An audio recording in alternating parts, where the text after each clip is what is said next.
Welcome to the hard difficulty dungeon, Battle of the Royal Seas. Dungeon loading complete. Deploying challengers to the virtual battlefield, 2000/2000 deployed. The instance has been opened. Countdown begins. The world before the man's eyes became clear. He stood on an ironclad warship, the deck rising and falling with the waves, while the challengers around him prepared nervously. Most of them have a level label above their heads that is LV0, and a few are LV1 and LV2. Lin Ye has been in this world for 3 days and is gradually learning about its structure. The world here looks like Earth on the outside, but has a completely different core. From the very beginning, this world has been controlled by a certain advanced civilization, the Sky Curtain. Under the sky, this world has never experienced a true war. The Azure Federation is the sole ruling power. The dungeon system simulates all wars, where players earn points and level up by challenging dungeons. However, if the challenge fails, the score is reset to 0, and the player will be eliminated. It seems all challengers have been teleported. Lin Ye noticed that some people in a live chat were discussing the difficulty of the dungeon.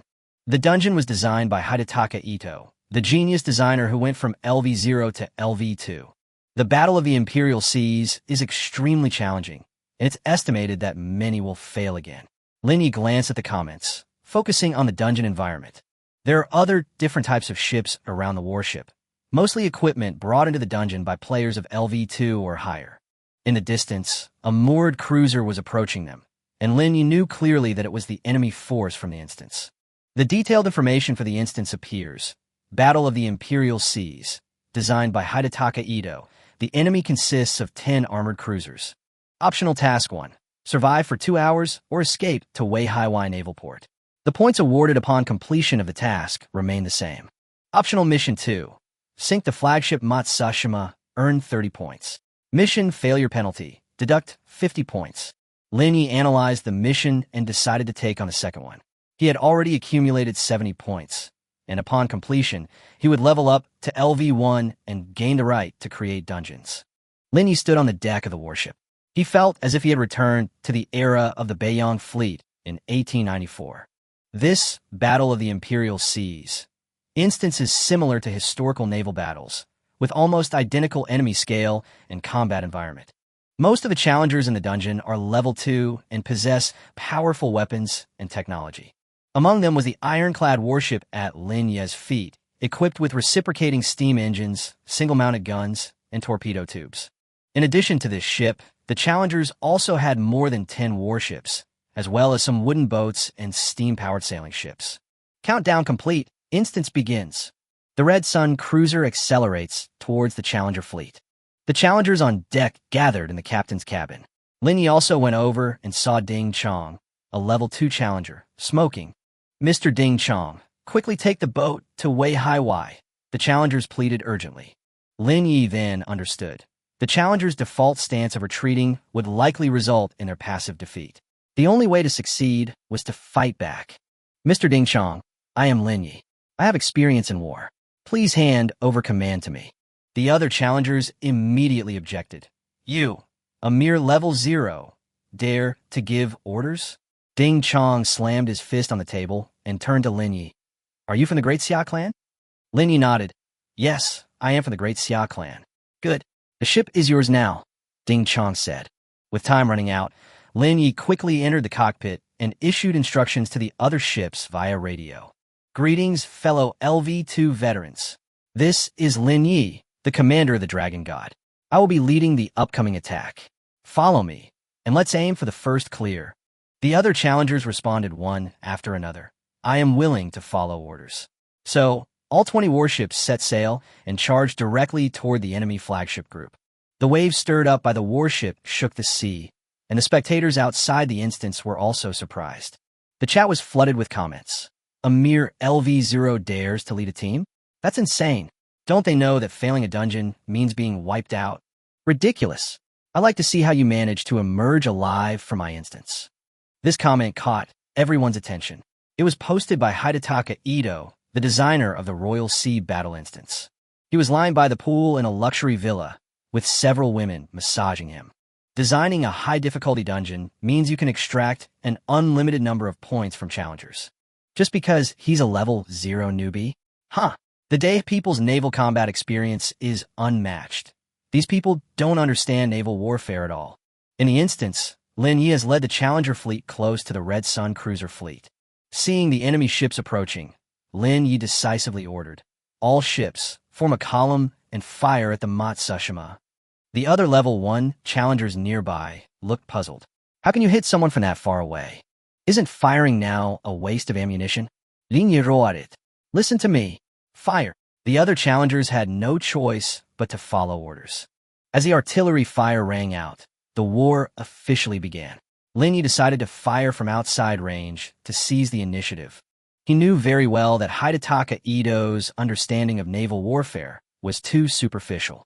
The key to naval warfare was speed, and whoever set up their formation first would have the advantage. As expected, the enemy ship's formation was disrupted, and Lin Ye gained the initial advantage. He quickly ordered all ships to unleash their full firepower, targeting the Matsushima. Gunfire erupted, and the sea was ablaze. The Matsushima's armor was breached, its steam engines exploded, and the ship burst into flames. In less than half an hour, the Matsushima sank completely. A notification appeared. The Matsushima has been sunk. Quest complete. Mission 2 complete. All challengers have earned 30 points. Congratulations to all challengers for their first clear of a dungeon. Your heroic deeds will be remembered in the heavens. Surviving challengers receive an extra 30 points. Those who are eliminated are exempt from penalty and gain radar scanning technology. Seeing the Matsushima sink, the Red Sun cruiser fleet retreated in panic, and the dungeon was successfully cleared. The challengers erupted in enthusiastic cheers. We actually won. This challenging dungeon isn't that difficult. The first clear reward for this dungeon includes radar scanning technology, which is incredibly valuable. The black guy who had asked Lin Ye for help at the start of the game excitedly ran up to Lin Ye and exclaimed, "Lin Ye, you're the eternal god." The chat was buzzing again. They cleared it already? I'm so envious. I never expected Lin Ye, at level 0, to be so capable. He actually understands the key aspects of naval warfare and could become the next design genius. At this moment, Ito Hidataka jumped up in anger and smashed his coffee cup on the ground. Damn it, that Xia tribesman.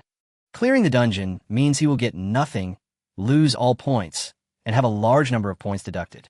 What angered him even more was that the way to clear the dungeon had been broadcast live. The patterns for clearing the dungeon would be discovered, and the battlefield dungeon would soon be completely useless.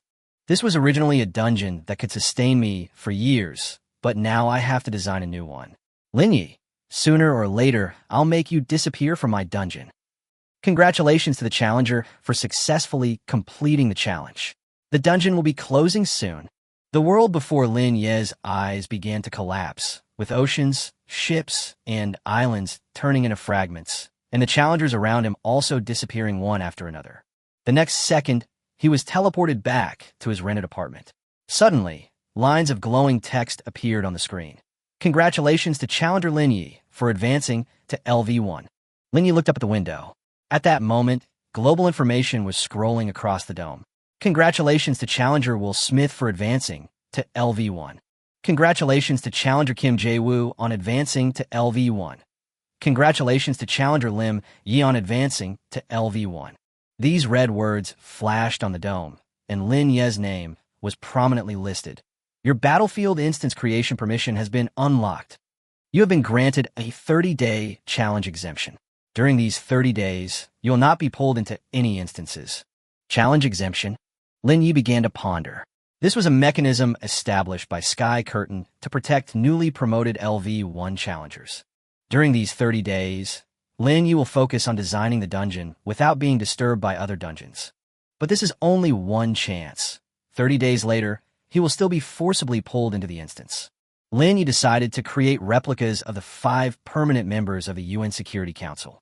He planned to bring the classic battlefields of the 5 permanent members of the UN Security Council from his previous life into the Genesis space and create replicas of them. Once the 5 Constants dungeon is completed, Lin Ye can obtain a large number of points, upgrade to LV2, and bring the top-tier weapon into other dungeons. Sky Curtain, I'm entering the creation space. Dear Mr. Lin Ye, you are about to enter a separate instance design space, the creation space. The words on the screen change from you to you, formal, a symbol of the designer's prestige. In 3 seconds, you will enter the instance design area. The countdown ended, and Lin Ye was surrounded by a beam of light, entering the chaos. When he opened his eyes again, all he saw was a blank space with no boundaries in sight. He saw virtual control buttons and a 3D joystick, which felt like the game controller from his previous life. After trying it out and changing his perspective, he realized that this creation space was like an infinitely large sandbox world. Lin Ye has completed the dungeon design and is awaiting guidance from Tianmu. Dear Mr. Lin Ye, hello. This is your copy design area, where you'll have the ability to design copies. The specific design rules are as follows. 1. You can create any item as long as it follows reasonable logic. 2. Weapons, technologies, etc. that you create must conform to realistic principles. 3. A reasonable hiding mechanism can be set up. 4. After completion, submit for review, and the copy will be put into use. After reading it carefully, Lin Ye noticed a key point. The creation of any object must follow logic. He knew that to build a rifle, one had to understand its construction and working principle. Sky Curtain, I understand the rules now. We can begin creating. Sky Curtain reminder. The first step in creating a dungeon is designing the map. Lin Ye was taken aback. The sky screen offered unlimited map design possibilities. Then can I create a map that's big enough? Absolutely. You could design a series of copies and reuse materials. Lin Ye decided to move Earth into the creation space. He began inputting the formation process of Earth into the creation space, starting from the solar system, and slowly built a blue planet. As Lin Ye continued to design, the Earth gradually took shape. Mountains, oceans, forests, every detail was being perfected little by little. Although the process was slow, Lin Ye was not in a hurry. First of all, designing a copy did not require such a huge map. Lin Ye decided to choose one design from the 5 permanent members of the UN Security Council. He selected Raging Seas from the top 3 permanent members as the first design. Lin Ye began designing the Raging Seas dungeon in full swing. The first step in creating a battlefield instance is determining the number of challengers. This is initially set by the instance designer and then adjusted by the developers based on the instance's difficulty. Lin Ye had learned that the most difficult instance was Bloodstained Marne, with a capacity of 5,000 challengers, while Battle of the Imperial Seas had a capacity of 2,000. Lin Ye directly set the challenger capacity to 10,000. Sky Curtain reminder. Too many challengers will lower the dungeon's difficulty. Please choose carefully. 10,000 people confirmed. Lin Ye said without hesitation. He believed that with 10,000 challengers, passing the level was almost impossible. Each failed challenger receives a point reward. Next, the location of the instance's faction and the challenger's landing point directly determines the instance's difficulty and the assessment process. Lin Ye decided to abandon the complex terrain design and directly use existing maps of Earth. The challenger's stronghold is located on the island of Little Days, while the dungeon forces are located in the former territory of the United States. The main battleground is set in Pearl Harbor, which is renamed Pearl Harbor. Lin Ye transmitted information about the United States, and on the map in the Divine Creation space, iconic buildings such as the Statue of Liberty and the Twin Towers began to rise from the ground. Note from Tianmu. Model production takes time. Please be patient. Next, Lin Ye configured the most important military weapons in the instance. Sky Curtain, can I set up a prerequisite instance? He asked, offering his idea. Sky Curtain encourages dungeon designers to innovate dungeon gameplay. Lin Ye decided to add a prerequisite quest, Raid on Pearl Harbor, to Raging Seas. During the mission, he will deploy the main naval force of the United States, the TF-58 Annihilation Fleet, equipped with aircraft carriers, cruisers, etc., at Pearl Harbor. This fleet was enough to annihilate the small-time Navy during World War II, and in this world, the challengers of the S-1 era had almost no power to resist it.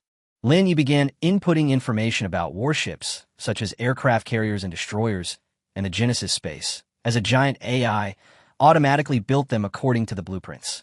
But Lin Ye was not satisfied with this. TF-58's strength was only a preliminary setup for the mission and could not represent the true power of Raging Seas. The Raging Seas instance will include elements such as the U.S.'s 11 nuclear submarine fleet, powerful air combat units, and nuclear threats. While not all of these will be added to the game, an 11 submarine fleet is absolutely essential. Nuclear-powered aircraft carriers are far more powerful than conventional aircraft carriers, carrying more ammunition and equipment, and possessing greater combat capabilities and endurance. Lin Ye knew that this was a huge step, but whether it would be recognized by the Genesis system was still uncertain. Give it a try. It's just a simulation of the sky anyway, so there's no harm in it. Lin Ye provided the technology of nuclear-powered aircraft carriers to the Genesis space.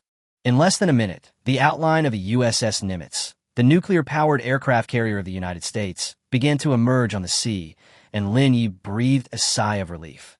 Tianmu's acceptance of technological principles is higher than he imagined, which means he can replicate more advanced military equipment.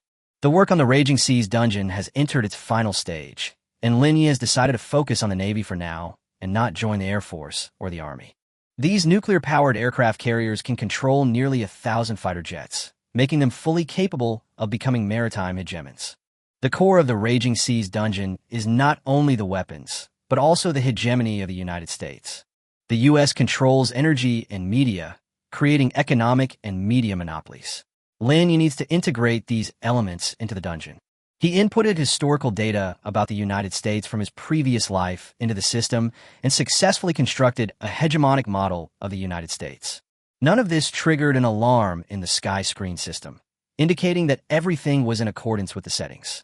The simulated construction and development of the United States takes 5 hours, so Lin Ye decides to temporarily leave the creation space. He returned to reality, starving, and bought poor trotter rice to fill his stomach. In this world, points are the only currency. Lin Ye currently has 130 points, which is enough to easily pay for a meal. During the meal, a tall woman in camouflage sat down opposite Lin Ye and lit a cigarette. Lin Ye ignored her and focused on eating. This woman looked like she was from the military, and Lin Ye didn't want to provoke her. "Hello, Mr. Lin Ye," the woman asked in a low voice. "Are you the commander in the Royal Sea instance?" Lin Ye nodded and continued eating. "I am Zhao Jinyu, the director of the Great Xia Clan Dungeon Technology Research Institute. I met Mr. Ding Chong in the Imperial Sea dungeon before." Lin Ye remembered Ding Chong and expressed his gratitude. "Thank you for your help, Mr. Ding Chong." Zhao Jinyu handed over a document and a business card. "Our research institute currently focuses on the berthing technology of aircraft carriers and ships. Mr. Ding Chong recommends that you join us." Lin Ye glanced at the document and found that the research direction was related to aircraft carriers, which was consistent with his judgment of this era. "Thank you for your kind offer, Mr. Ding. I will consider it." He accepted the documents and prepared to leave. Zhao Jinyu smiled and said, "Joining the Research Institute will benefit you. It will help you survive in dungeons." Lin Ye nodded. "Thank you for the reminder." Before leaving, he added, "If any of my fellow Xia people are randomly selected to enter my instance, please ask them to leave voluntarily to minimize losses." This is Lin Ye's way of giving back to his compatriots, ensuring they don't fall into danger. Zhao Jinyu watched Lin Ye's retreating figure and thought, "It's a pity he doesn't yet understand the cruelty of this world." Lin Ye bought some daily necessities and returned to his rented room. At this point, the current military technology was of little help to him and would only be a waste of time. Lin Ye checked the time. The dungeon would be completed in 3 hours. He rested for a while. When he woke up, the Raging Seas dungeon was finished. The next step is for Tianmu to review it, which is the most crucial step. The dungeon review application submitted by dungeon designer Lin Ye has been received. The copy review process has begun. Tianmu will comprehensively evaluate the copy's rationality, innovativeness, and other factors. Due to the large size of this document, the review process will take some time. Designers, please be patient. The instance has entered the review stage, and at the same time, the sky screen will begin to broadcast the instance's progress publicly. The dungeon Jungle Battle is currently under review. The dungeon Church of Light is currently under review. The copy of Earth Online, the 5 Constants, Raging Seas version 1 has entered the review stage. The number of people in these copies was obvious, and he couldn't keep waiting for the review, so he entered the creation space to refine the details of the virtual Earth. Lin Ye continued designing the Winter is Coming and Great Wall Watch dungeons to ensure the smooth progress of future work. Discussions surrounding Lin Ye's dungeon are ongoing, as a dungeon with tens of thousands of players has never been seen before. A new designer from the Great Xia Clan designs the first dungeon for 10,000 players on Azure Star. A 10,000 player raid? A rising star or the dust of time? Designer Lin Ye's first clear of Royal Sea battle shocks the world. The copy has not yet been approved, but it has already attracted widespread attention. Experts are discussing it, saying, a copy for 10,000 people? Does he know how much capacity that would require? The Germanic tribes tried it, but failed. Is he really a genius? Discussions arose one after another, but Lin Ye didn't care. Meanwhile, in the luxurious imperial palace of the Daiwa people, Hidetaka Ito is facing the emperor's questioning. Ito-kun, we poured a lot of effort into the Imperial Sea battle instance, yet it was easily breached. How will you take responsibility for this? Navy Commander-in-Chief Yamamoto, Sanjuro sneered. We gave you the most advanced technology, yet you designed such a weak copy. Ito Hidetaka bowed silently. The failure of the Imperial Sea battle instance had brought him huge losses, and his points were almost wiped out. Your Majesty, the Imperial Sea battle instance can be cleared, but these challengers were just lucky. Ito Hidetaka explained respectfully. They just happened to discover the instance's weakness. My next instance will never see anything like that. The emperor gazed at Hidetaka Ito, remained silent for a moment, and then slowly said, Ito-kun, I hope so. But I must remind you, the great Xia clan should not be underestimated. Although their military strength is insufficient, Lin Ye is different. The emperor spoke coldly, his eyes sharp. A level 0 challenger clearing a difficult dungeon, whether it was luck or not, is something to be concerned about. General Minamoto no Uramitsu, Commander IGA, Commander Yamamoto, you all hear this too. Everyone nodded in agreement. At this moment, Ito Hidetaka revealed a confident smile. Your Majesty, you have overestimated Lin Ye. He was just lucky. He has no real skill in dungeon design. The emperor frowned and asked, why are you so sure? Lin Ye's first instance was actually at the level of 10,000 people. He couldn't have done that without the support of a powerful organization. Ito Hide said with a cold laugh. Minamoto no Uramitsu then chuckled and asked, does Ito-kun mean this instance is hopeless? For such a massive copy to gain the approval of Skynet, it requires strong military and economic support. Lin Ye is just a novice designer at level 1. How could he possibly design such a complex dungeon? After Ito Hidetaka spoke, everyone fell silent. So far, the strongest dungeon only had 5,000 players. A 10,000-player dungeon was practically impossible. I think Lin Ye is just wasting the protection period. This instance will never be released. Tianmu will definitely reject it. Even if it were to be released, it would only be a flawed instance. If an instance with 10,000 players were to be cleared, Lin Ye would be wiped out. The emperor nodded, still gazing at Ito Hidetaka. Since you're so certain, I'll trust you one more time. Meanwhile, in the office of the First Instance Military Technology Research Institute in the Great Xia Settlement area, another conversation was taking place. Teacher, your invitation has been conveyed to Lin Ye. Zhao Jinyu stood in front of Ding Chong and reported. He said he needed to think about it some more. Ding Chong smiled. In the dungeon, he was a level 2 expert with formidable strength. I was in charge of almost all of the naval technology for the Great Xia clan. I have considerable prestige as well. Zhao Jinyu was Ding Chang's assistant and apprentice. This Lin Ye is quite interesting, Ding Chong said with a smile, his eyes filled with admiration. Xiao Yu, it's truly admirable that a young person dares to think and act. Ding Chong coughed twice in his excitement. Zhao Jinyu quickly stepped forward and patted him on the back. Teacher, are you feeling well? It's nothing, it's nothing. Ding Chong smiled and took a few sips of water. I get a little excited when I think about this young man. I had this same passion when I designed my first dungeon, Zhao Jinyu said, frowning as he massaged Ding Chang's back as he pondered. Finally, she spoke up. Teacher, I don't think Lin Ye is necessarily suitable for our research institute. He's too arrogant. I just saw the broadcast on the sky screen. Lin Ye designed a dungeon for 10,000 people. That's really absurd. Ding Chong smiled and said, Xiao Yu, don't be so absolute. A 10,000-player dungeon is indeed extremely difficult, but it's not entirely impossible. What if he really is a genius at dungeon design? A hint of melancholy flashed in Ding Chang's eyes. Inside the creation space, Lin Ye remained focused on perfecting the maps of the Dragon Kingdom and the Bear Kingdom in Earth Online. Suddenly, a system notification sounded. Congratulations, designer. Your instance, Earth Online, the raging waves of the 5 constants, has successfully passed the sky screen review. Dungeon rating, hellish. You can now start the dungeon at any time and specify a portion of the challengers who will enter. Passed. Lin Ye breathed a sigh of relief. Raging Seas successfully passed the review and received a hell level rating.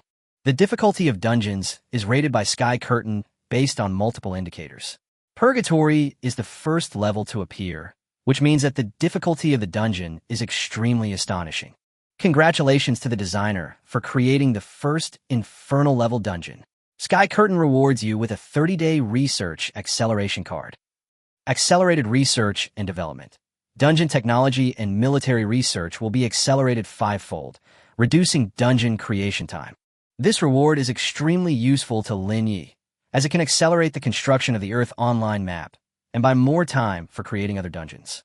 The next most important step is to designate the challengers and activate the instance. In the Sky Curtain, I can specify how many challengers will enter the instance. Dungeon Opening Rules 1. Each dungeon has a 24-hour cooldown period and can only be opened once per day. 2. Designers can designate 20% of the challengers, with the remainder randomly selected by the system. 3. After the instance opens for the first time, challengers can voluntarily register. If there are not enough participants, the instance will be randomly selected by the instance administrator. 4. Designers can fine-tune the content of the instance at any time, and the sky screen will reevaluate it. Lin Ye understood the rules and decided to start by selecting challengers from the day ethnic group. Sky Curtain, I want to designate a challenger. The challenger list is now open. Designers, please review it. A screen displayed the entire list of challengers from Azure Star. Number 1. French, race, Gallic, level, LV4, work, Bloodstained Marne. Number 2. Ivan Tyelnev, race, Grizzly Bear, level, LV4, work, Frozen Highlands. Number 3. Adolf, race, Aryan, level, LV4, work, Steel Chariot. Lin Ye noticed that the Great Xia clan was ranked 7th, and no other Great Xia clan challengers were among the top 20. These top challengers are all at level 4 or above, while Lin Ye is currently at level 1, far from reaching that level. Chapter 011 designated Ito Hidataka. Lin Ye immediately located Ito Hidataka's name. N0.380000 Ito Hidataka. Race, day, level, LV2. Works featured the Battle of the Imperial Seas, the Shogun's Revenge, killing the ninja, Nobunaga's Ambition. Lin Ye was not familiar with the others, but Ito Hidataka was the designer of the dungeon he first cleared.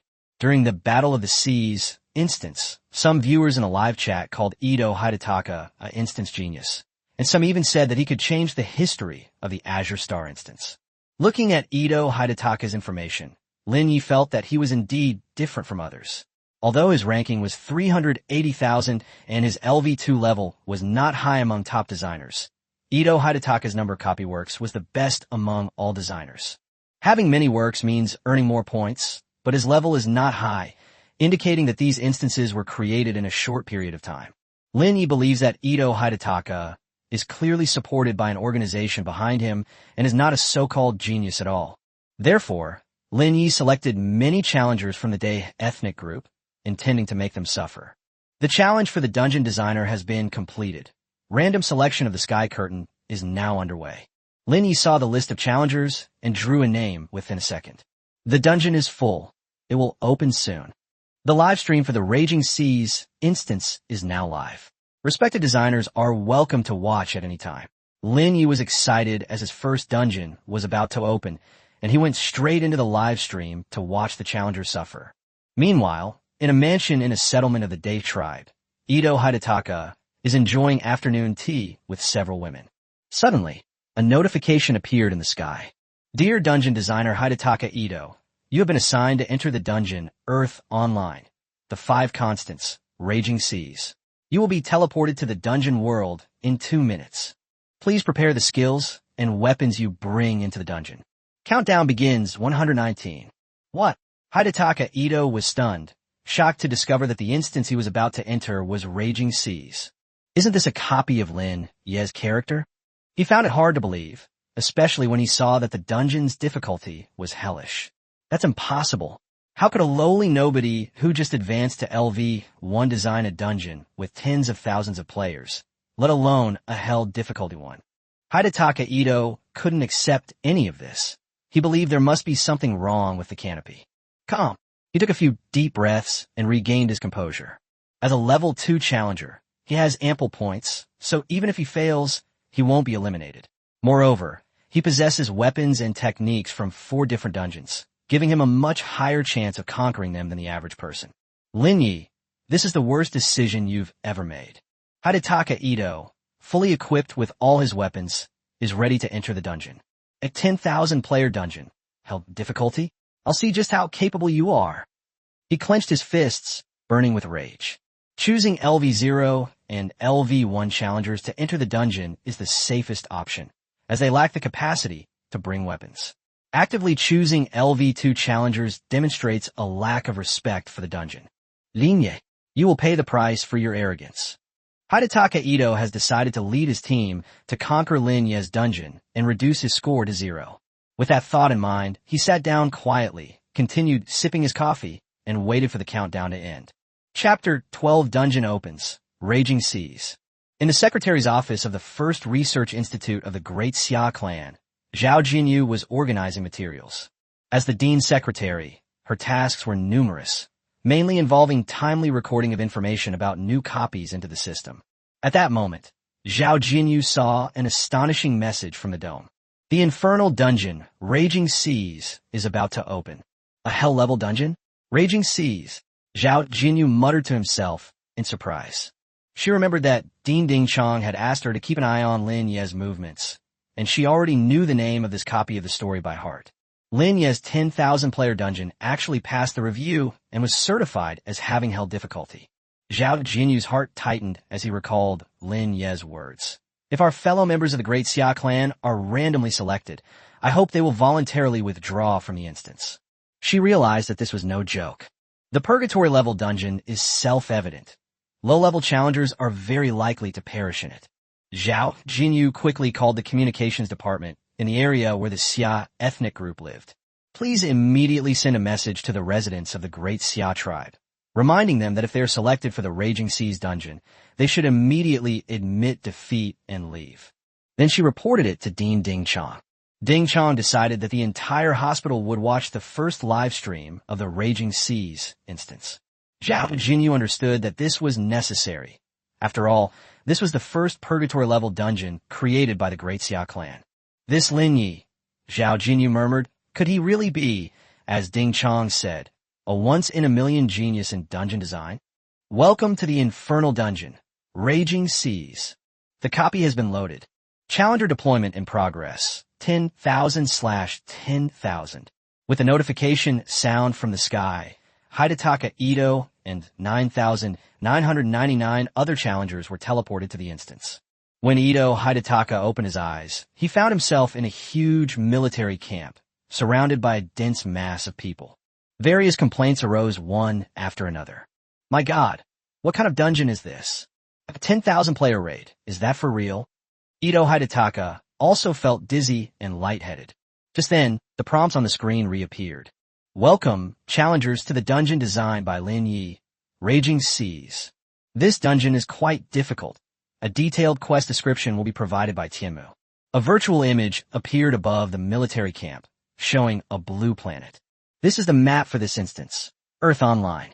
Why does this map look so much like the planet Azure? Does this instance bring real-world scenes into the game? People were discussing it animatedly. In a virtual image, the blue planet gradually zooms in, and a bright yellow island appears before everyone's eyes. This is the Challenger's base, Japan, with a total area of 378,000 square kilometers, consisting of 4 large islands. Then, a red dot appeared on screen. This is her birthplace, Kure Naval Arsenal, Hiroshima, Japan. Many challengers were stunned. The previous dungeon map was less than 1/10 the size of the Dongying Island. Now, this 378,000 square kilometer island is only part of the replica. The sheer size of the instance map astonished the challengers. The size of this hellish dungeon? It's 1 billion times larger than Bloodstained Marn. That's outrageous. How could one person possibly finish it in a single day? The dungeon's impressive nature fueled everyone's curiosity, and they eagerly awaited the challenger's performance. Chapter 013, The Tricks of Dungeon Design.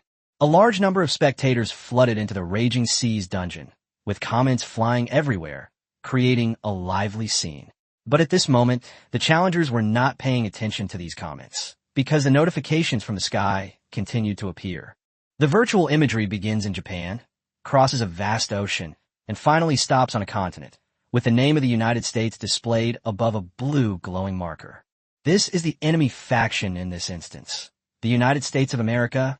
The United States, with a total area of 9.37 million square kilometers, consists of 50 states and has a total population of 400 million. Next, the camera zooms in on the Pearl Harbor military base, and the map introduction for the instance is complete. Enemy force in this dungeon. Pearl Harbor military base. The objectives of this instance will be explained in the following description. Upon seeing this information, the challengers felt despair. How can we fight like this? The enemy's strength is far inferior to ours. The area of the United States is 30 times that of Japan. The difference is too exaggerated. This dungeon is like hell. How can we possibly win? Hidetaka Ito, the dungeon designer, appeared dazed, but as a designer, his perspective differed from that of ordinary challengers. He was astonished by the dungeon's realism and sheer scale, which was almost indistinguishable from real warfare. He couldn't help but wonder, could Lin Ye be backed by an organization? But he quickly regained his composure. A large map doesn't necessarily mean high difficulty. The key to a dungeon lies in its quest design and weapon configuration. The curtain continued to explain the mission details. The Pearl Harbor military base housed a TF-58 destroyer fleet, comprising approximately 30 naval units and 30,000 personnel. Mission 1. Destroy Pearl Harbor military base. This round of the game has a time limit of 96 hours. Challengers must destroy Pearl Harbor within the time limit to complete the mission and earn 50 points. Task 2. Economic reversal. This round of the game lasts 96 hours. Challengers can participate in the management of Japan and strive to surpass the U.S. economy. Completing the mission will earn 50 points. Task 3. Surrender and submit, personal option. Directly declare submission to the United States. Deduct 20 points, and teleport out of the instance. Upon seeing the surrender option, many challengers breathed a sigh of relief and chose to exit the instance. Most of them were from the Great Xia, as they had already received instructions to surrender and exit directly. I surrender too. There's no way to fight anymore. With these challengers choosing to withdraw, the number of players in the instance plummeted by 3,000, leaving only 7,000 challengers. Seeing all this, Ito Hidetaka immediately understood the ingenuity of Lin Ye's design. He realized that Lin Ye had deliberately set up a surrender option with a small penalty to induce challengers to give up so that he could reap their points. Despicable. Ito Hidetaka was furious. He knew that Lin Ye had earned a lot of points through this trick, while the challengers hadn't realized it. For Hidetaka Ito, 20 points is nothing, but he absolutely cannot surrender, because that would make him lose face. We absolutely cannot let Lin Ye's scheme succeed. Ito Ei said in a low voice, then rushed into the command center of the barracks, picked up the megaphone, and began to address the challengers. Fellow challengers, I am Hidetaka Ito, the dungeon designer for the Dai clan. Don't choose to surrender. This is a trap set by Lin Ye. Trust me, everyone.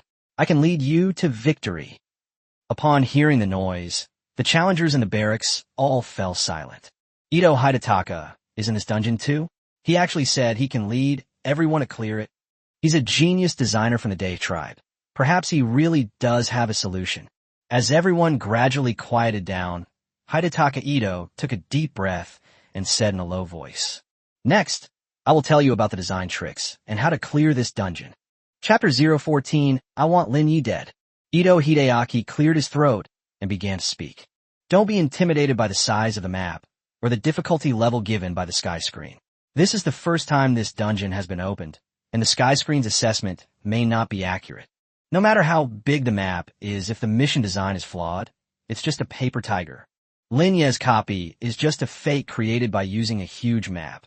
It has no real technological or military support whatsoever.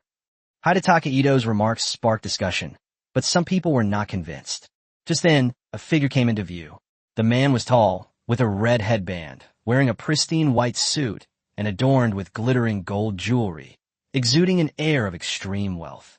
As he approached, a strong aroma of curry wafted on the wind. To everyone's surprise, he had the LV3 badge on his head. At that moment, a hint of surprise flashed in Ito Hidetaka's eyes, but he secretly breathed a sigh of relief. Mr. Ito, I am Prince Singh of the Jaipur royal family, and I disagree with your statement. Singh said slowly, the quest design of this instance is very ingenious, divided into a war line and an economic line. Such a design is rare in the instances of Azure Star. Upon hearing this, a flicker of wariness crossed Ito Hidetaka's eyes. Singh, the Indian prince, wielded immense resources and power, significantly increasing the difficulty of clearing the dungeon. Prince Singh, it's a pleasure to meet you, Ito Hidetaka replied respectfully. I'm here to explain the design issues of the dungeon to the prince. What the prince said makes sense. The dungeon does have a war path and an economic path, but almost no one chooses the economic path. Everyone nodded in agreement. After all the dungeon missions were primarily based on military warfare. Who would choose an economic route? Prince Singh, please read the mission description. The objective of this mission is to capture the Pearl Harbor military base. It does not involve the mainland of the United States, Hidetaka Ito continued. Pearl Harbor is far from the mainland of the United States. It could be considered an isolated island. The enemy has only 30 naval units and a population of only 30,000. Although their combat strength is not weak, are they really invincible? Singh suddenly realized that although the quest in this instance was big, it wasn't that difficult. Mr. Ito is indeed a genius designer. Singh smiled with satisfaction. I have 20 warships of my own, all of them cruisers from Azure Star, 5 of which are battle cruisers equipped with heavy gun systems. There are also 10 torpedo gunboats, bringing the total number of naval units to over 30. Hidetaka Ito laughed, his tone laced with disdain. I also have 10 warships, equipped with sophisticated naval weaponry. Although our naval strength surpasses that of the enemy, we are outnumbered. He approached the challengers and began to boost their morale.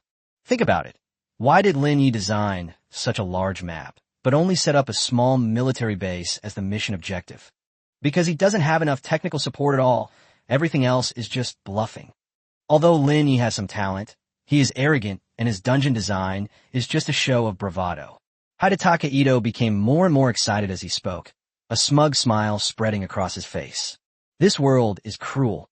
Even geniuses will be wiped out if they go astray. He sneered inwardly. Since Lin Ye destroyed my copy, I will destroy his copy as well.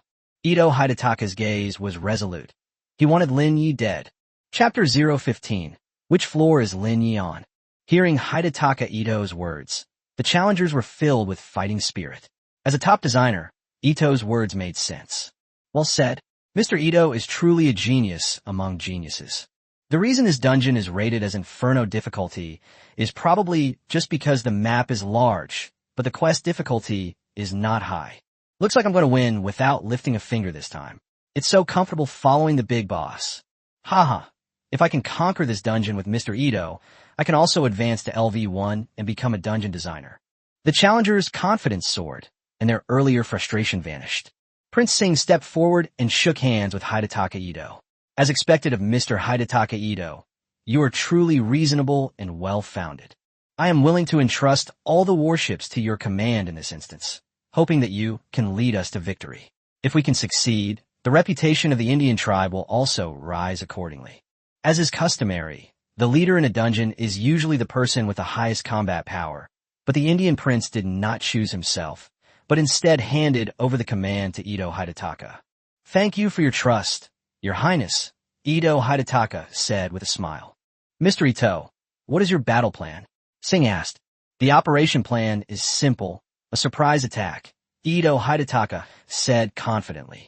A surprise attack? Singh asked, puzzled. Hidetaka Ito grinned smugly. The mission objective is to destroy the Pearl Harbor military base, but it doesn't require us to destroy all of the enemy's naval forces. We can launch a direct surprise attack, blow up the military base, and catch the enemy off guard. Singh suddenly realized, brilliant, Mr. Ito, your wisdom is truly admirable. He then commented, Lin Ye has absolutely no talent for dungeon design. His mission design has obvious flaws and is all show and no substance. He is no match for Mr. Ito at all. Other challengers echoed this sentiment. Luckily, I didn't quit the instance early. Those who did were really fools. As long as we follow Mr. Ito's instructions, we'll definitely be able to conquer the dungeon. The atmosphere inside the instance was incredibly lively, and the live stream chat was buzzing with excitement. Lin Ye is in trouble after meeting Mr. Ito. I heard Lin Ye let Ito into the instance on his own initiative. Wasn't that just asking for trouble? Lin Ye's scenario design is completely inadequate. I didn't expect him to be so immature. The Great Xia clan lacks talent in dungeon design. When faced with the genius of our Great He clan, Lin Ye is utterly outmatched. The chat was filled with arguments, especially between the spectators from the Dai and Daxia tribes, who were extremely hostile. The area inside the instance quieted down temporarily, and the live stream chat subsided slightly. Outside the instance, Lin Ye leisurely enjoyed a flatbread and skewers, occasionally observing the progress inside. The earlier surrender earned him 300 points, which he immediately used to order some barbecue. Looking at Ito Hidetaka's analysis, Lin Ye smiled slightly. I'm relieved to see you continuing your mission. What Ito Hidetaka guessed was exactly what Lin Ye had deliberately made him think. Lin Ye wasn't worried about these people capturing Pearl Harbor. Rather, he was worried about them choosing to surrender. That would be a loss for him. Destroying Pearl Harbor is just a preliminary task. The real challenge begins after that. Lin Ye meticulously designed this preliminary task to give the challengers a glimmer of hope and then slowly destroy it. In Lin Ye's design, the opportunity to surrender is only available at the beginning of the game, and there is no going back after that. Challengers must complete the task to end the game. Ito Hidetaka thought he had seen through Lin Ye, but little did he know that Lin Ye was already on the 5th level, while he was still stuck on the 1st level. Chapter 016, This dungeon is way too rubbish. The time in the instance is completely synchronized with the outside world. Under Ito Hidetaka's leadership, the challengers voted for Mission 1, Destroy Pearl Harbor. The mission lasted 96 hours, and Ito Hidetaka did not rush into an attack, but instead first arranged his forces. This time, among the 7,000 challengers, there were many high-level challengers at LV2, with a total of 50 warships, including 5 top-tier battlecruisers belonging to Indian Prince Singh, whose combat power exceeded expectations. The preparations and voyage took 2 days, and on the morning of the 3rd day, the fleet had arrived at a position less than 100 nautical miles from the Pearl Harbor military base. Hidetaka Ito was drinking coffee in the command room, while Singh was using radar to observe the movements at Pearl Harbor. Mr. Ito, this is strange. Why is there no movement at Pearl Harbor? Didn't the mission instructions say there was an annihilation fleet? Why haven't we seen any patrol units around? Singh asked. Hidetaka Ito frowned and began operating the reconnaissance equipment, discovering that the waters around Pearl Harbor were unusually quiet. He burst into laughter.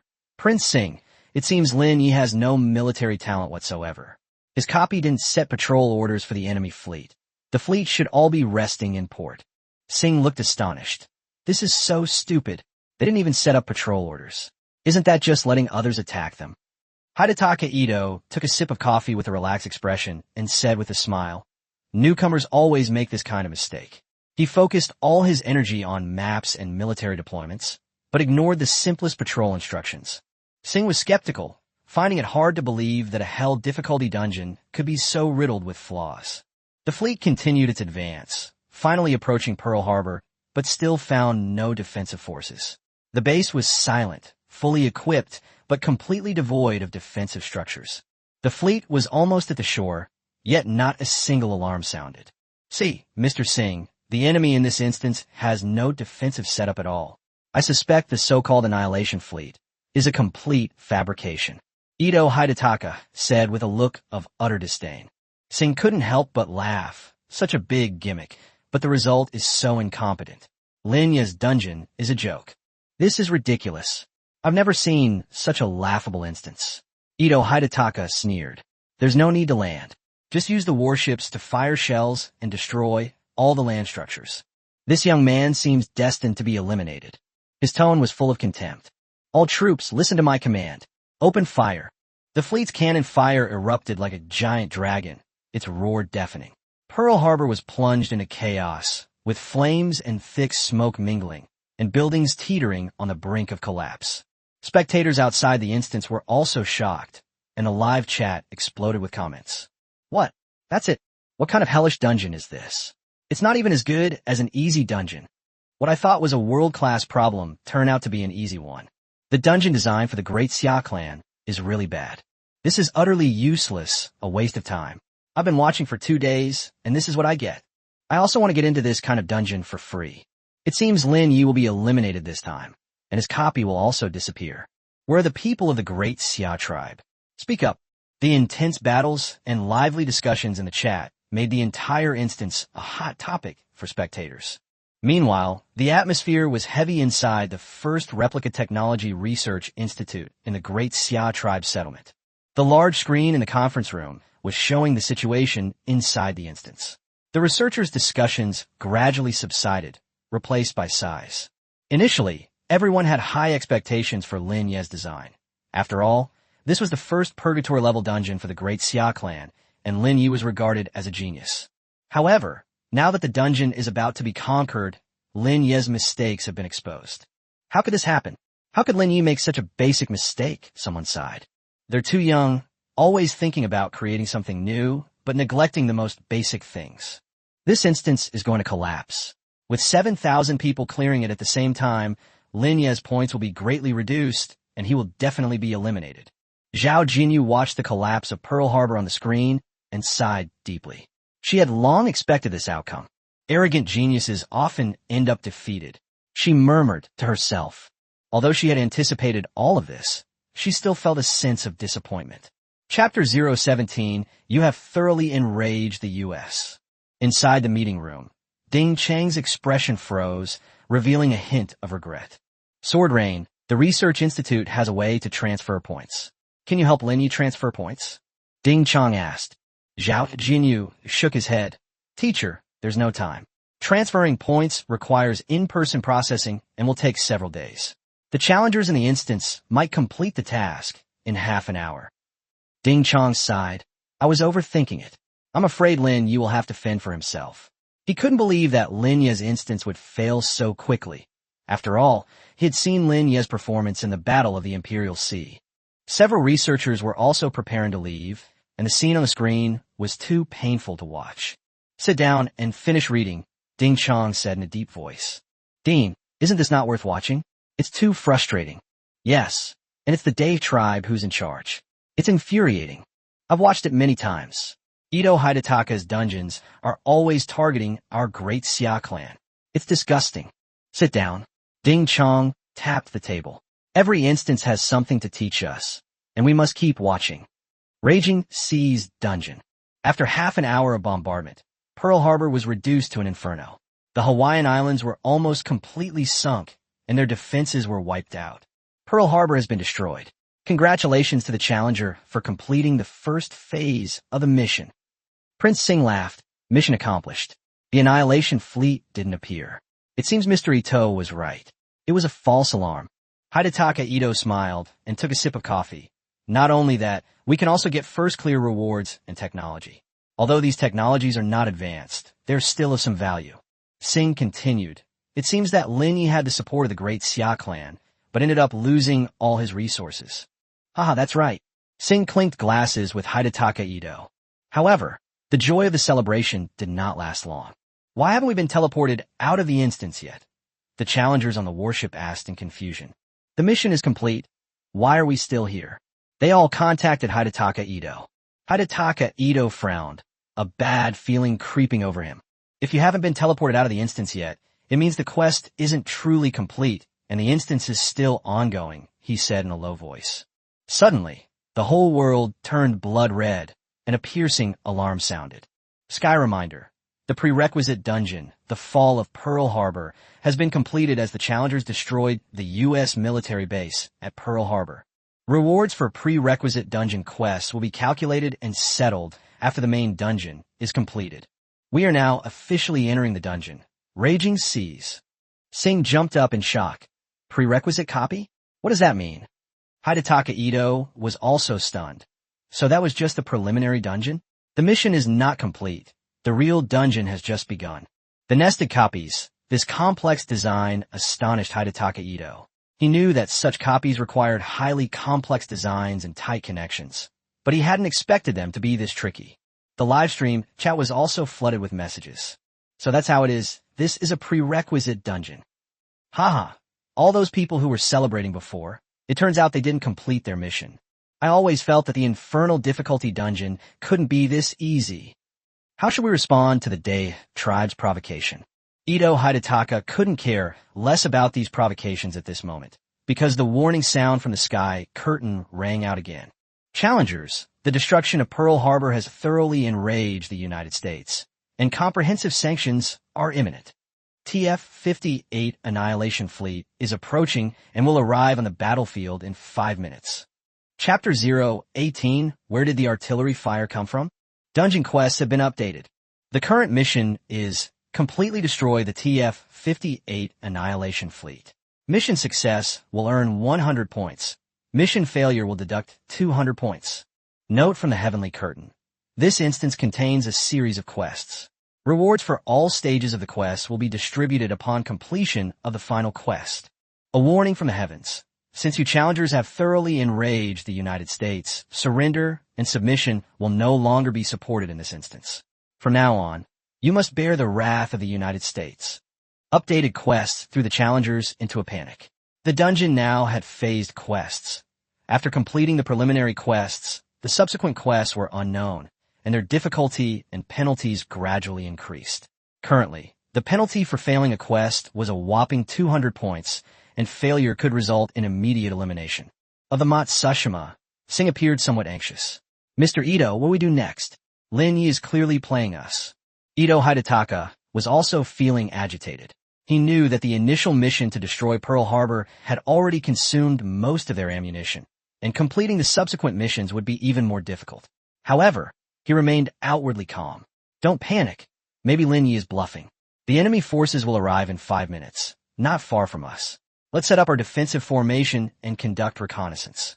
Hidetaka Ito immediately ordered the radar system to be activated and dispatched 2 light warships to patrol. Shortly afterward, a report came from the warship command. Commander-in-Chief Ito, radar shows no enemy movement within 500 nautical miles. No enemy movement. Ito Hidetaka frowned. How is that possible? He looked at the clock on the dashboard, calculating the time. What tricks is Lin Ye playing? Just as he was wondering, the sky was suddenly torn apart. A fiery red arc ripped through the gray sky, leaving a blazing trail of flames, followed by a deafening roar. Boom! Boom! 2 loud explosions followed, and the Challenger fleet exploded. The water surface was violently shaken by the shock waves, and several warships were instantly torn to pieces, sparks flying everywhere.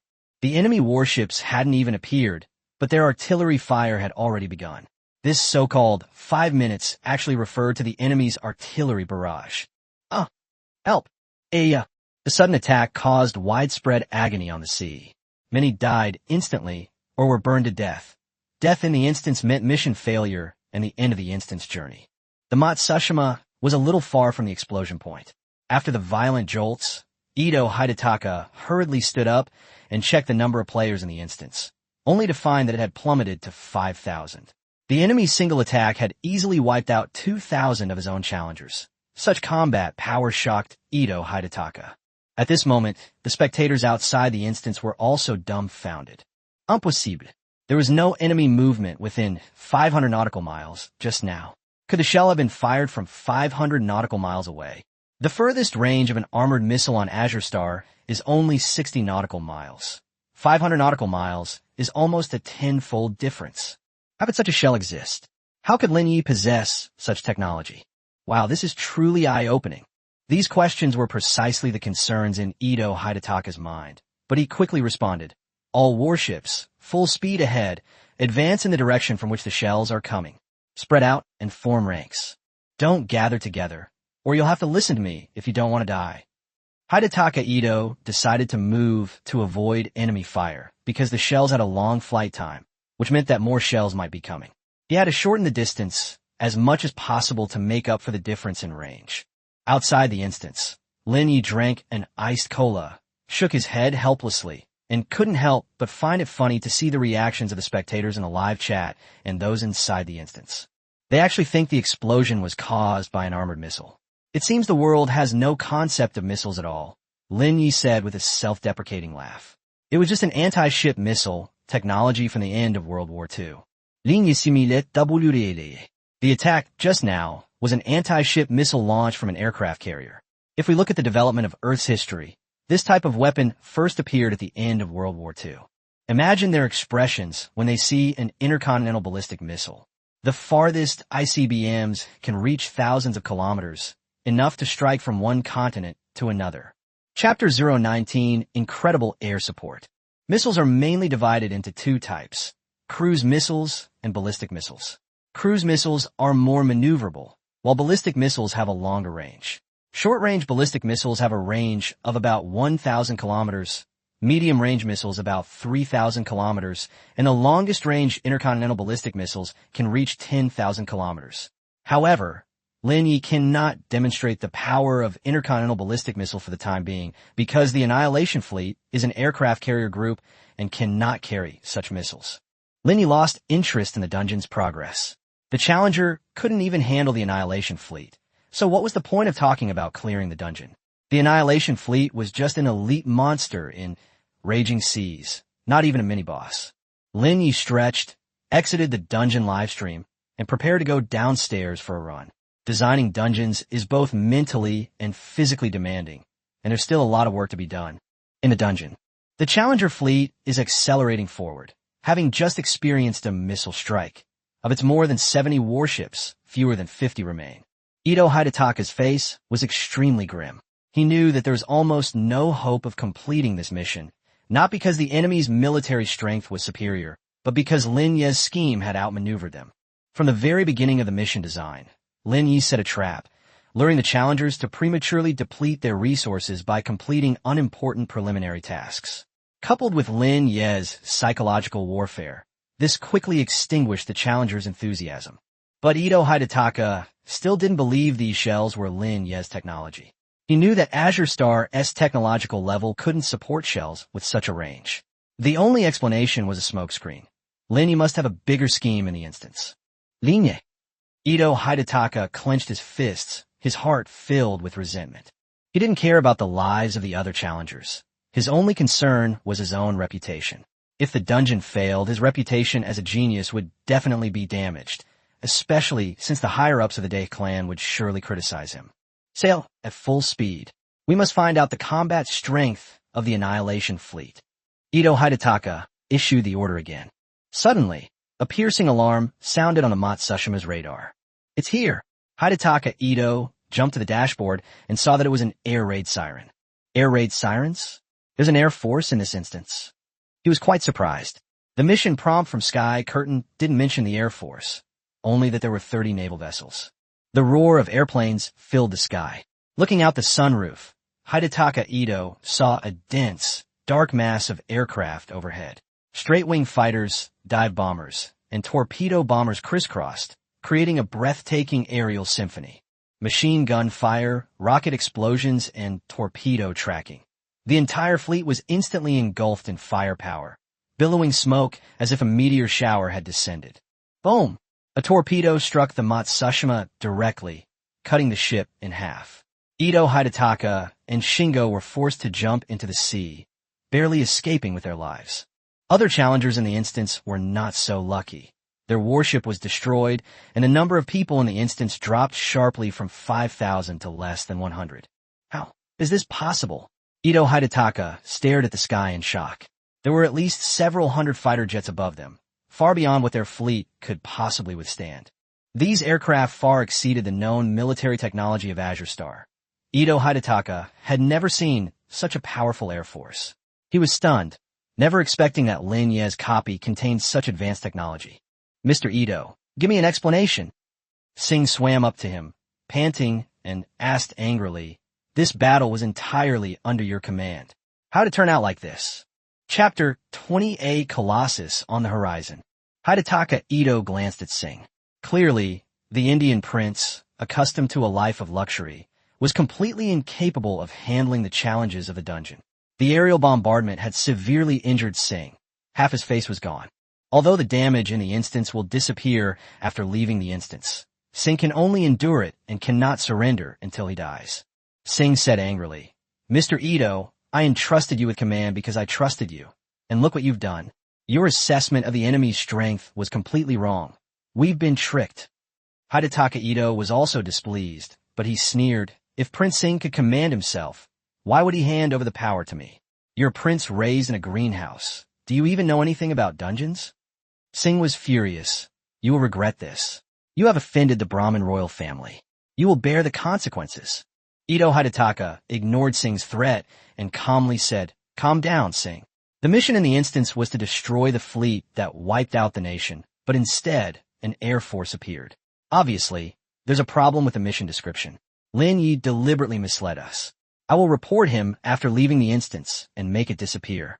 Despite his earlier shock at Lin Ye's aerial power, Ito Hidetaka remained resolute in his belief that the copy contained errors. He was determined to shift the blame onto Lin Ye, asserting his own innocence. The spectators laughed at this point, seeing two important figures arguing. These two are really degrading. One's a prince, the other's a dungeon designer, and they're actually hurling insults at each other here. It seems Lin Ye's dungeon has really confused these people. Lin Ye's design was truly ingenious. He was calculating at every turn. I never expected Lin Ye to have such a strong air force. This dungeon will definitely cause a sensation on Azure Star after it ends. Some people, especially supporters of the Day tribe, have questioned the inclusion of air combat forces in the naval battle scenario designed by Lin Ye. The design of Lin Ye is clearly flawed. The mission prompts do not mention air combat capabilities, which is obviously misleading. Why are there aerial battles in a naval battle instance? These task prompts have been reviewed by Skynet. How could there be any errors? The debate in the comments continued until the game underwent new changes. After all the fighter planes finished their bombing, they began to turn back in an orderly fashion, preparing to land. Ito Hidetaka was puzzled. What are these planes doing? This is the sea. Where can they land? Suddenly, a deafening roar erupted, as if the sky were being torn apart. Ito Hidetaka and Singh both experienced ringing in their ears and felt dizzy. They hurriedly sought cover. Within the thick fog, enormous shadows gradually appeared. They moved slowly forward like mountains, exuding an oppressive aura. "What is that?" Ito Hidetaka asked in a trembling voice, feeling his heart almost stop beating. "Damn it, does Lin Ye have such a weapon?" Singh exclaimed in horror. As sunlight pierced through the mist, the first enormous object appeared, and Hidetaka Ito's eyes widened. That's a warship, much larger than a traditional warship, about 300 meters long, its hull towering into the clouds, exuding an imposing aura. Steam billowed from the hull like the breath of a dragon, making the massive ship seem to churn on the sea, stirring up raging waves with every inch it advanced. The planes that just bombed them are now landing orderly on the deck of the ship. Chapter 21, this is the fleet that destroys nations. What's astonishing is that nearly 10 destroyers were closely following this massive ship. Like worker bees in a swarm, they surrounded the steel behemoth, not daring to leave. These destroyers, though small, were all top-tier warships, each far superior to Ito Hidetaka's vessels on its own. However, they paled in comparison to that giant ship. Then, several more massive warships emerged from the thick fog. Each had its own distinctive features. The smallest was over 200 meters long. They were filled with aircraft and surrounded by destroyers and cruisers, almost completely obscuring the sea surface. Ito Hidetaka counted them and found there were 30 giant ships and 100 destroyers and cruisers. The size of this fleet exceeded his comprehension. Singh was completely shocked. God, these 30 naval forces refer to these giant ships. Lin Ye cleverly designed this mission, treating the aircraft carrier and its supporting ships as a single maritime unit. The actual size of the Annihilation fleet far exceeded expectations, with each squadron consisting of several aircraft carriers and hundreds of warships. How could Lin Ye possibly possess such a massive naval force? Singh exclaimed incredulously. This is practically on par with the richest man on Azure Star. Hidetaka Ito was also shocked. Looking at these giant ships, he suddenly realized that these ships were very likely aircraft carriers. These large ships could not only carry carrier-based aircraft, but also form carrier battle groups with cruisers and destroyers. Azure Star's aircraft carrier technology is relatively backward and has not yet been fully deployed. Many naval powerhouses' dungeon designers have tried to create aircraft carriers, but without success. At this moment, Lin Ye actually brought 30 aircraft carriers into the dungeon. An aircraft carrier? Sing recoiled in shock. You mean these are the aircraft carriers everyone dreams of? Hidetaka Ito was deeply impressed. These are aircraft carriers, just like the design concept of the aircraft carriers of Azure Star, which fully meet the needs of modern warfare. Faced with such a fleet, Ito Hidetaka completely lost confidence. His previous arrogance had vanished. A fleet of this size could easily destroy even a small aircraft carrier, let alone 30. No wonder it's held difficulty. There's absolutely no chance. Ito Hidetaka was filled with despair. He couldn't understand what kind of power Lin Ye had behind him, capable of creating such top-notch technology. If Lin Ye really did it all alone and could design such a powerful instance by himself, that would be incredible. Ito Hidetaka's eyes were filled with confusion and resentment. His only goal now was to uncover Lin Ye's trump card and prepare for the next challenge. But looking at everything before him, he knew he was powerless to change anything. Dungeon Barrage. The bullet comments in the instance also completely stopped, and the entire Raging Sea instance entered a blank screen state. No one dared to post another comment. The viewers were speechless with shock. It was beyond their comprehension. All comments became powerless, leaving only astonishment. Chapter 22 Dungeon ended. No one survived. Hidetaka Ito and Sing have given up resistance. Their only wish now is to leave this instance as soon as possible. Just then, a torpedo was launched from the destroyer fleet and exploded directly in front of them. The violent explosion and the stinging pain made their vision turn blood red and the world blurred. Simultaneously, a notification sounded from the sky. Skyward warning. You have perished in the instance due to torpedo attacks by the destroyer fleet. Due to your death, this attempt at the Raging Seas dungeon has failed. You will be deducted 200 personal points. This instance is about to close as all challengers have perished. 20-18-15. Hidetaka Ito and Sing were quickly teleported out of the instance, and the live stream perspective switched from the challenger's view to an overhead view. In the final 20 seconds before the instance closed, all spectators were given a glimpse of the entire Annihilation fleet. The massive carrier fleet and the array of hundreds of warships shocked every viewer, and fear spread. At the same time, the settlement screen also appeared simultaneously. The statistics for this instance are as follows. Number of players eliminated in the instance, 6,500. Maximum duration of the instance, 26 hours. Dungeon completion rate, 0%. Instance completion rate, 1%. The instance wiped out a staggering 6,500 players. Almost none of the challengers survived. This deadly mortality rate is astonishing. The barrage of comments quickly became active. Is this the oppressive power of a Hellfire-level dungeon? Lin Ye actually possesses so many warships and air force capabilities. The naval and air combat power of the Raging Seas is top-notch. That was terrifying. Ito Hidetaka was completely outmatched and utterly crushed. Right now, I just hope I don't get to draw this dungeon. It's simply impossible to conquer unless you surrender the moment you enter the fray. As the countdown ended, all spectators were removed, marking the end of the instance's first public display. The atmosphere inside the conference room of the First Research Institute of Great Xia was unusually tense. Everyone's face was filled with shock. Dean Ding Chong was sweating profusely and kept muttering to himself, "This is too amazing. Lin Ye is truly too amazing." One researcher exclaimed excitedly, "Dean, Lin Ye has mastered aircraft carrier technology. It's an aircraft carrier. The aircraft carrier we've always dreamed of." The First Research Institute of the Great Xia Dynasty has always focused on naval technology research, with aircraft carriers being of paramount importance. Previously, the issues of carrier capacity and mobility had been largely resolved, but the energy system remained a bottleneck. Now, seeing the aircraft carrier in the Lin Ye instance, everyone was filled with anticipation. Lin Ye is truly a genius among geniuses. His copy design techniques are world-leading, and his technological applications are incredible. This dungeon was designed to be so massive in just one day. It's unbelievable. Dean, So many of us have been researching aircraft carriers and haven't made any breakthroughs. How did Lin Ye manage to do it? He can't possibly be an ordinary person. The conference room buzzed with discussion, everyone awestruck by Lin Ye's ingenious design and aircraft carrier technology. Zhao Jinyu, however, fell into deep thought. He had assumed Ito Igeo would easily conquer the dungeon, but the outcome had taken such a dramatic turn.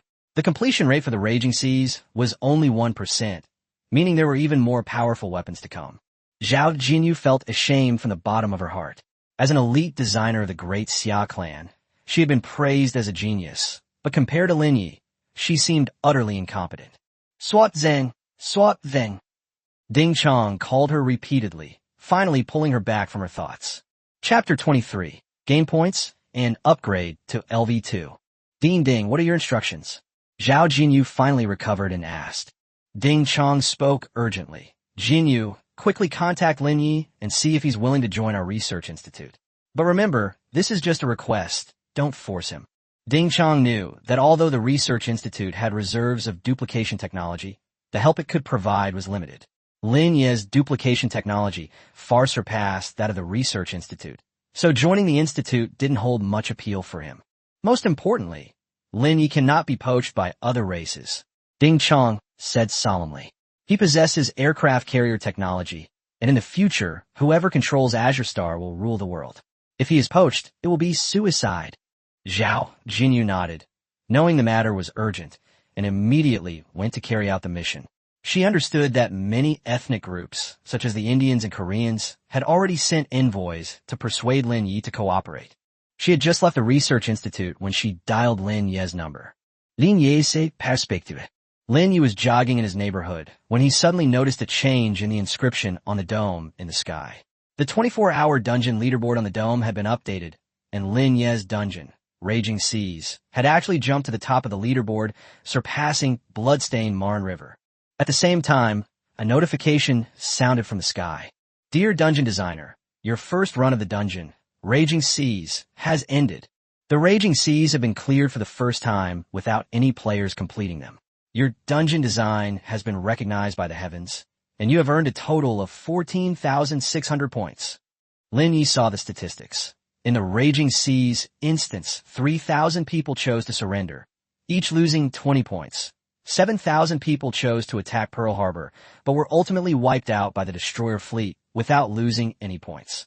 The total points were 1,460,000, and with the Sky Curtain returning 1%, Lin Ye received 14,600 points. Lin Ye complained, Tianmu's methods are disgusting. They design a dungeon where you lose 10% if you clear it, but only get 1% back if you don't. Tianmu makes the lion's share of the profits. However, he quickly came to terms with it, as 14,600 points were enough to upgrade from LV1 to LV2. The reminder from the sky immediately followed. Brave Challenger, your level has been upgraded to LV2 based on the points you have reached. You have unlocked the dungeon carry permission, allowing you to bring weapons from one dungeon to other dungeons. This access was crucial for Lin Ye. Now, with a 30-day protection period, he could bring his dungeon weapons into other dungeons without being forcibly pulled in. He knew that the military strength within the Raging Seas was more than enough to handle other dungeons. Over the next 30 days, Lin Ye will focus on accumulating points and building his own 5 permanent empire. Lin Ye returned to the community.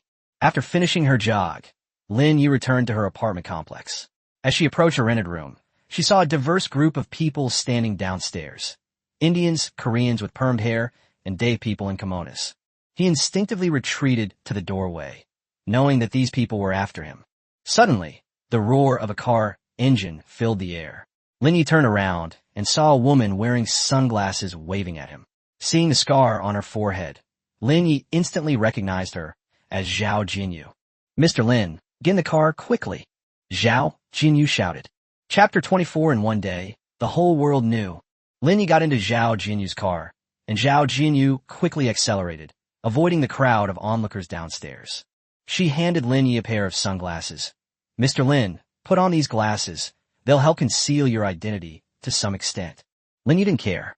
Although he didn't want to cause trouble, he didn't refuse and put on his sunglasses. Zhao Jinyu laughed and said, Mr. Lin, you're really bold. Now a lot of people are watching you. Lin Ye calmly replied, I didn't think that much about it. I called you, but you didn't answer. If you had, I would have told you it was best to stay home and wait for me. Lin Ye responded casually, I'm used to not bringing my phone when I go out. Zhao Jinyu glanced at Lin Ye's sweat-soaked polo shirt and continued, Your dungeon has caused a huge uproar. The internet is flooded with news about the raging sea. Zhao Jinyu handed the phone to Lin Ye, who glanced at it and saw a screen full of news headlines. The raging seas may become the most difficult dungeon in the history of Azure Star. 6,500 people wiped out. The raging sea truly lives up to its reputation as a dungeon meat grinder. The genius Ito Hidataka returned defeated. The raging sea brought no survivors. Lin Ye, a once-in-a-century genius of the great Xia clan. Online comments were filled with astonishment at the difficulty of the raging seas, but Lin Ye wasn't particularly moved. In his view, it was just a case of flattery to his detriment. He flipped through a few pages and saw some player guides, the content of which was simple. Choose to submit to the US at the start to avoid losing points, and the rest was completely meaningless to him. These guides are completely useless. Lin Ye handed the phone back to Zhao Jinyu. With your current popularity, many people will seek you out, hoping you'll live in their communities. Some will even try desperately to curry favor with you and obtain the dungeon's techniques. Zhao Jinyu sighed. That's just how the world is. Dungeon designers are the biggest stars. Lin Ye nodded in understanding, realizing that this kind of adoration was a social phenomenon brought about by Tianmu. His copy had made him the focus of everyone's attention. Mr. Lin, actually, the reason I came here this time. Zhao Jinyu hesitated before speaking. Lin Ye interrupted her. I know you're here to invite me to join the Research Institute, but as I've already said, I don't have any such plans for the time being. If there's a need in the future, I'll naturally contact you. Zhao Jinyu's expression turned somewhat awkward, but she quickly remembered Ding Chang's instructions. She didn't give up. Mr. Lin Ye, I respect your decision, but I hope you won't leave the dragon-soaring gathering ground of Great Xia. Lin Ye shook his head indifferently. Why should I leave? Wouldn't that just make things more complicated? Moreover, no matter where you live in this world, there will always be a sky overhead, and there is no true freedom. Zhao Jinyu was surprised by Lin Ye's answer and couldn't understand what he meant by there is always a sky overhead. You agree? She finally realized what was happening and breathed a sigh of relief. Lin Ye yawned, looking somewhat impatient. Miss Zhao, now that you're here, could you do me a favor? I need a private place to live, preferably where I won't be disturbed. Zhao Jinyu nodded. She could easily fulfill such a request. She knew that every residential area on Azure Star had affluent neighborhoods, and mountain villas were the most suitable for seclusion. Soon, Zhao Jinyu led Lin Ye to a 2-story villa deep in the mountains, hidden among cliffs, so concealed that it was almost impossible to spot. Lin Ye was very satisfied with the accommodation. It perfectly suited his needs. He spent 2,000 points to purchase the villa and asked Zhao Jinyu to find him a car. 2,000 points is an astronomical sum in this world. But Lin Ye doesn't care. Anyway, the Raging Sea dungeon will reopen tomorrow, and he'll reap even more points. Right now, he needs a quiet environment. Ms. Zhao, thank you for your help. However, the location of this villa must not be known to a third person other than you and me. Zhao Jinyu nodded quickly. Of course. Actually, the Research Institute also hopes to conceal your whereabouts, which is also my mission. This place isn't far from the city center, but it's very secluded. You only need to go to the city center occasionally to buy things, and you won't easily be discovered. Of course, I can help you with a purchase if needed. After Zhao Jinyu finished speaking, she prepared to leave. Lin Ye watched her car drive away and suddenly said, Miss Zhao, the core of an aircraft carrier lies in the deck materials and the design of its carrier-based aircraft. Your research institute can conduct in-depth research on these. Zhao Jinyu was stunned and didn't react for a moment. By the time she came to her senses, Lin Ye had already entered the villa. Lin Ye pointed the Research Institute in a direction for aircraft carrier research, giving them a clue. Whether the institute could achieve this depended entirely on their efforts. For him, the technological principles within the instance could not be easily revealed, as that would only hasten the world's collapse.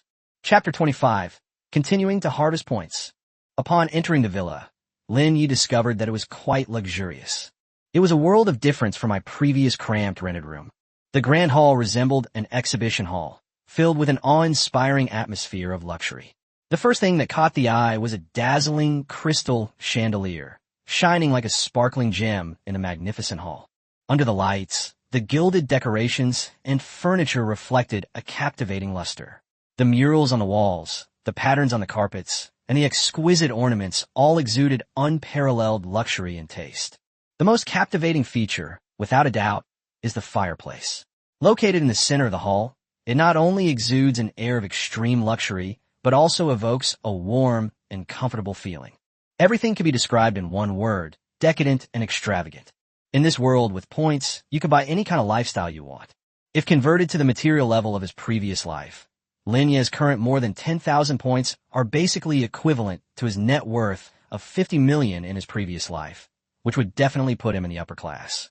However, his energy was not focused on that at all. At that moment, all he could think about was the dungeon. To be honest, a raging sea would be enough for him to live on for a lifetime. But Lin Ye was not satisfied with stopping there. There are 2 more copies of the 3 permanent members of the Security Council waiting for him to create. Besides that, Lin Ye had another idea hidden in his heart. He desperately wanted to accumulate his level and points through dungeon after dungeon, to a level that no one else could match. Then break the rules of the sky and see what lies atop the dome of this azure star. He is a person who loves to get to the bottom of things. He was like that in his past life, and he is naturally like that in this life as well. As long as he lives under the control of the sky curtain, he will never be able to obtain a true sense of security. Lying on the comfortable and soft sofa, Lin Ye entered the Genesis space, again without the slightest hesitation. While he was away, the blue planet called Earth Online in the Genesis space was also constantly improving its details. Lin Ye glanced at it and saw that the details of the Eagle Country were already quite complete. This means that the upcoming Raging Seas dungeon will be even more realistic and richer. Actually, some details of the previously released Raging Seas have not been fully added yet, because Lin Ye was worried that it would take too long and waste the precious 30-day protection period. In addition, he was fairly certain that these challengers from Azure Star would have a very difficult time conquering the second half of the dungeon. By adding a little detail each day and gradually improving, nothing is delayed. Meanwhile, on this virtual planet, the outlines of the Russian bear and the Chinese dragon are gradually becoming clear. The majestic landscape of the Siberian plateau stands on the earth like a masterpiece of nature, with howling winds that seem to echo the calls of the ancient past. The Great Wall, this winding, giant dragon, comes alive on the virtual planet. Every brick and stone carries thousands of years of history and stories, witnessing the rise and fall of the Dragon Kingdom. Lin Ye is not in a hurry to create the dungeons, for winter is coming and the Great Wall Watch. He only needs to hand over some basic data to the Genesis space first, and the system will generate it slowly in the background. Once the maps, weapons, and other elements are complete, designing the missions will be a piece of cake. While Lin Ye was still engrossed in the creation space, forgetting to eat and sleep, a notification barrage suddenly appeared in front of him. Dear Dungeon Designer, after review by Skycraft, the number of challengers for your dungeon, Raging Seas, has been increased from 10,000 to 20,000. This is to provide a better dungeon experience for challengers on Azure Star. Meanwhile, Skycover has re-rated your instance, confirming the difficulty level remains infernal. Your instance has been at the top of the leaderboard for 12 hours. As your reign on the leaderboard continues, you will receive a reward from the Heavenly Canopy for maintaining your position. Please continue your efforts. After review, Skycover doubled the number of challengers. Lin Ye was not surprised at all by this situation. The increase in the number of challengers indicates that Tianmu believed there was no hope of conquering the dungeon with a previous number of 10,000, which is why they forcibly increased the number of challengers. This adjustment, in fact, is also reducing the difficulty of the dungeon. But Lin Ye didn't care at all. On the contrary, he thought it was a good thing. He did not believe that with Azure Star's current military technology, expanding the number of troops to 20,000 would be of any use in conquering the dungeon. Technological barriers cannot be overcome by sheer numbers or sheer manpower. On the contrary, the increase in the number of people will actually help Lin Ye to collect points more quickly. So, Lin Ye smiled faintly and returned to the creation space to resume his work. At the same time, in the solemn and dignified residence of the Emperor, in the settlement of the Dai tribe, the atmosphere was heavy. In front of the long tea table created a striking scene. Hidetaka Ito, who was once arrogant and domineering, now knelt before the emperor, his expression revealing an unprecedented fear. He kept his head down, not daring to look up even slightly, as if all his pride had vanished at that moment. Your Majesty, Ito Hidetaka's voice was filled with deep self-reproach. The failure of this mission was indeed my fault. An atmosphere of sorrow and helplessness permeated the air. Hidetaka Ito continued. The peril of that raging sea dungeon far exceeded our expectations. Its difficulty is extremely high, like a giant beast in the deep sea, making people feel awe. Its ingenious and complex task design makes it unpredictable, full of tricks, and impossible to guard against. Every step could lead to a deadly situation, and every decision is like walking on a knife's edge.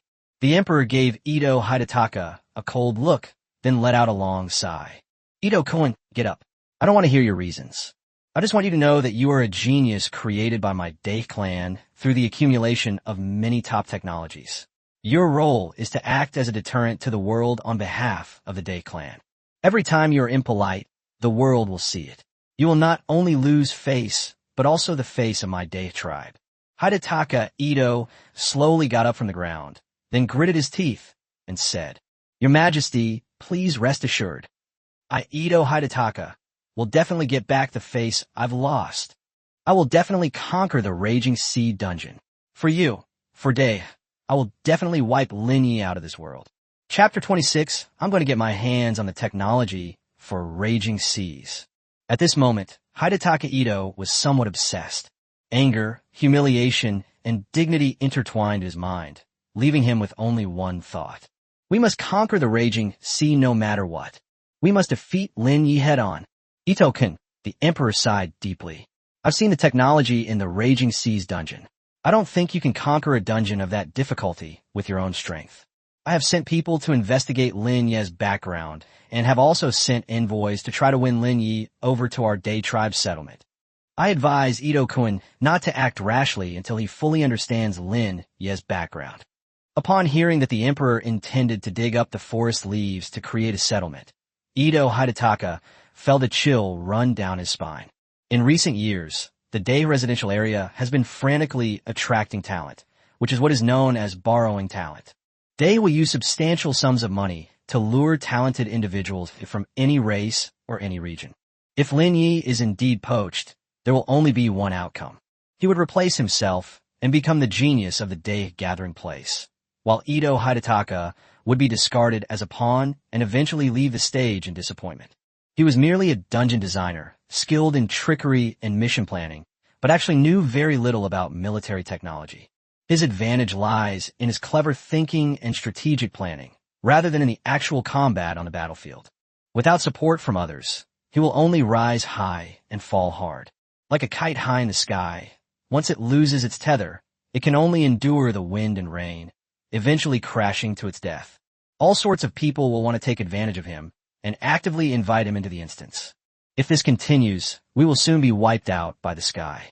Your Majesty, those who are not of our kind are sure to have different hearts. Ito Hidetaka said hastily, looking extremely nervous. Over the years, we have tried to win over the people in the Great Xia settlement, but we have never succeeded. Those people have a strong sense of territory, and it is impossible for them to leave their settlement and come to our side. Even if we manage to bring Lin Ye over, there's no guarantee he'll willingly hand over his technology today. As he spoke, Hidetaka Ito knelt down again, looking extremely humble, even with a hint of pleading. But it must be said that what he said was indeed true. Over the years, the Day settlement has indeed attracted many people from other settlements. But there wasn't a single person from the Dragon's Soaring gathering place. The best way to acquire the skills for Lin Ye's dungeon is to conquer it. Instead of asking others for help, we should work hard to steal it ourselves. Your Majesty, isn't this the spirit we all share? The emperor chuckled coldly twice, his expression turning ugly. Ito-kun, how could I not know what you're saying? But what gives you the confidence to conquer Lin Ye's dungeon? Hidetaka Ito suddenly raised his head, his expression showing a hint of excitement. Your Majesty, just now, the heavenly curtain made a series of adjustments to the Raging Seas dungeon, increasing the number of challengers to 20,000. The reason I failed before was that many of those 10,000 people were from other races randomly selected by the Sky Curtain. Some of them surrendered and left the instance as soon as they came in, so they were disorganized and undisciplined. If the next dungeon is filled with elites from my Day clan, I think it's not impossible to conquer the Raging Sea. Ito Hidetaka wanted to continue speaking, but the Emperor simply waved his hand to interrupt him. Ito-kun, are you out of your mind? Do you want my people of the Daiwa clan to go to their deaths? The Emperor became somewhat angry. Don't you yearn for Lin Ye's technology?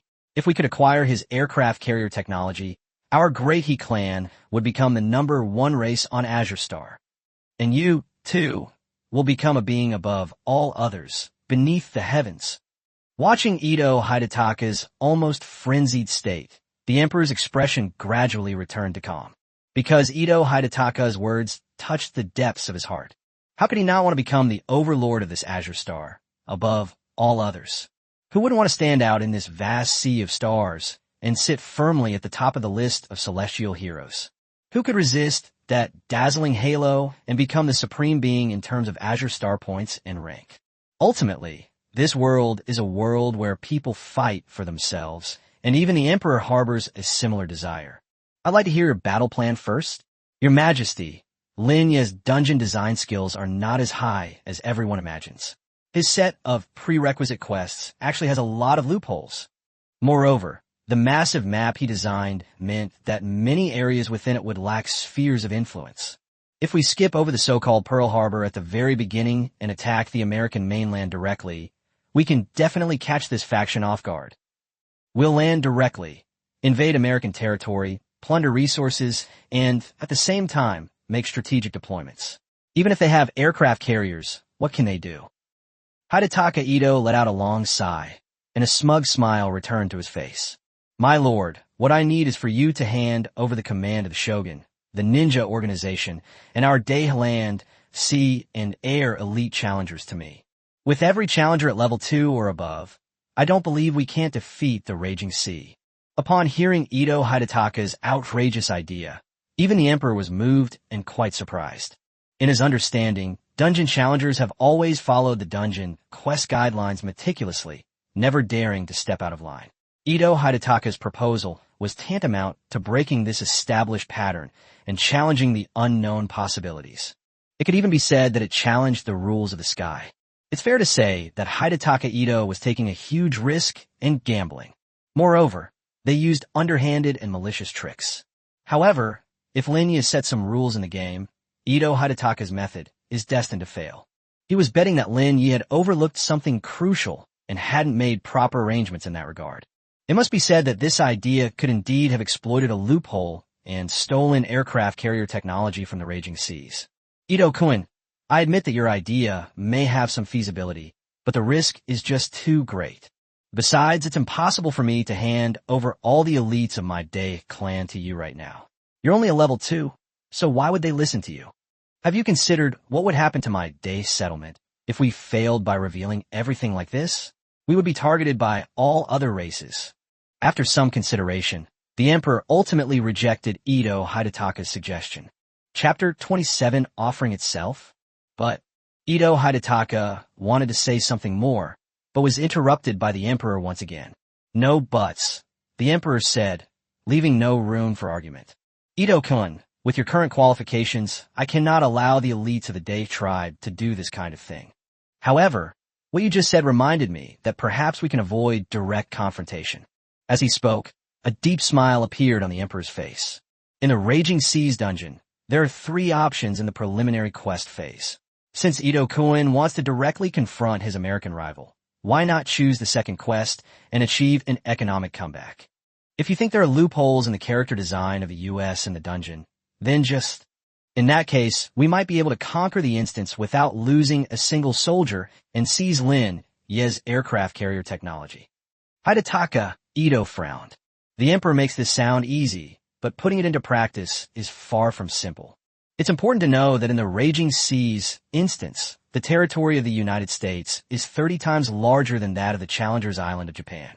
The population is also far greater. Even if Hidetaka Ito didn't understand economic development, he could still understand that a larger territory meant more resources, and a larger population meant more labor. If there's really any hope, then he should just choose Mission 2, economic overtake, when he first enters the instance. Hidetaka Ito, no, the principle of waiting for the enemy to tire themselves out. The reason for choosing Mission 1, attacking Pearl Harbor, is that Mission 2 is more difficult. His Majesty's second mission will likely be quite difficult.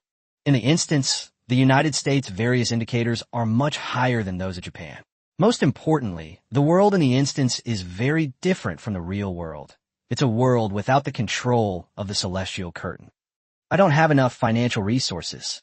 Hidetaka Ito's attitude immediately became cautious. Why is it that Ito-kun is backing down now? The emperor chuckled, then picked up his teacup and savored the tea. I will allocate talent from the Dai clan in economic operations to you. You won't be left as a lone commander. You know, over the years, our Dai settlement on Azure Star has been one of the wealthiest settlements. Of course, you can also choose to refuse. In that case, we should not actively approach the Raging Seas instance, and instead slowly try to win over Lin Ye. This is tantamount to putting Ito Hideki on the hot seat of adversity. The Dai settlement is indeed one of the wealthier settlements on Azure Star, but its economy is based on points, which is not a normal economic development model. The so-called equipping him with the appropriate personnel simply refers to the various merchants and managers in the Dai settlement. These people are not capable of combat at all, and their levels are generally not very high, so they're unlikely to bring weapons into the instance. Ultimately, it's simply that the emperor was unwilling to hand over the elite of the Daiwa clan to Ito Hidetaka, so he used some lowly soldiers to deal with him. This forced Hidetaka Ito to choose to carry out Mission 2. Gritting his teeth, Ito Hidetaka finally let out a long breath and said in a low voice, "Your Majesty, thank you for giving me this opportunity. I will lead my people of the Dai tribe to conquer this raging sea." Very good. The emperor nodded in satisfaction. In that case, I will arrange the manpower for you, and then you can all apply to register for tomorrow's Raging Seas dungeon. Failure in Mission 2 will result in a 100-point deduction. I will assign some clansmen with sufficient points to handle this, so there will be no worries about the outcome. Ito-kun, you can do it without worry. Ito Hidetaka appeared calm on the surface, but in reality, he was already suffering in silence. This was not part of his plan at all. First of all, the concept of economic warfare does not yet exist in the dungeons of this world, and no one knows how difficult economic warfare will be in the Raging Seas. This is also completely outside his area of expertise. But after thinking it over, it was better to take a gamble than to sit idly by and be abandoned by the emperor and the Daiho settlement. If you gamble, you might have a slight chance of winning. Fortunately, this time the emperor is willing to gather a group of compatriots from the Dai settlement for himself. At least this way, it will be easier to manage in the instance, and there will be no chaos like when he first entered the instance. Your Majesty, I will go and make preparations immediately. When the dungeon reopens tomorrow, I will lead my people to fight the Raging Sea once again. Then we'll await good news from Ito-kun. Time flies, and soon it was the next day. Lin Ye was driving around wearing sunglasses, shopping for daily necessities. He planned to prepare a week's worth of ingredients at once, so that he could focus entirely on creating and perfecting the dungeon without being distracted by these trivial matters. Suddenly, a series of subtitles appeared before Lin Ye's eyes. Skyward notification. Dear designer, your dungeon, Raging Seas, has gathered enough challengers. This time, no designer designation or skyward random selection is required. The dungeon designers can view the applications from those who have applied to challenge this dungeon at any time. Today's dungeon will open in 2 minutes. 120. 118. Oh, that's interesting. The sky indicated that all challengers had assembled, meaning that these individuals had voluntarily applied to enter the new round of the Raging Sea dungeon. This was something Lin Ye hadn't expected. Sky Curtain, I need to check the list of challengers for this round. The list of challengers is as follows. Please review it, dungeon designers. Then, line after line of challenger information was displayed in front of Lin Ye. Number 1 Hidetaka Ito, race, Dai, level, LV2, works featured, Battle of the Imperial Seas, The Shogun's Revenge, Killing the Ninja, Nobunaga's Ambition. Number 2 Yamashiro Kojiro, race, Dai, level, LV2, Work, sword fight. No.20,000 Ogura Yashihira. Race, day, level, LV1, copy work. None. At the very top of this group was none other than Ito Hidataka, who was at level 2. Hasn't this guy had enough of being tortured yet? Normally speaking, if Lin Ye were to choose the challenger again this time, he would still choose Ito Hidataka. He was quite pleased to see this renowned genius of the Day Clan dungeon design suffer in his own dungeon. But now, Hidataka Ito has actually delivered himself to our doorstep.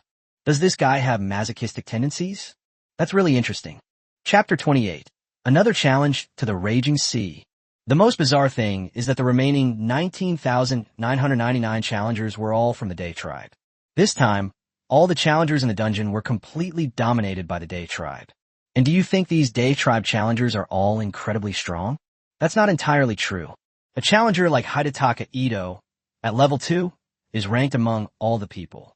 There were also a dozen or so LV2 challengers, and the rest were all just ordinary LV1s. In fact, most of the LV1 players are people who have never even designed a dungeon. This completely baffled Lin Ye. What is Xiao Rizi doing? Is he planning a suicide attack? Or do you think you can find a way to conquer the Raging Seas dungeon? Lin Ye shook his head helplessly, finding it somewhat amusing.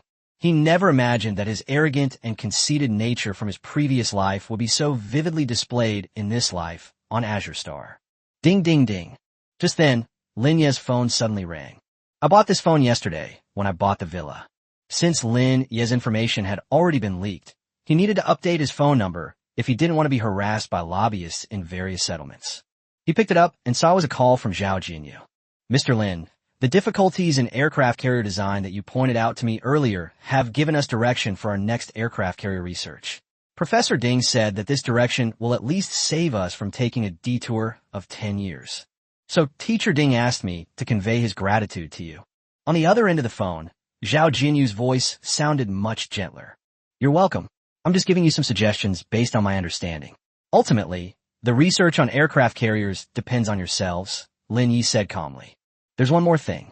I just looked at the challenger list for the Raging Sea dungeon, and it's all Lin Ye from the Day tribe. You need to be extra careful. You've just started designing the dungeon, so you probably don't know much about this kind of thing. The people in the Day settlement actually really enjoy doing this kind of thing. Next, Zhao Jinyu explained to Lin Ye the strange way the Day tribe gathered together to conquer the dungeon. This method of having one race fill all the challenger slots is officially called Team Conquest. Its origins lie in the IGA Ryu Ninja Group and the Shinpuku Suicide Squad of the Day Clan. The goal is to go all out, conquer the dungeon, and thus unexpectedly obtain the technical rewards within. The advantage of having a special forces team composed of one race directly attack a dungeon is that the personnel are well organized and easy to deploy. Team members who enter the instance in this way usually have relatively abundant points, and there is no risk of being eliminated. Of course, there are also cases where a group of LV0 clansmen are sent to their deaths in order to obtain information about high-level dungeons. Although the Sky Curtain does not allow the Azure Star to have a national structure, it is relatively lenient regarding the way dungeons are played. Strange and perverse methods used by the Day tribe to attack the base can be considered as exploiting a loophole in the sky. Zhao Jinyu reminded Lin Ye that, based on her observation, this group attack by the Day tribe did not appear to be a suicide squad. It's highly likely they're pulling some dirty trick to conquer the Raging Sea in one fell swoop. Lin Ye, just in case, Professor Ding suggests you come to the Research Institute to collect some points. Ms. Zhao, thank you for reminding me. However, I am confident in my own abilities and can completely withstand the siege of the Day tribe. I'm driving now. That's all for now. After saying that, Lin Ye hung up the phone. On the other end of the phone, Zhao Jinyu held the disconnected phone, a hint of disappointment flashing in his eyes. She bit her lip, her heart filled with helplessness, and sighed softly. Lin Ye remained as confident as ever. She also realized that Lin Ye would definitely not accept the offer of points. Zhao Jinyu was naturally confident in dealing with the Raging Sea, but he could not afford to be careless about the Day tribe's unpredictable behavior. If Lin Ye's instance is indeed conquered, and Lin Ye is unfortunately eliminated, the aircraft carrier technology there will be acquired by Hidataka Ito, and then there will be no one on the entire Azure Star who can rival Hidataka Ito. The Day tribe's strong desire for revenge, Ito Hidetaka will surely follow up by targeting the Daxiao tribe in the Longting settlement. The consequences would be unimaginable. Unbeknownst to many, Lin Ye and his clone have become the focal point that influences the entire situation on Azure Star. 3, 2, 1. Welcome to the Infernal Dungeon. Earth Online. The 5 Constants Raging Seas. The copy has been loaded. Challengers are being deployed to the virtual battlefield. 20.000/20.000 available. The dungeon is now open. As a notification, sound came from the sky. Ito Hidetaka and his 19,999 companions from Day stepped into the mysterious and dangerous dungeon, Raging Sea, where their eyes met. The scene before them was exactly the same as when they first entered this place. The Wuhai Naval Arsenal by the sea still stands quietly, as if time has never passed. The sea breeze brushed against their faces, bringing with it a strong, briny smell, a smell so familiar, as if it had transported Ito Hidetaka back to that terrible nightmare. Every detail was so clearly etched into the depths of their memories. The surging sea, the salty smell in the air, everything seemed to reappear as if it were yesterday. The only difference is that there are twice as many challengers this time, and the huge arsenal seems much more crowded. However, because the challengers were generally of lower level this time, there were fewer challenger warships anchored on the coast. Thinking back to the scene of being blown to pieces by the torpedoes of the destroyer fleet outside Pearl Harbor, Hidetaka Ito felt that pain was still vivid in his mind. So I couldn't help but take a deep breath. Before Tianmu could even begin his introduction, the live stream chat in the instance room erupted in excitement. Holy crap, what's going on? Is this a group of Day tribe members coming to conquer the dungeon? We really have to thank the brothers of the Day tribe for saving us from being struck by the raging sea this time. The Day people are really tough. Everyone else is trying to avoid them, but they're actively going up to them. This Ito Hidetaka dares to come and challenge us? Is he going after Lin Ye? What do you know? This is called the Taiho Bushido spirit. Because of Ito Hidetaka's crushing defeat last time, the current comment section is filled with pessimists. In everyone's opinion, although the scale has been expanded to 20,000 this time, the quality of the challengers is not better than the last time. With this setup, no one thought they could conquer a hell difficulty dungeon. Chapter 29 for the settlement. For Day. Of course, aside from those who were pessimistic, the bystanders of the Day clan naturally had to stand up for Ito Hidetaka. What do you know? Mr. Ito was just testing the waters last time. This is a real battle. Mr. Ito dared to take on this challenge, so he must be confident. What do a bunch of mongrel pigs know? Do they understand the value of a Day tribe's coordinated attack? This time, Mr. Ito will definitely conquer the challenge and secure aircraft carrier technology for His Majesty the Emperor. For the Emperor. For the Emperor of the Day tribe found it strange that in a world ruled by the heavenly curtain and where everyone fought their own battles, many of them remained loyal to the heavenly emperor without hesitation. Some people were even willing to die for the emperor. I really don't know if this race is loyal or if they have some kind of mental problem. Watching a group of Day people go crazy in the live stream, the other comments became even more agitated. Before Ito Hidetaka could even officially start accepting the mission, the comments were already in an uproar. The number of people watching the live stream was even higher than yesterday. The sky remained the same as yesterday, repeating the dungeon map and quest rules to the challengers once again. This is the enemy faction in this instance. The United States of America. The United States, with a total area of 9.37 million square kilometers, consists of 50 states and has a total population of 400 million. This is the challenger-controlled faction in this instance, Dongying Island. Japan, with a total area of 378,000 square kilometers, consists of 4 large islands. Tianmu described in detail the various situations in the United States and Japan. This is a process that must be followed every time you enter a dungeon. It will not be omitted just because it is your second time entering a dungeon. After some explanation, Tianmu finally gave the task selection. Optional Mission 1. Destroy Pearl Harbor Military Base. This round of the game has a time limit of 96 hours. Challengers must destroy the Pearl Harbor Military Base within the time limit to complete the mission. Each challenger will receive 50 points. Optional Task 2. Economic Comeback. This round of the game lasts 120 hours. All challengers can participate in the management of Japan. The mission is considered complete if the challenger achieves an economic overtaking of the United States at any point in time. Each challenger will receive 50 points. Optional Mission 3. Surrender and Submission. Individual option. Directly declare submission to the United States. Surrender your weapons and technology to the United States. Deduct 20 points and be teleported out of the instance. Mission Failure. Failure to capture Pearl Harbor military base or achieve economic counteroffensive within the specified time constitutes mission failure, and 100 points will be deducted. Taking a deep breath, Hidetaka Ito clenched his fists and regained his composure. At that moment, a handsome young man wearing glasses suddenly appeared in front of Hidetaka Ito. "Hello, Mr. Ito. I am Kojiro Yamashiro, and I am currently a professor at Heian-Kyo University specializing in copy model research. I am your biggest fan." Hidetaka Ito glanced at him and saw that although Kojiro Yamashiro was young, he was also at LV2 level, just like himself. On Azure Star, universities still hold a very high status. Because whether it's researching dungeons or living in a daily life, we can't do without the help of the university. In essence, a university is a large organization, protected by the school and the surrounding community, making it relatively safer. To some extent, university is a shortcut for someone at level 0 to quickly advance to a higher level. A university professor as young as Kojiro Yamashita is definitely an outstanding individual. Such people may not have powerful military weapons, but when it comes to intelligence and gameplay, they are absolutely top-notch. "Hello, Mr. Yamashiro." Ito Hidetaka nodded politely. "I will need your strong support for this dungeon." "Mr. Ito, you are too kind. It is our honor to fight alongside you. His Majesty the Emperor specially arranged for me to select a group of the best students from universities in various settlements.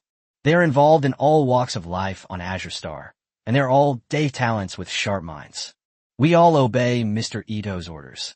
Immediately, Kojiro Yamamoto waved his hand, and everyone lined up in a single file and walked neatly to Hidetaka Ito. Then he bowed respectfully. "Greetings, Mr. Ito. Greetings, Mr. Ito." Even their shouts were perfectly synchronized. Mr. Ito nodded in satisfaction, feeling less apprehensive and more relaxed. Having such a group of teammates who respect you is definitely much better than those random solo players from before. At least these people follow orders and won't cause trouble. "Everyone, we are fighting for the Emperor and also for our day settlement. If we can clear the raging sea and acquire the dungeon techniques, it will not only be a contribution to the Emperor, but also the best opportunity for each of you to improve. Only when our settlements are strong can we all be safe. Let's work together for the Emperor. For our settlements." Hidetaka Ito himself was also quite excited and suddenly shouted out a rallying cry. The other challengers around him were mostly young students, all full of youthful vigor. Hearing Ito Hidetaka's passionate slogan, they all became excited. For the Emperor, for the sake of settlement. Seeing the scene inside the dungeon, the onlookers were dumbfounded. "Excellent. Full of energy. Why shout so loudly? Will shouting help you clear the dungeon?" Some of the Day Tribe's ideas are truly hard to understand. Seriously, it's quite impressive to have an entire race on the field like this. Who knows, maybe they really will manage to clear the game this time. To those in front, stop dreaming. You have no idea what Hidetaka Ito is all about. When has he ever failed to shout slogans at the top of his lungs? Everyone noticed that the person who ultimately spoke negatively about Hidetaka Ito was none other than Prince Singh, the Indian prince who had challenged the raging sea alongside Ito last time. So this failed dungeon run caused two important figures from Azure Star to fall out. Some people, who love a good show, seize the opportunity to make a big fuss. Singer, what are your thoughts on Mr. Ito? Ito Hidetaka is a complete fraud. If it weren't for his misjudgments last time, we wouldn't have suffered such a crushing defeat. A man like that will never earn my approval. Ito Hidetaka glanced at the comments in the dungeon and almost spat out blood. This Singh, he actually dares to make such a fuss. Even if Ito Hidetaka is rubbish, he's still much better than a curry prince who was made by throwing money at him. Why should someone like that get so worked up? After calming himself down, Ito Hidetaka turned off the bullet screen in front of him and looked at the people in the military camp. Everyone, time is limited, we can't waste it. Next, I will choose Mission 2. We will use ingenious methods to conquer the raging sea. Chapter 30. A dungeon where weapons are not allowed. Immediately, Hidetaka Ito, as the commander, directly selected Mission 2 for everyone. Economic reversal. Sky curtain. Select Mission 2. Skyward notification. Challengers have successfully selected Mission 2. The following dungeon will be conducted in a non-combat format. This dungeon will test your logic and strategic thinking. In non-wartime situations, the use of any weapons and any armed violence is prohibited within the instance. All military weapons brought into the instance will be temporarily frozen.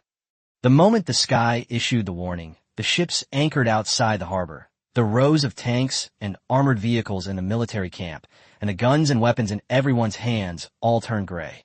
Then it dissolves into mosaics, one after another in the wind. This sudden change startled many challengers who were visiting the instance for the first time. They all stared at each other, somewhat at a loss. You can play it like that? A completely non-combat based instance? This is the first time I've ever heard of one. But aren't instances meant for combat? If you can't fight, what's the point of having an instance? If all weapons are frozen, doesn't that mean the entire game has nothing to do with military technology? Could it be understood that the current Raging Seas has become a dungeon that relies purely on brains? Many people actually think that since the second mission is an economic war, it will most likely be a dungeon run that combines economic operations with military offensives. During the economic war, the enemy forces will harass us from time to time. No one expected it would be a complete and direct weapon lockdown. A purely non-combat mode. A dungeon mode that doesn't require combat. This is the first time in the history of dungeons in Skyfall. For thousands of years since the Sky Curtain existed, every instance of it has been filled with killing and war. Both used military weapons, tactics, and terrain to create strategic advantages and achieve victory. To a certain extent, the strength of a dungeon is actually a contest of military technology, something that everyone has subconsciously accepted. Lin Ye's sudden introduction of a non-combat mode has broken the established rules. In the conference room of the first Dungeon Research Institute of the Great Xia Dragon Soaring Settlement, Ding Chong, along with a group of researchers, watched the progress of the Raging Seas instance on the big screen in real time, just like yesterday. This activity is now a mandatory task for the Research Institute. Everyone must be present to observe whenever the Raging Seas event begins. When they saw the non-war situation indicated by the celestial display, everyone gasped in shock, their faces filled with disbelief. So this is how dungeons can be designed? One researcher exclaimed in surprise. In that case, wouldn't choosing Mission 1 and Mission 2 mean that there are two completely different challenge modes, which is equivalent to two different instances? The sheer size of this Raging Seas instance is simply unimaginable. Because they had never seen anything like it before, all the researchers looked excited. This non-combat mode dungeon has completely opened the door to a new world for them. If dungeons didn't require weapons, it would open up countless possibilities for dungeon design. That's a brilliant idea. Ding ding. Lin Ye is truly a genius. We who specialize in copy analysis never even thought of this. Since this works, can we try creating a non-combat instance in the future? The researchers engaged in a heated discussion about this new type of instance. Lin Ye, and the meeting room became lively for a while. Cough cough. Ding Chong coughed twice to signal everyone to be quiet, and then slowly began to speak. Quiet down, everyone. Now is not the time to discuss such long-term issues. Whether it's peace or war, it's all just superficial. The core of all these instances is the underlying logic. Since it's a new format, everyone should watch it with even greater concentration. The room gradually quieted down. Ding Chong took a sip of tea and then looked at Zhao Jinyu beside him. Ever since the start of the new wave of raging storms, Zhao Jinyu has had a sense of unease. He was gently exhaling a thin lemon cigarette, staring at the ceiling with some irritation. Jinyu, you seem a little worried. What are your thoughts? Why don't you share them with me? Ding Chongping said gently. Teacher, this is what I think. Zhao Jinyu hesitated for a moment, but finally voiced his doubts. Perhaps it's my limited experience, but I always feel that Lin Ye's design of such a new type of dungeon mode is somewhat like shooting himself in the foot. Tell me about it. Ding Chong still had a kind smile on his face. Teacher, you see, a person's energy is limited and the capacity of a copy is also limited. Lin Ye must have put a lot of thought into making this instance so large and incorporating so many clever design elements, Zhao Jinyu explained, frowning. These are all his strengths. Now, a non-combat scenario would erase all the things I designed before. This would invisibly reduce the size of my instance. Moreover, I really don't understand. Lin Ye clearly has the military power of an aircraft carrier, which is his biggest advantage. Doesn't this non-combat situation erase his advantage as well? Hearing Zhao Jinyu and Ding Cheng's conversation, the other researchers also gathered around. Everyone quieted down, seemingly realizing the problem. This time, Ding Cheng did not refute Zhao Jinyu's words. Instead, his expression became solemn. Even he had the same doubts and speculations in his heart. At this moment, he couldn't understand what Lin Ye was thinking. Since we have such a powerful weapon as an aircraft carrier, why not just set the mission to be the same as the attack on Pearl Harbor? When the time comes, we will send out a world-destroying fleet to annihilate the nation. Even if 20,000 Day Tribe challengers attack us as a group, we will not be afraid at all. Instead of employing this steady, even foolproof approach, they still want to launch an economic war with a second objective. Sword Rain, what you just said is exactly what I was thinking too. Ding Cheng also showed a puzzled expression. In this world controlled by the sky, everyone's core competitiveness actually lies in the skills and weapons within the dungeons. This is why all dungeons have always been themed around war. Because that would be the most lethal and the most direct. The non-war policy that Lin Ye has created is actually like a policy of equality for all. Whether you are LV0 or LV4, suddenly everyone is unable to use weapons. If this were a copy of a newly designed LV1 character without any technical expertise, I would find it brilliant because it would close the gap between myself and those advanced challengers. But Lin Ye is not a novice without skills. He is the most sought-after technical expert on the entire Azure Star right now. By doing this, he is somewhat crippling himself. Chapter 31 Ito Hidetaka regains confidence. In the Raging Sea dungeon. Looking at his vanished fleet, after a brief silence, Hidetaka Ito suddenly burst into laughter. Non combat mode? How ridiculous. Lin Ye is really treating dungeons like a game. Lin Ye is indirectly giving us a chance to pass the level. Seeing Ito Hidetaka's confident demeanor, Yamashiro Kojiro smiled and politely asked, Mr. Ito, do you have a strategy for conquering this dungeon? I don't have any ideas yet, since we don't fully understand the rules. I just feel that Lin Ye's non-combat mode has lowered the difficulty of the Raging Seas dungeon by a huge margin.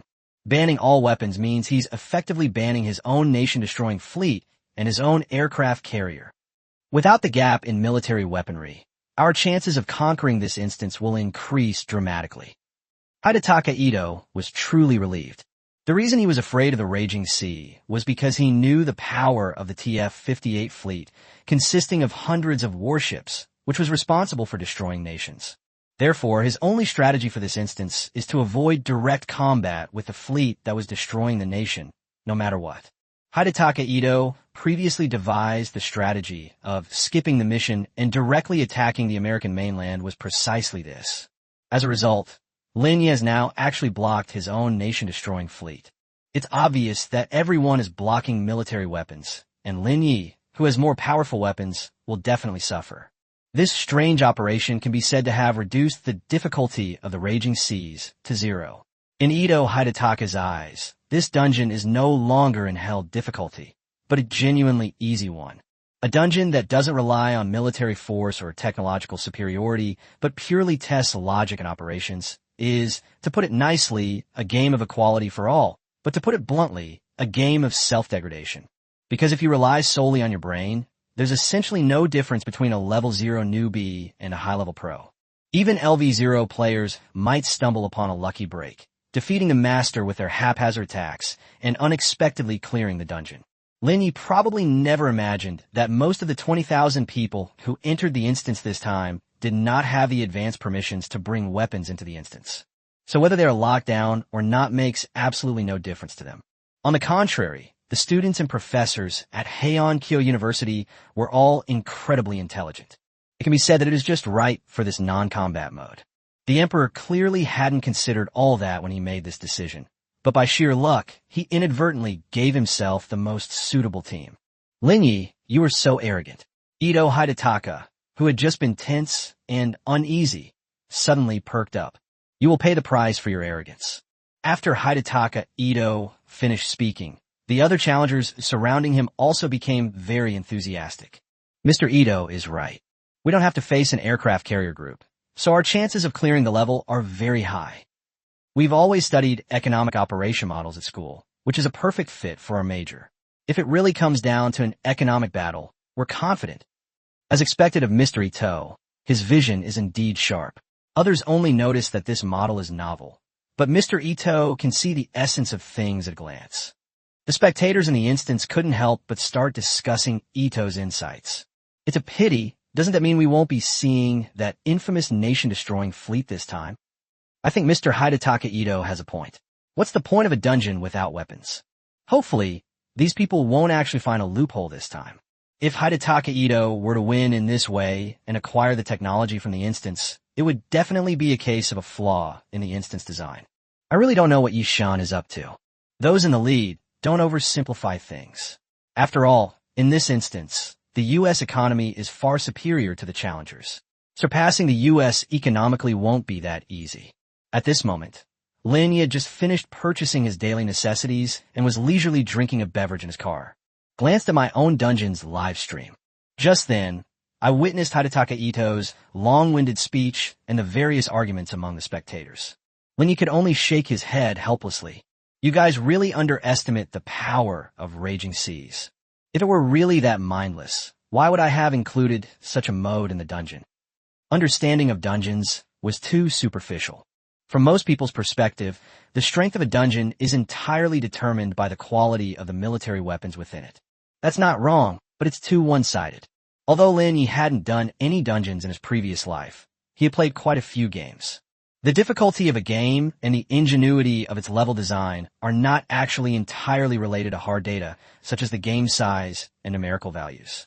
In the past, games like Getting Over It and Sheep and the Sheep were simple and even childish games, but they stumped many gaming experts. If the mechanics are set up well, even without any weapons, a dungeon can still be made very difficult, especially for the Raging Seas dungeon. The reason why the United States can become a permanent member of the UN Security Council is only partly due to its military strength. The true foundation of the United States lies in the various forms of hegemony derived from its military strength. The hegemony of the U.S. dollar allows the U.S. to control the world's monetary structure and arbitrarily reap the world's wealth, making the whole world pay for America's money. Media hegemony allows the United States to control the direction of public opinion around the world and, consequently, control universal values. Under the propaganda of the U.S., all their actions are branded as righteous. People in hostile countries, under this kind of brainwashing, might even think that the U.S. is right. The hegemony of oil allows the United States to control the world's energy supply. By completely linking oil to the U.S. dollar, it is tantamount to firmly grasping the lifeline of other countries' industrial development. Technological hegemony has made the United States the undisputed world leader in high-tech fields, and it is basically at the forefront of research and development in any field.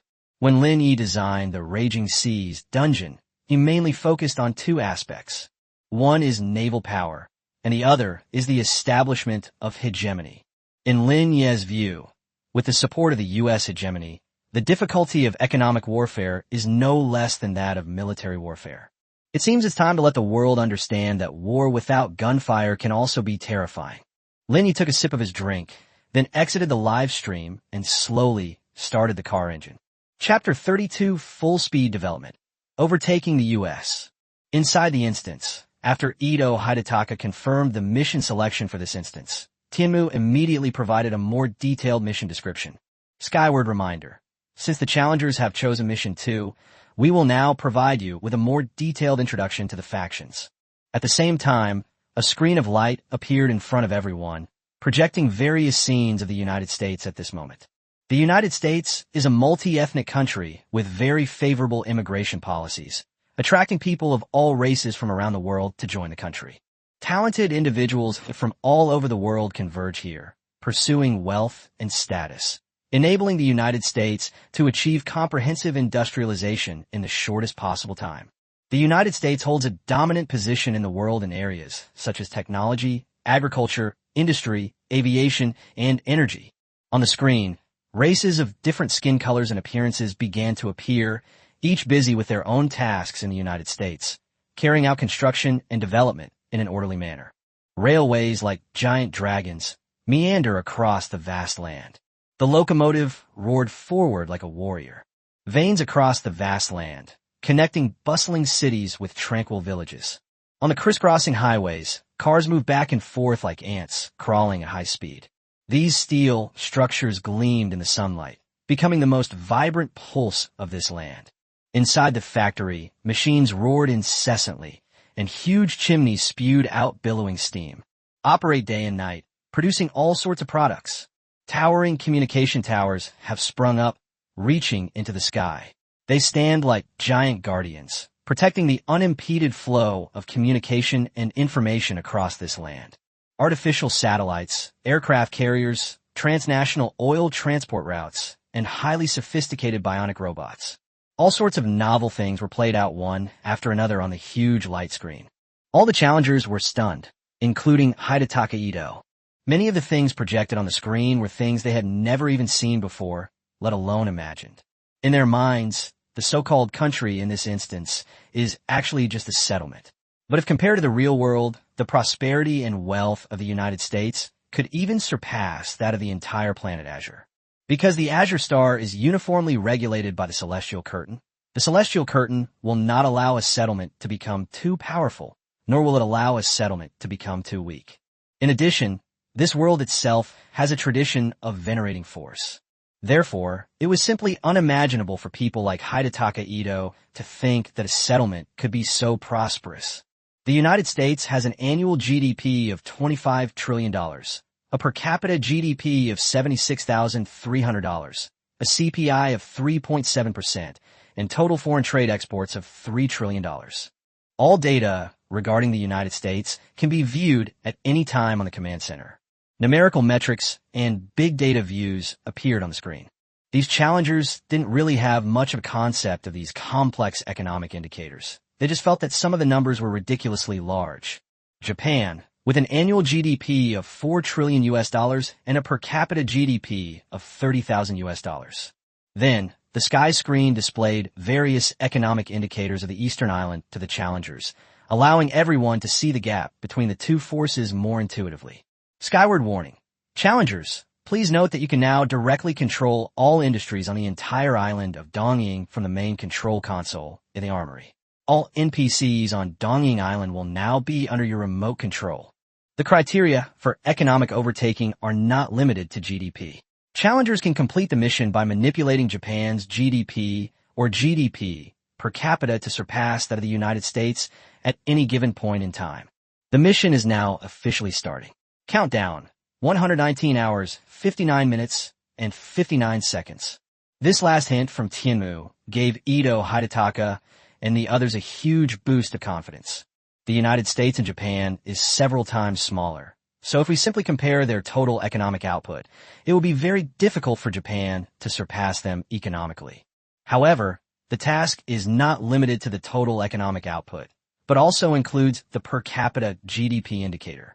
Current data shows that the per capita GDP of the United States is 70,000 yuan, while that of Japan is 30,000 yuan. There's a certain gap, but it is not invincible. Because as long as a breakthrough is achieved at any time, even within a single second, the mission is considered complete. With a slight surge, there's still a good chance of achieving a short-term economic turnaround. Gentlemen, the time has come for us to serve the Emperor. Now we must devote ourselves wholeheartedly to the dungeon. Ito Hidetaka once again delivered a passionate speech. Compared to when he first entered the dungeon, he is now much more stable and confident. I don't understand economics, but you are all top talents in our day community. Next, everyone needs to manage their respective areas of expertise well, identify any shortcomings in the operation of Dongying Island, and then correct them as soon as possible.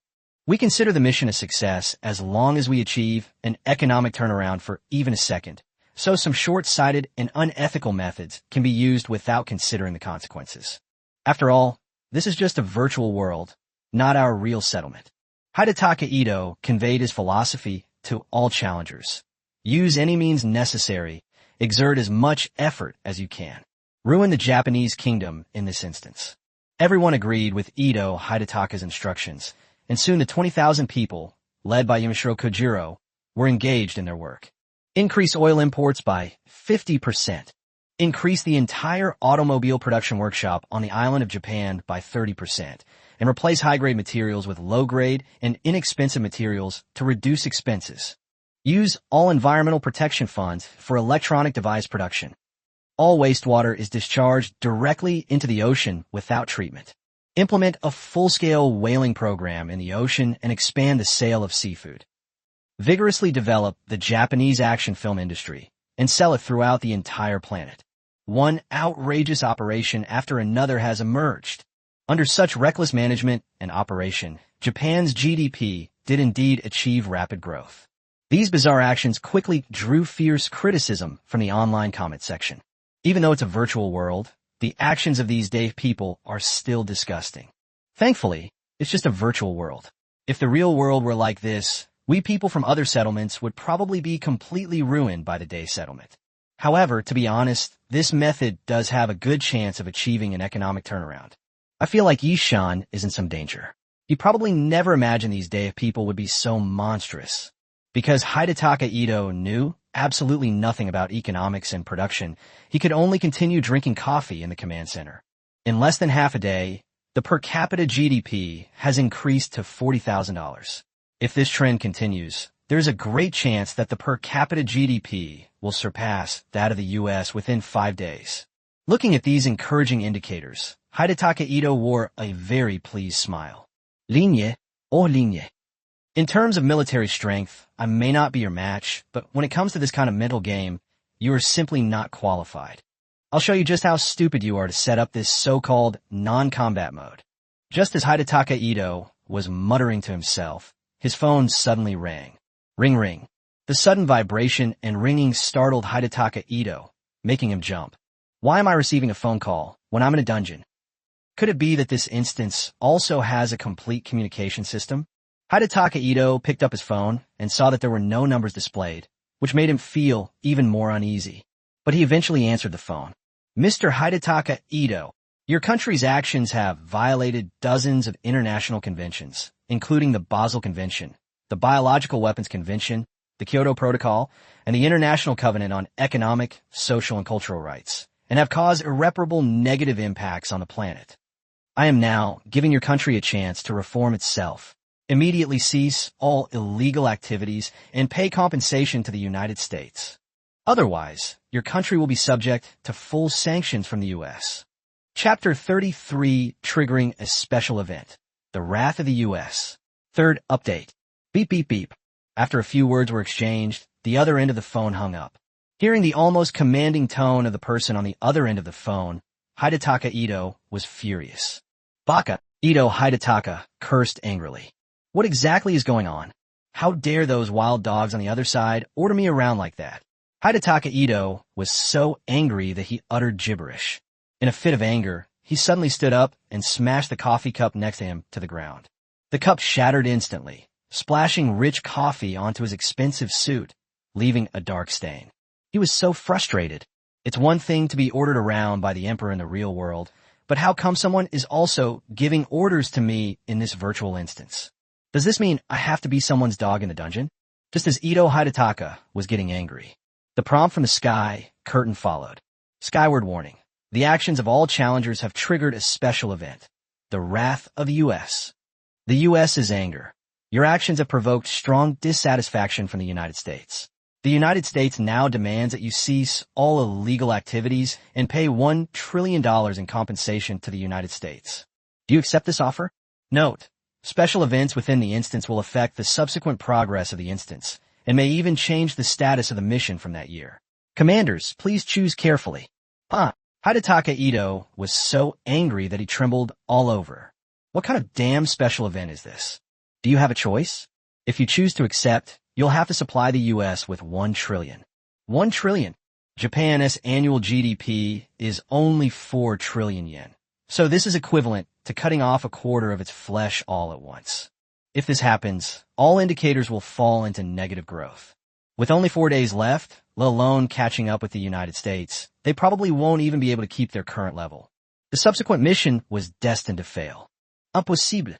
There's no way we can accept such an unfair offer.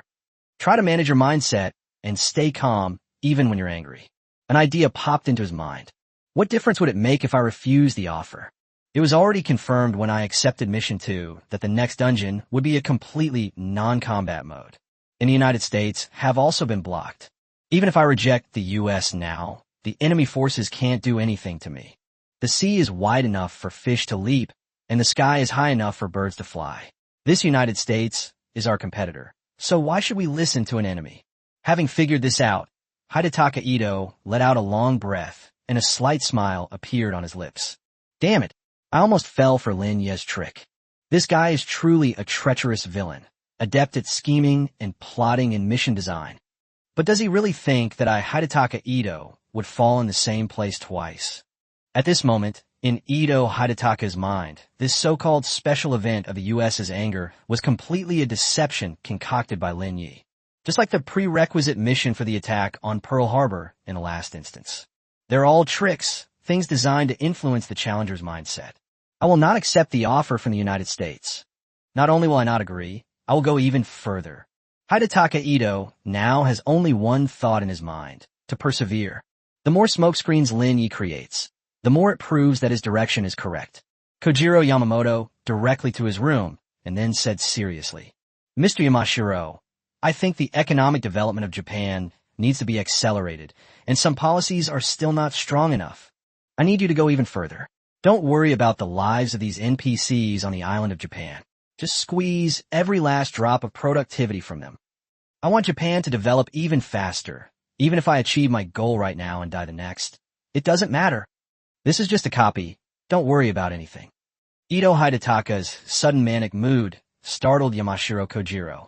But soon enough, Kojiro Yamashita bowed to Hidetaka Ito. Yes, Mr. Ito. I'll give the order right now.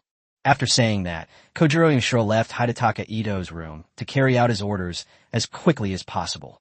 Ito Hidetaka did not directly answer Tenbu, but this action had already shown his attitude. He is determined to fight the United States to the end. Just then, the notification from the sky sounded again. Dear Challenger, your actions have already made a choice regarding the U.S.'s proposal. You rejected the U.S. The instance quest has been changed accordingly based on your choice during the Wrath of the U.S. special event. Task 2. Economic Reversal. The time limit for this round of the mission has been shortened to 60 hours. All challengers can participate in the management of Japan. The mission is considered complete if Japan's economy is surpassed by that of the United States at any point in time. Each challenger will receive 150 points. Failure to complete the mission will result in a deduction of 500 points from each challenger. What? The previous mission has changed. You can do that. Hidetaka Ito felt somewhat taken aback. This quest adjustment is not the same as the quest changes in the previous instance. Last time, after the challenger completed the prerequisite tasks, an additional follow-up task was given. This time, however, the original mission settings have been adjusted. The time limit for the mission has been reduced by a full half. This is a bit tricky. At the current rate of economic growth, Hidetaka Ito calculates that it will take at least 3 days for the economy to catch up. Now that the time limit has been shortened, the difficulty of the task has increased significantly. Most importantly, the rewards for completing the task and the penalties for failing are also increasing exponentially. Ito Hidetaka might not care about the reward for completing the task, but the penalty for failure is far too severe. Day Tribe challengers who entered the instance this time were LV1. 90% of them didn't have enough points to reach 500. Previously, the calculation was based on a deduction of 100 points, meaning these people could survive even if they failed the mission. Now it's 500 points, which means that if they fail, they will be wiped out. The pressure of death came instantly. For a moment, Hidetaka Ito was also somewhat flustered and even felt a little suffocated. He himself wouldn't die, but if the mission failed and nearly 20,000 of his compatriots were to be wiped out, how could he explain that to the emperor? Wouldn't I then become a sinner in the community? Hidetaka Ito was uneasy, and the other challengers were even more uneasy, because this was a real threat of death, who were directing operations on the island of Japan, stopped what they were doing. Why is this happening? Wasn't it agreed that there would be no danger to our lives? Why did the Emperor lie to us? If I had known this would happen, I shouldn't have signed up for this damned instance. Wow, I want to go back. I want to go back. Some timid challengers were so frightened that they burst into tears. They were university students who had always been under the protection of a school and their community and had never experienced a life or death threat. Realizing at that moment that he might die changed his mindset completely. Chapter 34, A Comprehensive Sanction Against the Raging Sea. Just then, Kojiro Yamashita rushed in. Mr. Ito, something terrible has happened.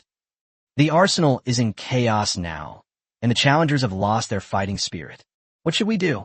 Hidetaka Ito let out a long breath, and the anxiety and tension in his heart dissipated like mist. As the commander, he must remain calm and absolutely not lose his composure, nor allow his emotions to affect the other challengers. In that case, we would have completely fallen into Lin Ye's trap. The task is simply more difficult now. It doesn't mean there's no hope. But if each challenger is too scared to continue working, then the mission is truly a failure. So he went straight to the loudspeaker in the command center and began addressing everyone at the arsenal. Gentlemen, have you forgotten the oath you swore when you entered the dungeon? Have you forgotten our Bushido spirit? A tremendous sound echoed throughout the arsenal. Was what you said before about fighting for the Emperor just a joke? Hidetaka Ito paused for a moment, clearly also somewhat agitated. If you give up now, you will surely die. Only by persevering will you have any hope of survival. For you, there is no other choice now but to trust me and trust the Emperor. Hidetaka Ito's words were indeed very inspiring, and after this pep talk, the challengers calmed down. Actually, we have a great chance. Even if the mission time is halved, our chances are still great. As long as everyone uses their brains and tries their best to squeeze those NPCs on the Japanese island, we can definitely do it. So stop being afraid, learn to face your fear, and learn to overcome it. Once you clear this dungeon, you will all be heroes of our day's settlement. After another inspiring speech, the challengers were once again fired up. For the Emperor, for Mr. Ito, for aircraft carrier technology. After brainwashing themselves, they quickly got back to work. Hidetaka Ito let Kojiro Yamamoto leave first, and then collapsed onto the sofa. It's too difficult. It's really too difficult. He had to admit that Lin Ye was indeed a genius at manipulating other people's emotions. In particular, the tasks are designed to put endless mental pressure on the challengers. Under such intense pressure, the abilities of each challenger inevitably suffer. It's no use, Lin Ye. I won't fall for your tricks a second time. Although the penalties for the mission have increased, the rewards for the same mission have also doubled. I will definitely lead these 20,000 men to conquer your raging sea. But before Ito Hidetaka could catch his breath, the world before him was instantly stained blood red. It was as if the entire universe was submerged in spilled blood, so red it was blinding and suffocating. Countless invisible red lights flashed wildly all around, and the sirens were sharp and piercing, like sharp blades cutting through his eardrums and stimulating his nerve endings. What's going on now? Immediately afterwards, the prompt from the sky appeared again. In response to your actions, the United States will impose comprehensive sanctions on Japan. You will face the true raging storm of the United States. Sanction. What the hell is this thing? On Azure Star, everything is controlled by the highest authority, the Celestial Curtain. The resources and economy of each settlement are all subject to macro control by the Sky Curtain. Therefore, Hidetaka Ito completely failed to understand what this so-called sanction actually meant. But his doubts didn't last long, because the sky answered him directly. Challenger, the U.S. has declared Japan a global enemy. You will face the following sanctions. 1. Energy sanctions. On this planet, most oil-exporting countries will cease trade with your nation, and the few remaining exporting countries willing to continue trading with you will raise their oil export prices to more than 30 times the original price. You must implement controls on your country's oil reserves as soon as possible. Otherwise, given your current oil stocks, you will be completely depleted in a very short time. 2. Technological sanctions. The U.S. will cease sharing technology with you, but most of your country's industries are centered around U.S. technology. Without this technological support, the productivity of the vast majority of your industries will decrease by more than 50%. Please find a viable alternative technology as soon as possible. Otherwise, production across all industries in your country will grind to a halt within 2 days. 3. Trade sanctions. The vast majority of countries on the planet will cease bilateral trade with you. Your country's exports will decrease by 90%, and you will lose 50% of your import channels. Please take control of the supplies as soon as possible. Otherwise, your country will face a severe shortage of various supplies within a single day. 4. Financial sanctions. Your country will no longer be able to use the US dollar as a major currency. All US dollars held in your country's reserves will be invalidated, and your country's domestic currency will be frozen worldwide. 5. Administrative sanctions. The US Congress has infiltrated your country's party system, funded your resistance forces, and incited widespread unrest. All challengers' control over Japan will become extremely precarious. 6. Public opinion sanctions. The U.S. Congress will spread information about your country's numerous crimes worldwide, which will greatly damage your country's international reputation and affect the trust level of all people in Japan. In an instant, countless celestial prompts scrolled rapidly before Ito Hidetaka's eyes, making him dizzy. However, the sky showed no sign of stopping and continued to display prompts. Finally, Ito Hidetaka counted them and found that there were hundreds of sanctions. A dazzling array of debuffs were all applied to the challenger camp. Hidetaka Ito was momentarily dazed and slumped back onto the sofa. As a result, all the data from Japan decreased rapidly, and the GDP that had been painstakingly boosted suddenly turned negative. Why? Why can we play like this? This instant setup is so unreasonable. What gives the United States the right to directly influence all sorts of things on a Japanese island? Sky Curtain, this is simply unreasonable. A hostile force that can forcibly control me cannot possibly achieve a comeback. Hidetaka Ito roared out in anger, his voice becoming hoarse from the rage. Sky Cover reminder. All settings in this instance have been reviewed by Sky Cover to ensure their rationality. This is beyond doubt. Your actions, as the challenger, triggered a series of chain reactions. If you had orchestrated the situation in Japan from the beginning or chosen to back down in the face of the U.S.'s anger, none of this would have happened. Chapter 35, When it rains, it pours. The sudden turn of events shocked the viewers in the live stream, just as much as Ito Hidetaka himself. I never knew you could play it like this. Yishin's gameplay design is truly ingenious. Terrifying, with so many sanctions looming over them, it's simply impossible to complete the mission. This is the so-called suppressive power of a world hegemon. Even without military weapons, it can suppress you in every aspect. This feeling is truly suffocating. However, upon closer examination, it actually makes a lot of sense. The countries in this instance are equivalent to settlements in reality, and no ruler of any settlement would manage his people in an oppressive way like Ito Hidetaka. The above statement is correct, so it's only natural that these people would face sanctions from the U.S. Serve them right. I've disliked these Dave people for a long time. Without being in the instance firsthand, spectators cannot truly grasp the despair that Hidetaka Ito felt at that moment. For them, the best way to watch the drama unfold is still to stir things up. In the conference room of the First Research Institute of the Great Xia Clan, the entire conference room fell silent as the list of sanctions was displayed on the big screen. These so-called sanctions left the researchers completely bewildered. This is something that has never existed in the thousands of years of history of Azure Star. What exactly are these? It feels like Lin Ye is making up things we've never seen before in this non-combat instance. How can one settlement be so aggressive as to bully another? Does this kind of thing even make sense in a dungeon? Ding Ding, could you tell us about it? At this moment, Ding Chang's eyes were also filled with shock. Even he, living in this land controlled by the heavens, couldn't fully understand the status of the United States and what these sanctions list represented in the raging seas. After a long while, Ding Changkai slowly spoke. Don't try to understand this instance based on the rules of Azure Star.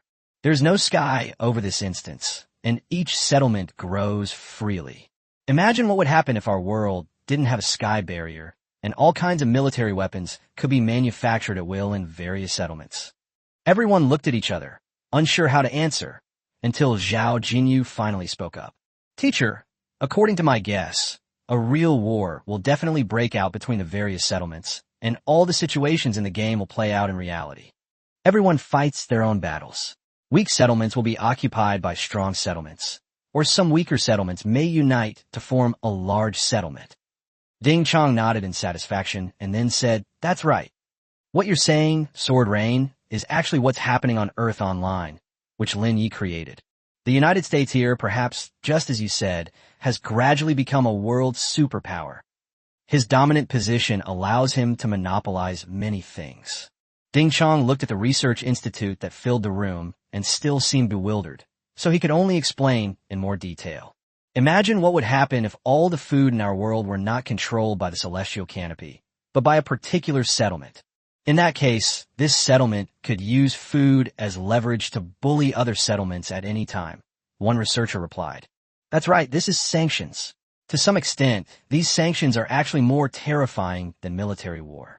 From this perspective, these sanctions amidst the raging storm are actually entirely reasonable. The conference room fell silent once again. As everyone pondered the matter carefully, the more they thought about it, the more terrifying it seemed.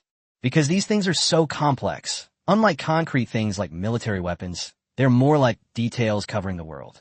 Azure Star only focuses on military research, so it has never paid attention to the rules and regulations of other industries. But the so-called politics, trade, and public opinion that are now being revealed in Raging Seas are actually no less complex than military research. How strong of logic would it take to recreate all these vague and ambiguous details within a single instance? Lin Ye is creating a completely new world. He considered every little detail of this world. This is outrageous. Let's continue reading and see if these so-called sanctions in the dungeon really exist, Ding Chong said slowly, calming himself down. If that's really the case, then Lin Ye can't be described as a genius at all. Inside the command center, Hidetaka Ito was extremely uncomfortable. It's fake. It must be an illusion. This must be a deception Lin Ye is deliberately putting on to fool me. Such sanctions are simply impossible. How powerful would a country have to be to have such enormous influence? Hidetaka Ito started talking to himself frantically, trying to give himself some kind of self-comfort. For a faction to achieve this level of dominance in a dungeon, the dungeon designer needs to have sound logic across various industries to support the foundation for this faction to become the planet's overlord. This is an unimaginable amount of work. Even if Lin Ye is a genius, he is only a genius in military technology. He cannot be a genius in economics, energy, and politics. Impossible. Absolutely impossible. Creak. Just as Hidetaka Ito was feeling angry about these sanctions from the U.S., the door to the command room was pushed open once again. It was the deputy commander, Yamashiro Kojiro. Previously, when Yamashiro Kojiro came in to report, he would politely knock on the door first, but this time he did not. This time, they simply pushed the door open and entered. He looked extremely anxious, his face flushed red, and he was holding something that looked like a display screen in his hand. Mr. Ito, something terrible has happened. Various industries and departments in Japan have protested against our previous management, and we have also been condemned by the international community. Hidetaka Ito frowned, a very ominous premonition immediately welling up in his heart. Could it be that the previously mentioned sanctions were actually true? He quickly picked up the monitor and began to examine it. It is being broadcast. International communique. Japan's actions of discharging sewage into the ocean have violated international conventions and have now received strong condemnation from the entire world. China has announced that it will cancel all bilateral trade with Japan. South Korea claims it will withdraw all foreign companies from Japan. Upon seeing this news, Hidetaka Ito's fingers trembled involuntarily. Isn't this exactly the trade sanctions that the sky screen just warned about? Many countries have severed ties with Japan, and the lack of trade has had a devastating impact on their economies. He swiped his finger and continued reading the news below. Toyo Ilbo's top news story today. Due to large-scale whaling, the balance of marine biodiversity has been disrupted, leading to a significant decrease in seafood profits and widespread discontent among fishermen. The second news item in today's Toyo Daily News reports that numerous spontaneous combustion and explosion incidents have occurred involving the renowned Japanese brand, FAW Toyota. Inspections by relevant departments have revealed significant instances of substandard materials and workmanship in the vehicles. The third news item in today's Toyo Ilbo reports that due to the influx of adult films into the youth market, young people in Japan have become a dead generation, with frequent cases of train groping. Why? It's one thing for the international community to ridicule us, but why are even the local media in Japan smearing us? Do they realize the immense damage this will cause to their own country? This dungeon setup is simply outrageous. As Ito Hidetaka watched the news, he grew increasingly angry and nearly smashed the screen. Mr. Ito, there's some things I only just learned myself, Yamashiro Kojiro said, somewhat aggrieved. Actually, the entire Japanese island has always been a lackey of the United States. What? Ito Hidetaka looked surprised. Many businesses, factories, and media outlets on the island of Japan are actually controlled by American conglomerates. Moreover, the American people have a natural sense of obedience to the United States, and they readily believe the messages conveyed by the United States. Hidetaka Ito was completely baffled. After all that, there was actually this hidden layer of information. He frantically swiped the screen, hoping to find some good news to comfort himself. Surprisingly, they couldn't find a single news item that was favorable to them. The news is overwhelmingly negative about Japan. Any one of them could be devastating to economic development. The screen was filled with nothing but bad news. When he scrolled to the last news item, Hidetaka Ito completely broke down. According to Hwaja Daily, due to international boycotts of Japan, many countries have shifted their foreign trade from Japan to the United States. It is estimated that the United States financial report this quarter is expected to rise by 20 percentage points. Bang! Hidetaka Ito punched the wall of the command room with all his might. Asshole! Bakiru! Lin Ye, you've really gone too far. He had lost control of his emotions. Disgusting. Absolutely disgusting. By orchestrating this campaign to forcibly suppress the labor force on the Japanese islands, not only has their own economy not seen rapid growth, but it has actually accelerated the economic development of the United States. Isn't this just like doing someone else's favor? At this rate, the chances of achieving an economic turnaround within 3 days will only decrease. Seeing Ito Hidetaka's broken expression, Yamashiro Kojiro was so frightened that he trembled and dared not utter a single word. Once Ito Hidetaka had calmed down a bit, he stepped forward again and said in a low voice, Mr. Ito, besides these news reports, there's an even more important matter that requires your decision. Many people on the Japanese islands took to the streets to protest and accuse us of violating human rights and democratic rights. Congress has already passed an impeachment resolution against us, and if we don't make any changes, we could very well be impeached outright. Impeachment? What's that? Ito Hidetaka was completely confused. This was indeed a bit difficult for him, because many of the words in the dungeon did not exist on Azure Star. Mr. Ito, as I understand it, this impeachment means removal from office, Kojiro Yamashita explained slowly. If this were placed in this scenario, it would roughly mean that we would lose control of the Japanese islands. Chapter 36 Ito Hidetaka's Countermeasures, third update. Out of control, Hidetaka Ito gritted his teeth, feeling somewhat dazed. He took a box of cigars out of his pocket, his hands trembling as he cut the cigars open and took a deep drag. The second mission in this instance, Economic Overtake, relies on the challengers controlling NPCs on the island of Dongying.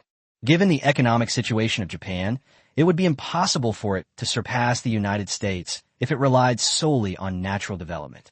Moreover, the mission description for Mission 2 is to manipulate the island of Japan to achieve an economic turnaround. If you lose control, what's the point of playing? Doesn't that mean the mission is over? No, we absolutely cannot lose control of Japan. We must persevere with this mission no matter what. That's what he said, but Ito Hidetaka also knew that he was in a dilemma. If we continue down the same path, the possibility of achieving an economic turnaround under the various sanctions imposed by the United States is already very low. Moreover, it could lead to popular resistance and the loss of control over the Japanese islands. But if we back down now, it will be even more impossible to complete the mission. Lin Ye, Lin Ye. Ito Hidetaka cursed Lin Ye 1,000 times over in his heart. I was already being careful enough, but I still fell into Lin Ye's trap. Mr. Ito, please give us your instructions. What should we do next? Kojiro Yamashita asked anxiously. The mission time has been greatly shortened. We don't have much time left.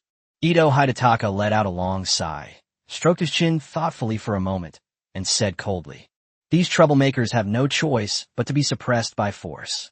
Mr. Yamashiro, just sail our warships to the nearest port to Japan and arrest all these domestic media outlets that are spreading negative news. And those rioting civilians, will just send troops to suppress them. The entire island of Japan must be placed on full alert." Hearing Ito Hidataka's arrangement, Yamashiro Kojiro could only shake his head helplessly. I thought to myself, Mr. Ito must be out of his mind. Were there any warships left in this instance? Weapons have long been completely sealed off. Mr. Ito, our current instance is a non-combat instance, so there are no warships available for deployment. Hidataka Ito smacked his head twice before realizing that he had no military weapons at all. At first, he was glad that weapons were locked in the instance, but now he misses his warships terribly, because there really is no better way than to suppress it with force. Damn it, damn it, damn it. Lin Ye had planned all of this from the very beginning. The reason for the non-combat mode was to prevent us from intervening militarily. He pinched his temples hard, his brain racing. Suddenly, a flash of inspiration struck me. Although these foreign challengers lacked military weapons, the NPCs on the island of Toyo did have institutions such as police, courts, and security forces. While we still have control over Japan, we can issue the following orders to have the Japanese police suppress the unrest. Yamashichin, immediately issue orders to the police, courts, and other law enforcement agencies on the Japanese islands, instructing them to go out and arrest people on the streets. Anyone spreading negative news or engaging in passive resistance to work will be arrested. Furthermore, send all these police officers to supervise the factories. If they find anyone not working hard enough, arrest them, then have the courts convict them and deduct their pay to replenish the national treasury. Upon hearing Ito Hidataka's forceful methods, Yamashiro Kojiro couldn't help but gasp. Mr. Ito, your plan makes sense, but the security agencies on the Japanese islands may not cooperate with us. There's a lot of discontent with our rule in Japan now, not only among the people, but also among the official institutions. Hidataka Ito waved his hand, his eyes unusually cold, and said directly, "If they don't comply, just bribe them. Anyway, we control all the funds in Japan. It's just a matter of transferring them from one bowl to another. People will die for money. Birds will die for food. As long as the funds are in place, they will definitely work for us." Yamashiro Kojiro still hesitated, because Hidataka Ito's handling of the situation was simply too ruthless. It even gives people the feeling of being cold-blooded and ruthless. Connect this furious man with the famous genius who designed the Day Clan dungeon. Yamashiro Kojiro was quite apprehensive after hearing those remarks. Is there something else you're worried about, Yamashiro-kun? Ito Hidataka noticed Yamashiro Kojiro's hesitation. Yamashiro Kojiro hesitated for a moment before finally speaking haltingly. "Mr. Ito, we have already been subjected to various sanctions from the United States because of our excessive actions. If this continues, we are likely to face even harsher international punishment, and domestically, it may also trigger riots." Hearing this, Hidataka Ito shook his head helplessly. Ultimately, university professors, who have always lived in the comfort of their infancy, are being too kind. "Yamagi-kun, you're too weak. We're in a dungeon, and failing the mission now will deduct 500 points. From the moment the mission was changed, it's been a life-or-death battle for most challengers. We must not only continue, but we must intensify our efforts, because it is either Lin Ye who dies or we who perish. I want Lin Ye. D." At this point, Hidataka Ito's tone, which had been somewhat gentle, was now almost a roar. He had had enough of this endless torment. Lin Ye and his copy have now become a source of great anxiety for Ito Hidataka. He's capable of anything as long as he can complete the mission and conquer the dungeon. Continue to exploit those people on the Japanese islands. From now on, make them work 24 hours a day and ensure their work efficiency. Anyone who tries anything will be severely punished. There's an old saying in the Tunglong settlement. A wise man submits to circumstances. That's true in reality, and it's true in the dungeon too. Hidataka Ito stood up, patted Kojiro Yamashita on the shoulder, and subtly tightened his grip with his fingers. "Yamashita-kun, Dungeons are not a place for you to be merciful. We only have one goal, which is to complete the dungeon quest and obtain the technology from the raging seas. As long as we can achieve an economic turnaround, what does it matter if the people riot the next second, or if Japan is completely destroyed? This is just a dungeon. Once the quest is completed, we can leave safely. Yamashiro Kojuro dared not refute Ito Hidetaka any further, and he bowed respectfully to Ito Hidetaka. I see. Mr. Ito, I will do my best to carry out your arrangements. Chapter 37, A Desperate Gamble, Violent Suppression. Fourth update. After saying that, Kojuro Mishiro left Hidetaka Ito's room to carry out this arduous task. At this point, the countdown had less than 48 hours left, and they really didn't have much time left. Hidetaka Ito's iron-fisted decision also caused a huge uproar during the live broadcast. Bribery? Repression? Exploitation of labor? This approach is far too despicable. This approach aligns quite well with my stereotypes about the Dave people. Fortunately, our blue planet in the real world is governed by the heavenly curtain. Otherwise, who knows what kind of mischief the people of the Dave settlement might get up to. Don't be so sympathetic, everyone. This is, after all, a dungeon. If we're talking about cruelty, then Lin Ye killing thousands of people in one dungeon is truly cruel. Although I don't like the people in the Dave settlement, given the current situation, I have to admit that Ito Hidetaka's actions were correct. Ito-san, hero of my Dave settlement, you will definitely clear the level this time. Everyone was discussing it endlessly, each holding their own opinion. Meanwhile, Hidetaka Ito's decision was being implemented intensively. Kojiro Yamashiro exerted maximum pressure on various institutions and industries in Japan. It must be said that the bribery tactic was indeed effective. The various situations on a Japanese island were displayed on a light screen in the command room. On the streets, police lights flashed and sirens wailed as officers frantically apprehended troublemakers like tigers descending a mountain. Those Japanese citizens who gathered in groups and disregarded the law were all subjected to their watchful, dog-like gazes and were subsequently fitted with silver bracelets. Organizations that spread negative news were directly shut down by the court, and in their place came a deluge of positive news praising Hidetaka Ito's great achievements. In the latest round of news about Japan, Hidetaka Ito has been portrayed as a great hero. The security team stormed into the factories, standing behind the workers with batons at all times, urging them to produce at full capacity and not allowing any slacking off. The leaders of the Diet were also directly arrested by the police and secretly detained, and the impeachment draft against Hidetaka Ito was forcibly suspended, becoming a worthless piece of paper. Without oil supplies, Japan used up its oil reserves in one go and then forcibly replaced them with other energy sources. Without imported goods, Japan became self-sufficient, using up all of its domestic reserves. In any case, for Ito Hidetaka and his group, this island of Japan was originally a virtual world. Once they used up all the items, they were done with them. Once they left the instance, what did these things have to do with them anymore? In short, the island of Japan presents a state of peace and harmony. About 3 more hours passed. The notification came from the sky again. Dear Challenger, under your iron-fisted policies, the island of Japan has temporarily entered a state of stability. Economic output has once again entered a positive growth phase. The sky curtain warns challengers that under your oppressive policies, public loyalty will continue to decline. If loyalty drops to a certain level, it will trigger widespread protests and riots, and you will completely lose control of the island of Japan. Challengers, please proceed with caution. This time, Hidetaka Ito completely ignored the warning from the sky. In his opinion, everything Tianmu is saying now is nonsense. Doesn't he know that this approach will provoke discontent among the people of Japan? But there are no other options right now. With less than 2 days left until the deadline, Hidetaka Ito couldn't care less about anything else. As long as he can hold out for these next 2 days, what does it matter to him even if the people bomb the entire Japanese islands? Hidetaka Ito glanced at the economic figures of Japan at that moment, and the real-time per capita annual GDP had risen from the original $30,000 to $50,000. There's only a 20,000 yuan difference between that and the U.S.'s target of 70,000 yuan.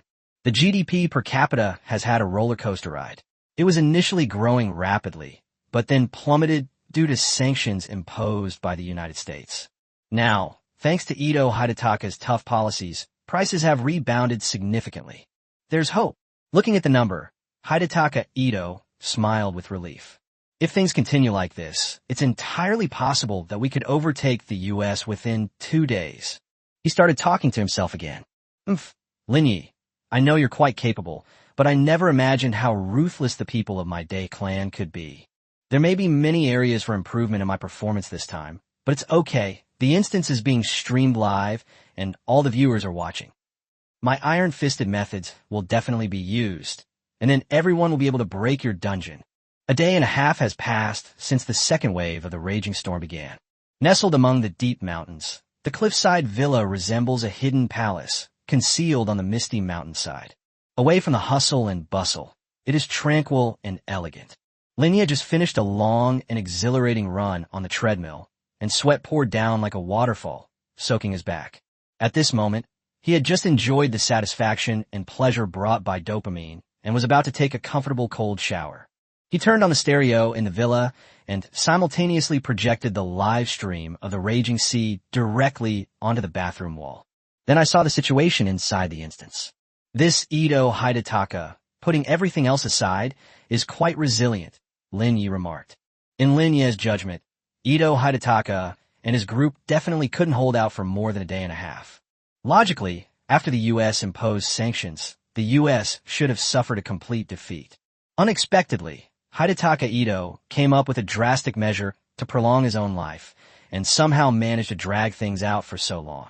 Your attitude is good, but unfortunately, this method is simply not a way to pass the level. Continuing like this will only further increase the penalties for dungeons. In Lin Ye's opinion, Ito Hidetaka's self-righteous, iron-fisted approach was actually the most foolish. Because Azure Star has never had a true economic system, some people in the comments still think that Ito Hidetaka is cunning. They don't have any real tricks up their sleeves. No matter the time, forcibly exploiting someone is the dumbest method. Anyone with a modicum of common sense knows the principle. If the ox stops working, just whip it a couple of times. That's not intelligence, that's recklessness. If you can clear the raging sea with such a crude method, then not only is the designer Lin Ye an idiot, but the reviewer Tianmu is also blind. Actually, there are many ways to complete the non-combat mode of Mission 2. You can create an economic crisis, develop emerging industries, introduce a series of restrictive policies, and even speculate on currencies. Without exception, all methods require some understanding of economics. In the past, China's economy had surpassed that of the United States multiple times. These are all real events that have occurred, proving that an economic comeback in this scenario is definitely feasible and not a dead end. Unfortunately, let alone economics, even the most basic economic common sense is a wasteland on Azure Star. In the military field, although Azure Star is lagging behind, it is still somewhat on the right track. But in other areas such as economics and politics, Azure Star is completely empty. Therefore, for these challengers from Azure Star, choosing Mission 2 is actually far more difficult than choosing Mission 1. Task 1 might still have a sliver of hope, while Task 2 has absolutely no chance. Ito Hidetaka, the moment you chose to use violent suppression, you were destined to fail again this time. Lin Ye shook his head and immediately turned off the live stream. Chapter 38, The Madman Ito Hidetaka. All I want is results, 5th update. Time flies, and more than a day has passed in the blink of an eye. There are less than 5 hours left until the mission's time limit. However, the GDP per capita index is stuck at around 60,000 yuan, neither high nor low. After Hidetaka Ito implemented a hardline repression policy, various economic indicators showed significant growth, but after reaching the number 6, they began to stagnate. This situation had been going on for half a day, and Ito Hidetaka was getting very anxious. He immediately summoned Kojiro Yamashita. Yamashita-kun, what's going on?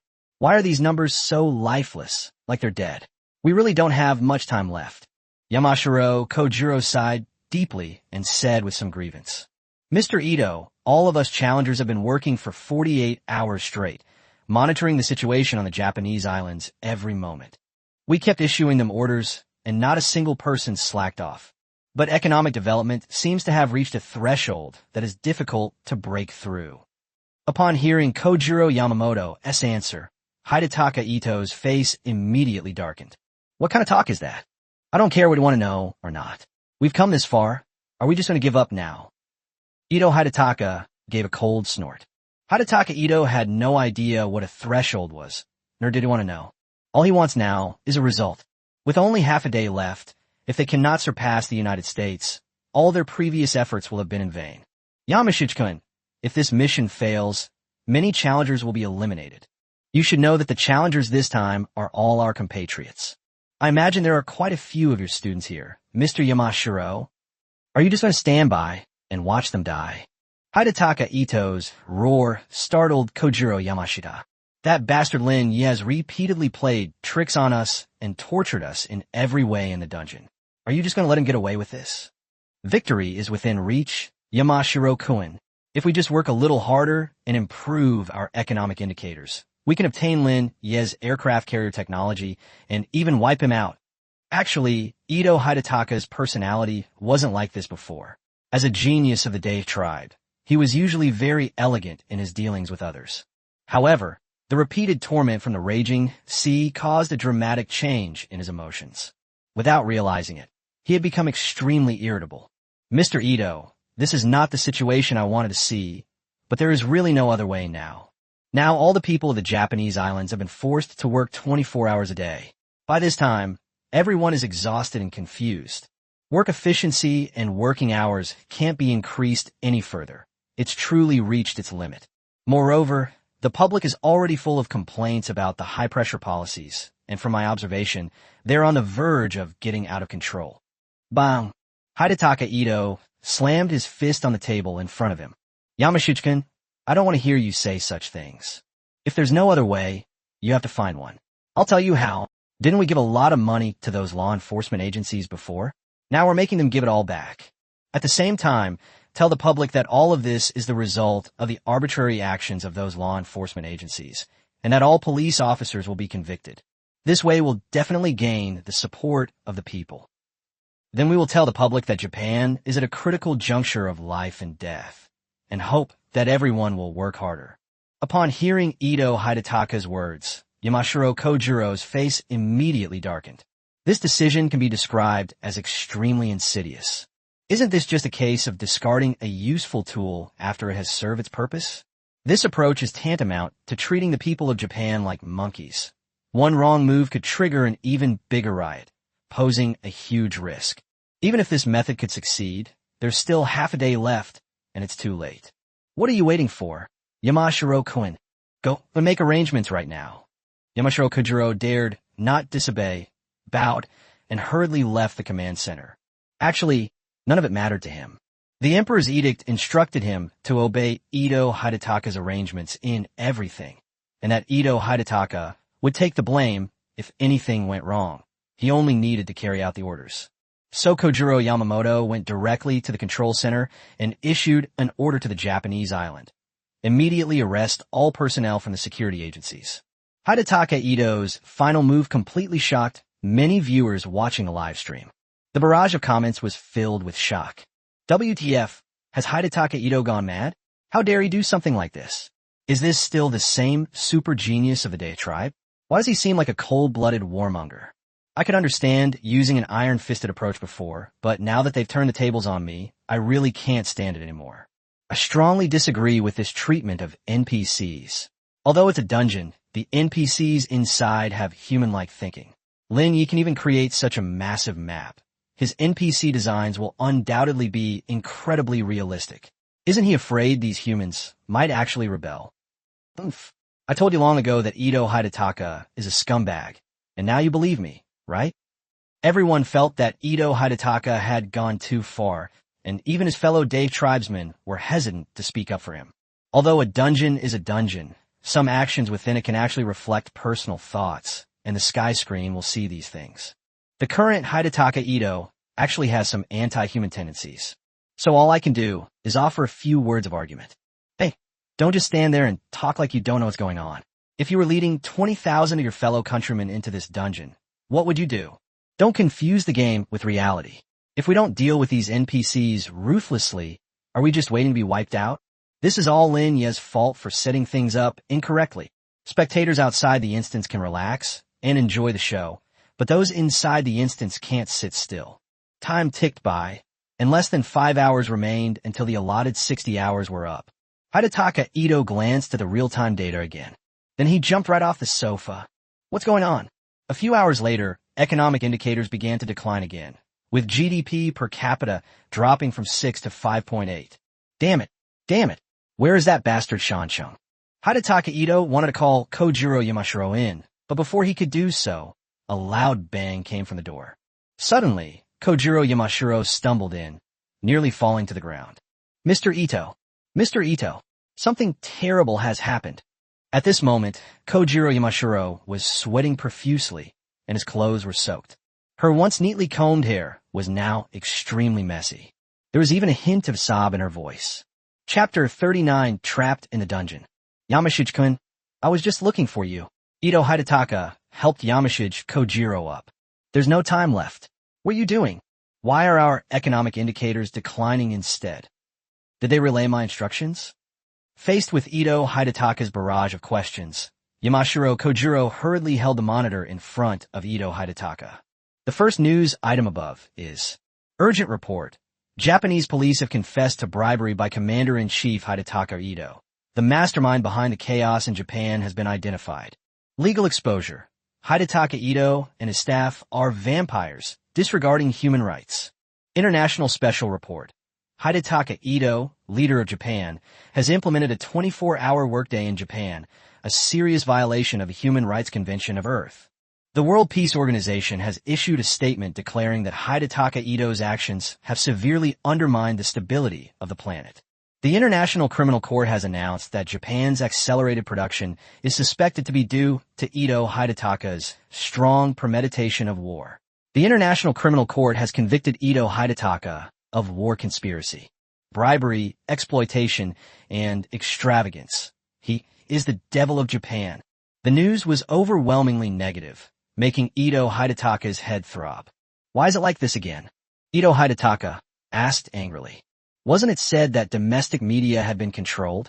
How come there are still negative news stories like this now? Kojiro Yamashiro was panting heavily, feeling somewhat helpless upon hearing Hidetaka Ito's question. You're the one who crossed the river and then burned the bridge, trying to make the police and court scapegoats. They'll naturally expose you. Control over the islands of Japan was already precarious, and this reckless move will naturally become the final straw that breaks the camel's back. Mr. Ito, please continue reading. Hidetaka Ito continued scrolling down and discovered several more virtual documents. Impossible proposal from the Japanese Land-Based Workers Union to impeach Hidetaka Ito. The Japan Chamber of Commerce's motion to impeach Hidetaka Ito. The Japanese Film Association's proposal to impeach Hidetaka Ito. The Four Islands Federation of Japan's proposal to impeach Hidetaka Ito. Hundreds of impeachment documents were laid out in front of Hidetaka Ito, making him feel a little breathless. Mr. Ito has completely broken ties with all sectors of the Japanese business community. We have completely lost control of the Japanese islands, Kojiro Yamashita said helplessly. The mission is actually over. We failed again in this raging seas dungeon. Kojiro Yamashita's words were like a heavy punch that landed squarely on Hidetaka Ito. During this period, Ito Hidetaka had been in a state of high tension, and this sudden blow left his mind blank. After completely emptying his mind, he listened quietly and discovered that he could indeed hear the other challengers outside the command room wailing. It's over. It's over. It's over just like that. He sat on the sofa, dumbfounded, not knowing what to say for a moment. It's over. It's all over. Despite all the hard work and meticulous planning, it ultimately ended in failure. At this moment, Hidetaka Ito had to start thinking about his future. Although this second mission was carried out by the Emperor's decree, the Emperor certainly won't take the blame. In the end, the blame will definitely fall on me. Mission failure could result in the loss of tens of thousands of lives. If this gets exposed, how will Ito Hidetaka survive in the Day settlement? He will be completely dethroned. Suddenly, a cold glint flashed in Hidetaka Ito's eyes. Wrong. Absolutely wrong. If we truly lose control of the islands of Japan, it would mean the mission has failed. In that case, he should have his points deducted and then be teleported out of the instance. How could he still be sitting here? It must be this Yamashiro Kojiro who's trying to mislead us. Ito Hidetaka's mind was already somewhat confused, And now he even thought that the Yamashiro Kojuro in front of him might be a fake, an NPC impersonated by Lin Ye. In an instant, Hidetaka Ito grabbed Kojuro Yamashita by the collar and roared angrily. You dare lie to me? If we failed, why are we still in the dungeon? Did you not follow my instructions, so you came here just to make excuses for me? By Ito Hidetaka's questioning, Yamashiro Kojuro remained polite. Mr. Ito, I don't know why the copy hasn't been closed yet, but that's just how it is. Bullshit. Baka. Ito Hidetaka's saliva splashed directly onto Yamashiro's glasses. Are you Lin Ye's spy? Tell me, are you a spy? This time, Ito Hidetaka's words also angered Yamashiro Kojuro. He suspected that Ito Hidetaka was already out of his mind and was still living in a dream. He personally handled all the operations, unlike Hidetaka Ito, who always directed from a remote perspective. The Arsenal's command post has completely lost its connection with the Japanese islands. It's a done deal that they've lost control. It would be truly foolish to dwell on it now. Bang! Kojuro Yashiro punched Hidetaka Ito directly in the face, knocking him to the ground. In the real world, with the sky screen monitoring everything, it's impossible to physically assault anyone. Fighting or causing trouble will very likely result in severe punishment from the sky screen. Previously, during dungeon missions, the Heavenly Curtain did not allow challengers to harm each other. Moreover, because of the Emperor's decree, he could not disobey Ito Hidetaka and could only obey. But now that the mission has failed, it doesn't matter anymore. This gap between being teleported out of the instance is a gray area where no one cares. So he has no reason to give Ito Hidetaka any more face. Enough! Hidetaka Ito, you've gone mad. We're all level 2, and the dungeon is over now. What gives you the right to boss me around? With that, Kojuro Yashiro pulled Hidetaka Ito up from the ground and slapped him again. Originally, if the mission failed, everyone would only lose 100 points and no one would die. It was because of your stubbornness that the mission changed, causing many of my students to die because of you. How dare you shout like that here? After a roar of venting his anger, Kojuro Yamashiro slammed the door and stormed out. Kojuro Yamamoto's brutal beating brought Hidetaka Ito to his senses. He gritted his teeth, then gently touched his aching cheeks, feeling utterly frustrated. Actually, getting slapped is nothing. In the Sky Curtain's mechanism, any damage taken in the dungeon is completely erased the moment you teleport out of the dungeon. The Emperor must have seen Kojuro Yamamoto's blatant beating of him, and justice will prevail once the dungeon is cleared. The only thing that puzzled Hidetaka Ito was why he still couldn't teleport out of the instance. Skyfall, why am I still in the instance? Has the quest not failed yet? Skyward warning. The challengers have lost control of Japan and are unable to overtake the U.S. economically within the allotted time. Mission has been declared a failure.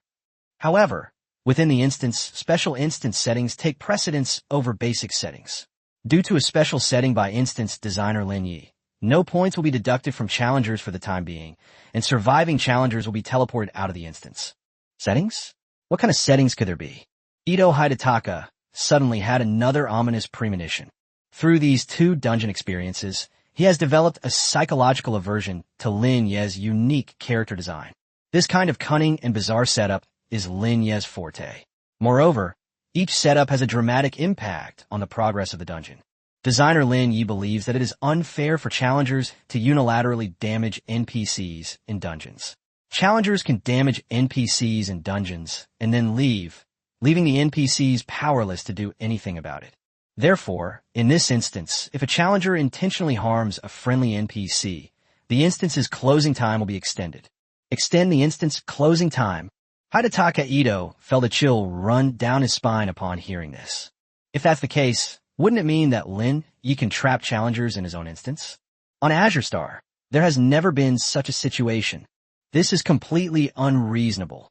This behavior is a malicious torture of challengers by the copy designers.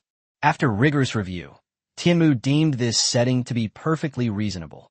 The purpose of the Sky Curtain instance is to provide challengers with a world close to reality, thereby improving the technological capabilities of Azure Star. However, Mr. Ito Hidetaka's deliberate harm to friendly NPCs has violated this original intention and is highly likely to affect your lifestyle in the real world. Sky Curtain believes that he should be subject to additional punishment. The explanation of the sky only made Hidetaka Ito's mind more confused. Is it wrong to intentionally harm NPCs? Many previous dungeons actually had similar mechanics. How come this kind of thing is explicitly prohibited here? Could Lin Ye be Tianmu's favorite son? However, he still understood the most basic meaning. To put it bluntly, even if you lose now, you can't leave the instance. You have to stay inside and continue to suffer. He clenched his fists and roared. Lin Ye, damn it. This is a blatant insult. The mission has already failed, so what am I doing still staying in the dungeon? Just waiting to die? Lin Ye wanted the whole world to see his ugly side in the dungeon. Sky Curtain, how long does this instance last? This can't go on indefinitely, can it? Important note. The instance duration will be extended until all special events triggered by the challenger within the instance have completely concluded. The challenger still has 2 special events to complete: Global Enemy and Popular Uprising. Chapter 40, The Popular Riot, the execution of Ito Hidetaka. Global Enemy Incident. Due to the challenger's obstinacy, the United States has been thoroughly enraged, and under pressure from the U.S., Japan has become a global enemy. Bilateral trade with Japan has been completely blocked. You are unable to conduct any import or export activities. All external transportation to and from Japan has been completely blocked. No ships are allowed to enter the nearby waters. No aircraft are allowed to leave the airspace. The currency of Japan has depreciated by 1,000%. All residents of Japan will be unable to travel to other countries, and overseas Japanese will be forced to repatriate. Another wave of sanctions has been imposed, and judging by the severity, it is far more terrifying than the first round of sanctions imposed by the United States. However, these things were irrelevant to Hidetaka Ito. Since the mission failed anyway, now we're just waiting for the final settlement. No amount of sanctions will affect us now. But then, another notification came from the sky. Dear Challenger, due to you triggering the global enemy event, the dungeon quest has been changed accordingly. Task 2, Economic Reversal, has been upgraded to Task 2, Global Hegemony. Task 2, Global Hegemon. The challengers must lead Japan to become the world's largest economy. This mission has a time limit of 600 hours. Mission successful. All challengers will receive 1,500 points. Mission failed. All challengers will have 5,000 points deducted. Upon seeing the mission change again, Hidetaka Ito's expression hardened. The mission duration has been extended to 600 hours. But it was all meaningless because they had already lost control of the islands of Japan. Let alone 600 hours. Even 6,000 hours would be of no use. What truly terrified Ito Hidetaka was that the punishment for mission failure had been increased tenfold. 5,000 points. In the entire Azure Star S dungeon system, this is an incredibly astonishing number. It's important to know that upgrading from LV0 to LV1 only requires 100 points, and even with those 100 points, 90% of the people on Azure Star cannot achieve it. 5,000 points is an astronomical number for most people, enough for them to die dozens of times over. Even for Hidetaka Ito, this was a sufficiently fatal punishment. Last time, Lin Ye led 2,000 challengers to clear his Royal Sea battle, which greatly reduced his score. Before entering the instance, Ito Hidetaka had a total of about 13,000 points in reserve. If 5,000 points are deducted, he will fall below 10,000 and be demoted from LV2 to LV1. So, will the settlement for this mission be based on the previous mission or the revised mission? Hidetaka Ito's voice was beginning to tremble. If he is indeed demoted, it means he will no longer be able to use the weapons in his own dungeon, and it also means he will completely fall from grace. He simply cannot bear such a terrible consequence. It has been detected that the challenger has not yet completed the task settlement. The final task settlement will be based on the final task content. What? This is so unfair. We've been following the original mission instructions all along. So why should we be paid according to the latest mission? The mission has already failed. Why should they make things worse? Hidetaka Ito, who was in the command room where he was all alone, was already furious. Celestial reminder. The challenger's loss of control of the Japanese islands is not related to the global enemy event. Baka. Hidetaka Ito roared, then helplessly clutched the back of his head and squatted down on the ground. But the sound from the sky showed no sign of stopping. Popular uprising. Due to the challenger's flawed decisions, the people of Dongying Island have completely rioted. Large numbers of people have now surrounded the Challenger's armory. The Challenger is urged to quell this uprising as soon as possible. What? You mean those NPCs have already arrived at the armory? Before Ito Hidetaka could fully react, he sensed a commotion outside the command room. Oppose the devil Ito Hidetaka's rule over the Japanese islands. Oppose the devil Ito Hidetaka's rule over the Japanese islands. We want democracy. We want equality. We want freedom. We want democracy. We want equality. We want freedom. A series of shouts reached Hidetaka Ito's ears. Then came the cries and screams of the challengers outside. Hidetaka Ito broke out in a cold sweat. He didn't care about anything else and rushed out. From afar, a surging crowd had already gathered outside the iron fence of the barracks. Their numbers were so great that, at a glance, the densely packed crowd seemed to form a dark ocean, numbering at least 1 million. Boom! A loud bang. The heavy gates of the barracks were smashed open by the angry crowd. The enraged mob stormed into the armory like zombies. They were armed with clubs and knives, clearly determined to execute all the challengers. Lin Ye. Damn troublemakers. Take up your weapons and kill these troublemakers. You are the people of my great He. You cannot be cowardly. Have you forgotten the spirit of Bushido? Hidetaka Ito shouted a couple of times, wanting the challengers to take up arms and suppress the civilians. But then I thought, what weapons do they have? They've already been sealed off. These people at least had a stick, but they had nothing. Execute Hidetaka Ito. Execute Hidetaka Ito. Execute Hidetaka Ito. Countless Japanese civilians shouted angry slogans and brandished their weapons, wildly attacking the barracks. With such a huge disparity in numbers, the challengers were no match for these NPCs. Just like a small boat in a raging sea, it was instantly capsized by the waves. Some challengers were knocked to the ground, bleeding from head wounds. Some were captured by a group of people, tied up and thrown into the sea, where they were left to die in the turbulent waves. Some were even trampled to death by the surging crowds. Help! Emperor, save me! Emperor, save me! Screams erupted incessantly. Then I saw the data displayed on the screen in the instance, showing that the number of challengers in the instance was decreasing rapidly. Number of players in the instance, 19,000/20,000. Dungeon player count, 15,000/20,000.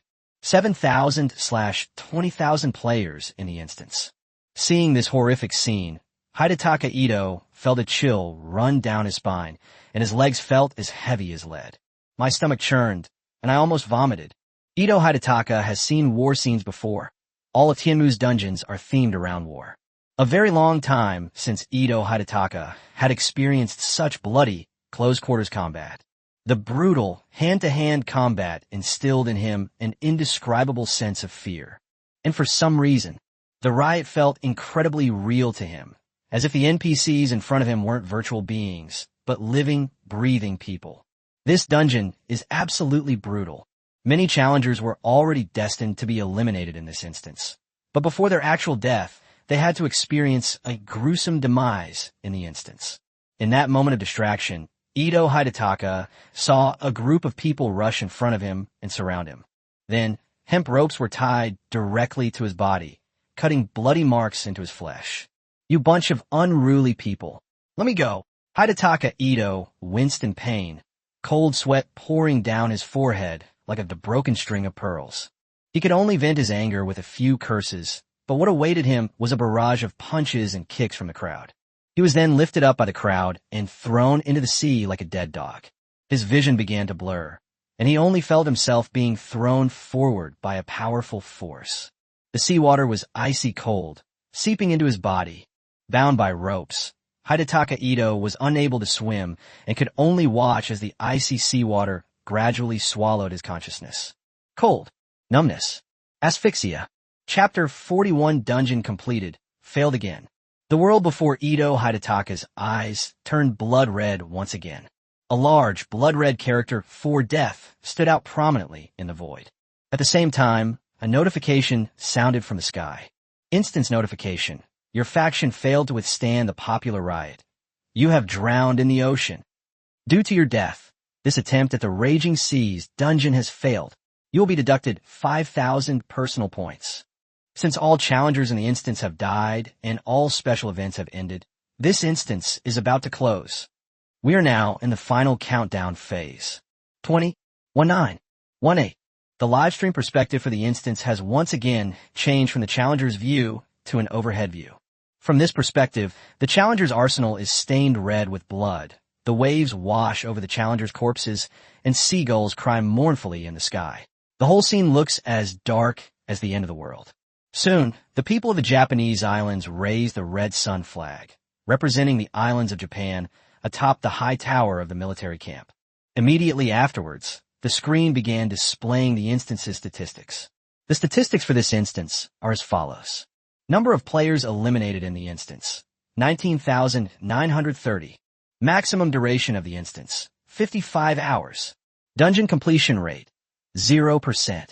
Instance completion status, 2%. At this moment, the live stream was unusually quiet, with not a single comment appearing. All the spectators who witnessed the massive riot felt a deep sense of shared experience. The terrifying atmosphere not only permeated the dungeon, but also spread in the hearts of the spectators. This dungeon felt like watching an epic movie. Everyone, I'm really starting to question the meaning of life. Did you see that? All the stats for this dungeon are worse than last time. This time, they wiped out 19,930 people. Holy shit, this is basically a total wipeout. This is suffocating. This so-called non-combat mode is actually more terrifying than combat mode. In combat mode, you're basically killed by a single shot, but in non-combat mode, you're slowly boiled like a frog in water. Did you see that? The dungeon completion rate is only 2%. 2 runs, and you've only cleared this much? Is there any chance of clearing this dungeon at all? If the spectators were somewhat gloating last time, this time everyone was genuinely terrified. That sense of despair and helplessness is so intense that it's suffocating even through a screen.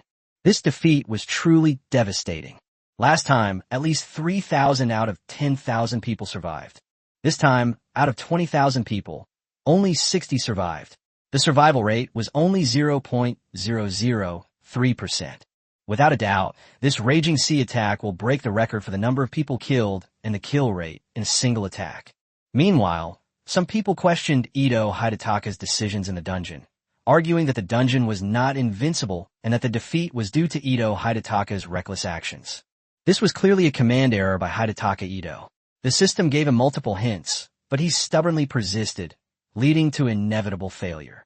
The Day Tribe doesn't treat the NPCs in the dungeon like human beings at all, but Lin Ye's dungeon design is too realistic. If you toy with the NPCs, they will naturally fight back. Stop cursing, everyone. Without the Day Clan's coordinated attack, we might be the ones who died this time. So, in the end, we still have to thank the Day Tribe. Weren't there a lot of Day people in the live stream just now? Why is everyone silent now? The barrage of comments continued to grow, but the countdown to the dungeon had already ended. Everyone was teleported directly out of the instance. Hidataka Ito returned to his luxurious villa. He collapsed weakly onto the floor, the feeling of drowning still lingering in his consciousness. It's as if I'm still bound in the cold seawater. Call Dash. He was panting heavily, but he still couldn't shake off that terrifying feeling. Skyward notification. Dear Challenger, we regret to inform you that you have failed this instance. 5,000 points will be deducted from your account. Then Ito Hidataka saw his points rapidly decreasing, dropping from 13,000 to 8,000. Your personal score has fallen below 10,000 points, and your level has been downgraded from LV2 to LV1. You have lost the privilege of bringing dungeon weapons into other dungeons. Challengers, please be careful with your score changes. If your score drops to LV0, you will lose all current dungeons. Your points changes will be displayed on the dome. Please take heed. Really? It was really deducted? I've been demoted to LV1. This news struck Ito Hidataka like a bolt from the blue.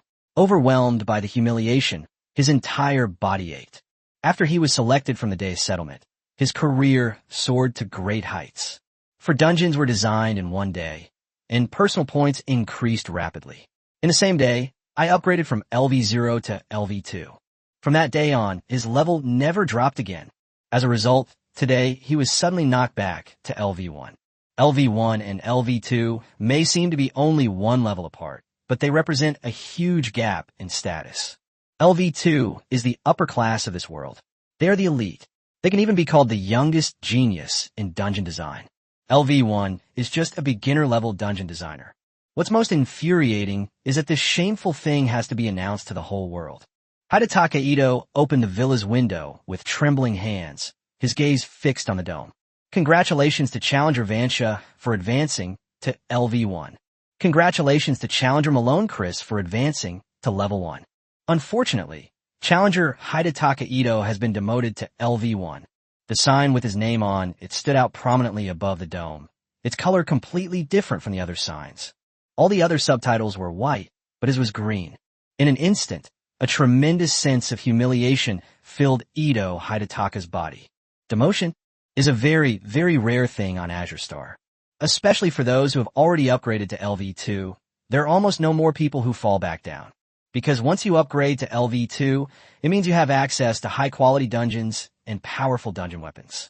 Compared to lower-level challengers, your advantages are practically limitless. As long as you stay steady, you're unlikely to fall. And Hidetaka Ito, fell from grace in this way. This kind of thing is a huge joke on the entire planet Azure. His demotion will soon become a topic of conversation at dinner parties in various communities. Even without the Emperor's announcement, one thing has already become a fact. Ito Hidetaka has fallen from his pedestal. He is no longer that genius designer. All sorts of emotions welled up in my heart at that moment.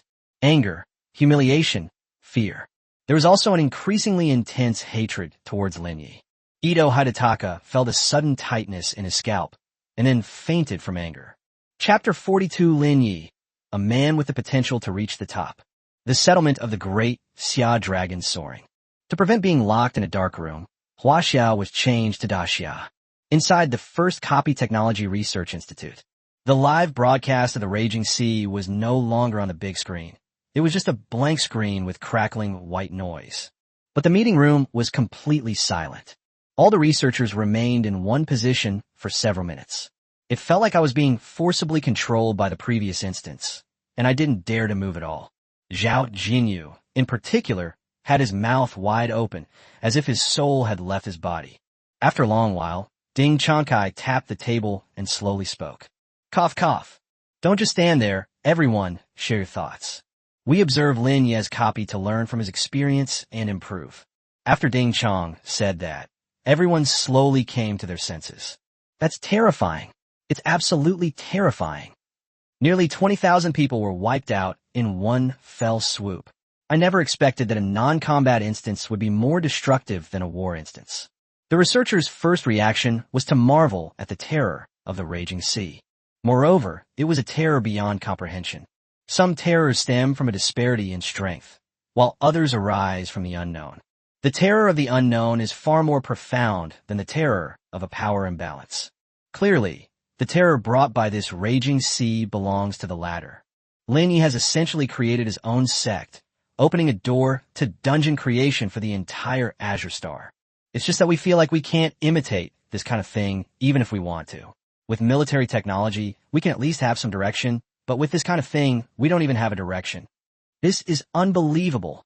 At first, I didn't understand why the last dungeon was so difficult to conquer, but now it seems that the content of this dungeon is simply overwhelming. However, I think experiencing this non-combat mode once is enough. I'm more interested in seeing what other powerful weapons are in the Raging Sea. The crowd began to sigh endlessly. But in the end, they're all just superficial things. The message conveyed in this instance is so profound that many people simply cannot understand its true meaning. Ding Chang glanced at Zhao Jinyu and said, Sword Rain, among us, you have the best understanding of dungeons. I wonder what you saw in this Raging Sea. After a brief period of mental blankness, Zhao Jinyu began to scribble furiously in his notebook. Then he turned the notebook over, and there were 4 large characters on it. Lin Ye. The other researchers were completely baffled and had no idea what Zhao Jinyu was trying to say. Zhao Jinyu tossed his hair and said directly, I think what Lin Ye created was not a copy at all, but a very complete world. It was the world he dreamed of. In this world, there are many elements such as military, technology, politics, economy, and culture. Teacher Ding was right before. We can't look at the world in Lin Ye's instance from the perspective of Azure Star, because their underlying logic is different. In that world, there is no such thing as a celestial canopy. In Earth Online, military and several other elements coexist. Military provides support for other elements, while other elements also support military. Under this rule, the military technology that emerges is probably far beyond our imagination. Clearing his throat, Zhao Jinyu continued. In the first instance, Lin Ye showed us the military strength of the United States. In the second instance, he showed the world the various strengths of the United States. Together, these two constitute a raging storm.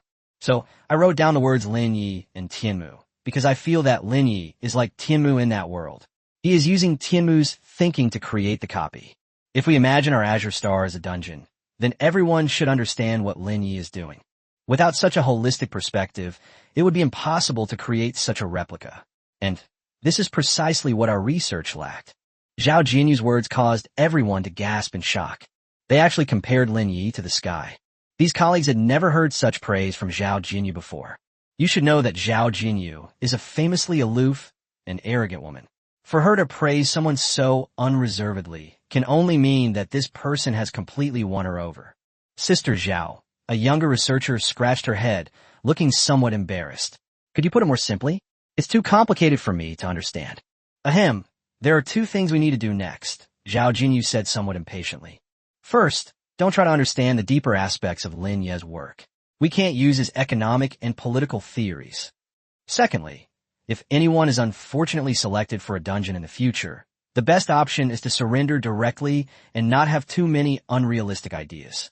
After another round of discussion, the researchers reluctantly left the conference room. Honestly, the insights and improvements this dungeon visit brought to everyone were far greater than what they would gain from working diligently for a whole year at work. Soon the conference room was empty, leaving only Zhao Jinyu and Ding Chong. Then came a soft sobbing sound. Teacher. Zhao Jinyu quickly went over and noticed that Ding Chang's eyes were already a little wet. Just a moment ago, my teacher actually cried. Teacher, has your health deteriorated again? I'll take you to the hospital. In fact, few people in the research institute know that their director, Ding Chong, is actually nearing the end of his life. Just 6 months ago, Ding Chong was diagnosed with late-stage cancer. On Azure Star, humans also experience birth, aging, illness, and death. Whether you're LV4 or LV0, you may experience this. The sky can kill a person, but it cannot save a person. Or rather, the heavens simply don't want to save us, nor do they want to influence this natural law. In such a world, being able to experience birth, aging, sickness, and death is perhaps a kind of fortune. Xiaoyu, there's no need for me to see a doctor. Tianmu can't save me either. I'm just a little excited because seeing Lin Ye makes me feel that there is hope for us great Xia people to reach the top of the hero ranking. Xiaoyu, you know, my greatest hope is to see the people of our great Xia reach the summit in my lifetime. Ding Chong coughed violently, but a smile remained on his face. Zhao Jinyu was naturally aware of his teacher's wish. On Azure Star, although there is no concept of a nation, all settlements together form an Azure Federation, but there is also competition between each settlement. This competition is reflected in the hierarchy of the tribes in the settlement. The more high-level challengers a settlement has, the more abundant the material resources allocated by the Sky Curtain will be, and the better the living conditions in the settlement will be. This is why different settlements place such importance on the military technology in the game. For someone of Ding Chang's high rank, this was not about survival, but rather an honor. Once upon a time, the Great Xia settlement was teeming with talent. The top 20 on the Sky Curtain heroes ranking alone accounted for 1/3 of the total. At that time, the Great Xia tribe was undoubtedly the king of all races. However, due to excessive complacency, the Xia people failed to keep up during a technological explosion and have been in a state of catching up ever since. To this day, no one from the Great Xia clan is in the top 5 of the hero rankings, and even the strongest Great Xia clan designer, Long Yuan, is only ranked 7th. From then until the 50th, there were no more members of the Xia tribe. Even in a world teeming with myriad races, having even one member of your race among the top 10 is already quite an achievement. Some small settlements had no members among the first 100, but for someone like Ding Chong, who experienced the most prosperous era of the Great Xia dynasty, This level of hardship is indeed frustrating to witness. Teacher, I know that you are now placing your hopes on Lin Ye. I could tell from the very beginning when you wanted him to join the research institute, even when he was only level 1. Zhao Jinyu gently patted Ding Chang's shoulder, slowly comforting his teacher. But after all, Lin Ye is still a newcomer, and the top 10 on the hero ranking, let alone the top spot, all have accumulated a lot of experience over a long period of time. You need to give him some time. However, I believe that with such an amazing performance, it is absolutely possible for him to top the hero rankings. Ding Chang smiled, let out a long sigh, and seemed to have let go of his worries. As people get older, they tend to forget things. I was so caught up in my feelings that I completely forgot about the important matter at hand. Xiaoyu, contact Lin Ye and tell him to be extra careful from now on. Carefully check the dungeon for any loopholes. We absolutely cannot be careless at this time. As he spoke, Ding Chang's expression suddenly turned serious. If I'm not mistaken, many important figures will likely take the initiative to challenge his instance. Zhao Jinyu frowned, looking somewhat puzzled. Teacher, aren't you being a little too cautious? Given the current state of the raging seas, no one would dare to challenge the dungeon on their own initiative. Wouldn't that just be asking for trouble? Ding Chang shook his head, seemingly recalling some unpleasant memories of the past. Xiaoyu, you're oversimplifying some things. For many ordinary people, these are things they would definitely avoid at all costs. But for some challengers with sufficient combat power, Lin Ye is the best trial, because they have more points than they can use. Unfortunately, the first time Lin Ye created the first Purgatory-level dungeon on Azure Star, it attracted a lot of people, but most of them were just observing. After this, the raging sea has wiped out nearly 20,000 people in one fell swoop.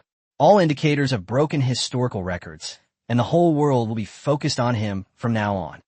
The more Ding Chang talked, the more worried he became. Not to mention that the people of the Day settlement are very likely to not let him go. Lin Ye wiped out 20,000 people from the Day settlement in one fell swoop, which is a great disgrace to their settlement. In addition, other high-level challengers are likely to be eager to try, especially some LV4 high-level challengers. Zhao Jinyu nodded. She gradually understood what Ding Chang was worried about. On Azure Star, players who reach LV4 have special privileges. Namely, they can never be actively pulled into dungeons.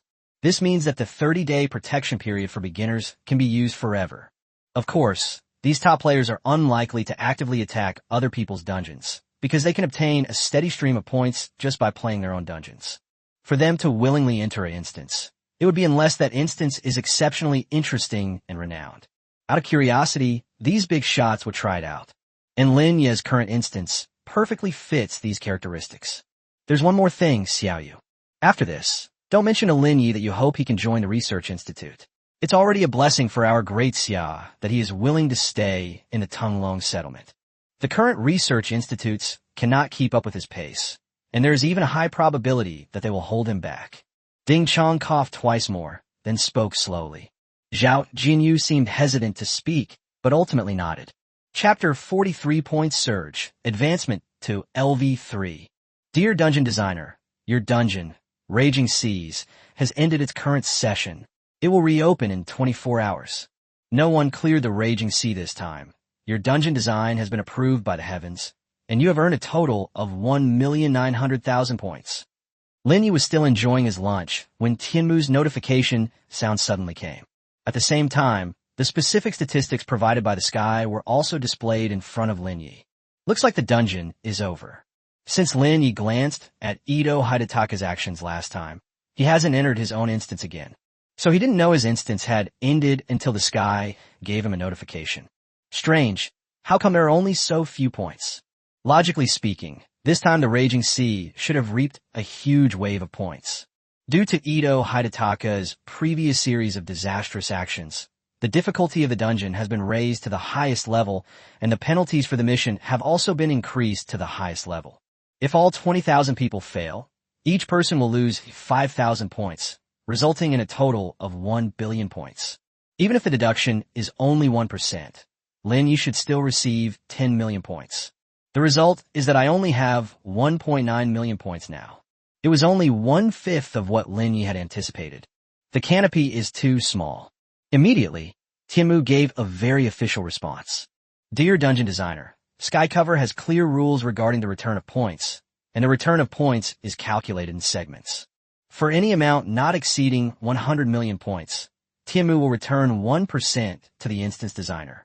For the portion exceeding 100 million but not exceeding 1 billion, Tianmu will return 1/1000 to the dungeon designer. Upon seeing this strange method of calculation, Lin Ye suddenly felt a familiar sense of unease. This calculation method is exactly the same as the tax model from the previous life. The more you earn, the more you have to hand over. Segmented calculation is reasonable and justifiable. Although he was somewhat annoyed, Lin Ye couldn't say anything. Who can blame them when the sky is the master of this world? Moreover, this rule is not only applied to him. Everyone on the entire planet Azure must abide by it. In fact, Lin Ye could even understand why the Sky Curtain had such a mechanism in order to prevent the cultivation of super monsters on Azure Star. This is inherently a winner-takes-all era. High-level players can endlessly accumulate points, and without any checks and balances, some people can easily achieve a near-invincible status in this world. This is definitely not what Tianmu wants to see, because it would seriously affect the balance of the dungeon system. But in the end, it doesn't really matter. After all, this is still the early stage of Lin Ye's development.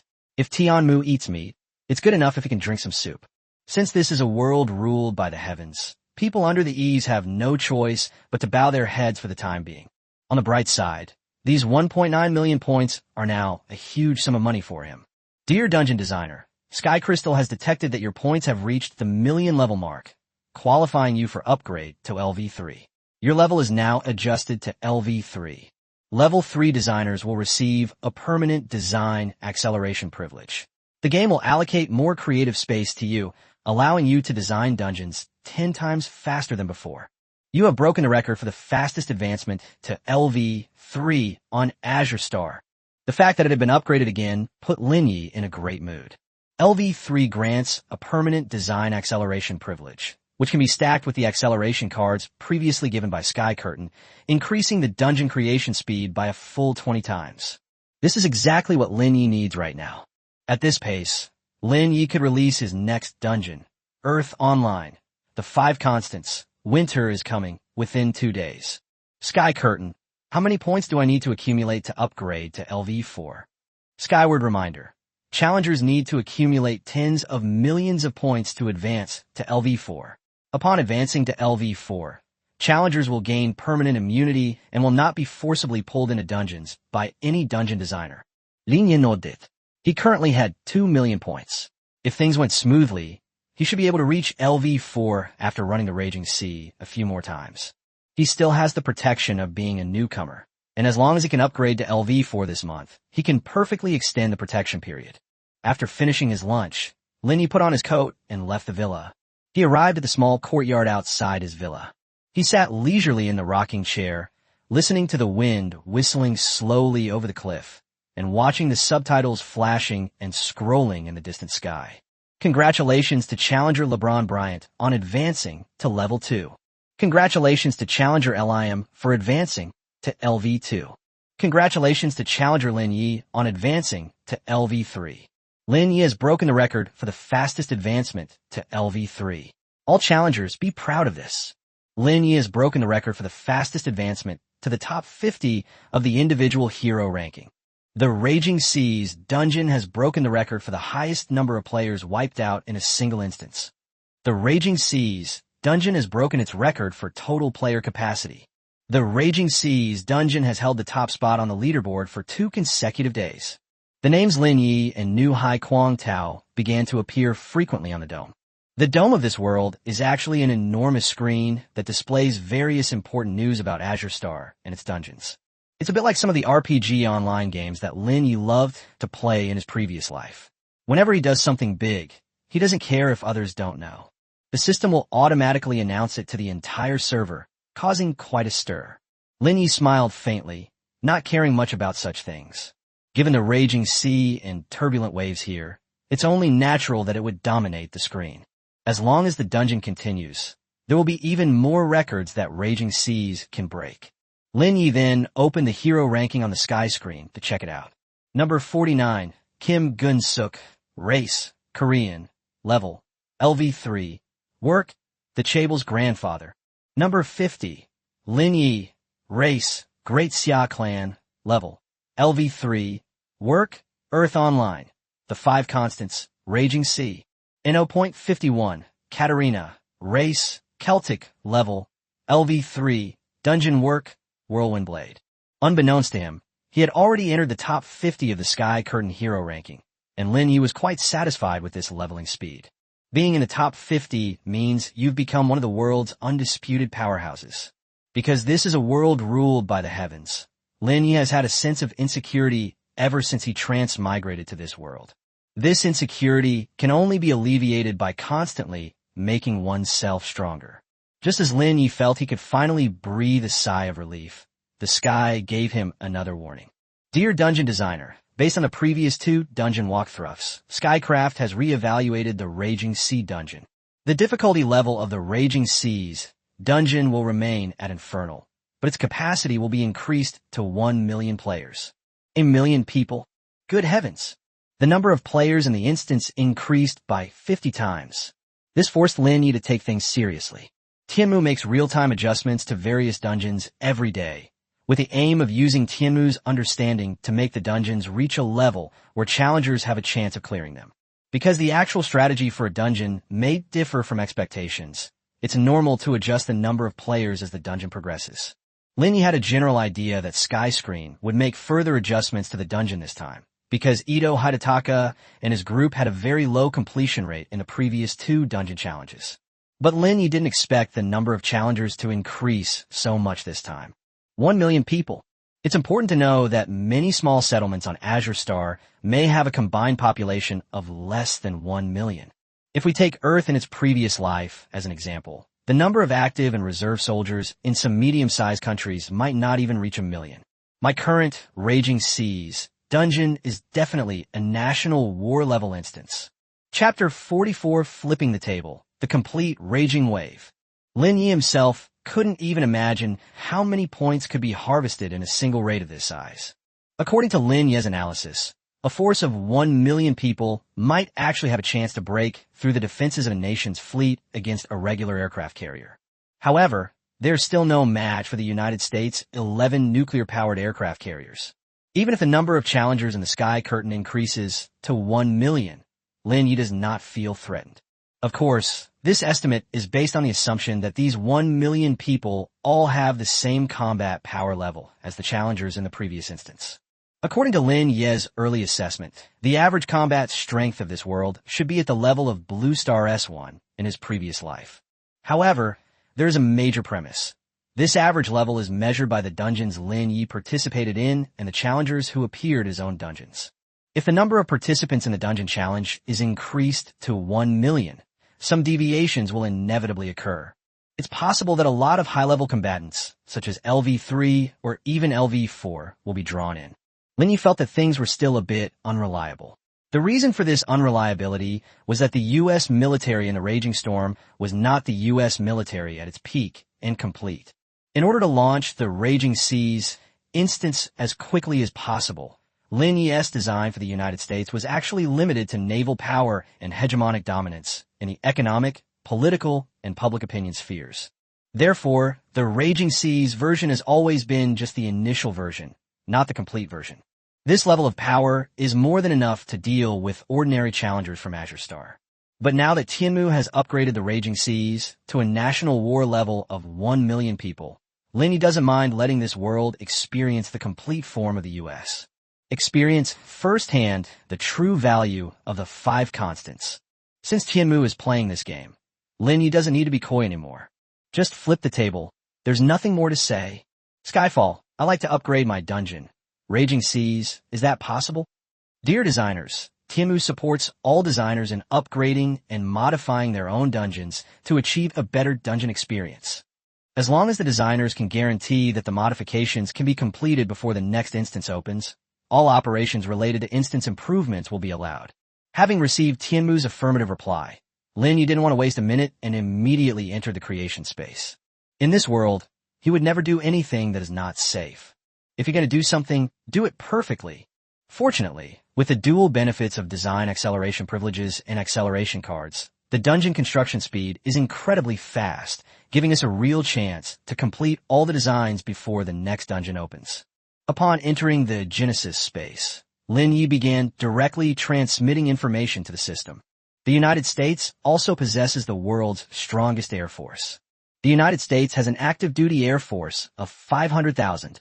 There are 5,000 manned aircraft.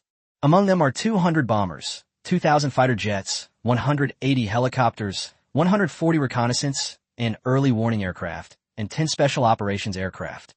200 humanitarian vehículos. It also possesses 2,000 air-launched cruise missiles and 600 intercontinental ballistic missiles.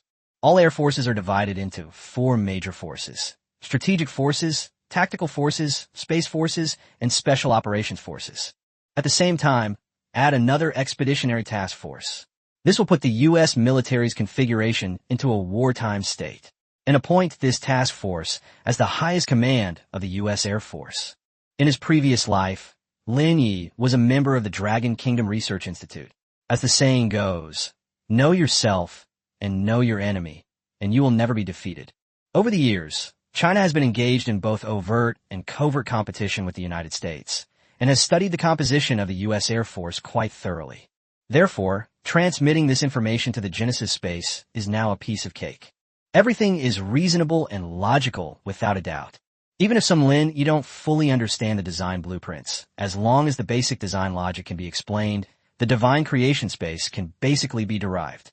Before long, planes were being rapidly manufactured in the U.S. aircraft factories.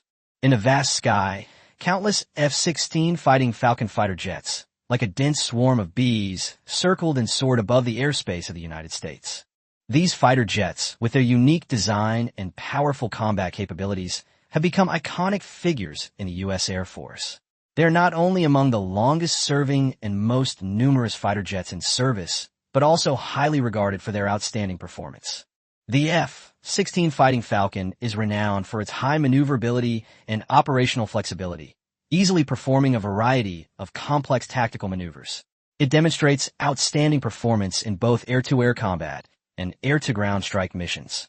Then one after another, silver F-15 Eagle fighter jets took off and soared into the sky. These fighter jets are equipped with state-of-the-art weapon systems, including fully equipped Hawk air-to-air missiles, AIM-120 advanced medium-range air-to-air missiles, and Seahawk anti-ship missiles. This powerful firepower gives the F-15 Hawk fighter jet unparalleled attack capabilities. 50B, 2 Ghost bombers disappeared directly into the blue sky. This is the U.S.'s most prized stealth strategic bomber, and one of the most advanced strategic bombers in the world. It is specifically designed to destroy important strategic targets, such as enemy command posts, ammunition depots, radar defense systems, and logistical facilities. Professional anal dissection, making it impossible for the enemy to defend against. Of course, the most terrifying thing is that this bomber can also be equipped with nuclear warheads.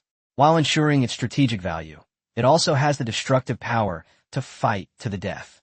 These stealth bombers are extremely expensive, costing $3 billion each.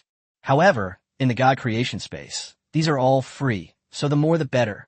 Of course, to perfectly replicate the U.S. Air Force, we can't do without the U.S.'s biggest aerial weapon, the F-22 Raptor fighter jet.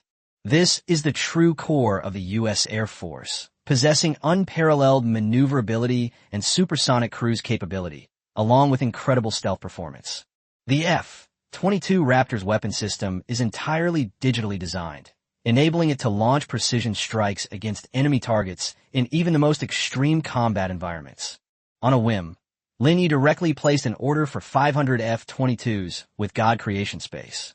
With these top-tier air units alone, the U.S. is not enough to become the dominant force in the air. The reason why the U.S. Air Force is so strong, besides its extraordinary combat capabilities, is also due to its global network of military bases. These military bases ensure that American aircraft can conduct strategic deployments anywhere on Earth. Lin Ye gently clicked on Earth Online. Ramstein, Söderburg, Heraklion, Ankara. One after another, military bases belonging to the U.S. military have sprung up on this virtual planet. With the Air Force completed, the Army naturally couldn't be left behind. While the U.S. Army system cannot compare with that of China, it is still among the best in the world. Give the U.S. Army a force of 1,500,000 active duty soldiers, plus 300,000 reserve soldiers, and 200,000 National Guard troops. All active duty military personnel were divided into 10 Army divisions. 1 armored division, 1 cavalry division, 5 infantry divisions, 1 mountain division, 1 airborne division, and 1 air assault division. Add another 2,000 M1A3 main battle tanks. 10,000 armored combat vehicles. 3,000 artillery pieces. 1,000 anti-aircraft missile launchers. 1,000 anti-tank missile launchers. 2,000 mortars. 1,000 M270 multiple rocket launchers. There's not much to say about the Army. The more the merrier. And this isn't the U.S.'s true main force.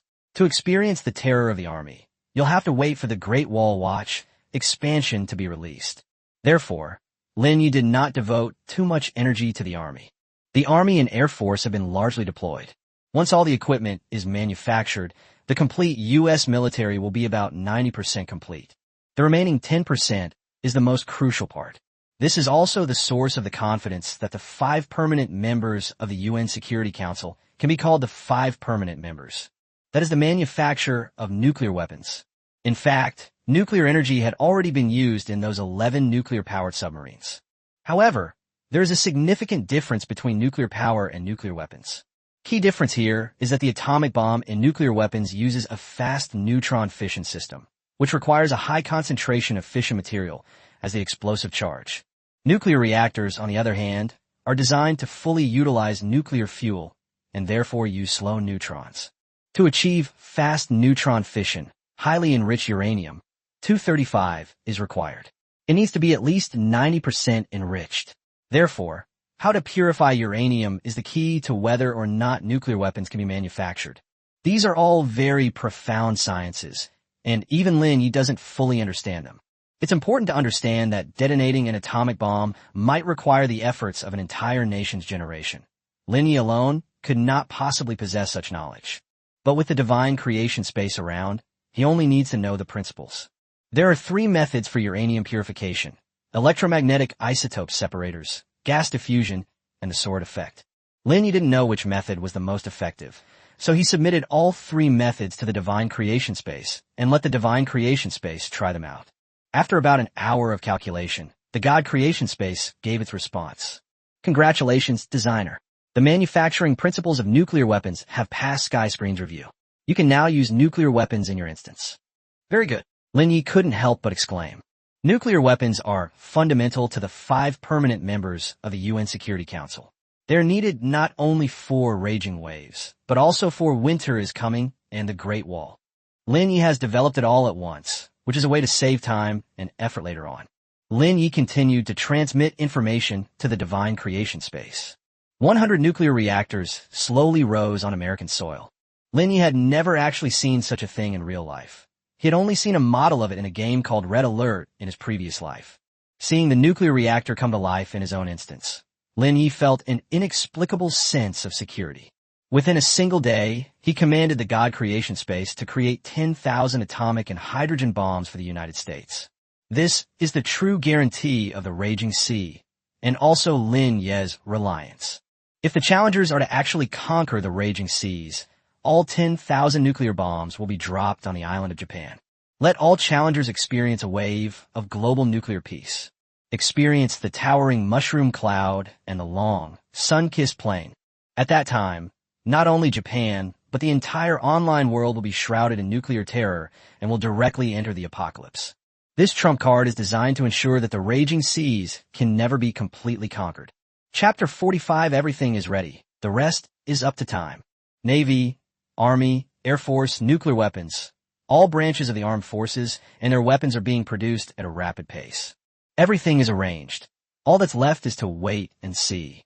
Based on the current abnormal production speed, Lin Ye roughly estimated that the complete form of raging seas would not take a day at all and could be completed in about half a day. In other words, all modifications can absolutely be completed before the raging storm restarts. After that last series of actions, Lin Ye could be said to have transferred the entire essence of the United States to the Genesis space, so he was inevitably a little tired. He exited the Genesis space directly. From now until the dungeon restarts tomorrow, he has decided to refrain from creating dungeons. Even if it's just a half day of leisure, you should at least give yourself a break. Lin Ye sat on the soft sofa, turned on the projector in the villa's lobby, and prepared to watch a few TV programs to pass the time. In fact, entertainment on Azure Star is relatively dull. Most of the entertainment programs on TV are military-themed, and whether it's songs or movies, they're basically inseparable from guns and cannons. Occasionally, they would appear on some light-hearted programs, the content of which was nothing more than finding out which settlement's men were more suitable for marriage, or which ethnic group had better talent for designing offspring. Just as Lin Ye was about to watch a reality show called I Am a Gunner, the phone rang again. As Lin Ye had expected, it was Zhao Jinyu calling again. Mr. Lin Ye, Ding Ding Chong asked me to remind you of something. On the phone, Zhao Jinyu's tone became very gentle and polite. The way Lin Ye was addressed changed from you to you formal. It's clear that witnessing the two openings of the raging sea had a significant impact on her. Mr. Lin Ye, you must be extra careful from now on. If possible, please check your copy and fix any vulnerabilities.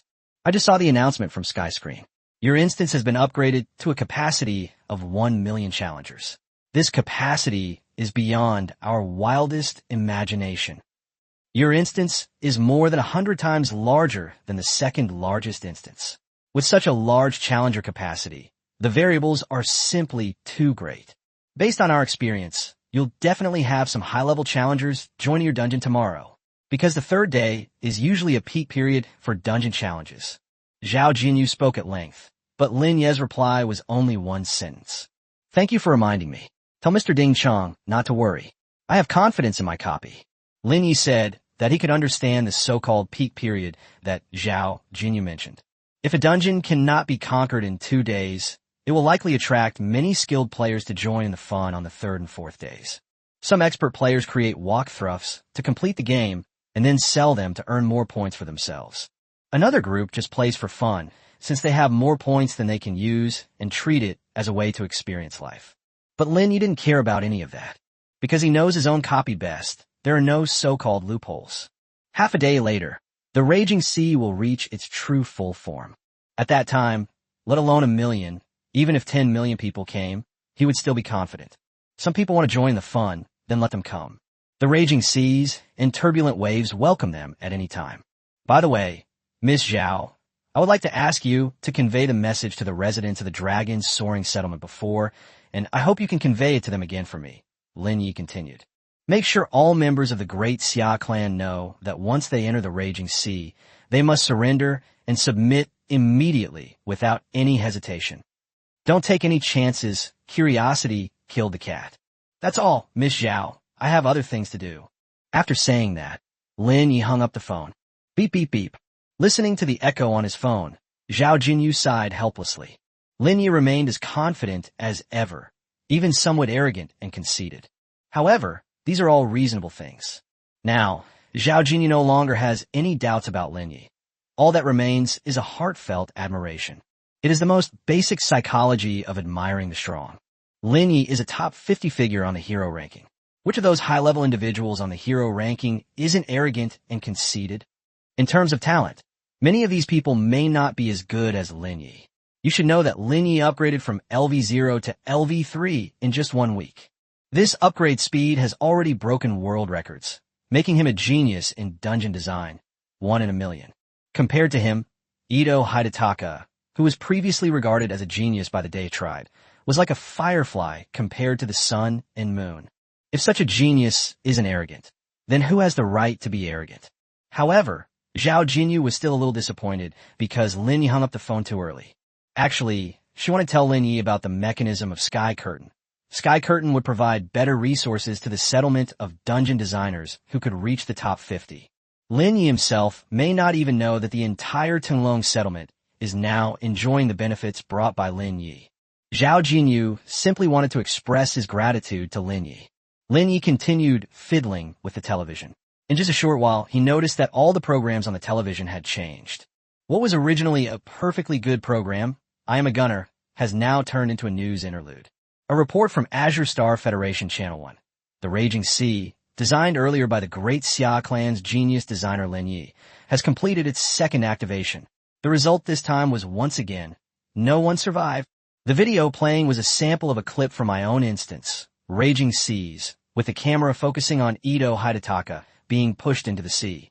Lin Ye was somewhat helpless and could only switch to another TV station. Dragon Star TV reports, due to the impact of the Lin Ye's Raging Seas dungeon, a large number of reporters from other settlements have arrived in the Dragon Star settlement, causing severe traffic congestion. Residents of this settlement, please pay attention to road conditions and travel in an orderly manner. Dae Red Sun Prosperity TV reports that today, residents of the settlement spontaneously observed 3 minutes of silence to mourn the Dae ethnic students who were tragically killed in the Raging Sea. Some residents claim this is a deliberate act of revenge by Lin Ye, representing the Daxia ethnic group, against the Dae people. Dungeon research experts claim that the points gained from the second opening of the Raging Seas have far surpassed the record for points earned by dungeon designers in a single instance, making Lin Ye undoubtedly the most terrifying point harvester in the world right now. Earlier, numerous designers of the Dae clan dungeon submitted complaints to Tianmu, arguing that the Raging Seas setting, which deducts 5,000 points from each challenger per instance, violates the fairness and rationality of the dungeon and could quickly cause the collapse of the Azure Stars point system. Lin Ye switched between several TV channels, but all of them showed clips of Raging Seas. Chapter 46. The Dae Settlement, a place of wailing across the land. Some of these news stories, even Lin Ye himself found somewhat amusing, especially the news about some unreasonable and disruptive behavior in the Dae settlement.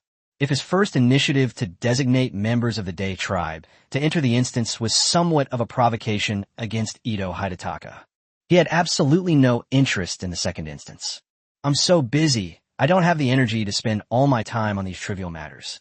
It was entirely the Dae tribe who wanted to form a group to attack the base. How can this be described as his deliberate revenge? As for the 5,000 point deduction for a single person, it ultimately comes down to Ito Hidataka's series of idiotic decisions. The deduction of points for failing a dungeon quest by the Sky Curtain is actually limited. As the heavens, they absolutely do not want the challengers from Azure Star to be easily eliminated, because that would break the balance of this world. In the Raging Seas mission, the penalty for failing a normal mission is not severe. It generally follows a pattern where the score increases as you progress. Even if you manage to conquer the very end of the Raging Sea, the penalty for failure is no more than 500 points. Otherwise, this copy would not have been approved by Skynet. The only difference is that Lin Ye added a punishment mechanism to this instance, using a series of special events to punish challengers who do not follow the mission prompts. The increase in this penalty mechanism is particularly large. Hidataka Ito's behavior perfectly exemplified this punishment mechanism. He acted against mission instructions in various ways, ignored the threats from the U.S. twice after entering the instance, and did not treat the NPCs inside as human beings. Those who always think of taking crooked and unethical paths will naturally face harsher punishments. It's like you're in the starting village, and the quest tells you to kill chickens and pigs, but you insist on taking a boat to sneak into the royal city to challenge the final boss. They will naturally die a horrible death. To some extent, Lin Ye really should thank Ito Hidataka. Without his contribution, Lin Ye would have only gotten a few tens of thousands of points at most in the previous dungeon, and it certainly wouldn't have been as fast as it is now to level up to LV3. All TV programs were flooded with their own content. With no TV to watch, Lin Ye could only lie listlessly on the sofa to rest, planning to sleep until the dungeon opened the next day. The Tunglong settlement was bustling and crowded. The Dae settlement presents a completely different picture. After the Raging Seas dungeon ended today, the entire Dae settlement was plunged into an incredibly heavy and gloomy atmosphere. There were very few vehicles on the road. All you could see were pedestrians mourning those who had been killed yesterday. Among the Dae people wiped out in this wave, a large portion were students from various universities in the Dae settlement. Although their levels were not high at present, they received the best dungeon design education in the settlement and were the future of the Dae settlement. The people were dressed in black suits, their expressions somber, some even wailing and howling. The direct annihilation of nearly 20,000 people is an immense disgrace for a settlement and an ethnic group. Before this, Dae settlement was one of the most renowned settlements. It had developed rapidly in recent years, producing many high-level challengers who made it onto the leaderboard. Many people of other races voluntarily migrated to the Day settlement. The people here once believed that the Day clan was the noblest race on Azure Star. As a result, the massacre in the Lin Ye instance severely damaged the reputation of the Day tribe. No matter what happens in the future, this day will be remembered in history and become a stain on the reputation of the Day tribe. People might think that the Day tribe's act of deliberately provoking a confrontation, only to be wiped out, is pure clownish behavior. Of the Day tribe will plummet, and unless its people can truly conquer the raging sea, their reputation will be difficult to recover in a short time. Day people would break down and cry out in the streets. Dam Lin Ye, damn the people of Great Xia. May Amaterasu protect us. May Susanoo protect us. May Yamada, no, Orochi protect us. Please, all the gods, help us get rid of Lin Ye. Lin Ye, you demon. These Day people have suffered a severe blow to their confidence and no longer believe that their race can truly conquer the Raging Seas dungeon. Moreover, the annihilation of nearly 10,000 people's achievements in one fell swoop left them with only fear and no fighting spirit. The only thing they could place their hopes on was the most illusory god of their own race. Of course, besides this impotent rage, some members of the Day tribe also took their anger out on Ito Hidetaka, who told him to be the commander-in-chief of the last instance. Many people knelt at the intersection, holding up large white signs with red lettering. It read, "Expel Ito Hidetaka." Ito Hidetaka is not a member of the Day tribe. Ito Hidetaka is a traitor. Please, Heavenly Curtain, punish Ito Hidetaka. One from Day would still claim that Hidetaka Ito is their genius designer. A piece of trash who dropped from LV2 to LV1 is not worthy of being the face of their Day clan. The Imperial Palace was now packed with people. The Emperor, dressed in a yellow robe, sat at his desk with a furrowed brow. His face was gloomy, veins bulged on his forehead, and his teeth were clenched so tightly they seemed about to shatter. If it weren't for the surveillance from above, the Emperor would probably kill someone. Your Majesty, I brought Ito Hidetaka to you. At this moment, Shogun Minamoto no Yorimitsu slowly entered the mansion, dragging the disheveled Ito Hidetaka along with him. With a push from Minamoto no Yorimitsu, Ito Hidetaka stumbled and knelt before the Emperor. The feeling was like dragging a dead dog. The Emperor stared coldly at Hidetaka Ito and asked in a deep voice, "Ito-kun, try to hide? Do you think you can hide?" Hidetaka Ito was trembling all over, kowtowing repeatedly, his face covered in tears. From the moment he left the instance, he was completely out of his mind, to the point that even when the Emperor sent someone to contact him, they couldn't reach him. Left with no other choice, the Shogun Minamoto no Yorimitsu made a special trip to bring him over. Your Majesty the Emperor, spare my life? I was just following your Majesty's orders. There was nothing I could do about those people being eliminated. Ito Hidetaka cried out. The Emperor's expression hardened, and his gaze toward Ito Hidetaka held a hint of murderous intent. The other important figures of the Day clan in the room were also staring intently at Ito Hidetaka. In the Day settlement, the Emperor holds the highest position, second only to the Heavenly Curtain. The Emperor is absolutely incapable of making a mistake. To dare to question the Emperor is a grave crime. Ito-kun, I didn't tell you to run wild in the dungeon. We saw your actions clearly from outside the dungeon. If you don't want to be wiped out, don't say such things. The Azure Star does not allow war, nor does it allow killing in reality. However, the Emperor and other high-ranking members of the Yamato clan could easily reset a person's points to 0 through dungeons. This achieves the effect of murder. The Emperor has done this many times before. It is my incompetence. It is my incompetence. Please, Your Majesty, show leniency. Hidetaka Ito banged his head against the ground so hard that his forehead immediately became red and swollen. Get up. We don't have time to eliminate you now. The Emperor waved his hand, signaling Minamoto no Yorimitsu to pull Ito Hidetaka up directly. The reason I've called you here is to discuss tomorrow's attack on the Raging Seas.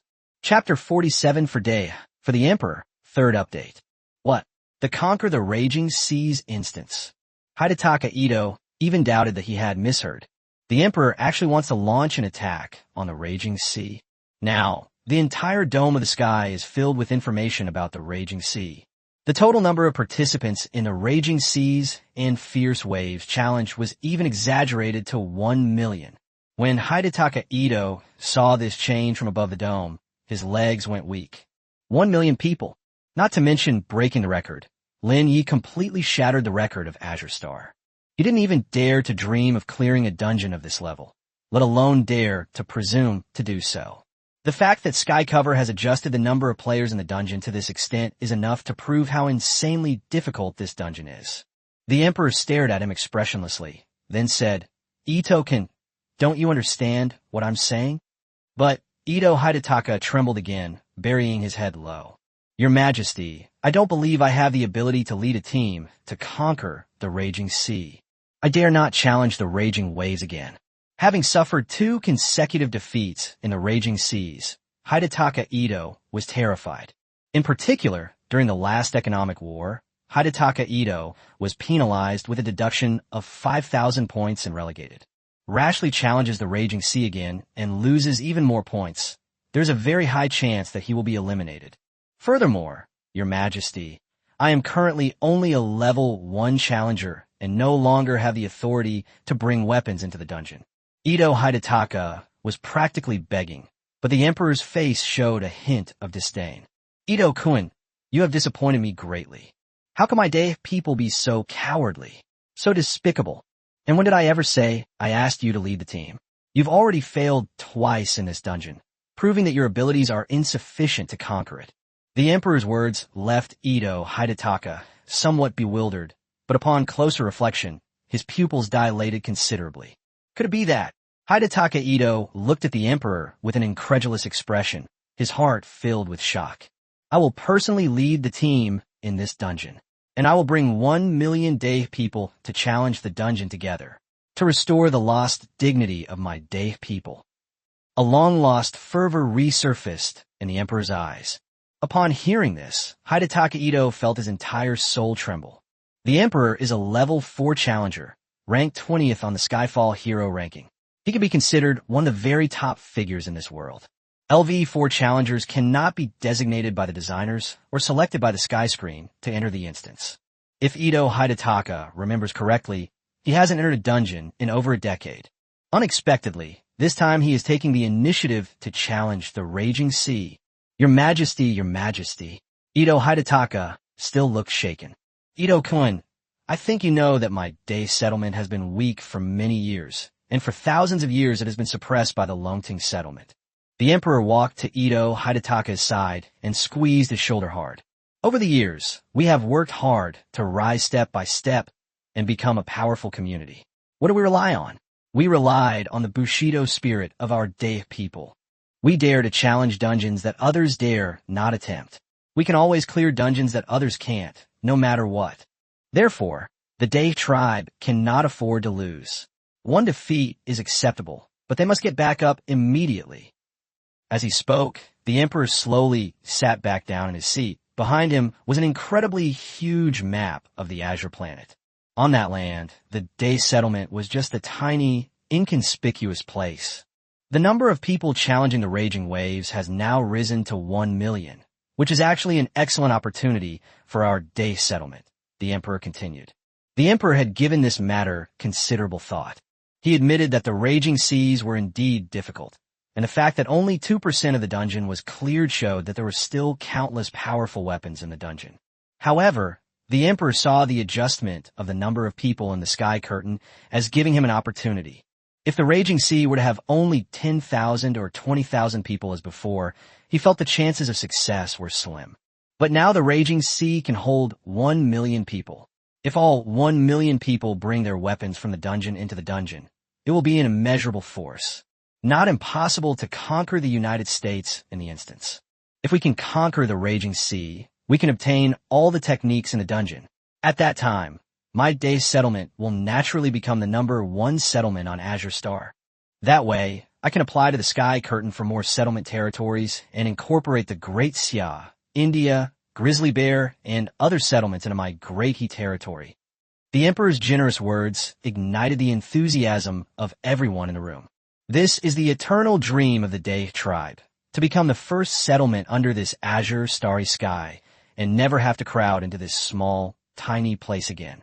This time, I will personally lead the team, and I will ensure that these 1 million challengers are the most elite of my great he. They are loyal subjects of my emperor. The shogun, the ninja clan, and the commanders of my great he navy, air force, and army will all enter the instance with me. Ito-kun, do you still think there's no hope of breaking through the dungeon? Hidetaka Ito let out a long breath and looked around. Standing inside the room at this moment were Shogun Minamoto no Yorimitsu, leader of the Ashinobi group Iga Ruji, Commander-in-Chief of the Ohachi National Navy Yamamoto Sanjuchi, Commander-in-Chief of the Army Yamada Koji, and Commander-in-Chief of the Air Force Tamanaga. There are also countless important figures. Each and every one of them here is an absolute elite of the Dai tribe, a powerhouse of LV3 or above. The military resources they possess far exceed those of Ito Hidetaka by countless times. There are 2 reasons why I asked you to come with us to raid the dungeon. First, that's because you already have experience attacking the dungeon twice. This kind of first-hand experience is definitely better than what we see in the spectator battles. You are the most suitable person to be my advisor. Secondly, because of your defeat, my Dai clan has been disgraced, and only you can clear this stain. If we can conquer the dungeon, you, Ito Hidetaka, must be present. The Emperor's words were like thunder in my ears, a truly enlightening revelation. This left Hidetaka Ito completely stunned. In an instant, his eyes welled up with tears again. This time, however, it wasn't out of fear but out of emotion. As a level 4 person, the Emperor could have lived a life of ease and comfort. But now, for the sake of the Dai tribe and his people, he is willing to take the greatest risk. It can be said that the Emperor is a ray of light in Ito Hidetaka's dark world right now. Even the Emperor is going to attack Japan again. How can Ito Hidetaka possibly back down? Thump! Hidetaka Ito bowed and knelt down again, shouting loudly. For His Majesty the Emperor, I, Ito Hidetaka, would gladly die 1,000 deaths. For the Emperor! For the Emperor! For the Emperor! Minamoto no Yorimitsu, Iga Ruji, and others standing nearby also chimed in. Their enthusiasm was at its peak, and they wished they could dedicate themselves to the Emperor right now. Very good. The Emperor nodded in satisfaction, then gave instructions to his subordinates. Take Ito-kun to the shrine, transfer the inventory points from my Dai settlement to him, and raise his level to LV2.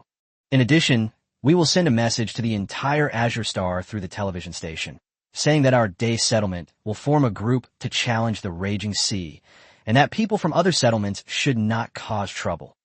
Chapter 48, The Whole World, is focused on this. The radio station in the Dai settlement quickly issued a statement to the entire Azure Star. The Emperor is leading 1 million Dai people to conquer the raging sea dungeon. The Emperor referred to the force he led as the Great Harvest Expeditionary Force. Furthermore, we hope that unrelated individuals will not join in the fun. Any non-Dai tribesman who voluntarily applies to challenge the next raging sea is going against the entire Dai settlement. As soon as this news came out, all the settlements on Azure Star were in an uproar. For dungeons like raging seas, ordinary challengers would never even consider joining the fun. They'd rather avoid them altogether. Many challengers were already terrified when the dungeon capacity of raging seas was increased to 1 million.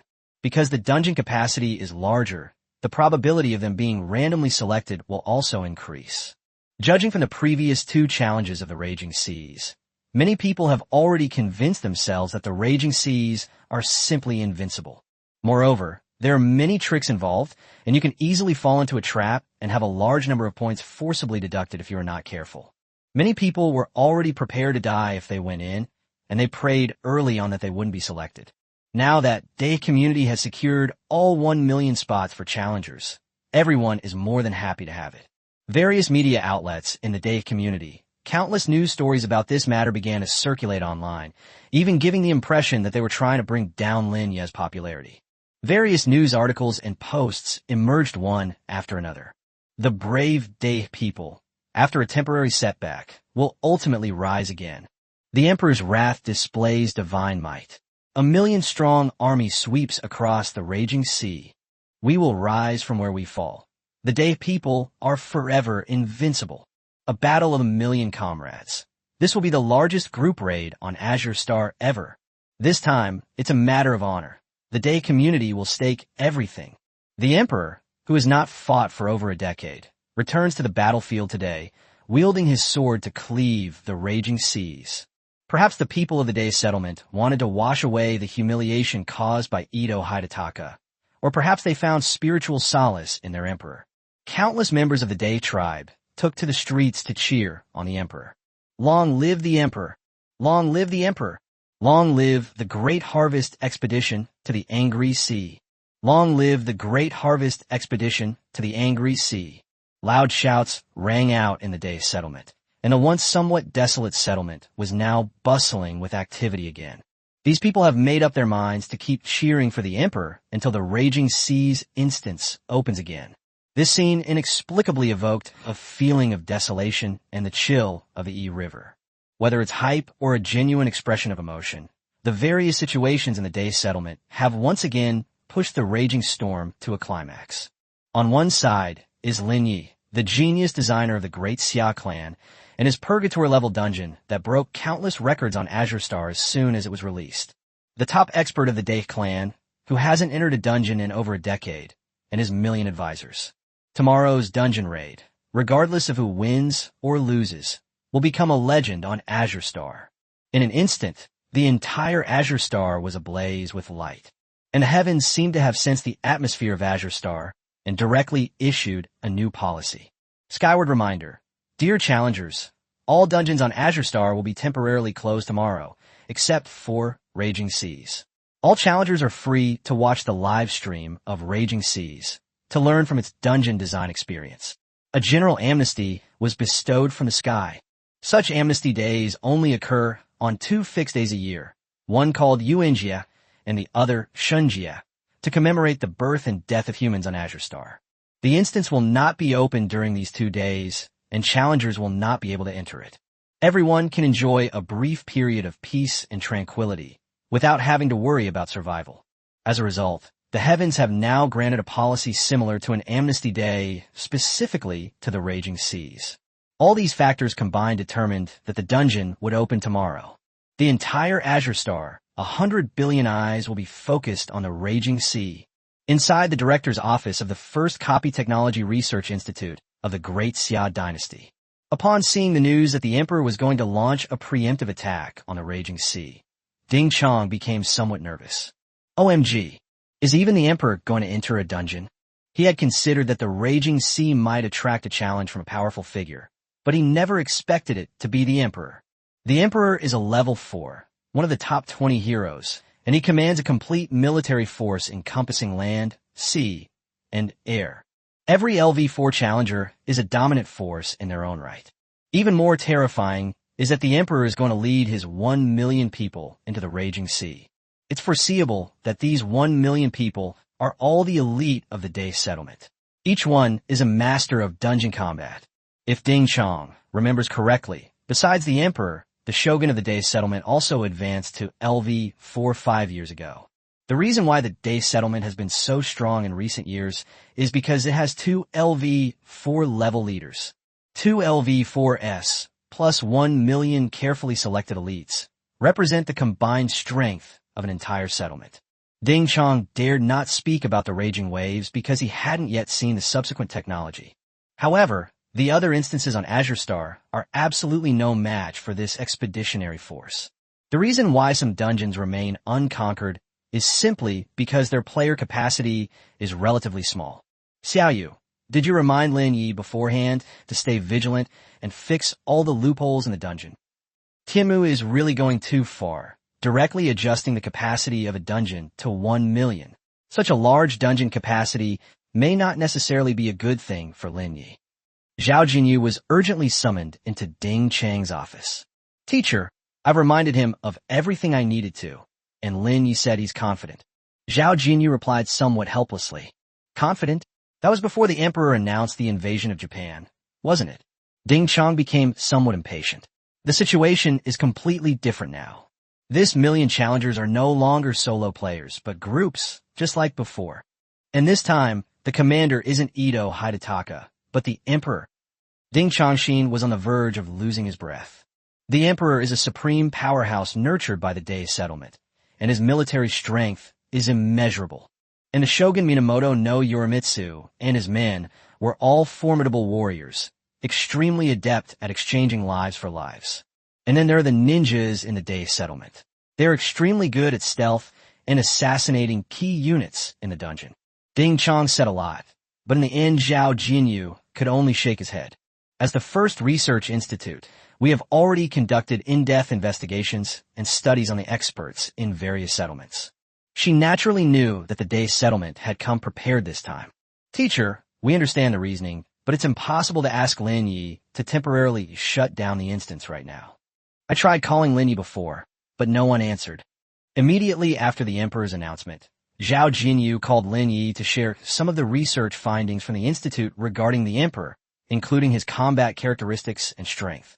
Unfortunately, Lin Ye's phone was always in Do Not Disturb sleep mode. Chapter Kurt Doku's Emperor Veisei Lin Ye. Time turns. A night passed in the blink of an eye. Time quickly passed to the next day.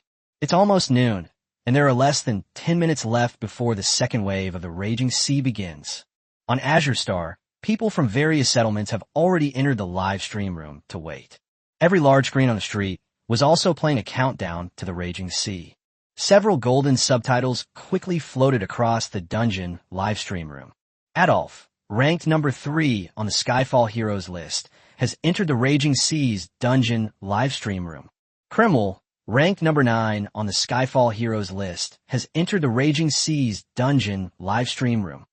Park Sung-man, ranked number 39 on the Sky Hero ranking, has entered the Raging Seas dungeon live stream room. The top 50 on the Sky Heroes ranking are the ultimate challengers on Azure Star, enjoying supreme privileges in every aspect. The same applies to the live stream of the instance. Everyone else who entered the live stream did so quietly and left quietly. When the top 50 people enter, there are very obvious special effects, as if everyone has to make way for them and worship them. It's Blood Demon Adolf. I can't believe I'm in the same live stream room as the God of War. It was Cromwell, the founder of the English settlement. Park Sung-man, the Korean warrior from the South Korean stronghold, is said to be about to advance to LV4. Top-tier players are rarely seen. They don't actively join any dungeons, much less be so bored as to watch other dungeon streams. Therefore, for many people, this Raging Waves live stream is their only chance to see these powerful figures. For a moment, it truly gave one the feeling of turbulent times and a rapidly changing world. Mr. Park Sung-man, I'm also Korean. My name is Take Sehei. You are my idol. Mr. Park Sung-man, what are your thoughts on this campaign? Who do you think will emerge victorious? Some challengers couldn't wait to chat with these top experts using live chat, hoping to get close to them as soon as possible. After all, in this world, a single word of advice from a wise person can help you survive in chaotic times. In order to survive, those at the bottom naturally have to be more obsequious. However, there was no reply from Park Sung-man in the chat for a long time. After a very long wait, he finally replied with a short message. I believe Lin Ye's rise to power was partly due to luck and the support of the Dragon Gathering Grounds. The Emperor is stronger. But regardless of who wins or loses, I'd be happy to see it. There are always those who disagree with everything. As the day passed, more voices of doubt and turmoil have emerged on Azure Star. These people believe that the two instances of the Raging Seas and Fierce Waves only truly showcased the military power of the aircraft carrier. As for the so-called completion rate, it is highly likely that Lin Ye manipulated the instance design. The carrier fleet of the Annihilation Fleet is indeed very strong, but if it faces a challenger of 1 million, the outcome is uncertain. No matter how powerful an aircraft carrier is, it is just the deck of an airplane. A navy alone cannot defeat an aircraft carrier, but if the Air Force or submarines launch a surprise attack, there's still a great chance to sink the aircraft carrier directly. After all, with a challenger scale of 1 million, it must involve land, sea, and air. Ring ring. As the alarm rang, Lin Ye stretched and got out of the comfortable bed. Previously, I had been focusing my energy on improving Earth Online, which was very time-consuming and mentally taxing. This time, Lin Ye slept for half a day and felt much more refreshed. Before I could fully recover, the prompts from the sky came one after another. Sky cover notification. Dear Dungeon Designer, during your break, your dungeon, Raging Tides, has been modified. Skycover has automatically uploaded and restarted the dungeon. Skyward notice. Due to the widespread attention your dungeon, Raging Seas, has garnered on Azure Star, Skyward has temporarily declared today a day of amnesty, encouraging all challengers to come and witness your dungeon. Lin Ye chuckled twice, somewhat speechless. Lin Ye didn't believe that this so-called amnesty was Qianmu's way of thinking of him. Upon closer examination, this situation is naturally beneficial for other challengers, but it offers no advantage whatsoever to oneself. The success rate of the Raging Sea was too low, and he hoped that all challengers would come and observe, so that they could break through the Raging Sea more quickly. Lin Ye ignored the prompt from the sky and instead opened his own instance backend to see how many slots were available. This time, I will still choose the day tribe for my 20% of precise choices. Who told these lowlifes to say they were targeting them? But when Lin Ye saw the list of challengers in the backstage, his jaw dropped. Number 1, Emperor Xiaochuan race, day people, level, LV4, works, Eastern Great Prosperity, Military Power World, Golden Crow Fusang. Number 2, Minamoto no Uramitsu, race, Daiwa, level, LV4, works, Seppuku, and Jinpei War. Number 3, IGA Ruji race, Daiwa, level, LV3, works, Ninja Clan, Onimusha, Izanagi. N0.78,000 Ito Hidataka, race, day, level, LV2, works featured, Battle of the Imperial Seas, The Shogun's Revenge, Killing the Ninja, Nobunaga's Ambition. Ito Hidataka was ranked too high earlier, so I'm revising it here. LV2 is considered very strong in this world, but definitely not top tier. He became famous because of his rapid rise. He designed 4 dungeons in one day and leveled up to LV2 in one go. N0.10000000 Yuko Ogura. Race, day, level, LV2, work, Rankindo. Lin Ye scanned the page several times before daring to confirm that all 1 million people were actually members of the Day tribe. Is this insane? Lin Ye was genuinely shocked. It is obvious that this was a deliberate move by the Day settlement, a choice made after careful consideration. Otherwise, even the millionth challenger wouldn't be at the LV2 level. That's just too exaggerated. In this world, reaching LV2 level definitely qualifies you as a superior being. The world is different, so it's difficult for Lin Ye to make a direct conversion. But generally speaking, 1 point is equivalent to 1,000 yuan if compared to currency on Earth. Reaching LV2 is basically equivalent to being a multi-millionaire in your previous life. There are certainly some such challengers on Azure Star, but compared to Azure Star's population of tens of billions, the proportion is pitifully low. In the entire Day settlement, the number of LV2 challengers is estimated to be only 1 million. Lin Ye even suspects that the Emperor transferred all the settlement's inventory points to these people. This time, the Day settlement is really going all in. Chapter 50 Sword Slashes Through the Raging Waves. The third dungeon attack. Third update. Lin Ye felt somewhat helpless. Before we could even actively choose them, they came to us on their own. One group attack was bad enough, but the Day settlement actually used the same trick again. Top-tier combatants like the Emperor at LV4 level are getting involved. It's obvious that these people are after me. It wasn't that Lin Ye was targeting these petty bastards. Rather, these petty bastards have been targeting him all along, always trying to make money off him in his own instance. But this is for the best. Some historical destinies are destined to converge. There's no way to avoid them.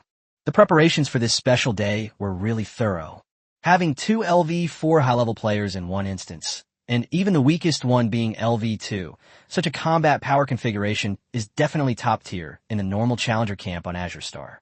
It would be difficult to find such fervent loyalty in any other settlement.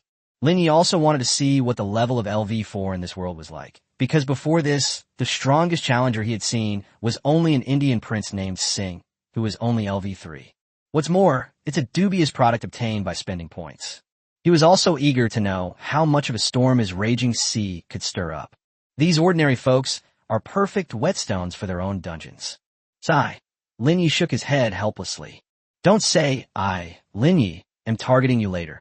Since you're determined to court death, I have no choice but to comply. Lin Ye stretched his limbs and then went directly into his own dungeon's live stream room. He intends to watch the entire instance this time. He really wanted to see the expressions of the people from the Day settlement in front of Wuchang, in the courtyard outside the emperor's residence in the Day settlement, before a solemn dry landscape garden. The emperor, dressed in battle robes, held a long samurai sword in his hand, his eyes blazing. Stood the Shogun Minamoto no Yorimitsu, along with commanders of various military branches and prominent figures from the Daiwa clan. A gentle breeze blew by, and the wind chimes rang softly. The sound of the bell, like an ancient melody, echoed through the torrent of time. Between the withered trees and sand, an endless deadly aura seemed to lurk. The sky has just given a notification that they are about to enter the Raging Sea dungeon. The countdown has begun.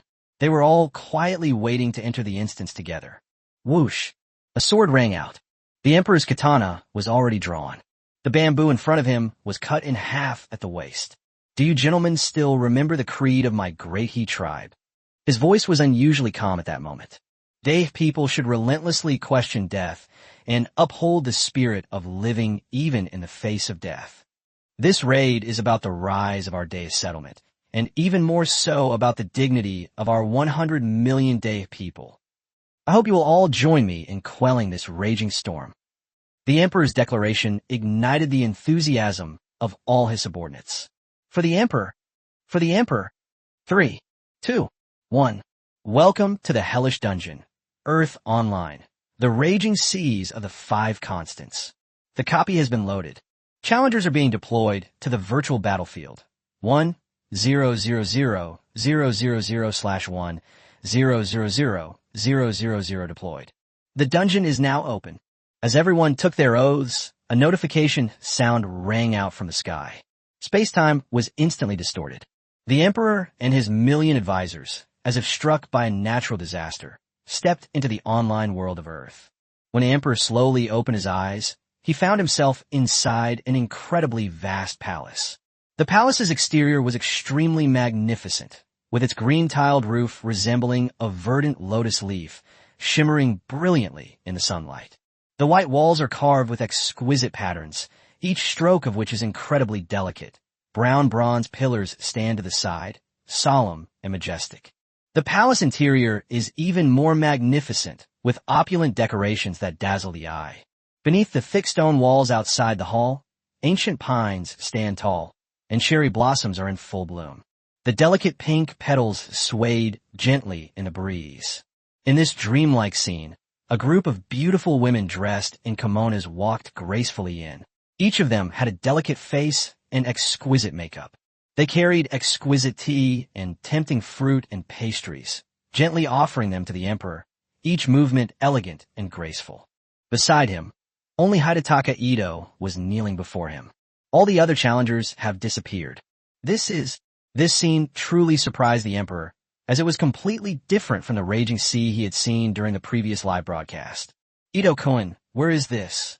Ito Hidetaka, standing beside him, also looked bewildered and mumbled something under his breath. Your Majesty is quite strange. This is completely different from the first 2 times I entered the instance. The first 2 times I spawned at the Hiroshima Kure Arsenal on the Japanese island of Japan. Why am I here now? Just as the two were wondering what was going on, a notification sound came from the sky. Dear LV4 Challenger Mr. Xiaochuan, due to your rank and status, you have been automatically designated as the Commander-in-Chief of the upcoming million-player raid, Raging Seas. You are currently at the Pine Pavilion, the main hall of the Imperial Palace in Edo, the capital of Japan.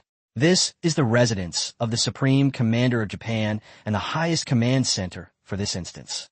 Why have the dungeon changed? And where are my people? The Emperor directly asked the heavens. His brows furrowed, and he grew somewhat angry. This so-called palace is indeed very luxurious, and being here is certainly much better than being in that chilly sea military base. But he came here to conquer dungeons, not to experience life. It was supposed to be a dungeon for 1 million people, but only he and Ito Hidetaka entered, and all the dungeon weapons they carried with them disappeared. How are we supposed to attack the dungeon now? Note from the sky. Due to the significant increase in dungeon size, designer Mr. Lin Ye made minor adjustments to the dungeon content and quests earlier. The Hiroshima Kure Arsenal cannot accommodate 1 million challengers and a massive fleet. Therefore, All challengers have been randomly assigned to 20 military bases across the Japanese islands. As the supreme commander of this instance, you can issue orders directly to challengers at each military base from the Pine Pavilion. As prompted by the celestial curtain, a massive screen of light unfolded before the Emperor and Hidetaka Ito. The outline of the island of Japan is shown above, along with highlighted dots. Hiroshima Kuwa Ausnod, Maizuru Naval Base, Aminato Naval Base, Edo 1st Army Arsenal, Nagoya Army Factory, Kadena Air Base. Military bases were marked directly on the sky.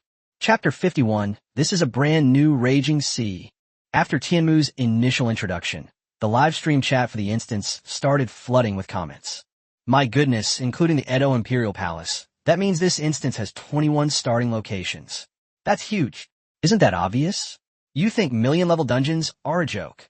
This is truly a genuine nationwide war. The epic feel has been maximized. It looks so good. I want to go into the dungeon and experience it for myself. Smiley face. Don't be silly. If I really let you in, you'd be red-faced with fear by now. Even through the screen, these viewers could clearly realize that the Raging Seas instance, after Lin Ye's final improvements, was completely different from before. Upon seeing this incredibly detailed introduction to the Challenger forces, the Emperor couldn't help but take a deep breath. Lin Ye's dungeon creation skills are truly impressive. Just from the opening scene, he had to admit Lin Ye's talent in dungeon design. Everything was unexpected, yet also perfectly reasonable. The capacity of 1 million challengers cannot be crammed into a single military base. Therefore, the challengers' spawn locations must be dispersed. Another planet like Azure Star that can combine the challenger's spawn point with the map so perfectly.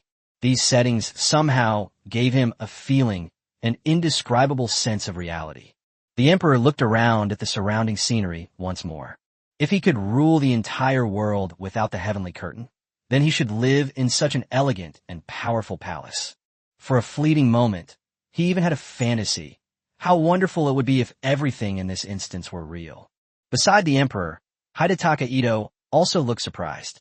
He had entered this Raging Sea dungeon 3 times already, and only now did he realize how good the map details of Lin Ye were. He found the arsenal incredibly meticulous back then, and now the Imperial Garden Pine Pavilion amazes him even more. Such a palace, such an environment, let alone being completely recreated in a dungeon. Even if you let him think about it, he couldn't come up with a logical idea. Ito-kun, Hayashi is a talented man, the Emperor murmured in admiration. His design abilities far surpass yours. It's a pity that such a person wasn't born in my day's settlement, so I have no choice but to eliminate him. As he spoke, the Emperor silently tightened his grip on the samurai sword at his waist. In fact, the reason why the Emperor gathered so many of his clansmen to attack the dungeon was not only because he coveted the technology in the Raging Sea dungeon, but also because the Emperor wanted to eliminate Lin Ye in one fell swoop. Lin Ye is a Xia person destined to be He's enemy. The settlements of Dai and Daxia are adjacent to each other. Although the heavens do not allow open warfare, Dai has always regarded Daxia as a hypothetical enemy in secret. Over the years, under the Emperor's instructions, the Dai people have been intentionally or unintentionally annihilating the people in the Daxia settlements, something the Daxia people have long been aware of. If Lin Ye were to truly rise to power and advance to LV4, it would pose an immense threat to the Dai settlement. Therefore, this time, we must nip Lin Ye in the bud during his developmental stage. The Emperor had roughly estimated that Lin Ye had only just advanced to LV3.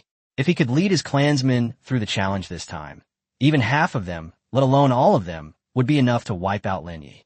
The notification sound from the sky screen continued. This is the challenger faction for this instance, Dongying Island, Japan, with a total area of 378,000 square kilometers and a population of approximately 100 million, consists of 4 large islands. Its scientific research, aerospace, medical, educational, and manufacturing industries are among the world's best. This is the enemy faction in this instance. The United States of America. The United States, with a total area of 9.37 million square kilometers, consists of 50 states, has a total population of 400 million, boasts the world's largest mineral resources, and has approximately 1.5 million active duty soldiers. It has nearly 1,000 military bases worldwide, and its scientific research and aerospace capabilities are among the world's best. Ito Hidetaka had heard this information many times before, so he didn't take it to heart. But the task description that followed surprised him greatly. The following is a detailed explanation of the tasks in this instance. Background information. This is a period of rapid expansion for the Japanese Empire. As the leaders of the empire, you intend to lead Japan to world domination, but you are facing various obstacles from the world's leading superpower, the United States. The U.S., relying on its various forms of hegemony, is restricting Japan's development. You must help Japan escape this predicament. Optional Mission 1. Declare war on the evil United States. This round of the game has no time limit and is a total war mode that combines warfare and economics. There are no strict requirements on the challenger's strategy. Challengers are free to use their own methods and truly experience the war in this world. Victory is the only requirement to clear the dungeon. Optional Mission 2. Surrender and Submission. Individual independent option. Directly declare submission to the United States. Surrender your weapons and technology to the United States. Deduct 20 points and be teleported out of the instance. Task successfully verified. 1. Reduce the U.S. military strength to below 50%. The U.S. will automatically sign a ceasefire treaty with you, which will be considered a mission completion, and you will be rewarded with 200 points. 2. If the U.S. is bankrupted, the American people will spontaneously protest, and the U.S. will be forced to cease hostilities with Japan. This will be considered mission complete, and you will be rewarded with 200 points. 3. Completely occupy the United States and make its territory your own. Reward, 1,000 points. Mission failure, death, defeat, or surrender after engaging in war with the U.S. will all be considered mission failure, resulting in a deduction of 500 points. Everything changed except for the mission option that required you to surrender and submit at the start. The mission options regarding attacking Pearl Harbor and economic recovery did not appear at all this time. This, Ito Hidetaka said, somewhat bewildered. The task system is also completely different now. On the surface, the overall mission system has been simplified. There's now only one mission, to wage war against the U.S. After eliminating the second surrender option, the real challenger is left with. Furthermore, the reward system for completing a mission has become much more user-friendly. Multiple criteria are provided. Completing any one of them counts as mission completion and clearing the dungeon. The task seems simple and straightforward, but there are still many confusing aspects. For example, this so-called infinite time.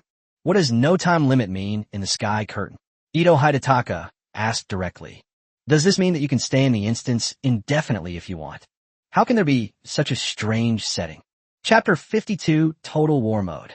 This setting has never existed in any of the previous dungeons on Azure Star. Time setting can be said to be the most basic element of a dungeon. Without a time limit, some weaker challengers can spend time in the dungeon indefinitely, thus avoiding subsequent dungeons. Logically speaking, Tianmu should never approve of such a setting. Sky reminder. Considering the dungeon's size and difficulty, designer Mr. Lin Ye has added a free time setting to allow challengers more preparation time. Furthermore, time in this instance has been accelerated.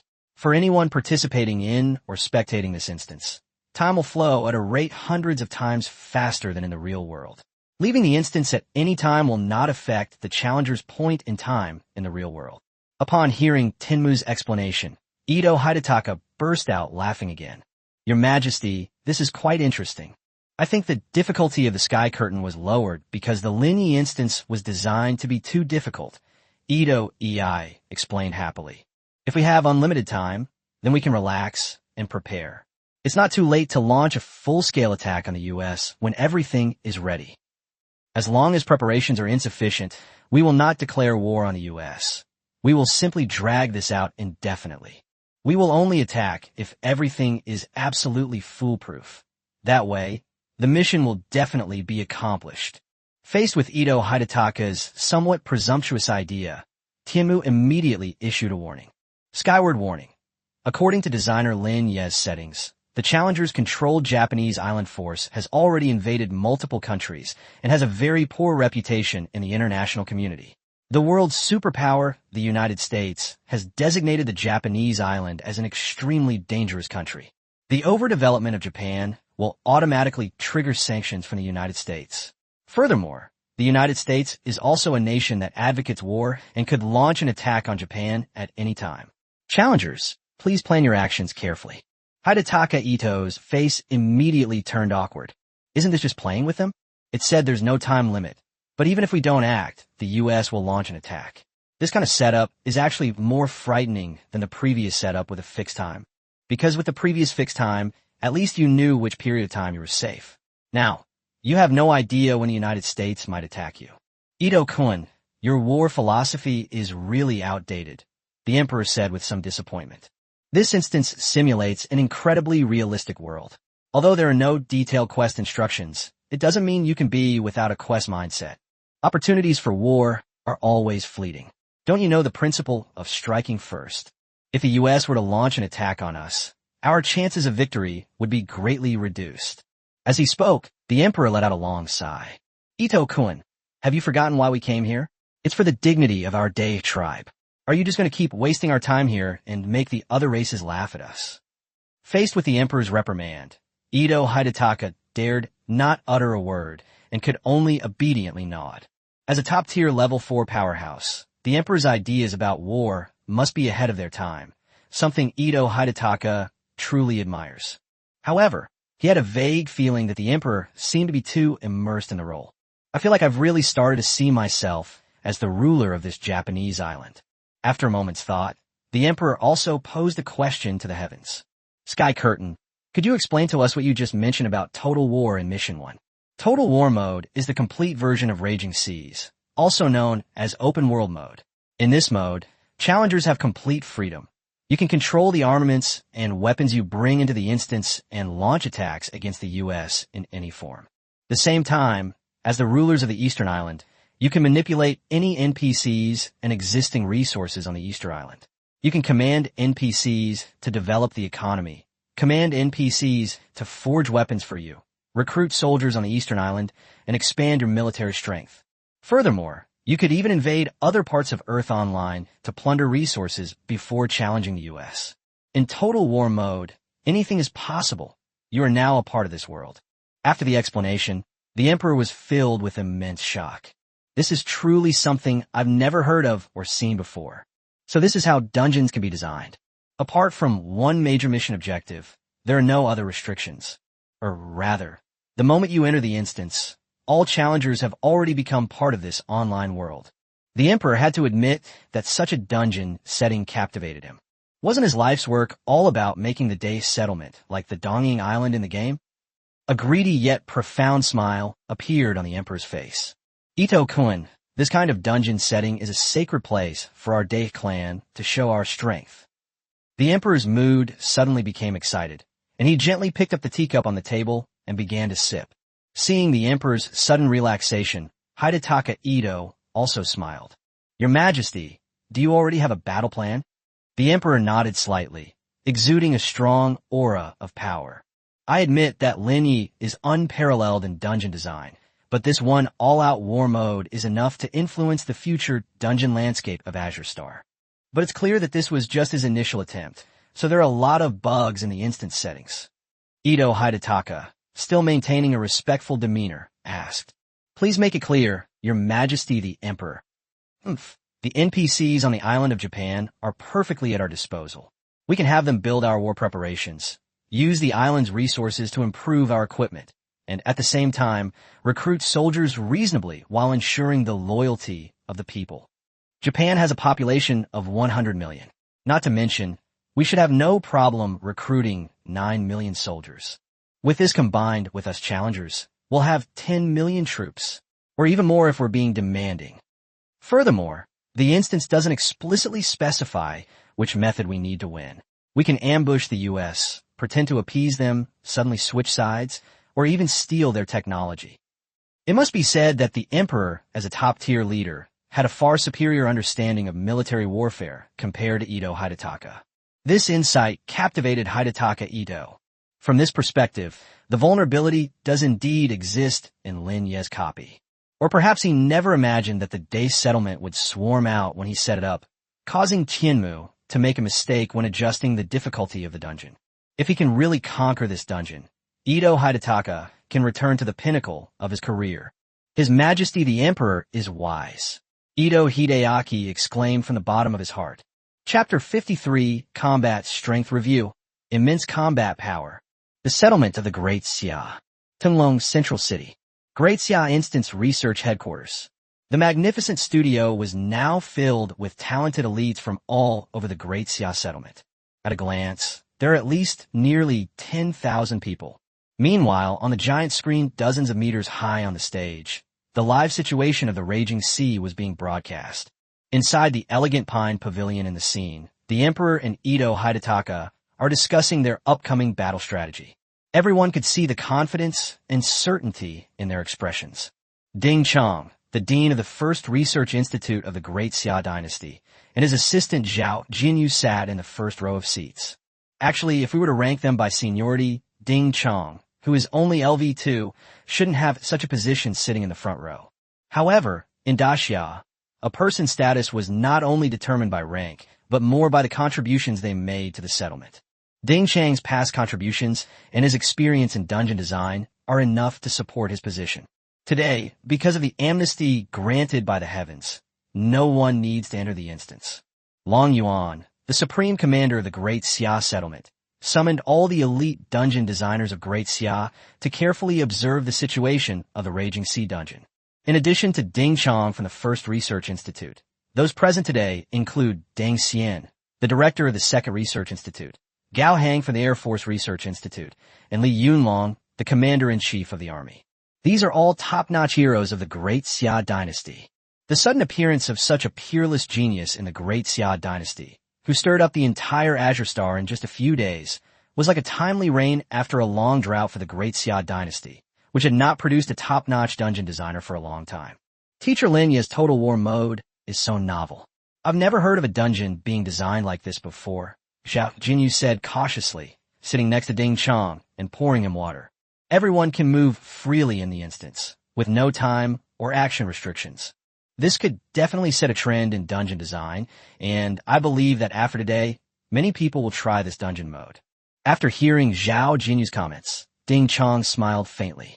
I don't know when it started, but I, the little assistant, have become Lin Ye's #1 fan. Zhao Jinyu was raised by Ding Chong from a young age.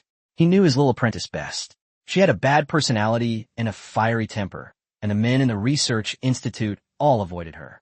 This is truly the first time I received such high praise from her. Xiaoyu, this kind of dungeon mode cannot be replicated, Ding Chong said, shaking his head. Such a high degree of freedom can be achieved for 2 reasons. First, the map of Earth Online is large enough, and second, there is very rigorous logical support in the Raging Seas instance. Without these meticulous details, there can be no so-called freedom. If we force the creation of a copy according to Lin Ye's model, we might end up with a dog instead of tiger. Ding Chang's comments were spot on. Zhao Jinyu thought for a moment and seemed to have figured it out, nodding repeatedly. Teacher, do you think the Raging Sea will wipe out Day and his gang? To be honest, I don't want to see any Day player clear Lin Ye's dungeon. Ding Chong coughed twice. Then his expression slowly turned serious. Xiaoyu, this isn't about my opinion. It's about us having to trust Lin Ye. Lin Ye is the hope of our Great Xia. He must win. Just then, a middle-aged man in military uniform and cap suddenly turned to Ding Chong and smiled, revealing a set of white teeth on his dark face. Old Ding, are you giving a lecture to your apprentice again? I like culture people like you. When will you come to my headquarters and give a talk to our land warfare designers? The speaker was none other than Li Yunlong, the army commander-in-chief of the Great Xia settlement. Despite his burly appearance, this man has unique insights into dungeon design. With his Battle of Tsangyan Ridge, he made a name for himself on Azure Star and advanced to LV3. Commander Li, please stop joking. Ding Chong shook his head helplessly. Hey, let's get down to business. Li Yunlong chuckled again. I heard you had your apprentice invite Lin Ye to join your research institute, but he refused. Ding Chong nodded silently and said, that can't be helped. Lin Ye's talent and ability are 1 in a million, so it's normal that he doesn't think much of our research institute. All right, that's good news. Li Yunlong suddenly clapped his hands, looking smug. This Lin Ye, our headquarters wants him. Let him be my soldier.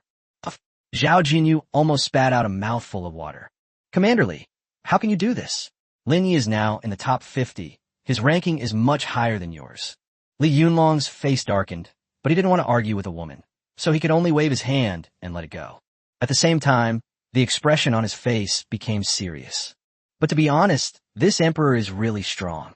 As Li Yunlong spoke, his eyes became unfocused, as if some unpleasant memories had suddenly surfaced. "As far as I know, so far, every instance that the emperor has actively entered has been conquered by him. Over the years, under the emperor's manipulation, many talented people from our great Xia have been wiped out. They and his gang are obsessed with Bushido, but you have to admit they're quite skilled. Lin Ye's opponent this time is not easy to deal with." Inside the instance, the Imperial Gardens of Edo. The emperor has begun to take stock of all the challenger's weapons reserves, which is clearly displayed on the table in the Matsuno Kaku. 2 million Type 38 rifles, 1 million Type 88 commission rifles, 300,000 bayonet rifles, 10,000 vehículos, 20,000 cavalli armurad vehículos, 10,000 M25 Vickers armurad vehículos, 8,000 ironclad cruisers, 6,000 battleships, 2,000 kamikaze destroyers, 5,000 Fiat heavy bombers, 9,000 Mitsubishi Type 1 fighter planes. This is already a very large strategic deployment. Because every challenger entering the instance is LV2 or higher, they all have the authority to bring instance weapons into the raging sea.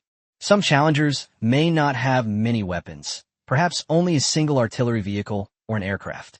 However, many small acts of kindness can accumulate into something great. When these 1 million challengers are gathered together, the scale becomes incredibly exaggerated. The way this instance is carried away determines the difference between Azure Star and Lin Ye's previous life on Earth. Building these devices in the real world would require a huge investment of resources and manpower, as well as an extremely long construction period. Take heavy bombers, for example. During the S1 era, the total number of bombers was only about 100. However, in the Genesis space, there are no restrictions on these, and they can be manufactured without any cost, resulting in tens of thousands of them.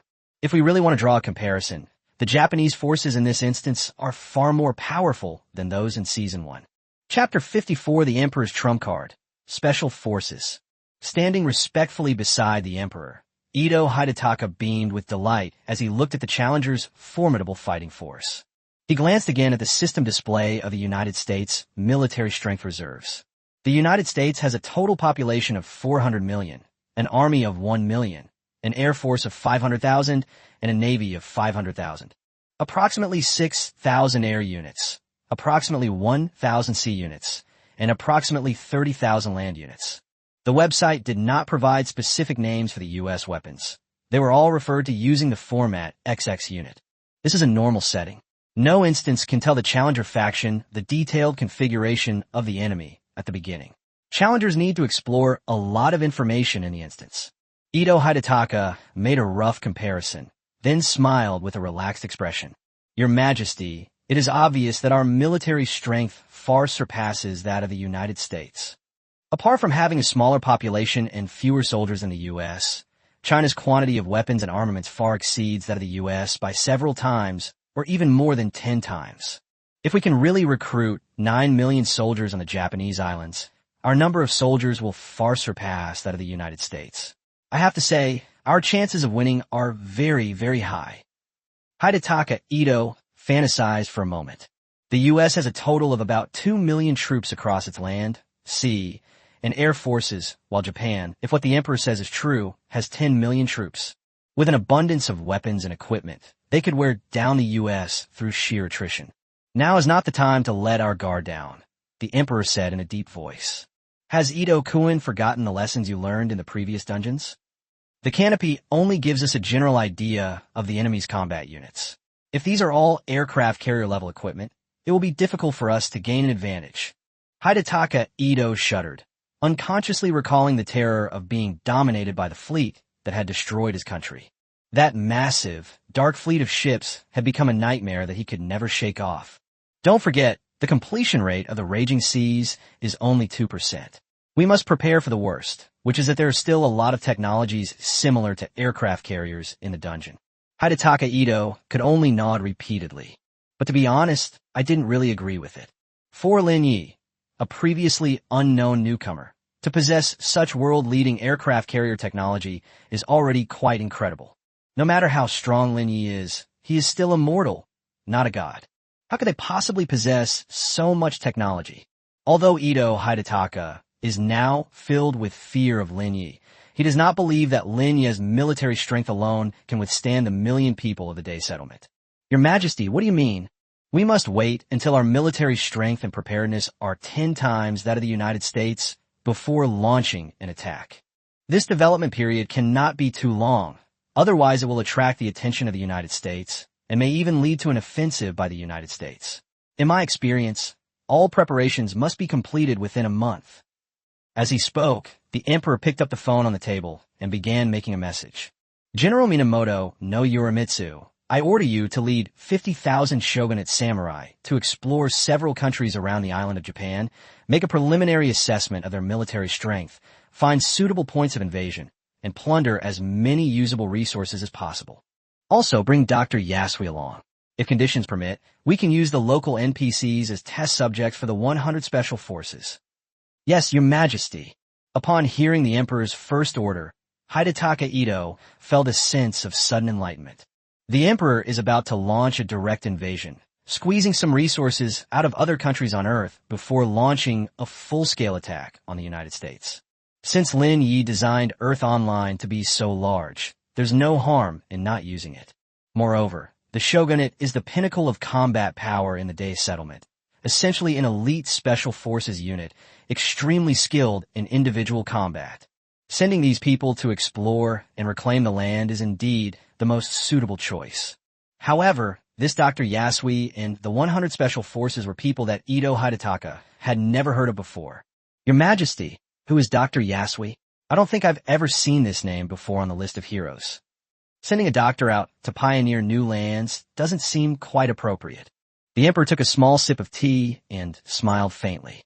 Dr. Yasui, whose full name is Yasui Shiro, is like you, Ito-kun. He is a special genius of our Day's settlement, but he does not have any dungeons. He was always in the shadows, while Ito-kun was in the light. Your task is to act as the facade, while Yasui's task is to become one of my trump cards. The Emperor had actually kept this trump card hidden for a long time. However, now that we've reached the point of going all out and making a desperate gamble, there's no need to keep our trump cards hidden any longer. Therefore, the Emperor did not intend to hide anything any longer. Dr. Yasui focuses on the research and development of bacteria and viruses, including bacterial bombs made from fleas, ants, and flies that are effective against plague, anthrax, and cholera. These are the technologies that Yasui is most proficient in. And the 100 Special Forces are our Day bacteriological special forces, skilled in using bacterial weapons to kill people silently. After the Emperor finished speaking, Ito Hidetaka broke out in a cold sweat. My whole body was covered in goosebumps. He had lived in the Day settlement for so long, yet he had never heard of anything like a germ warfare unit. Or rather, few people would associate such filth with weapons. It is precisely because of this characteristic that this method of warfare is so difficult to defend against. Clearly, this is a card that the Emperor has been hiding for a long time, and it is likely that he hid it to target a certain LV4 elite on Azure Star. But now it's being used on Lin Ye ahead of time. Ito-kun, I think you probably don't know the power of the germ warfare special forces. A few small bacterial bombs can render an entire city incapable of fighting within a week. Whether you're piloting an aircraft carrier or operating a fighter jet, without human control, all weapons are worthless. I'm using all my trump cards this time, all to take down Lin Ye in one fell swoop. However, the development and cultivation of this kind of weapon requires living people as a catalyst, which is why I sent Yasui with Minamoto no Yorimitsu to other countries to find good catalysts. Hidetaka Ito felt a chill run down his spine and unconsciously began wiping away sweat. Even he would find such methods too cruel and ruthless. It's truly hard to imagine that the mastermind behind these tactics was none other than the highly respected Emperor. Chapter 55 Strategic Planning, Decisive Victory, Third Update. Ito-kun, I watched your first 2 missions. Actually, you're a very decisive person. I like these qualities, whether it was the first attack on Pearl Harbor or the second exploitation of Japan. Unfortunately, you weren't decisive enough, and your methods weren't ruthless enough, the emperor said with a smile. There's an old saying in the great Xia dynasty, no poison, no manhood. I hope you can remember that. The emperor's words left Ito Hidetaka with no way to refute them. Previously, he had exploited the labor force of the NPCs on the eastern island in the dungeon, making them work 24 hours a day, which he considered to be a very cruel thing. Compared to what the emperor has done, I am completely inadequate. I'm still too weak. This ruthlessness and decisiveness is also what allows the emperor to advance to LV4 and firmly occupy a place in the top 20. Spare no effort. Use any means necessary, all for the sake of achieving the final goal. What the emperor practices is the ultimate creed of the Day tribe. The emperor is wise, Ito Hidetaka exclaimed, his back bending even more. Meanwhile, the livestream room was once again in a state of shock and uproar. Of course, the shock this time was not due to the sophisticated weapons or the advanced technology, but rather to the emperor's brutality. Rather than being shocked, it was more a matter of condemnation and fear. A bacteriological warfare unit? These day people are truly freaks. How could they come up with such a bizarre combat method? This is disgusting. Can this really be considered dungeon crawling technique?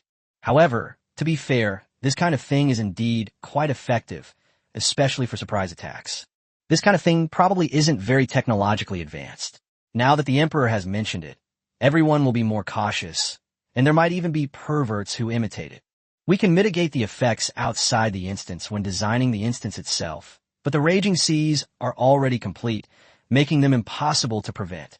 It's clear that the emperor, the game's developer, has pulled out all the stops to conquer the raging seas. The emperor picked up the phone again and made a second message. Team leader IGA Ryu, I order you to take your 300 ninja and immediately infiltrate the United States. Investigate all kinds of military technology intelligence about the U.S., and ideally, pinpoint the exact location of U.S. military bases. If we can steal the key defense maps or technical blueprints, it will greatly help us conquer the dungeon. Yes, Your Majesty. Ruji IGA and his ninja group are special challengers specially trained by the Day settlement and can be considered a special forces unit known for its assassination skills. Their previous work usually involved infiltrating dungeons in an organized manner to assassinate key NPCs within the dungeons. By clearing the dungeon in this unexpected way, they could eliminate other outstanding designers from other races in reality. Now, it is indeed most appropriate for the emperor to assign them the role of spies. A look of admiration appeared on Hidetaka Ito's face. Putting aside the technology and weapons in the emperor's possession, just looking at this war mentality, Ito Hidetaka thinks he's just like Yang Dingtian from the Blue Star. If it were him, he would never have thought of a strategy like scouting enemy forces in advance. If you had this kind of thinking, you could have figured out the U.S.'s specific strength before making a decision in the previous dungeon. The outcome might be completely different. His Majesty the Emperor truly deserves to be the spiritual pillar of our great He clan. I have benefited greatly from challenging the dungeon with you. Ito Hidetaka couldn't help but offer a few more compliments. The Emperor smiled and casually patted Ito Hidetaka on the shoulder. Ito-kun, you don't think our strategic deployment is limited to this, do you? To deal with the United States, this is definitely far from enough. As my advisor, I have two important things to do next. Ito Hidetaka immediately bowed and knelt down. Please give your instructions, Your Majesty. The first thing you need to do is to send a message to the leaders of all the major military bases, telling them that even when there is no fighting, they must not let their guard down and must continue to train and maintain their troops. After the conscription is completed, we, the million-day people, will be the absolute leaders of the Japanese islands, and any one of us will have the potential to lead troops into battle.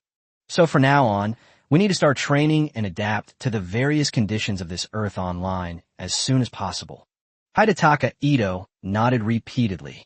The instance features a unique communication mechanism. You can use fax to communicate with other military bases from your desk in the Pine Pavilion, and you can also monitor the situation of 20 military bases in real time through the light screen. So this is not troublesome at all. There's a second matter. You will convey my message to all the residents of Edo, telling them that I am about to give a speech, and the content of the speech concerns the future of Japan. Hidetaka Ito was once again puzzled, wondering what the emperor was planning. Logically speaking, the residents of Dongying Island are all NPCs, virtual beings created by the creation space. Talking to them is like casting pearls before swine. Ito-kun, you must learn your lesson from the past, the emperor said coldly. The NPCs in the Lin Ye instance are completely different from the NPCs in other instances. The NPCs in this instance have their own independent thinking ability, as can be seen from the fact that you were executed by them last time. Don't forget about the indicator of public loyalty. Whether we forcibly conscript soldiers or force the people to manufacture weapons for us, it is highly likely to provoke public dissatisfaction and resistance. This will lower the loyalty of the people, causing these indigenous people to rebel against us. This is extremely detrimental to our campaign, so we must take the initiative to talk to the people. Hidetaka Ito suddenly realized the truth, feeling as if he had been enlightened. Yes, your majesty. He dared not linger any longer and immediately set off from the Imperial Garden to deliver the news of the emperor's impending speech to the people of Edo. 3 hours later, in Earth's online time, the emperor, already clad in armor, stood atop the highest pavilion within the Imperial Garden. The street directly opposite the attic was already packed with Japanese people. At this moment, the people still looked at the emperor with a hint of worship in their eyes. The emperor took a deep breath, then waved his sleeve and looked at the people before him. He spoke loudly. May heaven bless us. The emperor of the great Japanese empire, who inherits the imperial lineage for 10,000 generations, proclaims to you, the loyal and valiant people. The emperor first tried reciting 2 ancient phrases from the Japanese islands, which he had just seen in his study in the Imperial Garden. It was somewhat like he was just learning and applying them. The purpose is to get closer to the NPCs in this world. As soon as these 2 sentences were spoken, the people of the Japanese islands all knelt down, looking even more devout than before. Greetings, Your Majesty the Emperor. Greetings, Your Majesty the Emperor. Chapter 56, These are all child's play. Fellow countrymen, I have gathered you here today to announce some of my decisions, the emperor said in a deep voice. In recent years, Japan has developed rapidly and its international status has gradually improved. We are a peace-loving country that has never antagonized other countries. We have always been self-sufficient and focused on development. Prior to this speech, the emperor had already reviewed a large amount of historical material about Japan at the Matsuno-ko Pavilion. The island of Japan was once very weak. For thousands of years, it was a vassal state of the neighboring great power, the Dragon Kingdom, and was extremely humble. As times progressed, Japan began to imitate and learn from the world's powerful nations, fawning over them and begging for their assistance. It has only gradually improved in the last 2 years, and we have slowly gained a foothold in this world. Therefore, the people of this country, like the inhabitants of the Day settlement, have a strong sense of inferiority and crisis, while at the same time possessing an innate sense of pride. People with this mindset are extremely easy to sway. But I don't offend others, yet they still offend me. Over the years, as we have developed, the United States, across the sea, has been eyeing us covetously. They intend to use various hegemonic sanctions to restrict us and force us into submission to their tyranny. Fellow countrymen, do you wish to remain subservient to others? Do you wish to suffer such humiliation? After the emperor finished speaking, the people on the street began to whisper among themselves. Some people were worried and lamented, while others began to echo their sentiments. No, we must strive to become strong. We must strive for self-improvement. The people of Japan are the most powerful nation. Seeing that the people were all agreeing, the emperor breathed a long sigh of relief, thinking to himself that these NPCs from the Japanese islands were indeed easy to fool. To become strong, we must strengthen our military. In this world, only by having advanced weapons and an elite army can we remain invincible. I hereby declare that conscription will begin on the island of Japan immediately. All young men are invited to join the Japanese military and serve a nation. To prepare for possible future wars. It must be said that the emperor is absolutely a master at manipulating people's hearts and spreading rumors. His words stirred the enthusiasm of the people, and everyone became excited. Military state. Military state. Shouting slogans, they raised their hands eagerly to join the army. Seeing this, the emperor nodded in satisfaction, then whispered to Ito Hidataka beside him. Ito-kun, please inform the leaders of several military bases and have them cooperate in completing the conscription. Also, start training as quickly as possible. At this moment, Ito Hidataka could be said to have utter admiration for the emperor before him. He glanced at the loyalty status in the instance backend and found that the loyalty of these people from the Japanese islands had not decreased, but was actually increasing. Hidataka Ito never expected that these people would be so easily fooled. Judging from this, the subsequent conscription went exceptionally smoothly. Once our military strength is increased, defeating the United States will be just around the corner. Inside the cliffside villa, Lin Ye was sipping his milk tea while watching the progress of the raging sea dungeon. When Lin Ye saw the emperor's series of actions, he was not shocked at all. In fact, he was calm as still water, because all of the emperor's actions were within his expectations. Sometimes history repeats itself in surprising ways, and sometimes history is inevitable. He laughed and shook his head as he crushed the firecracker in his milk tea. Of all those who challenged the raging sea's dungeon, I would call you the strongest emperor. Putting aside his style of doing things, the emperor, as one of the top 20 on the hero list, did indeed show Lin Ye many unique aspects. In terms of war concepts and strategic planning, they're indeed far superior to most people on Azure Star. It's a real shame, though. Your skills are nothing but child's play compared to the raging torrents of the sea. These calculations of the emperor would naturally be effective if the two sides were evenly matched in terms of combat strength. However, if the difference in combat strength is too great, then all these schemes and tricks are meaningless. Of the U.S. in the instance is set according to the peak combat power of the U.S. on Earth in the previous life. Moreover, because various weapons and armaments can be manufactured without consumption, the strength of the U.S. in the instance is much, much stronger than that of the U.S. on Earth. Although the people in Day Settlement seem to have abundant resources, they're still at the level of Blue Star S1. Using S1 level combat power to fight the peak of the U.S., let alone a tenfold difference in numbers. Even if the emperor were to mobilize the entire population of Japan to fight, it would probably be no match for a snap of the fingers of the United States. This enormous technological gap cannot be bridged by mere calculations. Furthermore, while the emperor's so-called war talent is indeed stronger than that of many other people from Azure Star, it is only stronger than that of people from Azure Star. Azure Star are actually quite outdated. The emperor's actions just now were actually quite basic. If this were on Earth in his previous life, it's safe to say that anyone who had even a slight understanding of Sun Tzu's art of war would have done a better job. Please calm down, Your Majesty. Lin Ye yawned deeply. A big gift from the U.S. is coming soon. 7 days have passed in the instance without us even realizing it. Everything went very smoothly for the emperor during these 7 days. The people of the island of Toyo spontaneously joined the army, and in just 7 days, 4 million new soldiers were recruited. At this rate, it won't take half a year at all. Maybe in another week, we can gather 9 million men. Meanwhile, Minamoto no Yorimitsu and Iga Ruji side is also making good progress. According to the timeline, the special forces they lead should be able to reach their destination soon. Now I just have to wait for good news from them. In the garden of the Edo Imperial Palace, the emperor was playing shogi, a game invented by the Daiwa tribe, with Ito Hidataka. Both of them looked refreshed and energetic. Your Majesty, at this rate, defeating the United States will be just around the corner, Ito Hidataka said, not forgetting to offer a few words of flattery. Ito-kun, don't let your guard down. Our war with the U.S. hasn't even started yet. We don't know how strong the U.S. is. As the two were talking, the emperor's phone suddenly rang. But the emperor didn't think much of it. In his mind, it must be a message of good news from the leader of some military base. He answered the phone directly. A somber voice came from the other end of the phone.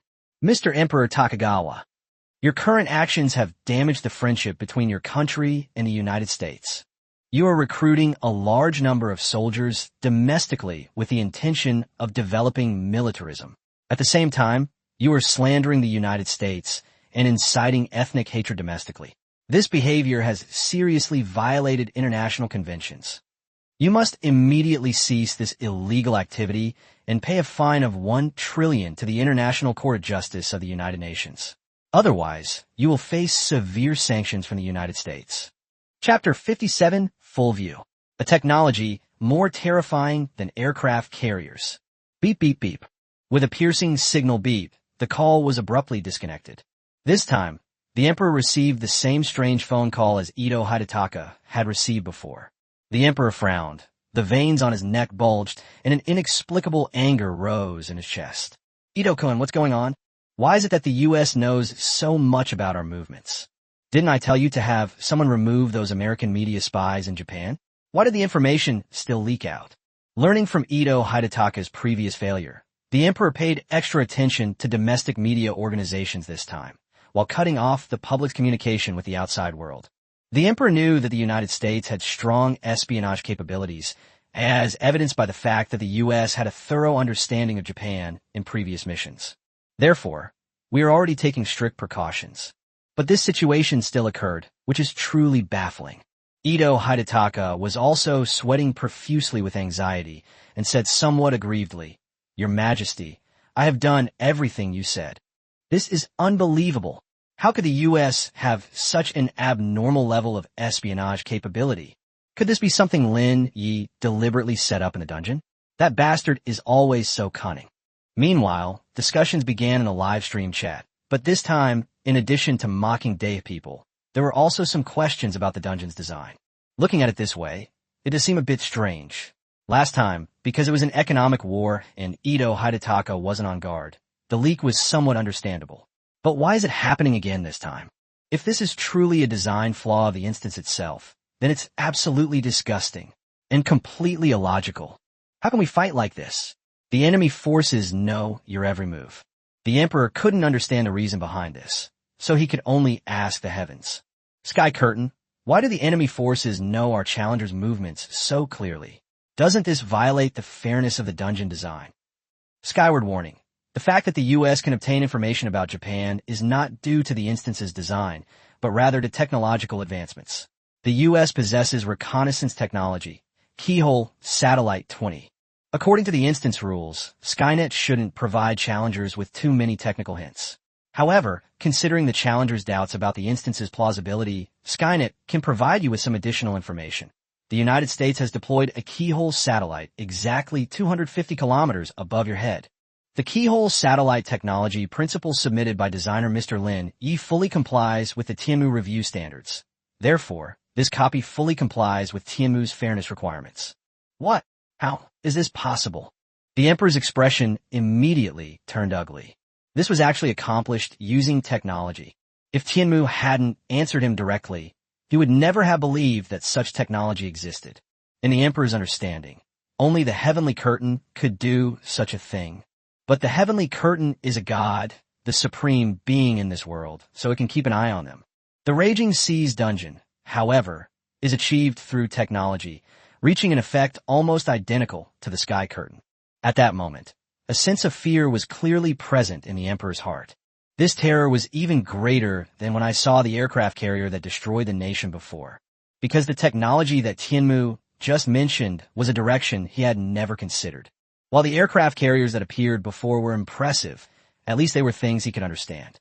But this so-called Keyhole 20 is completely baffling. This is an enormous threat, because we have no idea how many more such satellites the U.S. has deployed over Japan. The feeling of being naked and exposed in front of the enemy is very uncomfortable. Ito-kun, I have a nearby military base send mortars over. They must shoot down America's satellite, the Emperor roared. Hidetaka Ito shook his head somewhat awkwardly. His Majesty the Emperor just said from the sky that that thing called a satellite is at an altitude of 250 kilometers. Our mortars can hardly hit targets at 5 kilometers, let alone 250 kilometers. Damn it! The Emperor clenched his fist tightly, only then realizing how foolish his command had been. The sudden change inevitably caused him to have a momentary mental lapse. Then they left the garden directly with Hidetaka Ito and quickly entered the Pine Pavilion. Since this problem cannot be solved now, the only option is to hide, and the Emperor will not leave the house again. At least he was hiding inside. He didn't believe the U.S. satellites could still see him. After calming down a bit, the Emperor looked at Hidetaka Ito. Ito-kun, Lin Ye's technology is actually more terrifying than an aircraft carrier. Bringing this into any dungeon is like having full map vision. We absolutely must acquire this technology. If our day settlement could possess such technology, we would be invincible on Azure Star. The Emperor wanted to say something more, but the phone rang again. With a sense of apprehension, the Emperor still glanced at the screen, which displayed the name Minamoto no Yorimitsu. It's the Shogun. The Emperor finally breathed a long sigh of relief. His anxiety greatly eased. The first phone call he received just now made him feel utterly disgusted. Now that the Shogun Minamoto no Yorimitsu has called him, it means that he has already found a good point of invasion or a place where he can develop a biological warfare unit in other areas. The Emperor is feeling very down right now, so he needs a lot of good news to cheer him up. So the Emperor answered the phone directly. Your Majesty the Emperor. The voice on the other end of the phone was extremely impatient, accompanied by the piercing sound of gunfire. What's wrong, Shogun? The Emperor asked anxiously, a sense of foreboding washing over him once more. Your Majesty, Dr. Yasui and I have landed in a place called Dragon Country, as you requested. It turns out this Dragon Country seems even more terrifying than the Eagle Country. It's packed with people. As soon as we landed, we were surrounded by the local army. They were shouting something about how every inch of our land was bought with blood, and then they started chasing us. Dr. Yasui has been killed in battle, and most of my men are dead too. And I was shot in the knee. I probably won't make it out to live. Your Majesty, I'm sorry to have disappointed you. They're here. They're here. Yeah. Then a loud explosion was heard, and Minamoto no Yorimitsu's phone call was disconnected. Immediately afterwards, the Emperor saw the number of participants displayed in the background, indicating that the number of challengers in the instance had decreased by tens of thousands. Chapter 58, Attempting to Steal a Chicken Backfires, Turning the Tables on the Enemy. How was this possible? The Emperor stood there dumbfounded, his eyes filled with disbelief. The Shogun has actually been killed? Before the war has even officially begun, we've already lost 2 of our key generals. The combined strength of the Shogunate's special forces led by Minamoto no Yorimitsu and Yasui's germ warfare unit amounted to 80,000. The Shogunate special forces are the elite of the elite in the Day settlement. Every single one of them is a battle-hardened challenger with extensive experience in conquering dungeons. They are competent in land, air, and sea warfare. Top fighters among the 1 million challengers this time. The germ warfare unit was both a hidden card and an ace in the Emperor's hand. The purpose is to deliver a fatal blow to the U.S. at a crucial moment. If used properly, biological weapons can completely dismantle any of America's weapon systems. As a result, these 2 elite combat forces were inexplicably wiped out by a force called the Dragon Kingdom. What is this? Minamoto no Yorimitsu is a level 4, one of the top 30 figures on the Sky Curtain hero ranking and the strongest person in the Day settlement besides himself. In fact, in terms of individual combat and close-quarters fighting, Minamoto no Yorimitsu was far superior to him. And then it just disappeared without a trace. The enraged Emperor slammed his fist on the table twice. This wave of losses is considerable for the challengers. Ito Hidataka, standing to the side, was also taken aback and became somewhat flustered, angrily asking the Sky Curtain, how could such a thing happen? We haven't launched an attack on the enemy forces yet, so why were the challengers inexplicably eliminated? If a challenger is eliminated in a dungeon by something completely unrelated to the mission before even engaging in combat with the enemy forces, then that dungeon is definitely problematic. This is clearly a designer's trick. Sky screen notification. The system has detected that some challengers have been wiped out by a force called Dragon Kingdom. Dragon Kingdom is a force specially created by designer Mr. Lin Ye on Earth Online, possessing very rigorous logical support. Its plausibility has passed Sky Screen's review. The Challenger's instance map, Earth Online, contains not only the United States and Japan, but also many other factions similar to China. We are now in total war mode. While challengers enjoy a high degree of freedom, they should also bear the consequences of their actions. After hearing the explanation from the heavens, the Emperor slowly sat down in his chair, his eyes wide open, and his breathing became heavy. His mind was in complete turmoil. Lin Ye, is this the overwhelming power of the genius who designed the Great Xia Dungeon? Lin Ye even designed other factions in this instance. And these factions, like the United States, have a very high level of completion. The sheer amount of detail in just one country the United States, was already astounding to the Emperor. Now, Tianmu is telling everyone that there are other forces above Earth Online, and these forces may be even stronger than the United States. Does that mean that a power similar to the Dragon Kingdom also possesses a lot of cutting-edge technology? If that's the case, the technology and technical sophistication in this instance are simply immeasurable. The Emperor simply couldn't believe that Lin Ye had created this all by himself. This isn't a copy, it's an entire world. Your Majesty, Ito Hidetaka asked tremulously, what should we do next? The Emperor sighed deeply and tried his best to calm himself down. The sacrifice of Minamoto no Yorimitsu and Yasui is a great loss to us, but we must continue to carry out our plan. However, this route of external aggression will have to be temporarily halted. Previously, the Emperor believed that there were only two major powers on Earth Online, Japan and the United States, which is why he dared to expand outwards. But now it seems that we are surrounded by enemies and dangers.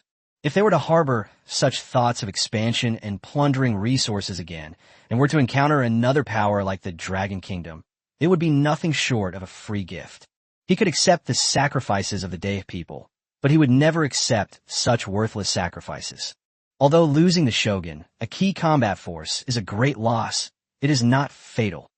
Next, we must focus all our energy on dealing with the United States.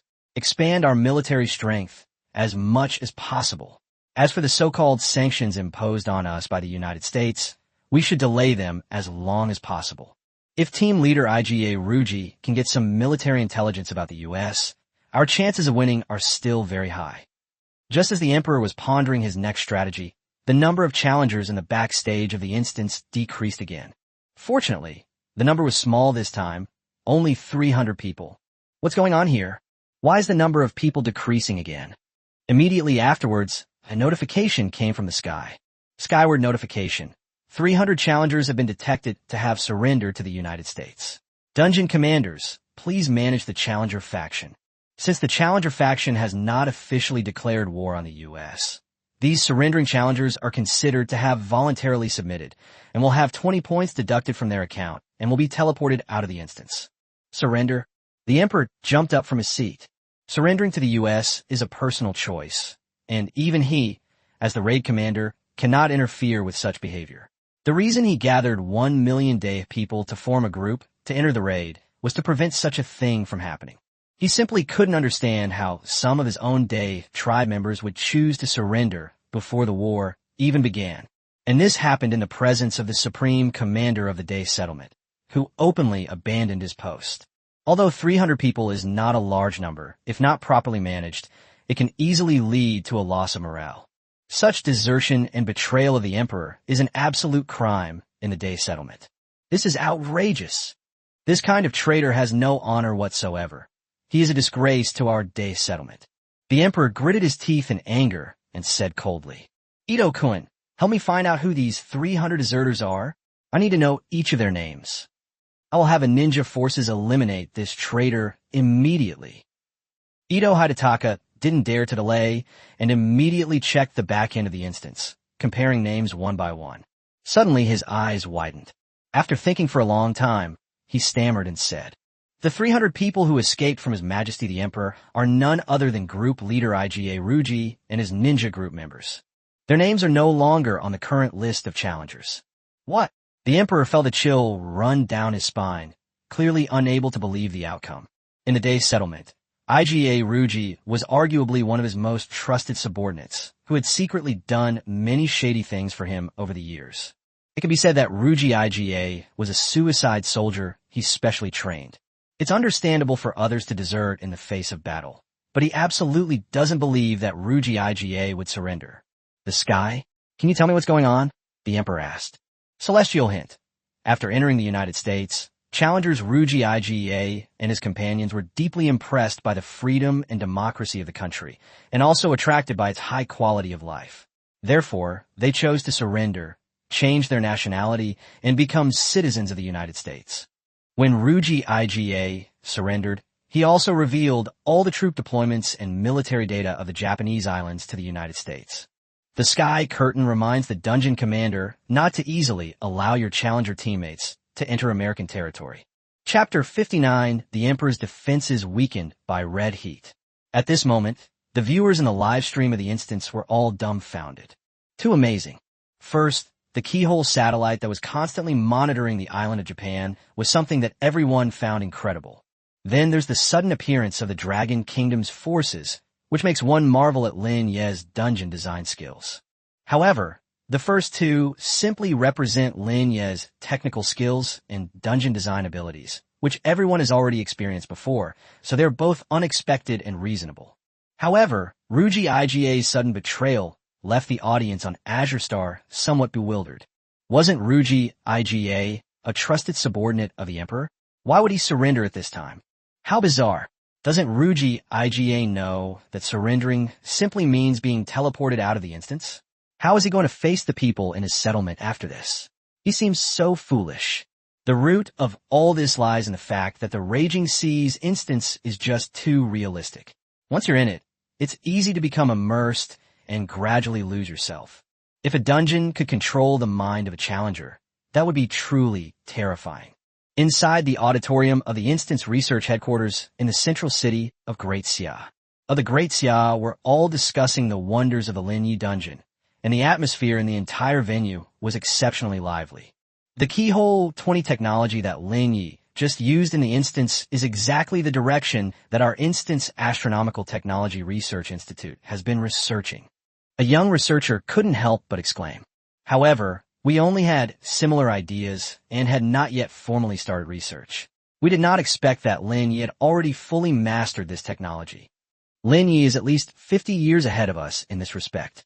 At this moment, several other researchers in the back row also excitedly shared their personal opinions. I think Mr. Lin Ye's dungeon setup is truly ingenious. He added a third-party force called Dragon Kingdom to one of the dungeons, breaking the traditional balance of offense and defense in dungeons and bringing infinite possibilities to the dungeons. Mr. Lin Ye's psychological control in the case is what we should learn most. Ruji Iga is a typical example of subduing the enemy without fighting. In the future, the design of dungeons will not necessarily rely solely on military technology. Sometimes psychological warfare can also be a direction that can be studied independently. These elites of the Great Xia dynasty were full of praise for the various ingenious mechanisms in the Raging Seas dungeon. Especially for some people who are seeing this instance for the first time, it was simply breathtaking. To be honest, the Emperor's initial strategic deployment was already quite ingenious, but it was quietly thwarted one by one before the official start of the war.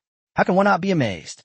Only Ding Chong, sitting in the very front row of the hall, still wore a calm smile. Compared to before, Lin Ye has added a lot of new blood to the Raging Sea this time.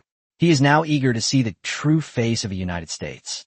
Let's see how many more surprises Lin Ye can bring to this world. Damn it, that ingrate Iga Ruji. What kind of ninja is he? Inside the instance, Emperor Takagawa smashed all the teacups and documents on the table. The debris was scattered all over the floor. The sound of objects breaking shattered the tranquility of the Pine Pavilion.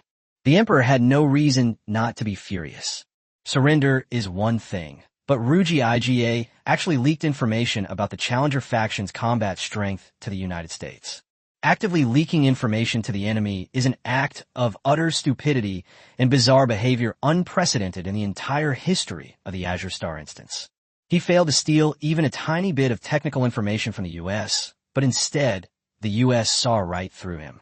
In a war between two armies, both military strength reserves and technological resources are of paramount importance. The U.S. now has a complete understanding of the troop strength and even some operational plans on the Japanese islands. In other words, even before the war started, Japan was already at a disadvantage. The Emperor also lost his two right-hand men, Minamoto no Yorimitsu and Iga Ruji.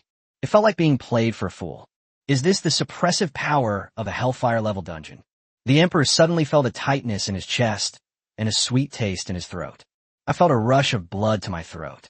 He stumbled and almost collapsed into the chair, barely managing to steady himself by holding onto the table, his face turning even redder. Your Majesty the Emperor.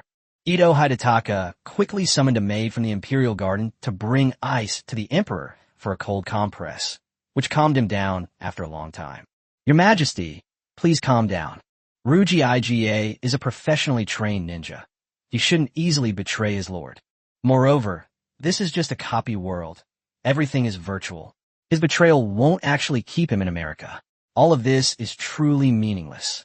However, I believe that it must be the U.S. that has been instigating Team Leader Long in various ways, which led to this incident. The Emperor waved his hand, signaling Ito Hidetaka to stop talking. That's enough, Ito-kun. You don't need to explain anything for the traitor. He let out a long sigh, his eyes already bloodshot with anxiety. Now that things have come to this, there is no point in dwelling on the reasons. Ruji Iga's betrayal has caused irreparable damage to our camp. All operational strategies need to be adjusted from now on. Previously, the Emperor's plan was to develop gradually. On the one hand, they steal intelligence from the United States, and on the other hand, they extract resources and develop their influence in other places. Domestically, they are recruiting soldiers on a large scale. Once our forces reach 10 times the size of the U.S. military, we will launch a full-scale attack. As a result, 2 of the 3 steps of this plan have already failed. The last step is also precarious. Foreign aggression and intelligence theft have not brought any benefits. On the contrary, they have backfired. As for the large-scale conscription, with the constant surveillance of the Keyhole satellite and the leak by Ruji Iga, it is clear that it can no longer continue. How could the Emperor not be on the defensive when such a good hand was played so poorly? Your Majesty, you are the backbone of all of us. You must not be influenced by that scoundrel Lin Ye. Ito Hidetaka advised. Seeing the Emperor in this state, he felt a sense of empathy. I couldn't help but recall my experiences from the previous 2 dungeons. A surge of anger welled up inside him. My lord, Lin Ye is best at manipulating people's mentality in order to influence the challenger's decisions in the dungeon. Your Majesty the Emperor, you are our pillar of strength. If you lose your composure, then our million compatriots will surely be defeated. The Day community cannot do without you. Chapter 60, Full-Scale Offensive. Another sneak attack on Pearl Harbor. How could the Emperor not understand what Hidetaka Ito was saying? In fact, Lin Ye had set a trap for everyone from the very beginning. It's ostensibly a free copy of Total War, but it's actually fraught with danger. Even the slightest move could lead to disaster.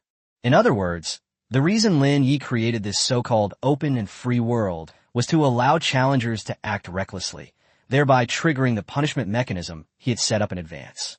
The Emperor, being a level 4 veteran with extensive combat experience, was able to quickly adjust his emotions. He has now regained his rationality. He sat back down and, forcing himself to stay alert, said, If Lin Ye thinks he can defeat me with such methods, he's just dreaming. Although he suffered some setbacks, they were not seriously damaged. Although our current troop strength has not reached my previous expectations, it is still far superior to that of the United States.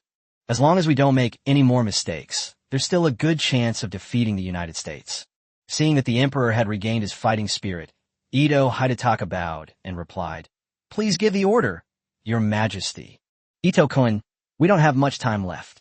In the current situation, we don't know where the U.S. satellites are located, nor do we know how much information about Japan has been leaked. Dragging this out will only be detrimental to us. I need you to arrange 2 things next. Without hesitation, the Emperor immediately began a new plan. First, recruit as many soldiers as possible in one more round. At the same time, we replied to the U.S. that we would listen to the U.S.'s advice and would soon hand over the $1 trillion fine to the International Court of Justice. Upon hearing the Emperor's plan, Hidetaka Ito looked puzzled. Your Majesty, are we really going to pay a fine to the U.S.? That would very likely provoke opposition from the people of Japan and cause domestic unrest. After all, you recently gave a speech to the public declaring the need for militaristic self-strengthening. Although Hidetaka Ito had previously suffered a great loss for refusing to accept the fine from the United States, he still felt that paying the fine was a foolish act. Even after paying the fine, public loyalty will still decline, and may even decline faster. Moreover, the Emperor had only recently conscripted soldiers this time. To surrender to the U.S. now would be a slap in our own face. Of course we won't actually pay any fine, the Emperor said coldly. This is just a delaying tactic. As he spoke, a resolute look appeared on the Emperor's face. Let's make a friendly gesture to the U.S. first, so they won't expect us to attack them that very night. Hidetaka Ito shuddered and quickly asked, "Sir, are you going to declare war on the United States?" All of this happened so suddenly that even Hidetaka Ito was caught off guard. This is the only option we have. Given the current situation, we no longer have the opportunity to focus solely on development. Then let's take the initiative and attack. War is all about striking first. As he spoke, the Emperor directly accessed the world map of Earth online from the main control panel of the Matsunokaku. Then he pointed to the location of Pearl Harbor military base above. The target of this raid is still Pearl Harbor on the Hawaiian Islands. However, learning from your lesson last time, Ito-kun, we won't actually spend time attacking that decoy Pearl Harbor military base. There's only one real target, and that is the TF-58 Annihilation Fleet entrenched around Pearl Harbor. In an instant, Ito Hidetaka understood the Emperor's intention. That's a brilliant plan. They first feigned submission to the U.S. in order to lower the U.S.'s guard. The real objective was to launch a surprise attack on the U.S.'s Annihilation Fleet that very night. This way, the United States will be unable to defend against it. The Annihilation Fleet has 30 aircraft carriers. If it could be destroyed in one fell swoop, it would be a fatal blow to the U.S. Navy. Without the threat of aircraft carriers, the Challenger's warships can roam freely in the Pacific Ocean and completely surround the United States. Your Excellency, the Emperor is brilliant. If we can really take down the aircraft carrier group in one fell swoop, our chances of winning will become very high. As he spoke, a hint of worry suddenly appeared in Hidetaka Ito's eyes, because he recalled the image of lying on the sea surface, watching the steel behemoths. He began to tremble involuntarily. Your Majesty, I trust your decision, but I must offer a few words of advice. The U.S.'s Annihilation Fleet is really powerful, and it won't be easy to wipe it out in one fell swoop. The Emperor tapped the table lightly, appearing confident and composed. I understand your concerns, Ito-kun. While aircraft carriers are powerful, their disadvantages are also obvious. They are slow and cumbersome, and consume a great deal of energy, making them unsuitable for prolonged operations. If we only use the Navy to fight against an aircraft carrier group, we will indeed be at a disadvantage. But if we use the Air Force's flexibility will be the biggest constraint on the aircraft carrier fleet. As he spoke, the Emperor deployed all the troops from the Japanese islands, displaying them on the light screen of the Matsunokaku command platform. The top section contains the Challenger faction's most intuitive weapon and troop strength data. This time, I'm prepared to send all of our Air Force and Navy to attack the fleet that will destroy our nation. We have 30,000 warships and over 40,000 fighter jets. If we attack simultaneously, how could we not take down the U.S. carrier fleet? Hidetaka Ito had to admire the Emperor's decisiveness. Since they chose to launch a sneak attack, they left themselves no way out. This means mobilizing all available resources and sparing no effort. Deploying the entire Navy and Air Force was an extremely risky move. The downside is that it would leave Japan's military forces significantly depleted, and if the U.S. were to attack at that time, the consequences would be disastrous. Moreover, this matter involved a large element of gambling, because Lin Ye made adjustments to the instance before it opened, and there's a possibility that he has already moved the Annihilation Fleet from Pearl Harbor. Given Lin Ye's cunning and treacherous nature, it's highly likely he would do something like this. That would be a waste of effort and would expose our own strength. However, the advantages are equally obvious. The sudden burst of concentrated combat power can indeed more easily destroy a nation's fleet. With 40,000 fighter jets and 30,000 warships firing at full power simultaneously, let alone a fleet, an entire island could be instantly reduced to ashes. If the fleet capable of destroying a nation can be destroyed, then attacking the United States will become much easier. Your Majesty the Emperor is wise. Ito Hidetaka exclaimed, bowing deeply. Your Majesty's decisions will always be trusted. Don't say such flattering things. A hint of ruthlessness and determination flashed in the Emperor's eyes. Immediately notify all major military bases to prepare, and then march on Pearl Harbor. Chapter 61. Mechanism Triggered. Memories of Pearl Harbor. Third update. The Air Force and Navy travel at different speeds. The Emperor had roughly calculated that it would only take them 2 hours for their Challenger planes to reach Pearl Harbor. However, even at full speed, warships would need to sail at sea for several days. Therefore, the emperor ordered the naval and air force units to operate separately, conducting 2 waves of fire coverage. The 2 generals leading the delegation this time were Navy Commander-in-Chief Ichijo Yamamoto and Air Force Commander-in-Chief Ieyasu Tominaga. 3 days later, the emperor admitted his mistake to the United States and promised to provide the United States with sufficient compensation. That night, 30,000 warships from the Japanese islands surrounded Pearl Harbor and the surrounding waters. A huge encirclement was formed within a 3 nautical mile radius. Meanwhile, 40,000 warplanes have also flown over the Pearl Harbor military base. Inside the flagship's command center, Yamamoto, Sanjuro, and Tominaga were drinking sake and eating grilled eel while watching the radar signals on the instrument panel. The 2 men were one fat and one thin. Yamamoto Sanjuro was a big fat man weighing nearly 300 pounds, while Tominaga was a short man with a small mustache. Both were level 3, one ranked 83rd on the Skyfall Hero ranking and the other 118th, both top-notch dungeon combat experts. With so many warships at their disposal, they were confident of victory and showed no signs of tension. They quickly discovered all the information about Pearl Harbor. This time, Pearl Harbor remained completely undefended. An entire TF-58 Annihilation fleet remained docked at the military base without venturing out to conduct reconnaissance. Moreover, after careful investigation, there seemed to be no living people on the warship. Ha ha ha, how foolish. Do these Americans really think we're going to surrender? They're even refusing to let our fleet out to sea. We'll bombard them with firepower in a moment. No matter if it's an aircraft carrier or a private jet, we'll blow them all to smithereens and feed them to the fish. Hiccup. Yamamoto Sanjuro let out a burp, then burst into loud laughter. Tominaga, on the other hand, was more cautious and directly dialed the Emperor's number. Your Majesty, we have located the enemy carrier group. Shall we launch an attack? The Edo Imperial Garden. The Emperor had actually observed some of the situations at Pearl Harbor through a light screen. As the supreme commander of the instance, all challengers' first-person perspectives will be displayed on a light screen projected from the command platform. A smug look appeared on Ito Hidataka's face. His Majesty the Emperor is too wise. It must have been our previous overtures that made the U.S. complacent. This aircraft carrier has absolutely no troops on it. It's practically a freebie. At the same time, the notification sound from the sky also rang. Skyward alert. Challenger units have been detected approaching U.S. territory. The Challenger faction has not declared war on the United States. If they launch an attack now, it will be directly considered a deception and aggression against the United States. Furthermore, Pearl Harbor holds profound significance for the United States.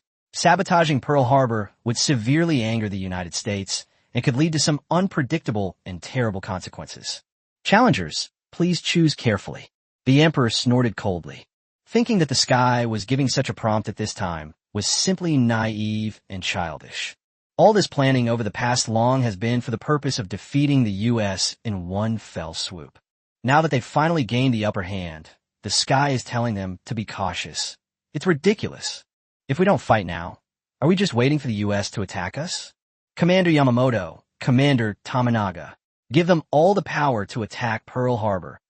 Destroy all military deployments in and around Pearl Harbor. Leave no one alive.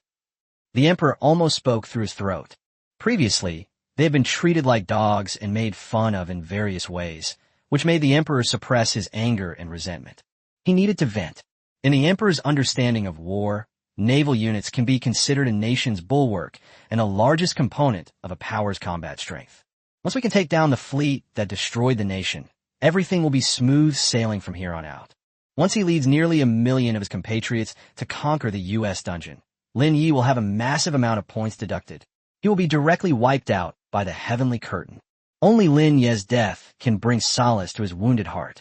Having received the Emperor's permission, Yamamoto Sanjuro and Tominaga Yukiyasu were also excited. The Emperor has an order. Destroy Pearl Harbor outright. Fire. At the commander's order, all the warships shot towards Pearl Harbor like arrows.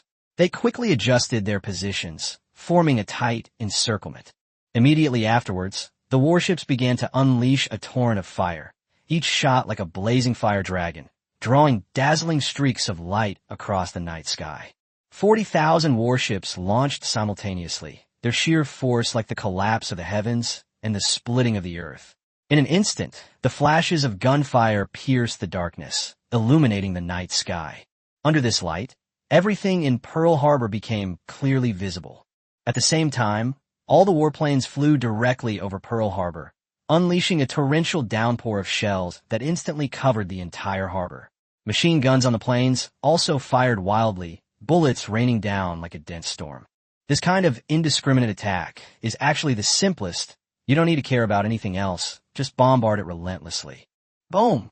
Boom! Boom! Under intense artillery fire, various buildings and facilities in Pearl Harbor were blasted into dust.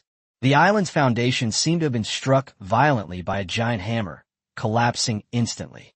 Pearl Harbor began to sink rapidly, almost swallowed by the sea.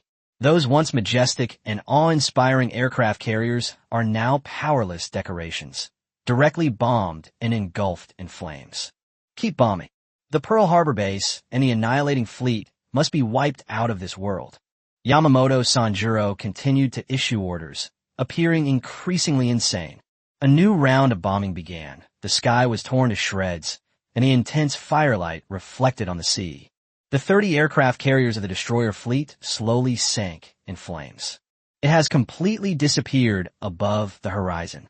Thick smoke and flames mingled together, creating a particularly horrific scene. Ha ha ha, that's awesome. Yamamoto Sanjuro clapped his hands in delight, took a sip of sake, and drank it down. What kind of bullshit annihilation fleet was that? I blasted it into nothingness. Tamanaga was also excited, waving his arms and shouting. But just then, a flash of blood-red light appeared before their eyes, and at the same time, a barrage of alarms sounded. Skyward warning. Due to the Challenger's surprise attack on Pearl Harbor and destruction of the U.S.'s abandoned aircraft carriers without declaring war on the U.S., the special event, Memories of Pearl Harbor, has been triggered. The United States is about to declare war on Japan.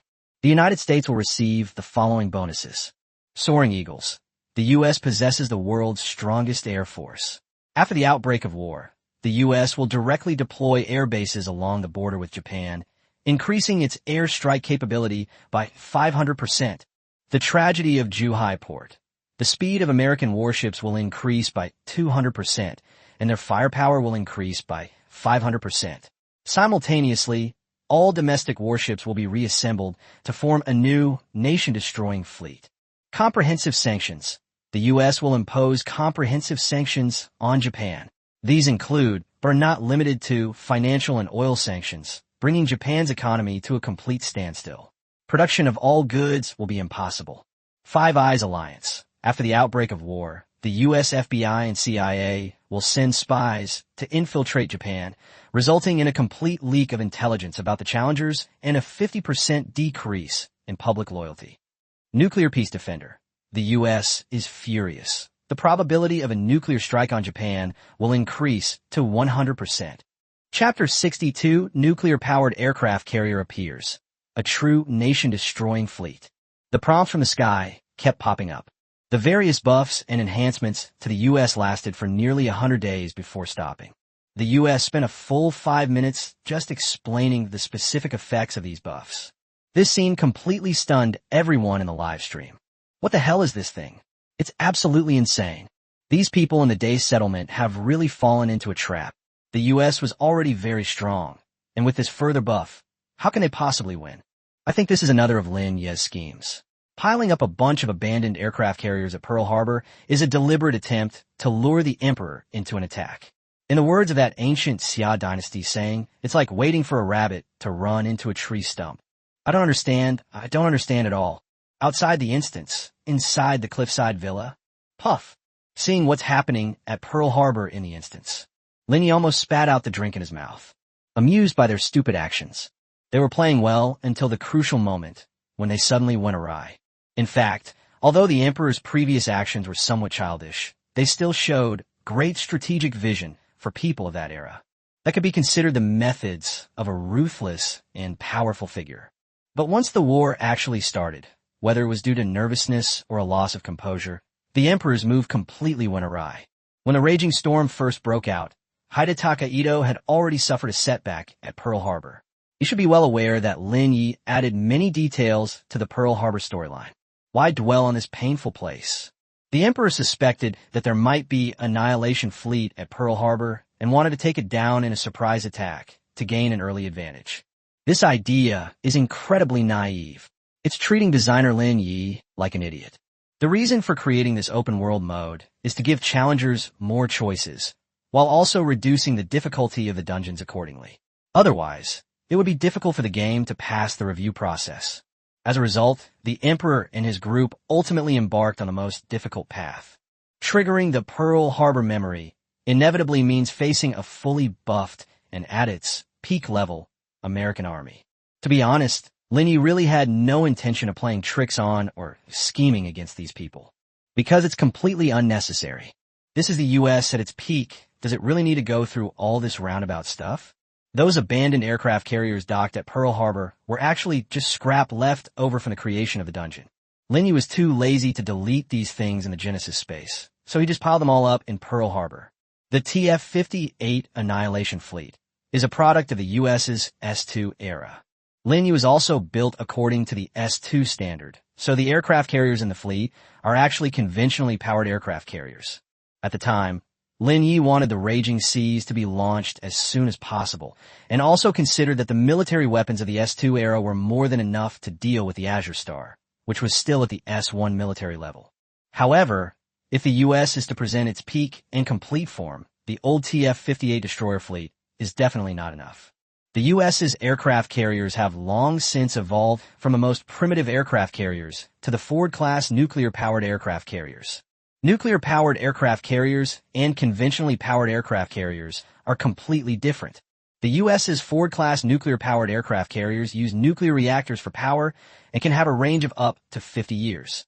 At the same time, it has achieved full automation and informatization, greatly reducing the need for manpower.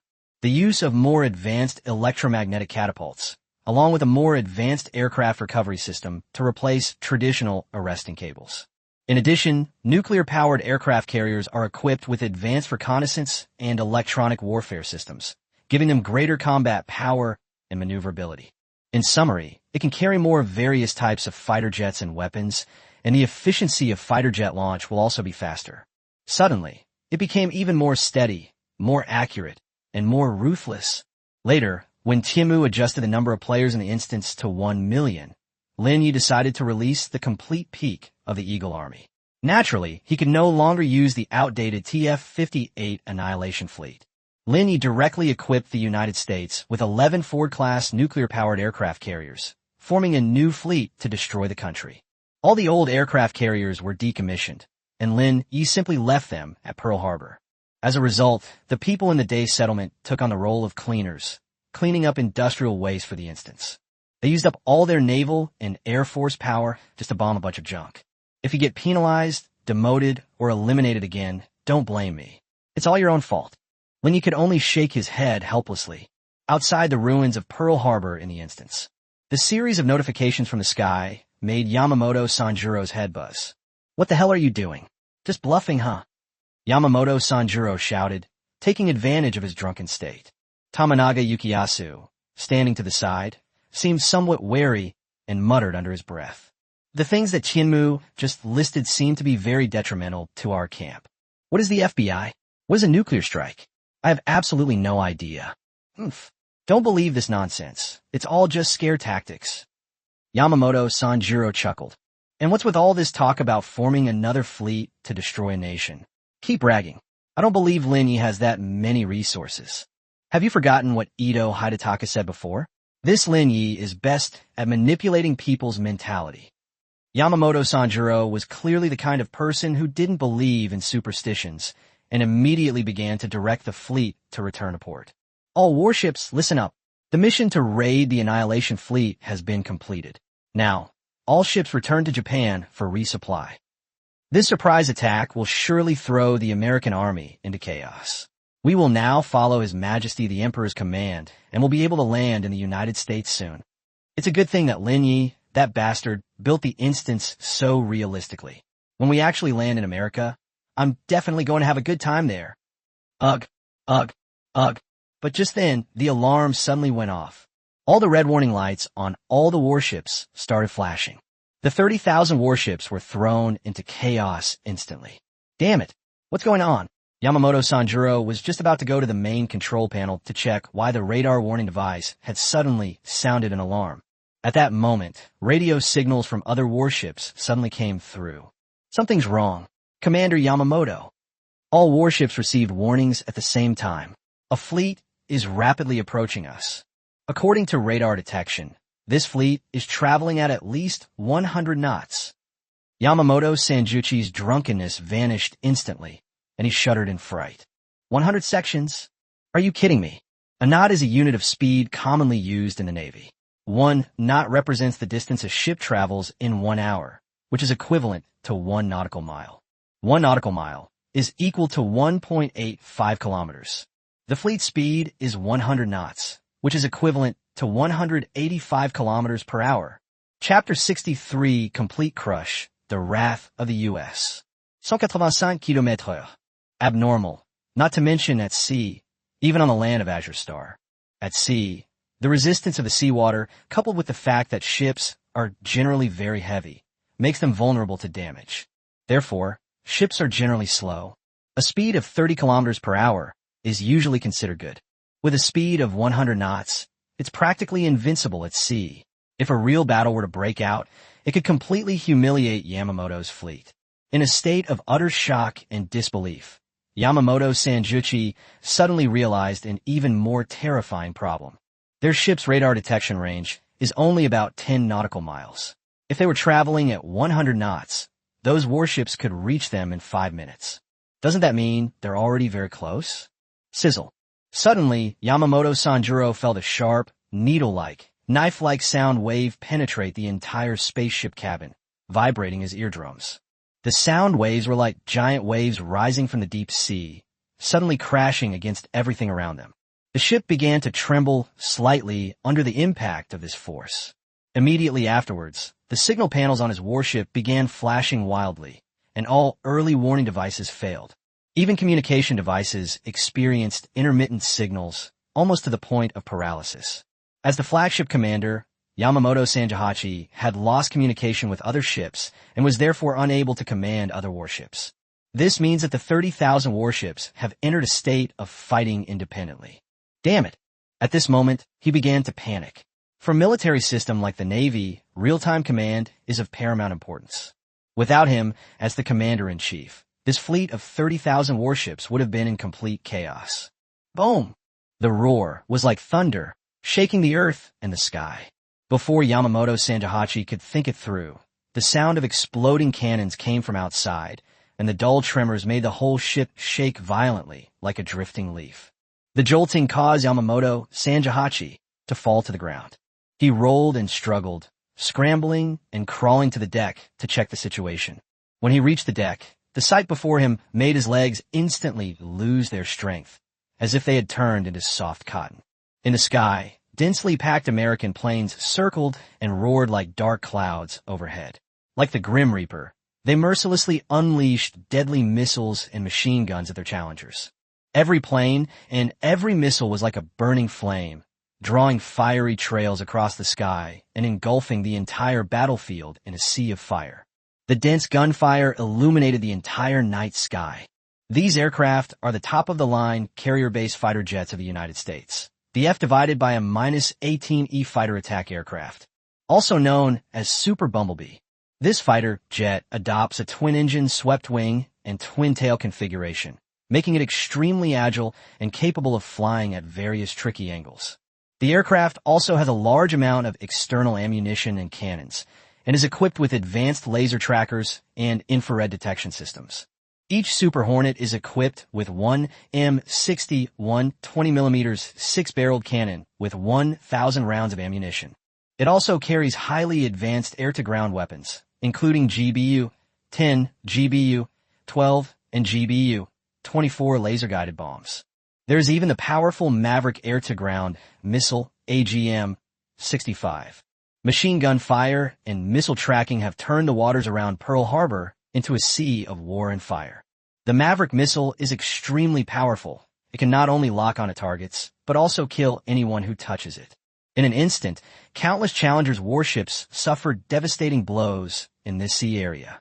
With violent explosions, warships were sunk one after another, and burning wreckage and thick smoke floated on the sea surface. Amidst the hail of bullets and chaos, some warships began to rampage recklessly, with many Challenger warships engaging in fratricide. The number of Challengers on the instance's back-end panel instantly decreased by tens of thousands.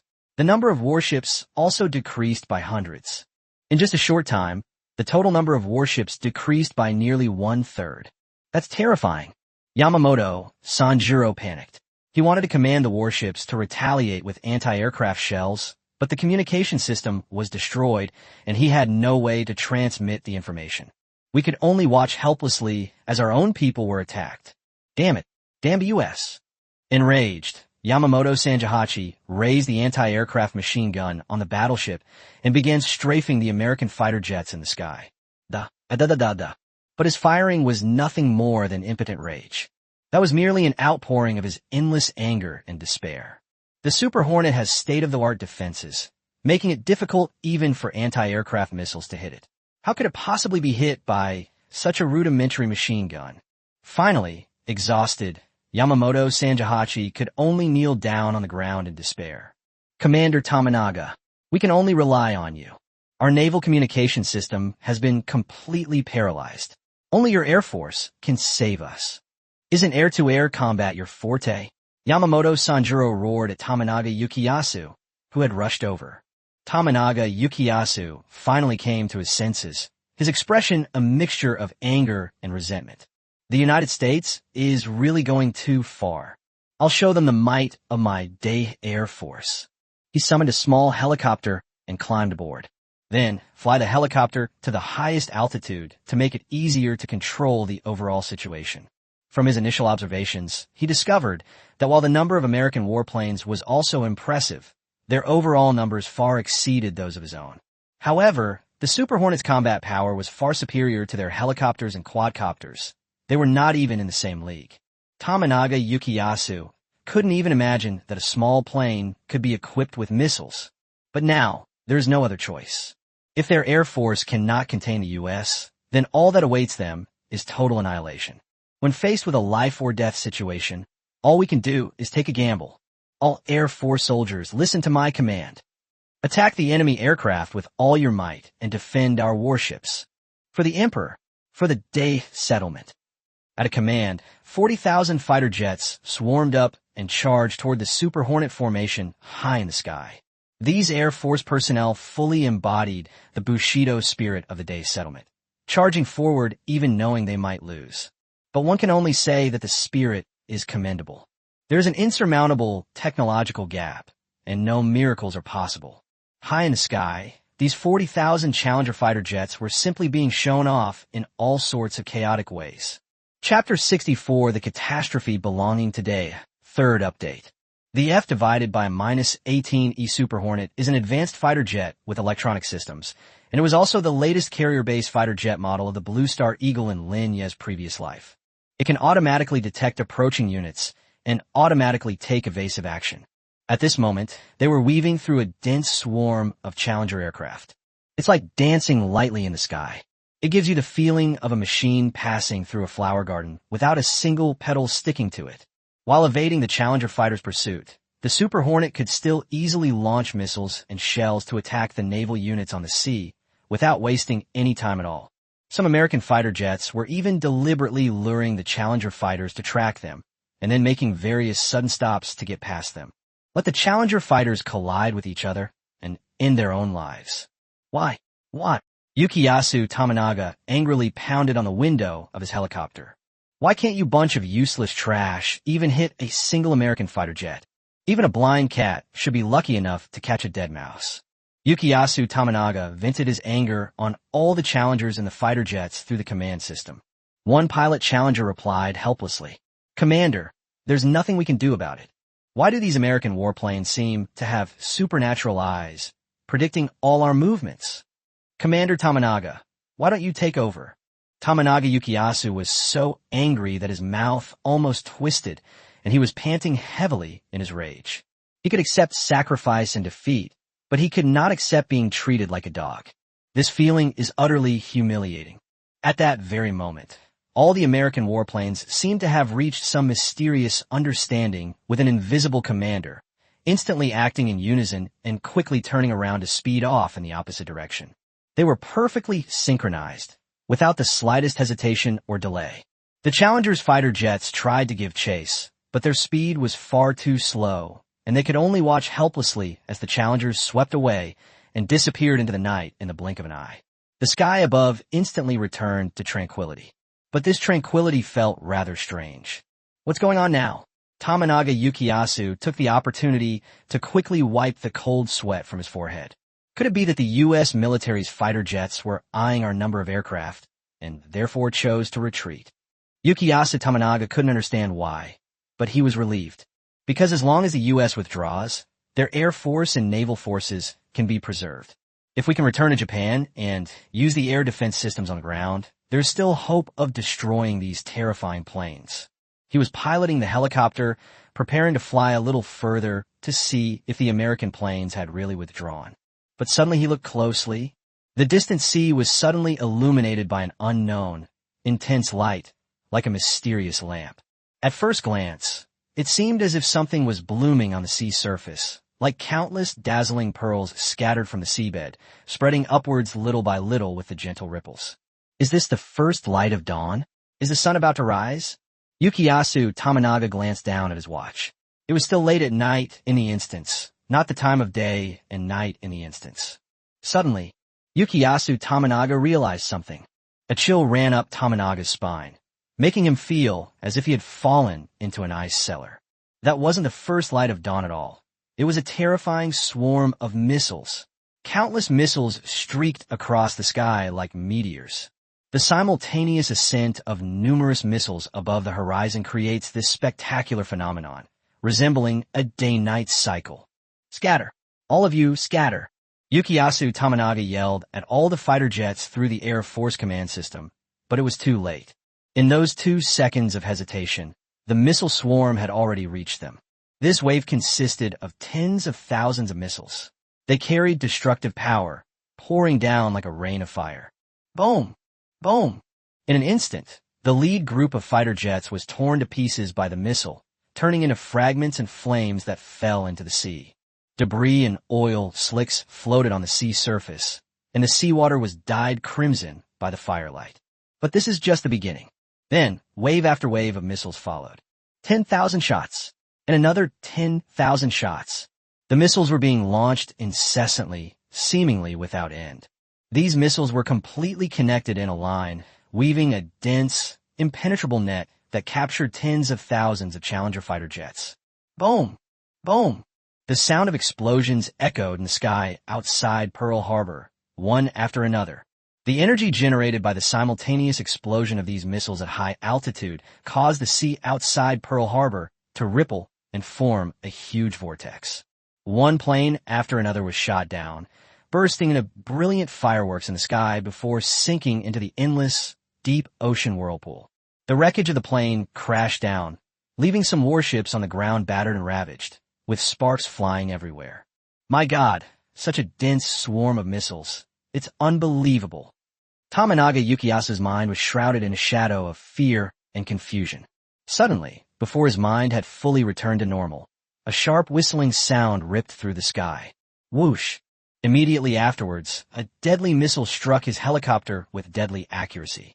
At that moment, the whole world seemed to fall into a long silence. As the deafening roar of the explosion echoed through the sky, a violent shockwave instantly swept across the entire battlefield.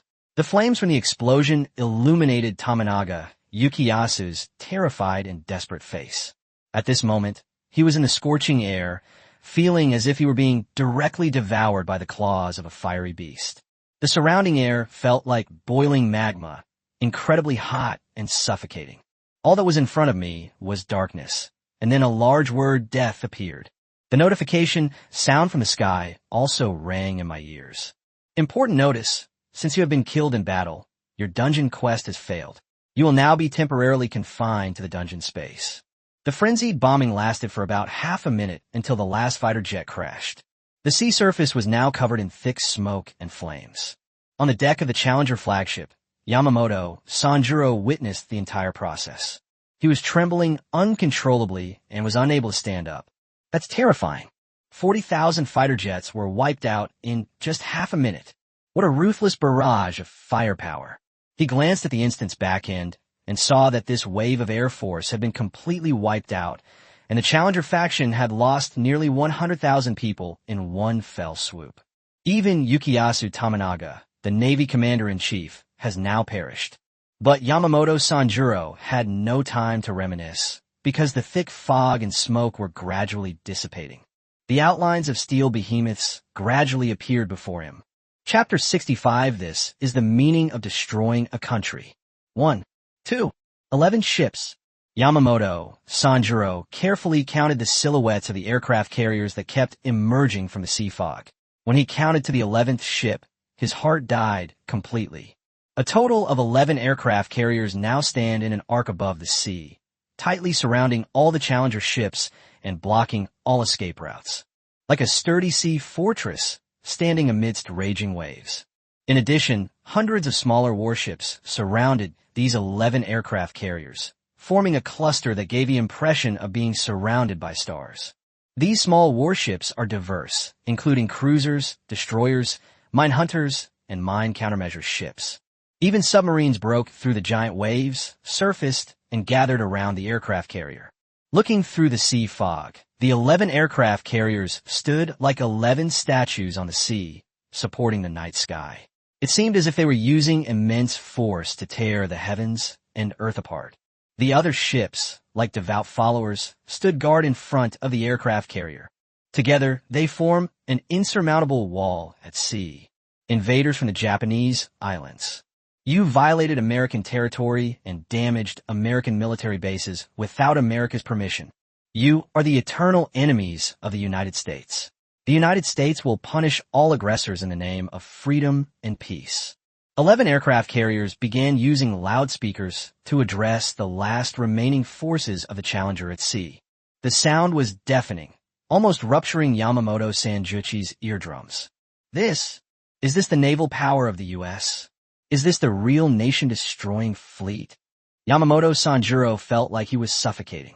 The chill of the sea breeze, combined with the turmoil in his emotions, made him dizzy, as if he had fallen into an endless abyss. Then, he knelt heavily on the deck. No match for them. We are absolutely no match for them. Although the U.S. Navy's naval capacity is not large, perhaps only around 1,000 units, its quality is far superior to that of the ordinary cruisers on the Japanese islands. This is simply not a force they can resist. Even if their numbers were several times greater than the U.S. military's, they would have no chance of winning. The rapid attack by the U.S. warplanes and the missile coverage from the aircraft carrier are enough to show this. It was a complete, one-sided, crushing defeat. 1 against 1,000. He had previously witnessed the spectacular sight of American aircraft carriers sailing when he observed Hidetaka Ito's challenge instance. He was immediately awestruck. At this moment, the 11 aircraft carriers before us are even larger, more exquisite, and more magnificent than they were back then. Each aircraft carrier was much larger than it appeared when we observed the battle. Only now did he realize that the aircraft carriers from the previous instance had been abandoned. In this instance, Lin Ye upgraded his entire aircraft carrier. At this moment, the 11 aircraft carriers no longer had complex steam systems, and their decks could accommodate more aircraft. The devastating American warplanes that had just fought all took off from these carriers. Most terrifyingly, these aircraft carriers can reach speeds of up to 100 knots. This means that these behemoths are faster than any of the Challenger's warships. It can be said that it has made up for almost all the shortcomings of aircraft carriers. With firepower and mobility suppression, these 11 aircraft carriers alone could utterly destroy Yamamoto Ichijo's fleet. Moreover, this fleet is not just these 11 aircraft carriers, but also countless cruisers and submarines, each of which is far superior to the Challenger ships. Any one of his units will be a force that Yamamoto Sanjuro's navy would be wary of. Looking at the imposing fleet in the distance, Yamamoto Sanjuro finally understood why this fleet was named the Nation Destroyer Fleet. There's no need for any other so-called air force or army. This single fleet is enough to crush the Japanese islands and destroy the nation. Yamamoto Sanjuro is now completely despondent and has no idea what to do. At that moment, an immense amount of energy erupted from the 11 aircraft carriers. In an instant, countless missiles were launched into the sky, soaring straight into the heavens. These missiles pierced the night sky like bursting fireworks, completely tearing apart the dark curtain. All that remained before Yamamoto Sanjuchi's eyes was a pale, white expanse. A roaring sound rang in his ears, and he felt his skin slowly evaporating in the firelight. Everything around them became blurred, leaving only the deafening explosions and dazzling flames. For him, all of this was more like a relief. The notification sound from the sky curtain rang in my ears. Important notice: since you have been killed in battle, your dungeon quest has failed. You will now be temporarily confined to the dungeon space. As the final barrage of artillery fire from the destroyer fleet ensues, the last remaining ships of the Challenger faction will be brutally destroyed in the raging flames. In less than 5 minutes, 40,000 warplanes and 30,000 warships were all silenced in the cold sea outside Pearl Harbor. Seeing this scene, all the spectators were immersed in a sense of shock and horror. Whether out of fear or excitement, the comment section became much more frenzied. My God, so this is what a nation-destroying fleet really means. I swear, I've never seen anything like this in any dungeon. Just how much military force did Lin Ye deploy in the instance? Could a single fleet really achieve this? That's outrageous. Absolutely outrageous. Did you all see that? Yamamoto, Sanjuro, and Tominaga, with such a massive fighting force, were instantly annihilated. Instantly annihilated. With just this one fleet, I think we could easily conquer any instance on Azure Star. Meanwhile, inside the Imperial Garden of Pine Pavilion on the island of Toyo, the Emperor had lost his first-person perspective of the Pearl Harbor attack. All that remained on the screen before him was a jumble of pixels. The commander in the sky can adjust the first-person perspective of any Challenger and view it on the virtual screen of the command platform. However, the prerequisite is that the Challenger broadcasting from the first-person perspective must survive in the instance to gain view. The fact that the Emperor has now lost all view of Pearl Harbor means that no Challenger survived at Pearl Harbor. All naval and Air Force forces were annihilated. On the screen in front of them, the number of dungeon Challengers was rapidly decreasing. In less than 5 minutes, the number of Challengers had dropped to less than 500,000. The initial pool of 1 million Challengers has now dwindled to less than half. And all the statistics on the number of warships and aircraft have now been wiped out, all reset to 0. Not a single one left. How is that possible? How is this possible? The teacup in the Emperor's hand slipped and fell to the ground. He stumbled and sat down in the chair. His forehead was now covered in sweat, and his breathing had become extremely rapid. He tried to hold it in, but he still couldn't stop trembling violently. Only now did he realize what they were facing in this instance. Even though the Emperor wasn't present, he could still feel the suffocating pressure from the scene of the annihilating fleet's rampage. Even if the person in command were not Yamamoto Sanjuro, but him, the outcome would not change. With the current technological capabilities of the day's settlement, let alone 1 million people, even if all the Challengers with naval technology came in, they wouldn't be able to stop the annihilation fleet. Although there are still 500,000 Challengers left, their chances of winning are slim. All the initial ambitions have now vanished into thin air. All of the Emperor's winning strategies were shattered by the nation-destroying fleet. After the Shogun Special Forces were wiped out, it can be said that naval and air power are the Challenger's greatest assets. And frankly, the Emperor felt he had done the best he could in this attack on Pearl Harbor. The Air Force and Navy cooperated, and they even gained the upper hand by setting up their formations in advance. As a result, not one is left. They have all been wiped out. Sacrifices are not a big deal. If his fleet and fighter jets can take down even 10% of the U.S. military's forces, he can still try to make some moves, thinking that perhaps they could fight to the death. It could even be said that further action could be taken and a fight could be waged against the United States. But the reality is that they were completely overwhelmed and had no chance to fight back at all. How are we supposed to fight like this? Chapter 66, The Collapsed Emperor. The attack on Pearl Harbor was a risky move by the Emperor. If he had made a mistake, it would have meant total defeat.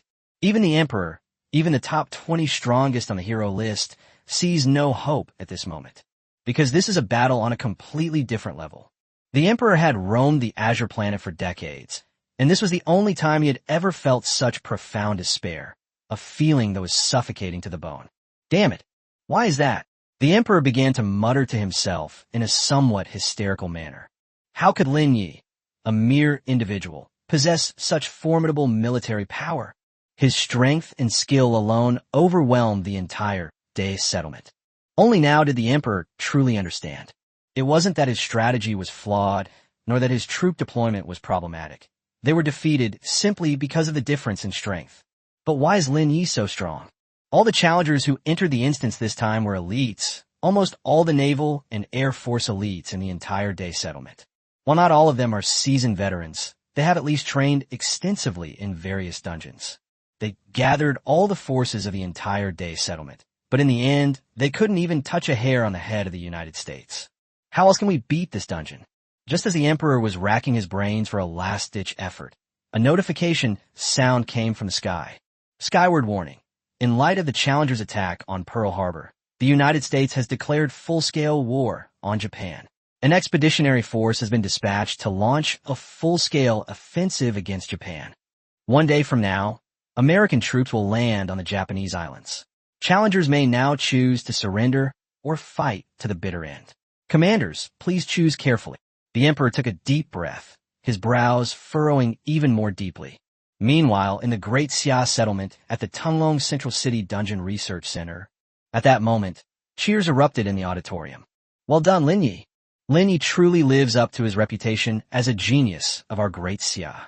It's obvious that he has considered all of the Emperor's battle strategies. That's really impressive. They managed to wipe out half of the people in the Day settlement with just one fleet. Judging from this, the probability of this group of Day people clearing the dungeon is already very low. It's almost certain that Lin Ye can defend the dungeon. Over the years, the people in the Day settlement have always been doing some underhanded things behind the scenes. When conditions permit, an external peace is guaranteed. Various despicable means will be used to launch sneak attacks and persecute the people of Daxia. The despicable Day people, under the guise of challenging dungeons, have eliminated many young dungeon designers in Daxia. This kind of thing was done most often by elite designers at Day, such as Ruji Iga and Sanjuro Yamamoto.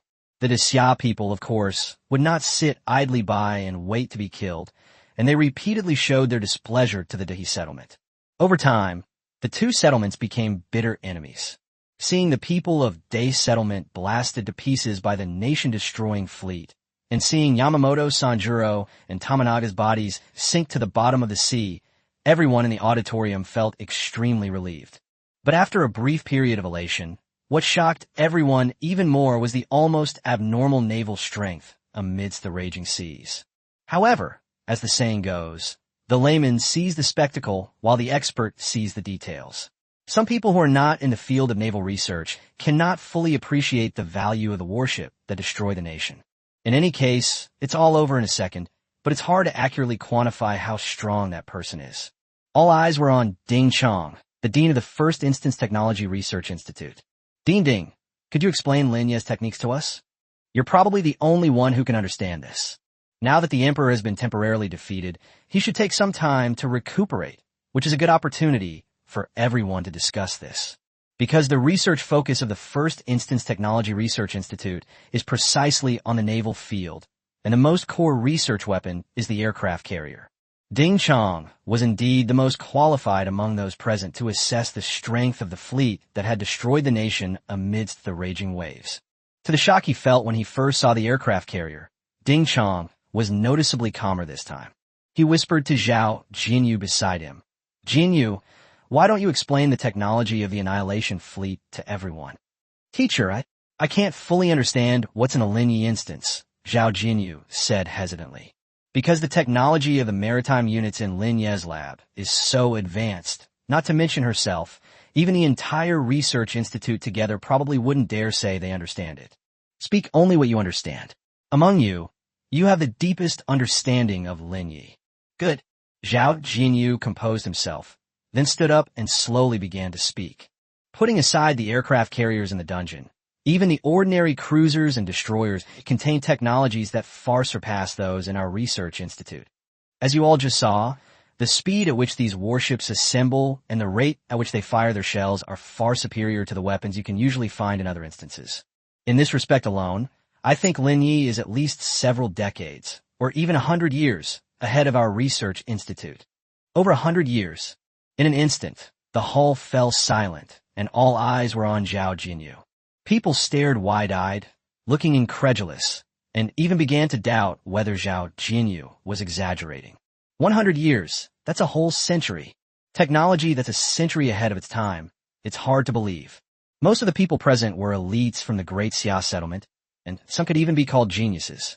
But even geniuses have their limits in terms of being ahead of their time.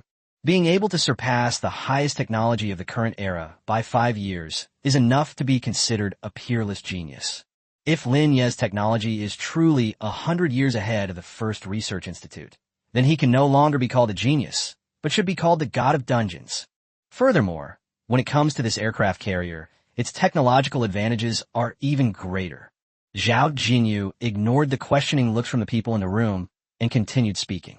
First of all, Lin Ye is the first person in the world to master aircraft carrier technology. I think many people saw the aircraft carrier that was displayed when the Raging Sea's first appearance on the live broadcast. The fact that aircraft carriers can operate in dungeons means that Lin Ye is already ahead of the world in terms of technology. But this aircraft carrier is completely different from the previous ones. Zhao Jinyu's eyes were filled with a sense of shock and incomprehension. It's obvious that the previous aircraft carrier was only a half-finished product, while the current aircraft carrier is the true embodiment of Lin Ye's technology.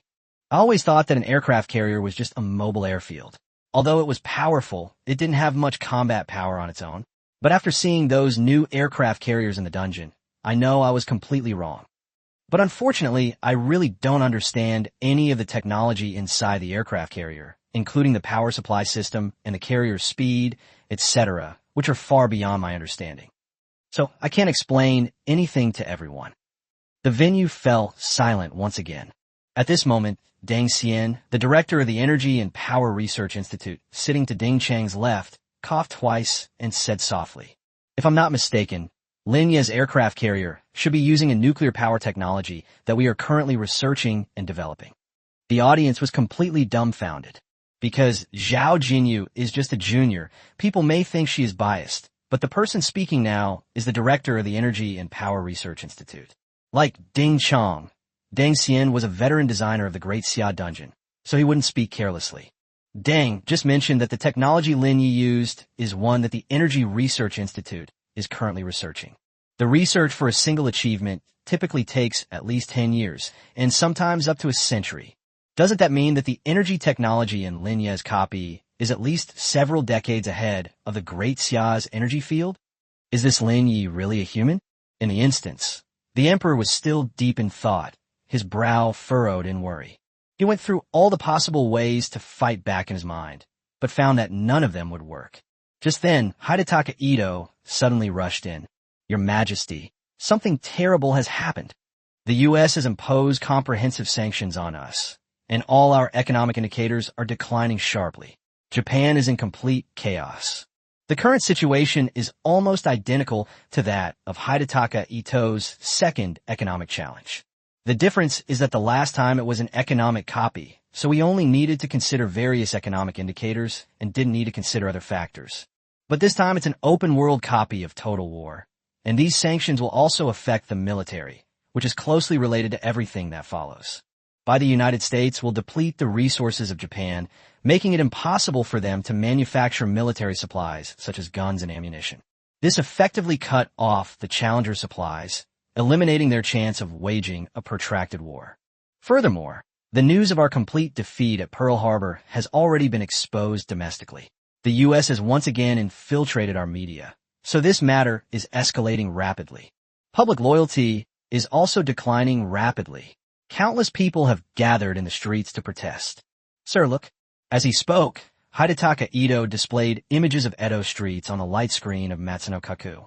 In the video, countless people are holding up signs with eye-catching slogans such as Kakawa's Step Down, Emperor Kakawa, you lackey. Kakawa, You lackey, you spy for the U.S. The crowd shouted accusations and questions directed at the emperor. Why attack Pearl Harbor? Why provoke the United States? Takakawa's lackey. He's been conscripting soldiers on a massive scale, treating the lives of the people of the Japanese islands like a joke. Takagawa is a militaristic demon, unworthy of ruling the Japanese islands. They're no match for the United States. Why are they so reckless as to launch an attack? What right does such an incompetent person have to be our leader? Surrender to the U.S. immediately. With a casual wave of his hand, the emperor turned off the image on the screen. His face was as pale as paper with anger. Untouchables. What a bunch of lowly people. He had been in charge of the Day settlement for over a decade and had always been respected. He had never heard such insults directed at him. The NPCs in the dungeon actually dared to talk to me like that. In an instant, the veins on his neck bulged and his knuckles cracked as he pinched them.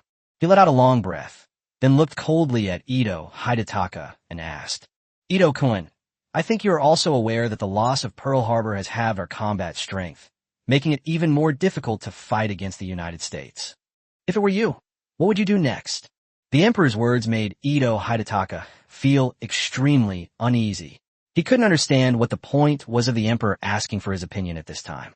But in the end, he stammered and said, Your Majesty, perhaps we should consider the opinions of these people on the Japanese islands and surrender to the United States. Chapter 67, The Final Resistance, Never Surrender. Your Majesty, the situation on the Japanese islands has completely changed, and everything must be carefully considered. These people no longer support us. Whether we recruit soldiers again or ask them to help us manufacture weapons, we will face huge obstacles. If we continue fighting, the chances of clearing the game are slim. At this moment, Hidetaka Ito's eyes no longer showed any joy or sorrow. However, having suffered crushing defeats in the previous two dungeons, Ito Hidetaka was already somewhat numb to the possibility of failing again in this one. Therefore, Ito Hidetaka is no longer particularly concerned about the new nation-destroying fleet or the cutting-edge technology newly showcased in the Lin Ye instance. He once believed that with the emperor's support and the united front of 1,000,000 compatriots, he could deliver a fatal blow to Lin Ye, thus averting all previous humiliations and allowing Ito Hidetaka to reclaim his throne. Now it seems that it was all just a pipe dream, a foolish and naive fantasy of my own. There is no fundamental difference between the emperor leading the team and someone leading the team themselves. They were both victims of abuse, both victims of masochism. From this perspective, it's not that I'm incompetent. It's just that Lin Ye is too strong. Even a top-tier powerhouse like the emperor struggled to withstand him, so it was perfectly normal for him, a mere young dungeon designer, to be no match for Lin Ye. At this moment, he even felt a touch of admiration for Lin Ye. His Majesty Lin Ye's military technology reserves are truly too strong. I had previously guessed that this person might have countless forces supporting him or even the combined support of many settlements. This time, it will be difficult for us to defeat him. We might as well surrender to the U.S. directly to avoid being humiliated in the instance and having these people watching from Azure Star laugh at us for nothing. Before Ito Hidetaka could finish speaking, the emperor angrily overturned the table. Another loud crash echoed through the tranquil pine pavilion. How dare you, Ito Hidetaka? How could you utter such an insulting word against my Day tribe? I think you don't want to live anymore. The emperor's angry roar startled Ito Hidetaka, who immediately knelt down. Throughout history, when has our great He clan ever surrendered voluntarily in a dungeon? Have you forgotten the creed of Bushido? We would rather die standing than surrender on our knees. At this moment, the emperor exuded an indescribable murderous aura. His eyes were bloodshot, and he looked as if he could shed tears of blood at any moment. His intense anger caused his whole body to convulse, but his so-called dignity forcibly pulled him apart, making him look extremely distorted. As a Day person, how can you choose to submit out of fear of humiliation? Do you think the people of Azure Star won't laugh at us if we do that? They'll think we Day people are all cowards, people who are afraid of death. Ito Hidetaka was so frightened that he immediately started kowtowing, making a loud thud on the floor, and tears of fear streamed from his eyes. Even though he was speechless inside, he could only submit on the surface. He was just a nobody, and there was no way he could challenge the emperor. Your Majesty, I confess my guilt. I was just saying it casually. I didn't think too much about it. I will follow His Majesty's orders, and I would never dare to disobey His Majesty's orders. The Emperor took a deep breath, then let out a cold shout, and suddenly drew his katana from his waist once more. The gleaming blade startled Ito Hidetaka, causing him to kneel on the ground and take 2 steps back. At the same time, the Emperor also turned on all the communication devices on the control panel and established communication links with all military bases on the Japanese islands. Listen up, all challengers. I will fight the United States of America to the very end, until I die. All citizens of the Day settlement must stand with me and hold out on Dongying Island until the very last moment. No one is allowed to desert, or I will deal with them after we leave the instance. The Emperor's words were not only addressed to Hidetaka Ito, but also to all the challengers in the dungeon. At this moment, he will not allow any challenger to surrender to the United States. Anyone who dares to disobey is betraying him and the Day settlement. The Emperor grabbed Ito Hidetaka by the collar, yanked him up from the ground, and then whispered in Ito Hidetaka's ear. Ito-kun, do you know what surrender means? Surrender means we submit to Lin Ye. Submitting to Lin Ye is submitting to Great Xia. This time we may not be able to pass the test. We may die in battle, but we must make the U.S. suffer a lot.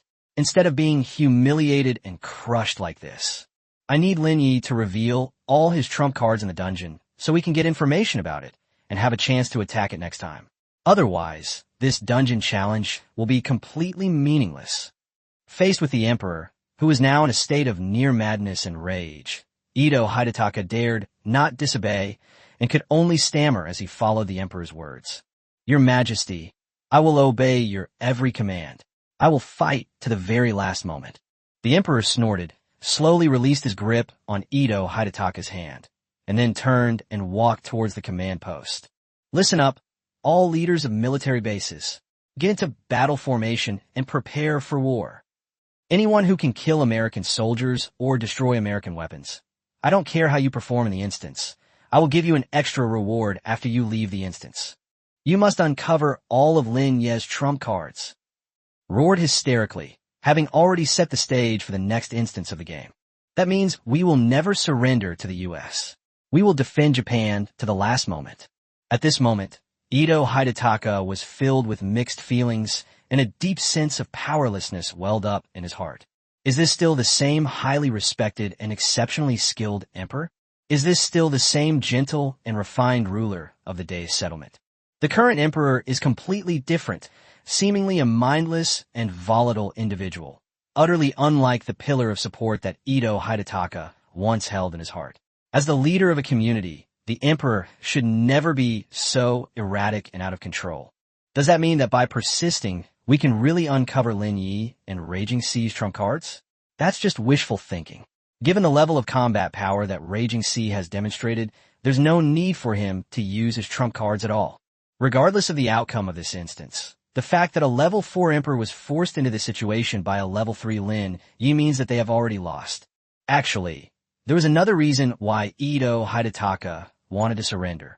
He was genuinely afraid that continuing the conflict would trigger other unforeseen events. This kind of thing had happened in his previous 2 instances, and he already had a psychological aversion to it. Every time we resist the U.S. or ignore the warnings from the heavens, the consequences are dire. The most likely scenario is that a special event is triggered, causing changes to the dungeon quest and resulting in doubled penalties for failing the quest.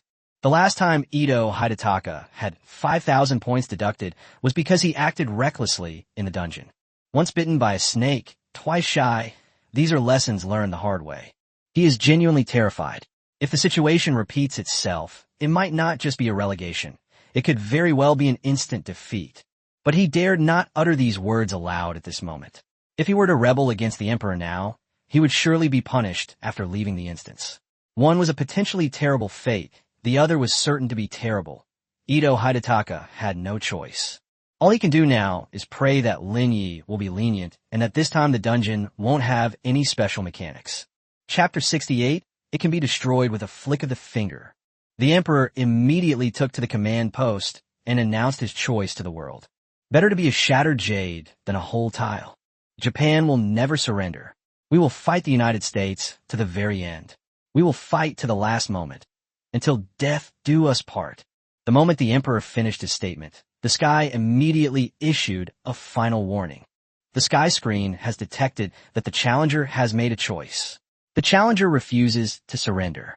Given that the challenger refuses to surrender and resists stubbornly, refusing to submit to the United States has decided to use its most powerful weapons to purge the islands of Japan.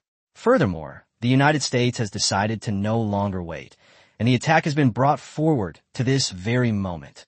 A full-scale military operation has been launched against the islands of Japan. All challengers, prepare to face the United States. This will be the most terrifying force the raging seas have ever faced. The heavens were about to issue further warnings, but the emperor ignored them completely. Enough. Sky curtain. You don't need to remind me anymore. It was my own choice, and I will handle it myself. The emperor chuckled coldly twice, his entire being acting erratically. Oomph. Is the U.S. getting impatient?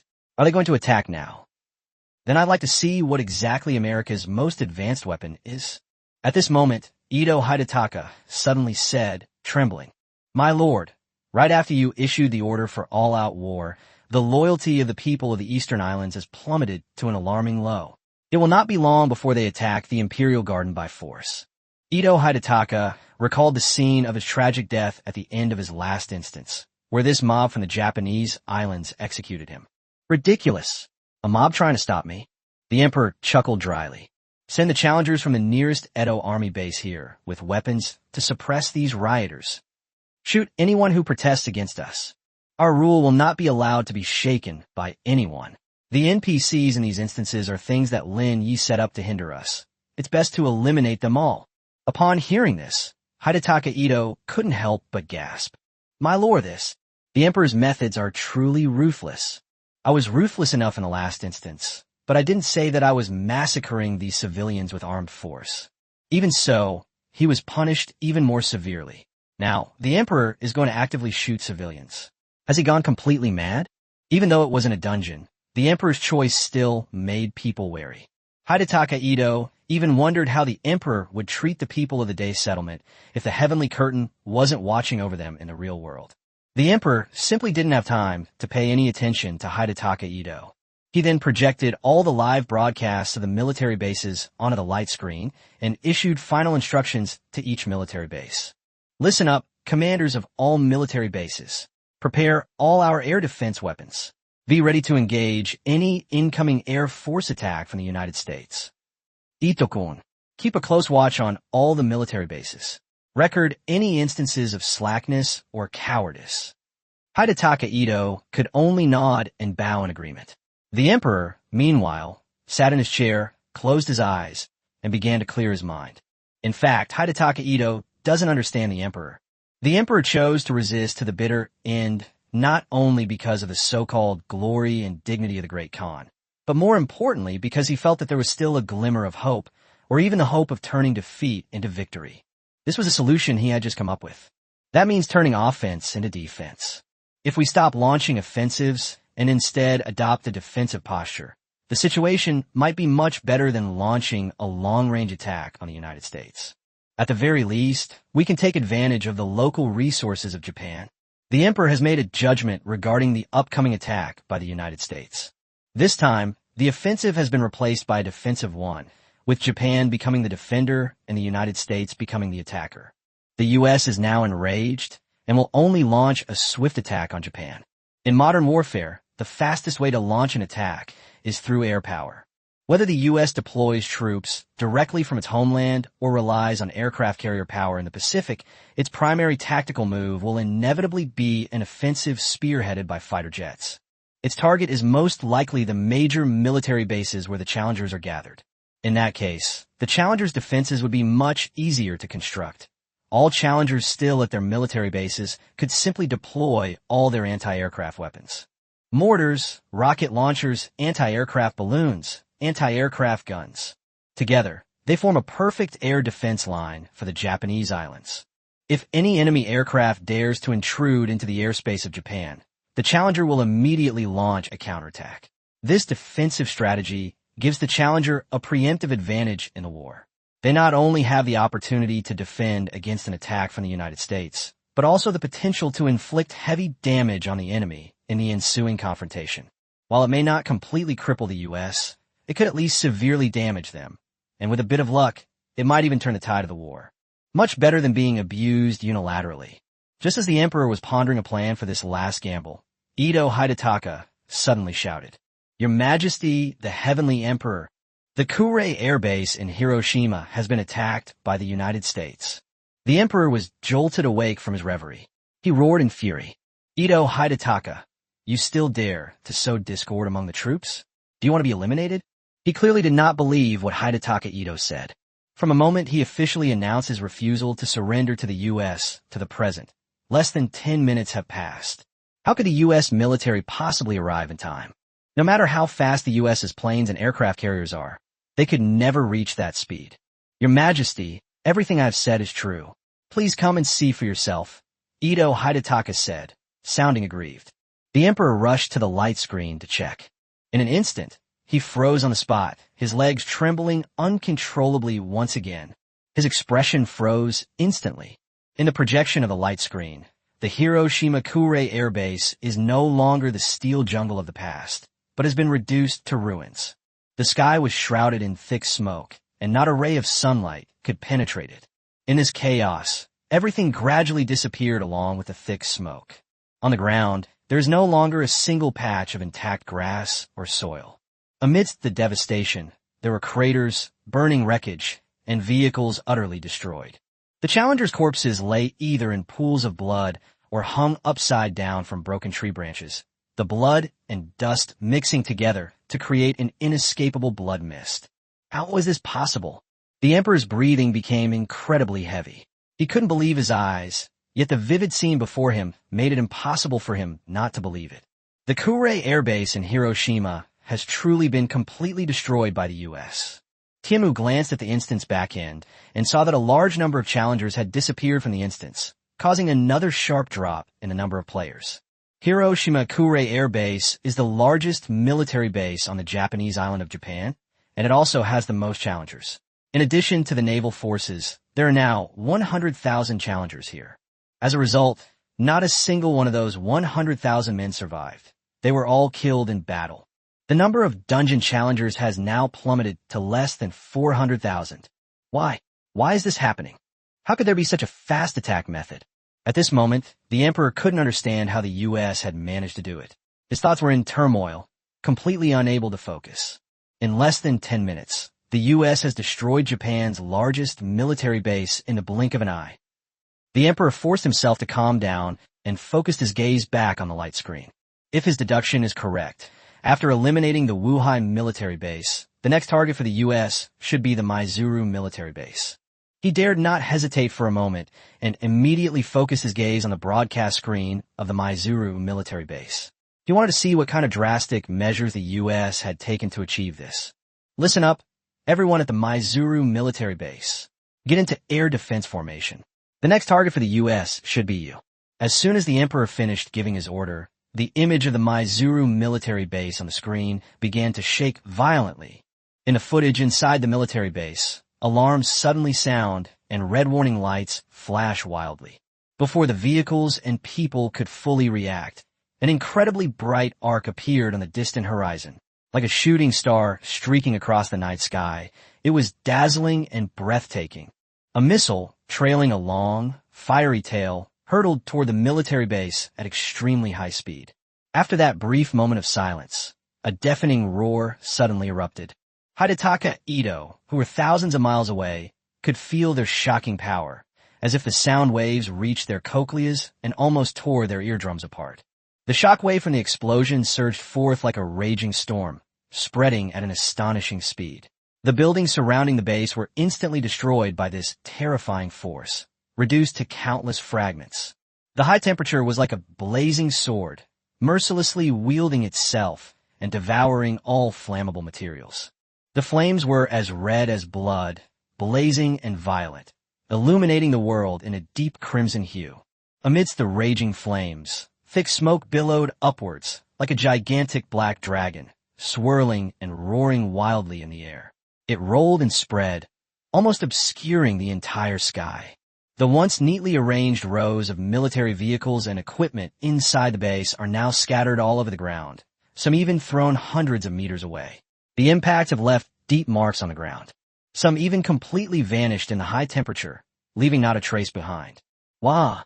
The sound of the wind, like weeping and lamenting, mingled with the screams of challengers on the battlefield, creating a poignant symphony. This is not just the sound of the wind, but more like the ruthless mockery of Japan by the United States. The echoes of the explosion still reverberated in the sky, while the earth trembled violently from the shockwave, as if telling of its helplessness and fear. The once orderly Maizuru military base is now a living hell. Like the Wuhai military base, it has been reduced to ruins. Meanwhile, in the instance's back end, the numbers kept fluctuating and another 50,000 people had suddenly disappeared. That meant that only 350,000 challengers remained in the instance. What is this? Can anyone tell me? What kind of weapon is this? What the hell is this weapon? The Emperor slammed his fist against the wall. The little bit of fighting spirit that had just been kindled was cruelly extinguished. Hidetaka Ito gasped and stammered. Your Majesty, perhaps I can guess. I seem to have seen Lin Ye use something similar during the first instance. He used something like a homing cannonball to destroy my fleet. Back then, these cannonballs could travel 5 nautical miles. Now it seems that the shell was just Lin Ye testing the waters. Judging from the timing, those 2 shells must have been fired from the mainland of the United States. Otherwise, it would have been impossible to complete the strike in such a short time. Hidetaka Ito himself didn't believe what he was saying. It was simply too outrageous. Japan and the United States are separated by a vast ocean. Could there really be artillery shells that could reach that far? But given the reality before him, this was the only explanation he could offer. Immediately, the sky gave a positive answer. Sky Curtain hint. Since the Challenger has deduced the basic principles of the U.S. weaponry, Sky Curtain can provide a brief explanation as a hint for the instance, so that the Challenger can take appropriate defensive measures. Due to resistance from the Challengers, just now, the U.S. used a hypersonic intercontinental ballistic missile, the AGM-183 RRW, against Japan. Chapter 69. Of a million great souls, only 2 remain. The Sky then gave a brief introduction to this special missile. Sky High Alert. The U.S.'s hypersonic intercontinental ballistic missiles, as the name suggests, are top-tier missiles with speeds far exceeding the speed of sound and the ability to reach from one continent to another, possessing extremely high maneuverability and a very long flight range. The AGM-183 RRW missile can reach speeds of up to 15 times the speed of sound, taking only 10 minutes to travel from the U.S. mainland to Japan. The 2 missiles that recently destroyed the military bases at Kurhab and Maizuru were launched from West Asia, USA. The U.S. will not reveal the principles of dungeon technology to challengers within the dungeon. This is a matter of principle. Therefore, they will only introduce some superficial aspects. But even this little hint was enough to shock the Emperor and Hidetaka Ito beyond measure. With just this one intercontinental ballistic missile, it could be said that all of the Emperor's hopes were shattered, and his last remaining hope vanished in an instant. This weapon completely elevates the level of combat power by countless levels. The Emperor could never have imagined a missile that could strike from one continent to another. With such a weapon, the United States could bomb Japan without even leaving its homeland. Even if they take the initiative to attack, they will have the upper hand and will not need to take any risks at all. The Emperor's previous ideas of turning the tide of the war into a counteroffensive were nothing but wishful thinking. The enemy can attack you at will, but you have no way to deal with them. What chance is there to talk about turning things around? It's absolutely impossible. There's not a single opportunity. Crucially, Sky also mentioned the concept of hypersonic speeds. The Emperor felt his head buzzing, his vision blurring, and his thoughts completely jumbled. He felt as if decades of his understanding had been shattered. What is the speed of sound? If we're talking about specifications, it's 340 meters per second. The Emperor was a well-informed person on Azure Star. Azure Star's current technology simply couldn't surpass the speed of sound. Whether it was military equipment or artillery shells, they were far behind. However, the missile Lin Ye set up in the instance can exceed the speed of sound by 15 times. This is not about being ahead of its time, but about crushing and manipulating the world. Putting everything else aside, although Lin Ye's ranking on the Sky Heroes list is only in the top 50. In terms of military technology alone, he is absolutely the most outstanding existence that crushes Azure Star. Why? Why is Tianmu doing this? He was too exhausted to express his confusion at this moment, so he could only leave the question to the sky. How could Lin Ye possess so many world-leading technologies? Any one of his technologies might be something that an entire settlement couldn't fully understand. Sky Curtain, is this really reasonable? Can a dungeon designer really achieve this level of skill on their own? I have my doubts. Sky Curtain hint. Sky Curtain has already lowered the difficulty of the Raging Sea multiple times to help challengers clear the dungeon. If designer Lin Ye were to utilize all the technology in the dungeon, it would be even more terrifying than it is now. How could he have accomplished this all by himself? If it's being supported by a powerful force, then there's clearly a problem with the dungeon's approval process. Or is this just a ploy by the Heavenly Curtain to torment us?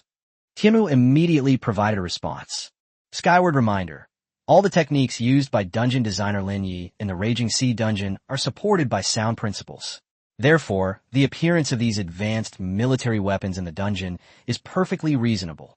The veil of judgment in the Sky Curtain is very strict. Challengers need not question the fairness and rationality of the dungeon. Only by continuously challenging the dungeon and learning from experience can you achieve long-term progress. The sky doesn't lie. If Tianmu says that all of this is Lin Ye's achievement alone, then it cannot be false. The Emperor dared not even think about what would happen next. After one missile, there was no way there wouldn't be a second or a third. He then turned his gaze back to the light screen. Boom! Boom! Boom! Boom!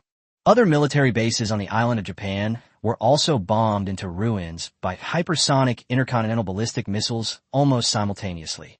These deafening explosions sounded to the Emperor like a death symphony. Within moments, 17 of the remaining 18 military bases were razed to the ground. Kadena Air Base has been destroyed. 300,000 players remain in the instance. The Nagoya Army Factory has been destroyed. The instance now has 150,000 players remaining. The Aminato Naval Base No. 3 has been destroyed. 50,000 players remain in the instance.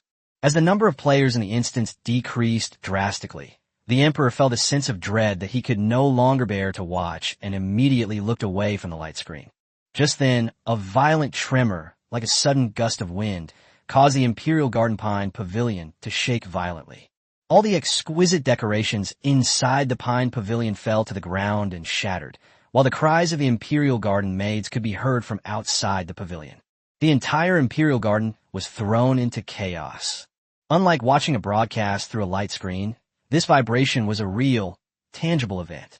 The shockwave caused both the Emperor and Hidetaka Ito to stumble and fall to the ground. The Emperor's samurai sword also rolled around in the Pine Pavilion amidst the turbulence. At the same time, all the broadcast images on the light screen disappeared.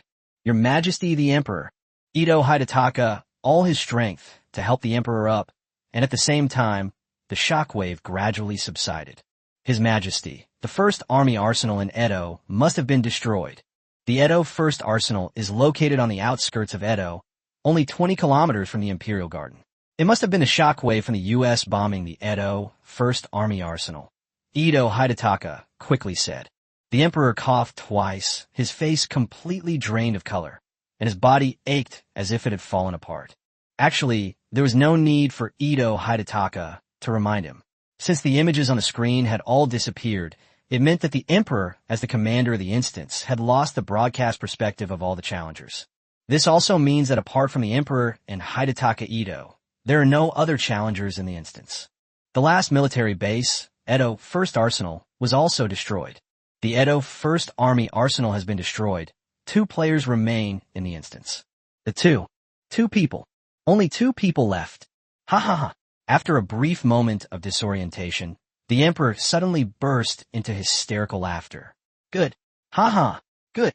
You bastard Lin Ye. Of all the heroes of my million-strong Dea group, you've killed less than 2 of them.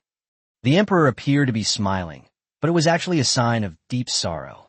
Ito-kun, have you ever heard of a million-strong army being wiped out to only 2 by a single instance?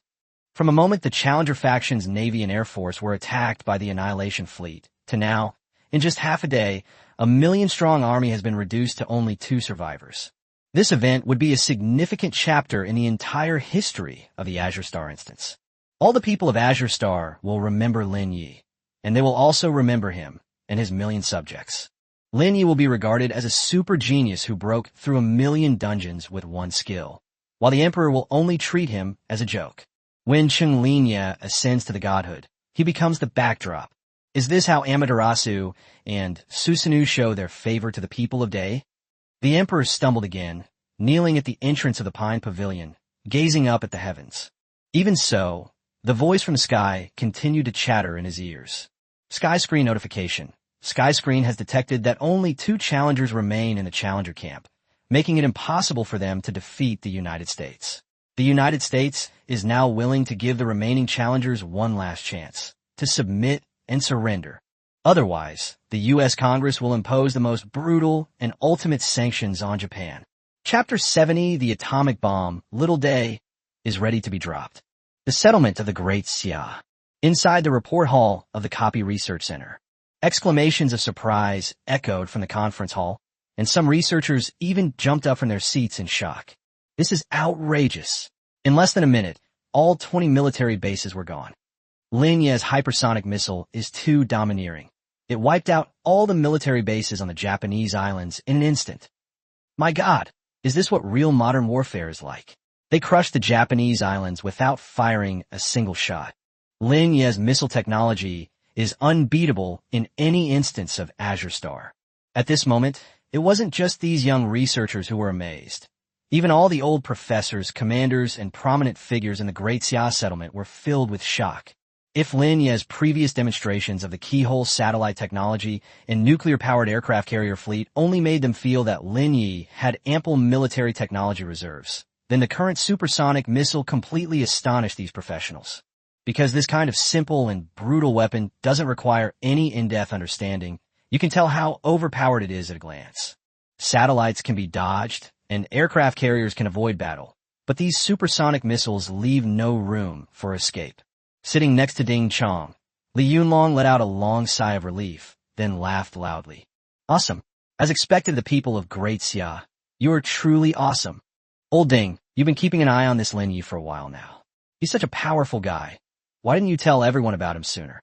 Ding Chong smiled helplessly and shook his head. Generally, what are you saying? All instances can be streamed live, and Lin Ye has been so successful lately. Do I really need to remind him? Li Yunlong slapped his thigh and said somewhat impatiently, I didn't notice it, but I just thought of him as a little genius. We've seen plenty of young design geniuses like him. Several emerge every year, so I didn't take him seriously. But seeing Lin Ye's skill level today, he's not just a genius. He's clearly a god or Buddha in our Great Xia. Old Ding, do you know? With this level of skill, he's destined to lead our entire Great Xia forward in the future. This kind of person is born to be earth-shattering and awe-inspiring. Seeing how excited Li Yunlong was, Ding Chong knew that the guy was truly impressed by Lin Ye's talent. However, what he is most concerned about now is the prompt from the sky. Tenmaku said that if the Emperor and Ito Hidetaka did not surrender, there would be an even more cruel final punishment. The most cruel and ultimate punishment? Isn't it cruel enough that they casually bombed several military bases on the Japanese islands into ashes? Isn't this all the military technology in the dungeon? Could it be that this is still Lin Ye's trump card? Ding Chong took a deep breath. To be honest, the supersonic missile he had just seen had already exceeded the limits of his imagination. He really couldn't think of any more powerful weapons Lin Ye could possibly have. The Pine Pavilion in the Imperial Garden. Ito Hidetaka stared at the final message on the screen. He felt almost suffocated. Every time he received such a threatening alert from the sky, he would tremble with fear. I'm afraid that if I make the wrong choice, the penalty for failing the dungeon mission will be doubled. The repeated torment had pushed Ito Hidetaka beyond his mental limits. Looking back at the instance backend, there were only 2 people left in the instance. Apart from him and the Emperor, no one else survived. He knelt down directly in front of the Emperor and began to wail loudly. Your Majesty, we beg you, let us surrender. We can't beat the United States at all, and we can't beat Lin Ye's dungeon. There's no chance of clearing it. This is all a complete scam. It's a scam set up for us by the Great Xia people. As he spoke, tears streamed down Ito Hidetaka's trembling chin. Your Majesty, you said that you would let our people in the day's settlement fight to the last moment, but now we are at our last gasp. We have already lost. No sooner had Ito Hidetaka finished speaking than a slap landed on his face, knocking him to the ground. Baka, Emperor Takagawa once again angrily dragged Ito Hidetaka up from the ground. Then he was kicked hard again, sending him flying 2 meters away, crashing heavily into the wall of the Pine Pavilion. That's a joke. He is the ruler of the great Hihi settlement, and ranks among the top 20 on the list of heroes. Having persisted to this extent, there is absolutely no reason for them to surrender. If he surrenders, he will lose all face and will no longer be qualified to be a leader of a settlement. Surrender? Hidetaka Ito, do you even know what you're saying? I told you before, the Dave tribe must never kneel, and it is even more impossible for them to kneel before Lin Ye, a great Xia person. Even if there are only 2 of us, we will fight to the very last moment. With that, the emperor picked up the samurai sword that had fallen to the ground and held it to Ito Hidetaka's neck. Let me tell you, Ito Hidetaka, if you dare to surrender, I'll make sure you're forever wiped out of this instance. Let's see if you dare utter another word of surrender. Don't forget who gave you that genius title. Once again, Ito Hidetaka was so frightened by the emperor that he dared not speak and could only kowtow repeatedly.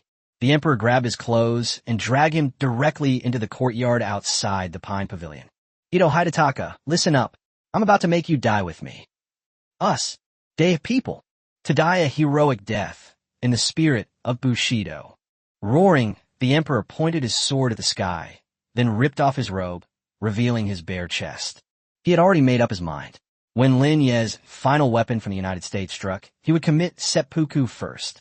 I will never allow myself to die at the hands of the United States. Since victory is impossible, let's save face through this Bushido-style approach. Sky Curtain, listen up. The emperor cried out to the heavens with heart-wrenching despair. Tell the United States, tell Lin Ye, tell this damned raging sea dungeon, I will never surrender. I will fight until my last drop of blood is shed. Let the artillery fire from the United States come even more fiercely. For a moment, even the sky seemed to be stunned. After a long while, a reply finally came. Skyward warning. For humanitarian reasons and the survival rights of innocent people on the Japanese islands, the United States has given you many opportunities, but you, as the rulers of the Japanese islands, have consistently acted unilaterally. Your militaristic ideology is the deepest evil in the world. In order to maintain world peace, the United States will launch a nuclear strike against you. A nuclear strike will reach Edo City in 5 minutes. A nuclear strike? Ha ha ha. The emperor continued to laugh wildly at the sky. Come on then. If we can force Lin Ye to reveal his final trump card in this game, that we are destined to lose. That battle wasn't a complete defeat. In the future, he will still have a chance to make a comeback. I want to see what other tricks Lin Ye has up his sleeve. Bring it on. Nuclear strike countdown. 4 hours, 20 minutes, and 60 seconds. The emperor had no idea what a nuclear strike was. It was a term he had never heard of before. But at this moment, whether he understood it or not was irrelevant, because his katana was already positioned at his abdomen. Whenever the flames of war ignite, he will give himself a good whack. In that case, he would end his own life rather than being defeated by the instance. This was the only way he could salvage his self-respect, and it was his last act of defiance as emperor. Nuclear strike countdown. 3 hours, 10 minutes, and 40 seconds. At this moment, the emperor felt a rare sense of relief. He didn't need to do anything. He just needed to quietly wait for Lin Ye's final ultimate weapon to arrive. Time flies. Nuclear strike countdown. 2 hours and 10 minutes. Nuclear strike countdown. 1 hour, 13 minutes, and 14 seconds. Nuclear strike countdown. 7 minutes and 1 second. Nuclear strike countdown midnight. Finally, the countdown ended, and a huge roar came from the sky above Edo City. High in the distance, a fighter jet, resembling a flying bird, gradually emerged from the clouds. That was the B-2 Ghost bomber that Lin Ye had designed for the United States. In fact, the bomber had been operating at high altitude over Edo City for a long time, but due to the extremely low detectability brought about by various cutting-edge technologies, no one noticed the bomber at all. The reason for the booming sound at this moment is that he is about to drop the bomb. Skywide alert. the USB-2 Ghost bombers have arrived over Edo City and are about to drop a specially made atomic bomb for the Japanese islands. What a day!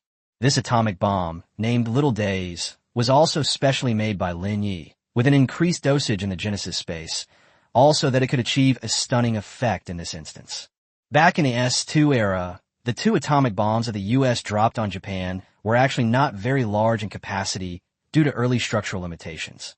The little boy is equivalent to the energy of 18,000 tons of trinitrotoluene TNT, while the fat man is equivalent to the energy of 20,000 tons of trinitrotoluene TNT. This level is not worthy of the foundation of the peak of the United States. Therefore, Lin Ye further enlarged this atomic bomb, piling it up to the point of 50,000 tons of trinitrotoluene TNT. The B-2 Spirit bomber slowly opened its delivery system, and a bomb resembling a pufferfish slowly fell from the sky. The landing point has been rigorously calculated and will be exactly in the center of Edo. At this moment, the Emperor and Hidetaka Ito also noticed the bomber's launching action, as well as the little days that had already been launched. From high above, this atomic bomb looks like just a tiny black dot. Perhaps because it was different from what he had expected, the Emperor was somewhat disappointed. What is this? It's just a bomb. I thought Lin Ye could come up with something amazing. Does he really think he could destroy Edo City with just one bomb? Before the Emperor could finish speaking, a white light suddenly flashed before his eyes. He couldn't help but let out a scream, feeling the sudden exposure and blood streaming from his eyes. The white light was like the scorching sunlight, plunging the entire world into a pale whiteness, while also causing an intense, stinging sensation. The Emperor struggled to open his eyes and saw an unbelievable scene. In the heart of Edo, a tremendous force suddenly erupted, unleashing a tremendous shockwave that swept across the surrounding area like a raging storm. The sturdy building, as solid as iron, was mercilessly torn and twisted like a fragile piece of paper in the face of this force. The vehicle was easily overturned by the force of the impact and tossed into the air like a toy. Pedestrians on the ground were crushed by this force, flying through the air like shards of glass. Then endless flames and thick smoke engulfed the city, twisting the straight streets into crooked shapes. The buildings burned like giant torches, as if everything was instantly ignited, while the sky darkened and black smoke shot straight into the clouds. As the flames spread, the intense heat wave reached the people of Edo. They screamed and struggled, but they were powerless against the merciless flames. The shock wave evaporated them completely, leaving no trace of their bodies. Only a few streaks of black powder remained on the ground, the only traces of their existence. The Emperor stood frozen in place, watching the scorching heat wave rush towards the Imperial Garden. Chapter 71. The Setting Sun Over the Long Core. Is this really a weapon that could possibly exist in the human world? The distant sky looked as if a red sun had appeared, a sun that was constantly expanding, illuminating the entire world in an endless expanse of blood red. The shock wave from the explosion, the intense heat that could vaporize a person, and the blood-red world. All of these were scenes the Emperor had never witnessed in his entire life. In the face of that blast wave, everything would be instantly vaporized into ashes. This is not a weapon at all, but divine retribution. It is the cruelest punishment from the heavens. It is divine punishment descending from the heavens. It is the final judgment upon the island of Japan. He glanced at Ito Hidetaka beside him, who was now kneeling on the ground, clutching his head and screaming for help, trembling like a frightened wild dog. No, I cannot be defeated by Lin Ye. The only one who could defeat me is myself. Looking at the blast wave that had spread from the center of Edo almost to his eyes, the Emperor just wanted to give himself a quick death with his samurai sword. But at this moment, he simply cannot do these things. When faced with intense fear, the weak are unable to shake off their survival instinct and will uncontrollably bow their heads to the pressure, begging for a last glimmer of hope, even if they know the chances are slim. Faced with this overwhelming terror, the Emperor even forgot that he was in a dungeon. All he could do was submit. He stumbled and knelt in the middle of the courtyard, tears streaming uncontrollably from his eyes as he gasped in shock. Help! Don't kill me! Amaterasu Omikami, save me! This cry, tinged with tears, was something no one could have imagined would one day come from the mouth of the emperor, or from the mouth of an arrogant and powerful figure.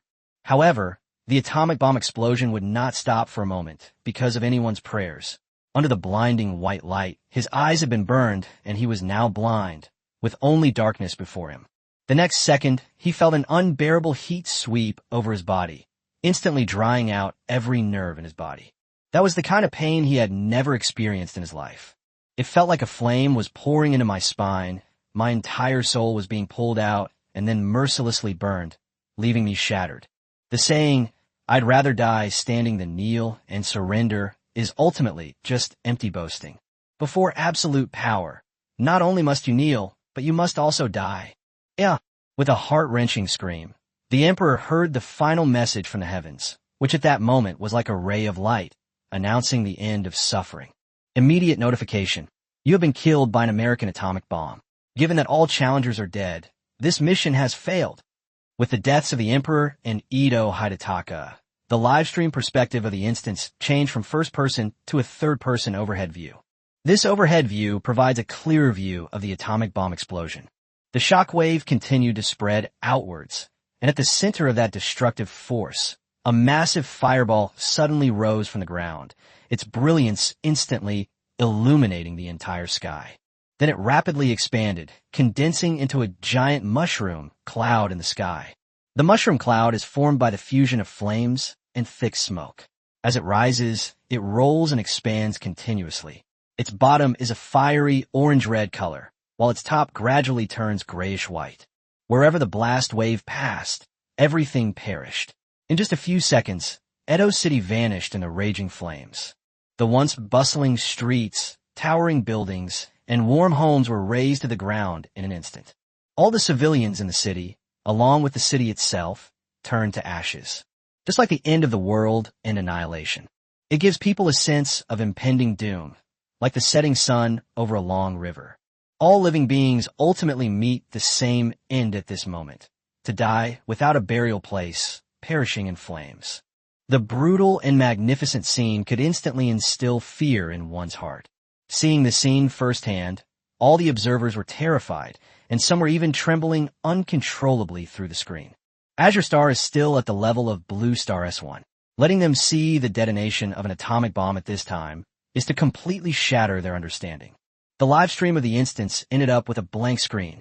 After a long while, someone finally posted a comment. Is this the ultimate weapon in the dungeon? Did everyone see that? Just one bomb caused such destructive power. It's terrifying and cruel. Just watching it makes my legs tremble uncontrollably. The pain from this explosion must be worse than death. The only one who can defeat Lin Ye is probably himself.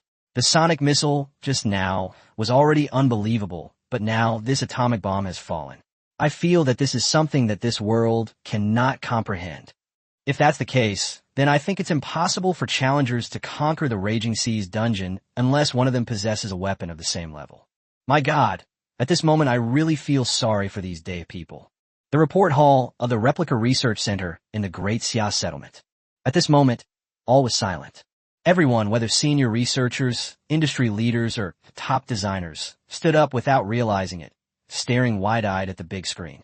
Time seemed to stand still at that moment, and everyone was controlled by an invisible force like puppets on strings. Beyond comprehension, it is something that completely transcends comprehension. Even though the room was full of researchers and bigwigs, they were all so shocked that their minds almost stopped, and they were as bewildered as children. The images of atomic bomb explosions were still too advanced for them. The hall remained silent for a full 5 minutes. Only then did people begin to speak. The dungeon is over. We should be happy for Lin Ye. So why is everyone so silent? It's not that people don't want to celebrate for Lin Ye, but rather that the shock they feel far outweighs their joy at this moment. Because no one has ever seen a dungeon weapon that is this powerful. A single bomb destroyed a city. This is a miracle that no one in any settlement on the Azure Star can comprehend. It's important to know that apart from the Raging Seas and Turbulent Waves, which is a super dungeon of purgatory level, the remaining 90% of the dungeons on Azure Star are probably smaller than the entire city of Edo. Lin Ye could raze a city to the ground with a single bomb. will be an existence that can instantly kill everything in almost any dungeon. At this moment, Zhao Jinyu was extremely uncomfortable, and his whole body was trembling with excitement. Even though she wasn't in the instance, and even though she was on the same side as Lin Ye, she still felt a deep sense of fear. Panting heavily, she looked at her teacher, Ding Chong. "Teacher Lin Ye, can you understand this technique?" Ding Chong shook his head somewhat blankly, seemingly still recovering from the emotions he had just experienced. "Teacher, with this skill, I think Lin Ye has a good chance of reaching the top of the Sky Hero ranking and becoming the #1 in this dungeon world." Ding Chong still did not answer. Instead, Deng Xian, the director of the Second Energy Research Institute next to him, suddenly stood up, looking very excited. "This is nuclear energy, the result of nuclear fission. As Qianmu just said, the final plan is to launch a nuclear strike against the Japanese islands. My God, this is nuclear energy. So nuclear energy really can be used as a weapon." The entire venue was drawn to Deng Xian's exclamation, and everyone got up from their seats and walked up to him. Among the older generation of dungeon designers in the Great Xia settlement, Deng Xian has the deepest understanding of energy materials. People felt that they might be able to glean some information about the ultimate weapon of the raging sea from his words. Chapter 72, The Final Judgment. Deng coughed twice, forcing himself to calm his excited emotions, and then slowly opened his mouth. "When I saw Lin Ye's fleet that destroyed the country before, I had this guess. I felt that the power system used by Lin Ye's aircraft carrier was nuclear power. Otherwise, those aircraft carriers wouldn't be able to have such high speeds, and there aren't any cumbersome power supply facilities on the deck. This kind of nuclear power has always been a secret research direction of our Second Research Institute. I believe that many people in settlements on Azure Star are also secretly researching this thing.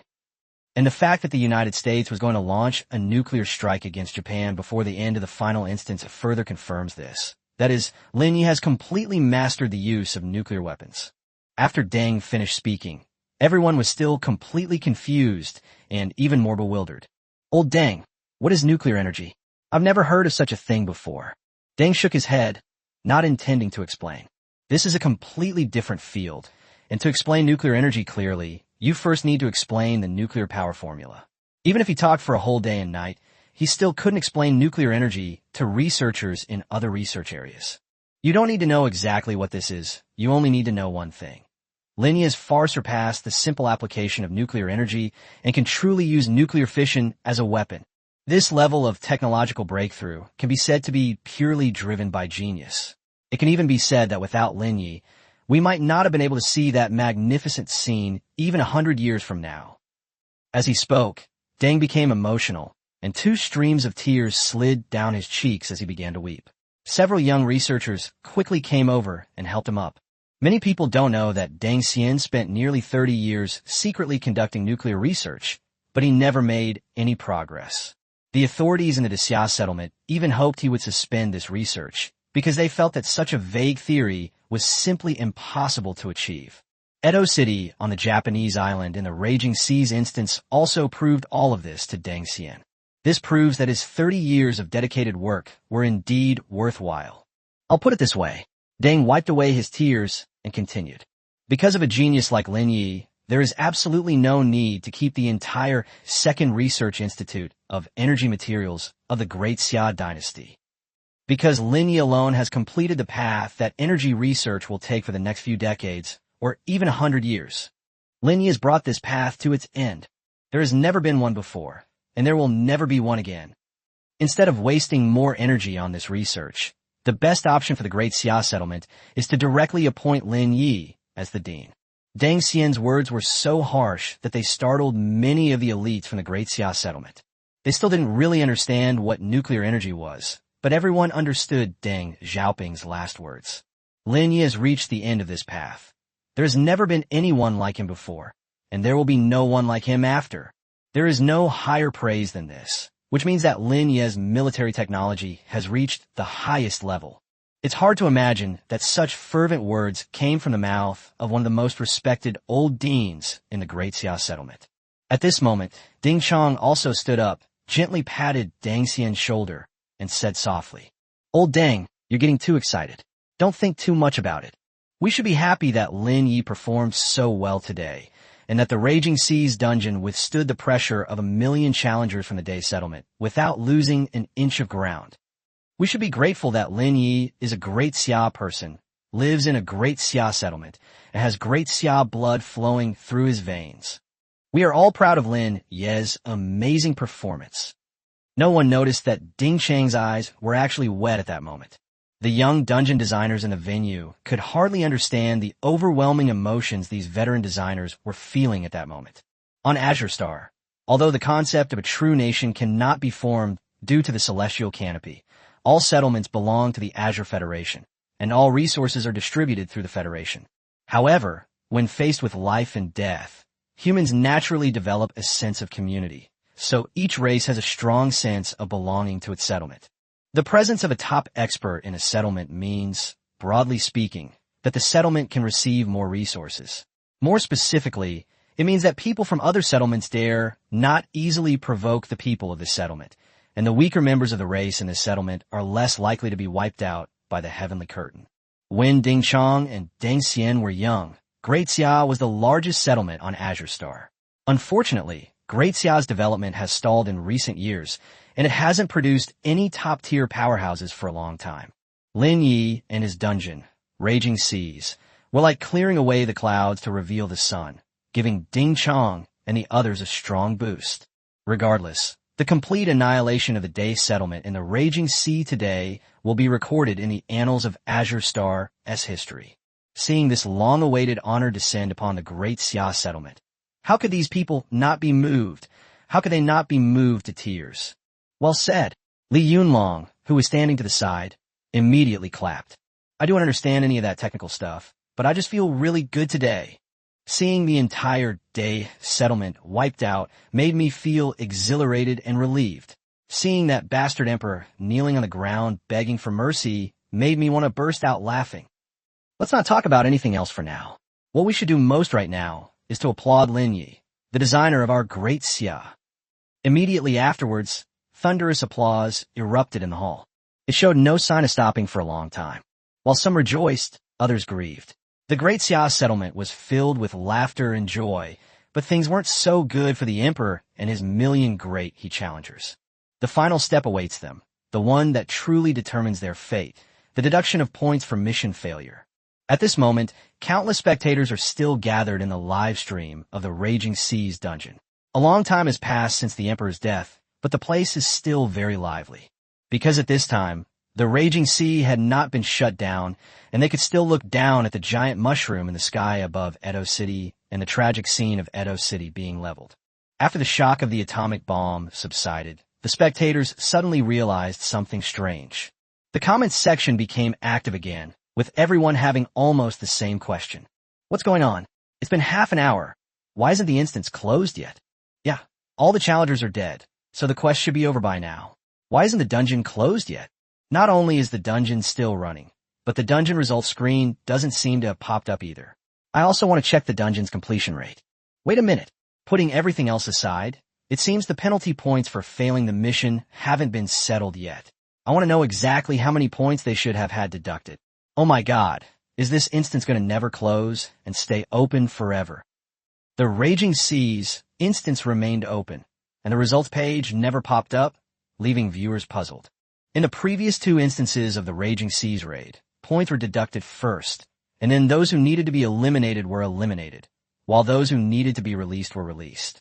Not only the Raging Seas, but every instance on Azure Star must follow this instance process. But now, the Raging Sea seems to be stuck. At the same time, the Emperor slowly opened his eyes amidst the excruciating pain of a nuclear explosion, feeling as if his entire being was about to disintegrate.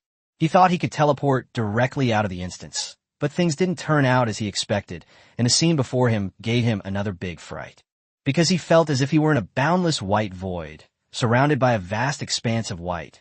The feeling was very much like a half-finished space that was not fully designed during the dungeon's design phase. Besides him, countless others wandered aimlessly in this void, like lost souls. The crowd was bustling and noisy. The person closest to him was Hidetaka Ito, who died at the same time as him. He was kneeling on the ground, still looking trembling, and kept shouting, I surrender. The feeling was as if he had developed a mental problem and had completely gone mad. Looking further out, they even spotted familiar figures such as Yamamoto Sanjuro, Tamanaga, and Minamoto no Yorimitsu. Even Ruji Iga, who betrayed him and the island of Japan, was among them. Only at this moment did the Emperor realize that the million-day people who had entered the instance had not been teleported out of the instance, but had all been brought to this inexplicable void. What's going on? The Emperor muttered a few words to himself, and then saw Minamoto no Yorimitsu, Yamamoto no Sanjuro, and others walking towards him. Your Majesty the Emperor! Your Majesty the Emperor! A sense of impending doom washed over the Emperor, and he quickly asked, Shogun, Commander Yamamoto, are you still stuck in this instance after you died, without being teleported out?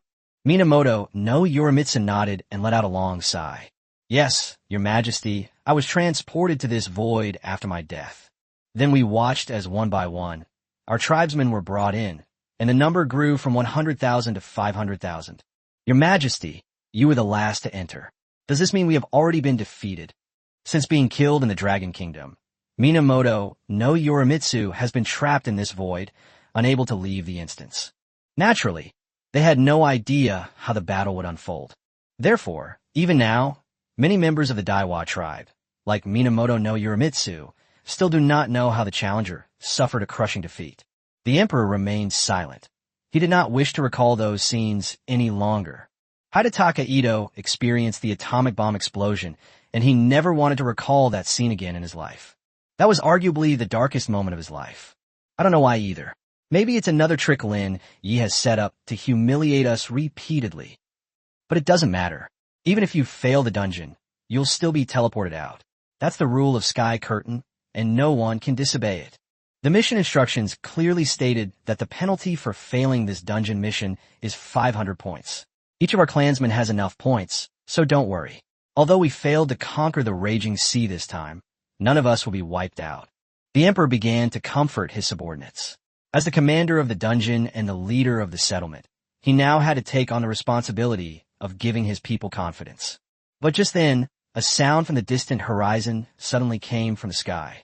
Compared to Tianmu's emotionless tone before, Tianmu's voice now exuded boundless majesty, like a god looking down from above, questioning all the challengers. Skyward reminder. Dungeon designer Lin Ye has set the mission rewards and penalties to an individual calculation mode before this dungeon opens. Points will be deducted separately based on the international laws violated by each challenger on Earth Online. Due to the various crimes committed by challengers on the Eastern Island, the points deductions will be settled through a trial. All actions that harm the peaceful world within the instance will be etched on Earth Online's Pillar of Shame. Challengers, you are about to enter the final stage of the Raging Sea. The Trial of the East. Chapter 73 Days Humiliation. Upon hearing the threatening warning from the sky, the millions of deaf people in the void were all bewildered. Even the Emperor stood there bewildered. What exactly is going on? Sky Curtain, why can you tolerate Lin Ye doing things that violate the rules of the dungeon design? All along, dungeons have been settled directly at the end. Why is there an extra trial for Lin Ye's dungeon? The Emperor shouted loudly towards the sky, clearly questioning the heavens. Does this kind of thing even count as reasonable? Lin Ye is a dungeon designer, and so are we. What right does he have to judge us? If Lin Ye's previous dungeon mechanics could be barely justified, then this so-called Japanese trial is, in the Emperor's eyes, pure humiliation. Just deduct the points you supposed to deduct. Why bother with this kind of thing? Sky Cover reminder. This Raging Seas dungeon is a free-form mode of Total War, where everyone has complete freedom of choice. Therefore, mission points and rewards/penalties are calculated separately. Sky Cover believes this unique calculation method is reasonable and highly innovative. As previously mentioned by Tianmu, malicious damage to friendly NPCs in dungeons is discouraged. If challengers can clear the dungeon, intentionally harming allies can be considered a tactic. However, if challengers fail to clear the dungeon, such malicious behavior should be punished. Challengers, please prepare yourselves. In 2 minutes, we will enter the final stage of this instance, the Trial of the East. The countdown has now begun, 120 minutes remaining. 119. The Emperor was furious, his whole body trembling with rage. To be forced to endure humiliation in the dungeon after failing a mission is like being repeatedly whipped and tormented. The raging sea has lasted for more than 10 days. Being tortured in the dungeon is already exhausting, and now you have to be trapped in it. This kind of thing just doesn't seem reasonable no matter how you look at it. But even if you're furious, there's nothing you can do. In this world, the heavenly canopy is the eternal authority. Once the heavenly canopy approves it, no one can disobey it. Even if there are unreasonable aspects, we should wait for the sky to correct itself later, rather than doing it this time. Don't worry, everyone. He can only comfort his own people first. It's a free mode from the start, and all our actions are in line with the needs of war. So even if we're put on trial, there shouldn't be any severe punishment. Everyone in the instance has contributed points to the shrine before, and everyone has more than 10,000 points. Even if the punishment is increased, there is nothing to be afraid of. 3, 2, 1. Soon, the countdown ended. In the endless depths of the void, a vast scene gradually emerged. Like a miracle was a magnificent and vast hall. Wide marble steps cascaded like waves, continuously unfolding rows of seats, as if it were the place where gods were preparing to descend. Each row of seats features smooth, elegant lines, conveying a silent sense of solemnity and majesty. The scene in the distance was even more mysterious. A tall platform gradually rose from the ground, like a dazzling pearl emerging from the sea. The golden light emanating from the platform was so dazzling that it was impossible to look directly at it. As the platform rose, the light and shadow on it began to shift, and the blurry silhouette of a person gradually became clear. He was like an ethereal immortal, standing amidst the light. The platform rose more than 5 meters high, and the illusory figure on it had sharp eyes, seemingly looking down on every living being on the ground. That imposing aura made the emperor and his entourage feel immense pressure. The challengers looked up at the golden, ethereal figure, but could not make out its face. The feeling was like that of a supreme god looking down upon the million-day people. When a pair of handcuffs had appeared on his wrists. Hateful. This was a tremendous humiliation, and he was so angry that he gritted his teeth. Lin Ye. That damned Lin Ye. In his view, Lin Ye's performance of this perfunctory act was an obvious attempt to humiliate the Day people. These things are not copies at all. They're deliberate acts of revenge. At this moment, the emperor even forgot that he had brought 1 million of his people into this instance on his own initiative. Celestial reminder. This is a separate area created by dungeon designer Lin Ye within the dungeon, named Earth International Court of Justice, where the trial of the Eastern Empire will officially begin. Next, the Sky Curtain will conduct trials based on the severity of each challenger's crimes. Challengers whose names have been called, please proceed to the area below the platform in an orderly fashion.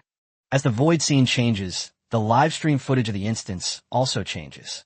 At this moment, the spectator's perspective shifted from the sky above the ruins of Edo City to the International Court of Justice. Everyone was speechless again. Is this even possible? The instance was already over, but then I was pulled into this weird space. However, I think Lin Ye is being a bit too twisted. Although the Day tribe is quite annoying, repeatedly humiliating them like this is a bit too harsh. Does the person above know what they're saying? I actually think Yi Shun's setting is quite reasonable. It's a free-for-all instance, so it should be calculated based on each person's progress.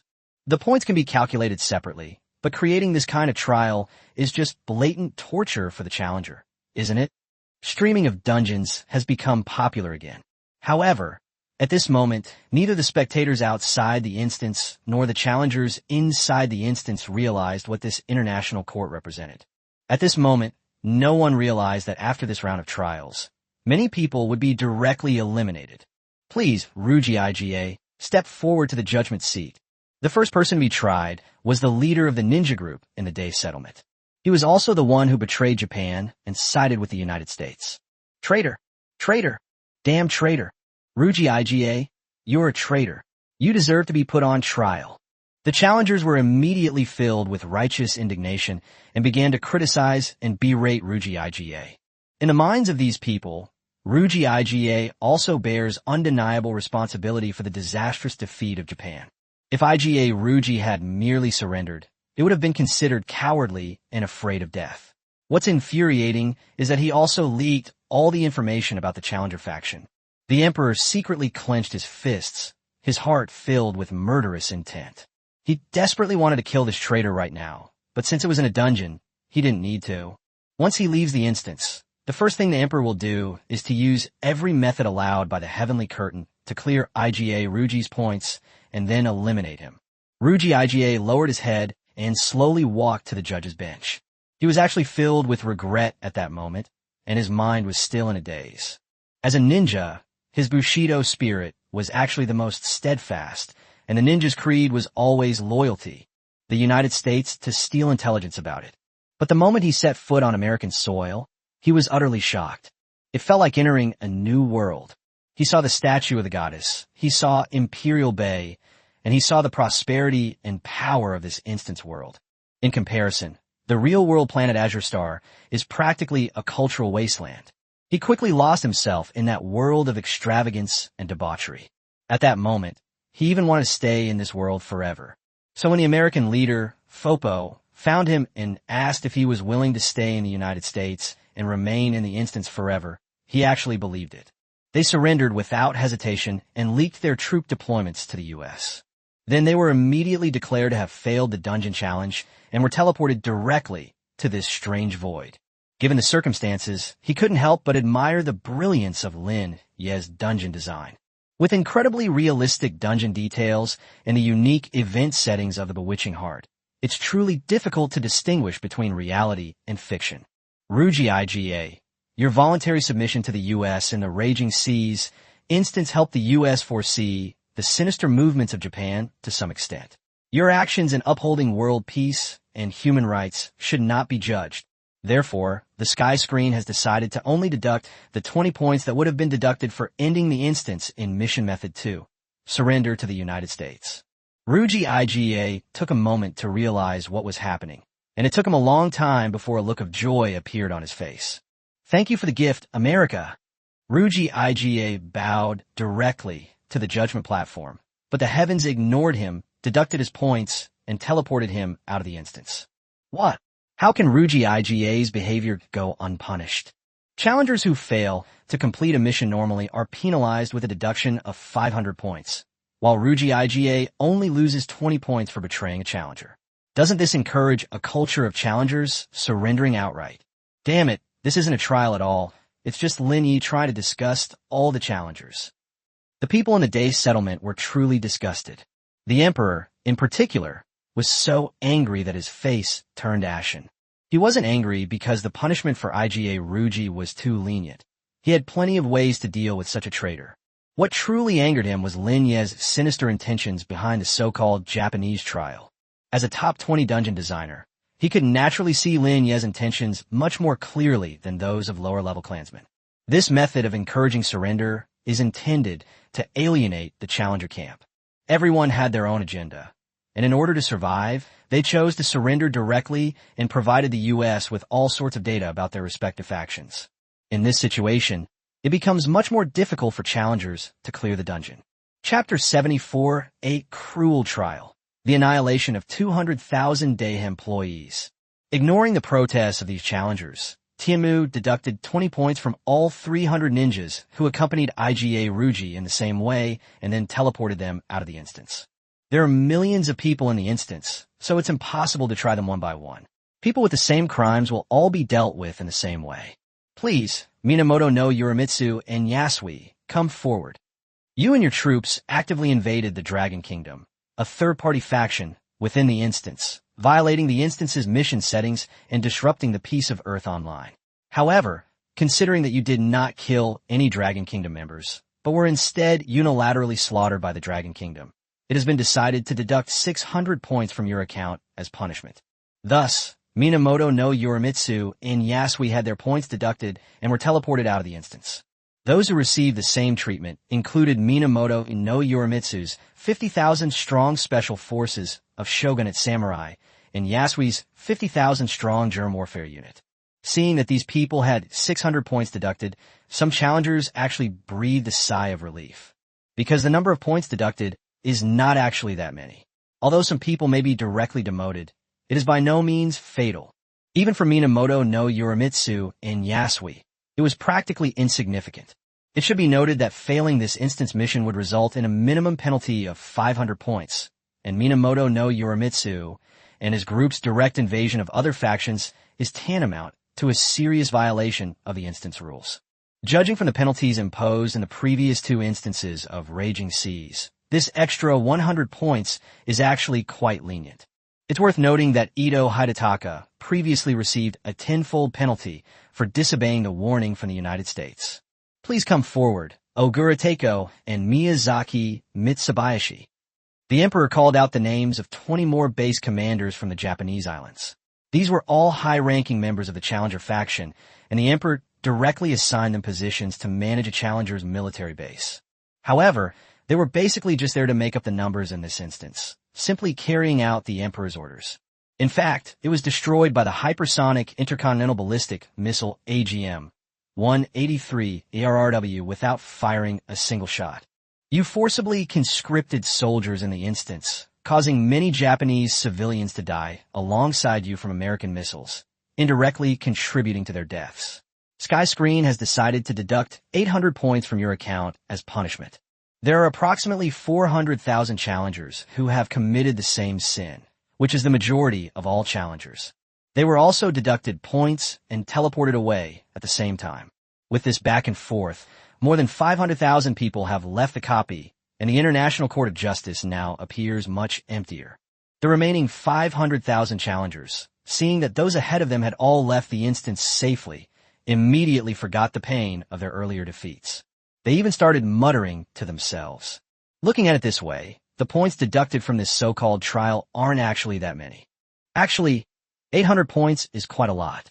This score can instantly kill many LV0 and LV1 players. Yes, thanks to His Majesty the Emperor, we were able to collect our points at the shrine in advance, so we won't be wiped out no matter what. I think this must be a restriction imposed by the Heavenly Curtain on the instance, preventing Lin Ye from deducting a large number of other people's points like before. This is truly a stroke of luck amidst misfortune. To survive in such a brutal dungeon is a blessing in disguise. These people wanted to continue their discussion, but they were all silenced by Tianmu's angry shout. Quiet. Loud noises are not permitted at the International Court of Justice. Please come forward, Yamamoto Sanjuro and Tominaga Yukiyasu. The two individuals and their respective naval and air forces, under the guise of surrendering to the United States, launched a surprise attack on Pearl Harbor, severely violating the instance rules. Furthermore, your actions were the instigator of the war between Japan and the United States, resulting in the tragic deaths of countless innocent Japanese civilians. You have all committed numerous crimes. After calculation, Tianmu has decided to deduct 10,000 points from each of you. 10,000 points. This is a very serious deduction of points. To advance from LV1 to LV2, a challenger needs 10,000 points. Many of these challengers advance to LV2 after extracting the reserve points from the day's settlement at the shrine. Points are extremely valuable. The points at the shrine are the common assets of the day's settlement, and their quantity is strictly controlled. No one except the Emperor can withdraw them. Therefore, many challengers enter the competition just short of the qualifying threshold. The deduction of 10,000 points means that some people will instantly win the lottery. The challengers were completely dumbfounded. Just moments ago, they were feeling fortunate, but now they were kneeling on the ground, burying their faces in their hands and crying. I don't want to die. Why are they only losing a few hundred points while we are losing 10,000? This is completely unfair. We are all acting on the Emperor's orders. However, the sky wouldn't give them a chance to argue. It immediately started deducting points and teleporting them to the instance. In an instant, many challengers were instantly killed, their bodies shattered by the invisible pressure, without even a scream. There are over 400,000 people in the Navy and Air Force. At least half of them, or 200,000, were wiped out in this way. 200,000 people died permanently in the instance. And those who survived by sheer luck weren't much better off. They will almost all be demoted after having 10,000 points deducted. Some even dropped to LV0, becoming the most humble and weakest challengers in the world. LV2 was considered the upper class in this world, but in an instant they became the lower class. This huge drop in status made these people feel worse than death.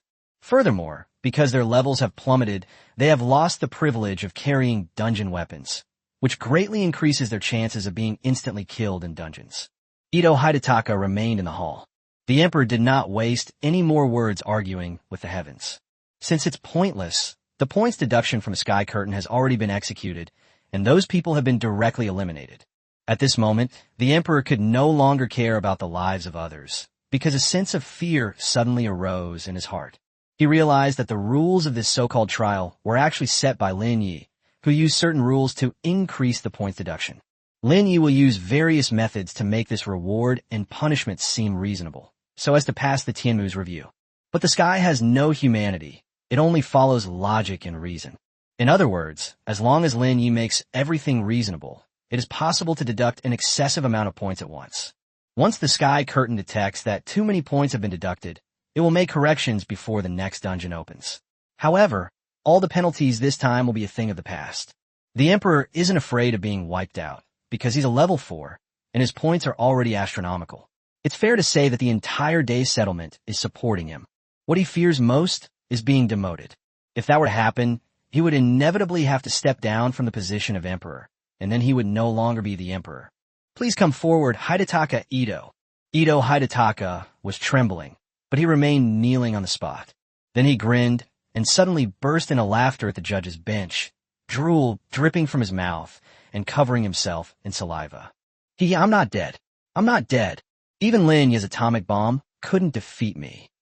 I, Hidetaka Ito, am simply a genius. They've gone mad, utterly gone mad. Looking at Ito Hidetaka's ghastly appearance, the emperor couldn't help but sigh. He never imagined that an atomic bomb could have driven Hidetaka Ito to dementia. Please come forward, Hidetaka Ito. The heavenly curtain read it aloud again, and seeing that Ito Hidetaka remained unmoved, the heavenly curtain began the trial directly. Ito Hidetaka, as the deputy commander of this instance, your sins are heinous. Your crimes are as follows. 1. Mass conscription and atrocities against the people of Japan. 2. Feigning surrender to the United States while secretly plotting the attack on Pearl Harbor. 3. Maliciously controlling the media in Japan and spreading erroneous militaristic ideology. The sky displayed a list of more than a dozen crimes. In fact, Ito Hidetaka was really wrong this time, because he was ordered by the emperor to do these things. At most, he's just a messenger. However, nominally he was not wronged, because he was indeed the emperor's chief of staff, devising strategies for various evil deeds. At the same time, he personally carried out many things, which means he was the direct murderer. The heavens have decided to deduct 100,000 points from your account. Due to insufficient points, you will be eliminated immediately. Upon hearing the verdict from the heavens, Ito Hidetaka showed no sign of despair. Instead, his smile widened even further. He pointed at the judge's bench with both hands, then suddenly did a somersault on the ground and laughed wildly. Ito Hidetaka, am the greatest genius of Azure Star. Lin Ye is nothing special. I can definitely kill him my instance. I'm a genius. I am. Yeah. Before Ito Hidetaka could finish speaking, a tremendous force pressed down on his head, crushing him into countless mosaic fragments on the ground. Chapter 75, The Demoted Emperor. Ito Hidetaka entered the instance with just over 10,000 points. With 100,000 points deducted at once, the points are naturally reset to 0. That's enough to make him die 10 times over. Their fate was naturally to be directly annihilated. Upon seeing the image of Ito Hidetaka being completely obscured by the sky, the emperor's Adam's apple trembled slightly, and he began to feel apprehensive. Ito Hidetaka had always followed his orders, so it's fair to say that the emperor bears at least 90% of the responsibility for his elimination. If the emperor had allowed Ito Hidetaka to surrender when he wanted to, he might not be dead now. A feeling of pity and regret arose in the emperor's heart. Ito Hidetaka is a dungeon genius specially cultivated by the day's settlement. The emperor has invested a lot of resources in him. Otherwise, how could Hidetaka Ito design 4 dungeons in a single day? How could he leapfrog to LV2 and become the fastest genius designer to reach LV2? The elimination of such a specially trained individual is a loss for the day's settlement, and even more so for the emperor. Of course, besides regret, The emperor's strongest emotion was fear. If an accomplice like Ito Hidataka has already had 100,000 points deducted, how many points will the supreme commander of this instance have to lose? The emperor's legs began to weaken again. As a top challenger at LV4, he has over 10 million points in reserve, so the usual point deductions are really insignificant to him. But Lin Ye's instance is different. It hides too many traps, and the points are multiplied and stacked in various ways, completely breaking away from the rules of previous instances. Therefore, even the emperor is not entirely confident. Please, Emperor Takakawa, step forward to the judgment seat. The emperor let out a long breath, dragging his shackles as he slowly walked towards the judgment platform. Every step he took filled him with immense humiliation, as if he were falling into an abyss. The leader of the dignified day settlement was being judged by a mere 20-something-year-old boy, watched and mocked by everyone on the entire Blue Star. The short distance felt incredibly long to the emperor, but in the end, he still stood before the judge's bench. Emperor Takakawa, as the commander-in-chief of this instance, you have committed heinous crimes. Because of you, countless innocent people on the island of Japan have perished in the war, and because of you, countless members of your clan have been wiped out. The crimes you committed during this dungeon challenge are as follows. Esta proclama. Set the general course of war for all challengers. 2. Incite the populace and promote your militaristic ideology to the people of Japan. Simultaneously, conscript large numbers of soldiers, destroying the livelihoods of the people on the Japanese islands. 3. Secretly developing a bacteriological army and bringing this inhumane weapon into the instance violates the humanitarian principles of Earth Online.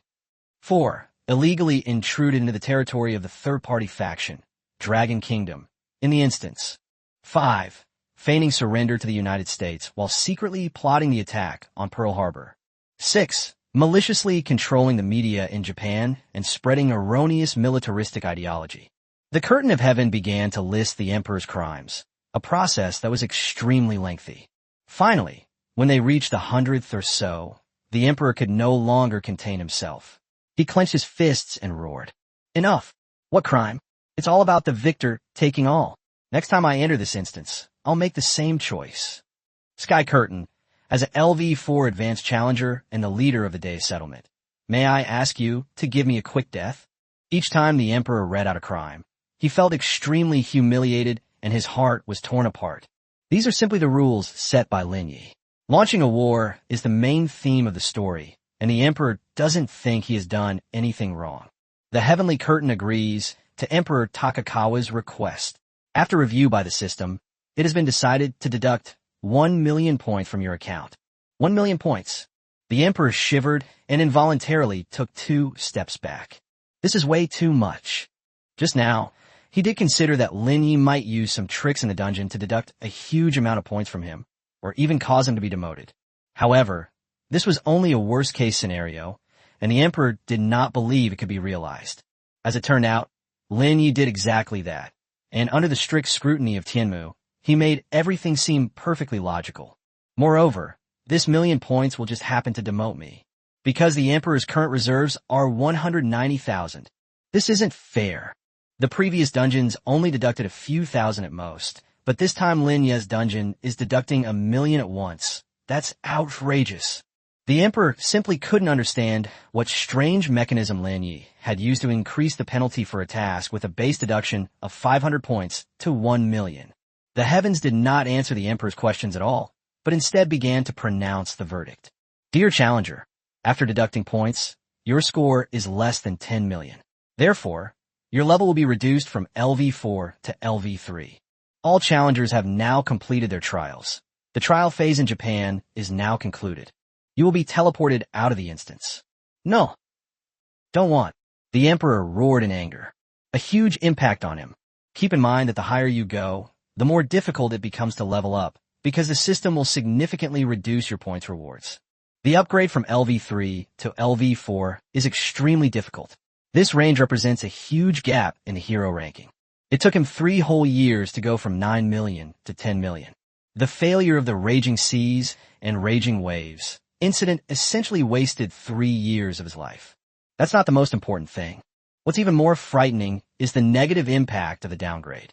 The downgrading of a high-ranking individual means that the resources allocated to that individual's settlement by the heavenly canopy will be withdrawn. In that case, his reputation will be greatly damaged. The Dai people generally admire the strong and prioritize their own interests. The people of the tribe would feel that because of him, their settlement had declined, and his status in the settlement would be greatly reduced, and he might even fall from the position of emperor. It's worth noting that the Dai tribe also has another newly promoted LV4, the Shogun Minamoto no Yorimitsu. Minamoto no Yorimitsu didn't lose too many points in this dungeon, and is now completely above me. Sky Curtain, please no. Ignoring the Emperor's anger, the Sky Curtain teleported the Emperor out of the instance. At the same time, the completion statistics for this dungeon were displayed on the screens of all spectators. Chapter 76, this is the game between Lin Ye and Tianmu. The statistics for this Raging Seas dungeon are as follows. Number of players eliminated in the instance, 200,000. Maximum duration of the instance, 300 hours. Dungeon completion rate, 0%. Instance completion status, 10%. Dungeon elimination rate, 20%. Just before the dungeon closed, the Dungeon's comment section exploded, with the screen filled with a barrage of comments. The Emperor was deducted 1 million. That's outrageous. Even the Emperor has been demoted. He's a top-tier LV4 expert. Aren't top-tier experts supposed to be worry-free for life? Although I really dislike Dai people, this points deduction is really too harsh. 200,000 members of the Dai tribe were wiped out, including even the self-proclaimed genius, Ito Hidetaka. These 200,000 people are all elites from a Dai settlement. This will set back the strength of the Dai settlement by at least 10 years. Don't be fooled by the fact that the elimination rate is much lower than in previous times. The base number is huge this time, so the number of people eliminated is astronomical. Did you know that a previous statistic showed the total number of people wiped out daily across all instances was between 100,000 and 150,000? So, despite it being an amnesty day, the number of deaths on Azure Star has actually increased. The completion rate of this instance is also questionable. In fact, if the United States hadn't deliberately used superweapons at the end, the completion rate would probably still be very low. Everyone, I'm worried about what to do if I get selected for this instance later. What else can you do but surrender? Surrendering will only deduct 20 points. By the way, I have a question. Are there still any Dai tribe members in the dungeon? Why haven't I heard them speak in so long? From initially just watching the spectacle, the challenger's mindset has undergone a complete transformation. Their fear of the raging sea had reached its peak, because the raging waves are truly terrifying. The dungeons are difficult, and the penalties are quite severe. Take Ito Hidetaka, for example. He's a recently emerged genius in dungeons, and is quite well known on Azure Star. Many people even idolize him. Azure Star, it is actually very difficult to eliminate someone who has reached LV2 level. As a result, the 3 challenges of the Raging Seas actually wiped out such a person. The spectators naturally felt a sense of shared sorrow, like the rabbit mourning the fox's death. The countdown ended, and amidst the still scrolling barrage of comments, the Raging Seas dungeon officially closed. The live stream also abruptly ended. Inside the cliffside villa, Lin Ye stood up from the soft sofa and stretched. As the designer, he watched the entire live stream of this instance, and watching it from beginning to end in one go naturally made him a little tired. The rewards from this dungeon run were actually better than he had anticipated. Lin Ye also saw in the comments that many people had doubts and fears about the Emperor having a huge number of points deducted. In a world like this, what's the point of discussing what's reasonable and unreasonable? As long as it gets approved by the sky screen, even something unreasonable is reasonable. In fact, he did manipulate the mechanism a little this time, which can be considered as playing a game of strategy with Tianmu. Through the previous 2 dungeon adjustments, Lin Ye roughly guessed some of Tianmu's programming habits. If we consider Tianmu as a large-scale artificial intelligence, then its behavior must follow certain patterns. At least in the short term, there is a pattern to it. First of all, Sky Curtain does not want too many challengers to die, because that would cause a sharp decrease in the population of Azure Star, which would be extremely detrimental to the stable development of Azure Star. Therefore, Sky Curtain will adjust the number of players in the dungeon again and again to reduce the difficulty. However, Lin Ye also discovered a characteristic of the Sky Curtain. It showed absolutely no leniency towards challengers with rebellious tendencies and violent tendencies. In other words, Timu absolutely expects the people of Azure Star to behave themselves and never disobey him. At the same time, they must not cause trouble in the real world. Lin Ye noticed this clue when Edo Hidataka was deducted 5,000 points last time. In that economic war, Hidataka Edo repeatedly ignored the warnings from the heavens and also subjected Japan to intense exploitation. This inadvertently offended two of the things that made Timu furious. Lin Ye grasped this point, and therefore made adjustments to the dungeon quest mechanism. He lowered the rewards and penalties for the basic tasks in the instance, and also removed a series of stage tasks, giving Timu the illusion that the difficulty had been reduced. At the same time, some punishments related to resistance and violence were included in the copy. Any behavior that violates the basic rules of the instance and exhibits a strong tendency towards hegemony and violence within the instance will be severely punished with double the deduction of points. As expected, this task setting was approved by Skyscreen. To be honest, Lin Ye really didn't expect the Emperor to have 1,000,000 points deducted at once. In Lin Ye's own estimation, each member of the Day tribe would at most have 10,000 points deducted. The fact that the Emperor could have 1,000,000 points deducted only means that he made every mistake he shouldn't have made and walked through every nook and cranny. Otherwise, things wouldn't have turned out this badly. Your Majesty, you really can't blame me for this. Lin Ye shook his head helplessly, then took out a bottle of cola from the refrigerator and drank it contentedly. Regarding the current dire situation in the Day settlement, Lin, you could only say that they brought this upon themselves. First of all, they took the initiative to apply for the dungeon challenge. If they hadn't insisted on forming a group to attack the dungeon, Lin Ye's direct selection would have only pulled at most 200,000 Day people into the dungeon. That way, the challengers eliminated would be more evenly distributed and wouldn't all fall on the heads of the Day settlement. In addition, the Emperor has done a lot of bad things over the years, creating a bunch of weird things like the Shogun, the Ninja Group, and the Germ Army. At the same time, the Day settlement felt like a place where imperial power reigned supreme. This is clearly a case of acting like a local tyrant under the rules of the Heavenly Curtain, while still harboring militaristic ambitions. Even if Lin Ye doesn't punish them this time, Tian Mu will in the future. In the end, Lin Ye did Timu a favor. Just as Lin Ye was pondering, the notification sound from the sky finally rang. Dear Dungeon Designer, your dungeon, Raging Seas, has not been cleared this time. The dungeon point reward calculation will now be performed. Chapter 77. Earning points, that's already a great deal. Third update. The Raging Seas dungeon showcased an exceptionally high level of dungeon design. Your dungeon design has received high praise from the game's creators, earning you a total of 1.93 million points. Dear Dungeon Designer, Skycover has clear rules regarding the return of points, and the return of points is calculated in segments.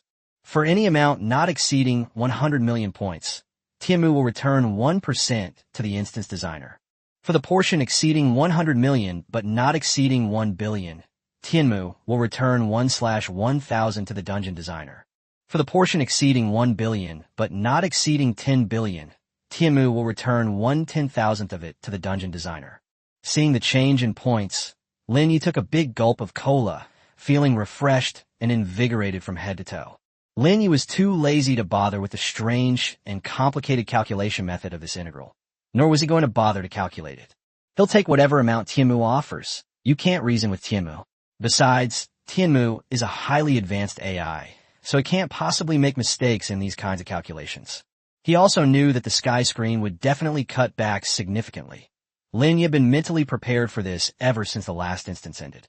The main source of points in this instance is actually the 400,000 air and naval personnel led by Yamamoto Sanjuro and Tamanaga Yasuyuki, who attacked Pearl Harbor. These are the biggest sources of kills. Although their strength is not great, they give a lot of experience.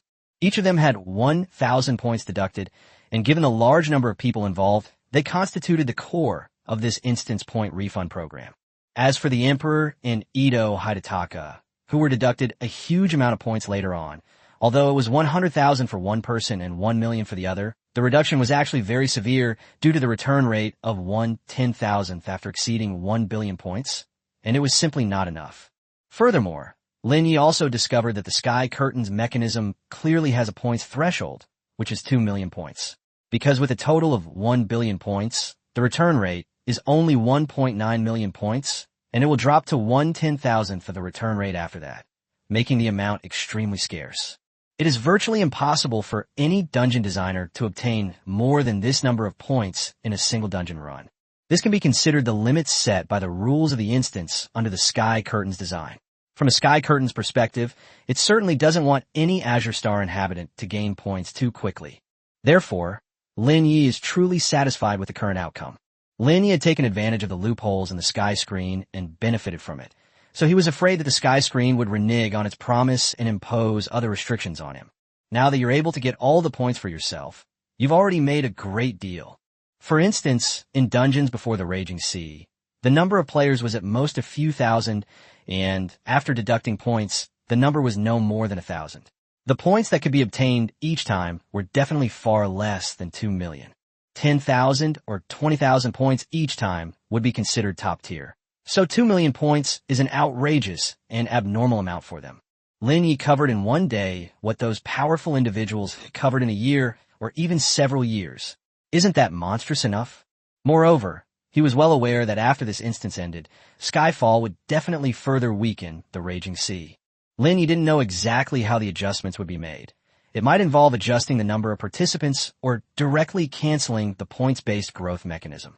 But one thing is certain, Tianmu will never allow itself to earn points so comfortably again.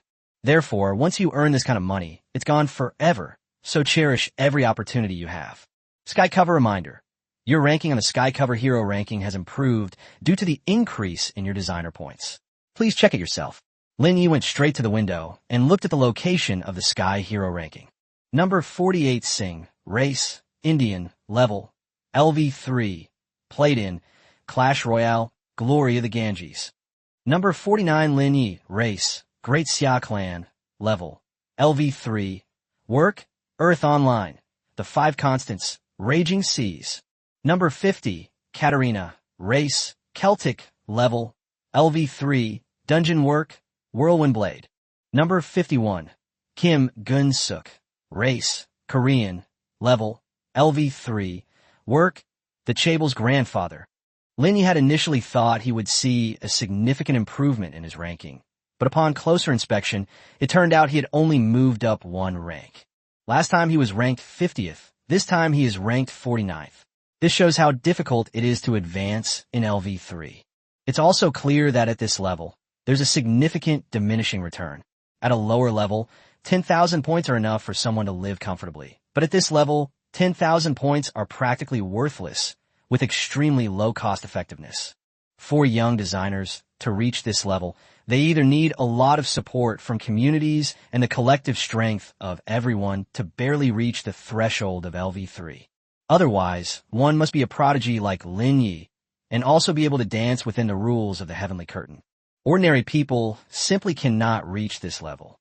To advance further, considering the points acquisition rules of the Sky Curtain, even with the support of powerful forces or the protection of conglomerates, it's all in vain. To upgrade, one must simply endure hardship.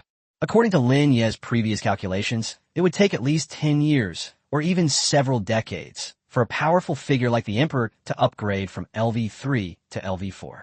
Therefore, all of these LV4 people are either middle-aged or elderly and are highly respected elders in the community.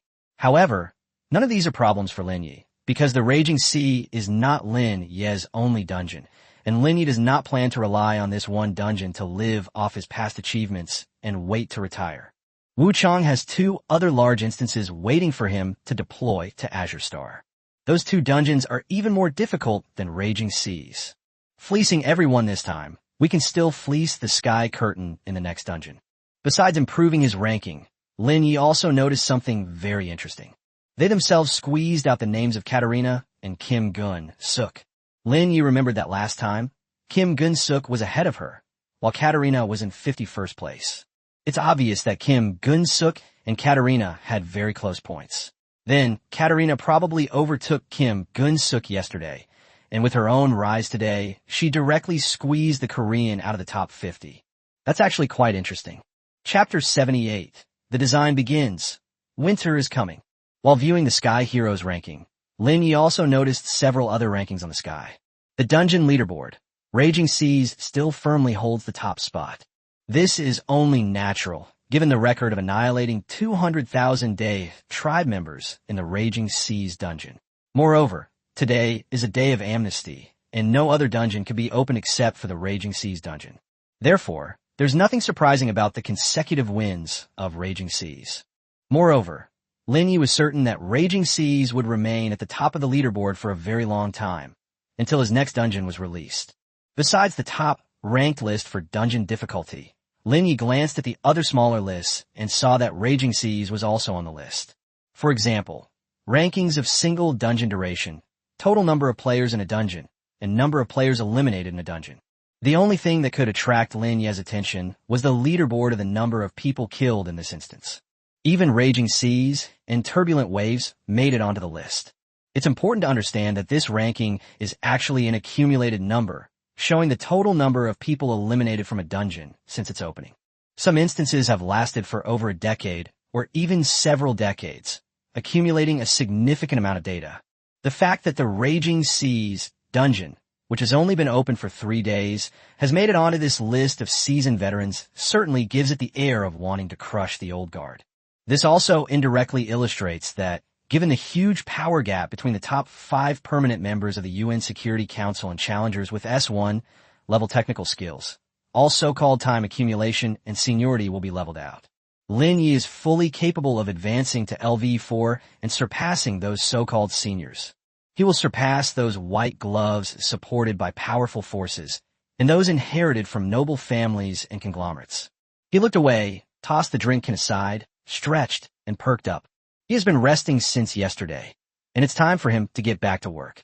The Raging Seas were already complete and didn't need any further additions. His next plan was to complete the coming winter as quickly as possible. The Raging Storm is just the beginning. There are many more exciting things to come for the people of the world to discover in the 5 permanent member series. As for why we released Winter is Coming first, the reason is quite simple. Because the Great Wall Watch is much more complex and difficult than Winter is Coming. Winter is Coming's main theme is the Russians' simple and brutal approach, using military equipment to create an overwhelming steel torrent and fight head-on. The Great Wall Watch is much more detailed, involving more mechanics. The mere thought of an approaching winter is enough to keep humanity in this world suffering. Another important reason is that once the Great Wall is involved, it touches on a very important special event in China, the South Heavenly Gate Project. This isn't something that can be done overnight, and given the current technological level of Azure Star, even if we developed it ahead of schedule, Tianmu might not be able to get it approved. The world always needs a little bit of adaptation. Just as Lin Ye was about to enter the creation space, he heard the familiar notification sound from the sky.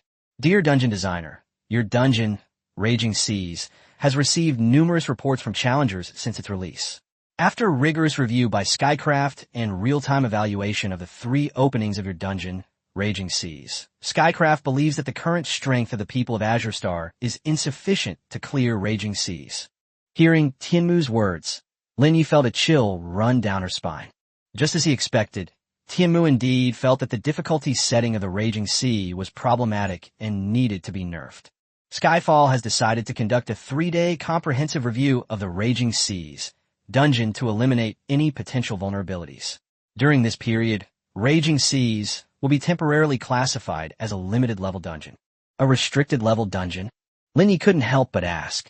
Sky reminder, restricted level dungeons are the highest level restricted dungeons on Azure Star. Challengers cannot enter restricted level dungeons, and dungeon designers also cannot obtain points rewards from them. Lin Ye understood that the meaning of the Sky Curtain was to temporarily put the Raging Sea into a dark room. Sky Curtain, I want to know, will the Raging Sea be able to reopen in 3 days?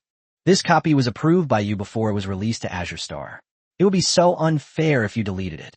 Skycover reminder, dungeon designers, please rest assured that after passing Skycover's final review, the dungeon will be re-released on Azure Star. Skycover will not delete any reasonable and innovative excellent dungeons, especially dungeons like Raging Seas that are of great significance to Azure Star. Lin Ye breathed a sigh of relief. As long as it's not forcibly deleted, everything is fine. As for the so-called review, Lin Ye was certain that the logic he set up for each step was very rigorous. As long as the Sky Curtains program remained unchanged, even if it reviewed it 10,000 times, it would still get the same result. Sky Curtain, I'd like to know, what kind of compensation will I, as the dungeon designer, receive for this 3-day restriction period? Lin Ye then asked. The Sky Curtain will extend all of the challengers' privileges, including their instance pardon card and technology acceleration card, by 3 days. This 3-day extension will not cause any loss to the challenger. Hearing Tianmu's words, Lin Ye was satisfied. This way you won't lose out. 5 days have passed since the design of the Raging Seas event began, meaning the amnesty card has 25 days remaining. Tianmu has given away 3 more days, so there are 28 days left. Lin Ye doesn't want to enter anyone else's instance at this stage. His primary task right now is to complete the instance creation. Without the protection of amnesty, any Tom, Dick, or Harry will drag you into the instance. Even if you can easily pass the level, you'll only get a few hundred points, which is a complete waste of time. To completely avoid being actively selected by others to enter the dungeon, Lin Ye needs to level up within this time frame, no matter what. I'll take advantage of these 3 free days to complete all the dungeon creations for winter is coming. Without any hesitation, Lin Ye entered the creation space and began working. Seeing the long-lost blue planet in the void, Lin Ye felt much better. Thanks to the continuous improvements made to this planet, the map of the Russian Bear country has been completed. At a glance, the snowfields, glaciers, and the 3 main cities of Volgograd, St. Petersburg, and Moscow are all vividly depicted.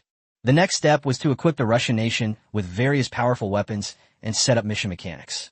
Chapter 79, The Fighting Nation Walking in the Dead of Winter. If we consider Earth before Lin Ye's transmigration, among the 3 permanent members of the UN Security Council, the Russian bear should actually be considered the weakest. Of course, this weakness only refers to its overall strength compared to the United States and China. For the remaining 190 countries on Earth, the Russian bear is practically a god of war. Furthermore, at this moment, there is no longer a blue planet, only the sky and the azure planet. Some of Earth's historical trajectory can be referenced, but it is not necessary to follow it completely. Sometimes, even if the principles are the same, completely different things will evolve. The designer is Lin Ye now. Since we're making a dungeon, Lin Ye will definitely set the bear to be at its peak. It's important to know that after the complete version of the red bear was dismantled, the new bear only inherited about 75% of the red bear's combat power. The divine creation space only recognizes logic. As long as Lin Ye can input all the causes and consequences into the divine creation space, he can completely simulate the combat power level of the Russian bear if it had not disintegrated and had continued to develop for another 30 years. However, Lin Ye doesn't want to immediately bombard the Russians with tanks and cannons. He wants to add something to this instance that wasn't included in the previous instance. Raging Seas, a weather system. Weather actually plays a significant role in dungeon battles. The tactics for fighting in rain, snow, and sunshine may be completely different. Lin Ye wants to set up the Bear Kingdom in the winter is coming instance as an environment where blizzards rage all day long. Otherwise, how could it possibly live up to the name winter? I want to set the temperature in the Russian country to minus 70 degrees Celsius and make it covered in blizzards all day long. This weather and temperature setting will be maintained while this instance is running. Then Lin Ye began to transmit all the causes of this severe cold to the divine creation space. This step was not difficult. A lot of heavy snowflakes began to fall slowly in the Bear Country region of Earth Online, and the ice layer on the ground began to gradually accumulate. Furthermore, I want to set all the native NPCs of the Bear Kingdom to be of the bear race. The characteristics of the bear tribe include abundant body hair, a narrow nose, thin lips, a volatile temperament, and a fondness for vodka. Extremely resistant to cold and possesses exceptional mobility in snow. When fighting in snowy weather, morale will increase by 50%, combat effectiveness will increase by 50%, and movement speed will not be affected. Include the famous Fighting Nation. There's no need to elaborate on how strong the Russians' hand-to-hand combat abilities are. Lin Ye remembers a report from his previous life on Earth that 200 Russians easily defeated 5,000 British soldiers. Such a top-tier tank unit must be properly showcased to the people of Azure Star, no matter what. In addition, the winter weather characteristics will give the Russian people a huge boost. This means that as long as a challenger enters this instance, they will receive an accompanying debuff, while the native Russians will have a built-in buff. In the previous instance, Lin Ye demonstrated the overwhelming power of top-tier weapons to the world. In this instance, Lin Ye intends to show the world that sometimes the difficulty of an instance is not solely determined by the quantity of weapons available. After setting the winter weather conditions, the next step is to configure the various combat forces of the Russian Bear Kingdom. In fact, Lin Ye is more familiar with the various weapons of the Russian bear than with those of the American. Because the Russian and Chinese kingdoms were strategic allies before the time travel, and due to some historical reasons, the Russian kingdom even sent many experts to preach in the Chinese kingdom. After the new era, the two countries also had close exchanges. The Russian Navy is not as powerful as the American Navy. It is still quite formidable. It has a total of 5 fleets: the Northern Fleet, the Pacific Fleet, the Black Sea Fleet, the Baltic Fleet, and the Kaliningrad Military Group. The total number of ships has reached 1,000. The types of ships are also diverse, including cruisers, destroyers, nuclear submarines, and other types of military vessels. 3 aircraft carriers. They are the Kuznetsov, the Varyag, and the Vikramaditya. Historically speaking, apart from the Kuznetsov, the other 2 aircraft carriers of the Soviet Union were not in service. The Varyag was even sold directly to China. But since it's a dungeon, Lin Ye definitely wants to keep the Russians in peak condition, with all 3 aircraft carriers in service, upgraded, and strengthened. Another crucial element is the nuclear-powered submarine, known as the God of the North Wind, one of the national treasures of the Russian Bear. This is the most advanced nuclear submarine on the entire planet Earth. Even the United States has to be wary of it. According to statistics, this nuclear submarine is among the world's best in terms of ammunition capacity, depth, speed, stealth, survivability, and counterattack capabilities. The Boryai-class missile system carries 16 intercontinental ballistic missiles, each capable of carrying multiple nuclear warheads. It's essentially a freely mobile nuclear arsenal. In addition, the Boryai-class submarine was equipped with a torpedo launching system to counter anti-submarine aircraft, enabling it not only to carry out devastating nuclear strikes at will, but also to effectively evade enemy attacks. Lin Ye was generous with such top-tier weaponry, providing 10 of them directly to the Russian Bear country. The information was transmitted to the Genesis space, and instantly all kinds of top-notch ships began to be manufactured intensively in the shipyards of the Bear country. Lin Ye had the privilege of manufacturing acceleration, and within a few minutes, the first North Wind God slowly sailed out of the shipyard. Seeing the streamlined submarine design and its graceful sailing motion, Lin Ye nodded in satisfaction. Next is the Air Force's deployment. In terms of Air Force, Russia possesses a very strong aerospace force, and its Air Force strength is in no way inferior to that of the United States. Lin Ye directly provided 5,000 aircraft to the Russian Bear country.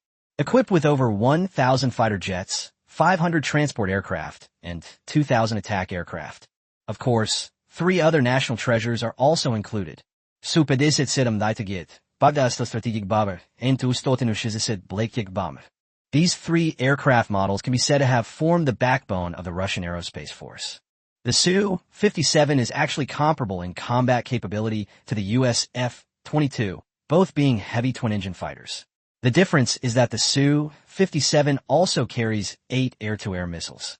This gives the Su-57 not only top-notch ground attack capabilities, but also formidable air-to-air capabilities. Furthermore, the Su-57 itself has significant advantages in speed, maneuverability, and radar systems. It also possesses extremely strong stealth capabilities. This also made the Su-57 a more offensive and single-point breakthrough aerial weapon. This indomitable fighting style also aligns with the national characteristics of the Russian nation. Chapter 80, the real steel torrent. In addition, there is the Tu-160 Blackjack strategic bomber. This aircraft can be considered the pinnacle of the Russian aviation system. The aircraft is enormous, and, at the same time, it has a fuel capacity of up to 1.71 million kilograms and a bomb load of 400,000 kilograms. Whether it's fuel capacity or ammunition capacity, this model is the best on Earth. With its long range and ability to operate without aerial refueling, the Black Flag can conduct strategic operations anywhere on Earth. You could say this is a flying ammunition depot. Since Lin Ye designed these top-of-the-line models for the Russian Bear country, the more the merrier. 200 were deployed directly. In addition, there's another top-notch aircraft, a crucial piece of the Soviet Union's Air Force, and a national weapon that the Soviet Union has been secretly developing, the PAKDA stealth strategic bomber. In fact, even the Russian nation itself had not fully manufactured this model in its previous life. It had only just received design approval. Fortunately, Lin Ye had previously worked at a national research institute, and China had also studied some of the military secrets of the Russian bear.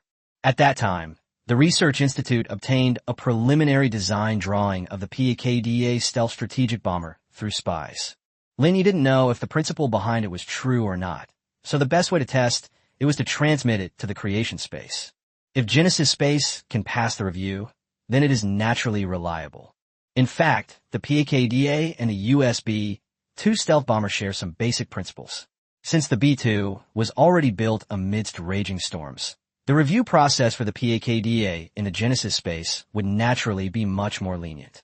As Lin Ye had predicted, the aircraft design principles were approved directly.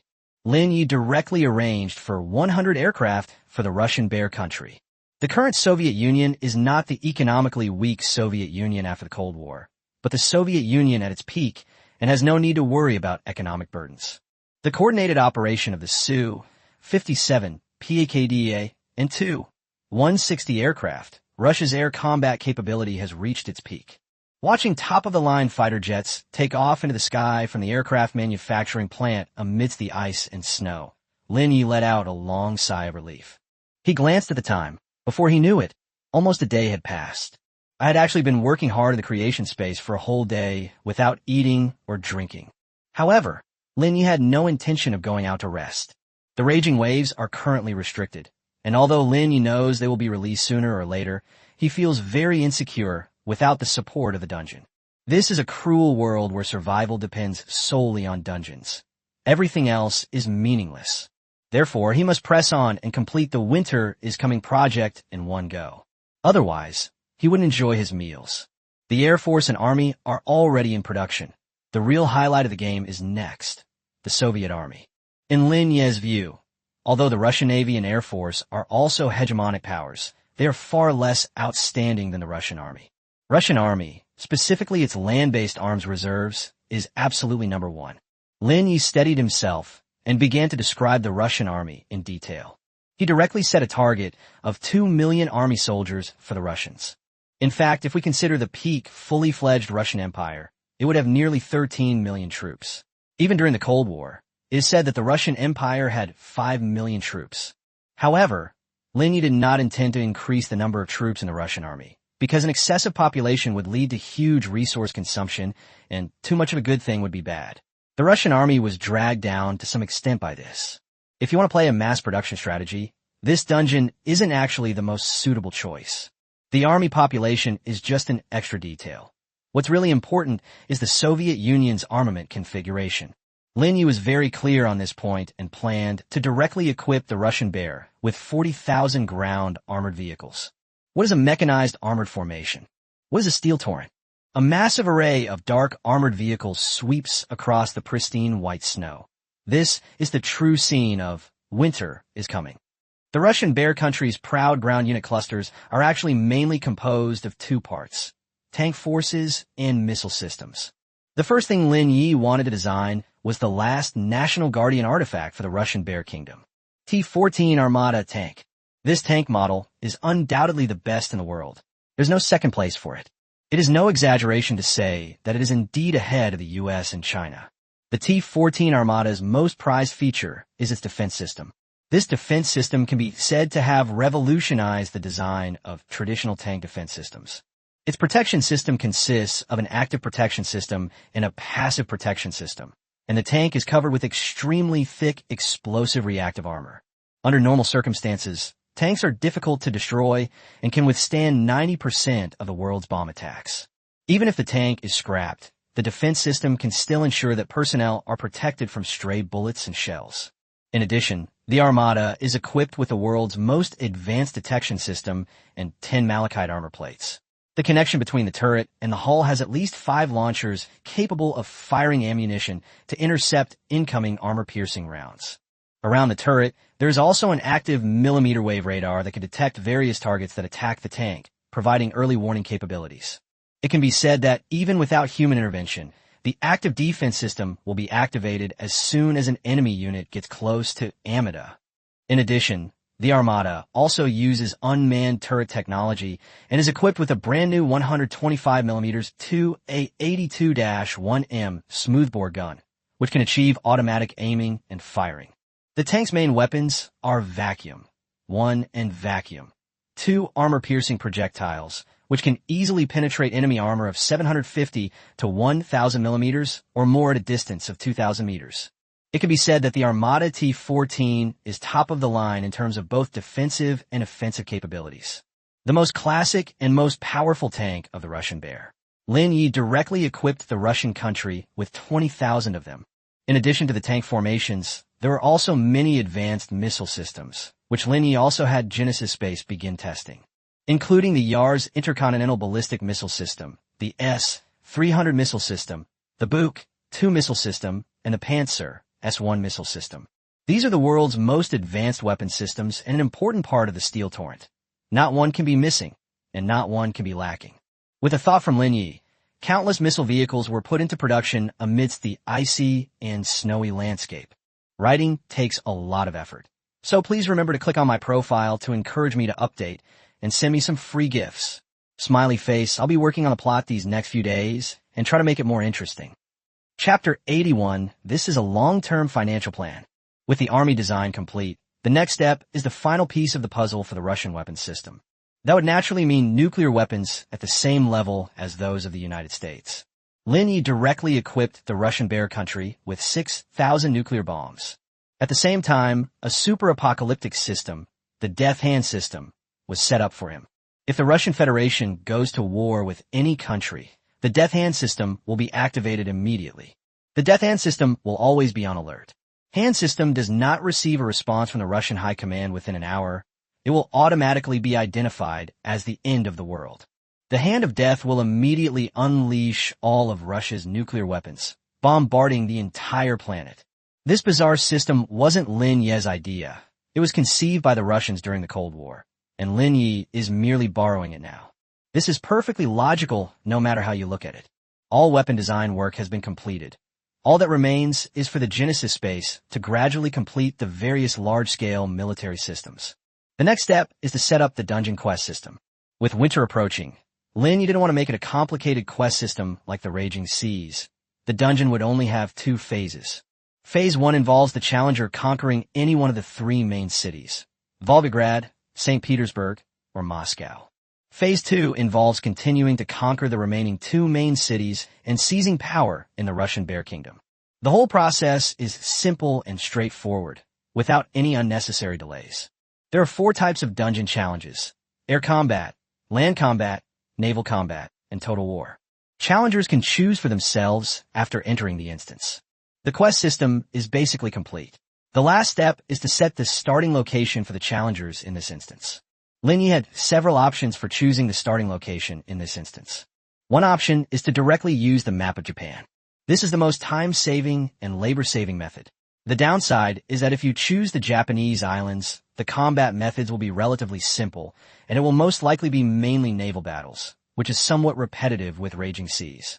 Furthermore, the Raging Seas event is currently under review, so there is a certain probability that the challenger's birthplace will not pass the review if they insist on using the Japanese island as their birthplace.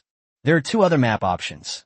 One is the Chariot Nation, located in the European region, where Hanscat resides. The other is the Horse Nation, which directly borders the Bear Nation. The reason for choosing the Chariot Nation is its long-standing ties with the Bear Nation, which allows for a perfect experience of the full winter is coming package. The reason for choosing Malaysia is that it is closest to Russia, which would make the design more convenient and allow for a more exciting presentation of land warfare. Of course, there is an even better option: to design all these spawn points and let the challengers choose for themselves. This would greatly increase the richness of the dungeons. Lin Ye immediately began sketching out these areas, in preparation for any eventuality later, regardless of how they were set up. Watching my Earth Online game become more and more complete, I felt a little tired, but still very happy. Before we knew it, 3 days had passed. Lin Ye worked tirelessly for 3 whole days, forgetting to eat or sleep. Finally, when he was pulled out of the creation space, it was still the sky. Sky cover notification. Dear designer, your copy of Raging Seas has been reapproved. Sky cover will provide you with updates after you exit the creation space. Lin Ye glanced at the current progress of the Winter is Coming project. It was about 98% complete, with only a little bit of finishing touches left, which shouldn't take much longer. It should take another half day to complete the project, and then we can submit it to SkyMove for review. Since waiting was pointless, Lin Ye simply withdrew from the creation space. Dear designer, after 3 days of review, Tianmu has made corresponding adjustments to your dungeon, Raging Seas. 1. After a thorough review, Tianmu has determined that there are no issues with the map, weapons, and basic quest flow within the instance, so these fundamental elements will remain unchanged. 2. After repeated testing by the Sky Curtain, the final number of challengers for the instance has been adjusted to 100,000. 3. The Total War mode and mission-based penalty system in Raging Seas are highly innovative, and Skyfall has decided to retain them all. 4. Given that the Raging Seas dungeon resulted in massive point deductions during its first 2 runs, the game now imposes a restriction. No more than 1,000 points will be deducted from a single player in a single instance. 5. After passing the final review, unless the designers modify the instance themselves, the Raging Seas instance will not undergo further review and can be used normally. After listening to Tianmu's introduction, Lin Ye smiled helplessly. In fact, this result was pretty much what he expected. Every brick, tile, blade of grass, and tree in the Raging Sea dungeon is logically supported, so Tianmu can't find any fault with it. As for the reward and punishment mechanism for the mission, it must be just as Lin Ye had guessed before, satisfying some of the needs of the Sky Curtain in managing the Azure Star people, and even helping the Sky Curtain to screen out people with rebellious tendencies and war intentions. Therefore, the canopy was not adjusted. The Sky Curtain simply didn't want the Raging Sea to kill too many people, nor did it want Lin Ye to gain a large number of points in a short period of time through the Raging Sea. Therefore, the number of challengers will be readjusted to 100,000. If the goal was truly to reduce the difficulty, Tianmu should have continued to increase the number of challengers. The reason it has decreased instead of increasing is simply because Tianmu believes that the Azure Star people have no chance of breaking through the Raging Sea. Since there's no chance of succeeding in the challenge, it's better to reduce the number of participants so that fewer people can suffer. As for why the final number was set at 100,000, Lin Ye thought it was because Tianmu had chosen a middle value. Furthermore, the system also sets limits on point deductions, capping the maximum deduction for a single person at 1,000 points. Lin Ye was actually quite satisfied with the result, because no matter what, the Raging Waves can continue to be deployed and used. This means that Lin Ye can still gain points through the Raging Sea.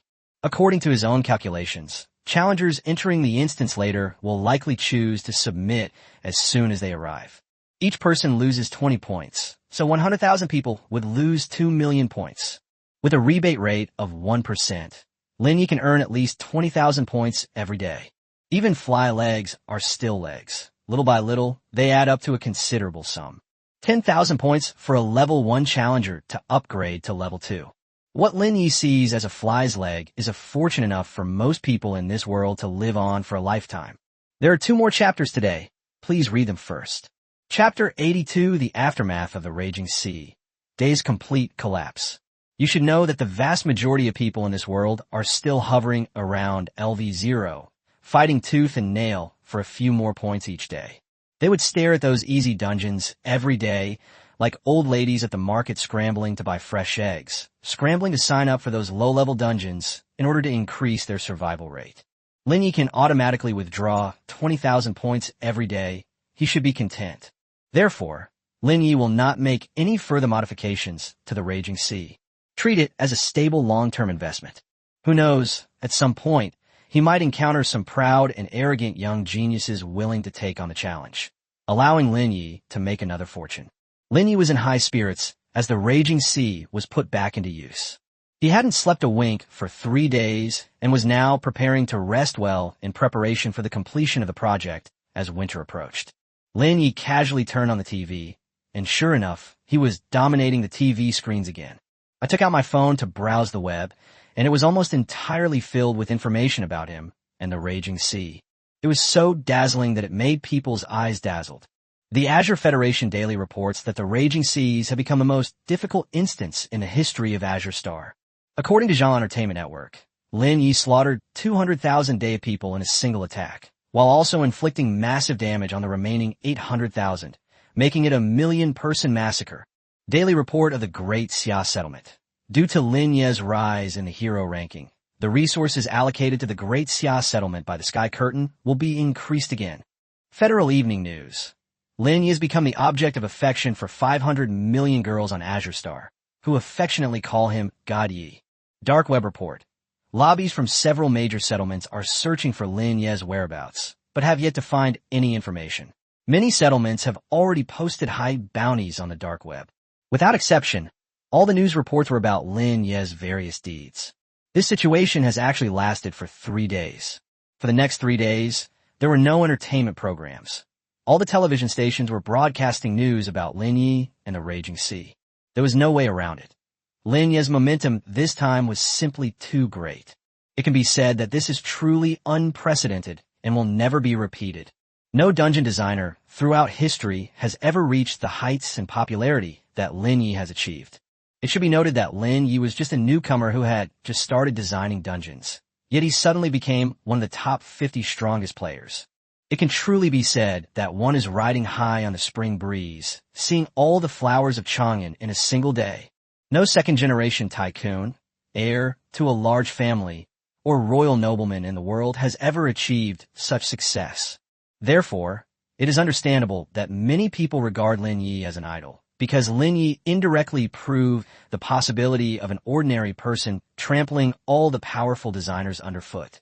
A raging sea completely overturned everyone's understanding of the Azure Star. Aircraft carriers, missiles, atomic bombs. These things accelerated people's understanding by at least 50 years. Lin Ye himself probably couldn't have imagined that the raging sea was already subtly changing the entire world. It will also change the way all future dungeon designers design dungeons. Seeing these ridiculous news stories, Lin Ye could only helplessly skip over them one by one. With no other option, I could only look on mobile forums for any slightly valuable information. Did you all know? The heavenly canopy has significantly weakened the raging seas entirely to protect the people of Azure Star. From this perspective, the heavenly canopy is actually quite benevolent. Do you have Stockholm Syndrome? Even though the raging seas have been nerfed, it's still the most difficult dungeon on Azure Star. The raging seas are in use again. It seems Yi Shun is indeed receiving a lot of support from the heavens. Upstairs, what nonsense are you spouting? If you could design such an awesome dungeon, Skywork would treat you like their own son. Just kidding, if you give me 5 points, I can share a brand new strategy guide for the game, Raging Seas. Haha, come on, with your level you're making a guide? The best way to beat Raging Seas is to just surrender as soon as you enter. Exactly. Even the Emperor can't beat this dungeon, and you bronze level players want to try. All the forums are just discussing Lin Ye's various affairs, and it's basically just posting nonsense. You can't find much of value in them. It's clear that everyone is terrified of the raging sea, and it's likely that, just as he predicted, they'll surrender and submit once they enter. However, when Lin Ye saw that someone mentioned the Emperor, he became somewhat interested. He really wanted to know what was happening in the Day settlement now. After watching a few channels from the Day community, he gained some understanding. Immense damage to the Day settlement.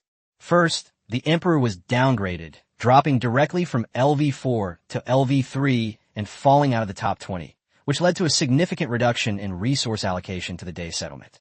In addition, 200,000 elite talents were directly eliminated, and 200,000 outstanding designers were directly demoted to LV0. In other words, all the top-notch dungeon designers of the Day tribe suffered heavy losses, which is equivalent to losing half of the Day settlement's life, causing the settlement's strength to plummet.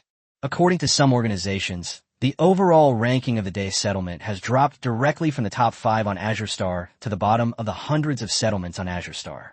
Because of some of Emperor Takagawa's erroneous commands, such consequences have occurred, causing widespread public discontent. Some young designers, unable to bear the pressure in their communities, have even chosen to end their lives through Bushido. Under intense public pressure and vehement scrutiny, Shogun Minamoto no Yorimitsu replaced Takagawa as the new emperor. He will implement comprehensive reforms in the Oha settlement. No matter how the emperor reforms, the vitality of the Dei settlement has been severely damaged, and it is impossible to recover in a short period of time. It's impossible for them to return to their former peak form in 10 or 20 years. Why are you doing this? Isn't it good to be alive? Why do you have to target me like this? Seeing the fate of the Dei gathering place, Lin Ye was both amused and exasperated. Actually, if you say he hates the Dei settlement, he really does hate it, but that's all he hates it for. He doesn't really take it seriously. These two consecutive group attacks were both choices made by the Dei settlement itself. The only people Lin Ye actively pulled into the instance were Ito Hidataka and the 2,000 Dei clan members. In the end, it could be said that the Dei settlement overestimated its own strength and courted its own demise. Chapter 83: The Korean Guy Who Staged an Accident. Expressing his sympathy for the Dei settlement, Lin Ye prepared to turn off all communication devices. Because it was completely useless, we couldn't get any help. His design concepts and military technology are far ahead of the rest of the world. So reading these boring news articles feels pointless, and it's difficult to gain any useful knowledge online. Just as Lin Ye was about to turn off the TV, several news items suddenly caught his attention. That was a channel called Voice of South Korea. The first news item above is, according to scholars from the South Korean settlement, the aircraft carrier, missiles, atomic bombs, and other technologies in the Lin Ye replica are likely plagiarized from the research findings of the South Korean Research Institute. This made Lin Ye feel nauseous, and he couldn't help but frown. The South Korean settlement was located between the Great Xia Tunglong settlement and the Great He settlement, and in terms of strength, it was inferior to both. Previously, they had always lived under the oppression of the Dei settlement. Later, when Park Sung-man, a level 4, finally emerged from the settlement, they were able to barely gain a foothold. Now that Dei is ruined, South Korea has become more confident and has openly started to jump up and down, even daring to so clumsily try to take advantage of them. Let's look at the second news item. According to South Korean genetic experts, Lin Ye is highly likely a descendant of a Goryeo professor who taught in Xia, and therefore, Lin Ye should be of Goryeo descent. The technologies such as aircraft carriers and missiles should be considered the common property of South Korea. Upon seeing this, Lin Ye's nausea worsened, and he almost vomited. Back in my previous life on Earth, the Koreans loved to jump around and plagiarize China's achievements. They shamelessly registered various intangible cultural heritages and were quite pleased with themselves. Little did they know that it was simply that China didn't take them seriously, because throughout history, South Korea had only ever been a vassal state of China. When all nations came to pay tribute, because of its proximity, it could only kneel as the youngest brother at the very front. China will value the US, Russia, and even India, but it will never value South Korea. Those Koreans are all extremely insecure, and they love to use these disgusting methods to attract the attention of China. Now you've been transported to a new world, but history always seems to repeat itself. The Koreans in this world are still annoying, still both insecure and arrogant. The statement, Lin Ye should be of Korean descent, in particular left Lin Ye feeling a bit stifled. I'm a time traveler. I have no parents. How did you find out about my lineage? Lin Ye continued reading and found a third news item, a video titled The Showdown of Young Genius Designers. This news story should more accurately be described as a live video. In the video, a young man with dyed blonde hair, a parted hairstyle, and light makeup is showing off his fist to the screen. Putting everything else aside, this man was indeed very muscular, and with his bare arms, he looked a bit like a male prostitute king. His eyes looked extremely arrogant, giving off a superior vibe, while his brows and eyes revealed a kind of fresh, unconventional style. But the fact that her face, which looked more exquisitely made up than a woman's, made people feel very out of place. The young man raised his head and took 2 steps forward. Behind him, a group of men in suits began to bow and scrape, greeting him in unison. Greetings, young master. Lin Ye. I am Kim Gun-suk, the eldest son of the Kim family conglomerate in South Korea. I question your performance in the Raging Seas dungeon. All your technical achievements are stolen from South Korea. Now you have 2 choices. In the video, Kim Gun-suk has a murderous look on his face. First, all your technological achievements will be handed over to South Korea, for review to determine if you have committed theft. At the same time, you will be required to relocate to a South Korean settlement to cooperate with the investigation. Secondly, that is to accept Kim Gun-suk's personal challenge. This is also a duel between two top designers. Our duel is simple. We'll each release a new instance, and no weapons that appear in your previous instances are allowed in this instance. Either I design the instance and you challenge it, or you design the instance and I challenge it. If you can beat me, it means you have extremely high design talent, and South Korea can recognize you. We will also forgive your plagiarism. If I win, you must hand over all the technology to South Korea and remain there forever. Finally, Kim Gun-suk raised his fist again and slammed it twice against the camera lens on the screen. Lin Ye, I await your reply. Then the video abruptly stopped, turning into a series of white mosaics. This video truly baffled Lin Ye. After thinking about it carefully, he finally realized that Kim Gun-suk was the guy who was ranked ahead of him before, but was squeezed out of the top 50 by him after the last storm. As expected of someone of Korean descent, they're so blatantly trying to piggyback on their own success. It seems they're quite unhappy about being squeezed out. He tried to put on a fierce and menacing look, but Lin Ye only found it ridiculous. How do you think you are? Why should others have to accept your challenge, just because you say you want to? With a little thought, Lin Ye wouldn't bother with Kim Gun-suk. It would be a complete waste of time. What would it be for? Just to prove a baseless accusation? First of all, this is a world controlled by the heavens, where there is no possibility of any violence. If I simply ignore this guy, there's nothing he can do. It's simply a matter of pulling yourself into a scenario. However, Lin Ye now has the power of pardon and is not afraid of this at all.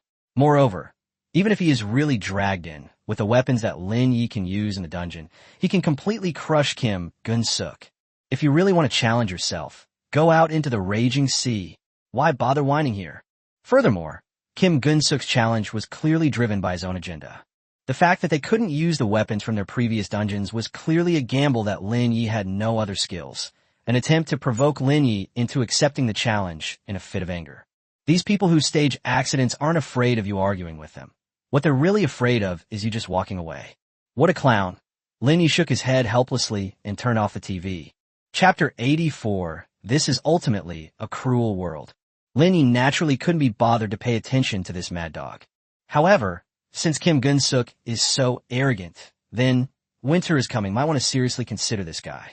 Lin Ye turned off the TV and prepared to go shopping for some things. I've already stocked up on enough food and drink. Now I need to find something to relax about in my life on Azure Star.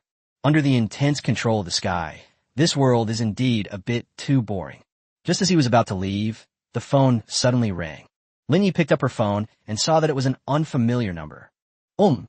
This surprised him slightly. He had left his phone in the rented room to avoid lobbyists and reporters from other communities. The phone is new, and only Zhao Jinyu knows the phone number. Could it be that my phone number has been leaked? Although Lin Ye didn't want to associate with those irrelevant people, he didn't go so far as to hide from them. Lin Ye, now a top 50 dungeon designer, could be said to have nothing to fear on Azure Star. If there are really lobbyists from other settlements, he could just tell them to leave. So Lin Ye answered the phone. Hello, Mr. Lin Ye. I am by Tianhao, the assistant to Dean Ding Chong. Dean Ding Chong asked me to contact you, hoping to meet with you alone. It turns out that Ding Chong sent someone to contact him, which makes it no surprise. Ever since he cleared the Imperial Sea battle, Ding Chong had been paying close attention to him. As for meeting in private, Lin Ye wasn't opposed to it. After all, he was a transmigrator. Although he relied on the power of the 5 constants to soar to the top and level up quickly, his understanding of this world was still vague. Ding Chong is considered the most prestigious professor in the Great Xia settlement. He has considerable experience, and it would be beneficial to have a chat with him. However, Lin Ye was puzzled. Wasn't Zhao Jinyu the one who had been in contact with him before? Why was it by Tianhao, whom he didn't even know now? Ding Chong is so cautious. He shouldn't have changed his contact person at this time. Hello, Miss Zhao from before. There was a sudden pause on the other end of the phone, followed by a calm reply. I regret to inform you, Mr. Lin Ye, that Ms. Zhao Jinyu was eliminated by Tianmu yesterday. I will be in contact with you from now on. In an instant, Lin Ye froze on the spot. Zhao Jinyu was actually killed. Mr. Lin Ye, I will send Dean Ding's address to your mobile phone. If you wish to see Dean Ding, you are welcome to come anytime, Mr. Lin Ye.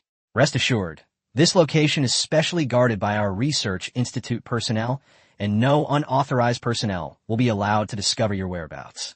Lin Ye didn't say anything more, but hung up the phone directly. Lin Ye had a strange feeling about Zhao Jinyu's elimination. Actually, if you ask whether Zhao Jinyu and he have any feelings for each other, well, not really. He had only met Zhao Jinyu twice, and then Zhao helped him choose this secluded cliffside villa. In reality, that was all. Even at their first meeting, Zhao Jinyu, as an official, was somewhat arrogant and didn't leave Lin Ye with a very good impression. At most, we have some kind of friendship. But death is the greatest tragedy. Lin Ye is not a sentimental person, but she still felt a little sad about the passing of such a living life. In that instant, Lin Ye truly felt something. That's the cruelty of this world. In fact, Lin Ye had already learned about the cruelty of this world after he first transmigrated to it. People struggle in dungeons every day, and the majority of people in this world are at the bottom level, LV0. If they're not careful, they will be wiped out when their points run out. Although there's no real war, war is happening every moment in the instance. It goes without saying that the survival rate in this world will be even lower than on Earth in my previous life. However, Zhao Jinyu, one of only 2 people Lin Ye knew after coming to this world, was killed in less than a week. This forced Lin Ye to further enhance his understanding of the world. With knowledge from his past life and an understanding of the game far surpassing that of this world, he naturally progressed smoothly and rose rapidly through the ranks. But what about ordinary people? Since he could easily annihilate 200,000 day people, the strong in this world could naturally easily annihilate the weak. Even regular staff members like Zhao Jinyu are constantly teetering on the edge of life and death. Lin Ye sighed, left the cliffside villa, and started his car. Then it directly located the position of Haofa from earlier that day. An hour later, Lin Ye arrived at a deep forest. Bai Tianhao chose a very secluded sanatorium as his location. Lin Ye parked the car outside the iron fence, and immediately a young man with thick eyebrows, big eyes, and a straight spine walked up to him. "Hello, Mr. Lin Ye. I'm Bai Tianhao. I will take you to Dean Ding Chang's room." Bai Tianhao received Lin Ye very politely. Why would Mr. Ding Chang be in a place like this? This seems to be a sanatorium, doesn't it? Lin Ye looked around again. This should be a secret of the Research Institute. But Mr. Lin Ye is now the top designer in our Great Xia settlement, so he naturally has the right to know all this. Mr. Ding Chang has late-stage pancreatic cancer and needs to come to this sanatorium regularly every week for treatment in order to maintain his life. Lin Ye could only remain silent. The two walked through a small garden and came to a 3-story building. Several guards-looking men at the building entrance saluted Lin Ye respectfully. "Hello, Mr. Lin." "Hello, Mr. Lin." Lin Ye could actually understand the respect these people showed. Because the concept of a nation does not exist in this world, the so-called official bodies are merely administrative organizations and do not possess any real power. For a settlement, the strong are everything. Especially top experts like Lin Ye, who have already entered the top 50, can bring huge benefits to the settlement. He will naturally earn everyone's respect. After walking through the long corridor, Lin Ye finally arrived at Ding Chang's room, and Bai Tianhao consciously stepped back. He knocked gently on the door, and Ding Chang's voice came from inside. "Come in."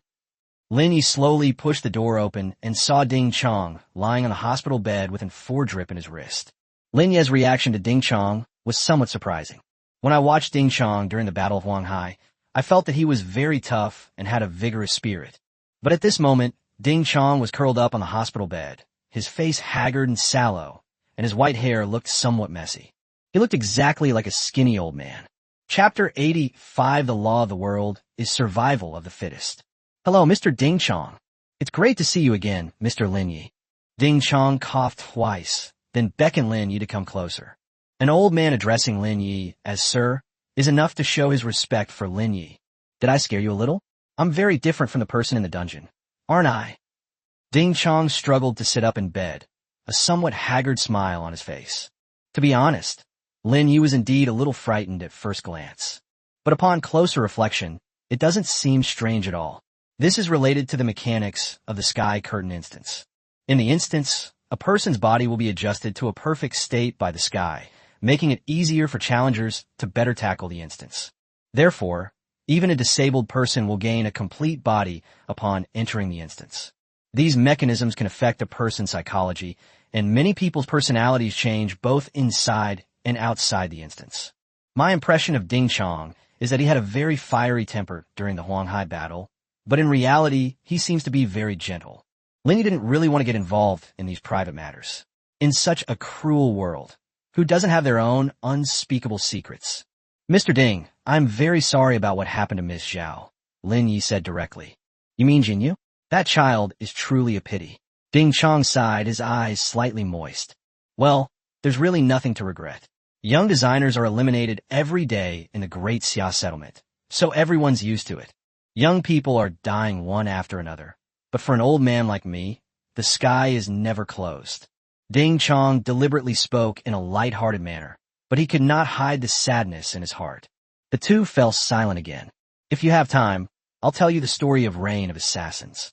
Lin Ye nodded and sat down on a chair in the room, and Ding Chong began his story. Zhao Jinyu's father was a professor at the Great Xia Army Academy, and his mother was a researcher at the First Research Institute, and was also a student of Ding Chong. She also has a twin sister named Zhao Jinxin.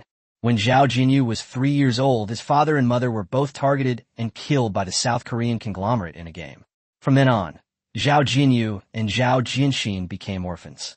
The Azure Star is under the control of the Sky Curtain and does not allow anything to harm children.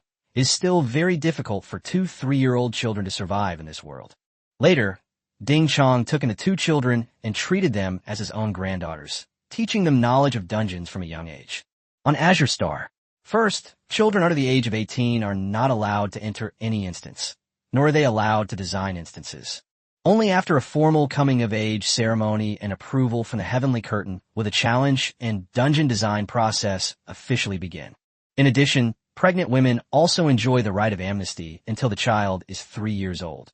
Of course, this wasn't out of mercy or pity from the Heavenly Curtain. It was simply because the Heavenly Curtain wanted to control the normal population growth of Azure Star. Without these regulations, if the dungeons were allowed to wipe out large numbers of people, the inhabitants of Azure Star would soon be extinct. Therefore, many women's best life plan is to marry a high-ranking male challenger after the age of 18 and then continue to have children. But Zhao Jinyu did not do that. At the age of 18, she resolutely joined the Research Institute and became a copy designer. In her words, she wanted to avenge her parents. Thanks to Ding Chang's consistent guidance, Zhao Jinyu performed exceptionally well. His first dungeon, Alley Battle, garnered a positive response, and his second dungeon, Kowloon Walled City, was even classified as a difficult dungeon by Skyscreen. She reached LV2 in less than a year. That's a very fast pace for a young dungeon designer in Great Xia. Old Ding, there's something I don't quite understand. Lin Ye couldn't help but interrupt Ding Chong. As a level 2 challenger, he shouldn't be easy to eliminate. Ding Chong nodded, then let out a long sigh. This child is just too impulsive. What makes a mere LV2 young designer think he can challenge the South Korean conglomerate, or Kim Gun-suk? Upon hearing the name Kim Gun-suk, Lin Ye's pupils contracted slightly. Mr. Ding, could you tell me about the process of how Miss Zhao was eliminated? Okay, Ding Chong picked up a pack of cigarettes from the bedside table, lit it, and took a puff. Mr. Lin, to talk about this, we have to talk about the Kim family conglomerate in South Korea. 17 years ago, the people who killed Zhao Jinyu's parents were from the Kim family conglomerate, and now the actual head of the Kim family conglomerate is Kim Gun-suk. Therefore, Jinyu has always regarded Kim Gun-suk as his target for challenge. 3 days ago, Kim Gun-suk posted that statement challenging you online and even smeared you as having South Korean blood. You didn't respond to this matter immediately. Jinyu has a bad temper and felt indignant, so he went to challenge Kim Gun-suk's dungeon. In fact, Ding Chong didn't say something explicitly. After Lin Ye's raging storm, many young designers in Daxiao were full of confidence, or rather, inspired by Lin Ye's remarkable achievement. Everyone had that unrealistic dream of becoming a hero. Zhao Jinyu was no exception. And naturally, the result was failure. Perhaps the news leaked from the previous conference of the Great Xia Dungeon Research Center. It seems that the people of South Korea know that Zhao Jinyu has been in contact with you. The next day, a designer from South Korea pulled Jinyu into a difficult dungeon. On the third day, Kim Gun-suk even pulled Sword Rain into his own instance again. It seems that Kim Gun-suk was inspired by your raging storm. He also added an amplification penalty mechanism to his own instance, and this time Sword Rain was deducted more than 1,000 points. Having said that, Ding Chong didn't continue speaking, but simply exhaled a long smoke ring. With 3 consecutive point deductions, it's understandable that the account would be wiped out. Cough, cough, cough. Mr. Lin Ye, Jianyu's matter is not a big deal. Her death was caused by her own mistake. There is nothing wrong with her. In this world, if you are less skilled than others, you will naturally be eliminated. Ding Chong coughed twice more, seemingly trying to deliberately change the subject. The reason I called you here today is to remind you that your status is different now. You can be said to be the #1 person in the Great Xia dynasty besides Elder Long Yuan. Some people may be afraid of you, but there will inevitably be some people who want to take advantage of you. Because of the inspiration you have given to this world, many advanced challengers have now learned to add so-called reward and punishment mechanisms to their own dungeons and have also begun to imitate you in designing some high-tech weapons. You still need to be more careful. Chapter 86, we must nip this in the bud. Third update. This was something Lin Ye hadn't thought about in detail before Ding Chong mentioned. The techniques in the game, Raging Waves, are beyond the comprehension of others, but some of the dungeon design skills can be imitated by experienced designers. Take, for example, this system of continuously accumulating task rewards and punishments. It's like a sluice gate. Once opened, it will unleash a torrent of water. The consequence is that many dungeons on Azure Star in the future will experience massive point deductions that are difficult to prevent. Even if the sky is later modified, it will still allow these people to make a profit.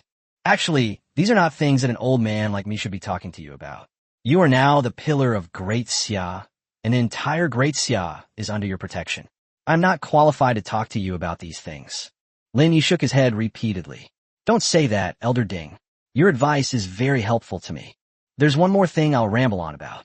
Regarding the challenge Kim Gun-suk is making to you online, do not accept it, and do not pay any attention to him. The Kim family chaebol is practically all-powerful in South Korea, and their methods are even more despicable than those of the previous Emperor Hyo-chan. There is no need to waste your energy on them. As for those false reports by South Korean media, the higher-ups in Great Xia will naturally handle them. You don't need to explain anything. As he spoke, Ding Chong patted Lin Ye on the shoulder, forcing a smile onto his face. Mr. Lin, all you need to do now is continue to create groundbreaking copies.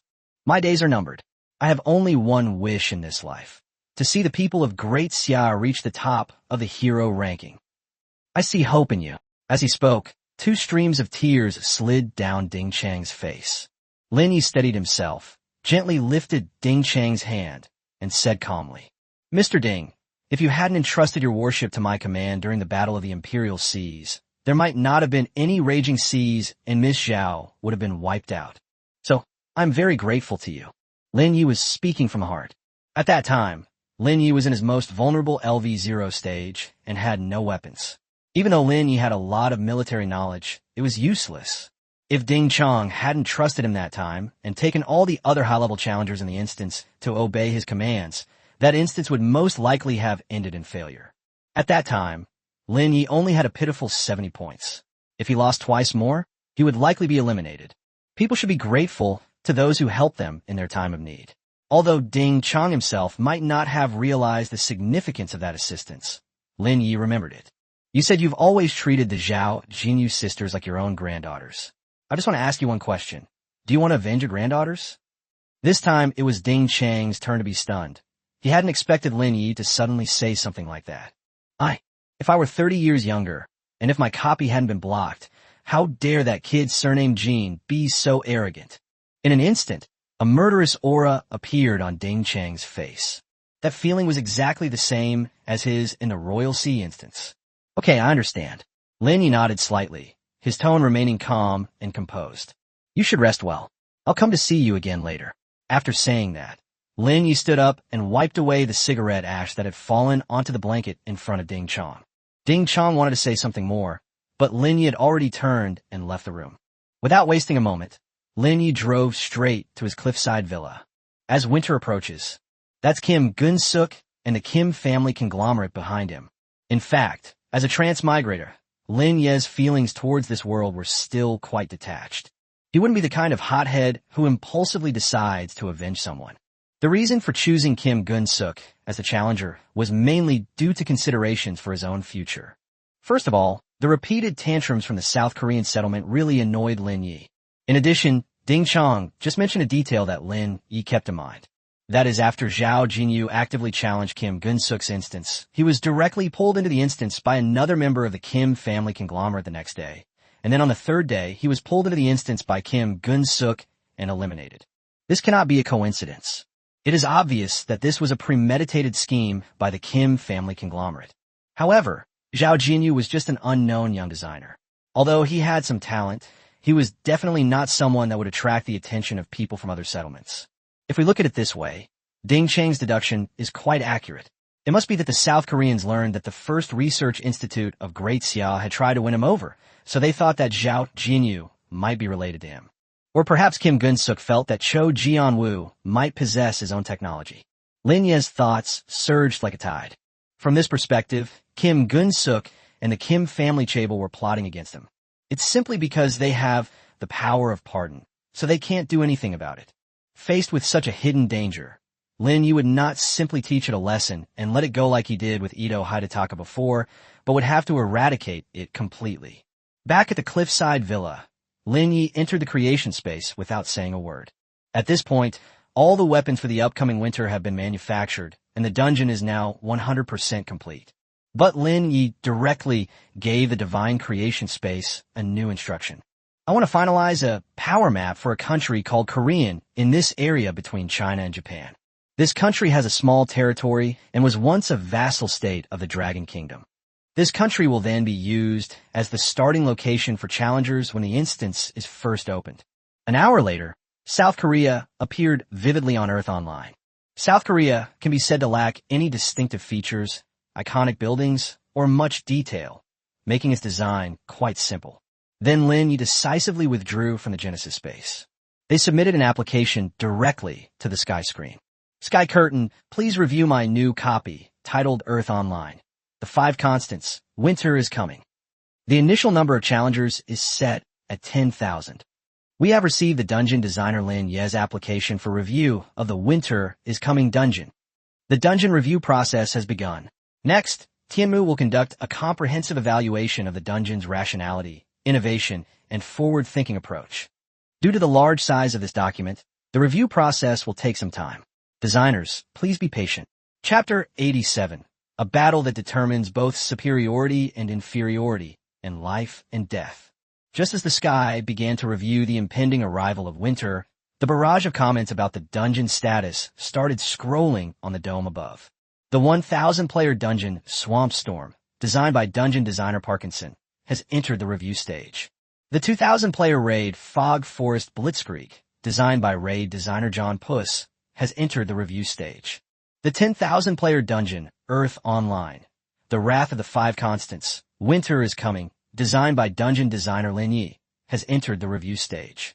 Because of Lin Ye's current status in the top 50, the comments about him have been given extra effects, displayed in a shimmering gold. At this moment, high above the dome, amidst the numerous passing gray bullet comments, this golden bullet comment stands out exceptionally. This is the prestige of high-level powerhouses, like the brilliance above the stars. In an instant, Azure Star began to boil over. Reports and commentaries appeared online and on television shortly afterward. Yishin released a new dungeon so quickly. My God, is that so cruel? Couldn't he let us all live a few more days? I remember that the Raging Seas was initially a 10,000-player dungeon, and now the coming winter dungeon is also a 10,000-player dungeon. Does that mean that the difficulty of this dungeon will be the same as the Raging Seas? Only 3 days. The new dungeon is already created. Yishin's creation ability is truly freakish. The Raging Seas and turbulent waves have completely altered the ecology of Azure Star. I wonder what will happen as this harsh winter approaches. I just pray I don't get pulled into this instance. God help me. If you're unlucky enough to get dragged in, it's fine. According to Yishan's habit, there will be a surrender option at the beginning of the dungeon. You could just surrender then. If you don't even have 20 points, then never mind what I said. Speaking from this perspective, Yishan designed such a legendary instance, yet left everyone away to surrender. He's actually very kind. That's just how the world is. Just 3 days ago, a group of people were calling Lin Ye a butcher of 1,000,000 people. As a result, after 3 days of preparation, Lin Ye became a kind person. Ultimately, people in this world still admire the strong, because the law of the jungle is the eternal rule of this world. 2 hours later, Tiemu responded, "Congratulations, designer. Your copy of Earth Online, the 5 Constants, Winter is Coming, has successfully passed the Sky Screen review. Dungeon rating, hellish. You can now open a dungeon at any time and specify a portion of the challengers who will enter. Similar to the previous rules, the designers can now designate 20% of specific challengers to enter the dungeon. Another Hellfire level. Everything went exactly as Lin Ye had predicted. Moreover, perhaps because some of the dungeon materials had already been reviewed before, the dungeon review process was much faster this time than the last. Congratulations, designer. You have created the second Purgatory-level dungeon for this world. To reward you for continuously creating high-difficulty dungeons for Azure Star, Skyfall is awarding you a Designer Points Double card. 1 data. Double Points card. Dungeon designers receive double the points earned from their own dungeons. Additionally, if a designer challenges another player's dungeon, the points earned upon completion will also be doubled. This is good stuff. At least for Lin Ye right now, it's an absolute gem. Compared to the previous Amnesty card and our De-Acceleration card, this double points card is the simplest and most straightforward. This card might be useless to some weaker players, but it's incredibly effective for someone like Lin Ye who can amass a massive amount of points at once. Take the last dungeon run as an example. If Lin Ye had had an acceleration card back then, he could have gained an extra 2,000,000 points. The only downside is that the canopy was too stingy. They only gave us the right to use it for 1 day. This means that Lin, you must make good use of this day. The Raging Seas can no longer gain a lot of points at this stage, so the Winter's Arrival must be activated on this day. Lin Ye pondered for a moment and then made a plan. Sky Curtain, I want to set the Winter is Coming event to start in 1 hour. During this 1 hour, I hope that people from Azure Star can freely register. As for the challenger, I only need to designate one person, and that is Kim Gun-suk, who is ranked 51st on the hero ranking in the South Korean settlement. Sky Curtain notice. Dear designer, there is no cooldown period for the first opening of the dungeon. Designers can directly designate 20% of the challengers to enter the dungeon, and Sky Curtain can then freely draw players afterward. Are you sure you want to postpone the opening of the instance by 1 hour and open a self-registration channel? Lin Ye actually understood the meaning of Sky Curtain. Normally, the self-registration channel could be closed immediately upon the first opening of the instance. Apart from what the designer specifies, everything else can be randomly assigned by the Sky Projector. This ensures that challengers are randomized. It's essentially a protection mechanism for the first opening of a dungeon. This can significantly reduce the success rate of challengers clearing a dungeon on their first attempt. But Lin Ye didn't want to do that because if he did, he could only designate a maximum of 20% of the people to enter. That wasn't enough. Furthermore, if it's a solo player, many will likely choose to surrender directly, which will greatly affect Lin Ye. He deliberately left this opening, waiting for Kim Gun-suk and his Kim family conglomerate to willingly fall into the trap. I'm sure about the Sky Curtain. Please open the dungeon registration channel immediately and start the dungeon within 1 hour. Okay, dear designer, your registration for the copy is now open. All information will be announced above the dome. At the same time, a golden barrage appeared above the dome. Lin Ye's Hell-level dungeon, Winter is Coming, has passed the Sky Curtain's review and will officially open in 1 hour. Challengers are encouraged to register. Lin Ye didn't sit idle either. He took out his phone and started recording a selfie video. Kim Gun-suk, Lim Ye. Lin Ye spoke to the screen with a smile on her face. I am willing to accept your challenge, but I feel that you alone are no match for me. My new instance has been opened. You can bring your conglomerate into the instance together, or you can back out now. In addition, I think your previous challenges were too small scale. If you're going to challenge someone, go for something bigger. Let's determine who's superior and who's inferior, and also decide who lives and who dies. What do you say? After recording this 1-minute video, Lin Ye uploaded it directly to the internet. With his current popularity, Lin Ye believed that it wouldn't be long before Kim Gun-suk saw the video. Chapter 88, The Kim Family of Goryeo, who can cover up everything. South Korean settlement. Financial city, Jeongin district. Inside the Jean family villa estate. Kim Gun-suk clenched his fists as he looked at Lin Ye's video on his phone, a smug smile spreading across his face. Ha! This bastard really took the bait and actually accepted my challenge. But looking at his pretentious act, I really want to stomp him to death right now. At this moment, behind Kim Gun-suk, several very beautiful women were massaging his shoulders and back. These women are all big stars cultivated by the Kim family. They have considerable fame in the South Korean settlement and are highly sought after by the locals. She could even be described as the dream goddess of countless Koreans.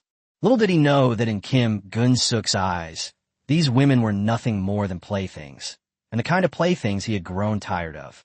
This is the status of the Kim family in the South Korean settlement. He could control everything with a single hand. Although it is controlled by a sky screen, the sky screen does not manage the specific lifestyle of settlement in detail. Therefore, the economy, technology, finance, and transportation of the South Korean settlement, the lifeline of the entire settlement, are actually in the hands of the Kim family. Across from Kim Gun-suk, an old man was drinking tea, but he seemed to notice Lin Ye's challenge video circulating online, and his brows furrowed. He waved his hand, signaling all the women serving Kim Gun-suk to leave the room. Gyun-seok, are you sure you want to duel with this Lin Ye? Are you really prepared for this? Kim Gyun-seok nodded impatiently. Dad, I'm going to make Lin Ye accept the challenge. Now that he's taken the bait, how can I back down? Moreover, as you know, that damned Lin Ye squeezed ahead of me, pushing me out of the top 50, which in turn affected the resource allocation of the entire South Korean settlement. I'm going to get rid of Lin Ye, or at least make him obediently join our South Korean settlement. Dad, is there anything wrong with what I'm doing? The old man sitting opposite him was named Kim Chan-hoon, Kim Gun-suk's father and the former head of the Kim family. 3 months ago, Kim Chan-hoon transferred all of the Kim family's corporations to Kim Gun-suk, along with most of his points and all of his weaponry technology. This is the model of South Korean conglomerates. Generational inheritance ensures they can always support a few high-ranking individuals. Kim Gun-suk jumped into the top 50 and successfully became the successor of the Kim group. If you want to help the settlement reclaim a spot, you should challenge Katarina, who is ahead of you, instead of Lin Ye, who is currently in the limelight. Jean Sanchuan said slowly, taking a sip of tea. Lin Ye is the one who demoted the emperor and wiped out 200,000 people in the Day settlement. Are you really confident you could defeat him? Upon hearing this, Kim Gun-suk's anger flared up immediately, but he managed to suppress it. In South Korea, the concept of hierarchy was still very strong, and even if he was unwilling, he dared not challenge his father. Katarina of the Blackwater settlement is just a woman who puts up a sign for the settlement. I can't possibly challenge a woman like that.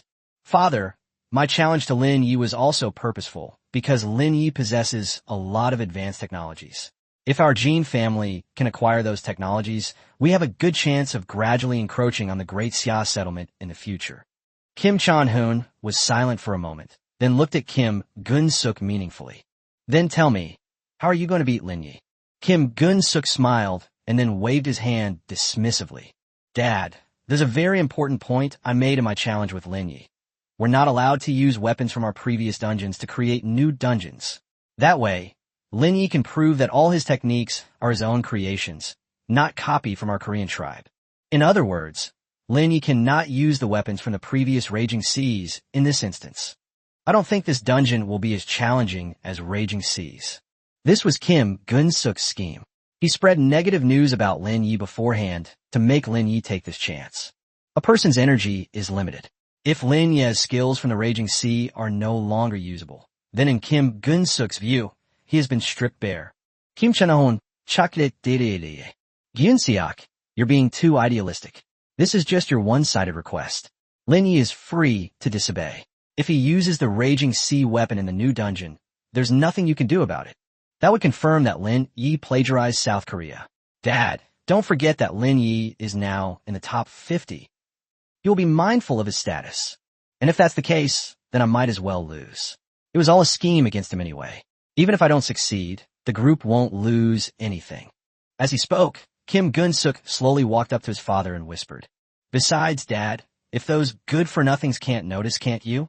Lin Ye's dungeon wasn't that strong from the beginning. When his Raging Seas first appeared, it wasn't actually as powerful as it is now, so a bunch of stage quests were set up at the time to cover it up. He continuously improved the dungeon afterward. This can be seen from the fact that the number of people in the sky is constantly being adjusted. It's fair to say that this is his weakest point right now. Seemingly persuaded by his son, Kim Chan-hoon finally nodded. Never mind. As the current head of the Jean family, it wouldn't hurt for you to go out and show your face. However, it's too weak for you to go alone. I'll arrange for 5,000 people from the company to assist you. That, Kim Gun-suk was speechless. You saw Lin Ye's face in the video too. He said I was no match for him and told me to bring more people from conglomerates. If I actually brought them, wouldn't he have been right? I have enough weapons on me. There's no need for anyone from the company to come. I can just find a few random people to give me directions. Jean Sanchuan's face was ashen, and he exuded an air of authority as he coldly said, "A small act of impatience can ruin a great plan. Since Lin Ye has said so, what difference will it make if you do it? If you can truly master the techniques to obtain Lin Ye from the dungeon, then that will be something to be proud of. That will be what makes you a hero. Have you forgotten the characteristics of our Korean people? When have we ever cared about things like face and pride?" Faced with Kim Chan-hoon's reprimand, Kim Gun-suk dared not disobey. He could only sulk and light a cigar, then sit listlessly on the sofa, waiting for the dungeon to officially begin. The long hour finally passed, and Kim Gun-suk noticed a new barrage notification above the dome. Dear challengers, the new dungeon designed by dungeon designer Lin Ye, Winter is Coming, is now officially open. Chapter 89. Gathering complete. Winter is Coming. Third update. At the same time, Lin Ye also received a notification from Tianmu at the same time. Skyward warning. The Raging Seas dungeon will officially open. A total of 5,000 people volunteered for this instance, and one person was selected by the instance designer. The remaining challengers will be randomly selected by Tianmu.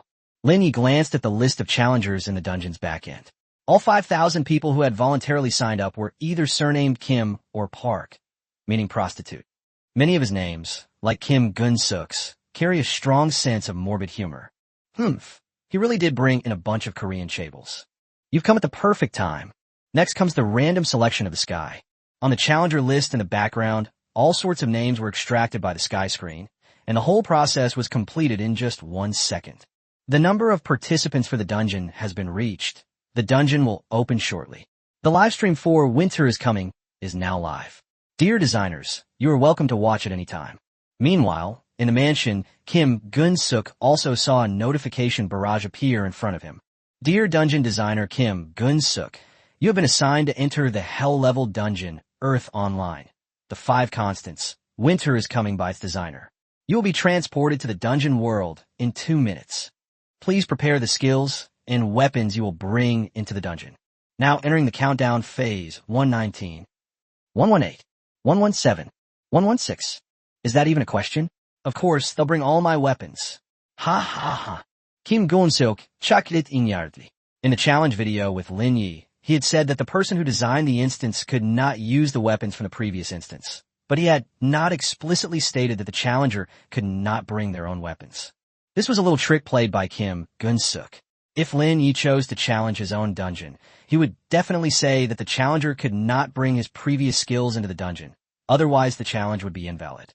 Moreover, because he inherited his father Kim Chan-hoon's skills and weapons, many of the techniques and weapons Kim Gun-suk possessed were hidden in his personal archives, unknown to outsiders.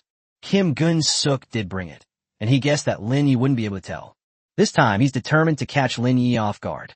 Welcome to the Infernal Dungeon. Winter is Coming. The copy has been loaded. Challengers are being deployed into the virtual battlefield. 10,000 out of 10,000 deployed. Accompanied by the notification sound from the sky, Kim Gun-suk and 9,999 other challengers were directly thrown into the instance. As the mosaic flickered back and forth, Kim Gun-suk felt a blankness before his eyes. When his vision gradually returned, he found himself in a huge office. The room was luxuriously decorated, giving it the feel of an official residence. The table in front of him was covered with a telephone and a pile of documents. Immediately afterwards, there was a knock on the door. Come in. Then, several men wearing suits that were distinctive to the Kim family's company walked in. Young master, we have 5,000 of the company's elites, all of whom were specially arranged by the old man to help the young master conquer the dungeon. There are other people who were probably summoned randomly, and they're all in this building as well. Kim Gun-suk waved his hand, signaling the people from these companies to stop talking. You all go and organize yourselves. Tell the other challengers that we are from the Kim family conglomerate, and tell them not to surrender easily. Kim Gun-suk breathed a sigh of relief as his subordinates from several companies immediately went to process the paperwork. Listening to these people's rambling is useless. What he wants to hear is the mission briefing from Tiemu. Sure enough, the prompt from the sky appeared. Welcome, challengers, to the instance designed by Mr. Lin Ye. Winter is coming. This dungeon is complex and quite difficult, so Tiemu will provide all challengers with a detailed quest description. Immediately afterwards, a huge screen of light appeared in front of everyone. This process is similar to the previous Raging Storm. First, the program introduces Earth Online. Then the camera zooms in and zooms out to the challenger's camp. The camera was fixed on a small area, which was highlighted and marked with the three large characters Korean, Bonjiga. Kim Gun-suk glanced around. This area was right next to the Dragon Kingdom, the third-party force that had been in the Raging Sea before, and it was also very close to the Eastern Island. However, compared to the territory of the Dragon Kingdom, the challenger's sphere of influence is pitifully small, looking like a tiny bean. This is the base of operations for all challengers, South Korea. It has a total area of 100,000 square kilometers, is surrounded by sea on 3 sides, and is adjacent to China and Japan. The country is divided into 1 special city for special autonomous cities, 6 provinces, and 6 metropolitan cities. Immediately afterwards, a red dot was marked on the map. And this is where you were all born, the Black House in Seoul, South Korea, also known as the presidential residence in Seoul. Only 100,000 kilometers? Jin Genshual was furious. The former Japanese island, with its raging seas, had at least 400,000 kilometers of territory. But now, the territory of this instance is less than a quarter of that of the Japanese island. Putting everything else aside, this disparity in territory is disgusting. I just don't know if Lin Ye is deliberately trying to disgust me. Because on Azure Star, the settlements of the South Koreans are very small, which has always been a source of pain for the Korean people. Then, on the screen, the camera continued to move northward. It stopped on a vast expanse of white land to the north of the Dragon Kingdom. The land was then marked with a blue light, clearly displaying the 3 large characters Russian Bear Country. This is the enemy faction in this instance, the Russian Empire. The Russian Bear Country, with a total area of 17 million square kilometers and a border length of 60,933 kilometers, including a coastline of 38,807 kilometers and a land border of 14,509 kilometers, is the largest country on Earth Online. The camera zooms in further to the west of this vast land, sweeping across the endless snowfields where densely populated cities appear. These are the objectives for this mission. The 3 main cities of Russia, Volgograd, St. Petersburg, and Moscow. The map for this instance has now been introduced. Challengers can now view the map on any computer in the Black Dot Command Center. The following is a detailed explanation of the quest for this instance. Seeing this, Kim Gun-suk's anger intensified. This Russian country is twice the size of the previous American country. It's simply incredible. Compared to South Korea, it is simply too small to be worth mentioning. Is this kind of faction-based setting in the game really reasonable? Chapter 90 Lin Ye's new way of playing, military battle selection mode. Actually, when Kim Gun-suk first looked at the map of the Raging Seas, many details on Earth Online seemed somewhat unreasonable to him.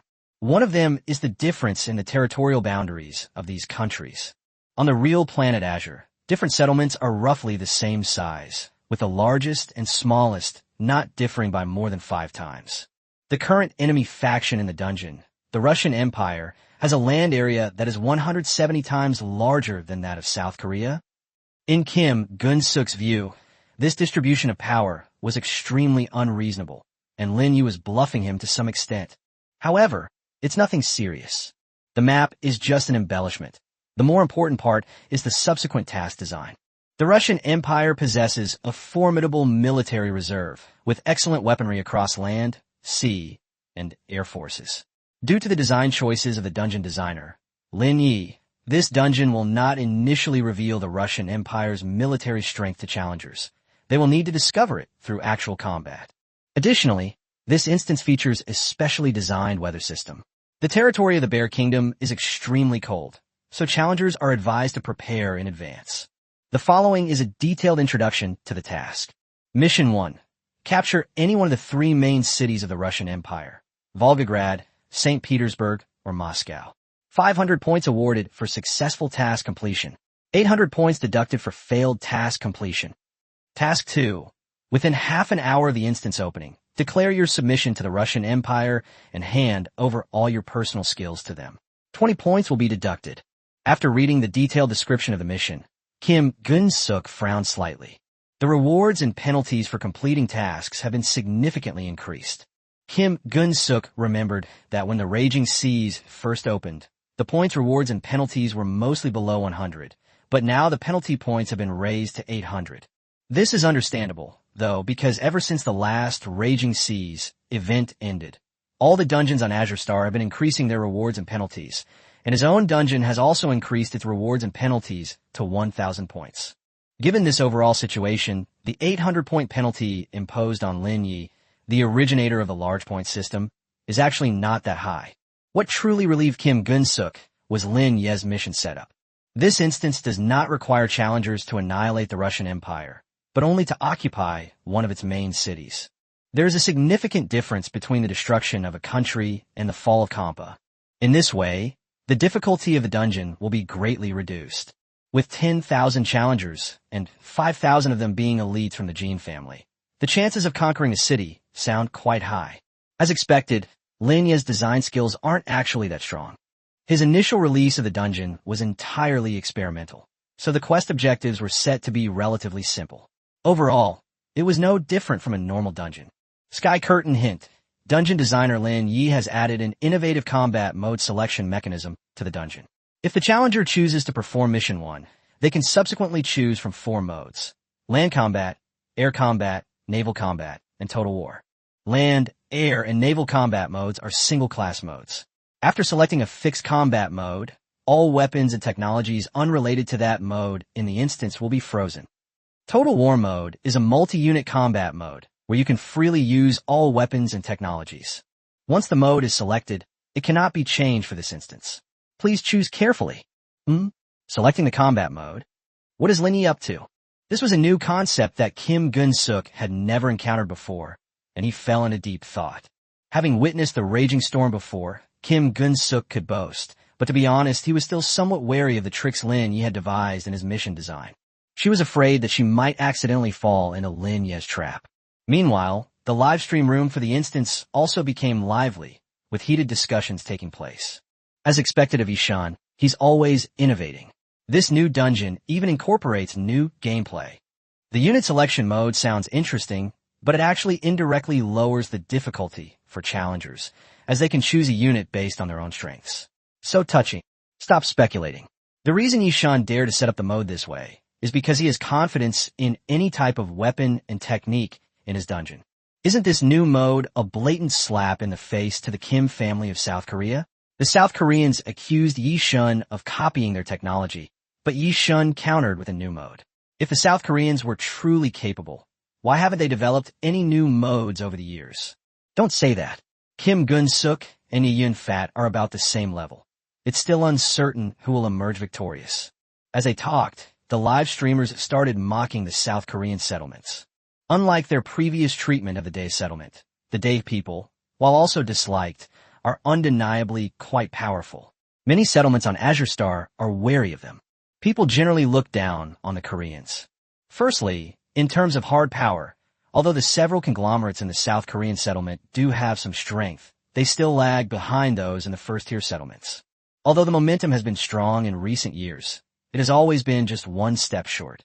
In South Korea is only LV3, and below him is Kim Gun-suk, who just fell out of the top 50. In other words, this settlement doesn't actually have any top-tier level 4 experts. Their usual boasting is just self-indulgence. Another important reason why people dislike the Korean ethnic group is that the people in this community are shameless. Whenever a new technology or a remarkable design genius emerges in another settlement, South Korea always jumps out and says something inexplicable. Once or twice is fine, but after a while, everyone starts to feel disgusted. Oomph. What are you talking about? Sheba. We, the Koreans, are the most intelligent race on planet Azure. What do you bunch of losers know? Gunsuk Appa is the best. Don't let these haters affect you. Your fans will always protect you. Oomph. Lin Ye can make a bet with Gunsuk Appa. If any weapon that appeared in the previous Raging Seas dungeon appears in the Winter's Arrival dungeon, Lin Ye should be declared the loser. It must be said that the Koreans are quite skilled at hurling insults. Their combined strength allowed them to hold their own against the other viewers in the live stream. I see. Kim Gun-suk, who was deep in thought, suddenly exclaimed. As if he had suddenly realized something, a smug smile appeared on his face. This free choice of combat mode seems interesting, but it's actually a product that Lin Ye rushed out. The flaws here are too great to stand up to scrutiny. Chapter 91, I will definitely choose aerial combat. The rabble in a live stream might not understand, but Kim Gun-suk certainly did. Lin Ye's choice of combat mode, seemingly innovative, actually cuts off a path to survival, giving challengers a greater chance to conquer the dungeon. The reason for this is that there are counter-relationships between different troop types. According to the information just displayed by the sky screen, unless the all-out war mode is selected, any other land, sea, or air combat mode will cause unrelated weapons to be temporarily frozen and disabled. This freeze is not only aimed at the challengers, but also at Russia. If the challenger chooses aerial combat, it means that all land and sea weapons in the entire instance will be rendered ineffective. In air combat, the most feared attack is actually an air-to-air strike from the ground. Mortars, anti-aircraft guns, and anti-aircraft artillery are all powerful anti-aircraft weapons. Even some machine guns can be used to shoot down aircraft in the air. Not to mention, Lin Ye also possessed missile technology, which was an even greater weapon for shooting down aircraft. However, the current setting renders all weapons that counter aerial combat units useless. Lin Ye, you're getting impatient. This model has too many flaws. It's clear that your understanding of unit counters is too shallow. The previous Raging Storm allowed you to avoid this problem, but now it's all exposed. Kim Gun-suk revealed a disdainful smile. This time, you will definitely choose aerial combat. Because whether it's the South Korean settlement or the Kim family conglomerate, their forte is aerial combat weapons. South Korea was able to rise to prominence in recent years thanks to air combat. To put it bluntly, South Korea's air combat was at the forefront of the entire planet. I wouldn't dare say it's the strongest, but it's definitely among the top 3 on Azure Star. The South Korean Air Force Research Institute has developed the Nightingale helicopter, arguably the best air transport unit in the world today, capable of both transport and ground attack. In addition, there is the top-of-the-line fighter jet developed by their Gene Family Aerospace Company, the Black Hawk. They're also ace fighters in aerial combat. Whether it's defense, attack power, or attack frequency, it's a top performer in the Azure Starry Sky combat system.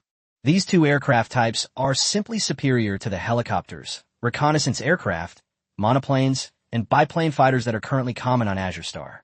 Of course, there is an even more important reason for choosing air combat. Air units are more effective at capturing a city. He's not stupid.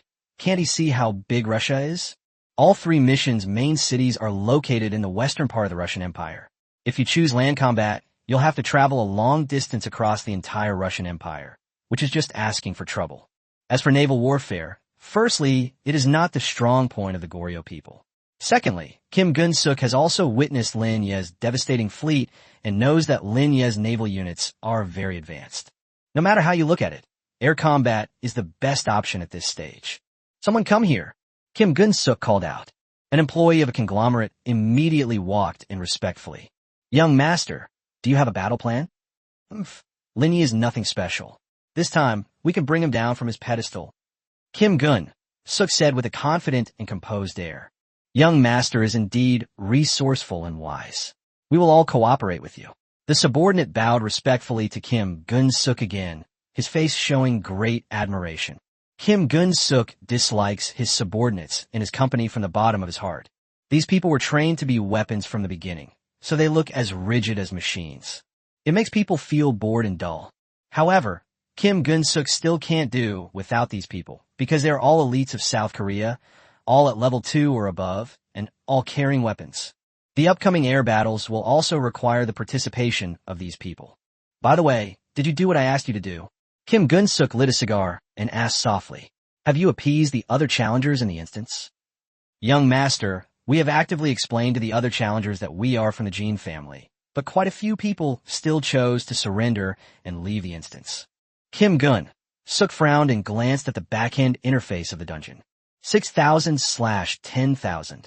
It's not even been 10 minutes since the game started, and 4,000 people have already left the instance. Keep in mind that this happened even though there were already 5,000 Jin family group subordinates in the instance itself. If this instance is full of random solo players, it might end in less than 10 minutes. At this moment, Kim Gun-suk was somewhat glad that his father had arranged for someone to come in for him. Otherwise, I would really be in a difficult position to fight alone. A bunch of trash or rabble. With a powerful family like my Jin family protecting them, they can't even seize the opportunity to win easily. They deserve to be low-level trash for life. You're utterly useless. Despite the insults, Kim Gun-suk naturally knew why these people had surrendered. Because the rewards and penalties for this mission are too high. If they fail, all challengers will have 800 points deducted, which can be fatal for some LV0 and LV1 challengers. It's even enough to demote some newly promoted LV2s. Therefore, it is understandable that these people chose the more prudent option of surrendering directly. That's fine too. These people who left were all trash anyway. I feel bad letting them reap the benefits in the dungeon. Kim Gun-suk took a deep drag on his cigar, exhaling a large cloud of smoke, displaying an extreme disdain of the upper class for the lower class. In that case, go and gather the remaining 1,000 scattered people and have them follow my instructions. Tell them that following the Jin family will definitely not be a loss. Unlike the last instance of the Raging Seas, this instance does not have the mechanism of the sky curtain directly designating the commander. So it's no different from the other dungeons on Azure Star. Everyone fights on their own. In other words, the remaining 1,000 solo players can completely bypass Kim Gun-suk and complete the dungeon on their own. Kim Gun-suk didn't expect them to be of any use, just that they shouldn't cause trouble or become traitors like Iga Ruji before him. The best solution is to keep them all in the Black House. The group's subordinate nodded and immediately left the room to make the arrangements. 5 minutes later, the subordinate returned to Kim Gun-suk's office. Young master, I have made arrangements for those people, and they have basically agreed to follow the Jin family's arrangements. Only one person raised an objection. Oppose? Who dares to object? Kim Gun-suk almost laughed out of anger. There are 5,000 people in this instance, all from the Jin family. If they don't listen to the Jin family, who else can they listen to? Could it be that this person has never heard of the Jin family? There's still such ignorant country bumpkins. Young master is Singh, the Indian prince ranked 48th on the hero ranking. Chapter 92, the rich prince who's just passing by. Third update. Prince Singh? That Indian Prince Singh. Kim Gun-suk looked speechless. He naturally knew this Prince Singh, who was a Brahmin prince from the Indian populated area, known for his wealth and power. The Kim family is indeed very wealthy, but compared to Prince Singh, they pale in comparison. Those Indians are all incredibly wealthy, using points to buy technology. There's nothing they can't afford if you're willing to sell. Most importantly, this Singh is ranked higher on the leaderboard. He has fallen to 51st, while Singh is consistently ranked 48th. It was even above the leaves of the forest. Little did they know that anyone with even a little bit of status would know that this Singh was a complete idiot, utterly incompetent at all, with absolutely no talent for dungeon design. Even so, he still ranks in the top 50, which shows how rich he is. He is practically rolling in money. Although I know this guy doesn't have any real skills, according to the established rules of the dungeon, those with higher levels do have command authority. Now that Singh is coming to oppose it, there's definitely something to say about it. Why is he everywhere? Why is he in this instance too? Young master, he said he signed up to come here on his own. Kim Gun-suk was a little overwhelmed, but he managed to keep his composure. Go and invite Prince Singh over. Remember to invite him over with utmost respect and show him the courtesy due to a prince. Despite his disdain, Kim Gun-suk knew that Singh possessed a wealth of good weapons, possibly even more than he himself. If Singh can cooperate well, the chances of breaking through the dungeon will greatly increase. It's necessary to show goodwill to such a foolish and wealthy person, as the Jin family might need their help in the future. Soon, A strong aroma of curry wafted in through the crack in the door. Prince Sing, dressed in gold and silver, swaggered into the presidential office at the Black House. Prince Sing, it's been a long time. I never expected you to be in the instance too. Kim Gun-suk forced a smile and extended his hand to Sing. Young Master Kim, you really have quite the air about you. Are you admitting that you're the commander-in-chief of this dungeon? Sing plopped down in the chair opposite Kim Gun-suk and then shook hands with him in a somewhat lazy manner. Prince Sing, you should know that this instance is a duel between me and Lin Ye. Who is more suitable to sit in this position than me? I'm actually quite curious why Prince Sing is in this instance. Don't tell me it was randomly selected. That would be incredibly unlucky for you. The golden masala tea, a beverage exclusively enjoyed by the Indian royal family. Let me tell you, I'm actually just here for tourism. Is that not allowed? Upon hearing this, Kim Gun-suk gave an awkward, forced smile. People actually come to visit other people's dungeons? That's outrageous. And it's a hell difficulty dungeon. Even if you're rich, you can't play like this. Prince, you're joking. I'm not joking. Sing smiled smugly. The royal family has given me a purchase list, and soon my Brahmin royal family will be purchasing a batch of weapons and technology from Lin Ye at a high price. I entered the dungeon this time to see for myself what Lin Ye's weapon is like. After all, experiencing it firsthand is much better than watching on a live stream. Kim Gun-suk's face darkened, but he barely managed to suppress his outburst. So, while he was engaged in a decisive battle with Lin Ye, this guy was just sightseeing and doing some shopping on the side. In terms of sheer disgust, the Indians are no less disgusting than the Koreans. However, there are always unknowns in business. If young Master Jean is capable of clearing the dungeon, then I can save a lot of points, which is actually not bad. I want to hear young Master Jin's strategic plan now. Don't be like that Ito Hidetaka from before, all talk and no action. He caused me a lot of trouble back then. Upon hearing Sing's change of tone, Kim Gun-suk began to formulate his own plans. The purchase of weapons and technology requires both parties to be willing to pay. Sing may want to buy technology, but Lin Ye may not necessarily sell it to him. This guy's entry into the dungeon, this time, is more likely to be an attempt to reap the benefits and obtain Lin Ye's technology by conquering the dungeon. They're all incredibly cunning. However, at this point in time, it's not that we can't take advantage of each other. Having another arsenal is always a good thing.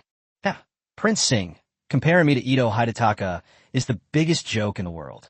What is Ito Hidetaka? He's just a level 2 trash. You and I both know that he's just a tool cultivated by the day's settlement. As he spoke, Kim Gun-suk slowly walked to Prince Sing's side and whispered in his ear. This time, my battle plan is air combat. Afterwards, Kim Gun-suk told Sing about his battle plan and battle analysis. He didn't expect that a simpleton like Sing could fully understand. Just getting the gist of it would be enough. What he wanted to demonstrate was more of a strategic and commanding presence. Sure enough, Sing initially looked disdainful, but as Kim Gun-suk went deeper into the conversation, Sing's eyes gradually lit up. Young Master Kim, your plan is very strategic, and I am willing to believe in your Korean air combat capabilities. Sing nodded slowly. But now I want to know, how did you conclude that Lin Ye's air combat capabilities are inferior to yours? In a raging sea, Lin Ye actually demonstrated considerable air combat capabilities as well. Kim Gun-suk smiled, then shook his head with a hint of disdain. First of all, the fighter jets in the raging seas are indeed very powerful, but those are carrier-based fighter jets that rely on the destroyer fleet. If we choose air combat mode, the carrier will be blockaded. Furthermore, the mission states that capturing any major city constitutes victory. It doesn't say that you have to confront Lin Ye head-on. Lin Ye needs to use fighter jets to stop us, while we only need to bomb one main city.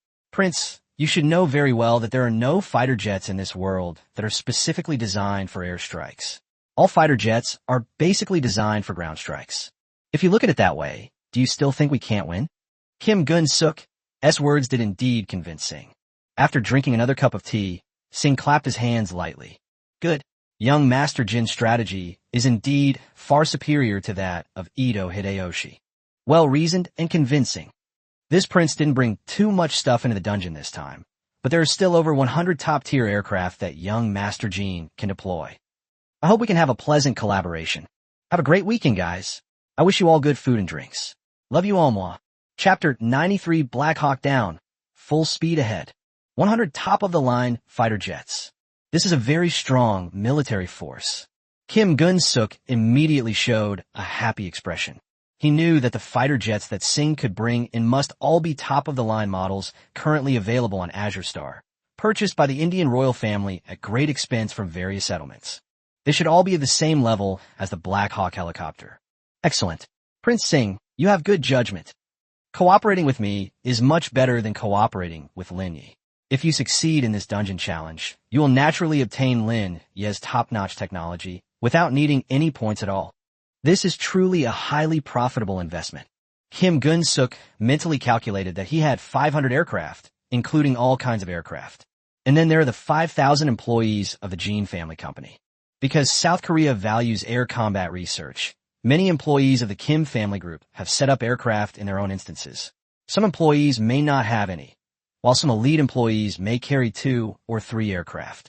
Based on this calculation, he estimates that there are at least 5,500 or more fighter jets available for operation in this instance. Kim Gun-suk felt a little excited about such a large air combat force. No matter how strong Lin Ye is, he doesn't believe that there could be an air force of the same scale that could be placed in a newly opened instance.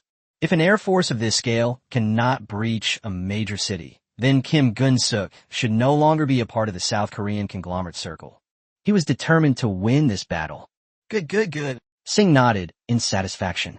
However, young Master Jean, there's something I need to make clear beforehand. I've been traveling lately and have absolutely no interest in fighting and killing in dungeons. Of course, how could I trouble the prince with such a matter? This is a duel between Lin Ye and me, and has nothing to do with the prince, Kim Gun-suk said with a smile. How could he not know Singh's ulterior motives? This good-for-nothing prince has absolutely no combat ability. Although he has 100 planes, he probably doesn't even know how to fly them. He said he came here as a tourist, and if you think about it carefully, that's actually true. Prince Singh, rest assured, I will arrange a comfortable helicopter for you. You can just relax and watch how I conquer the main city of the Bear Kingdom. After seeing Prince Singh out of the presidential office, Kim Gun-suk slowly sat down in his chair and let out a long sigh of relief. He hates dealing with these bumpkins the most. The notification from Tianmu also rang in Kim Gun-suk's ears. It has been detected that all remaining challengers in the instance have a very high level of approval for you. You have become the instance commander for this instance. The instance time has exceeded half an hour. Challengers will no longer be able to select Mission 2, Submission to the Russian Bear Nation. All remaining instance challengers will default to Mission 1.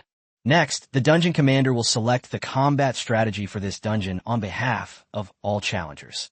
Please choose from the following 4 modes: air combat, land combat, naval combat, or total war. I choose air combat. Kim Gun-suk answered directly. Sky-high notification. Combat mode confirmed. Because the instance commander has selected aerial combat mode, all weapons and technologies unrelated to aerial combat will be temporarily disabled. All of the challengers' air combat units are currently parked at several large military airfields around Seoul. Also, challengers should be reminded that this instance still has a time limit of 5 days. 5 days? Since we've chosen air combat, it won't take 5 days at all. Kim Gun-suk had already roughly estimated the distance. It wouldn't even take half a day to fly from South Korea to over the 3 main cities of Russia. Air combat is all about speed and efficiency and quick results. Someone come here. Kim Gun-suk's command. His secretary and subordinates pushed open the door and entered. Young Master Jean, please give your orders. Our planes are now parked at the major airports in the surrounding area. Can you first count how many planes there are in total, and how many people in the instance can fly planes? Those who can drive, stay at the Black House and don't cause trouble. All those who can drive, get to work. Then we'll get all the NPCs from South Korea to cooperate with us and fill up our refueling tankers. The Black House where we are is the presidential residence of South Korea, so our identity should be that of their rulers. I believe they will definitely obey. The secretary nodded repeatedly, turned, and left the Black House, immediately getting to work. Soon, the secretary returned to Kim Gun-suk's office. Young master, everything is arranged. We have a total of 5,600 fighter jets. They are now ready to be deployed at any time. In addition, your personal luxury helicopter has been delivered to the Black House, and you can use it at any time. As long as you give the order, our air combat forces can take off immediately. It must be said that the elite employees of the Jean family group are highly efficient, even to the point of being as efficient as machines. Well done. Kim Gun-suk patted his secretary on the shoulder with satisfaction. Without further ado, let's launch the attack now. The location will be Moscow, in the land of the Russian bear. Kim Gun-suk is an impatient person and doesn't want to drag things out. He is now eager to show Lin Ye the magnificent sight of his 5,600 planes flying in the sky at the same time. As for why Moscow was chosen, the reason is actually quite simple. The closest to Volgograd, St. Petersburg, and Moscow to South Korea. Half an hour later, 5,600 planes took off simultaneously over Seoul like a flock of birds returning to their nests, densely filling the sky. They covered the azure sky like a black tapestry. The roar of airplane engines echoed through the sky, and the entire city seemed to be engulfed by the sound waves, trembling as if they were being swept up. Kim Gun-suk and Shin Guk sat in their private luxury helicopter, the Golden Bird. This helicopter is like a palace in the sky. Although it has no combat capabilities, its interior is exquisitely decorated and exudes a luxurious atmosphere, giving people the feeling of being in a noble palace. Everyone listen up. Set up your battle formation and attack Moscow, the capital of the Russian bear. Kim Gun-suk directly issued combat orders to 5,600 fighter jets via the wireless system. Black Eagle reporting. Korea's finest. Koreans are the best. All aircraft ready. Proceed to Moscow, the Russian bear. In an instant, all the fighter jets flew in the same direction, drawing dense arcs in the sky above Seoul. Chapter 94, hopefully he won't actually steal it this time. As the Challenger's fighter jets soared into the sky and swept across the heavens, the live stream chat instantly became lively. None of the spectators had ever seen such a magnificent display. Emperor Takakawa of the Day Settlement led 1 million compatriots to attack the raging sea. There were 40,000 fighter jets, which is much more than this time. But you have to understand that the previous instance had 1 million players, while this time there are only 10,000 and 4,000 of them have already surrendered. The original mission was to defeat the entire United States, but this mission is actually just to capture one of the main cities of the United States. If calculated proportionally, the number of fighter jets in this instance challenge is simply too many. It even felt a bit excessive. In addition, Kim Gun-suk's group was much larger than the Day tribe at the time. The Day settlement primarily focuses on naval warfare, with air combat being merely an added bonus. The South Korean settlement, on the other hand, focuses on air combat, especially the Kim family, which has established hundreds of aviation research companies within the settlement, making it a perfect fit for their profession. From the assembly of the planes, to takeoff, and then to the formation of the marching planes, everything demonstrated Kim Gun-suk's professionalism. At that time, many of the Emperor's planes were old biplanes, and some were even just there to fill a quota, so their combat effectiveness was not high at all. The Jean family's aircraft, apart from Nightingale helicopters, consist of Black Hawk fighter jets, all of which are well organized and possess formidable combat capabilities. In addition, there are 100 high-configuration tanker aircraft, enough to support these planes to fly smoothly to Russia. Even 100 planes that Prince Singh brought to the instance were all top-of-the-line models from Azure Star. It is indeed magnificent to look at. Holy crap, could it be that young Master Kim actually managed to get his hands on it this time? Air combat is just too perfect for the Koreans. There's a feeling that Yi Shun has gone a bit too far. This combat mode selection was a mistake. It completely allowed the Koreans to play to their strengths and avoid their weaknesses. Don't jump to conclusions. It all depends on the military strength Yi Shun sets up for Russia. It might even have more fighter jets than Kim Gun-suk. In a live stream room, the Koreans seem to have been given a handle to use against them and immediately became excited. Where are those who said we Koreans were no good? Come out here and keep shouting. Ridiculous. Do they even know the true value of the South Korean Air Force? Gun-suk Appa will always be the best. Damn it, what a bunch of idiots. The settlement of the Great Xia. In a special ward at Tunglong Sanatorium, Ding Chong was lying in his hospital bed watching the live stream of Winter is Coming with his assistant by Tian Hao. Ding Chong didn't expect Lin Ye to start his second instance so quickly, so much so that he hadn't even been discharged from the hospital yet and could only watch it from the hospital. Cough, cough, cough. Saw Kim Gun-suk's fighter jet fly over South Korea. He couldn't help but cough twice. Ding ding. Bai Tianhao quickly got Ding Chong a glass of water and then gently patted his back. Ding Chong calmed himself down, then asked with a smile, Xiao Bai, why are you always so quiet? In this winter is coming instance, when Jinyu was my assistant, he would always give a lot of opinions on Lin Ye's dungeons. Only by learning and observing more can you improve faster. In fact, Bai Tianhao was one of the orphans that Ding Chong later took in. He is very talented. He can be said to be the first young person in the several research institutes of Daxia to advance to LV2. In terms of dungeon design ability alone, he is superior to Zhao Jinyu. He is only 18 years old this year and is currently the youngest researcher at the institute. But this child has one peculiar characteristic. He doesn't like to talk. He's extremely quiet. However, this is not his problem. Young people in this world, especially boys, generally experience dramatic emotional changes after the age of 18. After Zhao Jinyu was eliminated, Ding Chong realized that times had changed. Before, it was considered a lot if a dungeon run deducted 100 points at once, but now it was often several hundred points, or even thousands. In the future, these young designers from Daxia will inevitably have to take on more risks. Therefore, Ding Chong issued a new policy. Each researcher must ensure a daily reserve of over 2,000 points. These points must be replenished daily. He absolutely would not allow the young people at the Research Institute to be wiped out in such an unclear and inexplicable way again. Previously, Zhao Jinyu was Ding Chang's chosen successor, but now that Zhao Jinyu is gone, Bai Tianhao has become the new person to be groomed. Dean, Mr. Lin's level is far above mine, and I dare not make any comments or criticisms. I think Mr. Lin's actions must have a purpose. Ding Chong shook his head and sighed deeply. Although I know that Lin Ye accepted Kim Gun-suk's challenge for my sake and for the sake of Sword Rain, I really don't want him to do this. This so-called duel is completely meaningless and a complete waste of time. Bai Tianhao glanced at Ding Chong and asked softly, Director Ding, why would you say that? Think about it. Whether it's Lin Ye or Kim Gun-suk, they are both high-level designers. It's impossible for them to be decided by a single dungeon run. So this so-called duel can't change anything at all. Even if Lin Ye really wins, so what? The Jin family is too wealthy. The points deducted can be directly replenished by Kim Gun-suk tomorrow. So, Xiao Bai, remember this. Never do anything risky again, and never act impulsively. You are not Lin Ye. One impulsive act could really kill you. Bai Tianhao naturally understood Ding Chang's intention. He was warning himself not to accept such challenges from others in the future, and to learn to protect himself at all times.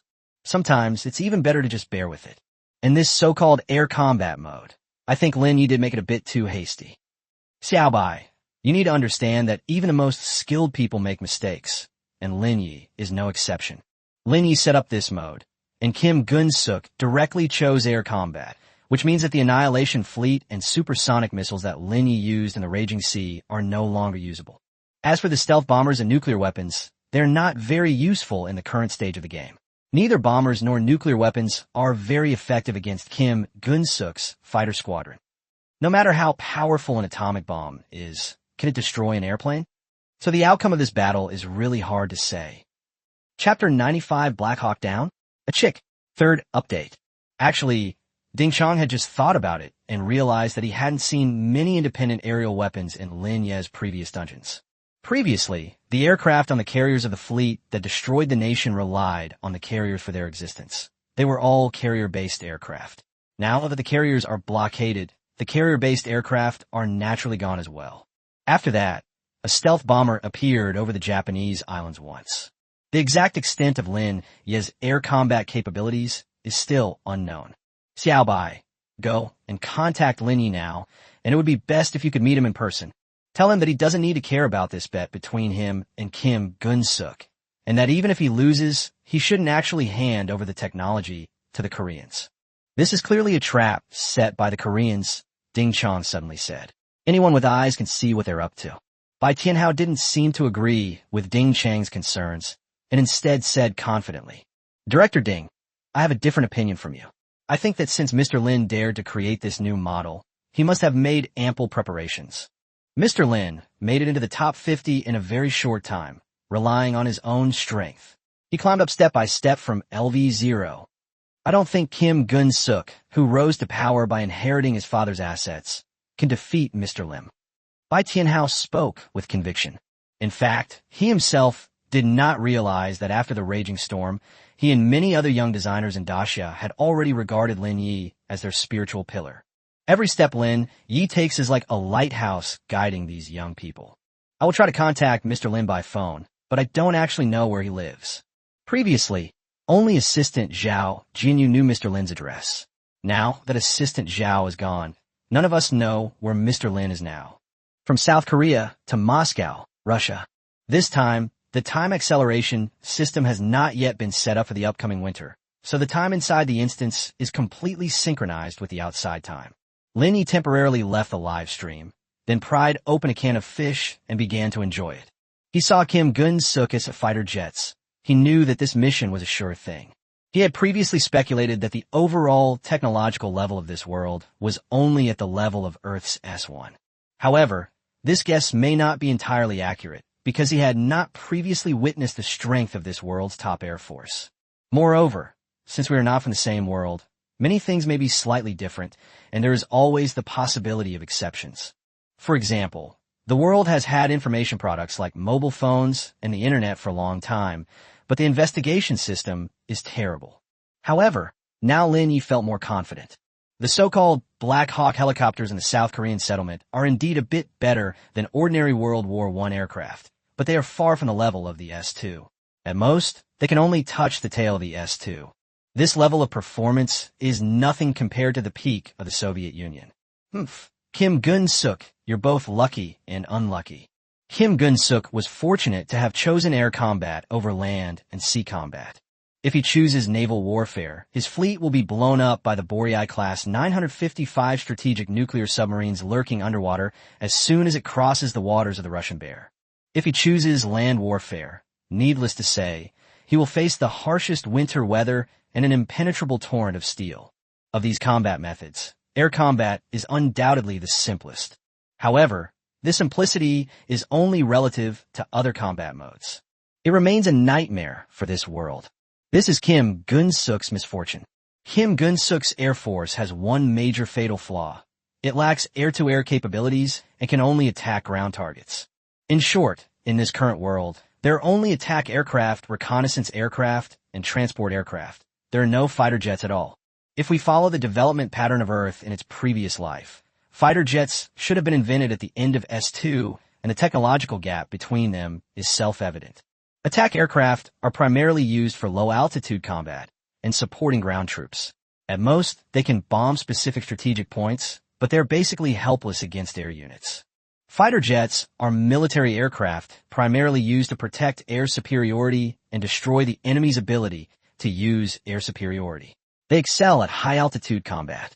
After the advent of fighter jets, the air combat system was completely different. It was a qualitative leap. It can be said that only with fighter jets can we call it air combat. It's important to know that the Soviet Union's airborne sword, the Su-57, is a multi-role fighter jet, a product that combines the functions of fighter jet and an attack aircraft. It is also equipped with extremely advanced missile systems and air defense systems. Extremely skilled in aerial combat. Kim Gun-suk's Black Hawk helicopter was like a chick before a mighty eagle, weak and powerless, compared to the Su-57. Kim Gun-suk, Ohat Kim Gun-suk. This time you'll see for yourself what aerial combat is all about. The instance will run for 1 hour. Kim Gun-suk's Air Force has entered the territory of the Russian Empire.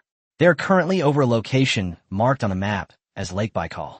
At that moment, Kim Gun-suk looked down from the helicopter and discovered that it was a vast expanse of white snowfield, and the lake's surface had frozen over.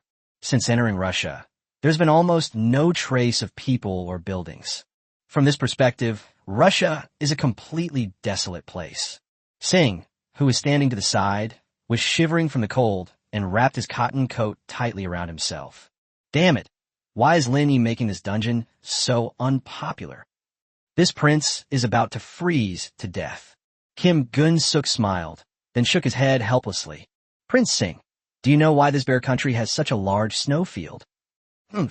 That's because Lin Ye simply doesn't have the ability to build such a large map properly. So he's using this snowfield to make up the difference. The Emperor of the United States didn't attack before, so no one knows the specifics. Now it seems that Lin Ye was just trying to deceive people. The map was so big, but a lot of it was actually empty. Seeing the almost apocalyptic, frigid scene before him, Kim Gun-suk felt somewhat relieved. This further solidified a suspicion in his mind. That means many of Lin Ye's dungeons are illusions. It's impossible for his first dungeon to be perfect in every detail. Chapter 96. Did Lin Ye not set up an air force? After listening to Kim Gun-suk's analysis, Singh curled his lip. He thought to himself that Kim Gun-suk was really arrogant, even questioning Lin Ye's map design. Young Master Jean, don't talk nonsense. There are many people watching the dungeon livestream. Lin Ye's dungeon maps are recognized as top tier on Azure Star. The previous Donging Island map was particularly detailed. TCH. Kim Gun-suk Sukofut. Just empty talk. Prince Singh, it was only after several attempts that challengers were able to see the full view of the Eastern Island in the Raging Seas dungeon. Besides, let's keep things separate. Look at this snowfield beneath our feet. Is there any detail to speak of? Also, we've been in Russia for a while now. Have you seen any air units trying to intercept us? Kim Gun-suk asked with a smile. After thinking about it for a while, Singh felt that what Kim Gun-suk said did make some sense.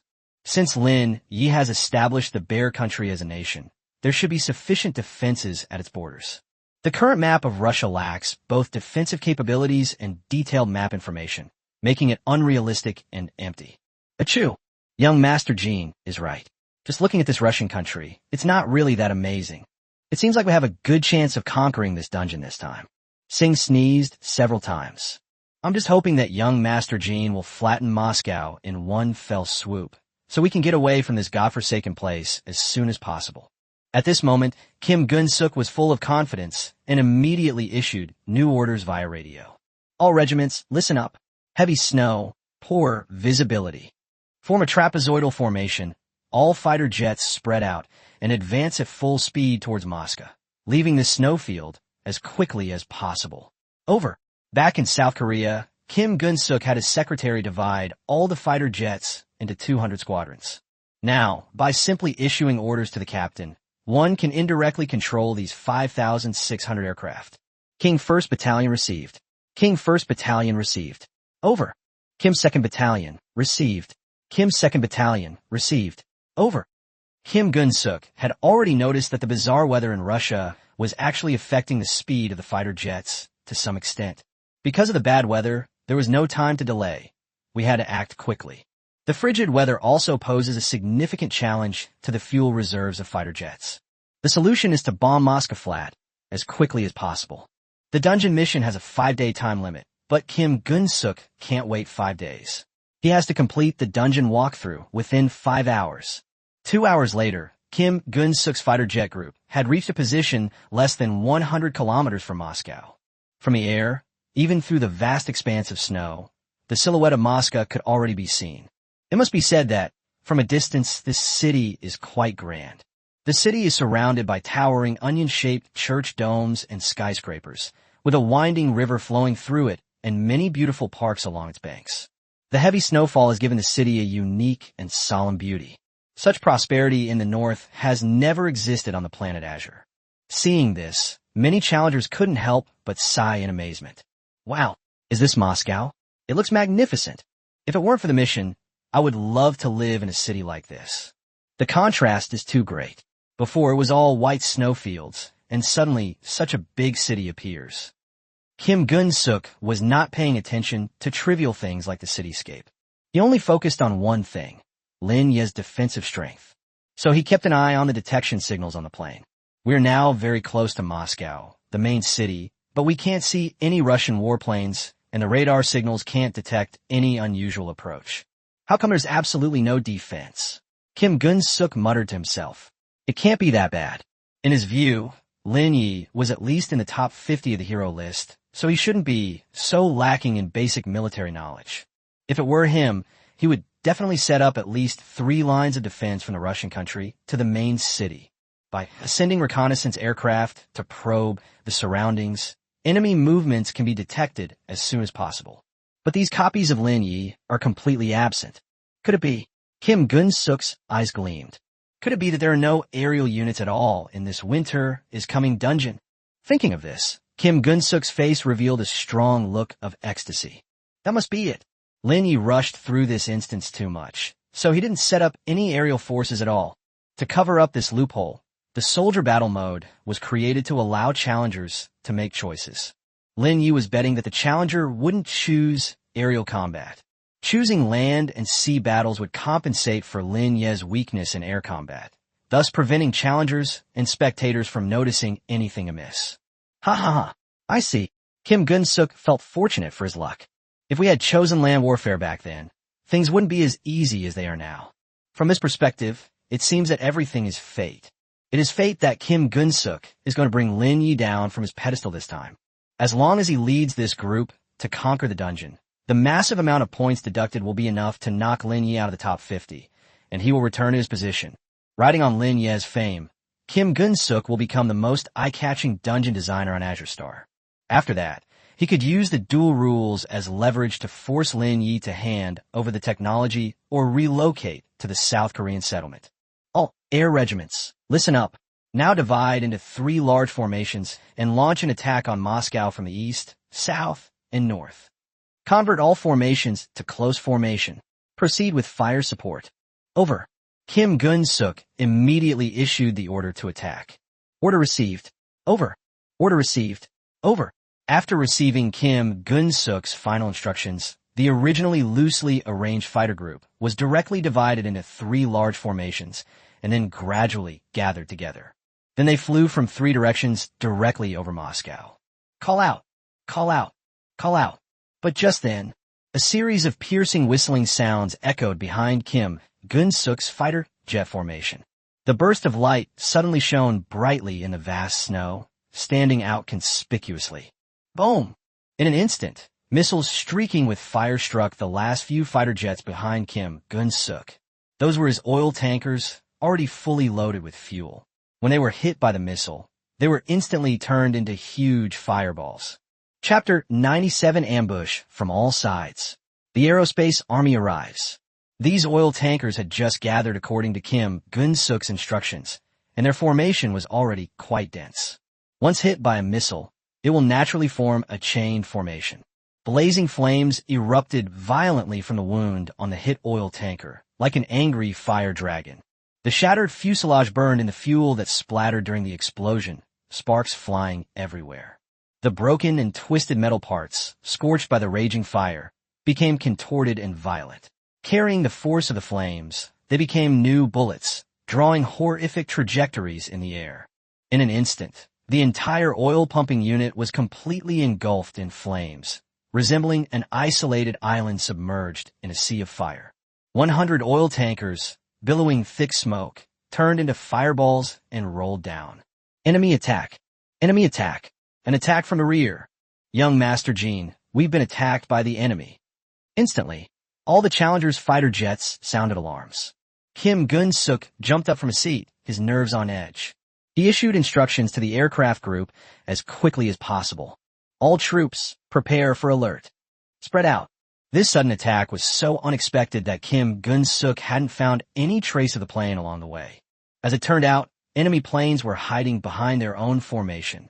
Moreover, judging from the attack method just now, it was clearly the same missile that Lin Ye used in the raging sea. Damn it, not all the army lines are blocked, so why are there missiles? Reconnaissance planes disperse and fly to the rear to locate the enemy aircraft. Kim Gun-suk quickly regained his composure. This sneak attack was clearly a trap that Lin Ye had set up in advance around Moscow. It was elusive and difficult to defend against.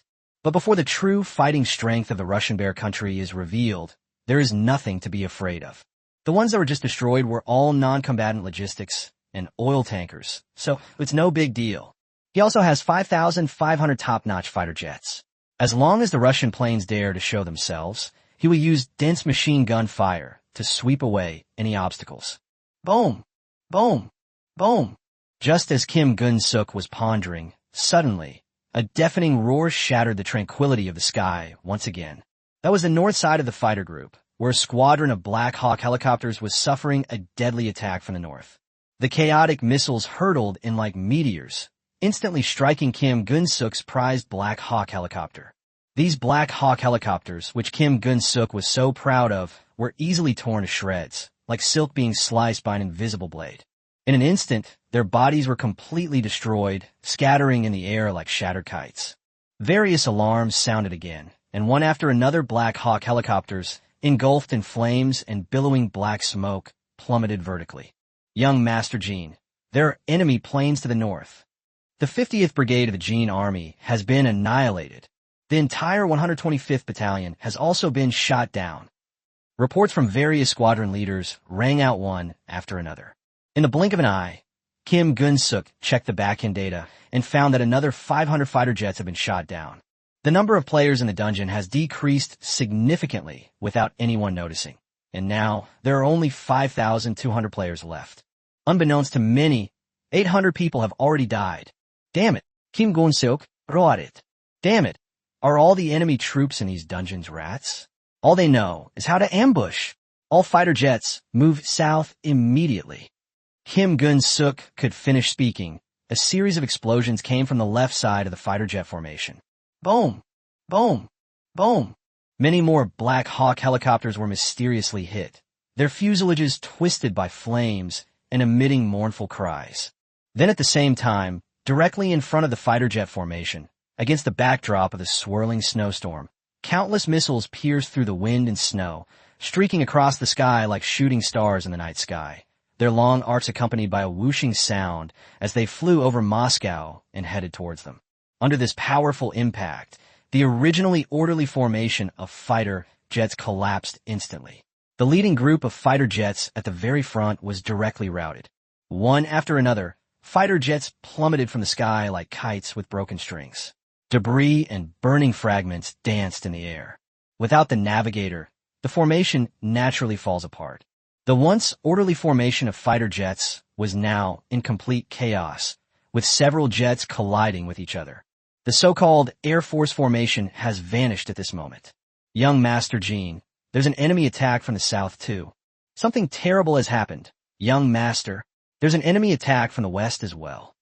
Young Master, there are enemy troops in all four directions. We must be surrounded. We're surrounded. The pilot's reports coming through the radio system were like a barrage of bombs, constantly assaulting Kim Gun-suk's eardrums, the shrill broadcasts making his heart race. Every word and sentence carried tension and anxiety, as if an invisible weight was pressing down on his chest. Useless. A bunch of brainless idiots. This is the downside of the company's employees. They are all machines without the ability to think for themselves. Does he even need reporting? Can't he see that his fleet is being attacked unilaterally? The entire fleet, thousands of aircraft, were waiting for his orders. Otherwise, they would be wasted away. But at this moment, he hadn't even seen a shadow of the enemy planes. So how could he give orders? Kim Gun-suk glanced at the instant's back-end again. At this moment, another 500 fighter jets had been lost.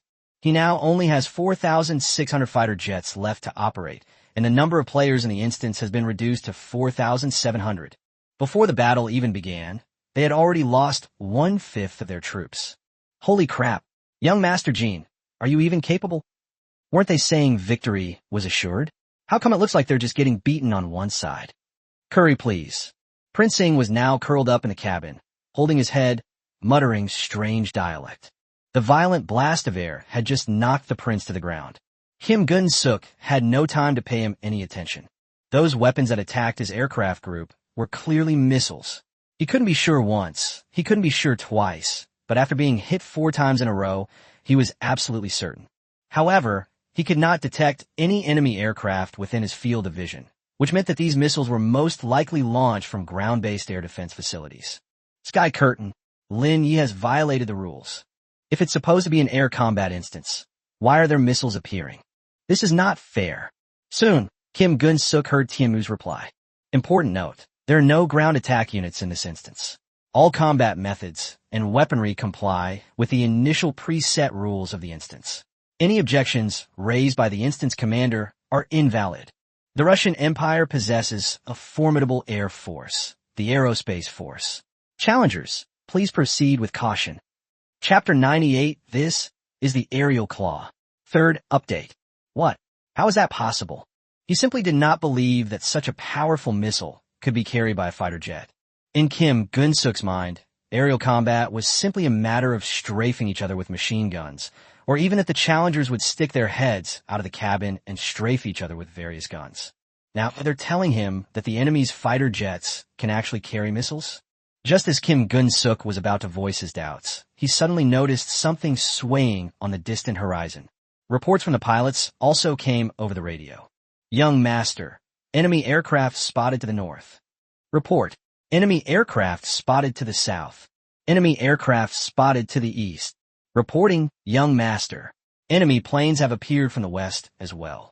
Kim Gun-suk's heart skipped a beat, as if he realized that some huge crisis was quietly approaching. He looked again and saw enemy planes appearing in all directions. The densely packed fighter jets almost covered the entire sky, casting a thick shadow over the originally snow-white sky. They were arranged in an orderly fashion, one after another, like precise gears turning, and gradually formed a circle, tightly surrounding Kim Gun-suk's fighter jets. It was like a giant black ring, tightly locking them in. There really was an ambush. It turns out that Russia wasn't without air power. Rather, it had been hidden in thick fog and heavy snow, like an eagle lurking deep in the mountains, always ready to spread its wings and take flight. At this moment, the enemy fighters are less than 100 kilometers away from the Challenger's formation, and their outlines can be seen. He carefully observed the design of these enemy aircraft. These fighter jets had a unique design. From a distance, although they seemed to be smaller than the Black Hawk fighter jets, they exuded a majestic aura. Like a flock of hunting falcons, they have sharp eyes, keeping a close eye on their prey, ready to launch a fatal attack at any moment. Judging from both the shape of its fuselage and its flight trajectory, it seems to be more advanced than its own Black Hawk helicopter. From the smooth lines of their fuselages to the precision of their flight trajectories, these enemy aircraft demonstrated advanced performance beyond imagination.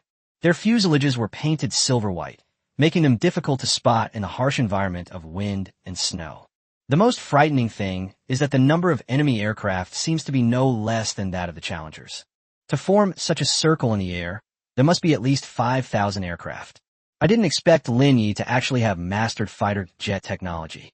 Kim Gun-suk gasped. Thinking about it, it makes sense.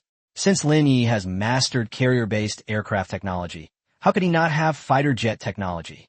This kind of thing is completely consistent. It was just his one-sided fantasy before. Kim Gun-suk couldn't explain why, but just by looking at it, he felt that the enemy's fighter jets were more advanced than the Kim family's Black Hawk fighter jets. This could be attributed to the keen intuition he developed through his long-term aerospace research. Moreover, he was certain that the design of these fighter jets had not appeared in Lin Ye's previous instance, Raging Seas. This is definitely an aerial weapon that Lin Ye designed specifically for this instance. Regardless of his command abilities, Kim Gun-suk's judgment is quite good. The aircraft that has formed an encirclement over Moscow right now is none other than the Russian Su-57, the Claws of the Skies. This is also the most advanced fighter jet on Earth. The Su-57's stealth capabilities are actually quite good. Although it is indeed inferior to the US's F-22, it is definitely the best stealth fighter in the world. When designing the Genesis space, Lin Ye specially designed the originally camouflaged Su-57 to be white, which in conjunction with the blizzard weather in the instance, further enhanced the Su-57 stealth capabilities. It was precisely because of this that Kim Gun-suk was unable to detect the Su-57's presence. In fact, the Su-57 had already locked onto them the moment they entered the area within 500 kilometers of Moscow.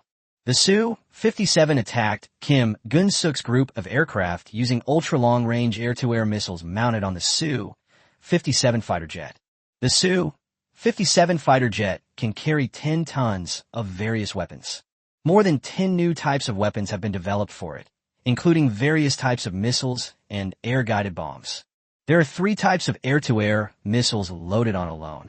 There are medium-range air-to-air missiles with a range of 100 to 200 kilometers and long-range air-to-air missiles with a range of more than 300 kilometers.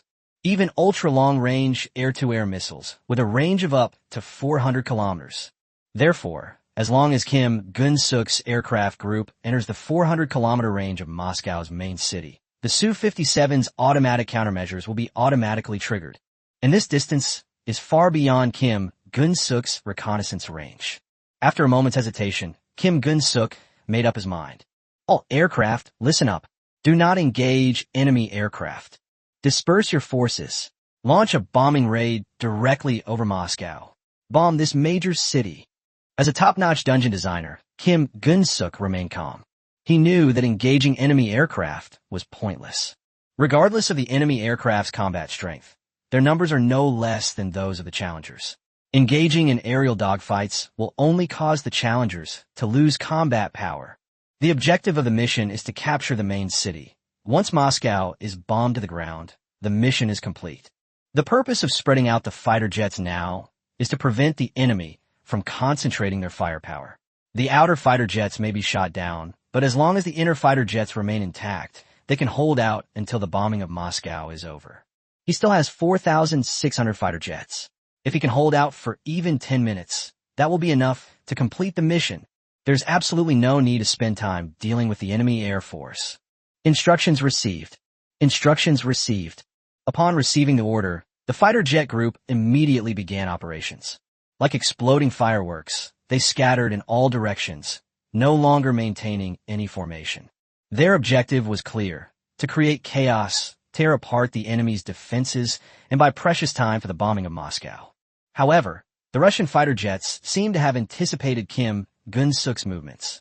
It began to accelerate directly towards the challenger group, tumbling and twisting in the air, forming one strange arc after another. If Kim Gun-suk could travel to Earth, he would know that this aerial maneuver is the famous pendulum maneuver, some of the most classic shots in many blockbuster movies. As the Su-57 spun around, countless missiles, along with a hail of machine gun fire, formed a massive black dome that pressed down on the Challenger aircraft. Chapter 99, 10,000 missiles, easily defeated. How was this possible? How could a Russian fighter jet possibly draw such a strange arc in the air? Missiles. Those are missiles. The Russian warplanes can really launch missiles. There are so many missiles, there must be tens of thousands of them. At this moment, all the challengers still in their fighter jets were stunned. For a moment, they didn't know what to do, and they completely forgot about Kim Gun-suk's instructions. They had even forgotten that they were piloting fighter jets. My mind went completely blank. Tens of thousands of missiles were fired simultaneously, completely obscuring the sky. They had never seen or even imagined such a wondrous sight. Boom! Boom! Tens of thousands of missiles flew in simultaneously, converging into a huge, sky-covering disk. Like the apocalyptic judgment of heaven and earth, it crashed directly into the Challenger's fighter jets. The sounds of bombing rose and fell, and red flames instantly ignited in the vast sky. The skies above Moscow were now ablaze with crimson, as if the end of the world had arrived. Kim Gun-suk's prized Black Hawk helicopter was now as fragile as a sheet of paper, crumbling at the slightest touch. Because it's a complete saturation missile tracking system, each fighter jet will be locked onto and hit by at least 5 missiles. The steel outer shell of the fighter jet melted instantly in the high-temperature explosion of the missile, turning into nothingness. The machine itself was crushed into even smaller fragments by the shockwave of the explosion. It felt like divine power descending from the sky, shattering the entire machine group from head to toe with a single punch. Number of players in the instance, 4,000/10,000. Number of players in the instance, 3,300/10,000. Number of players in the instance, 1,500/10,000. Number of players in the instance, 300/10,000. The number of players in the dungeon dropped rapidly, like a plunge, according to the back-end data. Each decrease in the number represents the defeat and death of a challenger. The thousands of challengers were crushed like ants in an instant. Fuck, young Master Gene, is this what you call victory is assured? Is this what you mean by clearing the dungeon? I can see you're just getting beaten up one-sidedly, you fucking idiot. If I had known it would turn out like this, I wouldn't have come to this godforsaken place. Wouldn't it have been better to stay at the Black House and drink tea? Ugh. Singh had already done several 360-degree somersaults in the cabin due to the severe turbulence of the plane and was now completely vomiting, looking quite disheveled. Kim Gun-suk, standing to the side, couldn't hear his curses at all. His eyes were fixed on the view outside the porthole, and he was completely immobilized. Their helicopter was protected in the center of the formation, so it had not yet been hit by missiles. But he knew perfectly well in his heart, there's no way to avoid it. It was only a matter of time before the entire army was wiped out, because their own fleet was no match for the Russian bear. Lin Ye. Lin Ye. How could Lin Ye design such a fighter jet? What makes him so special? The Su-57's actions just now filled Kim Gun-suk with a sense of despair he had never felt before. That Kim Gun-suk is an absolute leader in the field of aerial combat. He grew up in luxury, with all sorts of resources at his disposal, and his father also taught him a lot about air combat from a young age. He inherited his father's great Eagle fighter jet design and upgraded and modified it according to his own understanding, thus creating the Black Eagle fighter jet that the Kim family and even the entire South Korean settlement were most proud of. This is also Kim Gun-suk's greatest pride. This is also his biggest advantage in being able to enter the top 50. But at this moment, that pride was shattered completely by the bombardment of Su-57 missiles. The layman sees the spectacle, but the expert sees the details. Because he understood the structure of an aircraft, he knew how terrifying the fighter jet designed by Lin Ye was. The upward roll and flip of the Su-57 just now was almost bizarre.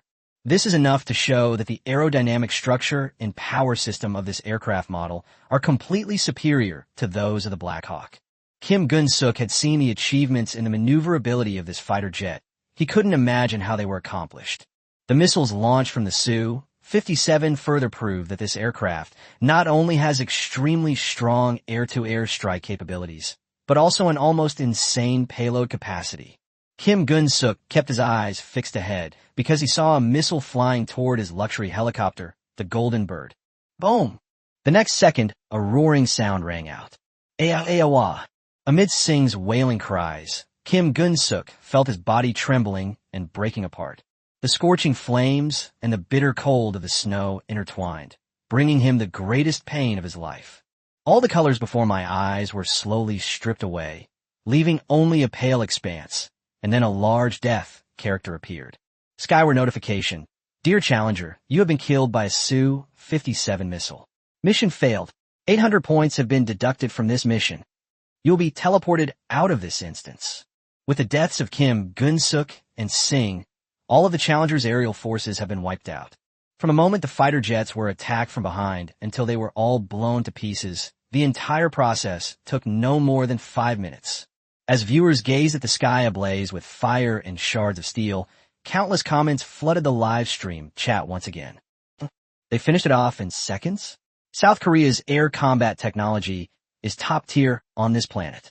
This scene is even more exaggerated than a raging storm. You're telling me this is an airplane? This is clearly a mobile missile arsenal. Have you noticed? This plane also features technology that hasn't appeared in any of Yishun's previous dungeons. This is something entirely new created by Yishun. This is hilarious. Those Koreans were still being stubborn, but what do they have to say now? Their trump card was instantly defeated by Yishun. Even now, facing such a complete crushing defeat, the Koreans still haven't stopped taunting in the live stream. What's that saying?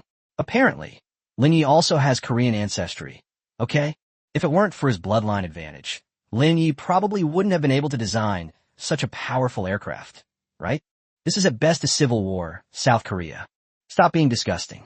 You accused Yishun of stealing your techniques, and now you've been completely crushed by him. If Yishun really stole your technology, then why can't you build this kind of fighter jet? The Koreans' foul mouth and stubbornness were on full display in the live broadcast, and even now, after being beaten like this, they still can't change their ways. This is also a characteristic of Koreans. They won't recognize reality unless they are completely driven to despair. The arguments in the live stream, the dungeon raid continued. Although Kim Gun-suk and his fighter jets have perished, not all the challengers in the instance have died. Dungeon walkthrough is still ongoing. Chapter 100 is only 0.01% complete. The live broadcast camera panned directly from the viewpoint above Moscow back to the Black House in Seoul, South Korea. When Kim Gun-suk was assigning teams, there were 100 challengers who couldn't fly a plane at all. These people were then left behind at the Black House. In other words, these people are just freeloaders in this instance who are just there to rack up points. A dungeon can only be closed if the mission is successful or all challengers have died. These 100 people are now the last survivors. Although they had not experienced the brutality of the Moscow battlefield, they could see the remaining number of players in the instance through the instance backend, so they naturally already knew the current situation. Kim Gun-suk was defeated, and now he has no fighter jets left. What should we do? Are we just going to sit here and wait to die? What else can we do? We can choose to commit suicide, or just keep going until the dungeon ends. These people started to get confused. That Kim Gun-suk brought in, they didn't have many points to begin with, so losing 800 points would be a huge loss for them. It could even be said that you've gone back to square one and been directly downgraded to LV0. Some people didn't have enough points to reach 800, but when they saw Kim Gun-suk was there, they took a gamble, thinking they could get a lot of free points in the dungeon. What people fear most is the gambling addiction. In the end, it was all for naught. Knowing they were about to be wiped out by the instance, they were powerless to do anything but wait to die. This feeling is worse than dying. In their utter despair, some people knelt on the ground and wailed loudly. No, I don't want to die. But just then, a series of booming sounds suddenly came from the sky above Seoul. The Challenger rushed to the courtyard outside the Black House to check, and discovered that a row of airplanes was slowly emerging from the clouds high above. They are like silent ghosts, slowly revealing themselves under the cover of the sea of clouds. These aircraft have a very unique shape, quite different from traditional aircraft. They are flat in shape, resembling meticulously crafted triangles, with smooth lines and a powerful presence. They are arranged in a row like migratory birds. Just as it was about to fly directly over the Blue House, it changed its shape in midair. The wings, which were originally triangular in shape, suddenly spread out on the fuselage like a soaring eagle about to take flight. Then it hovered quietly directly above the Black House. When did these planes appear? It looks like a stealth fighter. It's the same kind of stealth fighter that appear in the Raging Sea, but it doesn't look exactly the same. Immediately afterwards, a notification sounded in the ears of the remaining challengers. Sky warning. The Russian Empire is an extremely vengeful nation. Due to the invasion of Russian territory by challenger forces, the Russian Empire has dispatched PKDA strategic stealth bombers to eliminate the remaining challengers at the Black House. In fact, these strategic bombers launched their mission to destroy the enemy the moment Kim Gun-suk's fleet entered Russian territory. They pinpointed the location of the Black House. This was a setting Lin Ye had prepared in advance. His setting for the Russian nation was that once an invasion was discovered, it would immediately launch an attack on the enemy's headquarters. Because the instance does not have an accelerated opening time, the instance time is completely synchronized with the real world. Every minute wasted in the instance means that the next opening time will be delayed by 1 minute. Lin Ye didn't want any slackers wasting his time earning points in the dungeon. So while Kim Gun-suk was heading to Moscow, these PKDAs were also heading to the Black House in Seoul at top speed. As soon as the warning tone ended, a line of PKDA strategic stealth bombers began their attack on the Challenger. Call out! Call out! Call out! I could only hear the sounds, but I couldn't see any changes. I just felt that the bombers were firing something into the air. About 5 seconds later, they discovered that torpedo-like bombs had reached a position less than 10 meters above the Blue House. This is the KH-101 stealth bomb, specially designed for the PKDA stealth bomber, which, like the aircraft, possesses top-notch stealth capabilities. These fighter jets and munitions were invented for strategic precision strikes. They emphasize stealth and a single, lethal hit. By the time you can detect the trajectory of the ammunition, it's already too late. Boom! The deafening roar shook the heavens and the earth in an instant. The ancient black tile platform, like a fragile porcelain tower, collapsed instantly in the raging explosion. A thick plume of black smoke engulfed the land, from which flames raged and danced. Scattered bricks and stones flew like thousands of sharp arrows, scattering in all directions. However, the attack was still swift and decisive. The challengers were at the heart of the disaster, their screams mingling with the sounds of explosions. Some of these challengers were teleported out of the instance. Important notice. All challengers have been eliminated. The dungeon mission has failed completely. This instance is about to close as all challengers have perished. 20, 19, 18. At the same time, the statistics of the dungeon also appeared on the screen of the live broadcast. The statistics for this instance are as follows. Number of players eliminated in the instance, 200. Maximum duration of the instance, 3 hours. Dungeon completion rate, 0%. Instance completion status, 0.01%. Looking down at the ruins of the Blue House and the numerical statistics on the settlement interface, I saw the view from above. The live stream chat exploded with excitement once again. This time, the dungeon progress was actually faster than when Ito Hidataka first conquered the Raging Sea. Throughout the entire process, Kim Gun-suk seemed to be completely controlled. That's too cruel, absolutely too cruel. This is a no-holds-barred policy. If you provoke the Russian bear, you'll face a barrage of gunfire. However, this time, Yishun seemed much more lenient, as he didn't include a reward/punishment mechanism in the dungeon. Everyone was uniformly deducted 800 points. So the elimination rate this time wasn't very high. Above, you're talking nonsense.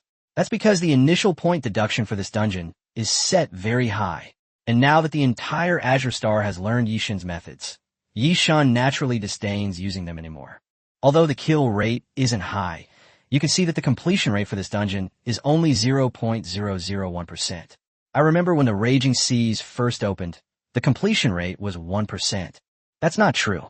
Kim Gun-suk didn't even manage to take down a hare this time.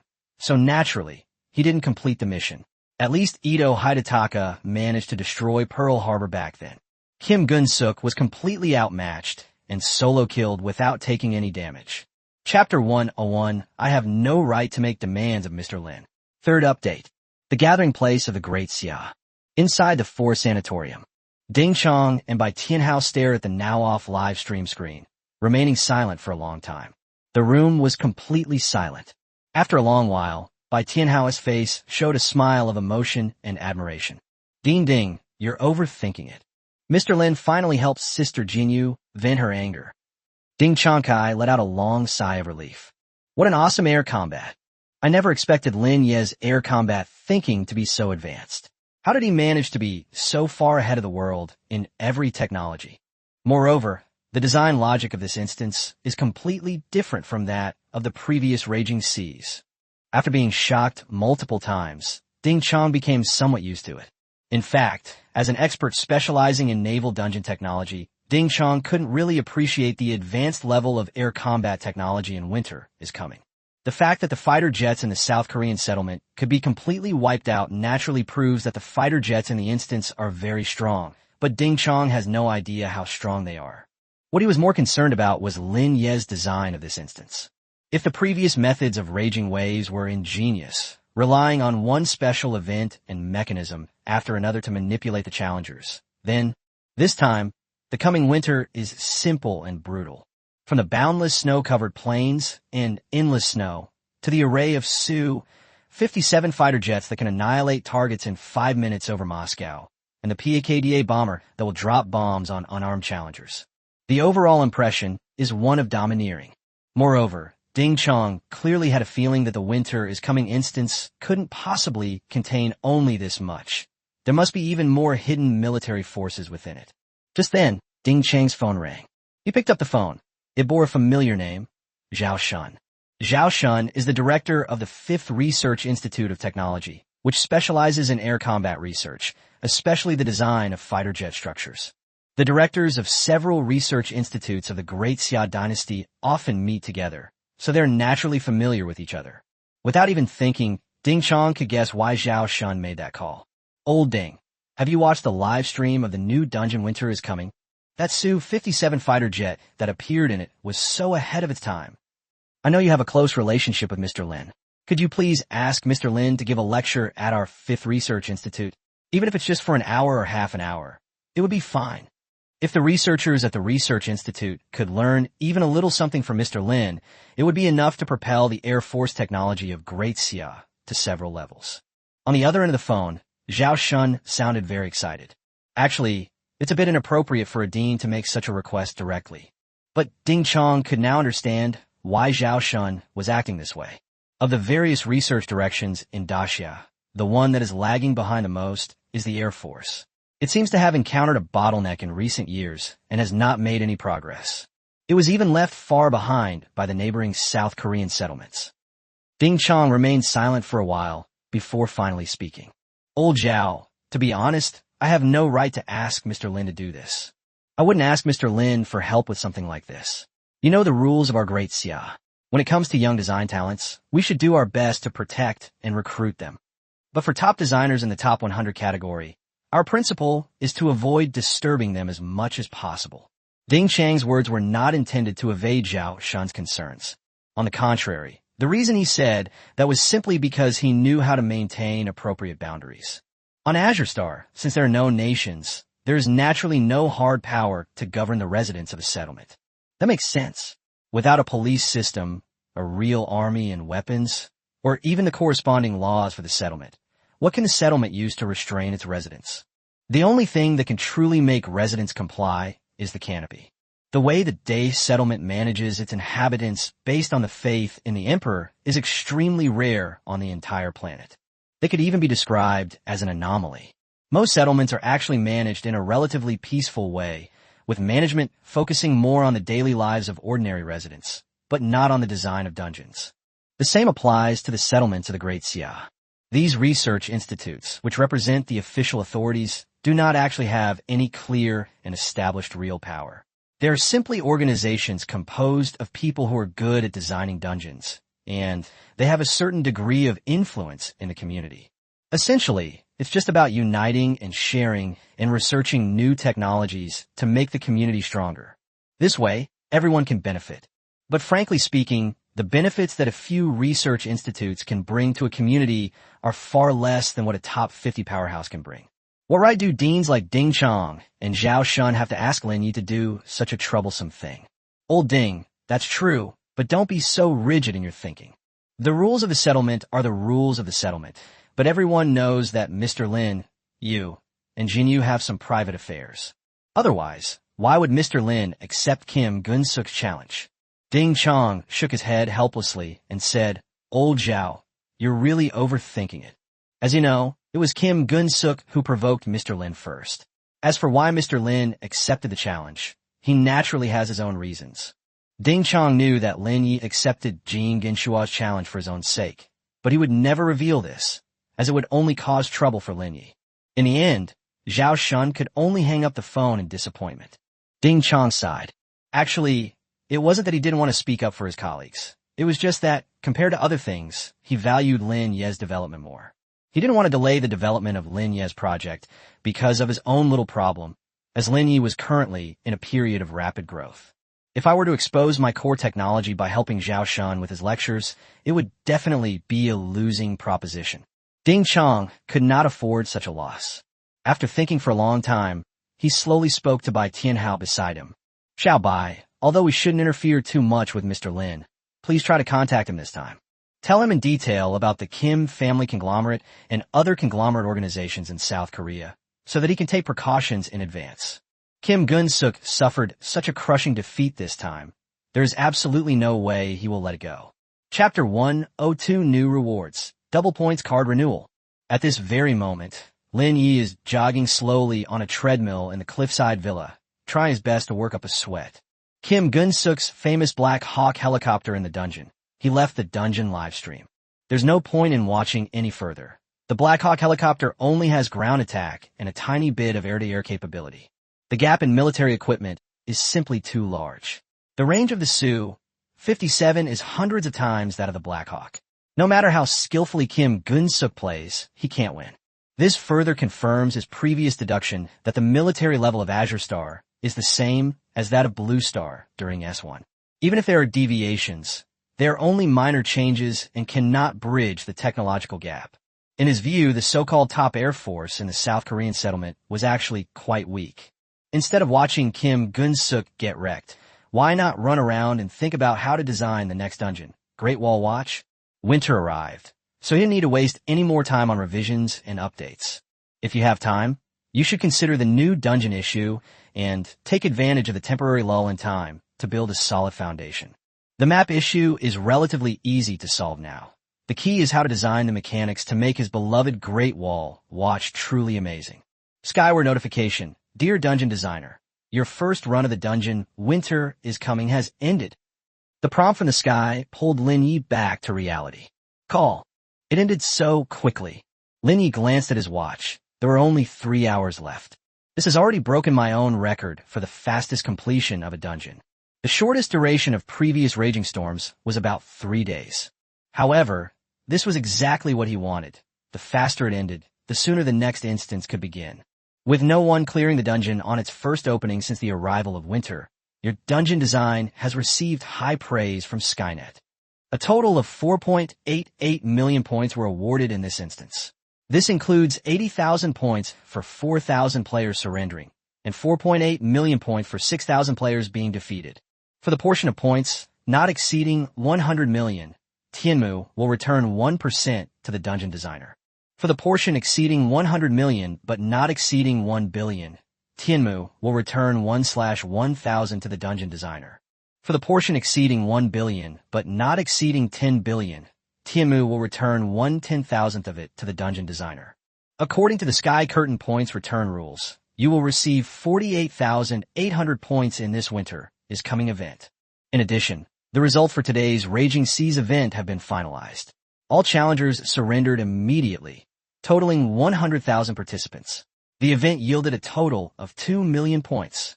According to the Sky Curtain points return rules, you will receive 20,000 points in this winter is coming event. Because you have a points doubled card given to you by Tianmu, your points earned today will be doubled. You have earned a total of 138,000 points today. This winter's arrival dungeon, because Lin Ye didn't design a high-score mechanism like Raging Seas in this dungeon. However, this is only temporary. While winter is coming doesn't rely on special events for rewards and punishments, that doesn't mean it lacks its own unique mechanisms, nor does it mean it won't reap massive amounts of points. Lin Ye revealed a slight smile. All of this was designed with a purpose. He didn't intend to achieve everything at once by frightening people so much that they would surrender and submit like a raging sea. As the saying goes, you have to give people hope first before they will take the bait. If I had to describe the feeling, it's a bit like playing with electronic crickets. Although he only earned 138,000 points today, Lin Ye was very satisfied because, in his view, points are like stocks, and sometimes you shouldn't care about temporary highs and lows. You have to cast a long line to catch a big fish. Currently, his total points have reached 4 million. Lin Ye glanced at the Sky Heroes ranking at the top of the dome outside the window. In 0.47 Gebhard von Blücher, race, German, level, LV3, work, Battle of Waterloo. In 0.48 Lin Ye, race, Great Xia Clan, level, LV3, works, Earth Online. The 5 constants, Raging Seas, Earth Online. The 5 constants, winter is coming. In 0.49 Singh, race, Indian, level, LV3, played in, Clash Royale, Radiance of the Ganges. This increase of less than 140,000 points actually helped him move up a rank, directly overtaking Prince Singh. This was a pleasant surprise. It can only be said that the difference in points between the two was not significant before. The thought that Prince Singh was trying to use points to buy technology from him made Lin Ye laugh. If he really comes to him to buy technology, Lin Ye is happy to sell it to him, first collect the points, and then get him some strange weapons. As long as the logic makes sense, it can always be designed. It's like a martial arts manual written backwards. You can still practice it, but you might end up going mad from practicing it. The weapons he sold to Singh could also misfire or go off accidentally. Lin Ye glanced at the dungeon leaderboard again. The winter is coming. Dungeon has risen to the top 2 of all dungeons. This was pretty much in line with his own expectations. Based on the combat power shown in the current instance, winter is coming is definitely not as good as Raging Seas. Furthermore, the number of kills and points earned in the dungeon are definitely not as high as in the full version of Raging Seas. But it's only comparable to Raging Seas. To other instances on Azure Star, it is still a game changer. Skyward notification. Congratulations to the challenger for advancing to the top 2 of the Skyward ranking with the dungeon Winter is Coming. You are the first challenger on Azure Star to have 2 dungeons ranked in the top 3 of the Skyward ranking. To encourage challengers to create even more exciting dungeons in the future, Skyward is awarding you this reward. Your points bonus card will be extended for 7 days. Very good. Lin Ye's face lit up with joy. This reward was truly generous. For him, the most important thing right now is points. Points are the foundation of everything. After the hidden mechanism in Winter is Coming was released, coupled with the doubled points, Lin Ye himself couldn't imagine how huge the points would be. It could even be said to be a much larger amount of points to be collected than a Raging Sea. If that's the case, he's fully confident he can advance to LV4 within these 7 days. Just as Lin Ye was feeling overjoyed, the voice from the sky came again. Dear challengers, after real-time review of the difficulty of the Winter is Coming dungeon, Skycover has determined that the difficulty is too high. The initial capacity of 10,000 challengers is insufficient to conquer the dungeon, and the challenger capacity needs to be further increased. Winter is Coming. Dungeon capacity adjusted to 50,000. Have to. It seems that Tianmu is indeed going to make changes again. First give them dates, then give them several large slabs of wood. In the end, we still have to use this method to reduce the difficulty of the dungeon. However, Lin Ye did not think this result was a bad thing at all. He didn't think the difficulty of the dungeon would decrease with the increase in the number of challengers. On the contrary, the more people there were, the more points he could get. With such a small number of people, the power of the steel torrent cannot be fully demonstrated. Otherwise, that snow-covered plain, the burial ground specially designed for challengers, would be wasted. Sky Curtain. Even if it's subject to review, I designed this instance to allow challengers from Azure Star to experience a more exhilarating battle. I would be pleased and honored if more challengers could participate. After saying such shameless things to Tianmu, Lin Ye prepared to issue a new statement to the world via video. Kim Gun-suk, that little stick, has already lost the duel, so there naturally needs to be an explanation for this. The humiliation must be dealt with. This matter must not end here. Just as Lin Ye was about to pick up his phone, it rang.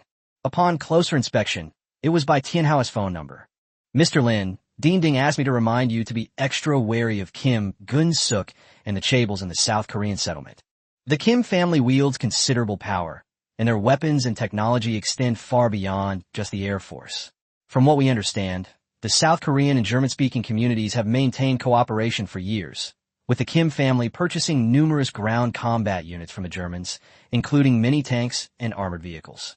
Your victory over Kim Gun-suk this time will inevitably shake the Kim family's control in South Korea, and they certainly cannot accept such an outcome. This matter will not end here. Then, Tianhao told Lin Ye in great detail about everything the Research Institute had learned over the years. This includes several major conglomerates in the South Korean settlement, Park Sung-man, the supreme leader of these conglomerates, and the ties between Park Sung-man and the Kim family. Lin Ye shook his head helplessly, somewhat amused and exasperated, and replied directly. Excuse me, Assistant Bai. I thank Dean Ding for the reminder. I know what I'm doing. After saying that, Lin Ye hung up the phone. Is he afraid that Kim Gun-suk will continue to pester him? Isn't this exactly what he wanted? The reason he set the rule of life and death was to keep Kim Gun-suk challenging until he eliminated this bastard. Kim Gun-suk doesn't give up. Everything will be fine from now on. What he's afraid of now is that this little Korean will really chicken out and cheat out of the game. The real show is yet to come. The real winter is coming, and this little rascal hasn't even seen it yet. We absolutely cannot afford to let things fall apart. Chapter 103, Kim Gun-suk's Furious Outburst. Therefore, Lin Ye cannot let Kim Gun-suk give up, no matter what. Because this guy had harbored malicious intentions towards himself and his skills beforehand. Otherwise, he wouldn't have killed Zhao Jinyu. Now that the hand has been extended, there's no way he can easily pull it back. Lin Ye wasn't afraid that this guy could cause him any harm later. He just felt very uncomfortable if he didn't remove any obstacles as soon as possible. He took out his phone and started recording a video, then prepared to upload it online. In the video, Lin Ye displayed a calm, yet somewhat indifferent expression. Oh, Mr. Kim Gun-suk, I am Lin Ye.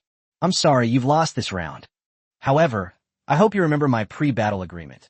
Between us, there will be a battle of wits, a battle of life and death. This duel is far from over. In every dungeon of Winter is Coming, I will pull you into the dungeon until you conquer my Winter is Coming, or until you are annihilated in the dungeon. Of course, if you're scared, you can admit defeat and surrender directly. Record a video of kneeling down and apologizing, and then admit your mistakes and crimes in front of the major media outlets on Azure Star. I might consider giving you a break. But in that case, you and your race would probably be considered by everyone on Azure Star as the most dishonest and inferior race. After saying that, Lin Ye smiled slightly at the camera and ended the video. The video went viral online at the speed of a rocket launch. Coupled with the deterrent effect of the previous Winter is Coming event, public opinion is completely one-sided. The tragedy of South Korea. A rising star in aerial combat will fall today. Even among top-tier athletes, there are differences. Kim Gun-suk was utterly defeated by Lin Ye. Technology plagiarism? Besides stubbornness, what else did South Korea leave behind? They were no match for South Korea. Their lives crumbled on their own. Lin Ye, the eternal genius of dungeon design. Various reports sprang up like mushrooms after rain. Without exception, they were all supporting Lin Ye. Of course, rationally speaking, there was genuine support among them, but there was also some excessive praise. There's nothing we can do about it. The influence of the previous raging sea and raging waves made Lin Ye's momentum too strong. This wave of winter is coming. It will bring many new and shocking things. In addition, the reputation of the South Korean settlement was not very good to begin with. Now, naturally, we're facing this situation of widespread condemnation online. Some busybodies even started spouting nonsense on online forums, eager to see the drama unfold. Young Master Jin Genshua, why don't you apologize to Yi Shun? Maybe he'll forgive you. Trying to challenge Yi Shun to an arm wrestling match? They're utterly ignorant and arrogant. Who's the thief? I don't think I need to elaborate. I think the eldest son of the Jin family will probably just admit defeat now. Otherwise, wouldn't he be humiliating himself? I'd love to see Kim Gun-suk continue with winter is coming. Watching the Koreans get tortured. I love watching that kind of thing. I think Jin Da-xiao was upset that Yi Shun had surpassed him in the rankings, which is why he did this. But he ended up shooting himself in the foot. Now Yi Shun's ranking seems to have risen again. Kim Gun-suk, listen up. I am Prince Shin Jae-ol. I have serious doubts about your military capabilities.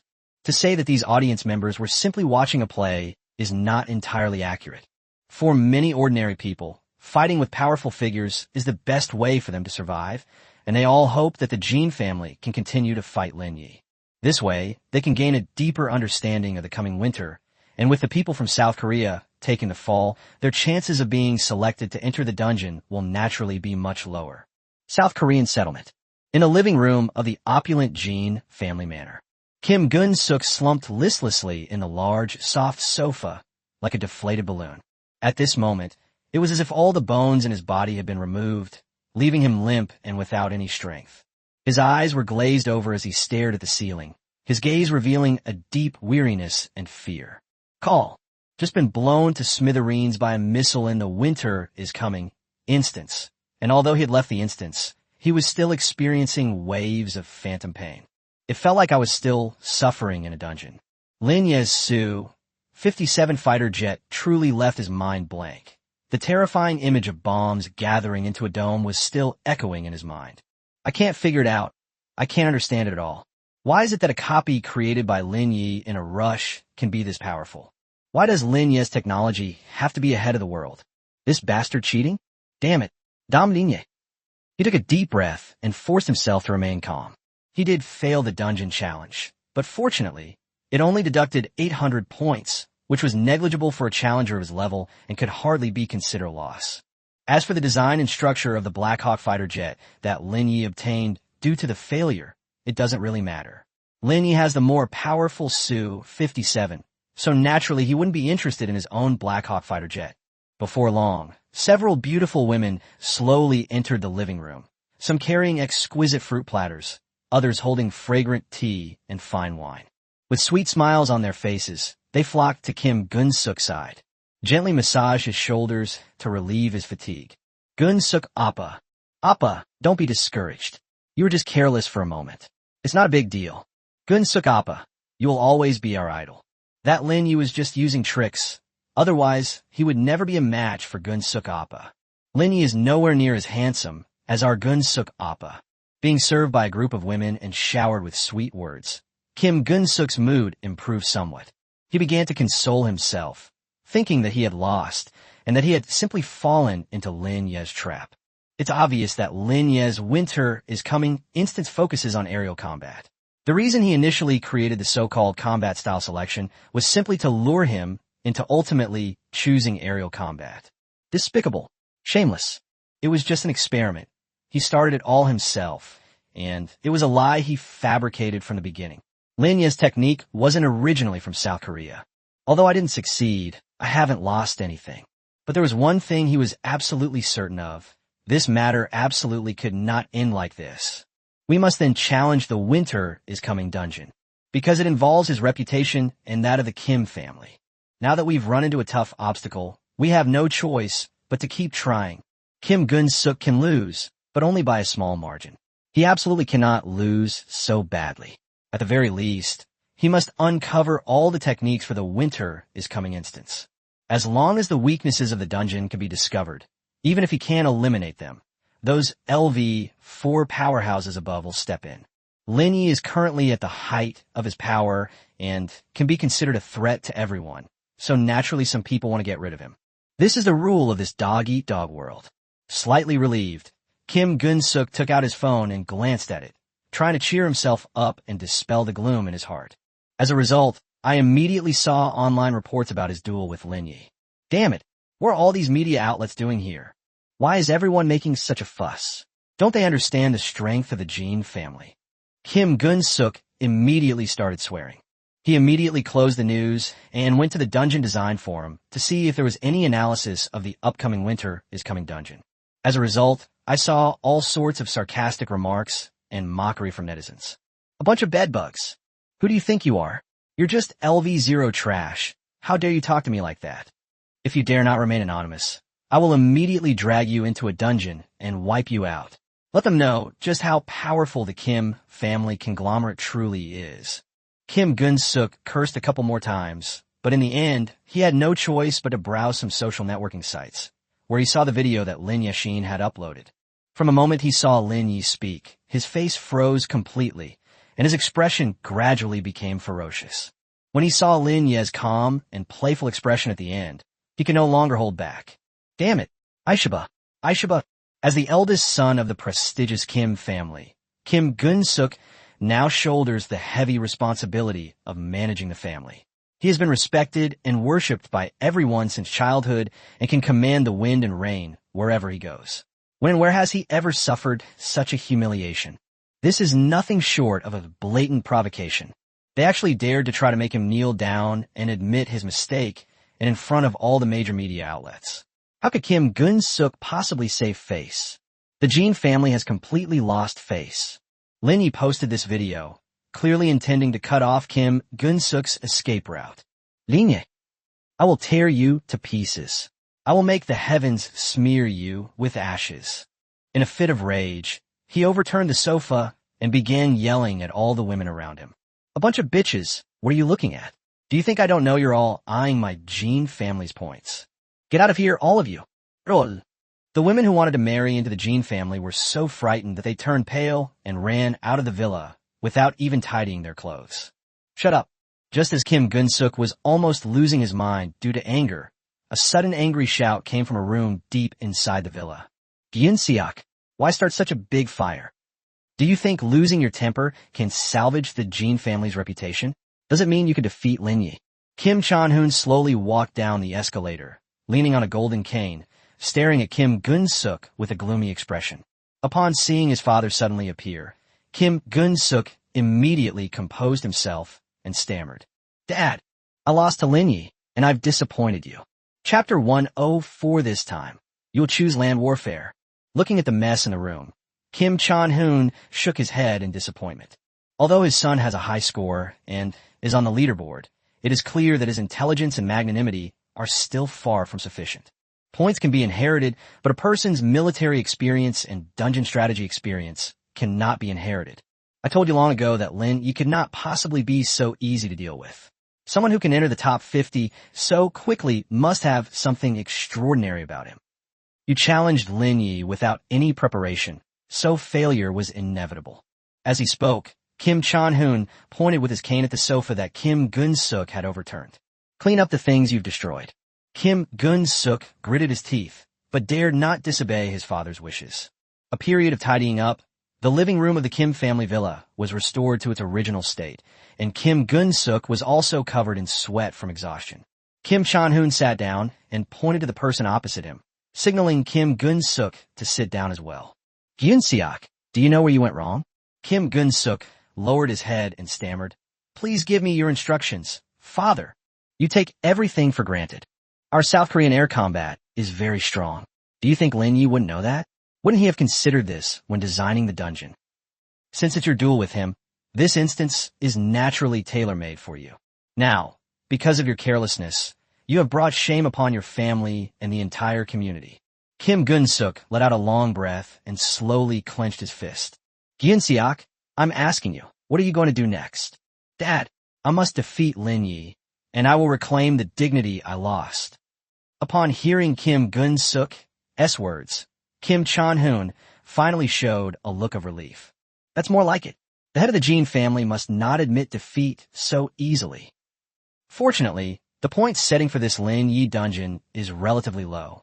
800 points is nothing to you. You have many opportunities to try and defeat Lin Ye in his dungeon. It's not hopeless. However, you'll need to think things through carefully before you can defeat Lin Ye. My advice is to choose land combat for your next dungeon challenge. As he said this, a cold expression appeared on Kim Chan-hoon's face. Land combat? Dad, you want me to choose land combat? But if we choose land warfare, wouldn't that expose the Kim family's trump card to the world? Kim Gun-suk looked very surprised. Kim Gun-suk mentioned is a plan implemented by your South Korean settlement 5 years ago, called Strong Nation Action. Under the direction of Park Sung-man, the leader of the settlement, the Kim family, along with the Lee family, the Park family, and the Choi family, spent a lot of money to purchase technology from other settlements. It mainly includes 2 aspects. First, purchasing warship technology from the neighboring Dae settlement. And second, purchasing blueprints for a tank called Hans 7V from the distant German settlement. The Germanic settlements are the dominant land forces on the entire planet Azure, and the Hans 7V tank, designed by the Germanic people, is a formidable weapon in land warfare. Although this model was already the second flagship version in the Germanic inhabited region, it still had great research value for South Korea, which had always lagged behind in land warfare. The purpose of this operation was to compensate for the shortcomings of the South Korean settlement in naval and land warfare. Although it is just a small place, the South Korean settlement has great ambitions. They also want to become the top settlement on this blue planet and enjoy the best resources. The operation was carried out discreetly. After the purchase, the various families made corresponding modifications to the Hans 7V. The Jin family used the blueprints for the Hans 7V to modify it into the Jin 7V, which had even more ferocious firepower. However, this tank model has never appeared in the South Korean settlement's design, making it a completely hidden card belonging to the South Korean settlement. If we don't show it, all is well, but if we do, it's going to be a sensation. Some things, if kept hidden, will eventually become scrap metal, Jin Sanchu inside. If it weren't for this challenge between you and Lin Ye, everything would be fine, but now that things have come to this, there's no point in hiding anything anymore, because the whole world is watching you. Kim Chan-hoon stood up, leaning on his cane, leaving Kim Gun-suk with only his back to him.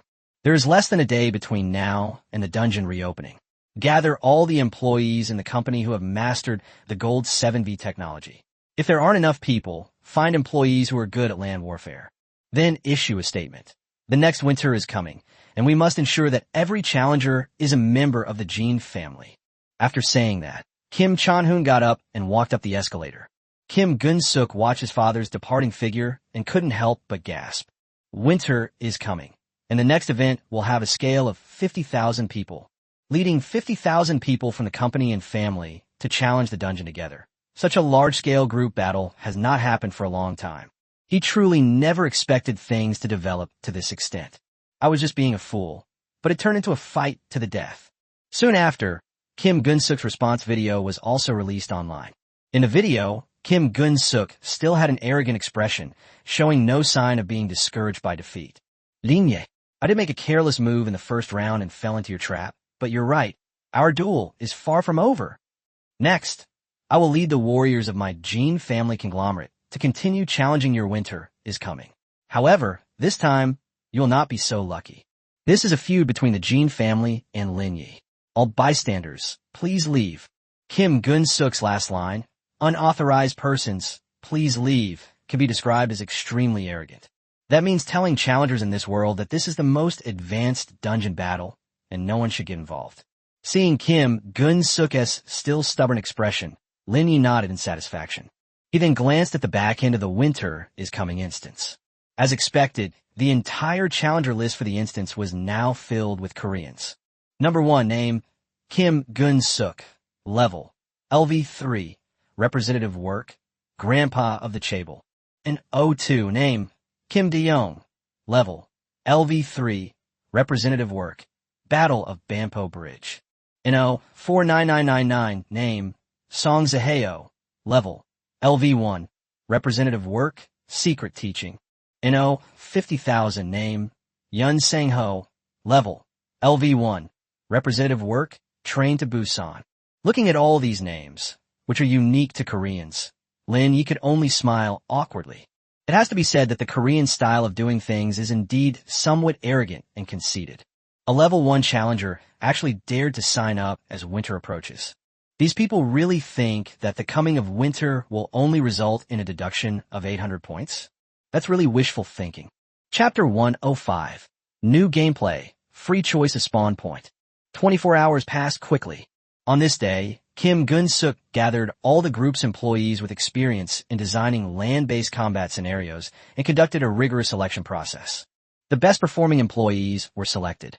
The rest of the time was spent in the Jean family group's conference room, providing tactical guidance to the higher-level dungeon challengers who were about to enter the instance. After calming down, Kim Gun-suk finally understood his father's purpose in doing so.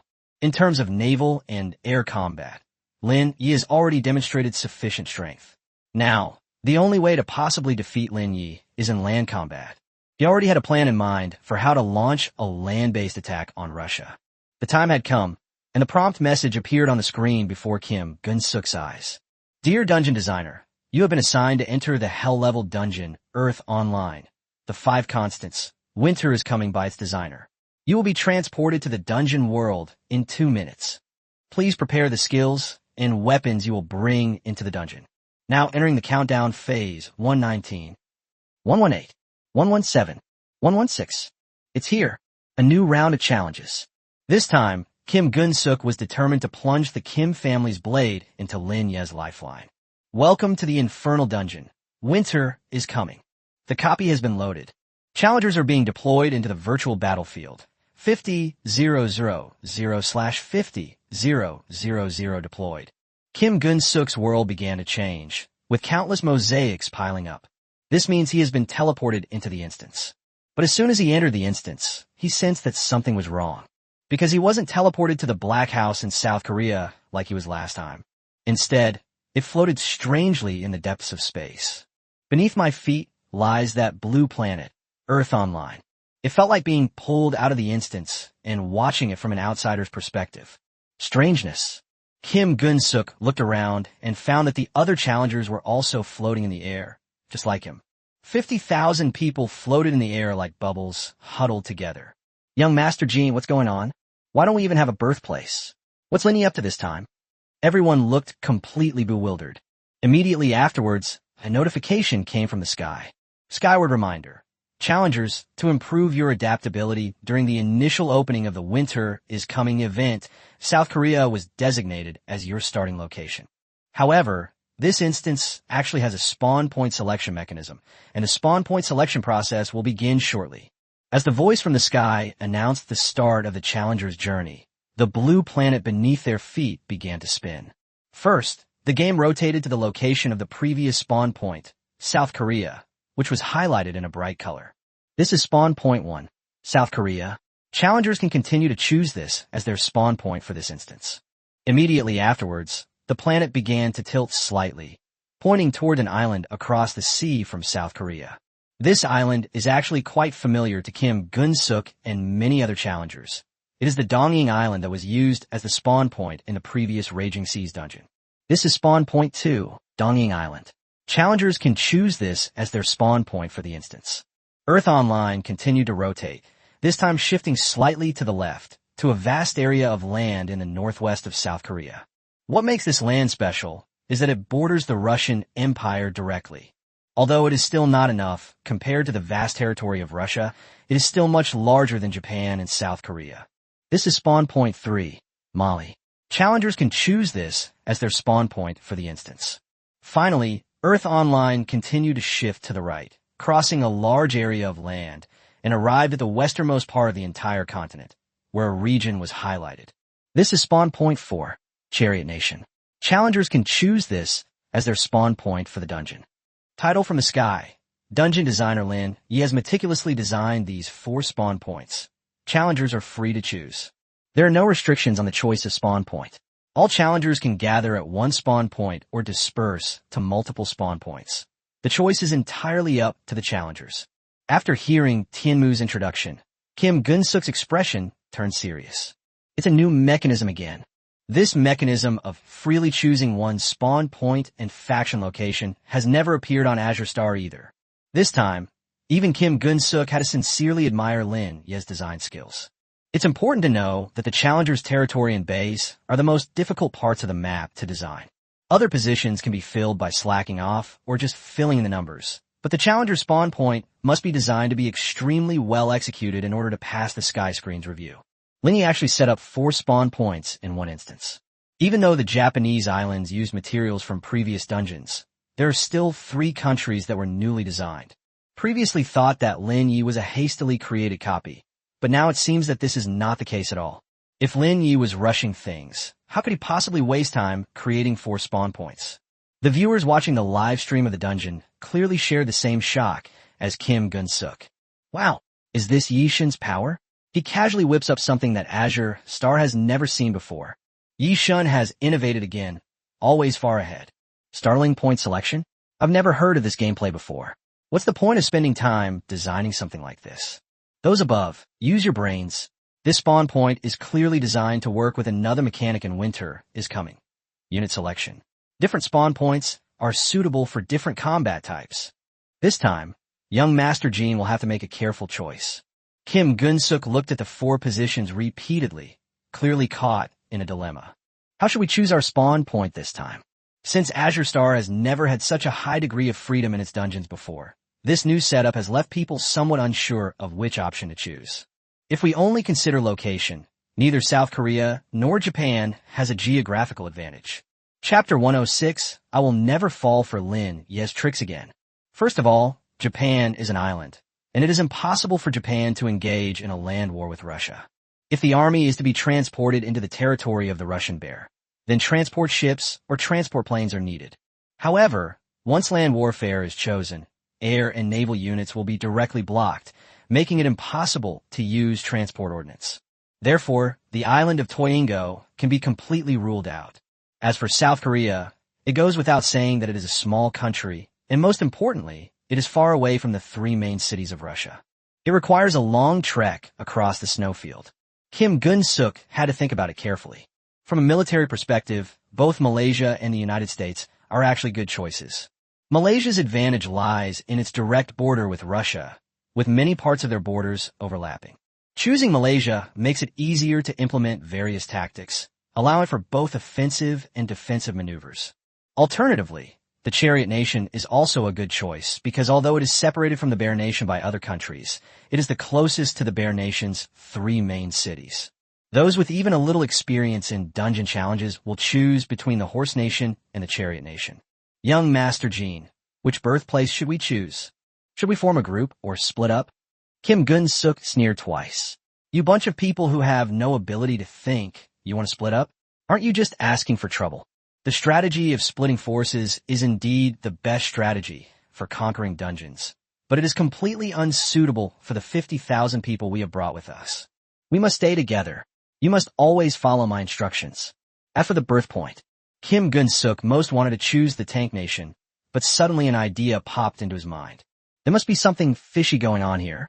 He was all too familiar with Lin Ye's style of doing things. Any strange and unusual new thing like this was bound to contain a trap. This could even trigger a series of special events, resulting in doubled penalty points. No matter how I think about it, it seems impossible that Lin Ye, as the dungeon designer, would intentionally make things easier for the challengers. Everyone, choose South Korea as your starting point. After some thought, Kim Gun-suk finally gave his answer. This is the safest option. It may not offer any benefits, but it definitely won't trigger any strange or unusual things. For him now, the biggest priority is to maintain stability. Although the last instance failed, at least no unexpected problems arose. He didn't want to be outmaneuvered by Lin Ye again. Soon, all the challengers made their spawn point choices. Then the scene before my eyes suddenly changed, and when I opened my eyes again, I was back at the familiar Black House residence. Kim Gun-suk was still teleported to the president's office. As expected, various introductions to the sky curtain also arrived. First, the various situations of Russia and South Korea were introduced. Then came the exact same mission introduction as last time. Mission 1. Capture any one of the 3 main cities of the Russian Empire: Volgograd, St. Petersburg, or Moscow. 500 points awarded for successful task completion. 800 points deducted for failed task completion. Task 2. Within half an hour of the instance opening, declare your submission to the Russian Empire and hand over all your personal skills to them. 20 points will be deducted. Very good. Kim Gun-suk nodded. This makes me increasingly suspicious that the choice of my spawn point was suspicious. Unfortunately, he didn't fall for it this time. The fact that no points have been increased is definitely good news for him. Because the 50,000 people brought into the instance this time were selected entirely based on their land combat experience. Many of the challengers had scores at LV1, and some even just over 1,000. The penalty for failing the dungeon is currently set at 800 points, meaning that even if the dungeon fails again, no one will die. This instance is full of his Jin family's vassals. If anyone is killed, his father will never let him off the hook. Important note, all challengers have actively chosen Mission 1. The surrender option is now automatically disabled. We are now officially entering the Mission 1 process. Of group attacks are also evident. Everyone is under his command, so no one will desert in the face of battle. 50,000 people. Add to that the top-tier tanks on Azure Star right now, and the chances of clearing this dungeon are really high. Kim Gun-suk left his office and went directly to the courtyard of the Black House. Then all the challengers were brought together. This time, he wanted to emulate the Emperor of the Day's settlement before giving a grand speech before the official start of the war. Fellow colleagues, listen to me. Kim Gun-suk took a megaphone and stood on the high platform in the center of the courtyard and began to shout. Some of you are members of my Kim family, and some are outstanding employees of my Kim group. Without exception, all of you who are able to enter this winter is coming instance with me today are pillars of South Korea. I hope everyone will give it their all in the upcoming dungeon challenges. For the Kim group, and for our great South Korean settlement. It's for yourselves. It's for the people you love. Kim Gun-suk spoke with such passion that even he himself felt a surge of fervor. If we can conquer this dungeon, the Jin family will reward those who have made significant contributions. Those who have achieved something in the dungeon will receive extra rewards. I will allocate an additional 100,000 points as a reward to the best challenger in the dungeon. Upon hearing this, everyone in the room became even more enthusiastic. 100,000 points is a huge sum of money for many challengers who are currently only at LV1 or LV2. Unless you encounter a ridiculously difficult instance, like the previous Raging Sea, you'll be safe for life. Long live young Master Jin. Long live the Kim family. We will definitely work hard for the Kim family.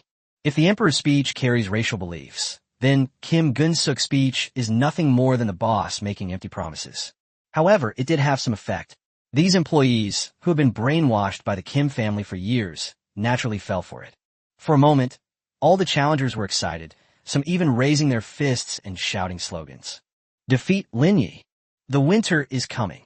Just as everyone was full of enthusiasm, the notification from the sky suddenly sounded again at an inopportune moment. Important notice. The system has detected multiple attempts by challengers to enter the winter is coming instance in this raid, triggering a special buff. Wrath of the Bear. The Wrath of the Bear. The Russian nation is extremely vengeful, with a national motto of retribution for every grievance. They will show no leniency towards enemies who repeatedly invade their territory. As challengers repeatedly enter the winter is coming instance, the rewards and penalties will double. Chapter 107, The Great Nation Plan Exposed. The explanation of the sky curtain has just ended.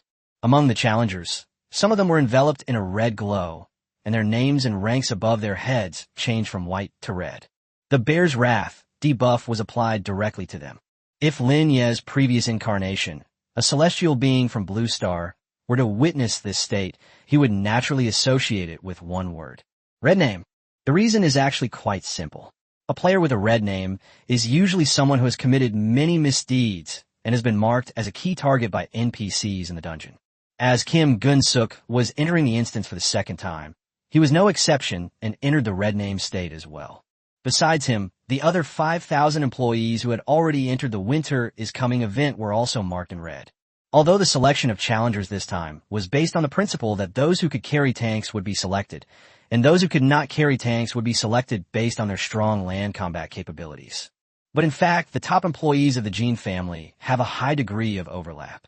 Those who are strong in land combat are also strong in air combat.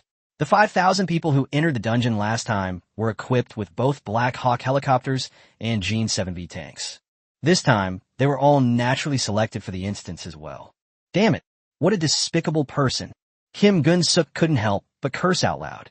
Despite all the planning and precautions, I never expected Lin Ye to be waiting here. The only saving grace is that the points reward and penalty have only doubled this time, from 800 to 1,600. 16,000 is still nothing to him.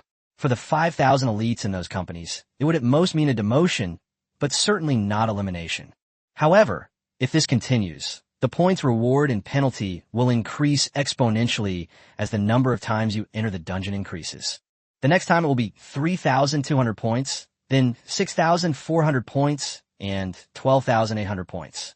Once the score reaches 12,800, it will be enough to easily defeat some challengers who have just advanced to LV2. It's even possible that as this buff keeps stacking up, one day it will be able to kill him instantly. It's important to know that Lin Ye can designate 20% of the challengers to enter the dungeon in each round. If Lin Ye keeps targeting him, he will eventually be worn down unless he can conquer the dungeon. Damn it, this bastard is really going to kill me. Thinking of this, Kim Gun-suk couldn't help but gasp. At first, he thought Lin Ye's statement that it determines both superiority and death was just pretentious nonsense. Now it seems that Lin Ye designed this instance from the very beginning with the intention of putting people to death. This person is truly ruthless. If that's the case, then he has no other way but to conquer the dungeon. Everyone, don't panic.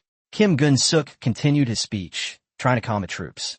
These are all Lin Ye's schemes, designed to create psychological pressure on us and wear down our fighting spirit. We don't need to care about these buffs. As long as we conquer the dungeon, all the buffs are just a joke.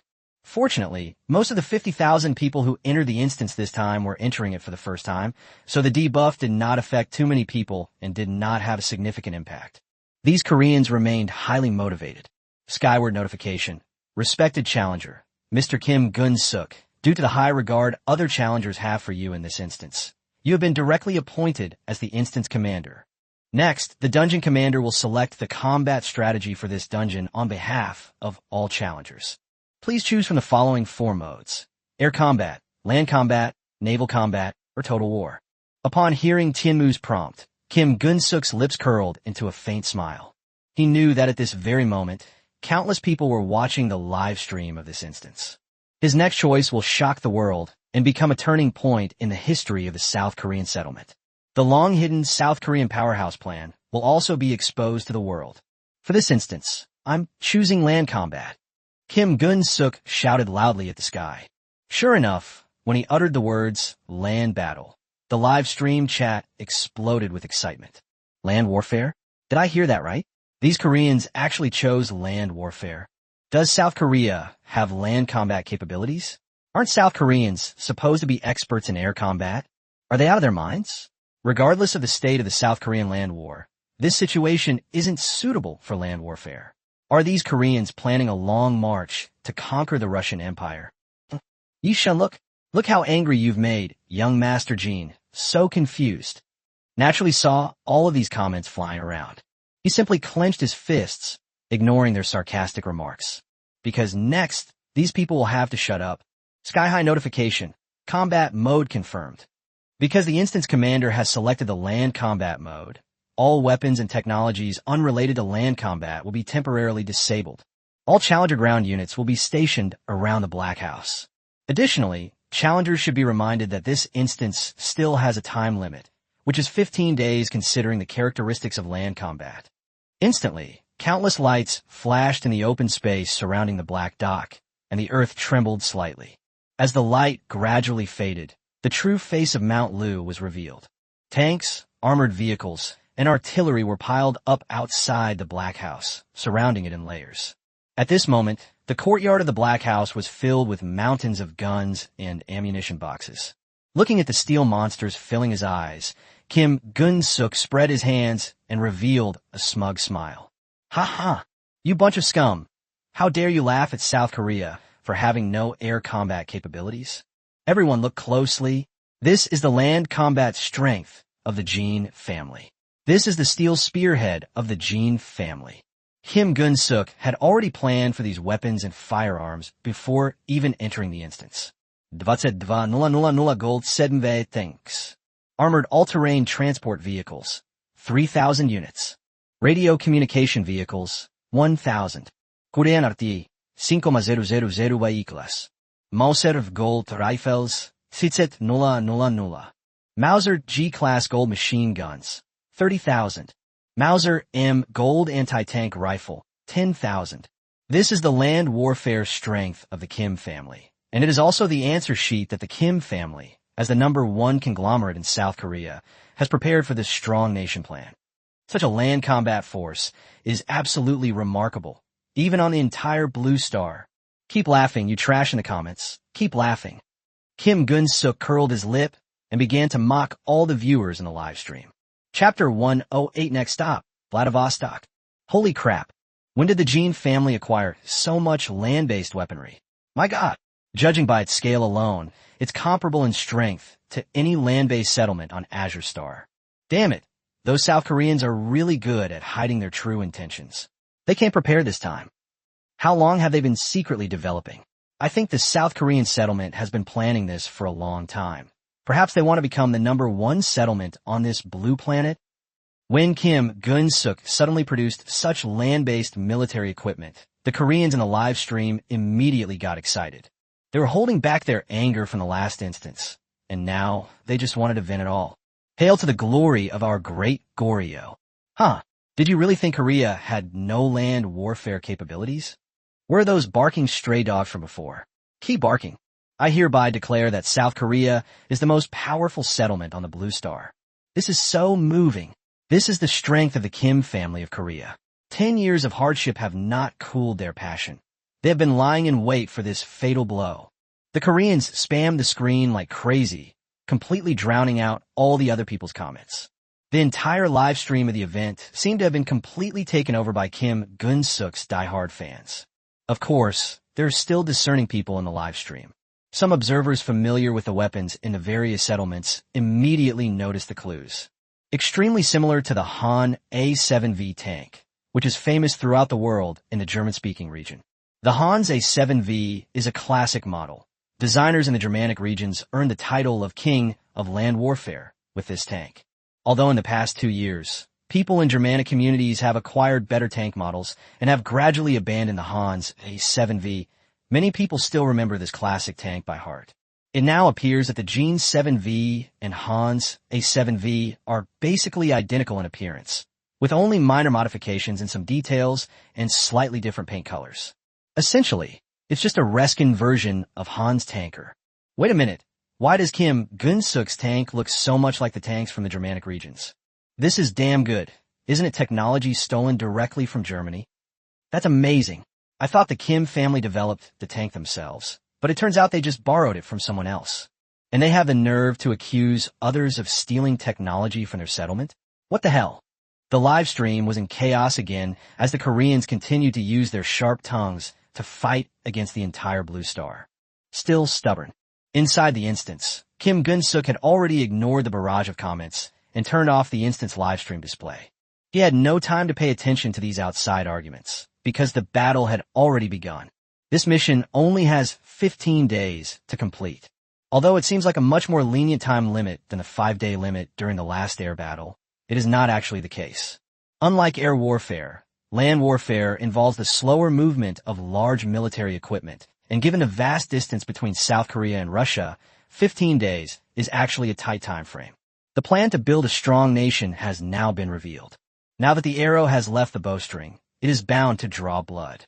Kim Gun-suk didn't want to fail before even arriving in Russia, because he was late. That would be a laughing stock of the whole world. Everyone, get ready immediately.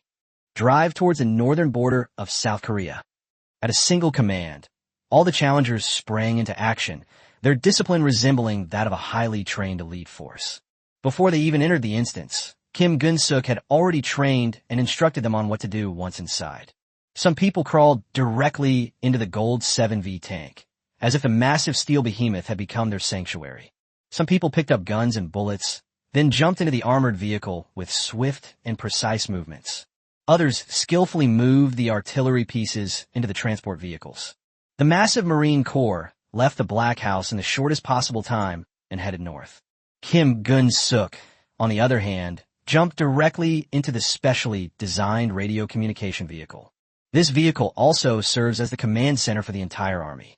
While allowing the army to start operations directly, Kim Gun-suk could also continue to consider the next course of action, thus ensuring that neither was delayed. In the radio communication vehicle, he directly brought up the world map of Earth Online. Next, he needed to determine the army's route of advance. This was of paramount importance in land warfare. The map shows that there are actually two countries between South Korea and Russia. One is called North Korea, and the other is China. Kim Gun-suk fell into deep thought. If we consider the shortest travel distance, the optimal route is to go directly from South Korea through North Korea and China, which would allow us to enter Russia directly. The shortest distance between 2 points is a straight line. This is a very simple common sense. However, Kim Gun-suk dared not be so reckless, because this could very well be another trap set by Lin Ye. Kim Gun-suk doesn't know what kind of country North Korea is, but judging from the name, it should have some connection with South Korea, so building a bridge across the border is probably not a big problem. However, venturing into the Dragon Kingdom is a matter that requires careful and thorough planning. Kim Gun-suk was also a spectator during the previous Raging Seas raid, when the Emperor sent the Shogunate's Special Forces and Germ Warfare Unit to invade the Dragon Kingdom. Had heard of the Shogun's strength. After all, he was a level 4 powerhouse, whose raw strength was definitely above his own. As a result, they were completely wiped out by the Dragon Kingdom. Therefore, it is clear that the Dragon Kingdom, as a third-party force in this instance, is absolutely a bug-like existence. To be on the safe side, the Dragon Kingdom is absolutely not to be provoked. Once you intrude, you'll most likely be treated as an invader. Fortunately, North Korea also shares a direct border with Russia, which is a very long and narrow area. From there, you can directly enter a city called Vladivostok in Russia. Then, by taking a gradual detour, one can penetrate deep into the heart of the Russian Bear Country. Although this route is longer and may take an extra day or two to travel, it is a more reliable option. Lin Ye, do you think I'll fall for your tricks again this time? I absolutely cannot have any connection with this Dragon Kingdom. Kim Gun-suk snorted coldly, a sense of satisfaction in seeing through others playing on his lips, and a smug smile appeared on his face. He issued direct instructions on the marching route to his legion. Listen up, everyone. We're going to enter North Korea first. Then we'll travel along the east coast of North Korea all the way to Vladivostok, the land of the Russian Bear. Chapter 109 Mission Accomplished, Third Update. Soon, Kim Gun-suk's army arrived at the border of South Korea. Contrary to Kim Gun-suk's previous assumptions, the relationship between South Korea and North Korea does not seem to be very harmonious. A tall iron fence stands along the border between the two countries, stretching for thousands of miles. In some sections, there are also high walls resembling trenches. What is this? Go down and check it out. Kim Gun-suk immediately gave the order to the challengers in the front row. Soon, a response came through the radio. Reporting to young Master Jean, there's a sign on the iron fence that says 38th parallel. There are warning signs on it, but it doesn't say exactly what they are for. Kim Gun-suk frowned, becoming cautious once again. It goes without saying that this kind of warning line means that you can't just enter without permission. To break in directly would be considered an invasion. He then instructed, use binoculars to take a look and see if there are any defensive structures on the other side of this iron fence. After another flurry of activity, the people in the front row gave a new response. Report, young Master Jean, we have not observed any defensive facilities. And the other side looks very poor, just stretches of wasteland. Although it's only a line apart, it feels like the north and south are two different worlds. Kim Gun-suk touched his chin and finally made up his mind. All troops, listen up. Smash the iron fence and cross line 38. In fact, Kim Gun-suk didn't want to do this unless absolutely necessary. But now, if we want to get to Russia, we have to go through North Korea first. We have to take this route, whether we want to or not. It's impossible for a place smaller than South Korea to possess top-tier military strength. In that case, the design of this instance would be too unreasonable. Boom! Boom! Boom! One after another, the Jin 7V tanks smashed through the iron fence on line 38 and then ran over it. Soon, the entire legion entered North Korean territory. Kim Gun-suk opened the hatch on the roof of the vehicle, stuck his head out of the command vehicle, and looked around. It turns out that North Korea is truly a godforsaken place. There are no defensive facilities and not even a single living person in sight. And it seems that nothing has happened, and everything is fine. Kim Gun-suk returned to the command vehicle and let out a long sigh of relief. Looks like we made the right bet again. All troops, listen to my command. Speed over to the east coast of North Korea. Then head straight for Vladivostok, Russia. But just as he was issuing orders to the Legion, a piercing alarm suddenly rang in his ears. The world before my eyes was suddenly dyed bright red. Skyward warning. Challenger has been detected to have crossed the 38th parallel border between North Korea and South Korea, violating the non-aggression agreement between the two countries. This is considered an act of aggression against North Korea. Next, the Dragon Kingdom will launch a Dongfeng 41 ballistic missile bombardment against the Challenger team. Challengers, please prepare your defenses. Countdown 3 hours 60 minutes. 03:59. 03:58. What? Kim Gun-suk looked completely bewildered, his mouth agape. I have tried my best to avoid any involvement with the Dragon Kingdom, but in the end, I still provoked it. North Korea, that they were invading. What is its relationship with China? That makes absolutely no sense. It's pure nonsense. The sky is clear. This is illogical. Lin Ye's copy has a logical flaw. My army merely crossed into North Korean territory and had no intention of aggression. Besides, what does this have to do with China? I protest. Skyward warning. Protests are invalid. In the Earth Online setting, North Korea is a vassal state of China. If North Korea is invaded, China will automatically launch a counterattack. Countdown 2:59. 02:58. What the hell?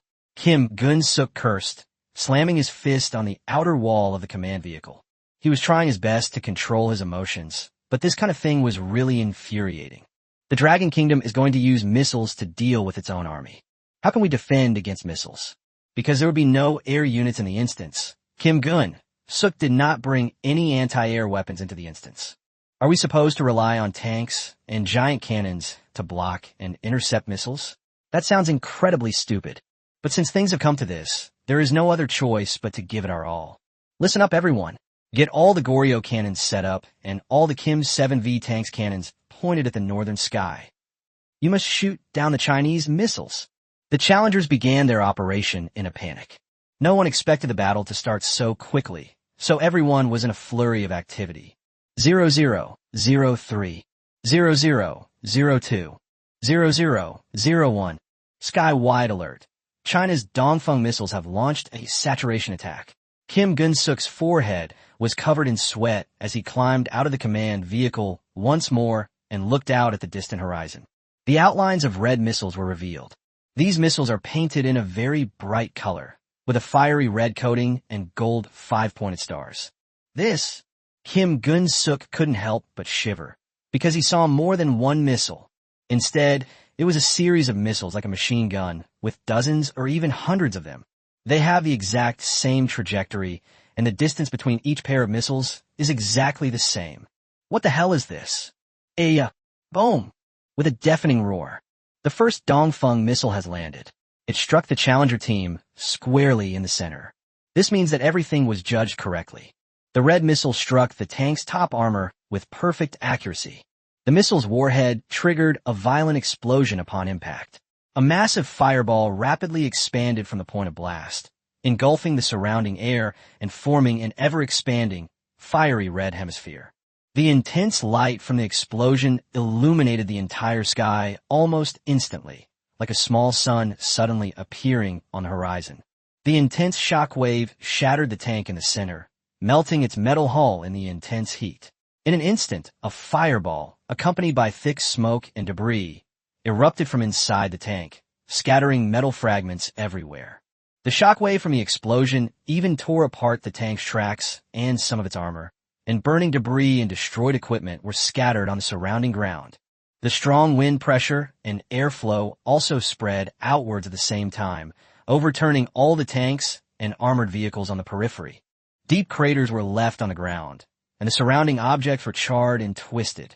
Then a second missile struck, with the same destructive power. Then came a third one. The fourth one. Chapter 110. Harvesting another wave of points. What followed was a barrage of missiles. Each explosion left a deep mark on the Earth, eventually turning the area within 100 miles into a huge crater that almost reached the bottom of the Earth. The Challenger's seemingly sturdy land-based weaponry was reduced to cannon fodder and wreckage under this level of bombing.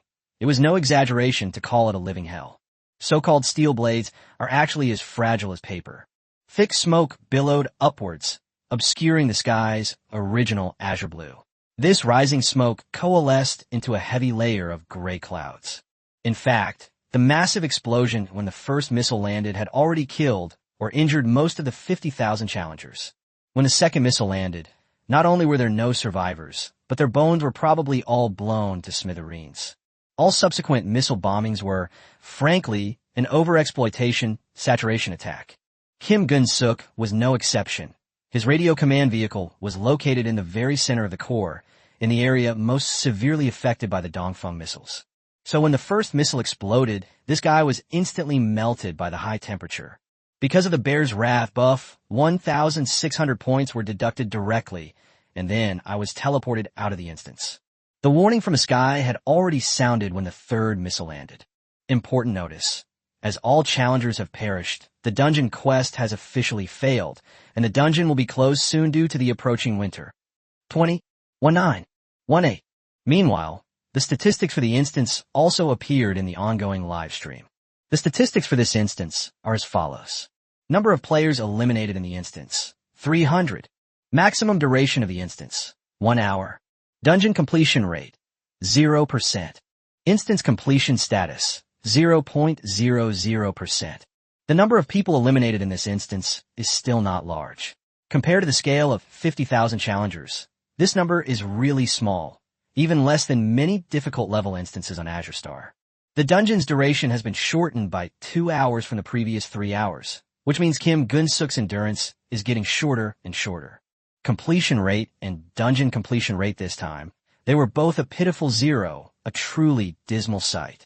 This is understandable, since this time, Gun-suk didn't even enter the territory of the Russian Bear country and didn't fire a single shot, so there's no point in talking about the completion rate or the success rate of the mission.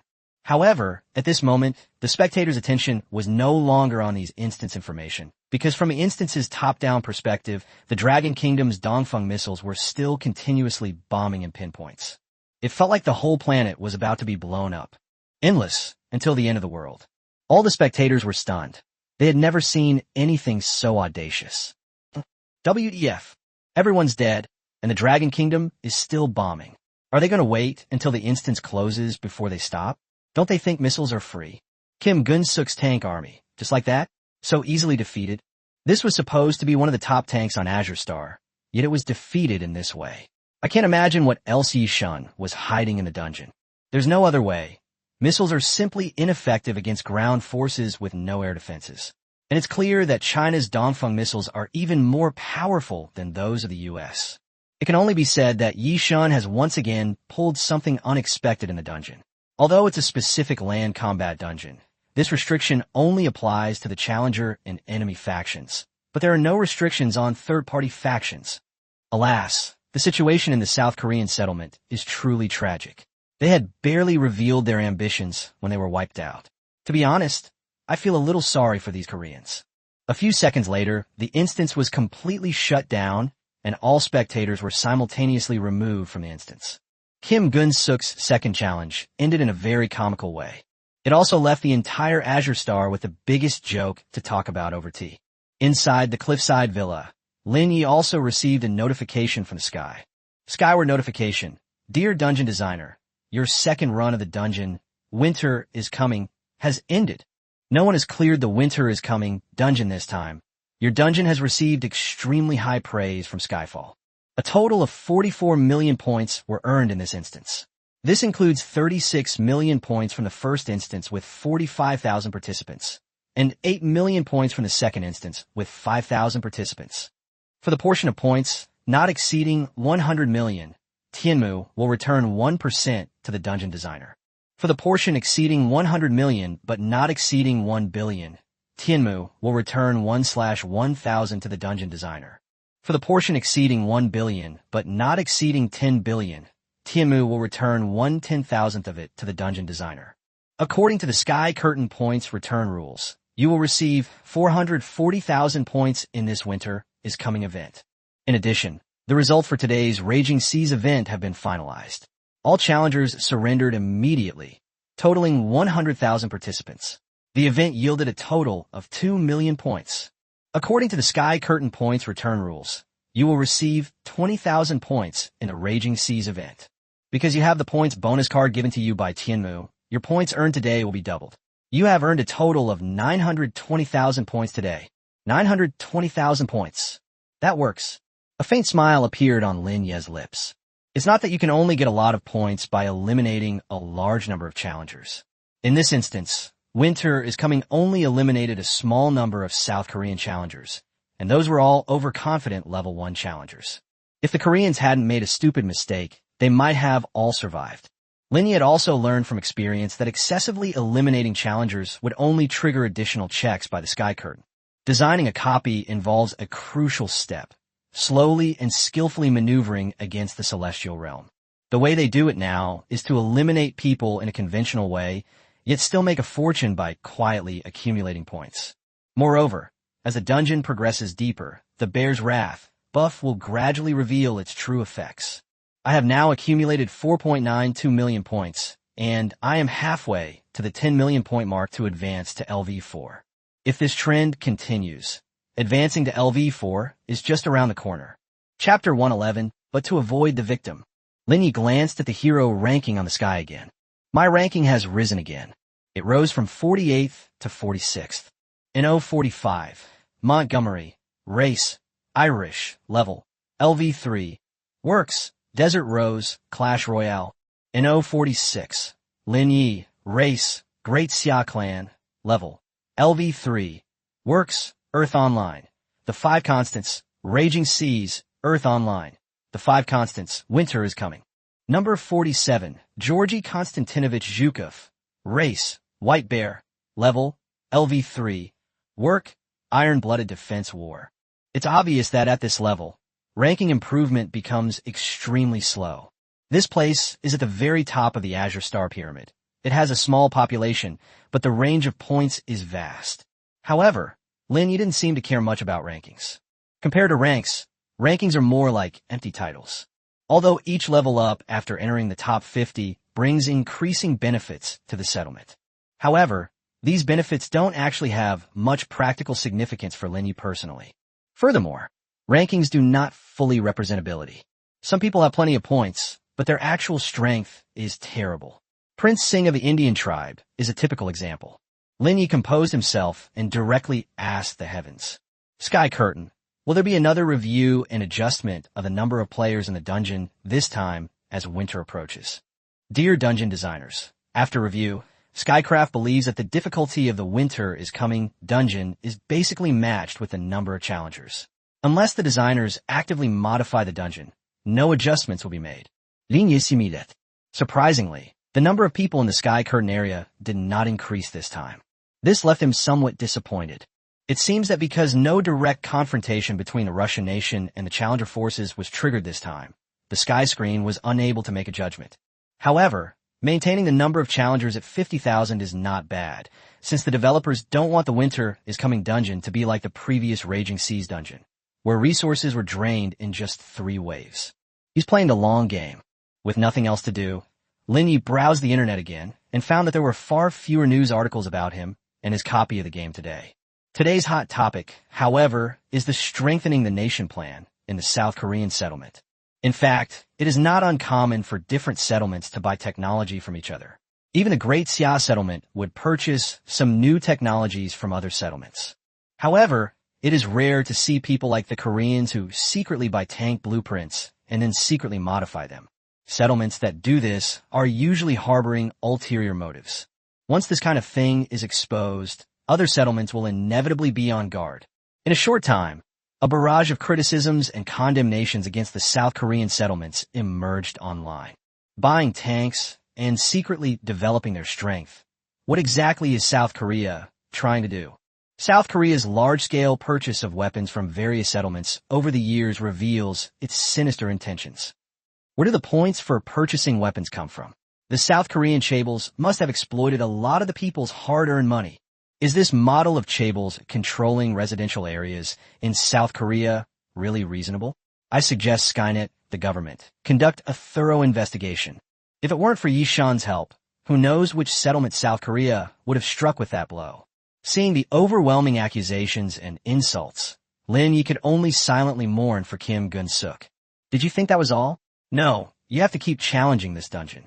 The fun is yet to come. South Korean settlement. The Jin family manor. Kim Gun-suk had just been teleported out of the dungeon and was panting heavily. The terrifying images of Dongfeng missile bombing still echoed in his mind. Damn it. Shit. He felt incredibly frustrated this time, like he'd swallowed a dead fly. It would be one thing to fail a normal dungeon challenge, but what's frustrating is that he failed inexplicably. The once proud tank core was wiped out in such a way. He was just about to unleash his fury when he noticed a figure sitting in front of him for quite some time. Upon closer inspection, he realized it was his own father, Kim Chan-hoon. Judging from this, Dad has been waiting here for quite some time. Old man. Snap. Kim Gun-suk could finish speaking. He was slapped hard across the face by Kim Chan-hoon and nearly fell onto the sofa behind him. Dad, it's me. You piece of trash. Jin Sanchuan's eyes widened in anger. His face as pale as paper, and his whole body trembled slightly with rage. It looked like it was about to devour someone. Do you know that because of your incompetence, hundreds of people in the group have lost their lives, and my Jin family has become a laughingstock? And it brings shame upon our community. Kim Gun-suk covered his face, looking displeased, and couldn't help but try to explain himself. Dad, I had no choice. I did my best to be careful in the dungeon, but I still fell for Lin Ye's trick. If anyone is to blame, it's Lin Ye for being too cunning. Snap! Another slap landed on Kim Gun-suk's face. He let out a wail and dared not argue back. In the Jin family, seniority and age are paramount. Although he is now the head of the Jin family, much of the power in the company is still held by his father. If you upset your father, he can take back the points he inherited from you in any way he wants. I'm asking you, what's going on in your head? Have they forgotten even the most basic military common sense? Since we're going to have a land war, why not make the Horse Nation and the Chariot Nation the starting points? Even a level 1 challenger should understand this basic common sense. Jin Sanchuan's tone was full of frustration and disappointment. I'm afraid there's a trap involved, Kim Gun-suk answered honestly, his face turning red. Lin Ye is very good at using these tricks. I'm afraid his choice of this birth point is a trap. Are you stupid? The foundation of any copy is that it must be logical. Even Lin Ye's special mechanisms are only approved by Tianmu because they have perfect logic. If you're being tricked because you chose a spawn point he explicitly gave you, then this instance is illogically creating problems for challengers, and Tianmu will never allow that. Kim Chan-hoon became increasingly angry as he spoke, and his voice even trembled slightly. If we were to use an idiom from the Great Xia settlements to describe your current situation, it would be being afraid to catch a mouse, but also afraid to break the vase. Do you understand? Chapter 112, The Koreans Swarm Out. Third update. Hesitant and timid, afraid of everything.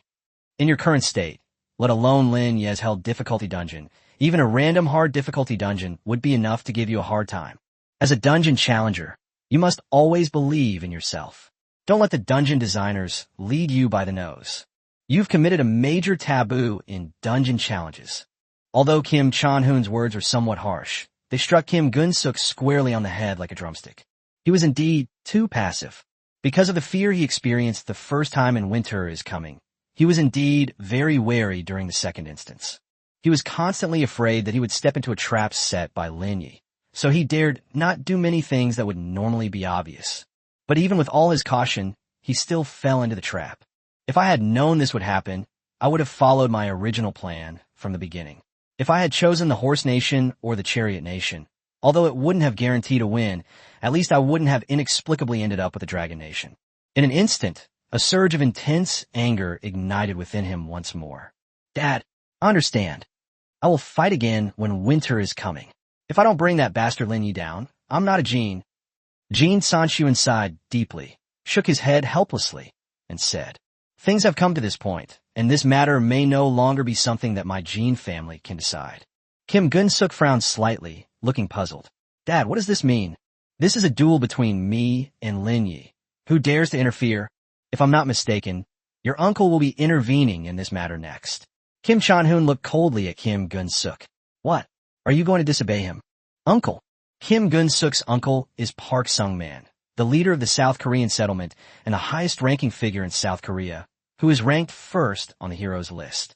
Although the Kim family holds absolute power in the South Korean settlement, they are still under the control of Park Sung-man. Besides the Kim family, South Korea also has 3 other major conglomerates: the Lee family, the Park family, and the Choi family. All 3 of these companies have ties to Park Sung-man. Although the 3 families are not as powerful as the Kim family, if Park Sung-man deliberately shows favoritism, the Kim family will have a hard time in South Korea. Does this matter concerning Dad need to be brought up to the level of the entire community? It doesn't seem that serious. Our Jean family has exposed the plan to strengthen our clan. If we can win the dungeon, that would be fine, but if we can't win now, it will be like a fishbone stuck in our throat. I can't swallow it, and I can't spit it out. Kim Chan-hoon spoke slowly. Therefore, no matter what, we must break through the impending winter to save face for our settlement. Even if we have to combine the power of the 4 major families, we must deal with Lin Ye. After listening to his father's words, Kim Gun-suk finally fell silent. He never expected that what started as something as trivial as his foul mouth offending Lin Ye would escalate into such a battle. Just then, Kim Gun-suk's phone rang. When he picked it up, as expected, it was Park Sung-man calling. 1 hour later, the South Korean settlement, the Shuatian World Building. In a conference room on the top floor, Kim Gun-suk had already sat down next to Supreme Commander Park Sung-man. Opposite him were Choi Tae-won, the head of the Choi family, Park Young-young, the head of the Park family, and Lee Tae-yong, the head of the Lee family. Of the 3 families, the Choi family mainly engages in the entertainment industry in their settlement. The Park family mainly develops the real estate industry, and the Lee family controls the electronics industry. They all indirectly control the operation of the settlement in their respective fields. Tianmu only takes care of the big picture. It doesn't get involved in the details, thus providing fertile ground for the growth of the 4 major South Korean conglomerates. In his later years, Park Sung was over 60 years old, with a face full of wrinkles and only a few sparse white hairs on his head. He squinted and remained silent. After a long while, Lee Tae-yong, sitting opposite Kim Gun-suk, finally couldn't hold back any longer and started making sarcastic remarks. Young Master Jean, you've really played a brilliant game. In the midst of laughter and conversation, they completely exposed South Korea's plan to strengthen its ethnic groups. In the end, we're the ones who have to clean up your mess. Kim Gun-suk's face showed anger, and his fists clenched slightly. He dared not disobey his father, but he would not tolerate these few mortal enemies on the other side at all. They have fewer points, are ranked lower, and their military technology is not as advanced as ours. Where do they get the confidence to challenge us? Is it fun to just talk? No matter what, my Jean family is doing it for the sake of the community, unlike some people who only know how to fill their own pockets with points. Upon hearing this, Choi Tae-won, Park Young-young, and Lee Tae-yong all looked furious. All right, stop arguing. Park Sung-man tapped the table lightly and said coldly, I called you here not to listen to your arguments, and I don't have time to waste on you. The winter is coming instance will be available tomorrow, and all 4 of your families must send representatives to participate, and we must win. The Jean family will continue to take command, and the other 3 families must cooperate actively. There can be no infighting. Park Sung-man speaks very frankly and with great weight. Even though the Choi, Park, and Lee families were very unwilling, they still had no choice but to nod in agreement. Now that the plan to strengthen the race has been exposed, let's go all the way. The giant howitzers you bought from the Italian settlement, the armored motorcycles you acquired from the Eagle settlement, and the steel excavators from the Park family. All of these need to be brought into the instance tomorrow, Park Sung-man instructed. To strengthen the clans, the 4 major clans each have their own tasks. The Kim family is responsible for replicating the Kim 7V tank, a major land combat force. The Lee family is responsible for replicating the Choi 9 howitzer, a strategic weapon for land warfare. The Choi family is responsible for replicating the Lee 3B armored motorcycle, currently the fastest land-based military weapon on Azure Star. The Park family is responsible for replicating the Goryeo steel excavator, which can be used to change the terrain and dig trenches. These equipment were actually modified from blueprints purchased from other settlements. They have been hiding all this time so that one day they could catch their target off guard and eliminate the key figures in other settlements. Now that the plan has been exposed, let's just lay it all out. He vented all his anger on Lin Ye. Each faction must select its most elite challengers to ensure that the 50,000 challengers in this round of the dungeon are all the best of our South Korean community.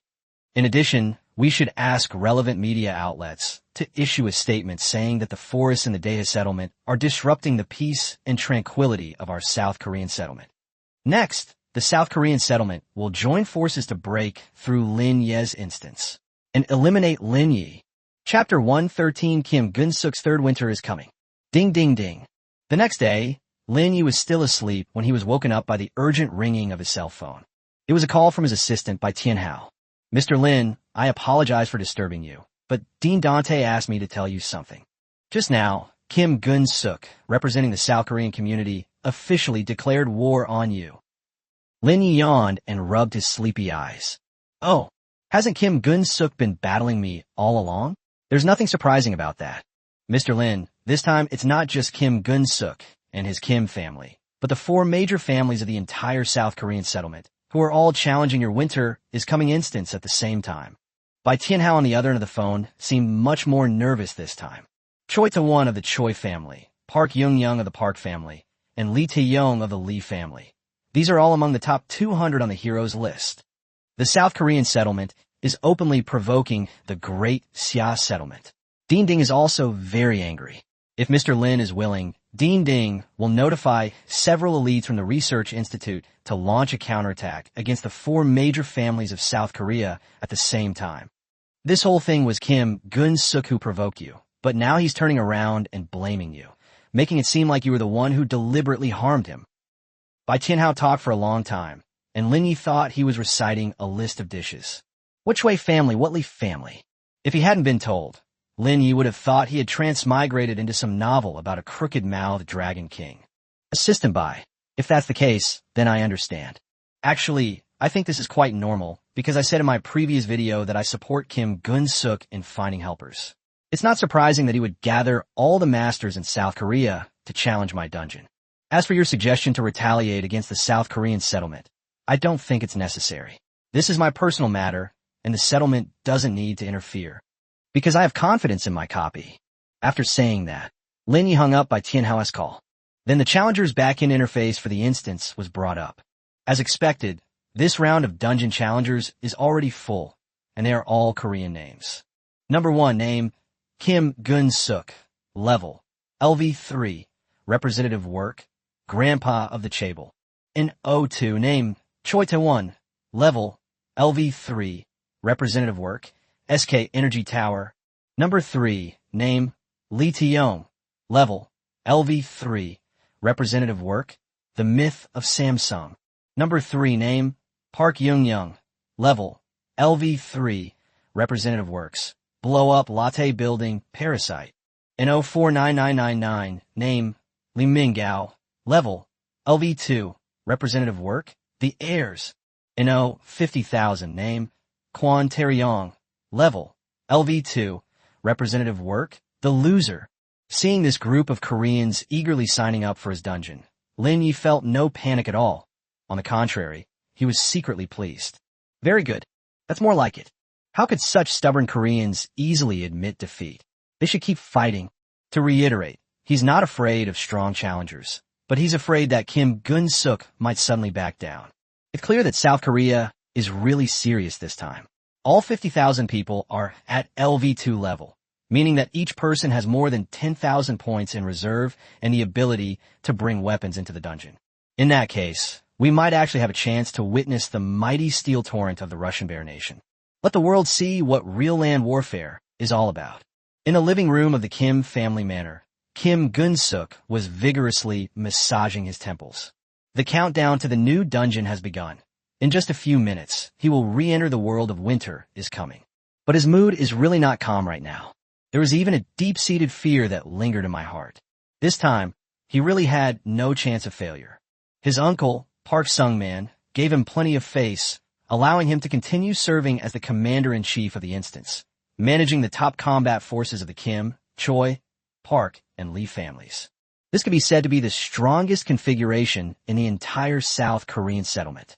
Similarly, if they fail, the South Korean settlement will lose all face, and he will definitely take the blame. At that time, the Choi, Park, and Lee families will all try to smear themselves, and the Kim family status in the South Korean settlement will cease to exist. Damn it, let's go for it. The elite of the entire South Korea is now in my hands. I refuse to believe that such a top-notch force can't even take down one of their main cities. Kim Gun-suk really regrets it. He regrets that he shouldn't have been so mean to smear Lin Ye, and he shouldn't have coveted the technology in Lin Ye's hands. But actually, this kind of thing is quite common at the top of the pyramid on Azure Star. At the top 50 level, it's generally a case of kings not meeting, and people don't really fight each other, but verbal sparring happens frequently. Then, all he did was eliminate a female assistant at a research institute in China, which was nothing out of the ordinary. Who knew Lin Ye would be so serious, wanting to fight him to the death? Dear Dungeon Designer, the Hell Difficulty Dungeon, Earth Online, the 5 constants, winter is coming is about to open. You will be transported to the dungeon world in 2 minutes. Please prepare the skills and weapons you will bring into the dungeon. Now entering the countdown phase, 119, 118, 117, 116.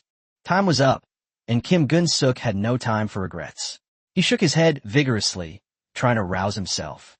Lin Ye, since you're determined to wipe us out, don't blame me, Jin Ginshua, for being impolite. Welcome to the Infernal Dungeon. Winter is coming. The copy has been loaded. Challengers are being deployed into the virtual battlefield. 50,000/50,000 deployed. As the world changes and time and space become increasingly distorted, mosaics slowly accumulate and fill the entire living room. Just like last time, he was once again teleported to the high altitude of Earth Online. Sky prompt. The next step is to select a time for your spawn point. Challengers have 3 minutes to make their selection. Gave a detailed introduction to the 4 starting points: Japan, South Korea, Malaysia, and Russia, including various data about these 4 countries. Young Master Kim, Commander Park Sung-man specifically instructed that everything in the instance must be under your command. Lee Tae-yong slowly moved to Kim Gun-suk's side as if swimming, and made sarcastic remarks. Could you please arrange which spawn point we should choose, whether we should all go together or split up? Chapter 114 this time. We choose Malaysia. Kim Gun-suk glanced around and saw that Choi Tae-won, Park Young-young, and Lee Tae-yong were all beside him, with sinister smiles on their faces. They remained silent, waiting for Kim Gun-suk to decide on the next course of action. Kim Gun-suk loathed these 3 people. With just a little thought, he knew that these 3 old foxes were just sly and unreliable. To remain silent means to avoid taking any blame.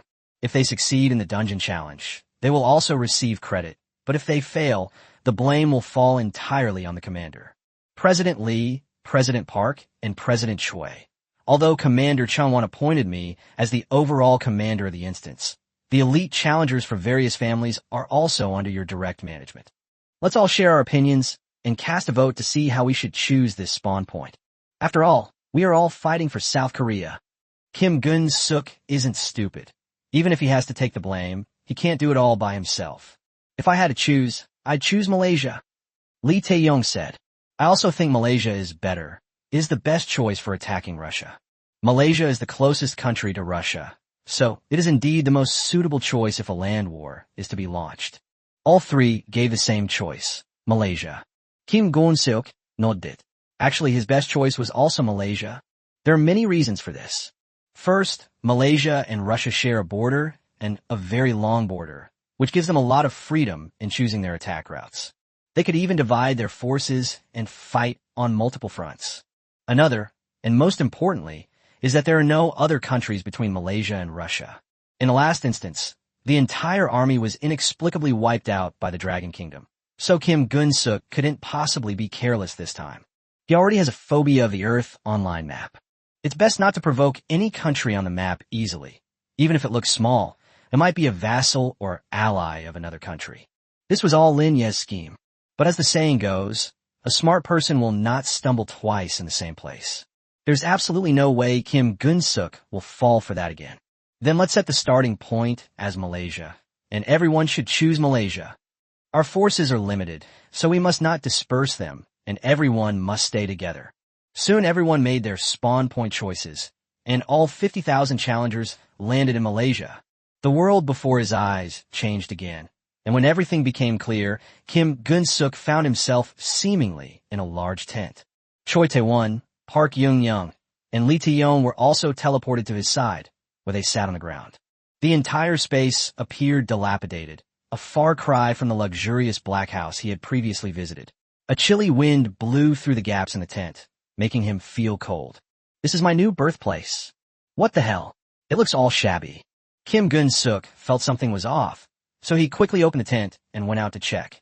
He was completely dumbfounded. Holy crap.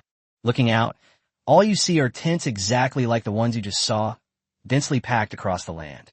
Occasionally you can see a few low-rise buildings, but they are all very simple and cannot be compared with the details of the previous Korean and Japanese films. Looking further out, you can see rolling hills and vast, open grasslands. A group of local NPCs were riding around on horseback, herding cattle and sheep along the way. Even the air that blew in smelled strongly of horse manure. Lin Ye's dungeon map designs have always been known for their rich detail, splendor, and beauty. Whether it was the Japanese island in the raging sea or the Korean country, he chose the previous 2 times. In every aspect, they far surpassed the scale of cities on Azure Star. But what is this now? This place is so backward that it doesn't even have a tall building. You could say that any settlement on Azure Star is more prosperous than this Ma Kingdom. Choi Tae-won, Park Young-young, and Lee Tae-yong also came out, all looking equally surprised. Welcome, challengers, to the instance designed by Mr. Lin Ye. Winter is coming. This dungeon is complex and quite difficult, so Chiemu will provide all challengers with a detailed quest description. While everyone was still wondering, a huge light screen was projected directly into the sky. This process is exactly the same as before. First, the program introduces Earth Online. Then the camera zooms in and slowly pans to the challenger camp. The camera then fixed on the location in Malaysia. This is the base of yours, challengers, the Kingdom of Horses. Located between the Kingdom of Bears and the Kingdom of Dragons, it covers a total area of 1.56 million square kilometers and has a population of approximately 3.5 million. The Kingdom of Horses has limited arable land, with most of its territory covered by grasslands. The north and west are mountainous, while the south is a Gobi Desert. About 30% of the population is engaged in nomadic or semi-nomadic pastoralism, hence the name Kingdom of Horses. Immediately afterwards, a red dot was marked on the map. And this is where you were born, the Khan's yurt in Ulaanbaatar, the capital of Malaysia. After reading Tianmu's introduction to Malaysia, Kim Gun-suk even doubted that he was seeing things. Is this considered country? To South Korea, Malaysia is 15 times larger in area, but its population is less than 1/10 that of South Korea. The difference is just too big. It goes without saying how poor and backward this place is. After that, recruiting NPCs in such a country will be an impossible task. In fact, when Lin Ye designed the country of Ma, he deviated somewhat from the true situation of Earth. In reality, Malaysia does have some strength. At least its capital, Ulaanbaatar, is a fairly respectable city. However, Earth Online is not the real planet. In the design of the dungeon, the country of Ma was actually a transition between the country of Maoshi and the country of Long. So Lin Ye did not add any details to this country. Just copy and paste a bunch of yurts and put them all up and you're done. Choi Tae-won, Park Young-young, and Lee Tae-yong looked at each other, completely bewildered. Clearly, none of them expected Malaysia to be like this. Young Master Jean, what's this? What do we do now? Kim Gun-suk glanced at the 3 of them, then said in a cold voice, Now you all know how disgusting Lin Ye is, right? You all think you're pretty good, but when you actually get into Lin Ye's dungeon, he'll still make you run around in circles. Chapter 115, this is the pinnacle of South Korea. Third update. The three of them were indeed speechless. Although the country of Ma is indeed the closest to the country of Mao, Lin Ye designed it to be a relatively backward and primitive country. This will also subtly affect the challenger's preparation.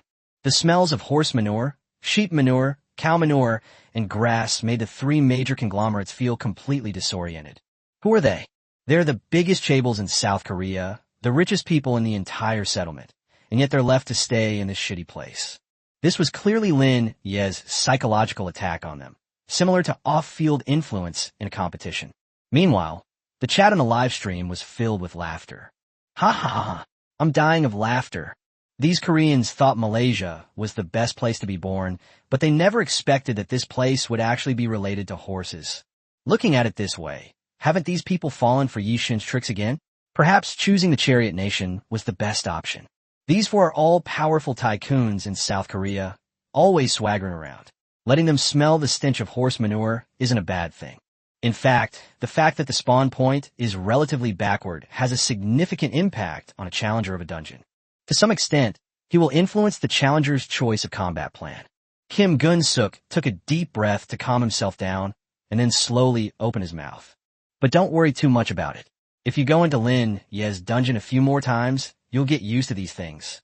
That bitch Lin Ye will disgust you and make you nauseous in all sorts of unexpected ways. President Shui, President Park, President Lee, if you don't want to stay here any longer, you'll have to cooperate with me.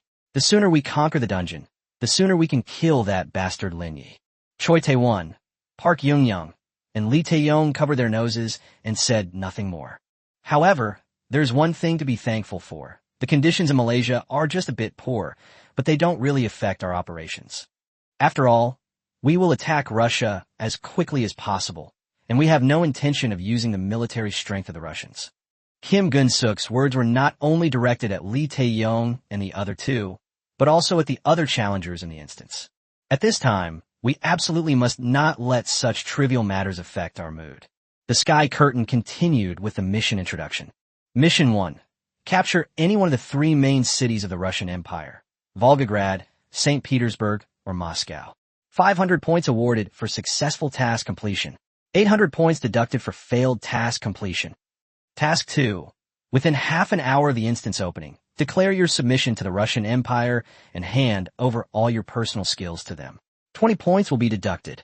This time, they're all elites from South Korea, so there will be no situation where anyone surrenders or submits.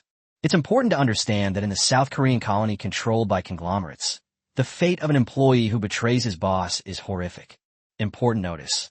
The system has detected that some players have entered the winter is coming instance multiple times in this instance, triggering a special buff. Wrath of the Bear. As indicated by the sky, a bright red light ignited around Kim Gun-suk. This effect is much more pronounced than during the last instance.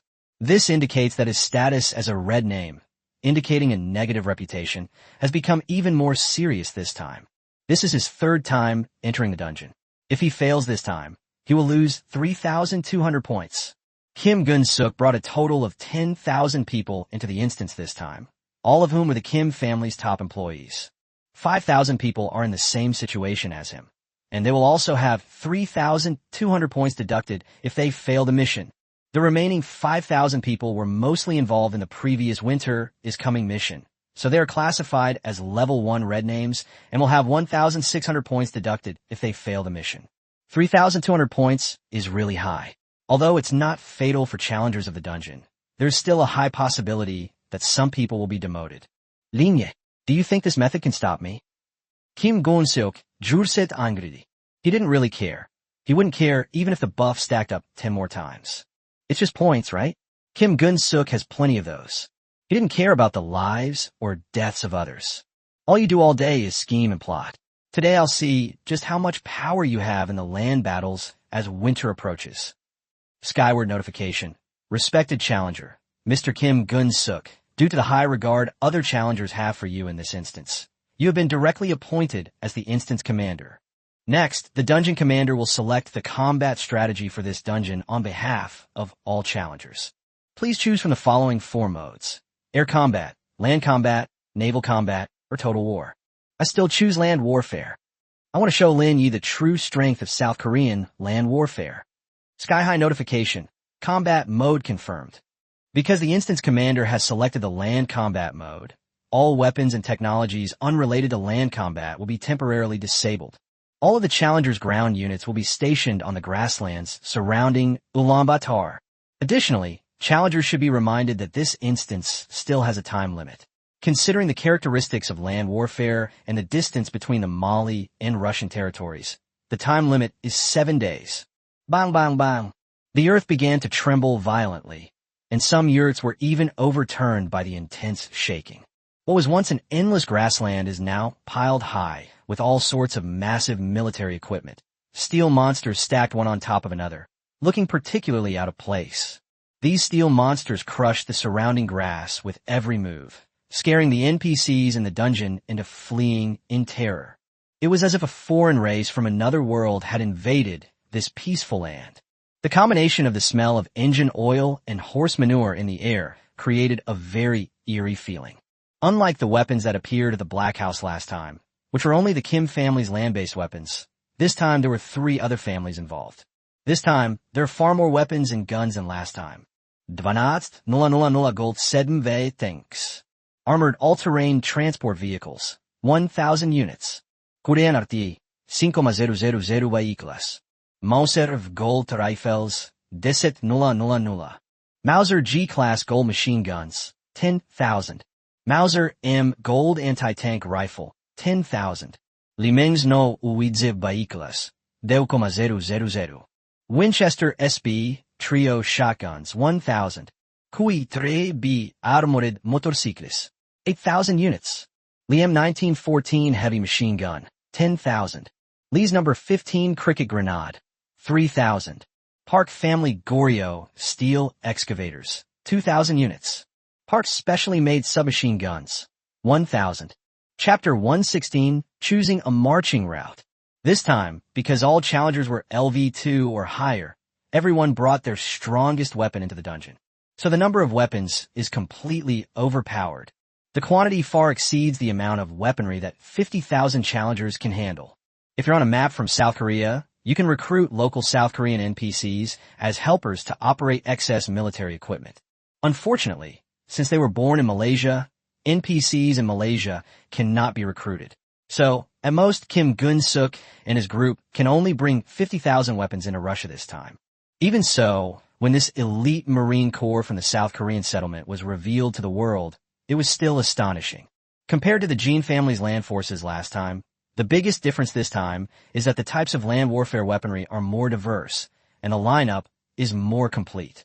To be honest, this is the first time anyone has ever seen such a massive Marine Corps on Azure Star. Wow, I thought that copying German tanks was all South Korea had to offer, but it seems I was wrong. The South Koreans clearly have much bigger ambitions. Look at those armored motorcycles. They're weapons developed in the Eagle Colony, yet the Koreans bought them too. And howitzers and excavators. These probably weren't invented by South Korea themselves. It seems these people are trying to steal the most powerful land-based weapons on the entire planet Azure. Holy crap. This is insane. Absolutely insane. The South Korean settlement outwardly presents itself as inept at land warfare. But in reality, they've secretly built such a terrifying army.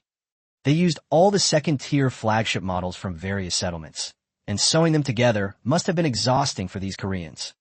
I believe that with the current South Korean Legion, they could easily contend with any land-based dungeon on Azure Star. This time, I have to say, I was really worried for Yishun, seeing this even more top-tier and luxurious land forces lineup. The South Korean people in the live stream are going crazy again. South Korea. Awesome. The Koreans are the greatest and most intelligent race on this blue planet. I am proud. I am proud to be a member of the Goryeo ethnic group. If possible, I really wish I could patent the configuration of this legion, because it represents the most outstanding achievement of South Korea. Lin Ye has bullied South Korea. Only his annihilation awaits him. The Koreans outside the instance were already dancing with excitement. was not so optimistic in the dungeon. He is currently inside a yurt, examining the world map of Earth Online.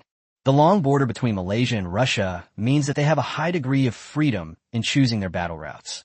Kim Gun-suk roughly decided on 2 routes. One route is to head directly north from Ulaanbaatar, which takes about a day to reach Russia and drive straight to Lake Baikal. The advantage is that the journey is smooth and there will be no obstacles. The downside is that after entering Russia, you still need to trek a long distance across the snowy plains. The second route is to march westward to the northwestern border of Malaysia and then enter the territory of Russia. The advantage of this is that the time spent in the Russian country is shorter and there is no need to travel long distances across the snowy plains. The disadvantages are also obvious, as western Malaysia consists of many mountains and deserts, which are not suitable for army marches. Choosing this route will definitely slow down the marching speed, making the 7-day dungeon mission time limit very tight. Kim Gun-suk took out a cigar and started smoking it with a frown. What do you all think is the best way for us to march? Kim Gun-suk drew the 2 marching routes on the map and began questioning Lee Tae-yong and the other 2. Although they disliked each other, it must be said that these 3 major conglomerates have vision and good manners, and Kim Gun-suk wanted to hear their opinions. I think the second route west is better. Yes, that's pretty much what I was thinking. If we can stay within our own country, we should try not to enter Russia. That's right. Although the Gobi Desert is difficult to traverse, it's still much better than the snowfield. And don't forget my Park family's steel excavators. They can dig through mountains and flatten even the most difficult roads. The 3 men shared a remarkably consistent idea: to march west, passing through the Kongai Mountains and the Zauhan River, then turn northwest, all the way to Lake Kyrgyzstan and Lake Ovs. Finally, they entered the territory of the Russian Bear Country. After a short rest, they marched towards the 3 main cities of the Russian Bear Kingdom.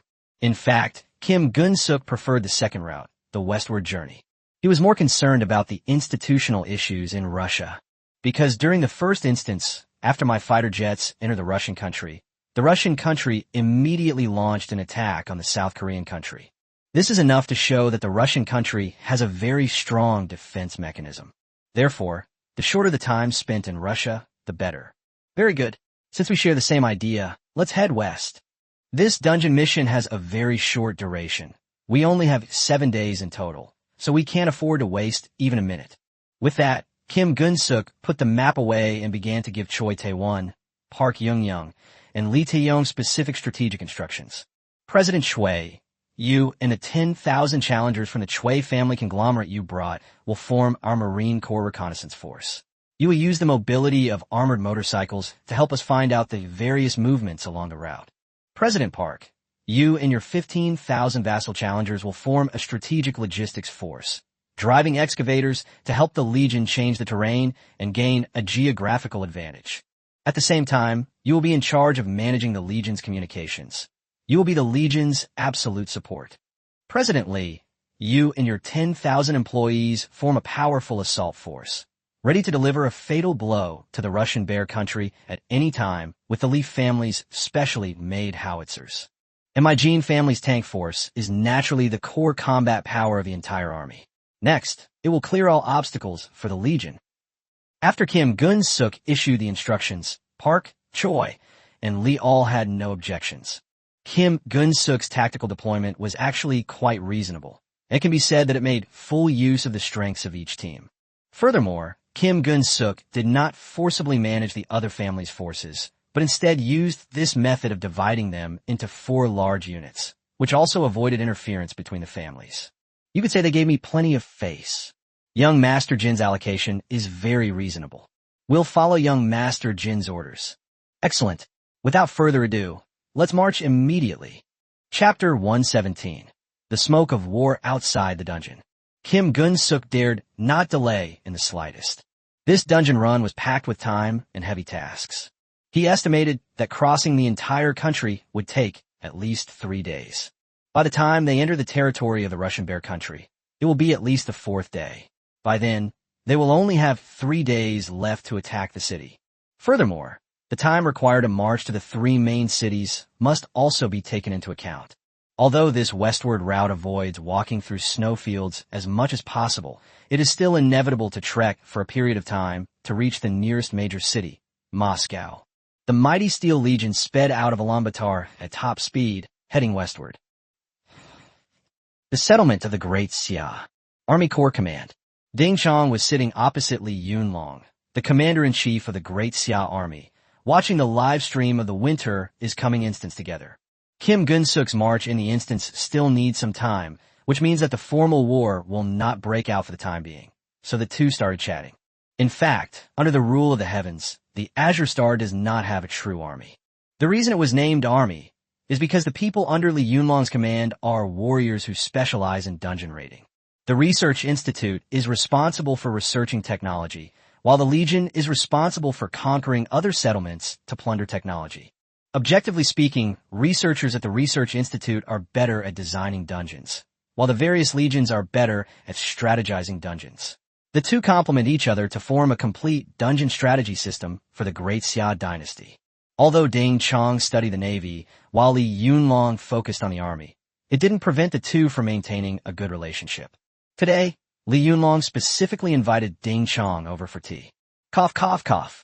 Having just come out of the sanatorium, Ding Chang's health was still very poor, so the work at the Research Institute was temporarily handed over to Bai Tianhao. He coughed twice, then asked, "Old Li, I don't know much about the Army. In your opinion, how strong is the South Korean Marine Corps?" Li Yunlong frowned and took a deep drag on his old pipe. "Old Ding, do you want to hear the truth from me?" "Of course it's the truth. It's just the two of us. There shouldn't be anything we can't talk about, right?" Ding Chong shook his head helplessly.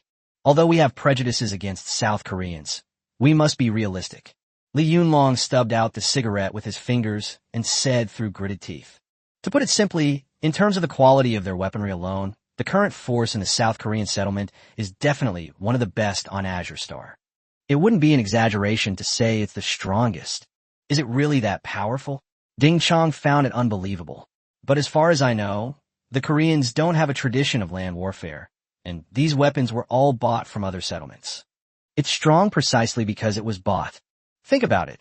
These bastards basically bought the best models from several settlements that are best at land warfare, and then stitched them together into a team. His tanks were bought from the German settlement, and his howitzers were bought from the Eagle settlement. You know, the Germans and the Eagle settlement have a very bad relationship, and they don't buy technology from each other. Damn it, these Koreans bought everything they could, even assembling a luxurious lineup that the original owner couldn't put together. How could they not be strong?" After saying that, Li Yunlong was also furious and slammed his fist on the table twice. He was naturally furious at the Koreans' despicable and shameless behavior.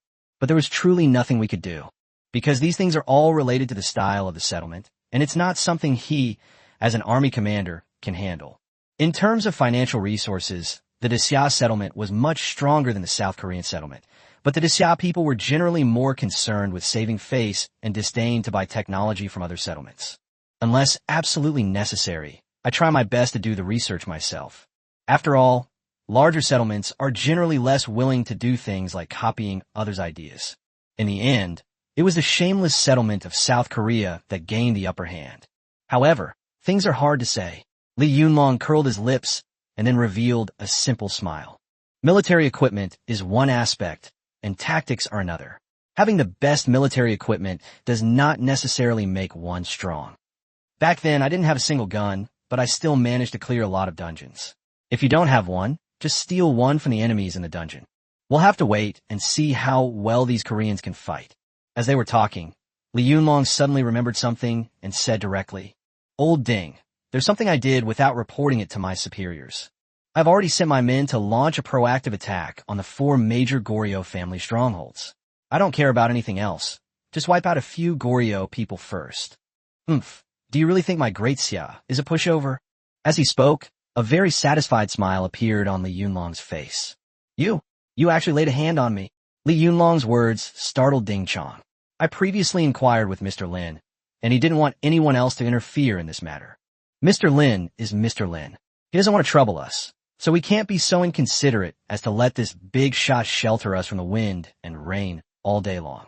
Besides, the Jin family wiped out Jinyu. Can you really swallow this insult?" Li Yunlong's words directly ignited the anger in Ding Chang's heart.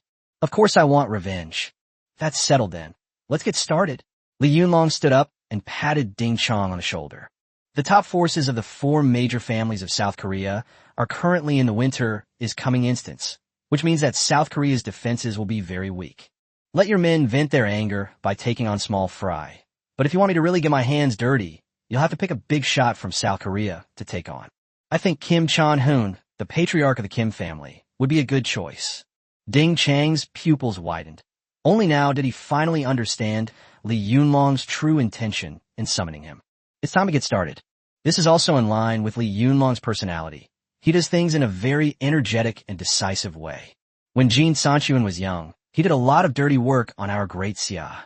Now that he has handed over the position of family head to Jin Genshaw, he probably doesn't have many points left. You, me, and let's call Deng Xian, Zhao Shun, and the other research institute directors, and together we'll clear this old bastard's dungeon. Wouldn't that be great? Don't they like to attack dungeons in groups? I think our great Xia should change its traditions. Chapter 118, Stepping into the Land of the Bear. 3 days later, the army belonging to South Goryeo has arrived at Lake Ovs. A little further ahead, we'll be within the territory of the Russian Bear Kingdom. Kim Gun-suk rubbed his hands vigorously to ward off the cold. The closer you get to the territory of the Russian bear, the colder you feel. Gentlemen, how are things going with you men? Kim Gun-suk asked over the radio from his command vehicle. Not bad. I've gotten used to it along the way, Choi Taiyuan said with a smile in the channel. Don't worry, Mr. Kim. I can still manage my own family members. Lee Taeyong's voice was also very calm. I brainwashed my subordinates the moment they joined the company. They're not afraid of hardship or fatigue, so what's a little distance? Kim Gun-suk nodded in satisfaction. This is something he is quite pleased about. The challengers have certainly maintained a good fighting spirit. After all, this instant challenge can be considered the largest battle in the history of the entire South Korean settlement. All right, now that we've come this far, I, Kim Gun-suk, will make my point clear. Kim Gun-suk continued over the radio. Although the four major families have always been in competition, it is only a business friction. In the end, we are all fighting for South Korea. If the South Korea settlement collapses, it will not benefit any of us. Therefore, I hope that the three bosses can put aside their prejudices. As long as we conquer this winter is coming challenge, everyone can obtain the top-notch technology in the Lin Ye dungeon. No one will lose out. Laughter from the three CEOs soon filled the channel. Young Master Jean, you're joking too much. Are you afraid we'll harm you in the dungeon? We know how to handle these things. Even if we have a problem with you, young Master Jean, we'll talk about it after we leave the instance. Compared to hating young Master Jean, we actually hate Lin Ye even more. I wish I could slap Lin Ye's scumbag face right now. Whether the three of them truly meant what they said, Kim Gun-suk had no idea. But since he had already said all that, he knew that the three of them weren't fools and could make their own judgments. Very good. Now, let's march on the Russian Bear Country. Kim Gun-suk issued orders directly to the entire legion via radio. There is only one objective: capture Moscow. Undulating Lin Ye. The 50,000-strong Marine Corps was full of confidence and high morale, and they shouted slogans from their respective weapons. Undulating Lin Ye. Undulating Lin Ye. Undulating Lin Ye. The Jin 7V tank, like a steel behemoth, is the leader, breaking through the boundaries first. Korean cannons followed closely behind, their booming sounds echoing across the sky, demonstrating their immense power. The Choi-9 howitzer, like a precision striker on the battlefield, steadily followed the main force, ready to launch a fatal blow at any time. The Li 3B armored motorcycle, like a nimble dancer, moves freely across the battlefield with extremely high mobility, providing protection on both flanks. Park Gake's Korean steel excavators were not to be outdone, emitting a deep, rumbling sound as they drove, which was quite unsettling. All sorts of steel monsters merged into a large square and squeezed directly into the territory of the Bear Country. The earth seemed to tremble under their weight, and the air vibrated from their roar. But his coolness only lasted a second. The moment Kim Gun-suk stepped into the territory of Russia, he sensed something was wrong. An indescribable chill enveloped the interior of his communications vehicle. Actually, Kim Gun-suk already felt very cold in Malaysia, but it was still bearable. The cold was now unbearable for him. The biting cold seemed to crawl and roll down his spine, and his hands and feet became completely unresponsive. What the hell? This is way too cold. He was so cold his teeth chattered. and he could barely speak. As he drove the communications vehicle, he felt as if the vehicle itself was bound by the bitter cold, and its speed was abnormally slow. The vehicle's tracks seemed frozen stiff. Kim Gun-suk took a deep breath, mustered his courage, opened the car door, and wanted to get out and investigate. However, the moment he opened the car door, the scene before him completely stunned him. A world of ice and snow unfolded before his eyes, as if he had entered another world. A violent blizzard swept in, the overwhelming snow obscuring all his vision. The world was covered in endless white, cold, and desolate. Under such extreme cold, Kim Gun-suk even felt his blood stop flowing, and hallucinations began to appear in his mind. He quickly shrank into the communications vehicle, panting heavily. At the same time, the notification sound from the sky also rang in my ears. Important note, in the dungeon designer Lin Ye's design, the temperature in the Russian Bear Country is minus 75 degrees Celsius. Challengers, please prepare for battle in snowy conditions. Furthermore, the Challengers' invasion has alarmed the Russian Empire, and the Russian steel torrent is about to strike. Minus 75 degrees Celsius? Are you kidding me? How could there be such a stupid setting? Kim Gun-suk was on the verge of a mental breakdown. Not to mention that the driving speed would be greatly reduced in this temperature. There was no way they could reach Moscow in the remaining few days. Moreover, this temperature is not one that Koreans can adapt to, and their combat effectiveness will be greatly reduced. At the same time, angry curses from several other family heads could be heard over the communication channel. Damn it, it's so damn cold. In this kind of weather, my Chui family's motorcycle army can't move at all. Choi Tae-won was clearly the most furious one. His motorcycle unit is a light cavalry unit. How are they supposed to operate in this freezing weather? They're probably going to freeze to death. At this temperature, excavators won't be able to operate properly, and I just checked, it's all ice. There's no way we can dig it up. Park Yoon-young also complained. Young Master Kim, this is not right of you. Lee Tae-yong shouted angrily through the communication system. You've already cleared the dungeon twice. Didn't you know that? Why didn't you remind us? In this kind of environment, the shells on my Lee family's artillery vehicles would probably freeze solid. If we had known this would happen, we should have designed them to be snowproof and cold-proof. Kim Gun-suk is disgusting.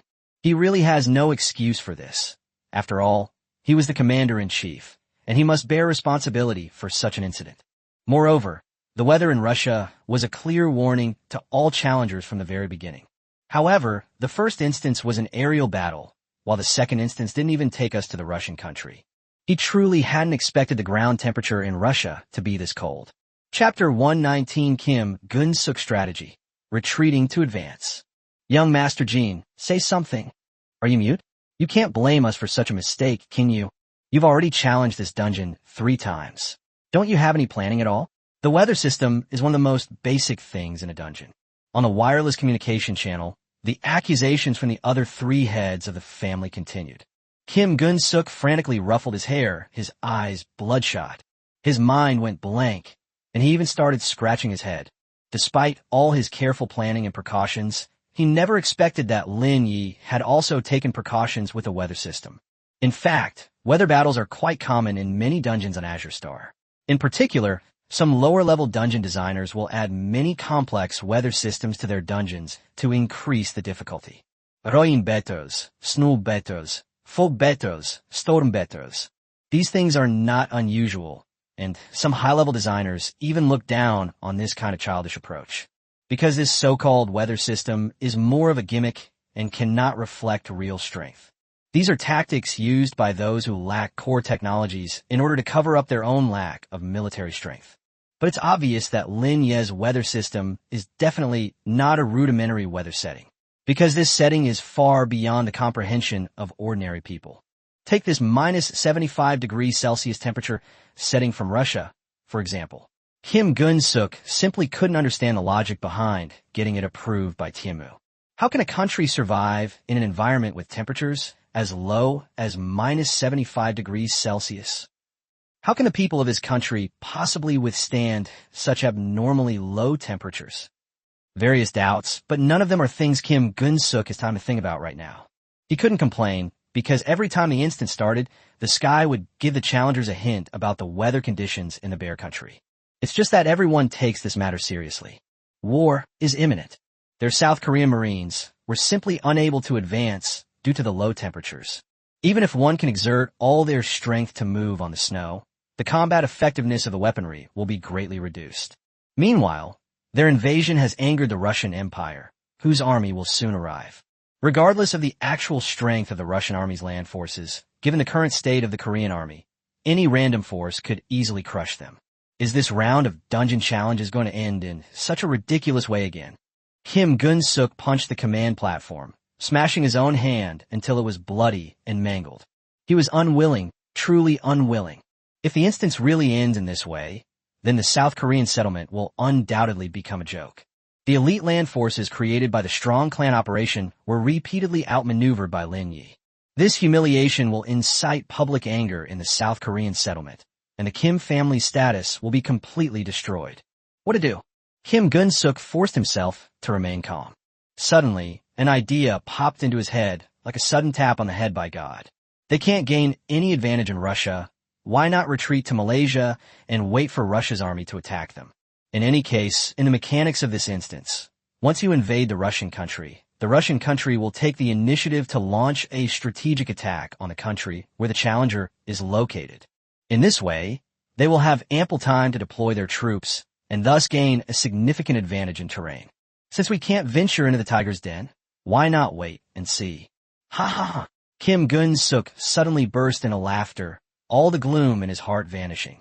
He himself was moved by his quick thinking. President Lee, President Choi, President Park, do you three really think I haven't considered these things? Kim Gun-suk shouted into the microphone in the command vehicle. Really? You all underestimate me, Kim Gun-suk. Let me tell you, everything that's happening right now is part of my plan, a situation I deliberately created without my knowledge.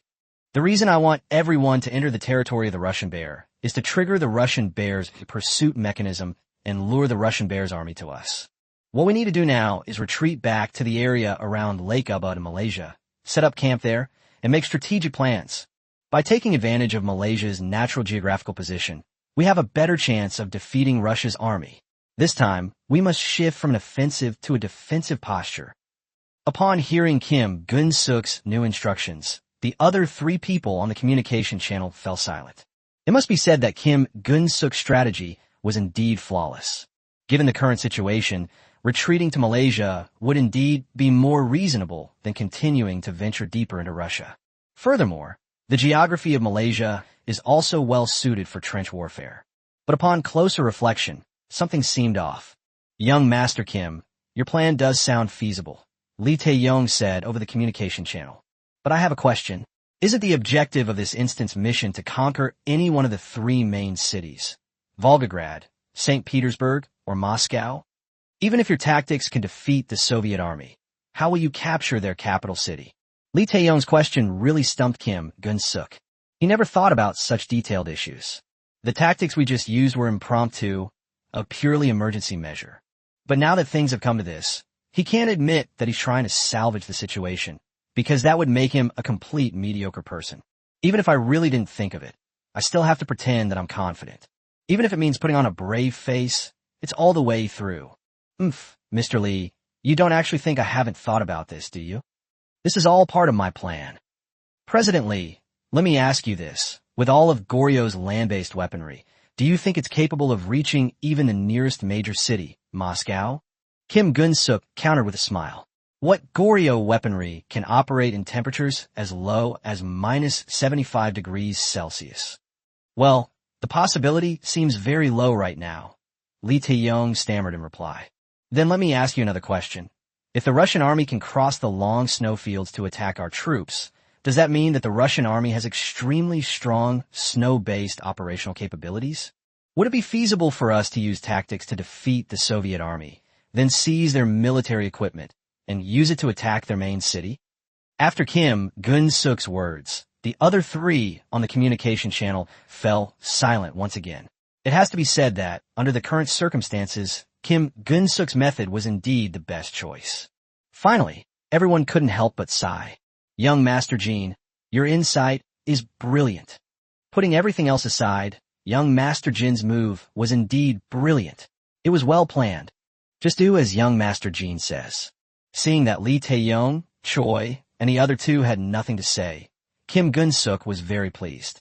It can truly be described as turning adversity into opportunity. Human potential is truly limitless. The more critical the moment, the more ingenious plans can be devised to turn the tide. In fact, Kim Gun-suk knew very well that his plans still had many flaws. For example, there's the issue of time. It's already the third day in the instance, and there are less than 4 days left before the instance closes. What if the Russian army can't get here in time? Or, even if the Russian army could arrive, and the Korean army could defeat the Russian forces, but not have enough time to return to Moscow, what would they do then? But clearly, Lee Tae-yong, Choi Ta-won, and Park Young-young hadn't thought of these things, and naturally, he wouldn't bring it up on his own initiative. Since things have come to this point, even if it's wrong, we must continue down this wrong path without hesitation. All troops, listen up. Cease the offensive against Russia and withdraw to Lake UBS, Malaysia. Kim Gun-suk gave the order. The entire Korean Steel Army turned around and sped off in the opposite direction. In a live stream, the viewers started discussing it again. This time, however, it wasn't a sarcastic remark directed at Kim Gun-suk. Most people agree with the decision to withdraw troops back to Malaysia. To be honest, this young Master Jean is quite cunning. He actually came up with this method. Yishen's dungeon is indeed too tricky. A snowfield at minus 75 degrees Celsius.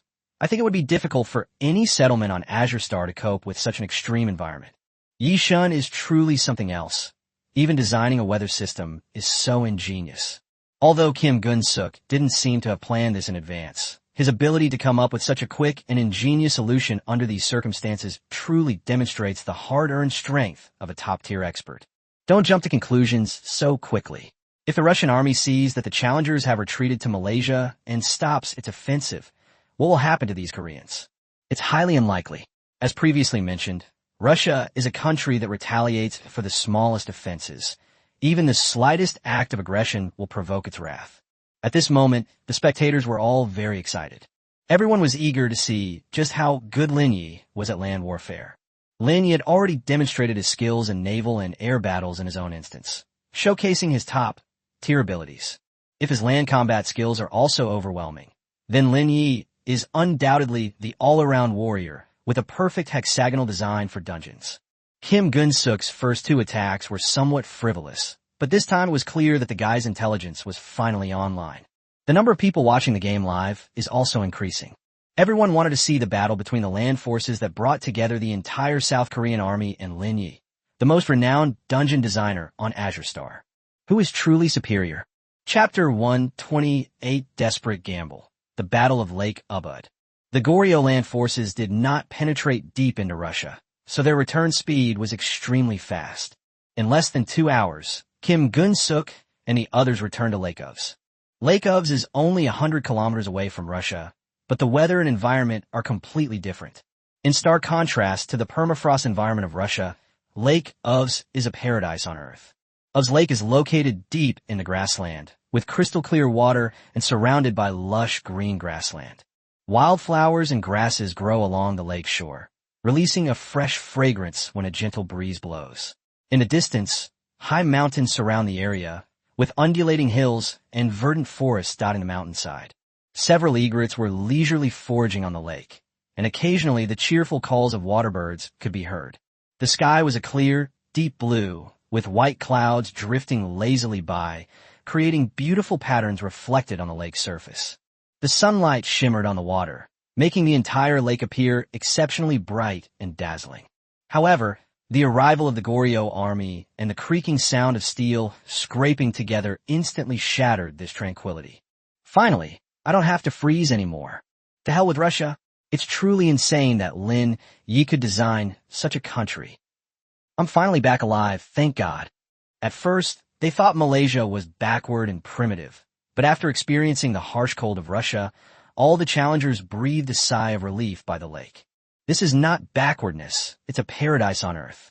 Kim Gun-suk jumped out of his command vehicle and washed his face with lake water. Although it was also very cold, it was warmer than the weather in Russia. He then took out a topographical map and examined it carefully. Next, Lake Ubud will likely become the main battlefield of this battle. so we must make good strategic arrangements. Jean Ginshua glanced around and saw that Lake Ubud was much higher than the terrain in the direction of the Russian Bear Country, giving it a natural geographical advantage. Oomph. Heaven is truly helping me. Although it was a hasty plan, it inadvertently gave the Goryeo army an excellent position. Kim Gun-suk began to mutter to himself with a smile on his face. In such terrain, trench warfare is the most suitable form of combat. President Park, the most important task ahead is now in your hands. Kim Gun-suk called Park Young-young to his side and began to deploy and direct the operation. I need you to use your excavator to dig a zigzag trench in the northwest corner of Lake Ovs. We're pressed for time. We have to dig it out within half a day. This shouldn't be a problem, right? Park Young-young smiled and patted Kim Gun-suk on the shoulder. Don't worry. This is the Park family's specialty in the plan to strengthen the clan. I'm quite surprised by young Master Jin's strategic thinking. He even knows about the Z-shaped trenches. It seems that young Master Jin has a remarkable understanding of trench warfare. Many novice dungeon designers who want to try trench warfare will dig their trenches into long, straight lines in order to extend the distance. But actually, this is the most foolish way. A straight trench in both strategic and security aspects. Park Young-young didn't waste any more words with Kim Gun-suk and directly ordered his men to operate 2,000 steel excavators to start digging extensively. What was once a beautiful lake, Ubud, was quickly turned into a mess. Kim Gun-suk's thinking in trench warfare was far more sophisticated than Park Young-young's. In trench warfare, formation is crucial because a good formation can effectively protect soldiers and increase combat efficiency. Kim Gun-suk began to draw on the map, clearly marking the specific locations of the forward trenches, firing positions, cover, and encirclement formations. President Park, you need to make sure these key moments are arranged properly. The forward trenches are the first line of defense for the Legion, used to intercept enemy advances and provide covering fire. A well-placed array of firing positions, aided by mortar and machine gun fire, can perfectly achieve suppressive fire. Kim Gun-suk knew these basic common-sense facts with ease. At the same time, the natural terrain of Lake Ovs provides the Legion with an excellent cover position. Everything can be described as a masterpiece of nature. President Park, once the trenches are cleared, you and your men will be the main force in the trench warfare. I will hand over all the guns and ammunition from the other 3 companies to you to handle. As for the Challenger's rotation, that's your responsibility to arrange. We must ensure that guard posts are rotated in shifts to keep our trench warfare in optimal combat condition. Park Young-young nodded, quite satisfied with Kim Gun-suk's strategic plan. Trench warfare is also one of the Park family's specialties. If they can really defeat the Russian army in one fell swoop through trench warfare, then the Park family can also be credited with the greatest contribution in this instance. Kim Gun-suk chose trench warfare as his preferred method of combat, and he was the first to agree with it. President Shui, your next task is also very challenging. Kim Gun-suk spoke. He pointed to several spots in the area between Lake Ovs and Russia. Please take your armored motorcycle unit and begin patrolling this area. The armored motorized units are the vanguard of our Legion. As long as we can detect the movements of the Soviet army as soon as possible, we can gain the upper hand. Choi Tae-won nodded, offering no objection. This is also what the Lee family excels at most in land warfare. In addition, the points I just marked on the map are relatively flat areas, and the Russian army will most likely pass through these points. I will entrust all the Legion's landmines to you to handle. By laying mines at these points, we can blow up all of the Russians' tanks. Without saying much, Choi Tae-yuen directly commanded his armored motorcycle legion to begin operations. Armored motorcycles are already very fast, so the placement of these mines and explosives can definitely be arranged within an hour. It wouldn't have mattered if he hadn't been given the assignment. Once he got into the zone, Kim Gun-suk felt like a genius in land warfare. Finally, Kim Gun-suk approached Lee Tae-yong and said confidently, "Mr. Lee, the rest is up to the 2 of us. We've divided our forces on both sides of Lake Ovs, ready for an ambush. When the Soviet army arrives, you will command your howitzer corps, and I will command my tank corps, and we will tear the Soviets to shreds. For our respective families, and for our shared South Korean settlement." Lee Tae-yong smiled smugly and said, "No problem. This is a perfect opportunity to let these people from Azure Star experience the absolute power of my Choi family's howitzer vehicles." In Kim Gun-suk's understanding, The Choi family's howitzer units and his own Kim family's tank units were the absolute main force of the entire legion. In the next trench warfare phase, the two units were to ambush the enemy on the high ground outside Lake Ovs and launch the most violent bombardment when the enemy approached the trenches. Once the enemy forces are routed, they will charge to the front lines and deliver a fatal blow to the Russian army. The Jin 7V tank is the king of performance in the entire Marine Corps, while the Lin 9 howitzer is the most lethal weapon in the Corps. When the two are combined with the motorcycle units, it is definitely the most advanced military equipment combination on Azure Star today. Seeing the Legion carrying out its final strategic deployment in an orderly manner, Kim Gun-suk finally breathed a sigh of relief. They had been in a dead end, but now they have found a way out. He has done everything he could in this plan for Lake Ubud. He could clearly feel that this was the closest he had ever come to conquering the dungeon. Lin Ye, this time your scheme has been completely foiled by me. I'd like to see what other tricks you have up your sleeve. A smug look suddenly appeared in Kim Gun-suk's eyes. Inside the cliffside villa, Lin Ye was enjoying his lunch while collecting the points he had earned from the Raging Seas dungeon over the past 3 days.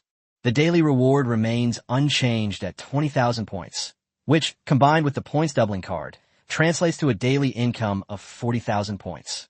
Lin Ye's total points have now reached 5.04 million, breaking through the 5 million mark. However, since the Winter is Coming dungeon is still ongoing, no new points were earned before it ended. Lin Ye couldn't do anything about this. He had activated the time acceleration, setting once before in the Raging Seas dungeon, but that was only when the Emperor led a group of 1 Million Day clan members to attack the dungeon and activated the all-out war mode. Although he didn't understand how the sky was determined, Lin Ye guessed that it was related to the population size of the instance and the overall process of the mission. The time acceleration feature will only be enabled for dungeons with a large number of players and a long process time. Apart from that, the time taken in a normal instance is exactly the same as in the real world. Lin Ye entered the live stream room of Winter is Coming Again, wanting to see how Kim Gun-suk and his group were progressing.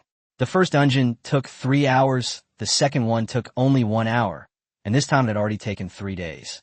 Upon entering his own instance's live stream channel, Lin Ye saw Kim Gun-suk making various deployments for trench warfare. Trench warfare. This? Lin Ye shook his head helplessly, not knowing what to say for a moment. Trench warfare was the best combat method during the S1 era of Blue Star, because the military composition at that time was mainly composed of infantry combined with armaments. However, the Russian nation in the self-designed dungeon Winter is Coming is at its peak. Whether it's the Armada T-14 main battle tank or various missile systems, they're all products of modern warfare. In modern warfare, engaging in trench warfare is simply asking to be used as a pawn. It seems that this instance should be over soon. Lin Ye smiled faintly, then left the dungeon livestream room. Chapter 121, The Bear Army Invades. Winter is Coming instance. Half a day has passed, and it is now late at night. Kim Gun-suk has led 50,000 challengers to complete all strategic deployments at Lake Ubud. On the west side of Lake Ovs, deep trenches meander like a giant dragon and have been quietly completed amidst their crisscrossing patterns. At this time, Park Young-young had already led a group of challengers from the Park Foundation to ambush in the trench. Each firing point was like a scale on a dragon's body, ready for battle, gleaming with a cold light. The carefully chosen machine gun mounting points were cleverly concealed in the shadows, like hidden vipers, waiting for the moment to strike. Inside the trenches, grenades, hand grenades, and other explosive weapons were piled up like mountains, ready to unleash a barrage of firepower on the Russian bear. The massive tank and howitzer units are stationed on the south and north sides of Lake Ovs, like two guardian deities, eager to fight and just waiting for the order. Once the fighting officially begins, these steel monsters will bombard Lake Ovs from above, ultimately crushing all the scattered soldiers of the Russian Bear Kingdom. At this moment, the shores of Lake Ovs have been transformed into a desolate wasteland. Trenches, tanks, machine guns. Everything here forms a magnificent picture of war. The entire strategic plan can be described as flawless. Kim Gun-suk lit a cigar and began to smoke it contentedly. When he first entered the Russian country, he is now full of confidence. Azure Star could set up an array like the one at Lake Ubuz. Will design this strategic plan into his own version for other challengers on Azure Star to take on. Put yourself in his shoes and imagine you are the one in charge of attacking Lakovs. You would have no way to break through this impenetrable defense. Kim Gun-suk was lost in thought. This stroke of genius in the face of adversity had definitely turned misfortune into blessing. He felt that his understanding of war had been elevated at that moment. If such a layout cannot defend against Lin Ye, then it can only mean that the entire settlement's combat strength is insufficient. Even if Park Sung-man, the leader of the settlement, blames him, he will still have room to defend himself. Just when Kim Gun-suk was full of confidence in the dungeon. Outside the instance, inside the Tongling building in the South Korean settlement, Park Sung-man was already at his desk, completely overwhelmed with worry. His secretary and subordinates kept passing on bad news to him. Commander Park, something terrible has happened. We've been attacked in a premeditated manner. Commander Park, many South Korean settlements have been conquered today. In less than a day, nearly 1,000 dungeons have been conquered. According to our investigation, this should be a coordinated attack by a group from the Great Xia settlement. It seems that the research institutes of Great Xia are truly enraged this time. From simple dungeons designed by LV1 designers to large dungeons designed by various official organizations in Korea, they have all been attacked without exception. Commander Park has just received news that Lee Yunlong, the army commander of the Xia, has broken through the difficult-level dungeon, War of Hatred of the former head of the Kim family, Kim Chon-hoon. Old Master Kim Chon-hoon has lost a lot of points this time and should have been downgraded to LV2. Park Sung-man shooed everyone out of the office, then slammed his hand hard on the desk. He truly hadn't expected the Great Xia to react so strongly this time. Previously, when he had Kim Gun-suk declare war on Lin Ye, it was only directed at Lin Ye personally and did not involve the level of the settlement. This time, however, the Great Xia showed no mercy and launched a direct attack on their settlement. There's no real war on Azure Star. This method of weakening other settlements by conquering dungeons is actually equivalent to war. However, this direct confrontation between two settlements is actually very harmful to the settlements, often allowing other settlements to reap the benefits. In fact, the current situation was caused by South Korea's initial provocation. Lin Ye's reputation is at its peak, and being in the current top 50 has brought considerable benefits to the Great Xia settlement. Naturally, the various organizations in Great Xia will not allow South Korea to premeditatedly attack Lin Ye's instance. Park Sung-man had no choice. He took this risk simply to save face for South Korea. Historically, the South Korean settlements have always been relatively weak. Their rapid progress in recent years is due to their aggressive and ruthless tactics, relying on the assumption that other settlements, after weighing the pros and cons, are unwilling to engage with these mad dogs. Expose South Korea's plan to strengthen its race. If South Korea does not take down the approaching winter to save face, it will be difficult for South Korea to gain a foothold on Azure Star. Damn it, Lin Ye trapped all the top elites of the four major families in a single instance. Before the dungeon closes due to the approaching winter and those elites retreat back to the real world, South Korea has no way to actively confront Great Xia. Park Sung-man sighed deeply, thinking it over and over, but he didn't have a good solution. Tolerate the Great Xia continuously attacking the instance of his settlement. Someone make the arrangements. Have all Koreans who are not currently in the instance and are at level 2 or above voluntarily sign up for the Great Xia instance. Remember to choose easy dungeons. This counterattack is to save face, but it's definitely not a fight to the death. Now that the situation has developed to this point, Park Sung-man knows that the only way to break the deadlock is for Kim Gun-suk and the others to directly attack Lin Ye's instance. Another hour has passed in the instance without us even realizing it. Kim Gun-suk picked up his binoculars and observed the border of the Russian Bear Country. On the horizon, the outline of the distant sky gradually becomes clear. Suddenly, an unusual black silhouette appeared on the horizon. It was a massive, moving object like a rolling dark cloud surging towards Lakovs. Its size was so great that its edges met the horizon, almost completely covering the entire field of vision. The distance was too great for Kim Gun-suk to make out the general shape, but just by the extent to which it covered the skyline, he knew that the scale must be enormous. They're here. At this moment, what else could be rushing to Lakovs but the Russian army? General Kui. There appears to be enemy movement in the northwest. Please lead the Armored Motorcycle Legion to investigate immediately. If possible, launch the first wave of attack against the enemy. Kim Gun-suk directly issued instructions to Choi Tae-won, who was patrolling outside, via radio. Don't worry, young Master Jean. I've already had a huge number of landmines planted at several key points along the route from Lake Ovs to the border. Even if the Russians drove tanks over, they would be blown up. Just wait and see what happens. After finishing the call, Choi Tae-won immediately mounted his armored motorcycle. Listen up, everyone in the Choi family. People from the Russian Bear country are here. Everyone, stay alert. Our Choi family is leading the charge on this mission, and no one can afford to let us down. We must thwart Lin Ye's luck. The Choi family's Choi 3B armored motorcycle can be said to be the most advanced light cavalry system on Azure Star. Its main selling point is flexibility and versatility. Maneuver heavy military units like walking a dog.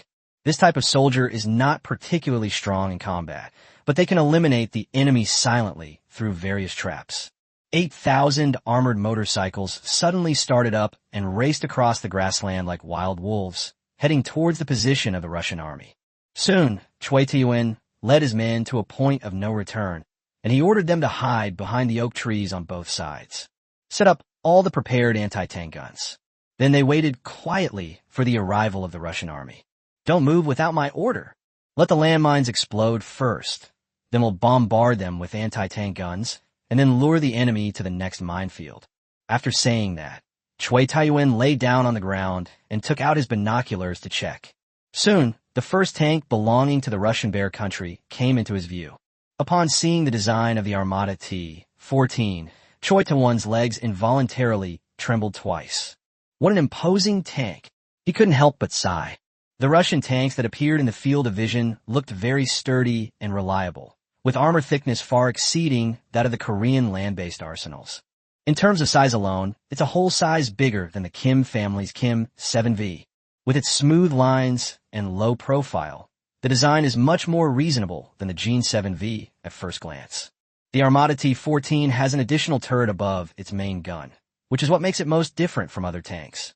Choi Tae-won might not understand the other aspects, but he knew that two attack methods were definitely more powerful than one. Choi Tae-won composed himself and counted the number of tanks from the Russian Bear country. 1 car, 2 vehicles, 5 vehicles.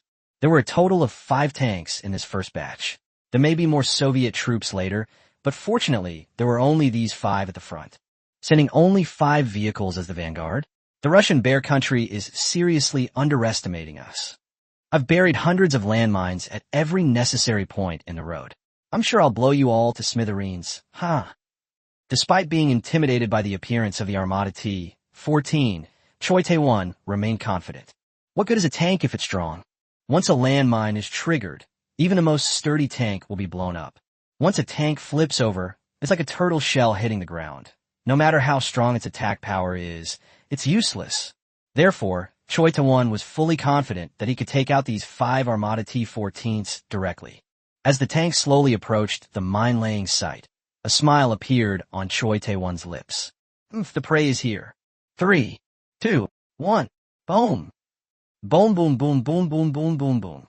Once the countdown ended, the landmine was detonated by the Armata T-14 that had been pushed over, triggering a series of explosions. In an instant, flames erupted everywhere, and the world was turned upside down. 5 Armata T-14 tanks were instantly engulfed by flames and dust. The tremors on the ground caused by the tank's movement gradually subsided, and the engine noise seemed to slowly fade away amidst the explosions. Chapter 122, The Indestructible T-141. President Kui. It's done. Oh, we've hit them. Those Russian tanks really fell into our ambush. I thought they were something special, but now it seems they're just as vulnerable. In the face of our minefield, even the most powerful tanks are doomed to be scrapped. This is a complete tactical, crushing victory. So it seems that the Soviet Union's tanks are nothing but rubbish.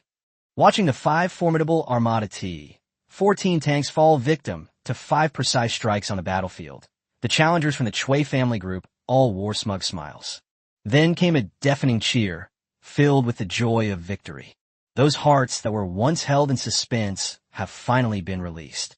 Now it seems that the coming winter is not invincible, and neither is the Russian Bear Country. Even if the enemy's military preparedness surpasses that of the Challenger, with proper tactical arrangements, the behemoth can still be crushed. The seemingly invincible tanks were destroyed by their own hands, which dampened everyone's morale and boosted their confidence to the highest level. My Chui family deserves the greatest credit for this skirmish.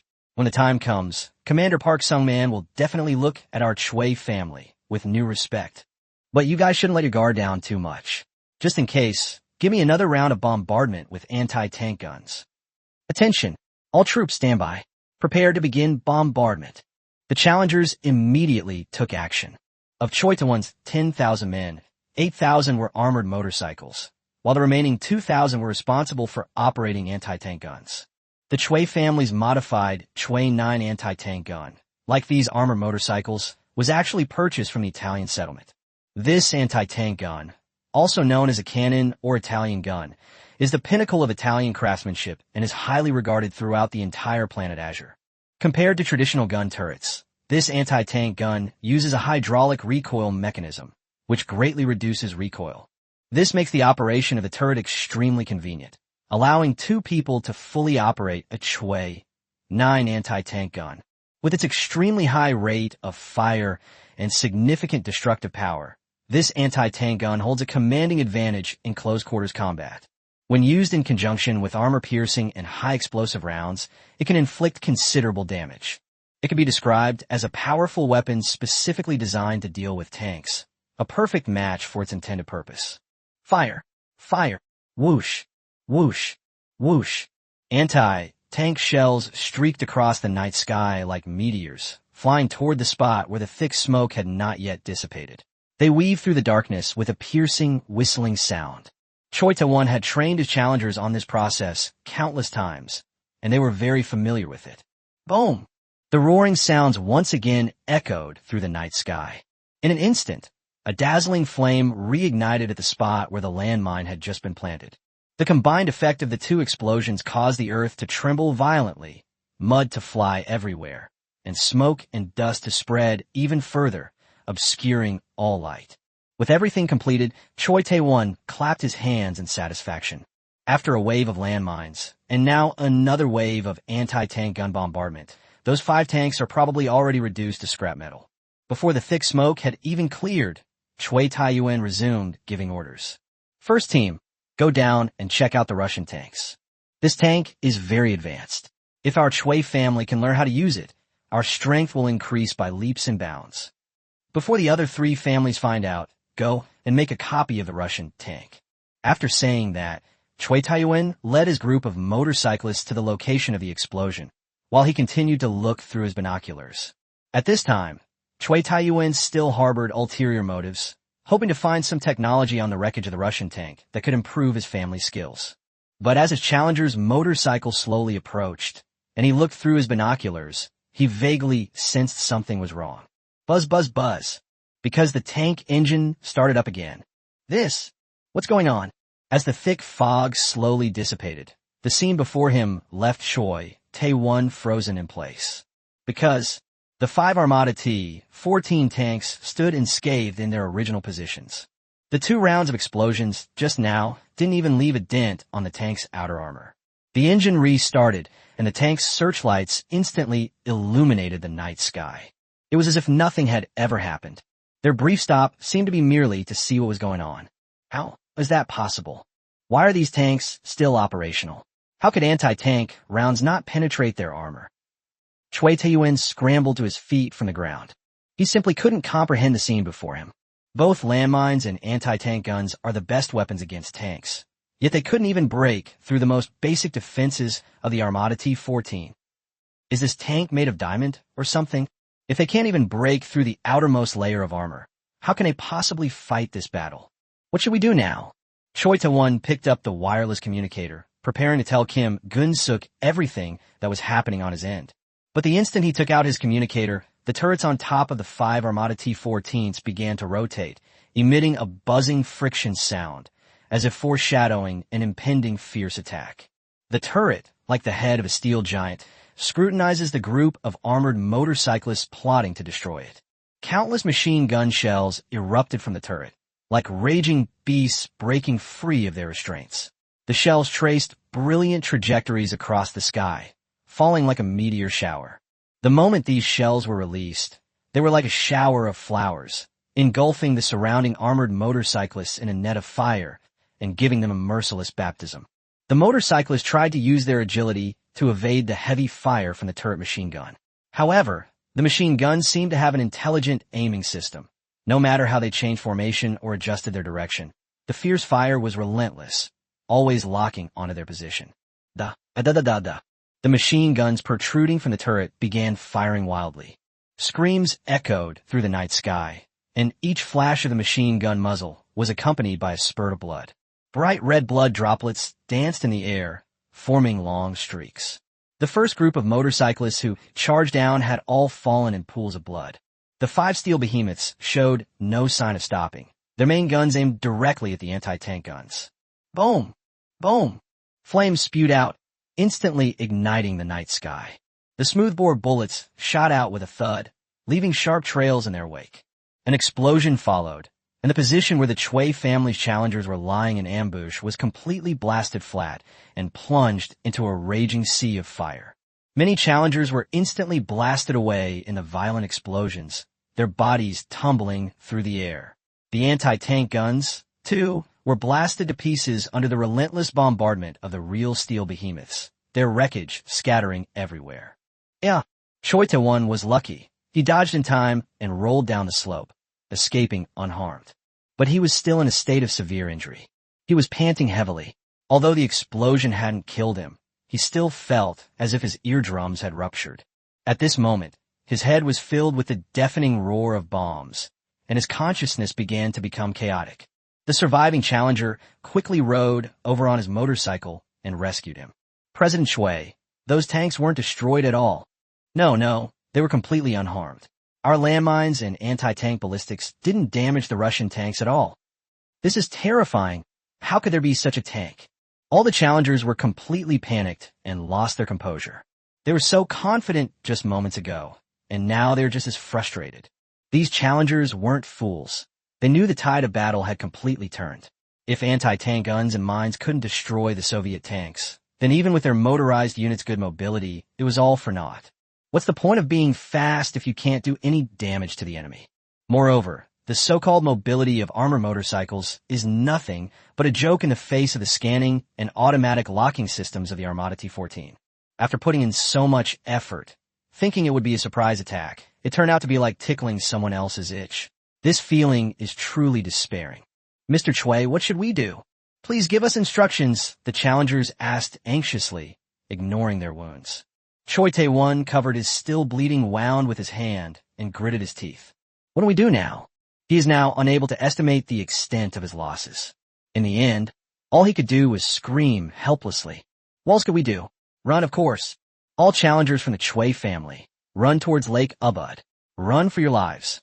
On the one hand, preserve our strength, and, on the other hand, lure the Soviet tanks to the trenches. Choi Tae-won has no other choice but to retreat. Armored motorcycles were no longer an option, and their own ammunition couldn't penetrate the shells of the Soviet tanks. In this situation, having more people and more ammunition would be useless. All we can do now is preserve as much fighting strength as possible. In this way, his men could be transformed into basic infantry, who, with the cover of trenches, tanks, and howitzers, could inflict heavy damage on the Soviet tanks. Choi Tae-won didn't have time to count the casualties of his men. He simply got on his motorcycle and sped off towards Ubud Lake. The others followed suit. The massive motorcycle force of nearly 10,000 men, faced with the imposing presence of 5 Armata T-14 tanks, surprisingly chose to flee. Chapter 123, Surrounded by Artillery Fire, the Tragic Fate of Choi Tae-won. The group of challengers on armored motorcycles scattered, hoping to use their mobility to shake off the 5 Armata main battle tanks. But escaping for your life is never that simple. Running away headlong is tantamount to handing their backs to the enemy, and the Armata T-14's artillery fire will not let them off easily. In an instant, the 5 tanks locked onto the location of the Chui family challengers. Boom! Boom! Boom! Flames spewed from the cannons, and shells rained down on the crowd. The highest-level smoothbore cannon of the Russians was now an invincible weapon of death, and every explosion would take the lives of a group of people. Cui Taiyuan disregarded the lives of his men, gripped the handlebars tightly, twisted the throttle hard, and the speeding motorcycle rushed towards Lake of like an arrow released from a bow. But just then, a scene that filled him with despair appeared. Everywhere his gaze fell, in every direction, the slow-moving figures of tanks appeared without exception. These steel behemoths seemed to have fallen from the sky, completely blocking all paths. The surrounding air was filled with the sound of tank tracks crushing the grass, a sound like the prelude to death that made Cui Taiyuan feel almost half dead. How? How can there be so many? When did these tanks appear? He was so focused on the 5 Armada tanks that he didn't notice that there were actually many more tanks approaching him. At this moment, hundreds of tanks were advancing in perfect unison from every direction. They formed dense arrays, like a sea of steel, spreading out in a dark, overwhelming mass. Completely block all escape routes. Moreover, they were all Armada T-14 tanks, numbering at least several thousand. Each one was heavily armored, each one resembling a giant beast with its jaws wide open. The Challengers have over 10,000 Gold 7V tanks, which is more than the Armada tanks in front of us. But it completely lacks the imposing presence of a Soviet tank. The feeling was like Mount Tai pressing down on you. With every step forward, it felt like the land was being crushed. Like a raging tide, it swept away everything in sight. These tanks are characterized by their robustness, mobility, intelligence, and power. A word kept popping into Cui Taiyuan's mind. A steel torrent. Compared to this, Kim Gun-suk's Kim 7V tank is utterly insignificant, like a toy car. Damn it. At this point, Cui Taiyuan's mind actually became much clearer. At this moment, he had only one thought in his mind. If the 50,000 troops of Goryeo were to really fight against the tanks of the Russian Bear, they would surely suffer a terrible fate. Even landmines and anti-tank guns couldn't harm them in the slightest. The machine gun fire from the trenches would be like scratching an itch, completely ineffective. If war really breaks out, we'll just be used as live targets. If we want to win, we must change our tactics. At the very least, trench warfare is absolutely not going to work. Cui Taiyuan picked up his cell phone, ready to tell Kim Gun-suk everything that was happening. The phone call was connected very quickly. Young Master Kim, this is Cui Taiyuan. We've been attacked by Soviet tanks. Yes. Before Cui Taiyuan could finish speaking, thousands of Armada T-14 tanks had already begun their attack. Thousands of artillery pieces fired simultaneously, and the overwhelming firepower completely covered all the armored motorized units. Cui Taiyuan was instantly tumbled around in the explosion, his body blasted to pieces. While in excruciating pain, a large death character appeared before his eyes. A notification from the sky immediately rang in my ears. Important notice. You have been killed by the Armada T-14 tank from the Russian Empire. The Winter's Arrival dungeon mission has failed. This was your first time entering the dungeon, so the Winter's Wrath effect is not available. You will be teleported out of the dungeon after deducting 800 points. In the military camp at Lake Ovs, Kim Gun-suk had just received a communication notification from Cui Taiyuan on the channel. But before Cui Taiyuan could say 2 words, a series of cracking sounds rang out. Mr. Kui, what's the situation up ahead? How many enemy troops are there? How many tanks do they have? Boom! Then came a tremendous roar, so loud that the entire Ubud Lake trembled slightly. Kim Gun-suk quickly looked in the direction from which the sound came and found that about 10 kilometers away, flames were already shooting into the sky. Hiss, hiss, hiss, hiss, hiss, hiss, hiss. Sizzle, sizzle, sizzle, sizzle. All that remained in the communication channel was the piercing electrical current echoing, constantly stimulating his eardrums. Kim Gun-suk exclaimed that things were in trouble.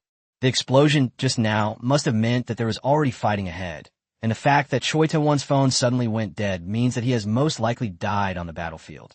As the dungeon commander, Kim Gun-suk quickly went to the dungeon back in to check, and found that there were only 40,000 people left in the dungeon. This means that Cui Taiyuan and his armored motorcycle unit have been completely wiped out, with not a single one left. Kim Gun-suk stumbled, knocking over the hot tea on the table, which splashed all over him and scalded him. How could Cui Taiyuan and his motorcycle army have been wiped out so quickly? That's outrageous. That's the most agile motorcycle army ever. In Kim Gun-suk's understanding, such a highly mobile unit, coupled with the pre-laid minefields, should not be so easily annihilated, even if it could not destroy the enemy's forces. Moreover, the Chui family not only had armor motorcycles, but also a lot of anti-tank guns. Those were powerful weapons against tanks. How could they lose? Kim Gun-suk simply couldn't understand it. Young Master Jean, what happened? What's going on? Why has Mr. Chui suddenly stopped talking? Wasn't that explosion Mr. Chui's doing? Lee Tae-young and Park Young were still asking questions on the channel. They naively believed that the explosion was the result of Choi Tae-won's landmine ambush. President Chui has already sacrificed himself. He and his troops have been completely wiped out. That's all Kim Gun-suk could say. What? Sacrificed? How did he fight like that? In such a short time, 10,000 people were gone. Lee Tae-young and Park Young were completely dumbfounded and panicked for a moment. Gentlemen, we don't have time to discuss these things now. We can leave the battle recap for after we leave the instance. Right now, the Soviet army is closing in on us. We must be prepared for defense. So what if General Chui is dead? His motorcycle unit was originally for reconnaissance. Trench warfare is the key to our victory. President Park, immediately have everyone in the trenches on standby. Generally, get the howitzer units in position too. A major battle is about to begin. After saying that, Kim Gun-suk ran out of the tent and jumped into his command vehicle without stopping. Chapter 124. This is the true steel torrent, long chapter. Inside the command vehicle, Kim Gun-suk continued to observe the enemy's movements through the binoculars on board. Choi Tae-won is dead, so now we can only use this clumsy method to probe the enemy situation. He soon spotted a group of Armada T-14 tanks advancing in his direction. Kim Gun-suk couldn't see the exact shape of the tanks, but he could roughly estimate the number of enemy troops. There were many tanks, but in terms of quantity, they probably didn't outnumber our side. Moreover, after observing the situation, Kim Gun-suk found that the Russian side seemed to only have tanks, but no anti-tank guns or infantry. There's hope. Our side has more than 25,000 tanks and howitzers, plus 15,000 infantry in the trenches. Dealing with several thousand Soviet tanks shouldn't be a problem. Moreover, in Kim Gun-suk's mind, trench warfare can also be called a tank-killing tactic. Kim Gun-suk specifically instructed Park Young to dig them deeper and to set up anti-tank obstacles when they were being dug. Now all of these will come in handy. Kim Gun-suk refused to believe that a battle in which they had an advantage in both troop numbers and tactics could not be won. Lin Ye, this time I'm going to make you taste the bitterness of defeat. Kim Gun-suk unconsciously clenched his fist. Success or failure hinges on this. President Park, your men will launch the first attack on the enemy from the trenches. If possible, remember not to destroy all the enemy tanks. Leave 100 Russian tanks. This way we can capture these tanks and prepare for our next attack on the main city of the Russian Bear. Roger that. I'll fire the first shot.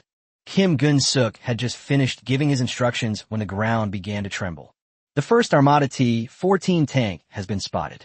Then came the second, the third, and countless other tanks, appearing one after another, as if a massive steel army was quietly gathering. These tanks were arranged in an orderly square formation, with just the right amount of space between them. The tanks in front acted as guardians, paving the way for their comrades behind.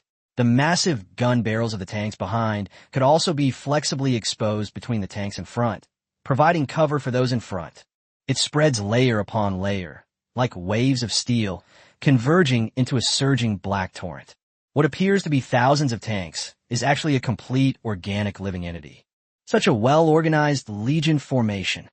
Isn't this the kind of formation that the South Korean settlements have been trying to practice? Park Young, inside the trench, sighed inwardly. He had to admit that the sheer number of steel formations was incredibly impressive. It was something he had never seen before in any of the dungeons on Azure Star. Everyone who listens, get into ambush. We will attack when the enemy tanks enter the anti-tank traps we have set up. Park Young ordered his men to lie prone in the trenches, waiting for the enemy tanks to fall into the traps. Once the tanks were stuck in the trenches, they would be nothing more than scrap metal to be slaughtered. Soon, the Armada T-14 tank had moved to a position less than a kilometer outside the trench. Suddenly, they all stopped moving forward in perfect unison, as if blocked by an invisible wall of air. Huh? Why aren't these Russian tanks moving? Mr. Chui, it's a pity we can't hit it at this range, his subordinate asked nervously. While Park Yung-young was still wondering, thousands of tanks suddenly opened fire, pointing directly at the trench. Boom! Boom! Boom! A tremendous roar erupted, and flames spewed into the night sky. Thanks to their advanced detection systems, these tanks seemed to possess keen sensory organs, capable of perceiving everything in any environment. The 360-degree local situational awareness system, like a nimble owl, rapidly constructs a clear picture of the overall terrain of Lake Ovs in the background. Every ravine, every patch of jungle is laid bare.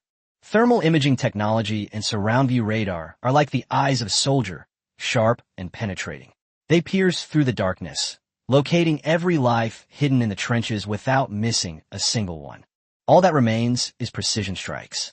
Furthermore, due to its configuration with the 2A82-1M smoothbore gun, the Armata T-14 has an extremely high rate of fire and an extremely long range.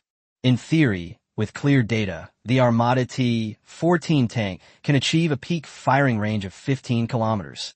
This is the splendor and magnificence of modern warfare. In early battles, due to rudimentary methods, tanks could get stuck in trenches. In modern warfare, however, such trenches pose absolutely no threat to new tanks. On the contrary, due to their poor mobility, they become easy targets. The challengers inside the trench were already as densely packed as ants, and with each shell, they would swarm together in droves. A single shot could easily kill hundreds of people. Thousands of tanks opened fire simultaneously, their artillery fire pouring down like a torrential downpour, instantly shattering the trenches into pieces. The zigzag trench layout was long since beyond recognition. Blood and severed limbs flew wildly through the air. At the same time, it detonated the piles of explosives in the trench, causing a series of explosions. Wave after wave of explosive shock waves, as if the earth were roaring, hurled the soil from the trenches high into the air before burying it deep beneath. Poor Park Yung-young, before he could even give his men the order to fire, was unfortunately hit directly in the head by a cannonball. Important notice: you have been killed by the Armata T-14 tank from the Russian Empire.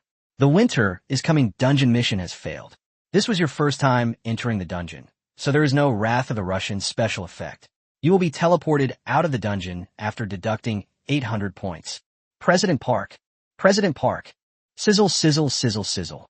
Kim Gun-suk roared, calling out to Park Yung-young on the communication channel, but received no reply. All that's left is the hum of static. The background instance interface. The number of players has been reduced again under another round of bombardment from the Russian tanks. The number has dropped to 25,000. This means that most of the troops in the trench have died. Their long-planned trench tactics were thus ruthlessly crushed. Even the soldiers who were lying in ambush in the trenches were killed before they even had a chance to fight back. Why? Kim Gun-suk has countless questions in his mind right now. Why could the Russian tanks detect the existence of the trenches directly? Why can these tanks fire such a long range? Cheating. That's fucking cheating. Lin Ye, you son of a bitch. I'll fight you to the death today. Kim Gun-suk had completely lost his mind. In his rage, he even bit his back teeth to pieces. He spat out a mouthful of blood. Time and again, the hopes that were ignited were extinguished by the Russian bear country in such a mocking way. This trench warfare maneuver can be described as a stroke of genius on his part.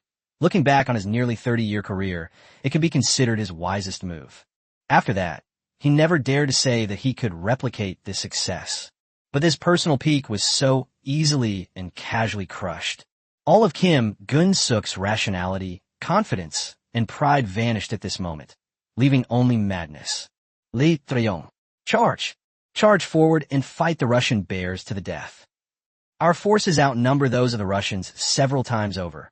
We absolutely cannot lose this time. Yeah, our South Korean land forces are invincible. Under Kim Gun-suk's orders, 12,000 Kim 7V tanks and 13,000 howitzer vehicles suddenly surged out from the high slopes on both sides of the lake. This time, without any hesitation, they opened fire directly on the Russian tank formation.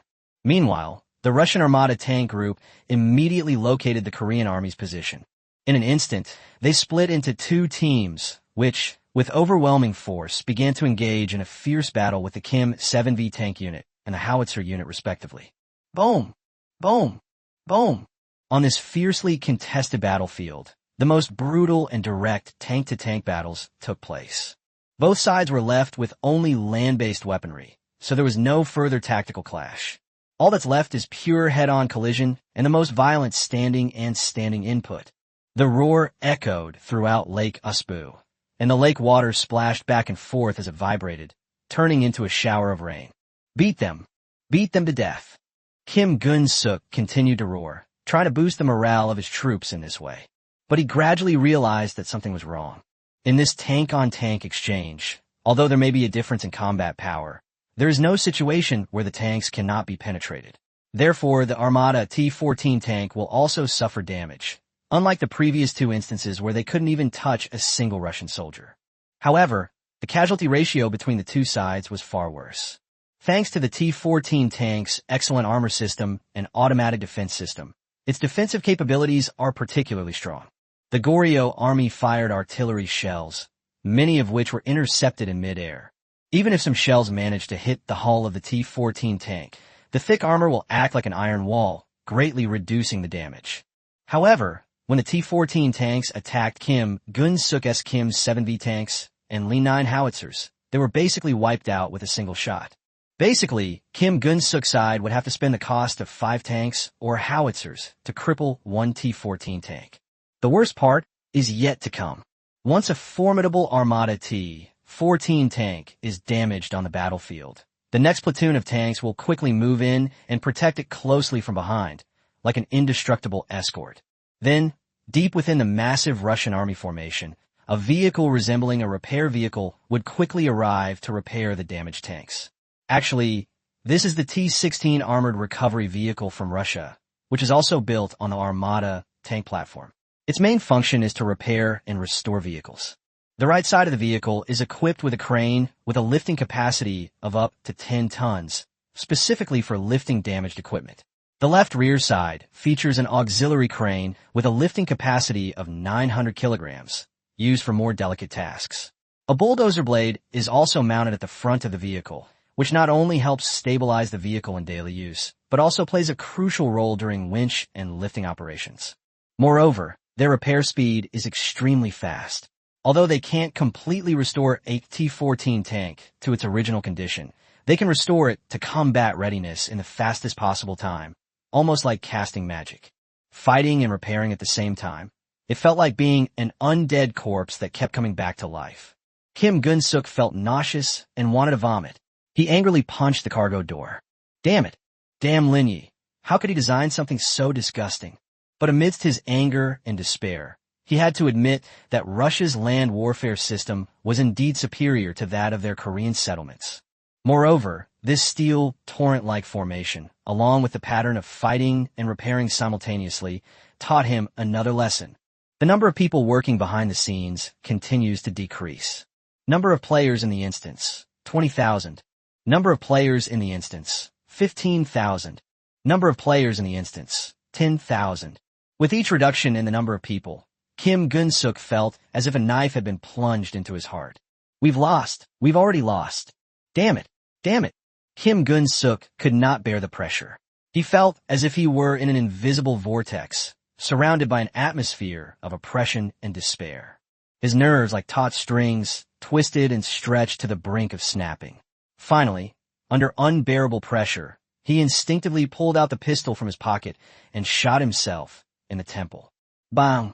As the gunshot rang out, brain matter danced in the air like bursting bubbles, splattering alongside blood.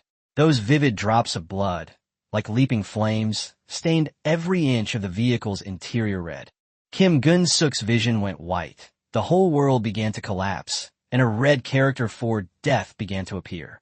This was a sign of mission failure, but for him at that moment, it was the best relief. Important notice. You chose to commit suicide in the Winter is Coming dungeon. Your dungeon quest has failed. Suicide is strictly prohibited in dungeons. It is a desecration of the dungeon and, more importantly, a desecration of the entire game platform. As punishment, You will have 100 times your dungeon points deducted, and your personal dungeon will be disabled for 3 days. This is your third time entering the instance. Due to the stacking effects of the Bear's Wrath special effect, you have had 320,000 points deducted. You will also be teleported out of the instance. Chapter 125, Third Dungeon Complete. Kim Gun-suk's suicide will not actually have any impact on the situation in the instance. In fact, this time, the Russian country did not send out all its land forces.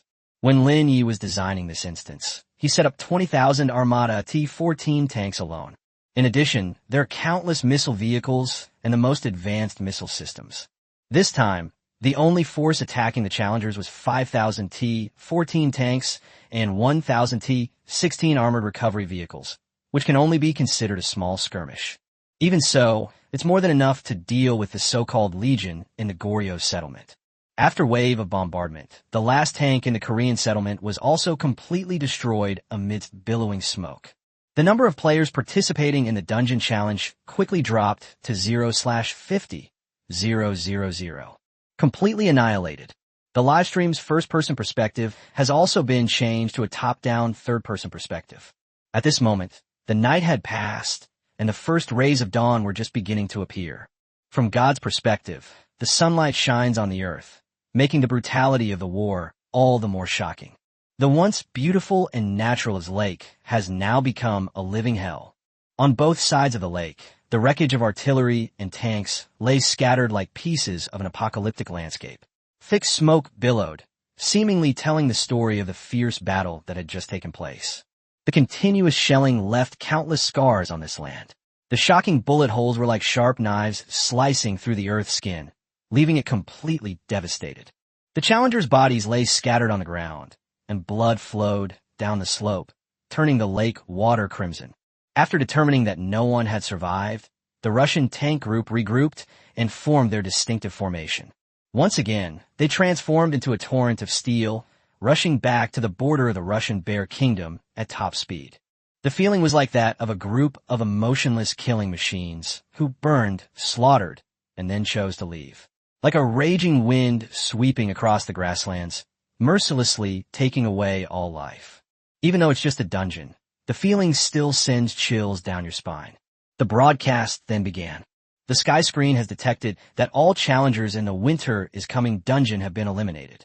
The dungeon mission has failed, and this dungeon will be closed soon. 20, 19, 18, 17. Meanwhile, the statistics for the instance also appeared in the ongoing live stream. The statistics for this instance are as follows. Number of players eliminated in the instance, 0. Maximum duration of the instance, 90 hours. Dungeon completion rate, 0%. Instance completion, 10%. Looking at this data alone, it's not enough to fully grasp the intensity of this dungeon run. In fact, it might seem that Kim Gun-suk's performance in this run was a significant improvement over his previous attempts. This time, no challengers were eliminated, and the dungeon lasted even longer. At the same time, the dungeon completion rate has also reached 10% for the first time ever. These can all be considered breakthroughs in dungeon runs. But if you think about it carefully, all of this data is actually fictitious. Those who entered the dungeon this time were all elites among the elites of South Korea, at least LV2 or above. Lin Ye did not add the same double reward and punishment mechanism as the Raging Sea in the Winter is Coming dungeon, so it is normal that no one was eliminated. However, this does not mean that the points deducted in this instance are less. With the Bear's Wrath buff in effect, many challengers have had a lot of points deducted, and some have even been demoted. The duration of this instance is actually unrelated to the challenger's strength. Out of the less than 4 days, 3 days are spent traveling. As for the completion status of this instance, it's even less meaningful, and his group did not encounter any major cities in this instance. This improvement in completion rate is simply because the Goryeo army eliminated a portion of the enemy forces. The exchange of fire between tank formations would inevitably cause casualties among the Soviet troops, thus achieving a certain degree of success. In any case, we've at least gotten close to the enemy's backside. But frankly speaking, this kind of damage is all ineffective, because Russia has specialized repair vehicles. The Bear tanks damaged by the challengers will be repaired in the shortest possible time, without affecting the battle at all. Moreover, This situation arose under the premise of a specific combat method. In a normal total war scenario, even with the support of air units, the success rate would most likely still be 0. In other words, this winter is coming dungeon only seems easy on the surface, giving people the illusion that it's a back-and-forth battle. In reality, the difficulty may be even higher than the previous Raging Sea. The viewers in the live stream weren't fools. They naturally realized this. A lively discussion broke out in the live stream room. The Russian tank is too domineering. The Gene family's Gene 7V tank is definitely one of the top models on Azure Star, but looks like a toy car in front of the Russian tank. A tight formation capable of repairing while fighting. This is practically an invincible iron torrent. I think there's no need to say more. Yishin's land combat skills are also top-notch. He's invincible across land, sea, and air. Actually, I feel a bit sorry for Kim Gun-suk and those Koreans. Kim Gun-suk did do quite well this time, but he was still outmatched. There's nothing we can do about it. It was Kim Jong-un who provoked them. And this time, he even gathered the peak fighting force of South Korea. Yet they still weren't a match for Yishin. That just shows how arrogant and overconfident these South Koreans are. Haha, the strengthening the clan plan should be called the extermination plan. Actually, we should all be grateful to these Koreans. Without them, we might be the ones who ended up in the dungeon. By the way, where are those Koreans in the live stream? Why did they run away again? 3, 2, 1. The countdown has stopped, and this round of the winter is coming dungeon has finally come to a complete end. The instance was closed, and at the same time, Sky Curtain began to settle the points. After waiting for 4 days, Lin Ye, who was bored out of his mind, finally received the notification broadcast from the sky. Skyward notification. Dear Dungeon Designer, your dungeon, Winter is Coming, has ended its 3rd run. The Winter is Coming dungeon remains unconquered. Your dungeon run continues to boast a perfect record. A total of 56.32 million points were earned in this dungeon run. Chapter 126. Please adjust the number of players in the dungeon to 5 million. It's finally over. Kim Gun-suk, you're really incompetent this time. Lin Ye shook his head helplessly and stretched lazily. Because you set up the unique Bear's Wrath mechanic in the instance, the score calculation is relatively complex.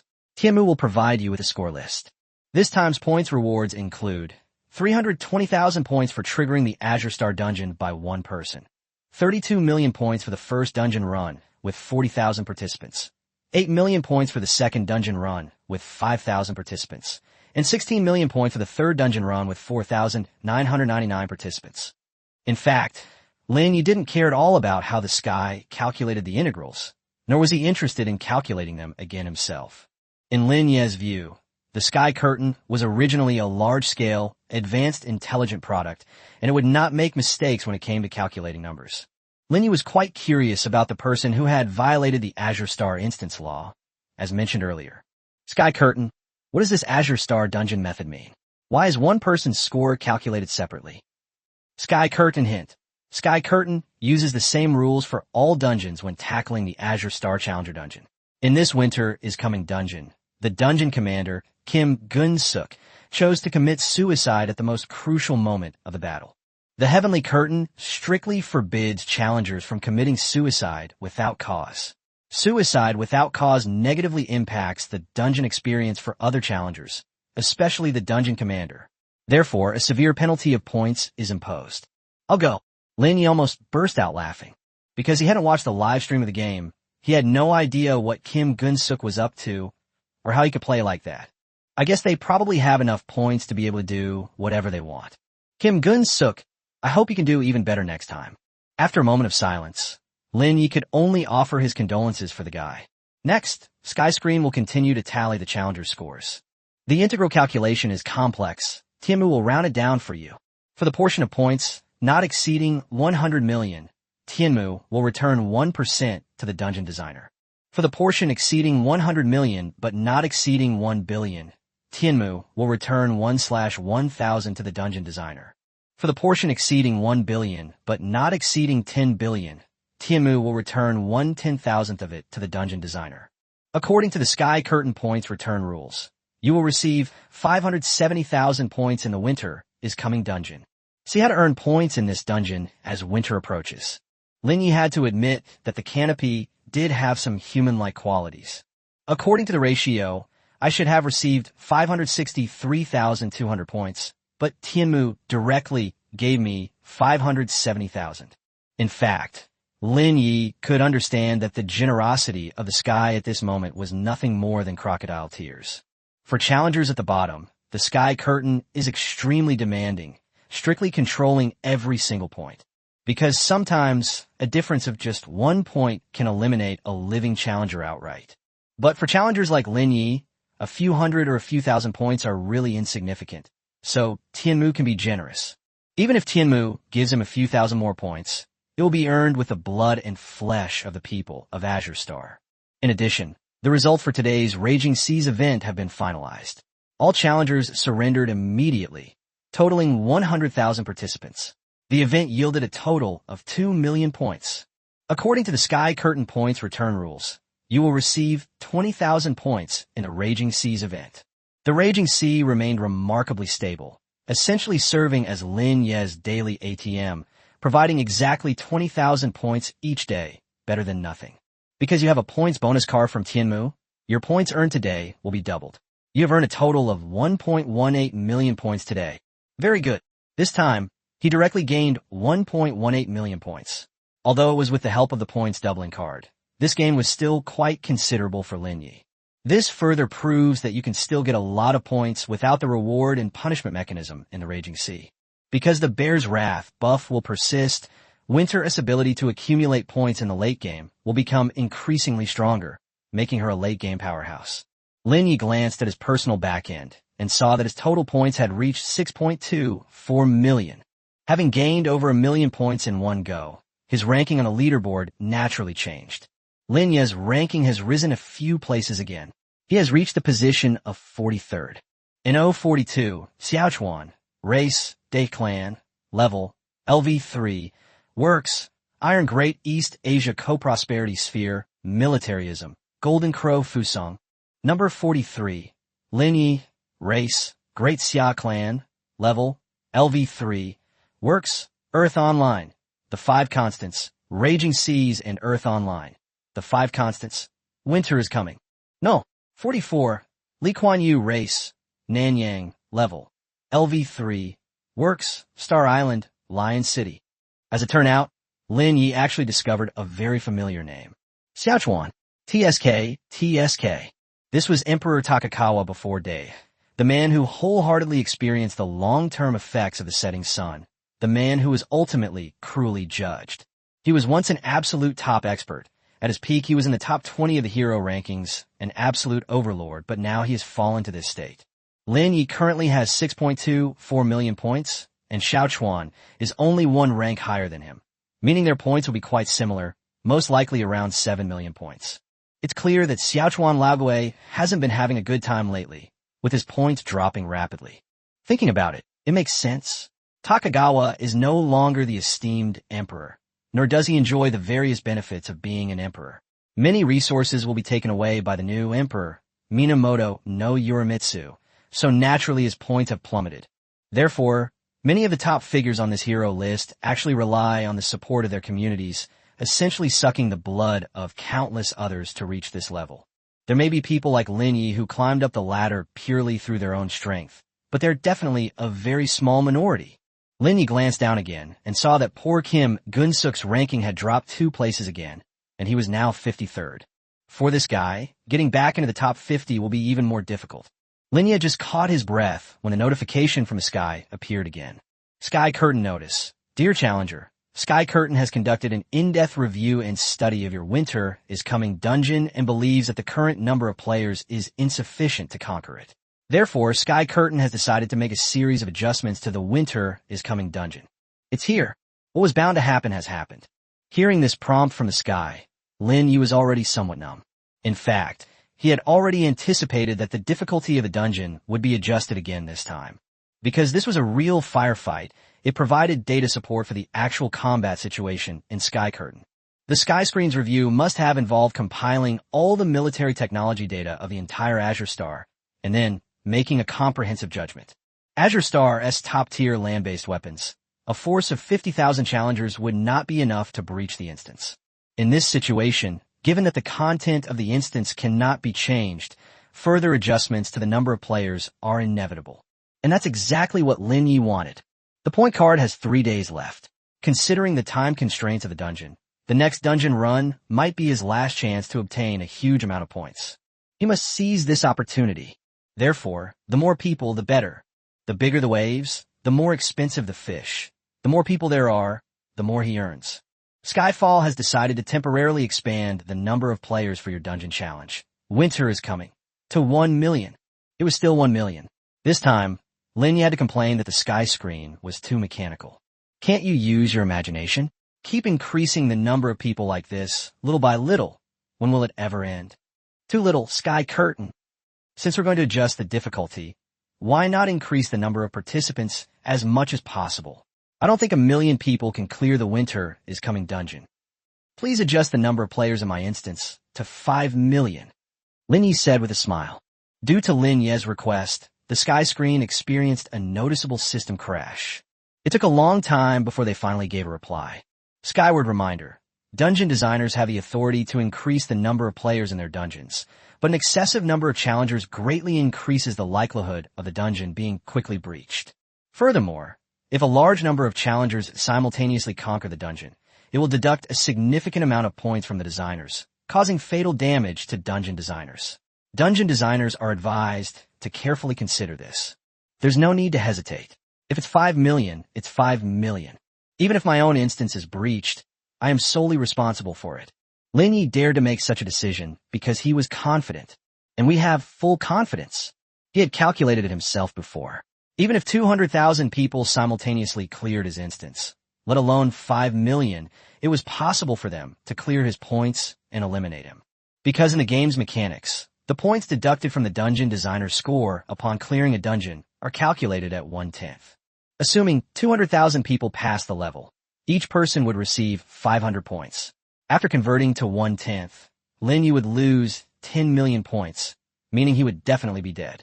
However, a hypothesis is just a hypothesis, and it is impossible for it to actually happen. Lin Ye's mechanics and troop deployment for the upcoming winter are sufficient to handle 5 million challengers.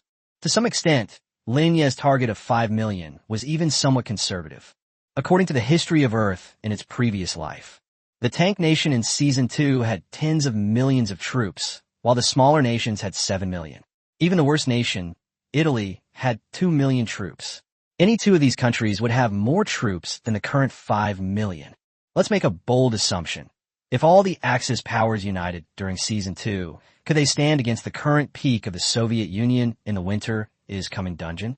The answer is definitely no, because the Russians in the instance are already in the modern warfare era, highly information-based and technologically advanced, and equipped with nuclear weapons.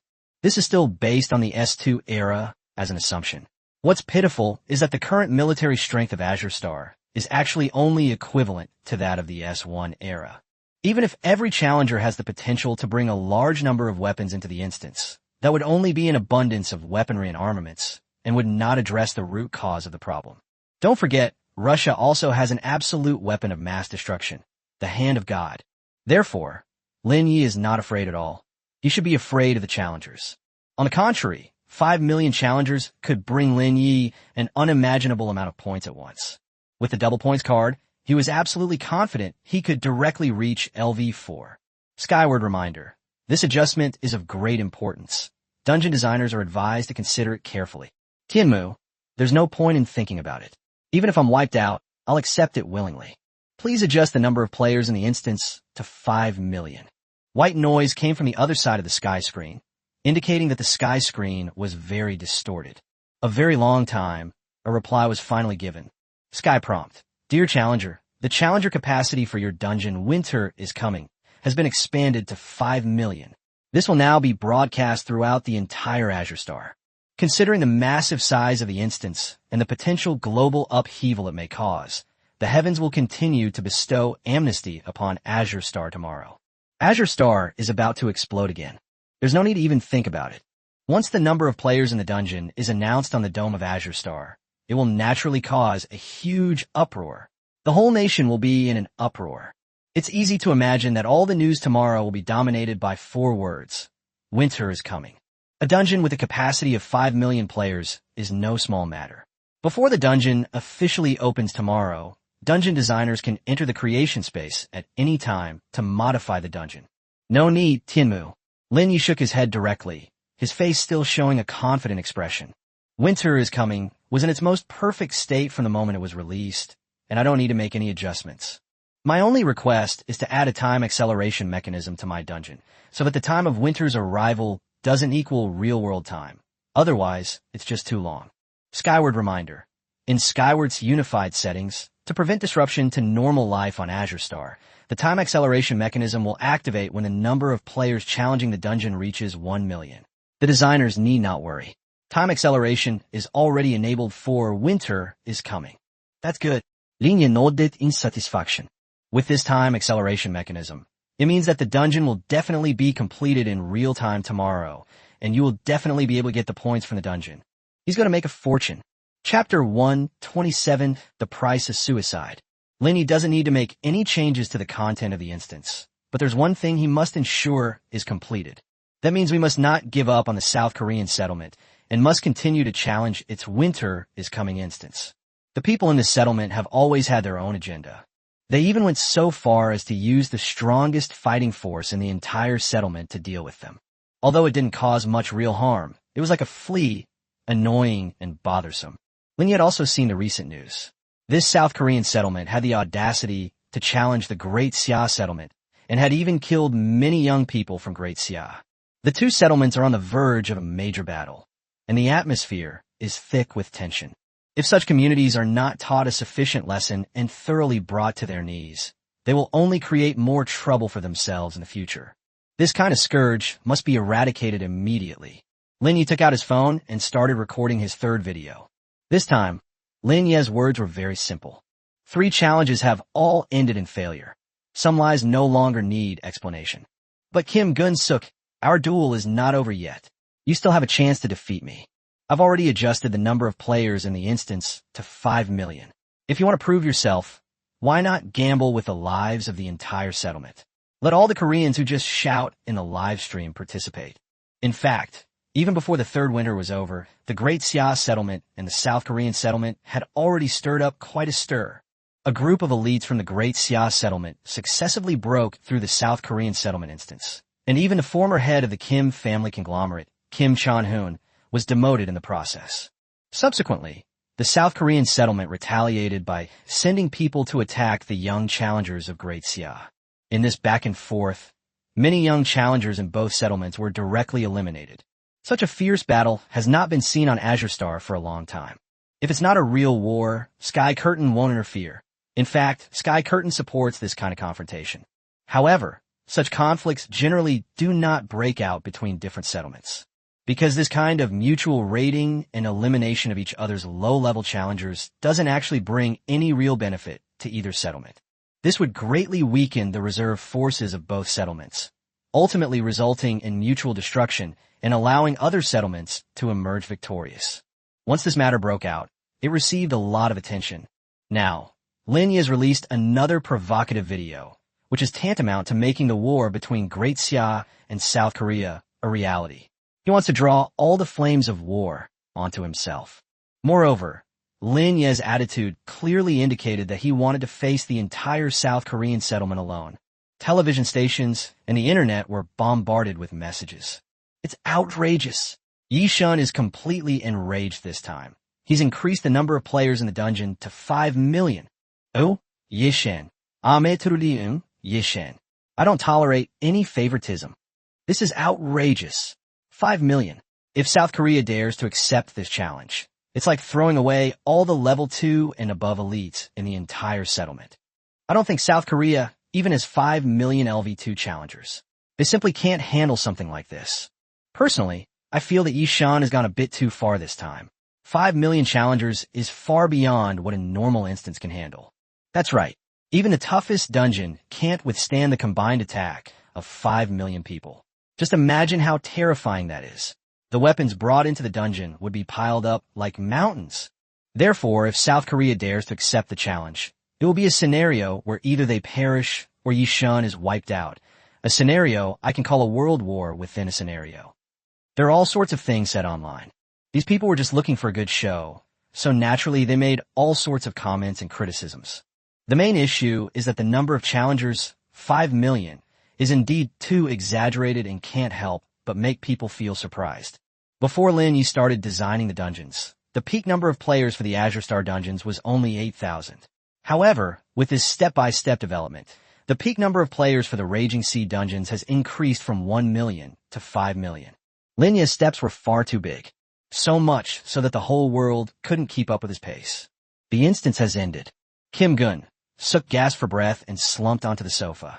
His clothes were soaked with sweat, his hair was disheveled, and he looked quite disheveled. He lost a lot of points, but that didn't matter anymore. Compared to psychological. Despite all the meticulous planning, everything seemed utterly vulnerable when the Soviet Union's tank formation appeared. That's why he chose suicide to escape all of this. Because the feeling of being in a dungeon is just too despairing. It hurts. It hurts so much. It's suffocating. It makes you tremble. Why? Why? Just then, a series of hurried footsteps suddenly came. The villa's gate was kicked open, and Kim Chan-hoon strode aggressively toward him. Useless. Infidèle son. Snap. He slapped Kim Gun-suk hard across the face. This sudden turn of events caught Kim Gun-suk off guard, causing him to fall to the ground. Dad, I really did my best this time. Kim Gun-suk covered his face, his emotions running high. What can we do if we can't beat them? This Lin Ye is like he has a god helping him. Our Gold 7V tank is already the most advanced model on this Azure Star, but it's completely no match for Lin Ye's tank. This is something I can't control. What did I do wrong? Kim Gun-suk was already unhappy, but then he got hit by his own father, which made him even angrier. As soon as he finished speaking, Kim Gun-suk was slapped across the face again. You unfilial son. I don't care what happened in the dungeon. I just want to ask you, why did you commit suicide? Do you know that committing suicide in a dungeon is a cowardly act? You're slapping the face of the entire Jin family into the ground. Kim Gun-suk was stunned by his father Kim Chan-hoon's words, and he stammered, unable to say anything more. He got emotional in the dungeon and chose to commit suicide. Now, after being slapped twice by his father, he has become much more sober and has naturally realized how foolish he has been. Suicide is a highly shameful act in any settlement on the entire planet Azure. Since death is inevitable anyway, why not die in the dungeon? That way, at least there would be some value in dying. Choosing to commit suicide in advance is no different from deserting in the face of battle. It's simply a matter of not being able to endure the torment. A challenger who commits suicide in a dungeon will only be seen as a coward. They will not receive any respect whatsoever. Kim Gun-suk, as the commander of the instance, chose to commit suicide during the final battle. This only compounded the error. Kim Chan-hoon threw his phone in front of Kim Gun-suk, telling him to take a good look at the current situation. When he saw the overwhelming news coverage, Kim Gun-suk was completely stunned. Chapter 128, The Greatest Crisis for South Korea. The screen displayed local news from South Korea, densely packed with articles criticizing themselves. Kim Gun-suk, you coward. Damn it. Such a person is utterly unfit to be the head of the Kim family. And the Kim family is unfit to be the leading conglomerate in the settlement. Kim Gun-suk is truly a disgrace to the South Korean community. He's a disgusting presence. That's it. First they fell out of the top 50, and now they've completely disgraced South Korea. This kind of person is nothing but a parasite on South Korea. If I had the points of gold hair guy, I would have wiped out Lin Ye long ago. The Kim, Choi, Lee, and Park families are all vampires. They suck the blood of all Koreans. Suspecting Kim Gun-suk has Great Xia blood, he deliberately sacrifices himself for Great Xia. The Kim family conglomerate. Bankrupt. Get out of Korea. The overwhelming negative news terrified Kim Gun-suk. Violence is not an option in this world. As a conglomerate, the Kim family's means of controlling the Koreans are actually limited to the economic sphere. The reason they were able to achieve economic monopoly was because of public support. Once the public loses confidence in the Kim family's economy will collapse quickly, and its status will be lost. This is also a characteristic of the conglomerate system under the rule of the Sky Curtain. The only true ruler of the entire world is actually just a single celestial canopy. Everything else is just a paper tiger. Other so-called South Korean conglomerates, or the Emperor of Daewha, at best, represent spontaneous popular support and cannot be considered true rulers. However, there's another major difference between the South Korean settlement and the Dae settlement. The South Koreans generally have lower loyalty. When you're successful, you're treated like royalty. When you fall from grace, you're treated worse than a pig, dog, cow, or horse. Kim Gun-suk swallowed hard, his Adam's apple bobbing slightly. He truly hadn't expected that this failed dungeon run would have such a significant impact on the situation in South Korea. Kim Gun-suk continued reading and discovered even more explosive news to come. That is, the Great Xia is actually organizing a group to attack various instances of South Korea. Within a single day, hundreds of young Korean designers have been directly wiped out. Because he had been in the dungeon the whole time, Kim Gun-suk only just found out about these things. For a moment, he was completely flustered, his mouth agape. How could this be? How dare they do this in the Great Xia settlement? Kim Gun-suk couldn't believe it was true for a moment, because for so many years, Dae had been making all sorts of concessions. The people of the Great Xia settlement had tolerated the underhanded actions of the South Korean settlement in the past. Once upon a time, in order to verify the strength of his dungeon, Old Man Jin Sanchuan wiped out several researchers from Great Xia. Even after things went this far, Great Xia did not break off relations.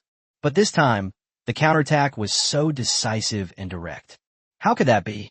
Do you know that my dungeon has already been breached by several top-tier players from Great Xia?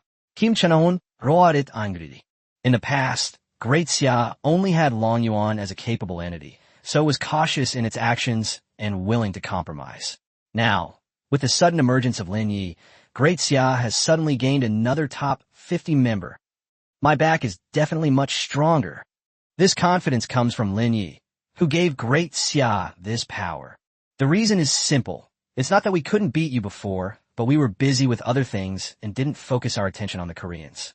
Now that we are powerful, we naturally seek to achieve a clear understanding of everything. After saying that, Kim Chan-hoon slapped Kim Gun-suk across the face again. Snap! With that slap, Kim Chan-hoon was sent flying, stumbling, and falling to the ground. Dadme, do you even know why I slapped you like that? The first slap I gave you was for deserting in the face of battle. It was a slap to show your spinelessness. The second slap is for the fact that you've dragged down the entire settlement and the Jin family. And this third slap is for your blindness. After saying that, Kim Chan-hoon pointed at Kim Gun-suk's nose and cursed, "With your meager abilities, what makes you think you can mess with Lin Ye? If even the Emperor can't handle this, do you think you can? Do you know that Lin Ye occupies 2 of the top 3 spots on the dungeon rankings right now? There's no one as awesome as him in the entire history of Azure Star." Even without his father saying it, Kim Gun-suk regrets it more than anyone else right now. I didn't get anything from these 3 dungeon challenges, but I got into a lot of trouble. Just because he made a few foul remarks online and then wiped out an insignificant nobody from the Great Xia Research Institute. The plan to strengthen the race was exposed, and a war broke out directly between Great Xia and South Korea. Dad, what should we do now? Kim Gun-suk was also a little flustered at this moment. Although it wasn't visible on his face, his mind was in complete turmoil. Although he was the highest-ranking person in South Korea after Park Sung-man, this power was actually inherited from his father. Having not experienced many major events, the sudden turn of events terrified him. Call. Kim Chan-hoon let out a long sigh and slumped weakly onto the sofa. The cane in his hand was also limply thrown aside. Things have come to this point. This is no longer just a war between you and Lin Ye, but a war for the entire South Korean settlement. If I'm not mistaken, Park Sung-won will personally lead the team for Lin Ye's upcoming Winter is Coming dungeon. Park Sung-man will definitely summon you later. Remember to shift the blame to the other 3 families. And about your suicide attempt, just say it was an accidental discharge. Understand? Kim Gin-seok gasped. At this moment, he dared not resist in any way and could only obediently follow his father's instructions. The arrogance they once possessed has vanished completely. 1 hour later, in the CEO's office at the Rakuten building, Park Sung-man angrily overturned all the documents on the table and threw them to the ground. Then he picked up several folders and threw them at the faces of Kim Gun-suk, Choi Tae-won, Park Young-young, and Lee Tae-yong. You call this the 4 great families? I helped you get to this position, and this is how you repay me? Exposing the plan to strengthen the race, using the most elite troops, and then making such a mess of things?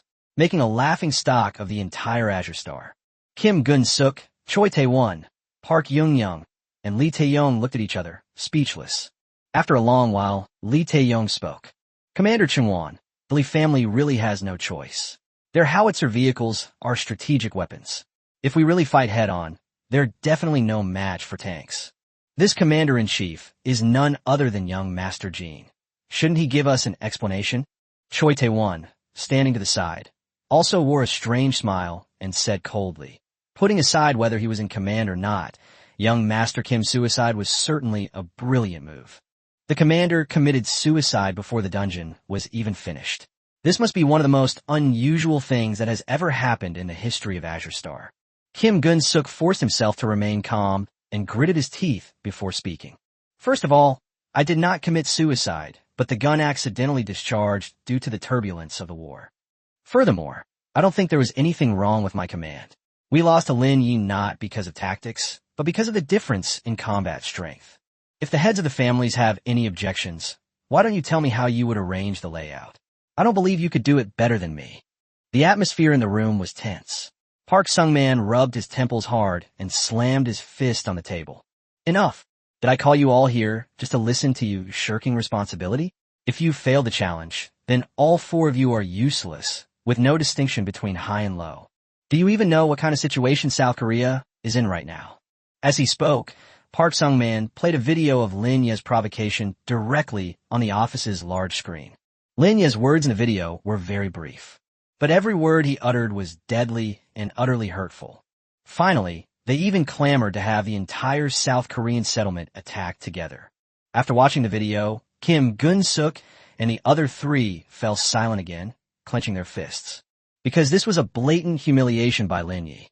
The fact that they specifically named the South Korean settlement means that they are now facing the impending winter, putting them in a very difficult position. If they don't accept the offer, then the people living in the South Korean settlement will become true cowards. Should we really accept this challenge of taking command? Actually, we can just ignore Lin Ye, Lee Tae-yong said in a low voice.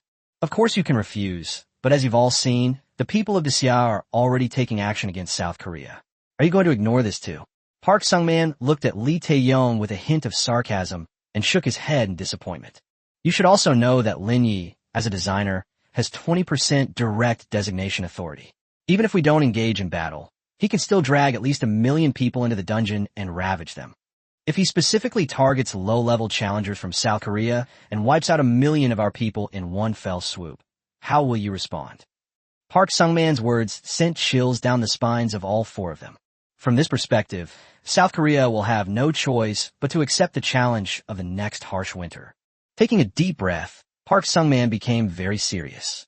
Afterwards, I will issue an international statement, accepting this challenge as the leader of the South Korean settlement. At the same time, I will set a bet for this challenge. If we win, Lin Ye will be eliminated, all his technology will belong to us, and the Great Xia settlement will not be able to retaliate. If we lose, I will step down from my position as the leader of South Korea, and I will hand over the South Korea settlement to Lin Ye for management. I believe Lin Ye will agree to such a bet, and so will the Great Xia. Upon hearing this, Kim Gun-suk and the other three were completely dumbfounded. This is truly gambling with the fate of an entire settlement. Commander, are we really going to play this big? Kim Gun-suk was completely terrified, cold sweat pouring down his forehead. If we hand over our settlement to Lin Ye, then our Goryeo people will have nowhere to live and will have to live under the jurisdiction of other settlements. In fact, the initial regulations for the Sky Dome did not include a concept of a settlement in the true sense. A settlement is simply a community of a race. Larger races can occupy territory and form settlements, while smaller races can only live as dependents. If the South Korean settlements are handed over to Lim Yok for management, the Korean people will be forced to migrate from the settlements. The concept of South Korea no longer exists. Park Sung-man frowned, lit a cigarette, and slowly began to smoke. That's right, it's definitely a gamble where it's either you or me, but there's no other way now. If we just keep going like this, we won't be able to outlast Great Xia. But this method offers a glimmer of hope. My mind is made up. All four of you families must participate and fight one last battle for our settlement. Silence fell over the room. Regardless, Park Sung-man remains the leader of the South Korean settlement, and the four major families must obey his orders. Commander Chingwon, my Jin family is naturally willing to go through fire and water for you, but even if we include the four major families, the fighting strength of our South Korean settlement should not be more than 5 million top-tier fighters. Even if you include all the challengers from the four major families who are at least level 2 and call on all the elites from the entire settlement, it still won't exceed 1 million level 2 challengers. The remaining level 1 challengers who enter the instance are basically just cannon fodder, Kim Gun-suk said helplessly. The South Korean settlement was small in scale and far smaller than the previous day settlement. The total number of level 2 residents in the day settlement was approximately 1 million. Emperor Takakawa led this 1 million people to conquer the raging sea. However, the South Korean settlements did not possess such strength. Kim Gun-suk's statement is actually correct, because only level 2 people have the ability to carry weapons. If this standard cannot be met, entering the game, winter is coming, is simply a way to get killed. Then give me to LV2 as quickly as possible. Don't you four major families have a lot of points? Give them all back. Park Sung-man said coldly. Choi Tae-won, standing to the side, wore a bitter expression, his eyes filled with helplessness. Commander, we are certainly willing to contribute, but even so, it's impossible to gather 5 million LV2s for the settlement in such a short time. Park Sung-man held his forehead with both hands, a strange light flashing in his eyes. When did I say that all of South Korea had to take on this matter? There's no rule that all 5 million people have to be of Korean ethnicity. A scale of 5 million is a great opportunity to break through the dungeon, and we're not the only ones on Azure Star who have a grudge against Lin Ye. Chapter 129 Siege. Winter is coming. Commander Park, do you mean we will have allies? Kim Gun-suk asked with a puzzled look, unable to think of anyone else who would want to touch this hot potato at this time. Could it be that people from other settlements would voluntarily enter the winter is coming instance? Park Sung-man gave a strange smile. If South Korea were to take on all 5 million players in the instance, it would certainly not end well. What Choi Tae-yuan just said is very true. Even if we risk our lives, we can't muster 5 million top-tier combatants. Even if we could, they would be shoddy. But if multiple settlements participate together, the situation is naturally different. You need to understand one thing. The greater the risk, the greater the reward. Lin Ye's dungeon is indeed very difficult, but the technology inside is also very rich. I dare say that right now, many settlements on Azure Star are actually eyeing Lin Ye's copy, but they just lack a liaison to connect them all. And I could be the one who organizes such a gathering. Of the four, including Kim Gun-suk, dare to say another word. They all looked utterly shocked. Park Sung-man's meaning was clear. He wanted to bring more settlements and more powerful individuals into the winter is coming instance. If the previous war was between the Great Xia settlement and the Southern Goryeo settlement, then it will probably evolve into a joint attack by multiple settlements against the approaching winter. But if this path really works, then it would indeed be the best opportunity for them. Snort. A ruthless glint flashed in Park Sung-man's eyes. It was the Great Xia settlement and Lin Ye that forced my South Korea onto this path. So don't blame me for being ruthless. People die for wealth, birds die for food. I don't believe anyone would be tempted by such a thing. What I want is not to fight alone, but to hunt down Lin Ye like a hunter hunts its prey. Kim Gun-suk, you're coming with me to 2 places. We're short on time and can't afford to waste any more time. Choi Tae-won, Park Young-young, and Lee Tae-yong, you 3 need to gather the men for me within a day. 1 million of South Korea's most elite troops shouldn't be too difficult for you. Park Sung-man gave the heads of the 4 major families no chance to object and began issuing orders directly. At the same time, he released the so-called bet on the settlement through the media. Then, without stopping, he and Kim Gun-suk headed to their first stop, Day settlement. Time is of the essence. He is now racing against time. 1 hour later, Day settlement. Inside the Emperor's residence, Park Sung-man and Kim Gun-suk, led by a group of women dressed in kimonos, arrived at the Emperor's reception room. During this period, the Day settlement underwent a complete transformation, with many things being completely changed. Only the Emperor's residence remains as prestigious as ever. At this moment, the new Emperor, Minamoto no Yorimitsu, was sitting at the table, sipping tea. The former Emperor Takakawa sat next to him, and now he has become the prime minister of the settlement. So, it's Mr. Park, the leader of the South Korean settlement. May I ask what brings you to my day settlement? Minamoto no Yorimitsu smiled amusedly. As far as I know, South Korea is on very good terms with Great Xia, so they shouldn't have time to wander around here, right? Park Sung-man and Kim Gun-suk slowly sat down as they were greeted by maids, completely ignoring Minamoto no Yorimitsu with mockery. Park Sung-man didn't beat around the bush and got straight to the point. Emperor Minamoto no Yorimitsu, I'll be frank with you. The purpose of this visit is to hope that the Emperor can form an alliance with our South Korean settlement so that we can jointly challenge Lin Ye's 5 million player dungeon. Winter is coming tomorrow. I wonder if the Emperor has such grand ambitions. After Park Sung-man finished speaking, the mansion immediately fell silent, and the atmosphere became strangely cold. After a long while, Minamoto no Yorimitsu shook his head with some disdain. Mr. Park, we have all seen that winter is coming. I don't think the Korean settlement will be a match for Great Xia. Based on Jin Dashao's performance in these three instances, it's really impossible to give Dae a sense of security as an ally. Besides, this is a matter between you and the Great Xia settlement. Why should we, the Great He, get involved? In fact, from the moment Park Sung-man entered the mansion, Minamoto no Yorimitsu had already guessed their intentions. As for whether Minamoto no Yorimitsu hated Hayashi no Hajime, it was absolutely true that he hated him to the core. Lin Ye had once thoroughly toyed with him in the Raging Seas dungeon.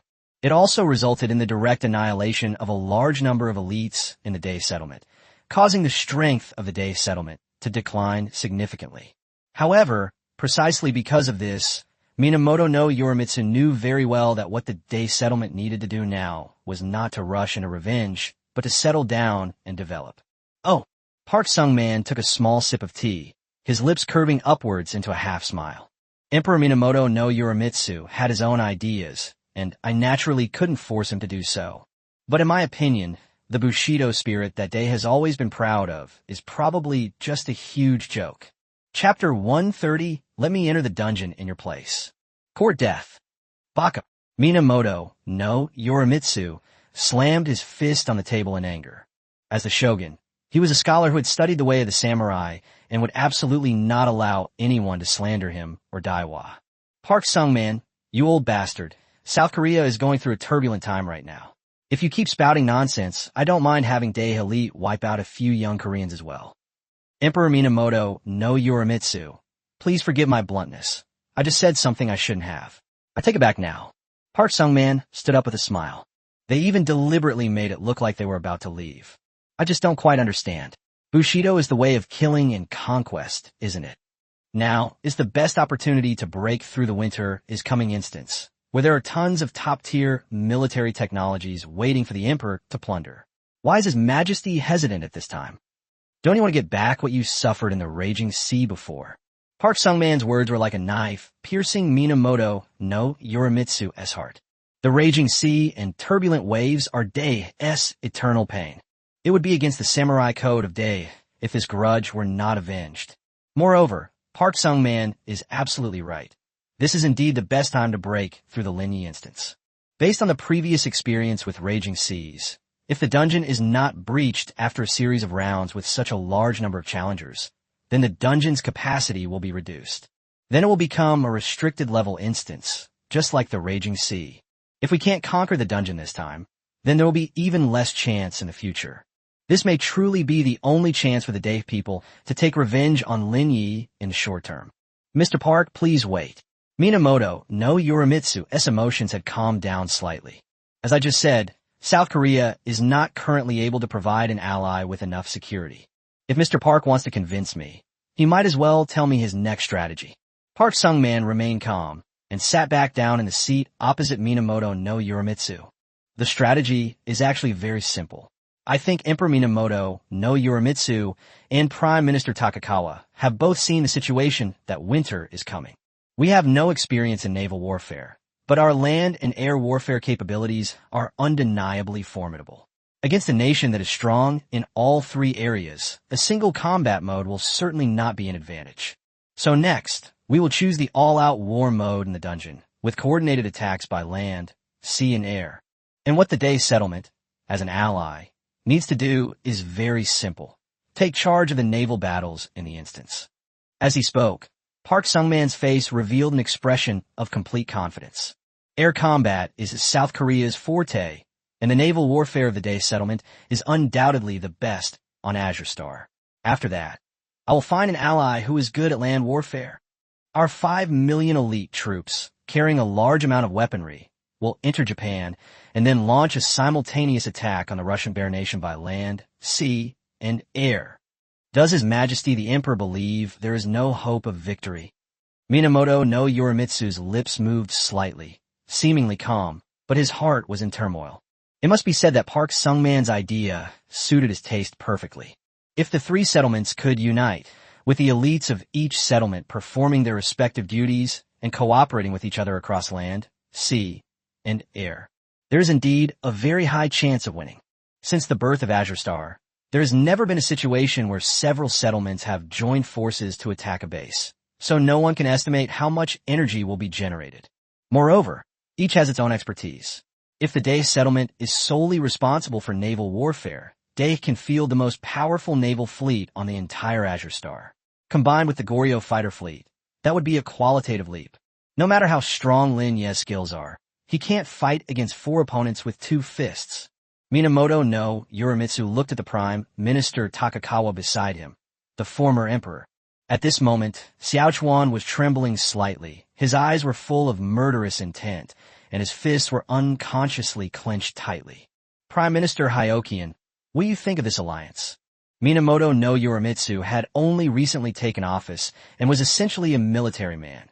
Therefore, he needed to consider Takagawa's understanding when making decisions on certain matters. Your Majesty the Emperor, Takakawa said respectfully. Winter is in its full form under Total War mode. But Mr. Park is right about one thing. With the support of Day's Air Force and Navy, we would be the best on Azure Star. If we could find a top-tier land combat ally, we would be Azure Star's strongest alliance for a joint attack. This might really be the best opportunity. If we succeed, all of Day's previous losses will be made up. Xiaochuan's tone was very firm, as if he had already prepared himself to go all in. However, considering the stability of Day in the future, it would be best if His Majesty did not get directly involved in this matter. You have only recently been promoted to LV4, and Day cannot afford to have you demoted. Please allow me to take your place and lead the elites of my great harvest into the winter is coming instance. Chapter 131, Another Ally. As a former emperor, Takagawa was still quite shrewd. Skycover provides extra support to the communities where the top 50 challengers reside. The higher the ranking, the better the rewards from Skycover. It can be said that each drop in the top 50 ranking has a huge impact on the settlement. His previous drop from LV4 level had already caused a very heavy loss. Minamoto no Yorimitsu is currently the only LV4 in the Day settlement, and he absolutely cannot fall down again. Minamoto no Yorimitsu looked at Takakawa, and after exchanging glances, he slowly spoke. All right, Prime Minister Xiaochuan, I'll leave this matter to you. Mr. Park, since that's the case, Day is willing to cooperate with your settlement. But I have to say something unpleasant beforehand. The Battle of the Raging Seas and Fierce Waves has caused heavy losses today. Many elites have been wiped out. Haha, Mr. Park should also know that Day's settlement has been having a tough time lately, and it's been difficult to gather high-level forces. But if Mr. Park is willing to give some points today, then it shouldn't be a problem. Park Sung-man maintained a smile on his face, but inwardly he was cursing. The people in Day's settlement are truly all despicable and filthy. Even at this moment, they still couldn't resist trying to extort money from me. Is this what Bushido is? But with important matters at hand, we certainly can't afford to fuss over such trivial things. Fortunately, South Korea lacked technology and talent, but it certainly didn't lack money. If the 4 major families were to be a little stingy, it should be enough to appease the Day settlement. That's natural, Park Sung-man said with a smile. Now that Day and South Korea are allies, it's just a small favor, and South Korea will naturally help. Afterwards, Park Sung-man and Kim Gun-suk bid farewell to Emperor Minamoto no Yorimitsu and, without lingering, boarded their private plane to head to their next destination. On the plane, Kim Gun-suk asked with some concern, "Uncle, are the people in Day's settlement really reliable?" Park Sung-man is Kim Gun-suk's uncle. In public, Kim Gun-suk would address him as commander, but in private, there were fewer such formalities. It's obvious that his uncle will still favor him. Otherwise, based on his performance in the first 3 dungeons, he would have been branded as a disgrace in the settlement long ago. These people seem very insidious. Cooperating with them is like asking a tiger for its skin. Park Sung-man stared blankly out the window, his tone indifferent. The people of the Dae tribe are naturally not trustworthy. But Gensho, you have to understand one thing. The enemy of my enemy is my friend. The Dae people may have ulterior motives, but their hatred for Lin Ye will definitely be greater than anything else. It's less about trusting their integrity and more about trusting their pursuit of profit. If we can really conquer the dungeon, it will be a huge asset for any settlement. The Dae people were severely weakened by the previous Raging Sea, so they will definitely not let go of this opportunity. Kim Gun-suk nodded. Toy. Uncle, you just said you also need to find an ally skilled in land warfare. Where should we look for that? Besides the Dae settlement, there shouldn't be anyone else on Azure Star who has a grudge against Lin Ye, right? Park Sung-man shook his head. Some people do it for revenge, some for technical skills, and of course, some to maintain their dignity as the king of land warfare. As long as the prey is tempting enough, people will naturally be interested. You've seen the land combat level of the winter is coming instance. Who else on this Azure Star do you think could possibly rival it? Park Sung-man said, a cold and sinister smile creeping onto his face. Kim Gun-suk's mind raced, and he immediately gasped. If we were to say that at this moment, the number 1 settlement on the Azure Star is the best for land warfare, then there is only one. It is universally recognized as the number 1 killing ground. The Germanic settlement. To prevent any trouble, we'll just call it Germanic. You all understand. 2 hours later, it was already dark. Park Sung-man's private jet successfully landed in Lothric, the highest city in the Germanic settlement. As soon as I got off the plane, a chilling cold hit me. Looking at the city's layout, Kim Gun-suk couldn't help but tremble slightly. This chill did not come from the cold itself, but from the oppressive, chilling aura emanating from Lothric. It is an invisible majesty and solemnity, as if time itself has frozen at this moment. The thick city walls resembled ancient ramparts, solid and sturdy. There are also pointed castles and towers, stacked layer upon layer, reaching straight into the clouds. The city is only decorated in black and gray, giving it a calm and mysterious feel. The entire city can be described as a giant castle, standing atop a cold, gloomy swamp. Walking on the streets, I found that there were very few people here. It wouldn't be an exaggeration to call it a ghost town. Stop looking. The people here are constantly engaged in raiding and creating dungeons. The inhabitants of Germania are either in the instance or in the Genesis. Park Sung-man reminded him in a low voice. Kim Gun-suk gasped, momentarily speechless, feeling a chill run down his spine. Had already heard about some things concerning the Japanese settlement. This settlement is small and has few people, but it is undoubtedly the number 1 settlement on Azure Star. Because there are 4 dungeon designers for level 4 and above in this settlement. It's worth noting that there are only about 30 level 4 designers on Azure Star, and 4 of them are located in the Germanic settlement alone, which is quite astonishing. Not to mention, their leader, Adolf Seal, is a top 3 hero. Another terrifying aspect is that the Germanic settlement has a total population of around 5 million, all of whom are at least level 2. You could say they're a nation born purely for dungeon warfare. Every single one of them is a war fanatic. The people here do not develop any agriculture or economy, nor do they have any entertainment. There are only challenge dungeons and crafting dungeons available. As for the daily necessities of this settlement, they rely on 2 things. First, the support from the Sky Curtain brought by top challengers, and second, the import of various daily necessities from other settlements using points. Kim Gun-suk had heard many stories about this settlement before. One story says that 1,000 years ago, the German settlement was a small community with a small population. In order to expand the population quickly, the German settlement adjusted the marriage age for women to 13. It even allows women to pair up with any man they want. Then overnight, hundreds of thousands more babies appeared. Chapter 132 Lin Ye. You never dreamed of this. Seal, the leader of this settlement, once purified the settlement. Mastiff from a group of Tibetan mastiffs. Incompetent people will be directly eliminated by their own kind or flee to other settlements. Those who remain in the settlements today are not ordinary Japanese, but rather the Yuan people, whose bloodlines are purer and who possess stronger genes for attack and conquest. There's an even more perverse story that says Seal must kill 100 people every day, otherwise she will toss and turn and have trouble sleeping and eating. Of course, some of these stories are true and some are not, and Kim Gun-suk cannot fully judge them. But one thing is certain. This Germanic settlement must be a perverted one, and the people here are definitely the most perverse ethnic group. Gunshua. Next we will meet with the leader of the German settlement, Seal, who is ranked 3rd on Azure Star. This person has a very strange temper and a strong murderous aura. You must be careful with your words and actions from now on, and don't say anything reckless. Park Sung-man reminded Kim Gun-suk again. In fact, he had already said the same thing 2 or 3 times on the plane. But I still felt it wasn't safe enough, fearing that my nephew might make a mistake. Earlier, the Kim family had purchased a lot of land warfare technology in the German settlement, but Kim Gun-suk had not directly contacted Seal. All the communication was done with Seal's subordinates. The reason I don't have direct contact with Seal is to avoid causing trouble that I shouldn't. If cooperating with Day is like seeking help from Tiger, cooperating with the Germanic settlements was a gamble with one's life. If the talks don't go well, the Germanic settlement might annihilate them in a fit of rage. Soon, Park Sung-man and Kim Gun-suk arrived at the highest point in Los Rickham, the Cathedral of Mary. This is the highest point in the settlement and also the residence of the leader, Seal. The walls are covered with reliefs glorifying war, and the entire church looks like a monster made of bones and sharp knives.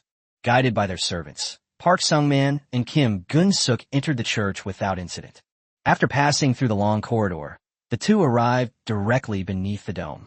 The church was dimly lit, and moonlight streamed through the dome, falling precisely on the center of the church. There, a middle-aged man was intently painting. It seems to be an oil painting of a city, a scene of sunshine and prosperity. Chief here, I am Park Sung-man, the leader of the South Korean settlement. This is Kim Gun-suk, the head of the Kim family conglomerate. Sorry to bother you. Park Sung-man greeted him directly. This is Seal.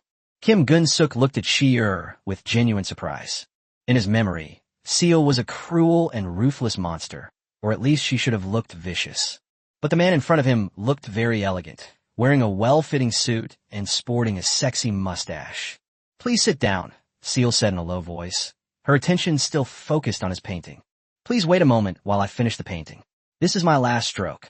Of course. Please go ahead and do your work, Zaire-yuan. Park Sung-man and Kim Gun-suk sat quietly in the church seats, while Hira continued to focus on her painting. 5 minutes later, Seal put down her paintbrush and then suddenly tore her finished painting off the canvas. Imperfect. Still imperfect. Imperfect things should be destroyed. While muttering to herself, Seal tore the oil painting into pieces and stomped them hard on the ground. This scene completely stunned Kim Gun-suk. She was so well-mannered just a moment ago, but suddenly she turned so violent. It seems that Seal's schizophrenia is quite severe. However, this image actually fits Kim Gun-suk's preconceived notions about him. He truly is an absolute pervert. Shi-er tidied herself up and then walked towards Park Sung-man and Kim Gun-suk with her back straight. What brings you two here? Seal greeted them with a strange gesture. President Seal, I have come here today hoping to form an alliance with the German settlement so that we can jointly challenge the Lin Ye dungeon. Winter is coming tomorrow. Park Sung-man remained direct as ever. He knew very well that there was absolutely no need to waste time and energy talking about trivial things with a top expert like Seal. The best way is to state your purpose directly. Then tell me, how should we form an alliance? Shi-er sat opposite Park Sung-man, her face expressionless. For the next instance, I will choose the total war mode, and the German settlement will be responsible for the land warfare aspect of the instance. In addition, I have also joined forces with the Day settlement. They will be responsible for the naval battles in the instance. With the cooperation of the 3 settlements, forming a legion, we have a great chance of winning the instance. Once we win, all the technology and military weapons in the instance will be ours. In my opinion, the only one capable of countering the land forces of winter is coming is your majesty. Park Sung-man wanted to say more nice things, but Hira raised her hand to interrupt him. All right, you don't need to say any more. I agree to this. She stood up and extended her hand to shake hands with Park Sung-man. This scene left Kim Gun-suk completely stunned. This seal is really too crazy. She agreed to such an important matter so easily. But the fact that the alliance was formed so readily made Park Sung-man somewhat incredulous. President Seal, this dungeon challenge should have been a matter for my South Korean settlement. I'm very grateful for your willingness to lend hand. Tell me directly what benefits you need, and South Korea will do its best to meet your requirements. Upon hearing this, Seal's expression darkened, and her tone became somber. I will agree to your request, not for the sake of technology, nor for these so-called benefits. The reason I agreed to this is simply because I admire this young man, Lin Ye. Seal's expression clearly showed a hint of excitement and fervor. They were gesturing excitedly, as if they had discovered something new and amazing, and dominated the dungeon ranking in both dungeons. This kind of person and dungeon is worth my challenge. Constantly taking on challenges and constantly striving is the meaning of my life. As she spoke, Seal gestured for him to enter. Mr. Park, your questioning just now made me very unhappy. I hope you will leave the church area immediately. Otherwise, I'm afraid I might change my mind. Seal's startled state. Park Sung-man and Kim Gun-suk did not choose to linger any longer and immediately left the German settlement. On the plane, Park Sung-man breathed a long sigh of relief. In any case, his army, which combines land, sea, and air forces, is now complete. The Navy of Dae, the Army of Germania, and the Air Force of South Korea. This is definitely the galactic team from Azure Star. Kim Gun-suk, standing to the side, also revealed a mocking smile. Lin Ye. You probably never dreamed that South Korea could bring in such powerful reinforcements. Chapter 133, The Alliance is formed, and the world is shocked. The next morning, major media platforms on Azure Star. The numerous news items about the upcoming winter raid in South Korea, 2 news stories instantly took over the headlines. One was that the heavens, under the pretext of encouraging the challengers of Azure Star to actively learn about dungeons, granted another day of amnesty. Today, apart from those who have registered and been selected to enter the winter is coming instance, no one else needs to enter the instance. All instances on Azure Star are suspended. South Korea will collaborate with the Japanese Manchu and Dae settlements to jointly tackle the impending harsh winter of Lin Ye. A 3-way meeting. This is the largest scale instance war on Azure Star, and Lin Ye's nightmare. The 3 major settlements will gather their strongest challengers to fight against the coming winter. This will truly be a momentous event in the history of Planet Azure. This incident was far more explosive than the previous challenge the Dae settlement faced with raging seas. Azure Star, there has never been a case of multiple settlements teaming up to challenge a single instance. In most cases, the settlements are in a state of tension with each other. So this time, it's a truly historic event that will change history. The reason for this is that the upcoming winter's 5 million instance capacity provided an opportunity for such a thing. A capacity of 5 million challengers, while also ensuring the challengers' level and quality. No single settlement on Azure Star can handle this alone. Therefore, it is reasonable for settlements to unite. In previous assessments, it was suggested that the South Korean settlement was fighting against the coming winter alone, but most people were more inclined to side with the coming winter and Lin Ye. Because in the previous attempts, Kim Gun-suk was completely outmatched. The third instance, in particular, was fought with the most elite troops from South Korea, but it still ended in failure.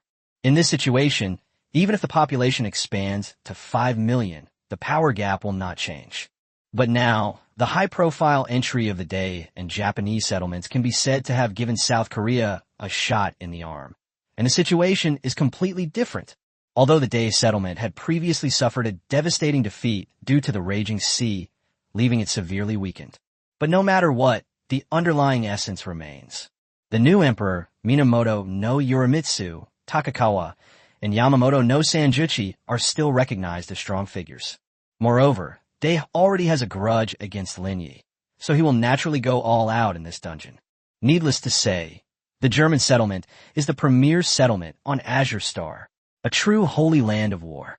Everyone is a dungeon addict, abandoning all other aspects of life, with dungeons on their minds. There are countless powerful individuals in this settlement.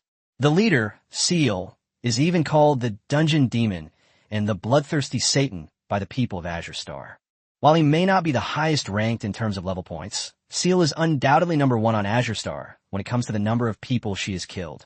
According to statistics, Seal has killed tens of millions of people since she started creating the dungeon. In addition, the Lightning Earl Manch of the Germanic settlement, the Armored War God Guderian, and the Desert King, Erwin Rommel, are all LV4 and ranked in the top 30 of the hero ranking. Faced with such a galactic battleship, most people were sweating bullets for Lin Ye and the coming of winter. My God, those Koreans are so cunning. On one hand, they talk about being hot-blooded and ready to gamble away their settlement, while on the other hand, they're secretly calling in reinforcements for themselves. This can't be done like this. Lin Ye has stated multiple times that Kim Gun-suk could seek help, so this is basically asking for trouble and getting what you want. It's really uncertain. Although I'm a fan of Yi Shun, this time it's truly uncertain. A complete plot twist. It's all because Lin Ye got too cocky, suddenly expanding the dungeon's player count to 5 million. 5 million. What does that even mean? Let's stop calling him God Yi. It feels like Lin Ye is really going to be dethroned this time. From now on, just call him Little Yi or Prison Yi. Brothers, it seems to me now that Lin Ye is already dead. Out of 5 million people, if only 100,000 manage to break through the dungeon, Lin Ye will be wiped out. We should still thank Yi Shun, otherwise, how would we have another day of amnesty? The formation of the alliance of the three settlements has tilted the balance of public opinion, and everything seems to have changed completely. Online, surprisingly, 90% of people are predicting Lin Ye's downfall, believing that the winter is coming instance is highly likely to be breached. Some are even analyzing what tactics Park Sung-hyun will employ. There was nothing that could be done about it, because the alliance was simply too powerful. With 5 million participants this time, the difficulty has been significantly reduced. As a result, the terrifying atmosphere surrounding winter is coming seems to have vanished. That's just how the bystanders on Azure Star are. They love watching Lin Ye torment Kim Gun-suk. Similarly, they love watching Lin Ye get his instance breached and then wiped out even more. For most ordinary people, unless they live in the area directly affected, the deaths of Lin Ye and Xia, or the destruction of South Korea, would be great news. The fall of each powerful individual greatly increases their survival rate, signifying the disappearance of a dungeon that could have wiped them out. They're secretly laughing all the while as various experts engage in battles of wits. The settlement of the Great Xia. In a conference room in the central city, Ding Chong, Li Yunlong, Deng Xian, Zhao Shun, and several other commanders and deans of the Great Xia were discussing how to continue their attack on the South Korean instance. Some time ago, under the instruction of Long Yuan, the commander of the Great Xia, they sent people to launch a large-scale attack on several districts of South Korea, wiping out many Koreans. It can be said that they finally vented the pent-up resentment that the South Korean settlement had been harboring for so many years. Over the years, Great Xia has been too mild and too peace-loving, which has led to a group of people taking advantage of its kindness. The Dae tribes harass Great Xia from time to time, but now even South Korea dares to provoke Great Xia. They provoked the newly emerging genius Lin Ye and even plotted to kill Zhao Jinyu for no reason. This is blatant provocation. Some things, if you endure them for a while, will bring peace, but some things, if you just endure them, will leave you with nothing for the rest of your life. Ultimately, it was Lin Ye's performance that inspired the people of Daxia and gave everyone confidence. Later, Lin Ye increased the number of players in the upcoming winter raid to 5 million and issued a challenge to South Korea, which the others understood perfectly. This is practically turning the South Korean settlements into ghost towns. It was Mr. Lin who used the winter is coming instance to create strategic opportunities for them. They must seize this opportunity. Chapter 130 for the real battle. So Li Yunlong and Ding Chong came up with a plan. The group is preparing to launch a more comprehensive attack on South Korea tomorrow, as large numbers of Goryeo people enter the country and winter approaches. The elites of South Korea are all heading into the approaching winter, which will inevitably leave this settlement empty. At the very least, more people from the 4 major families need to be killed to resolve the previous grudges. Zhao Jinyu, who was essentially Ding Chang's goddaughter, was eliminated, and Ding Chong had to make the Jin family bleed. Result: the news broke that the 3 major settlements had formed an alliance. Upon hearing this news, Everyone was stunned, and a sense of powerlessness overwhelmed them. No one expected that South Korea would suddenly pull such a stunt.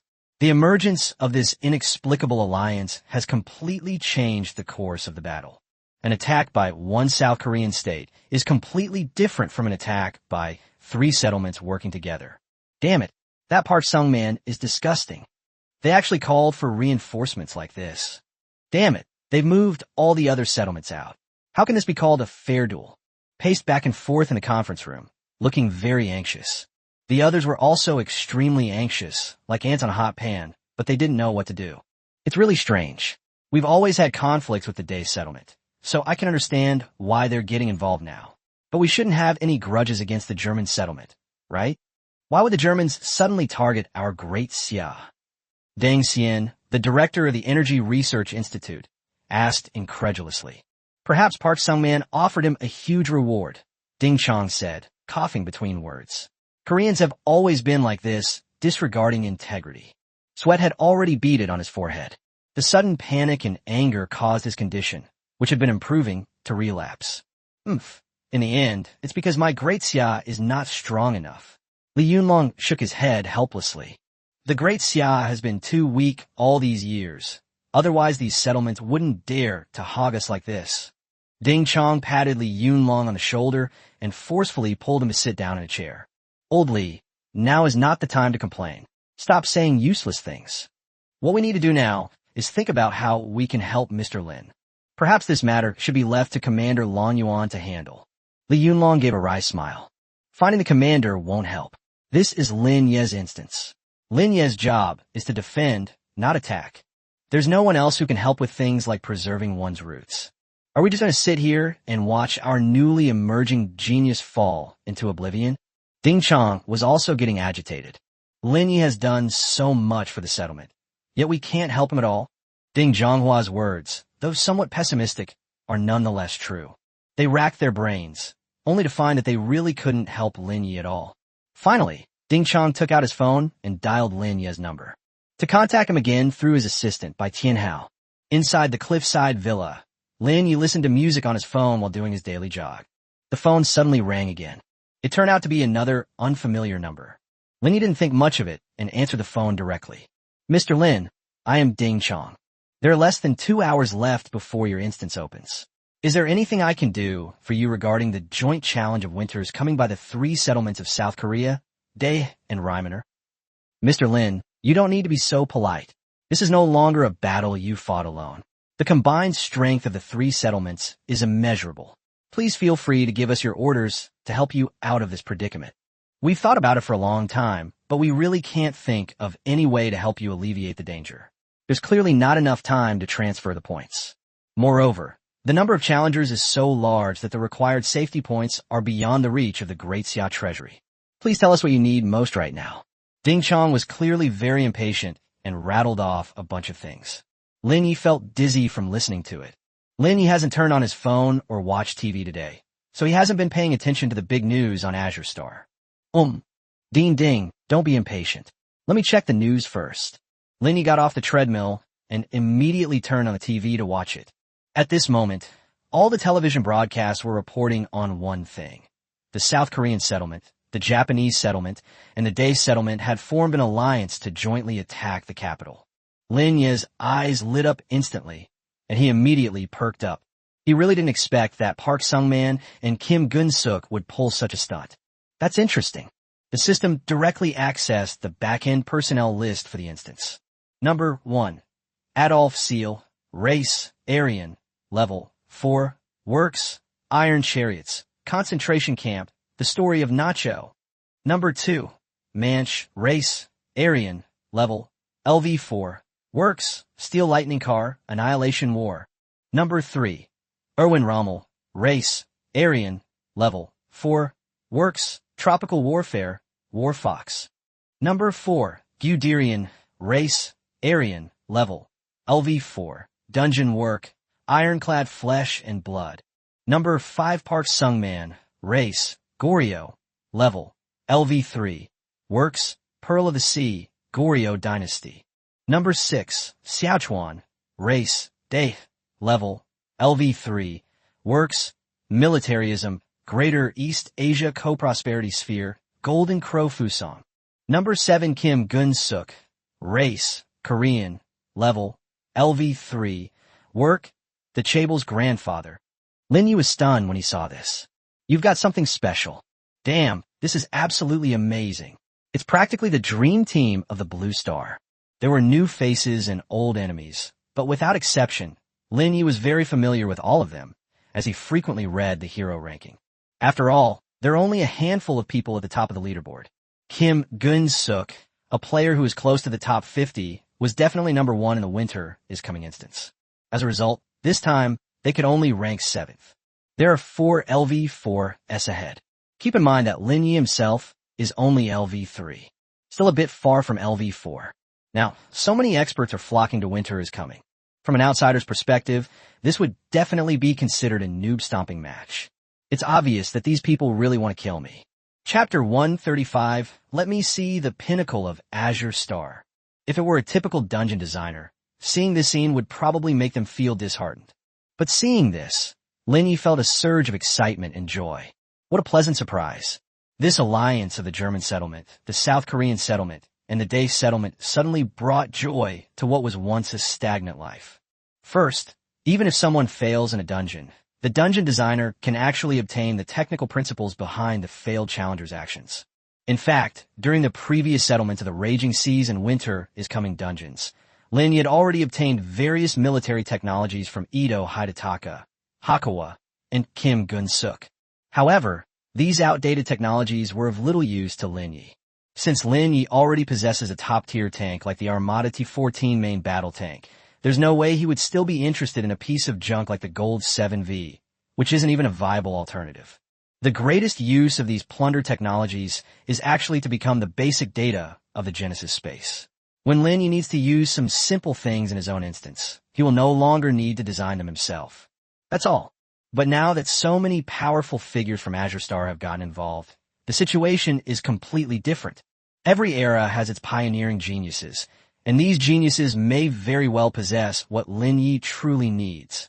Furthermore, the German settlement is undoubtedly the number 1 settlement on Azure Star, and Seal is ranked 3rd on the hero ranking, making her an absolute master. Lin Ye also wanted to see what level of technology this peak settlement on Azure Star had reached. As for whether this group, when united, would pose a significant threat to the Winter is Coming instance, Lin Ye had absolutely no worries. To reiterate, even with Hanskat's formidable strength during Blue Star S2, they couldn't defeat the Russian Bear. Now, the 5 million-strong Challenger Alliance is simply no match for them. Lin Ye can guarantee that these people will have an unforgettable dungeon experience in the upcoming Winter Dungeon. When Lin Ye designed the Russian Bear Kingdom, in addition to the national defense weapons such as Armada, Boreai, Sarmat Intercontinental Nuclear Bomb, and Su-57, he also added some things that did not exist in the history of Earth or were abandoned midway for the sake of gameplay and fun. For example, the Caspian Sea Monster Ground Effect Vehicle, the 1K-17 Battlefield Laser Weapon, and the most terrifying dog-headed mech warrior. These seemingly magical ideas were proposed by the Soviet Union during the Cold War. Later, due to cost, ethical issues, and various reasons related to Cold War technology, these interesting weapons research projects were forced to stop. Fortunately, these problems that exist on Earth are not a concern in the creation space. Lin Ye only needs to submit the initial draft to the Genesis space, and then let the Genesis space automatically generate it. Lin Ye can complete any projects that the real-world Russian nation cannot complete in the divine creation space. Since it is the Russian Bear Nation at its peak, it must be at its peak. Of course, these strange and wonderful things are not present in the first phase of the dungeon, the quest to capture the main city. These items will only appear in the instance after the challengers have captured the first main city and entered the second phase of the instance. Even if we prepare for the worst, and these groundbreaking weapons are destroyed by the challengers by sheer luck, the Russian nation still has the final hand of God system to rely on. Therefore, Lin Ye really has nothing to be afraid of. Ah, ding ding, I saw this news. I think it's good that South Korea brought in 2 reinforcements. These 3 settlements are skilled in land, air, and sea respectively, which shows that this is a well-thought-out plan by South Korea. However, I am confident in my copy and do not need you, Ding Ding, to do anything for me. You should take a break. If you're bored, you can watch the dungeon livestream in 2 hours, just for entertainment. Lin Ye spoke casually, leaving Ding Chong on the other end of the phone completely stunned. This Mr. Lin? The Germanic region is the most elite settlement on Azure Star. This is truly extraordinary. I know you have your confidence, but don't underestimate your opponent. Ding Chong wanted to offer a few more words of earnest advice. Director Ding, I have some things to attend to, so I'll leave it at that for now. After saying that, Lin Ye hung up the phone. Then I got back on the treadmill. What can he do now? And what does he need to do? Of course, it's not necessary. All we need to do is wait patiently for the instance to officially open. 2 hours later, the countdown to the official start of the coming winter began. Inside the presidential reception room of the Latte building in the South Korean settlement, Kim Gun-suk was standing right next to Park Sung-man, feeling extremely nervous. Even a young master like him had never seen such a scene before. 5 million challengers, an alliance formed across 3 settlements. Everyone, are you all ready? The life and death of South Korea rests on this battle. Park Sung-man looked at Kim Gun-suk, Choi Tae-won, Park Young-young, and Lee Tae-young in front of him and said in a deep voice, Commander, everything is ready. Everything is ready. That's good. Park Sung-man nodded slightly. This time, let the Xiao witness the true strength of my South Korean settlement. Let them know that we Koreans are not to be trifled with. Some things you just have to swallow your pride and bear the loss. At this moment, Park Sung-man, emboldened by his alliance, exuded confidence and arrogance. He felt like a strategist who could manipulate situations at will. Through their wisdom, they not only resolved the crisis in their settlement, but also turned a passive situation into an active one. He sat quietly at his presidential table, watching the countdown numbers on the screen, a smile playing on his lips. This time, he's going to lead the team himself. He will personally reclaim the dignity that Kim Gun-suk lost for the Korean people. Meanwhile, inside the emperor's residence in the Dae settlement, Prime Minister Takakawa and Navy Commander Yamamoto Sanjuro were kneeling before Emperor Minamoto no Yorimitsu, receiving the emperor's pre-war instructions. Gentlemen, the important task of controlling the approaching winter is now entrusted to you 2 commanders. Although cooperating with South Korea is not a pleasant thing, it has to be said that this may really be the best opportunity for our Dae tribe. If we can win, Dae will be completely turned around, and the shame of the 2 of you in the raging sea will be washed away. Takakawa and Yamamoto Sanjuro nodded respectfully. This kind of thing doesn't require the emperor's instruction at all. Both of them had an irreconcilable feud with Lin Ye, so there was no way they would hold back at all. Your Majesty, rest assured, Yamamoto Sanjuro said confidently, raising his head. The humiliation at Pearl Harbor will be avenged in the land of the bear. Please wait patiently for good news, Your Majesty. Very well. Then I will await your good news, my 2 beloved ministers. I have already sent someone to pour the finest sake, and I am just waiting for you to return and enjoy it. Minamoto no Yorimitsu said with a smile. Chapter 136, The Ultimate Dungeon begins. The 4th winter is coming. The countdown for the Sky Curtain instance has begun. Takakawa and Yamamoto Sanjahachi walked out of the emperor's residence. The moment he stepped out the door, a sinister smile appeared on Xiaochuan's face. The reason he is replacing Minamoto no Yorimitsu in the winter is coming instance is because, on the surface, it was to preserve the strength of the Dae settlement. But in reality, he also had his own considerations. He needs to make a name for himself as winter approaches and then regain the trust of the people of Dae. Minamoto no Yorimitsu was a military man who was not fit to be an emperor. In the long run, he would only make the Daiwa settlement worse and worse. For the sake of the Daeho settlement, and for his own sake, he must return to the throne. At this moment, the area outside the emperor's residence was already filled with elite challengers from the Dae tribe. The vast majority of them were survivors who had been through the raging storm, and their hatred for Lin Ye was undeniable. They should have had a better future, but Lin Ye ruined it all. For the emperor, for Taiha. Takakawa drew his katana once more and shouted. All the young people of the Dae tribe echoed this sentiment. For Dae. For Dae. This scene is exactly the same as their last battle in the raging sea, the distant Germanic settlement. Inside the Cathedral of Mary, Shi'er continued to paint his oil painting diligently. This time, he He painted a pastoral scene of wheat fields swaying in the wind. However, it must be said that his painting skills were far inferior to his talent for war, and even after painting for a long time, he could not satisfy himself. In the end, all he could do was use red paint to draw a swastika on the canvas. Then he walked straight out of the church and came to the square outside. "Your Majesty! Your Majesty!" Seal stepped out.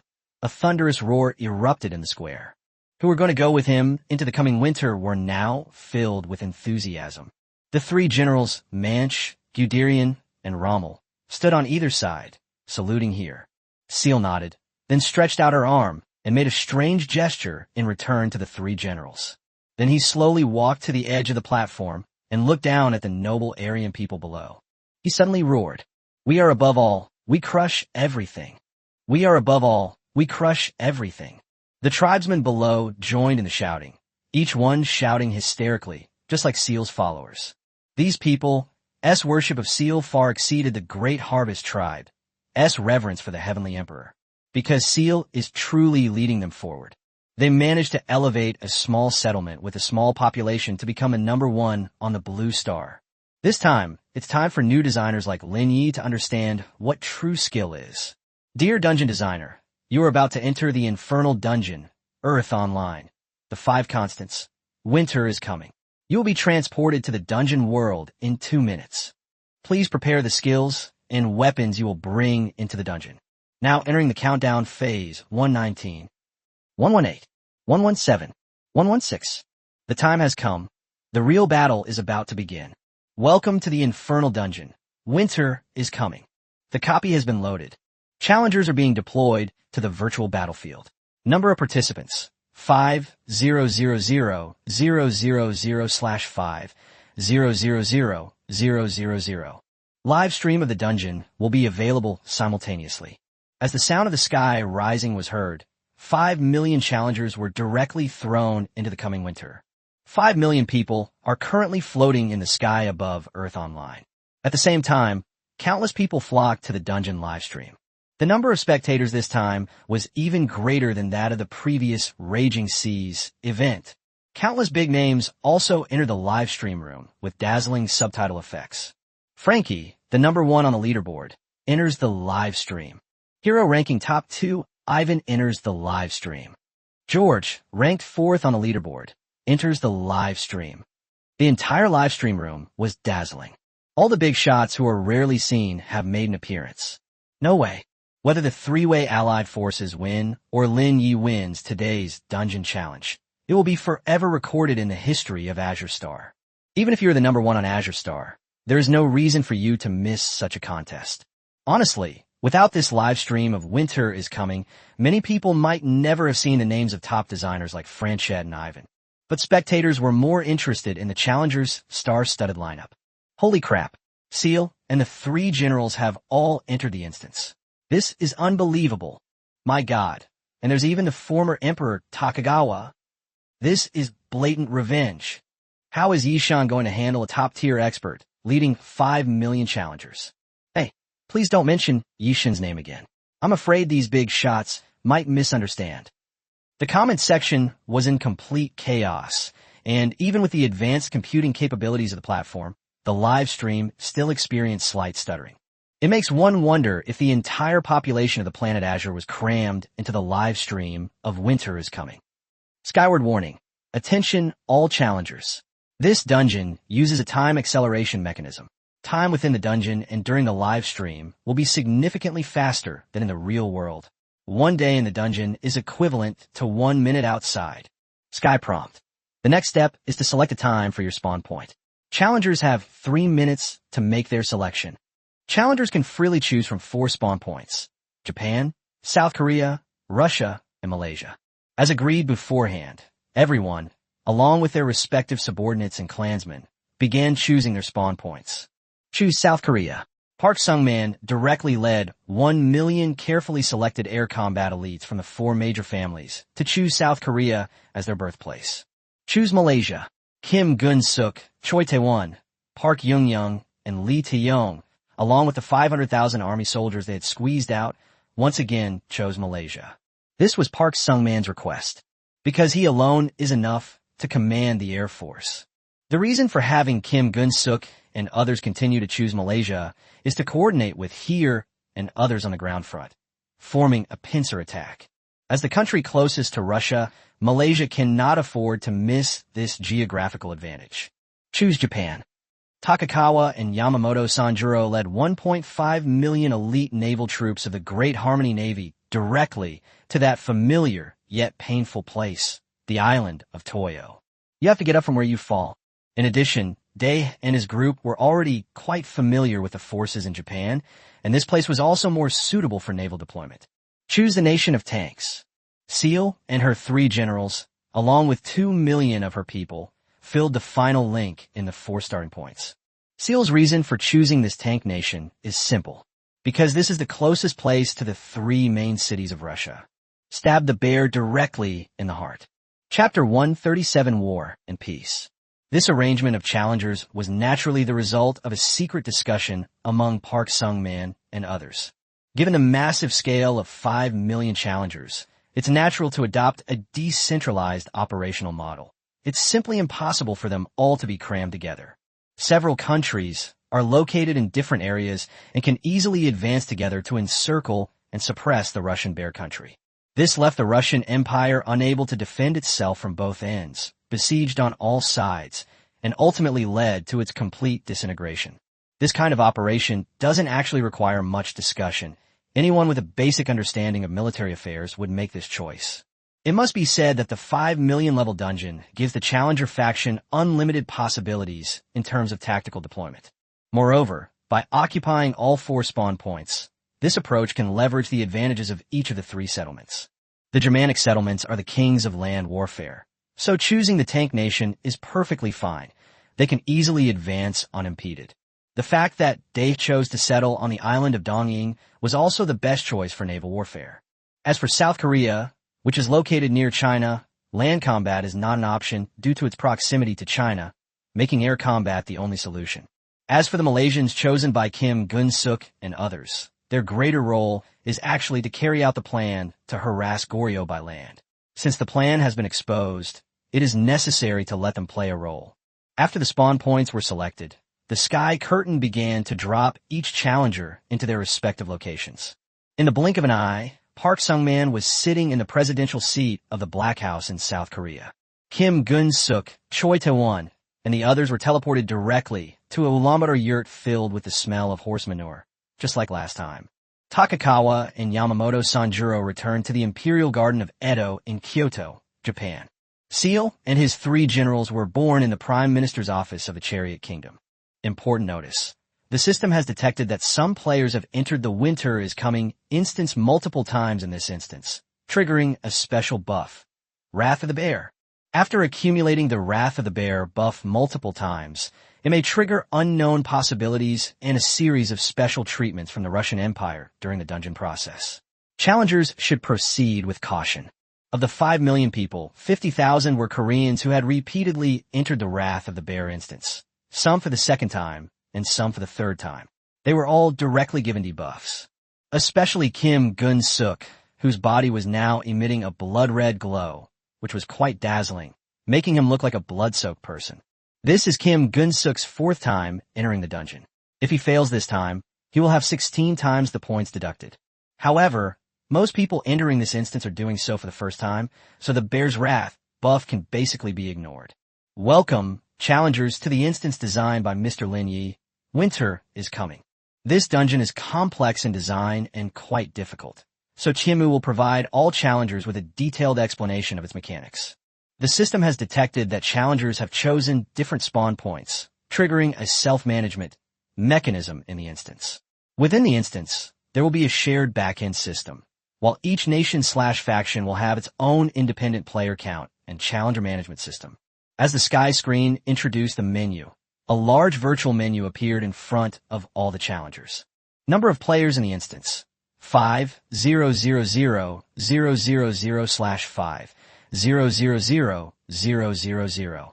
Number of tankers: 2,000,000/2,000,000. South Korea's population: 1,000,000/1,000,000. Number of people in Japan, 1,500,000/1,500,000. Malaysia, 500,000,000,000. It must be said that this statistical method is very scientific, making it convenient for various countries to manage, and also making it easier for challengers to know who is dragging them down. Important note, different spawn points will assign different instance commanders. Due to the large number of participants in this instance, the sky screen will directly assign the instance commander based on the challenger's level. The commander for the War Chariot Kingdom instance is designated as Adolf Seal. The designated commander for the Korean campaign is Park Sung-man. The commander for the Dongying Island instance is designated as Takakawa. The commander for the Malaysian campaign has been designated as Kim Gun-suk. Now, please have the 4 commanders vote on the designated dungeon battle mode. The sky screen will tally the votes to determine the specific dungeon battle mode. Commanders, please choose from the following 4 modes: air combat, land combat, naval combat, or total war.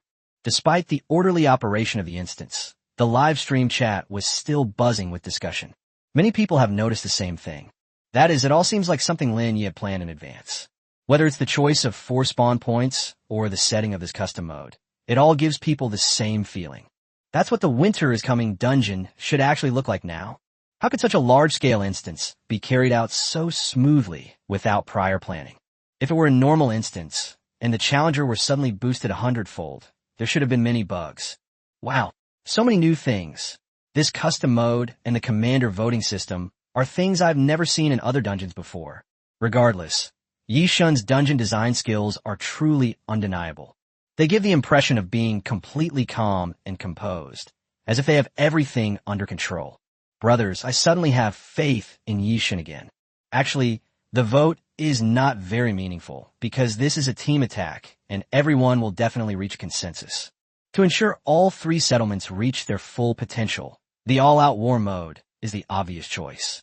South Korea has chosen Total War Mode. Japan chooses Total War Mode. Malaysia, Total War Mode. The Tank Nation, Total War. Important notice. Following a vote by the dungeon commanders, this dungeon will now be conducted in Total War Mode. Total War is a highly free-form war mode that provides challengers with an incredibly realistic open world. Land, sea, and air weapons are freely available in the instances. Furthermore, challengers' movement patterns will be completely unrestricted. Challengers are free to arrange their own tactics. In Total War Mode, there is no time limit for dungeons. Challengers are free to decide when to attack. The specific tasks are as follows. Mission 1, War, Phase 1. Capture any one of the 3 main cities of the Russian Empire: Volgograd, St. Petersburg, or Moscow. 500 points awarded for successful task completion. 800 points deducted for failed task completion. Task 2. Peace within half an hour of the instance opening. Declare submission to the Russian Empire and hand over all your personal technology to them. 20 points will be deducted. Chapter 138, The First Shot in the Bear Slaying Ceremony. In this situation, anyone who dares to surrender is truly courting death. No matter which settlement you're from, if you dare to commit traitorous acts that are detrimental to the Alliance, Demon Seal will be the first to not let you off the hook. Not only are challengers not allowed to surrender, but learning from the lessons of the previous day's settlement of Iga Ruji, the Alliance will not allow any challengers to have any private communication with the Bear Nation. Once discovered, they will be treated as traitors. Skyward notification. All challengers have actively chosen the first mission, the War Mission line. The Mission 2 option is automatically closed. We are now entering the main instance. Meanwhile, the instance is being streamed live. The screen was divided into 4 parts. Malaysia, Japan, South Korea, and Russia each occupy 1 territory. At the same time, countless weapons and armaments began to appear in the challengers' camp. The Kure naval arsenal on the island of Toyo was surrounded by warships, completely blocking the sea. Cruisers, destroyers, and frigates. In the days following the end of the raging storm, the people of Day Settlement also learned from their painful experience and further upgraded and developed their naval power. It completely abandoned the old model of battleships and formed a new naval model that integrates cruisers, destroyers, and frigates. This time, Day can be said to be going all out, with 1.5 million people all focused on the development of the Navy. Seoul, South Korea, are filled with various top-of-the-line Korean fighter jets, such as Black Hawk helicopters and Nightingale bombers. This time, Park Sung-man was able to bring in 1 million Air Force personnel, bringing together the most elite troops from the four major families. The quantity and quality of their fighter jets were incomparable to when Winter is Coming was first launched. Kim Gun-suk's side wasn't much different. It was still the same equipment used by the four major families for land warfare. Kim's 7V tank, Choi's 3B armored motorcycle, and Lee's howitzer vehicle. However, this time the four major families went all in, using points to forcibly support a bunch of LV2 Challengers overnight, just so that they could bring in more weapons. Therefore, the quantity of various types of military equipment can only be described as vast as the ocean. Before this battle began, South Korea's economy had almost collapsed, and the four major families' points were almost depleted. If we win this battle, everything will be fine. But if we lose, even without the bet between South Korea and Lin Ye, the South Korean settlement will become a stagnant pool. The most outrageous one has to be the Tank Nation. The Chariot Kingdom seems to have been made entirely for Seal and her group. The presidential palace is right next to a military camp. And there are military camps outside the military camps. At this moment, the streets outside the headquarters were filled with all kinds of tanks and military equipment, and it seemed that the entire country was covered with all kinds of military equipment. Manch, Guderian, and Rommel each commanded an armored unit. Tiger tank, Panther tank, Mouse tank, V2 rocket, 88mm anti-aircraft gun. All of them are the top-of-the-line models on the entire Azure Star. History is full of coincidences and the unbelievable. On Azure Star, a world that is still at the S1 level of Blue Star, the Germanic settlement has reached the S2 level. It was indeed far ahead of its time. Soon, the complete weapon list was also displayed in the dungeon backend and live stream interface. Golden 7V tank, 100,000 units.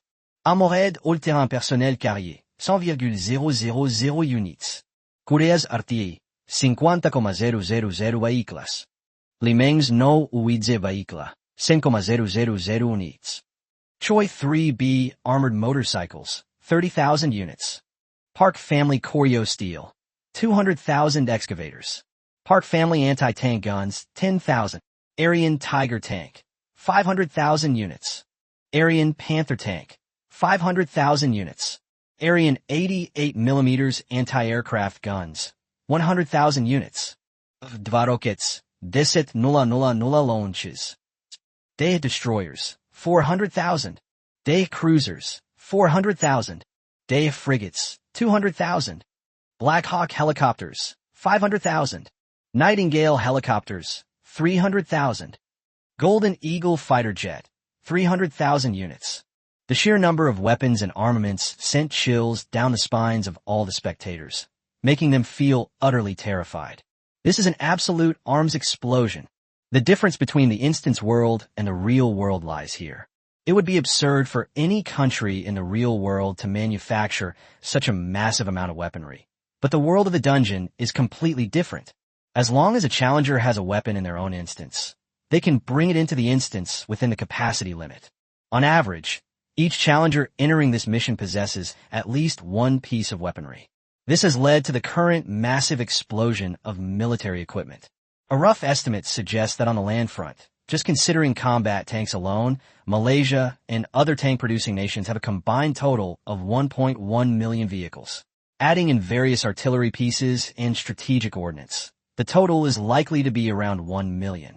Japan has a total of 1 million warships of all kinds. South Korea also has 1.1 million air combat units. The land, sea, and air forces all possess a combat strength of millions. No one could imagine such a scene, nor would anyone dare to even think about it. Everything is thanks to the 5 million copies of Lin Ye's work. Holy shit. Holy shit. Holy shit. This is terrifying. So many top-tier weapons. Just the sheer number of them could overwhelm anyone. How is Lin Ye supposed to respond? It's a complete numerical superiority. I admit Lin Ye's weapons and technology are top-notch, But how much weaponry does the Russian nation in this setting have? If I remember correctly, the challengers currently have 100 times more weapons than the Russian nation. This thing, even if it were just a simple suicide attack, would be enough to give the Russian Empire a run for its money. It seems Yishan has really gotten carried away this time. Don't forget that these 5 million people are no ordinary individuals either. Don't forget, Yishan might have planted nuclear weapons within the Russian system. What if he deployed nuclear weapons to these countries? It seems nuclear weapons won't work this time either, because these forces are all going to set foot in Russia, and the troops are extremely dispersed. Could it be that Russia is also going to blow itself up? The live stream was buzzing with excitement, with countless viewers becoming guest commentators. Meanwhile, inside the Matsu no Kaku on the island of Toyo, Xiaochuan also fired the first shot of the war. Japan declared war on Russia, and it used a very high-sounding reason to declare war. Once bitten, twice shy. Last time, the raging seas attacked rashly, resulting in a large penalty of points. He will make the same mistake again this time. Commander Yamamoto, please lead a naval force of 500,000 men to directly attack Vladivostok, the capital of Russia. Let me fire the first shot in the bear-slaying campaign. Chapter 139, let's take our anger out on Vladivostok first. Rest assured, Prime Minister Hyo-chan, we will never repeat the mistake of Pearl Harbor. I will personally break down Lin Ye's first line of defense. Yamamoto Sanjuro threw a cigarette directly onto the wooden floor of the Imperial Garden. At this moment, he was full of confidence. Back when he was in the Raging Seas instance, he only had 30,000 warships and 100,000 men, which was nothing compared to his current million warships. With 1 million warships and a navy composed of 1.5 million brave warriors, Yamamoto Sanjuji was fully confident that he could crush anything floating at sea. Commander Yamamoto, remember not to be too reckless. Takakawa did not allow Yamamoto Sanjuro to take all his troops with him, but only gave him half of his forces, which was 500,000 warships, just in case. Even if Yamamoto Sanjuro's campaign fails, he still has a chance to counterattack. He didn't want the previous generation to plant trees so that the next generation could enjoy the shade, thus benefiting the other 3 settlements. Understood. I will have Park Sung-man cooperate in the attack. If anyone dies, it will be the South Koreans who charge ahead first, Yamamoto Sanjuchi said with a smile. Just as Takagawa announced the formal declaration of war between Japan and Russia, citing Russia's hegemony, a notification sounded from the sky. Skyward warning. Given that a faction in the instance has already declared war on the Russian Empire, the Russian Empire may launch an attack on the declaring faction at any time. Please prepare for battle. The Russian Empire's attacks will be conducted on a nation-by-nation basis. It will not initiate attacks against forces or nations that have not declared war on it. Following that, new features were released for the 4 instance commanders. Skyward reminder, due to the large number of players in this instance, and considering the tactical choices challengers will need to make, a special channel has been opened for the top 100 challengers from 4 countries. Winter's first channel. The 4 commanders can designate battle plans in this channel. All information in this channel is highly confidential to the challenger forces and cannot be infiltrated by the Russian Empire. Skynet can guarantee the authenticity of this matter. Sierra, the 3 generals, Park Sung-man, Kim Gun-suk, Hyo-cheon, and Yamamoto Sanju were all directly pulled into this special channel. All conversations on this channel are encrypted, and even viewers watching the live stream cannot know the information contained within. This Lin Ye is quite considerate. He's very thoughtful towards his challengers, Yamamoto Sanjuro said with a grin. He simply couldn't understand how Lin Ye could be so considerate of the challengers. How much confidence did he have in his own instance? He shouted directly into the channel. Mr. Park, our war is about to begin. Received. This time, let the South Korean Air Force and the Day Navy give the people of Azure Star a good surprise attack. Park Sung-man also chuckled in the channel.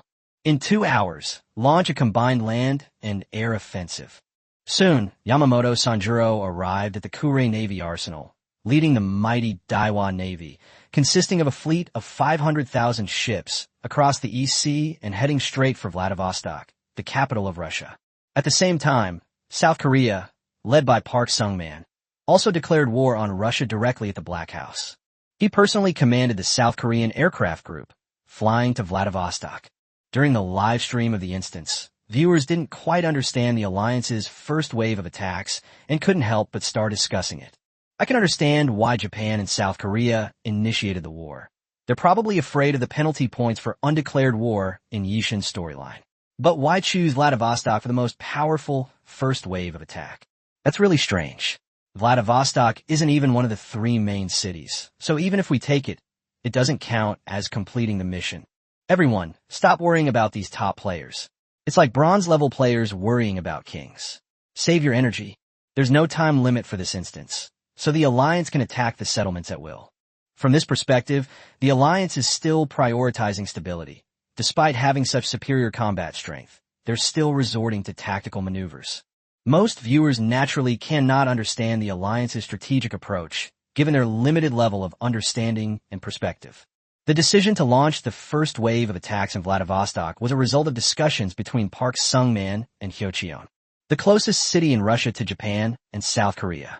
Previous instances have shown that the Russian nation possesses extremely strong tracking and counterattack capabilities.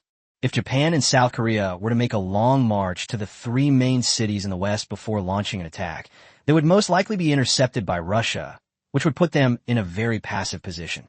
Instead of that, let's start with the nearest city. The Russian military has a limited force, so fighting anywhere is the same. Attacking an insignificant city like Vladivostok would be a very effective way to disperse the Russian military's forces. It would be better to leave that to the Mach Kingdom and the Chariot Kingdom, which are closer to the Bear Kingdom. This is the greatest advantage of dispersing troops and coordinating attacks. 2 hours later, Yamamoto's fleet had arrived at a position less than 2 nautical miles off Vladivostok. 500,000 warships were divided into hundreds of smaller fleets that covered the entire sea area. All kinds of warships were lined up and arranged, and at a glance, they looked like a dark school of fish. The roar of the engines combined to almost drown out the sound of the waves. The challengers from Day were standing on the deck, excitedly organizing their weapons. Meanwhile, the Vladivostok harbor in the distance was shrouded in a thin mist, through which the faint outline of the city could be seen.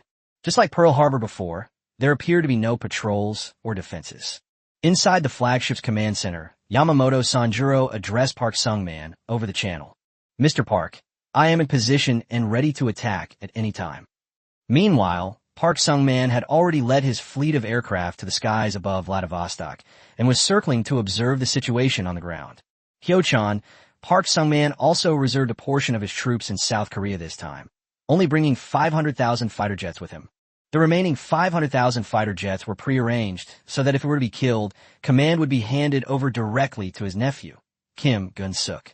500,000 fighter jets is already a lot. If you had a bird's-eye view right now, you would feel that these 500,000 planes are like migratory birds, circling around the city of Vladivostok. This scene has never appeared in any previous instance. 500,000 fighter jets plus 500,000 warships really give people a sense of apocalyptic desolation, like dark clouds looming over the city and the city about to be destroyed. Chapter 140, The God of the North Wind appears. The Russian Bear Country would never have imagined that Vladivostok would be the first city we attack. Yamamoto Sanjuro roared. At this moment, he was already impatient. The shame of Pearl Harbor was still lingering in his mind, and only killing could make him avenge that humiliation. In fact, the attack on Vladivostok was just a trigger. The bombing of Vladivostok was more about drawing in the Russian Navy and Air Force. However, having such an opportunity to wreak havoc is also a rare chance to vent one's frustrations. Excellent. Attack. Blast Vladivostok to pieces. At his command, 10,000 ships set sail simultaneously, their thunderous roar heralding the start of the war. The cannon barrel was precisely aimed at Vladivostok, like a cheetah aiming at its prey. Korean warplanes, like eagles, soared through the sky, awaiting orders and ready to launch a fierce bombing raid on the city. Boom! Boom! Boom! Boom! Boom! Warships and fighter jets opened fire simultaneously, the flames instantly illuminating the entire sea surface. Deafening explosions followed one after another, as if the sky were collapsing and the earth were splitting apart. In an instant, the trajectories of the shells covered the sea and sky, as if weaving an enormous net outside Vladivostok, trapping all the creatures of the Russian nation within it. But at that moment, several shells were launched into the air from the port like thunderclaps. They dart nimbly through the high sky, their trajectories unusually strange, as if carrying a strong intention to intercept, forming a huge, circular plane in the air. At the point where the sky and the sea meet, these shells detonate instantly, intercepting all the artillery fire in the sky and creating huge waves and mist on the water, obscuring the fleet's vision. Immediately afterwards, several more shells came hurtling in from different directions. Like shooting stars in the night sky, they hurtled upwards with sharp whistles. These shells collided directly high in the air, instantly triggering violent explosions. Boom! A massive shockwave erupted instantly, and the powerful airflow blasted a large hole in the Korean fighter jet formation. Many fighter jets were dismantled in the sudden explosion, with burning parts flying everywhere. However, these damages seem less serious given the size of the 500,000 fighter jets. The aircraft quickly adjusted their positions and filled the gaps in the formation. Park Sung-man's fighter jet also started to shake, but fortunately he quickly adjusted his position and increased the distance. Park Sung-man's commanding fighter jet, the Canary, is a special model he designed himself. It is small in size and has average offensive capabilities, but in terms of defensive and reconnaissance capabilities, it is far superior to the Black Hawk. He immediately spotted 10 black submarines slowly emerging from 10 completely different locations outside Vladivostok. It appeared suddenly, like a ghost. That's a submarine? Park Sung-man gasped. Only then did they realize that the missiles used for interception and attack had actually been launched from the water. I just conducted a reconnaissance mission with 500,000 fighter jets, and I didn't find a single trace. Park Sung-man was somewhat confused. Submarines are indeed very stealthy, but the Challenger fleet has so many fighter jets and warships, and every single one of them has radar signals. With such a massive signal network, why wasn't a single trace of the submarine detected just now? Mr. Park, what's going on? There's a lot of fog on the water, and we can't detect anything. Yamamoto Sanjuro was also somewhat puzzled. The warship's field of vision was smaller, and he was still wondering why the attack had been intercepted so inexplicably. It's a submarine. There are 10 submarines in the nearby waters. They were the ones who just launched the interceptor missiles. Park Sung-man replied, while simultaneously sending all the submarines' location information to Yamamoto Sanjihachi. After the information was shared, the fleet's radar was able to pinpoint the location of these submarines. A submarine? Just a submarine? The Russian Bear does have defenses, but 10 submarines are no problem at all. They're just toys. With my 500,000 warships, I can crush these tiny ants. After saying that, Yamamoto immediately gave the order for his fleet to disperse and track down the 10 submarines that had surfaced. Submarines were actually invented on planet Azure more than 100 years ago. In Yamamoto Sanjuchi's understanding, this kind of thing had little combat capability and was just a functional piece of equipment. With limited ammunition, extremely poor defense, and insufficient kinetic energy, these underwater units have a very limited range of movement. In previous dungeons, they were mostly just pretty but useless toys. On Azure Star is simply insufficient to allow submarines to dive to very deep depths, and developing in this direction would be a thankless task. Therefore, even naval powerhouses like the Day Settlement have put submarine research on hold. But the moment Yamamoto Sanjihachi issued the attack order, the 10 submarines suddenly vanished into thin air. It was as if it had suddenly evaporated in the air, leaving only a ring of water on the surface. So fast. The radar signal vanished instantly, and Yamamoto Sanjihachi managed to gasp in surprise. He had never seen a submarine dive so fast. From a distance, it gave the impression that the submarine had plunged into the water and vanished into thin air. Is this really a submarine? How could a Russian submarine be so fast? Neither Yamamoto Sanjuro nor Park Sung-man knew that the 10 submarines that had just appeared were the top-tier naval units of the Russian Empire. Boreai class, Type 955 strategic nuclear submarine. Compared to aircraft carriers, this is the Russian Bear's greatest naval advantage. Submarines in the S-1 era were indeed somewhat impractical, but after the application of nuclear power and strategic missile systems, the status of submarines changed completely, even undergoing a radical transformation. The use of nuclear power allows nuclear submarines to operate in a near-infinite energy state and achieve incredibly fast speeds. Combined with its innate camouflage design and diving depth of several thousand meters, the Boreai class also possesses extremely strong defensive and stealthy capabilities. Compared to the cumbersome nature of aircraft carriers, the Boreai class was practically the vanguard of maritime guerrilla warfare.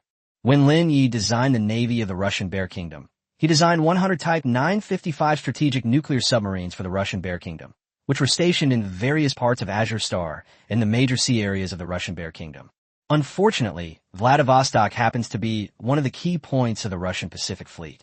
Although there is no fleet stationed here, 10 Boreai-class ships patrol the nearby waters and began to assemble underwater when the Challenger forces entered the Bear Sea, and sent signals of invasion to all the Russian armies. At this time, with the main Russian force yet to arrive, these 10 nuclear submarines became the Russian nation's greatest asset in protecting itself. Chapter 141:10 versus 1 million. Its sudden disappearance left the Challenger's fleet and aircraft without a target for a moment. Despite possessing a combat power of millions, there is nowhere to unleash it at this moment. Bomb them. Yamamoto Sanjuro ordered an extremely fierce bombardment of the sea, but it only caused splashes of water. These Type 955 nuclear submarines can dive to depths of up to a kilometer, so an explosion on the surface would have absolutely no effect. Baka, launch the torpedoes. Lock down the location. Day's fleet was equipped with torpedoes, and instantly, countless torpedoes plunged into the seabed. However, the torpedoes could not reach the location where the Boreai-class 955 strategic nuclear submarine was docked, and they exploded before even reaching a depth of 100 meters. Day's torpedo technology is really terrible. According to the history of Blue Star and Lin Ye's previous life, torpedoes were invented in the mid-19th century, but until the S2 era, the combat power of torpedoes was actually very low, and they were still only capable of attacking surface ships. It wasn't until the late 20th century that several major powers invented anti-submarine torpedoes capable of attacking underwater targets. After the turn of the 21st century, China's U-11 anti-submarine torpedo and the United States -50 Malawian Quach's anti-submarine torpedo can dive to depths of up to 1,000 meters and have a range of more than 20 kilometers. If these torpedoes were used against the Boreai-class 955 nuclear submarines, there would be a real chance of annihilating them all. However, Day does not possess any of these qualities, because these are products that have only emerged in the last 100 years of development. With Day's current torpedo technology, as long as the Type 955 nuclear submarine dives deep enough, they simply cannot hit it. To a certain extent, the Type 955 nuclear submarine is completely protected against these low-level warships. The only chance for Day's fleet to encounter the enemy is when the Type 955 nuclear submarine surfaces on its own. They have absolutely no initiative or means of countermeasures. The bombing was completely ineffective and a waste of ammunition. Yamamoto Sanjuro was so angry that his face turned purple, and he was about to start cursing. Whoosh! 10 nuclear submarines suddenly emerged from 10 different locations 100 kilometers away, immediately putting distance between themselves and Day's fleet. Then came another wave of unexpected long-range missile attacks. The outermost units of the fleet and fighter group. Boom, boom, boom.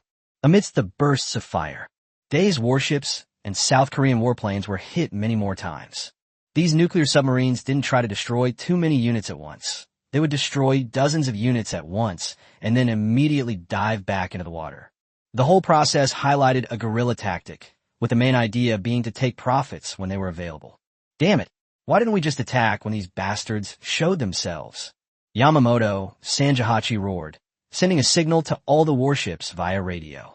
We have 500,000 warships. Surely we can't hit the Soviet Union submarines. Over the radio, the commanders of the other ships could only complain in frustration. Commander Yamamoto, there's nothing we can do. These Russian submarines are really too strange. They are fast and have a long range. They suddenly appear from unknown locations, and we can't react at all. Yamamoto Sanjuro was utterly disgusted. If I had to describe this feeling, it would be a bit like playing whack-a-mole. However, it must be said that these submarines only surface at a distance to fire a few shots each time before immediately diving back underwater, which is truly unsolvable. Let alone 500,000 warships. Even if there were 5 million warships right now, they would be played like monkeys by 10 submarines. They don't attack many at a time, taking out only a few dozen units at a time. It's all about slowly grinding away at the throat with a small knife. If time permits and ammunition is plentiful, theoretically there is indeed a chance to wear down all the warships and aircraft. Is this the fighting strength of the Russian Bear Nation? Is this Lin Ye's character setting?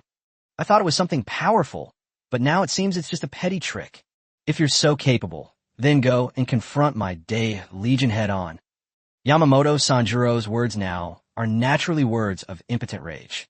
Those watching the live stream saw it all. This wasn't some petty trick, it was clearly a complete technical victory. Would have been crushed by the combined forces of Japan and South Korea long ago, and this situation wouldn't exist. 10 small submarines moved nimbly around the massive fleet, as if they were in an empty space. The spectators were all stunned by this bizarre scene. This Russian submarine, while its combat capabilities can't compare to an aircraft carrier, its maneuverability is truly top-notch. What a disaster. This first battle for the Allies was a complete disaster. It was utterly awful. What's the use of Day's 500,000 warships? They're useless if they can't even touch the enemy. This is another lesson from Yishio. When technological gaps exist, the difference in the quantity of military equipment becomes less important. Suddenly, I had a bit more faith in Yishin again. This time, everyone truly felt the gap in military technology. Lin Ye once said that the gap in technology cannot be bridged by simply increasing the number of troops. However, those earlier instances didn't have a challenger capacity of 5 million, so it was difficult for the people of Azure Star to feel the huge difference. At this moment, 500,000 Korean fighter jets and 500,000 Day fleets are fighting against 10 Boreai-class nuclear submarines, but they cannot gain any advantage. It all comes down to overwhelming technological superiority. Time continued in this way, and every now and then, the Type 955 nuclear submarine would surface in the sea and fire a few shots. Then it dived back into the deep sea, repeating the cycle. Before we knew it, an hour had passed. During this process, these nuclear submarines were actually hit by shells from the Day fleet several times. One Type 955 nuclear submarine was accidentally grazed on the hull, but it was not sunk because of its thick armor. This battle situation also gave Yamamoto Sanjuro hope, prompting him to continuously issue attack orders to the fleet. Inside the Canary, Park Sung-man frowned. The current situation is clearly not what they wanted, and it is completely outside their previous strategic plans. In their tactics, they came to launch a surprise attack, with the aim of eliminating Russian naval units near Vladivostok as quickly as possible. Now they're stuck with these lousy submarines, just wasting time in a pointless stalemate. It's a complete waste of time. Since they can't hit these submarines, the aircraft should turn their fire on other Soviet units. For example, the ships moored in Vladivostok harbor. For example, directly bombing the city of Vladivostok. Either way, it can weaken the Russian military strength, and it's better than wasting time here. Chapter 142, you have thoroughly enraged the Russian bear. Wrong. The current pace is absolutely wrong. Park Sung-man clenched his fists, then suddenly realized what was happening. Damn it, this is a delaying tactic. These submarines are harassing us in this way. They're just stalling for time. Before we knew it, an hour had passed. If this continued, the main fighting force of the Russians would have to come to our aid. At this moment, Park Sung-man truly felt the terror of the Lin Ye instance. And others from the outside, he would sometimes think that Kim Gun-suk was too stupid. Why did he always make such low-level mistakes? But now, being there in person, Park Sung-man finally understood the reason behind it. Because Lin Ye's dungeons always contain things that don't appear in other dungeons, they can unknowingly cause challengers to fall into a state of emotional outburst. Thinking of this, Park Sung-man immediately started talking to Yamamoto Sanjuro on Winter One's communication channel. Commander Yamamoto, let's stop wasting time on those submarines. Their firepower is limited, and they can't pose much of a threat to our Legion at all. What they were doing just now was simply delaying us. Why not just attack the Vladivostok naval base directly? Inside the flagship command center, Yamamoto Sanjuchi was also awakened by Park Sung-man's words. All right, Mr. Park, I'll cooperate with you in attacking the harbor. Let those submarines rot slowly on the seabed. While speaking with Yamamoto Sanjuro, Park Sung-man had already directed the Korean fighter jets to fly over Vladivostok. Black Hawk helicopter, Golden Eagle fighter jet, Nightingale helicopter.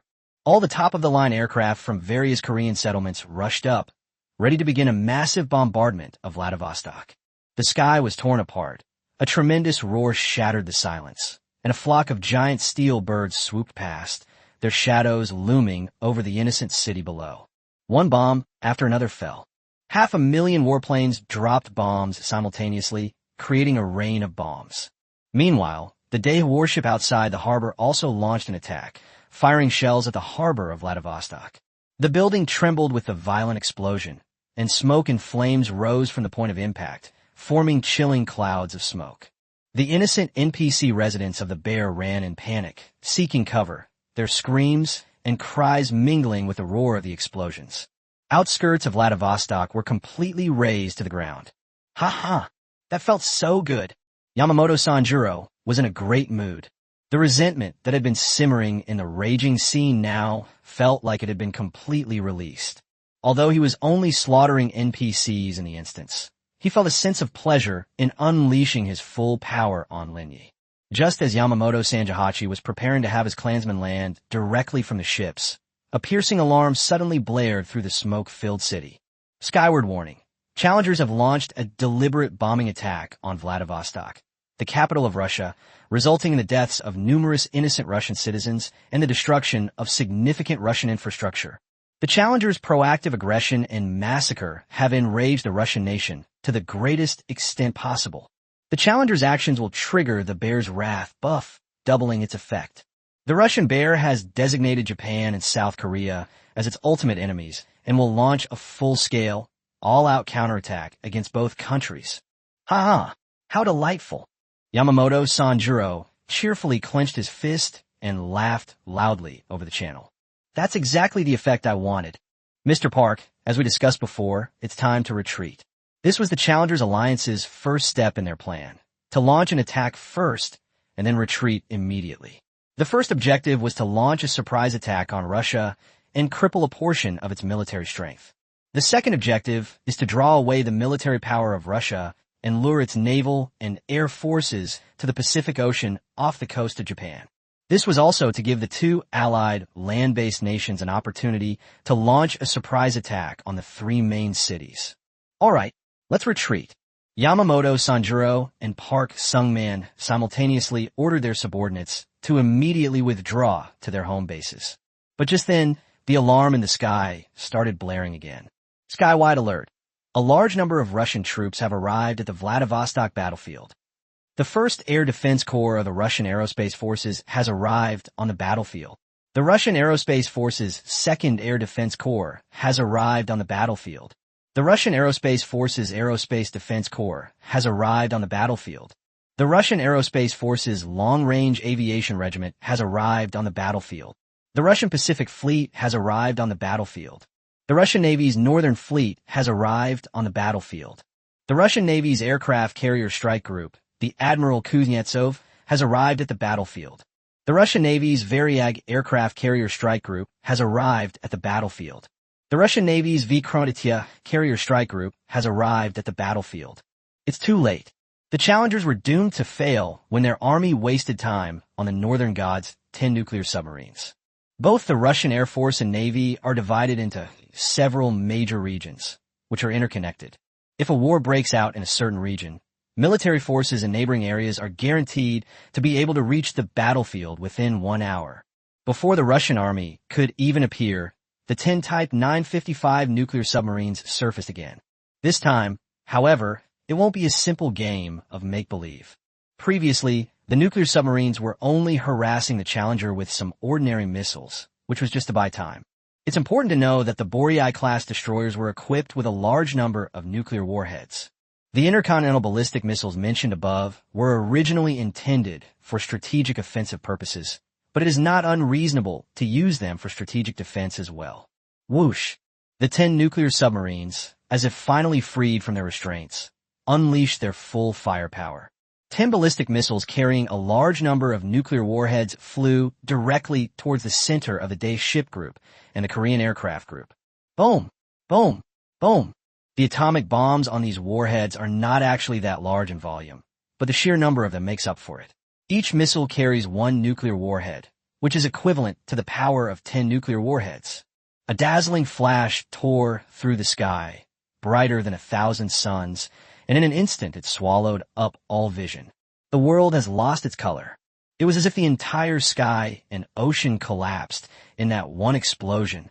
A massive mushroom cloud rose simultaneously from the sky and the sea. In an instant, the metal structures of countless Black Hawk helicopters twisted and tore apart. The fighter jet's wings were snapped off like paper in the shockwave, and the fuselage melted in the high temperature, turning into ashes in an instant. The wreckage of the fighter jet scattered and exploded in the air. The challengers on board didn't even have time to react before they and their aircraft were swept into this inferno of nuclear fire. On the sea, the scene was even more tragic, like tiny suns being smashed onto the ground. The enormous fireball expanded outwards from the center of the explosion, creating a massive wave that engulfed everything around it. A large number of Daeha warships were directly forced into the huge vortex by the continuous impact of shock waves and giant waves. Chapter 143, When Disaster Strikes. Everyone flies away. In an instant, Vladivostok seemed to be swept into an apocalypse. The ocean turned into a sea of fire, and the sky was plunged into eternal night. The reason why the North Wind God is the North Wind God and a vital national asset of the Bear Kingdom is certainly not just because of these sneak attack tricks. When a wind god is enraged, everything vanishes in a flick of his finger. These missiles equipped with nuclear warheads are the true asset of the Type 955 nuclear submarine. Every nuclear submarine actually has the potential to destroy an entire continent. This is also the strategic principle behind nuclear submarines. They remain hidden during normal times, but once they surface, they deliver a fatal blow. However, in Lin Ye's vision of the Russian nation, these nuclear weapons represent a country's highest-level military resources. The nuclear submarine was maneuvering to buy time and minimize the damage the Challenger could cause to Vladivostok. Each nuclear submarine carries only one missile with a nuclear warhead, so the opportunity is only available once. Since they're going to open fire, we must wait until it's time for a fatal blow. Russian army arrives and can help clean up the mess. It will be enough to completely annihilate the invaders. At the same time, it was also to minimize the impact of the nuclear explosion on our own people when the challengers were further away from Vladivostok. Feeling the violent tremors, Park Sung-man's Canary fighter jet was almost out of control, and he tried his best to adjust the aircraft with his rich experience.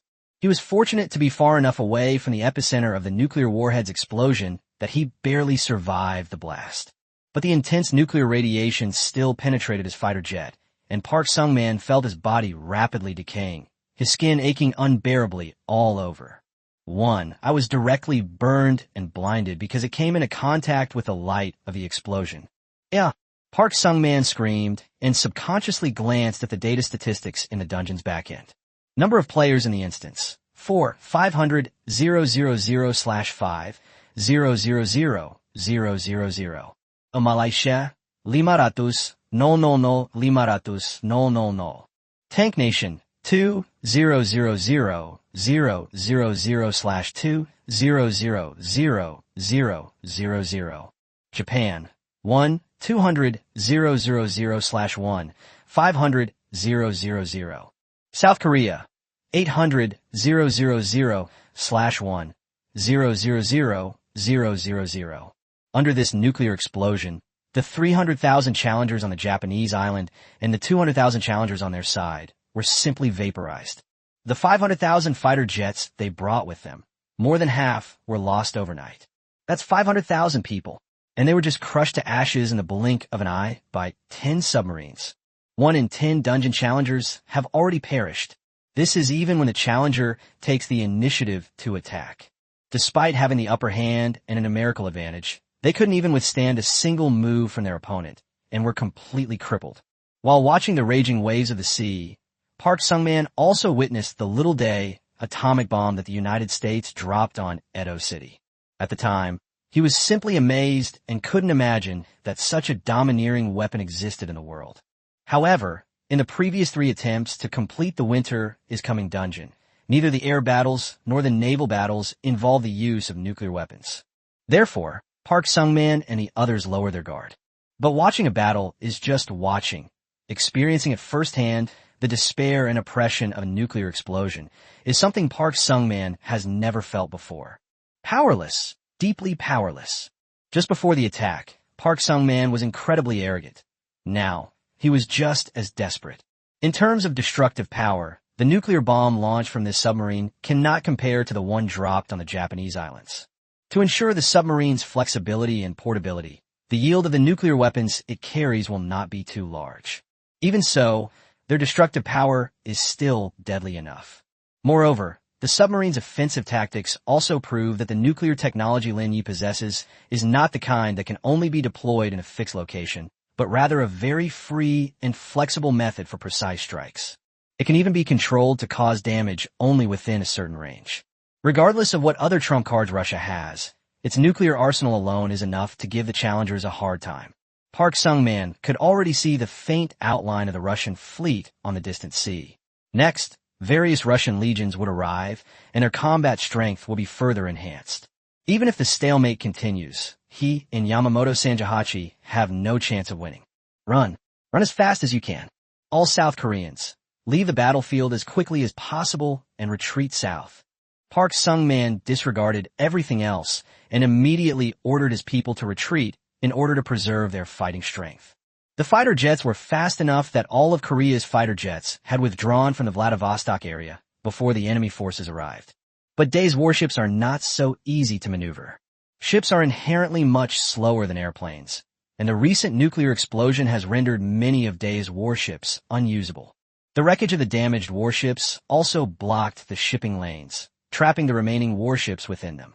Yamamoto Sanjuro was relatively lucky. His flagship wasn't completely destroyed, and he's still alive. But he was also unfortunate. Because of the recent turbulence, his obese body was pierced by the iron plates and steel pipes on the ship. He was covered in blood and couldn't move at all. He was completely embedded in the cabin. Damn it! Mr. Park, save us! Use Korean fighter jets to provide cover for us. Otherwise our ships will have a hard time escaping the encirclement of the Russians. Yamamoto Sanjuro pleaded in the Winter 1 channel. But at this moment, Park Sung-man had no time to care about him. Although it's a dungeon, the penalty for death is still severe. Not only will you lose points, but you'll also lose the opportunity to acquire dungeon skills. Even if the final dungeon can be conquered, those who die early will not obtain any skills. At this critical juncture, it's natural for everyone to flee in panic, trying their best to protect themselves and their people in their settlements. There was no response from Park Sung-man on the channel for a long time. Damn it! Traitor! What kind of bullshit alliance is this? At this moment, Yamamoto Sanjuro could only vent his emotions by swearing. If Park Sung-man were in front of him, he would want to tear him apart alive. Listen up, all you surviving Dae people. We can't escape anyway, so let's make one last stand against the Russian Bear Nation. Kill them all if you can. Yamamoto Sanjuro made his final decision, to put up a last stand. Even if we die, we must die with dignity and honor, and preserve the dignity of the Dae tribe. I absolutely cannot die in such a humiliating way as I did in the raging sea before. For Dae! For Dae! For Dae!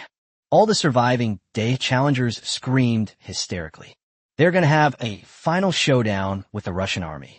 Chapter 144 Suicide Attack. Park Sung-man's final decision.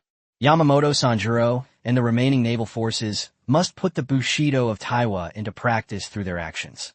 Unfortunately, this thought didn't even last half a minute.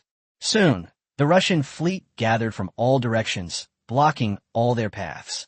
It has a submarine fleet similar to the previous North Wind God, and a fleet of various kinds of excellent ships, forming a fleet similar to the Great Harvest Fleet. But what truly drove Yamamoto Sanjuro to despair was the Russian Bear Country also has a steel behemoth similar to that of the American country, namely the aircraft carrier, which symbolizes the limit of the Navy. The Kuznetsov, Varyag, and Vikromitya, the three aircraft carriers of the Russian Bear, have all arrived at the Vladivostok battlefield.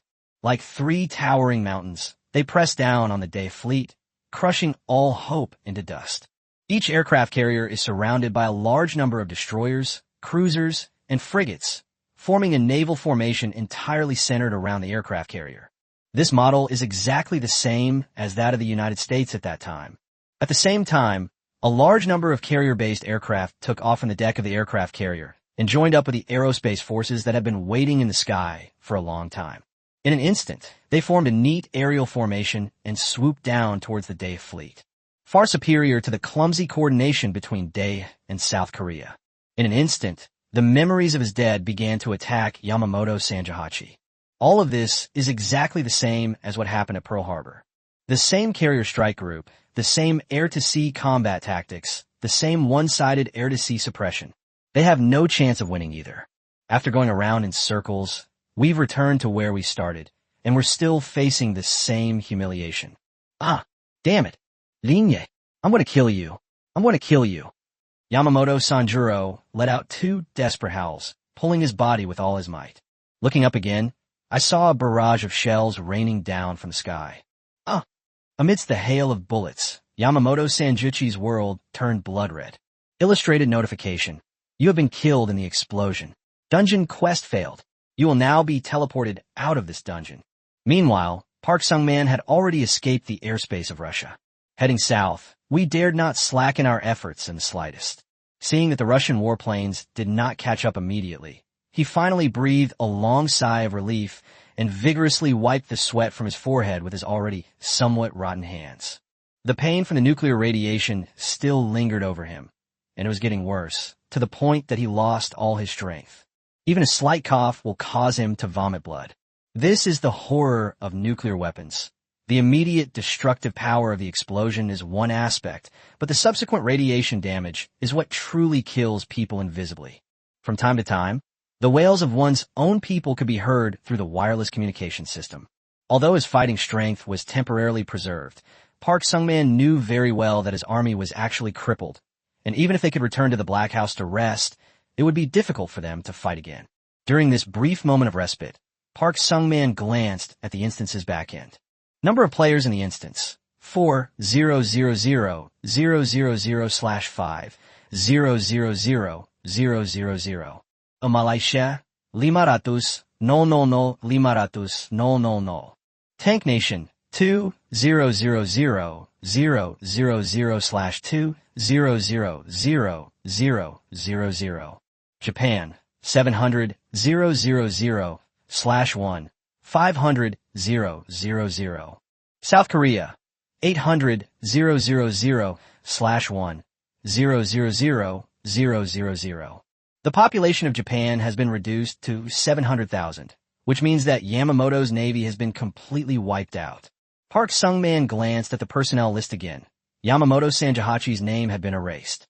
Oh dash! He let out a long sigh, and a sense of powerlessness welled up in his heart again. Is South Korea truly destined for destruction this time? Their attack involved 500,000 warships, 500,000 aircraft, and a total of 1 million challengers. As a result, they were attacked by 10 submarines and forced to flee in panic. These images are destined to become a laughing stock in the history of the Azure Star instance. Actually, Park Sung-man was somewhat regretful. Hadn't his escape just now been a bit too impulsive? Commander, enemy attack from the rear. Enemy attack.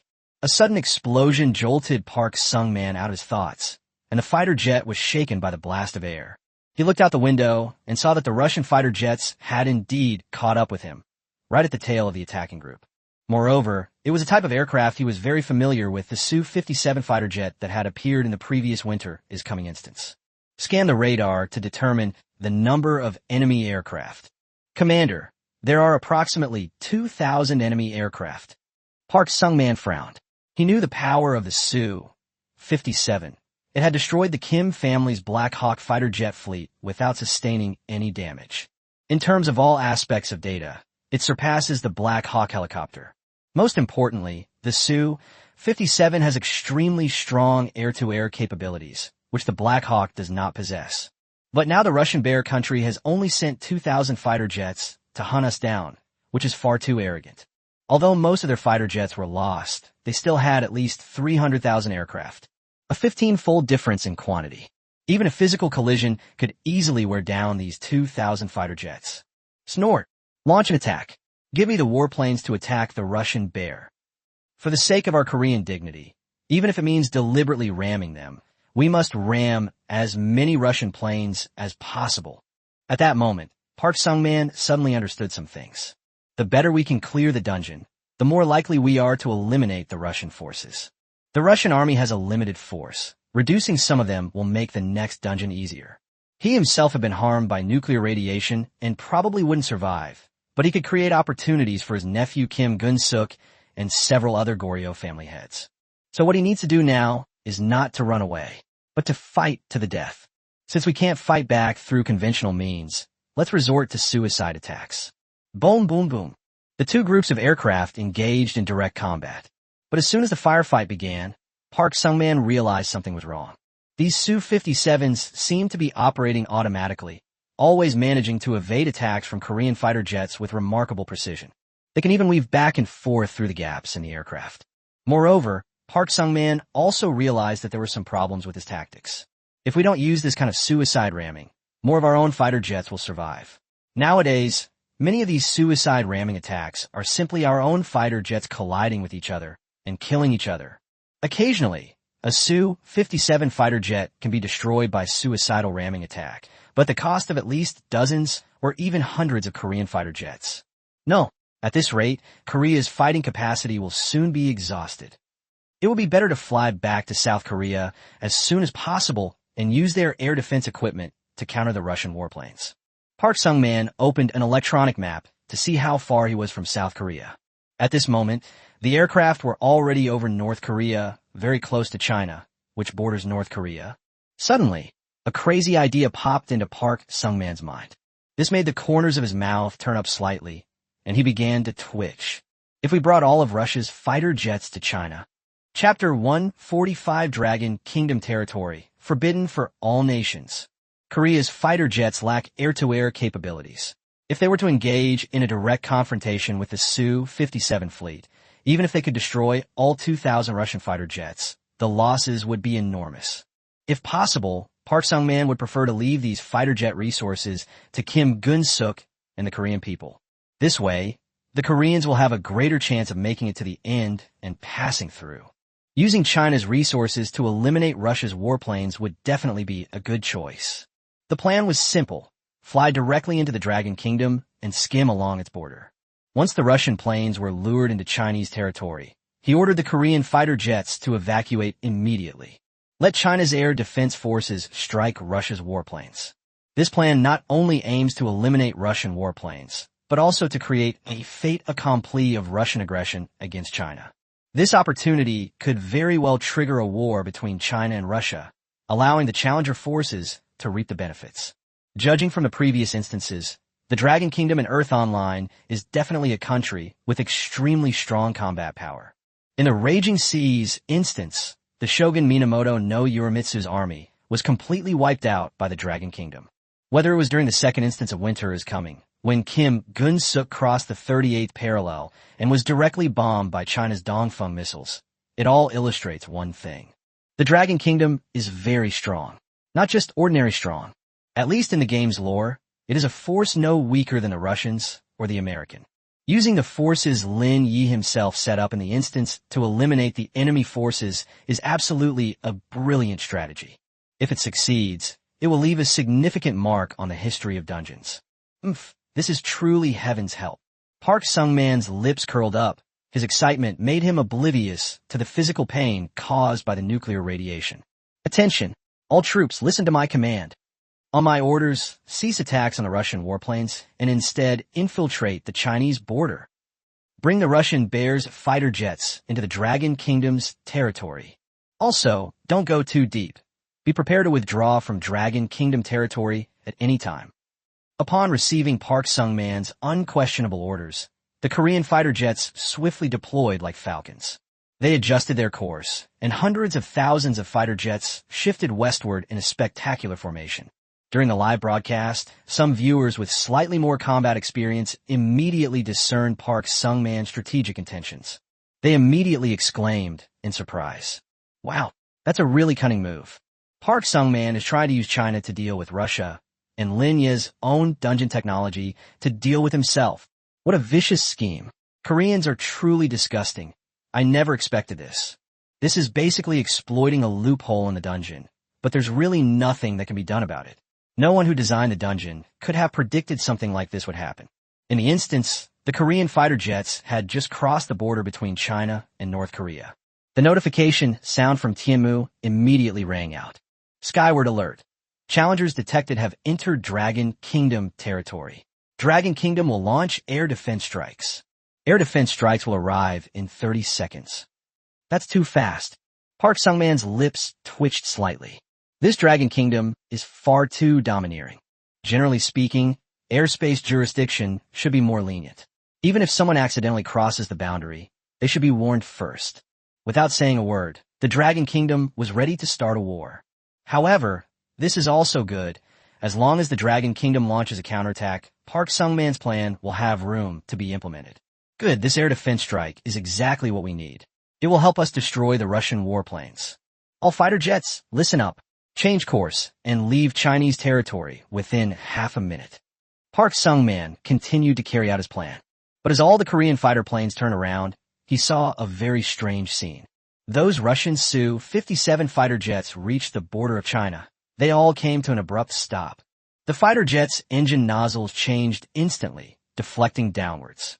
At the same time, the lift fans start at full power, and the attitude control nozzles release powerful thrust, together generating enough lift to make these combat machines hover in the air, as if frozen in time. The sudden stop made the surrounding air seem to be torn apart, and the sound of exploding friction filled the sky. The damage to the fighter jets was considerable.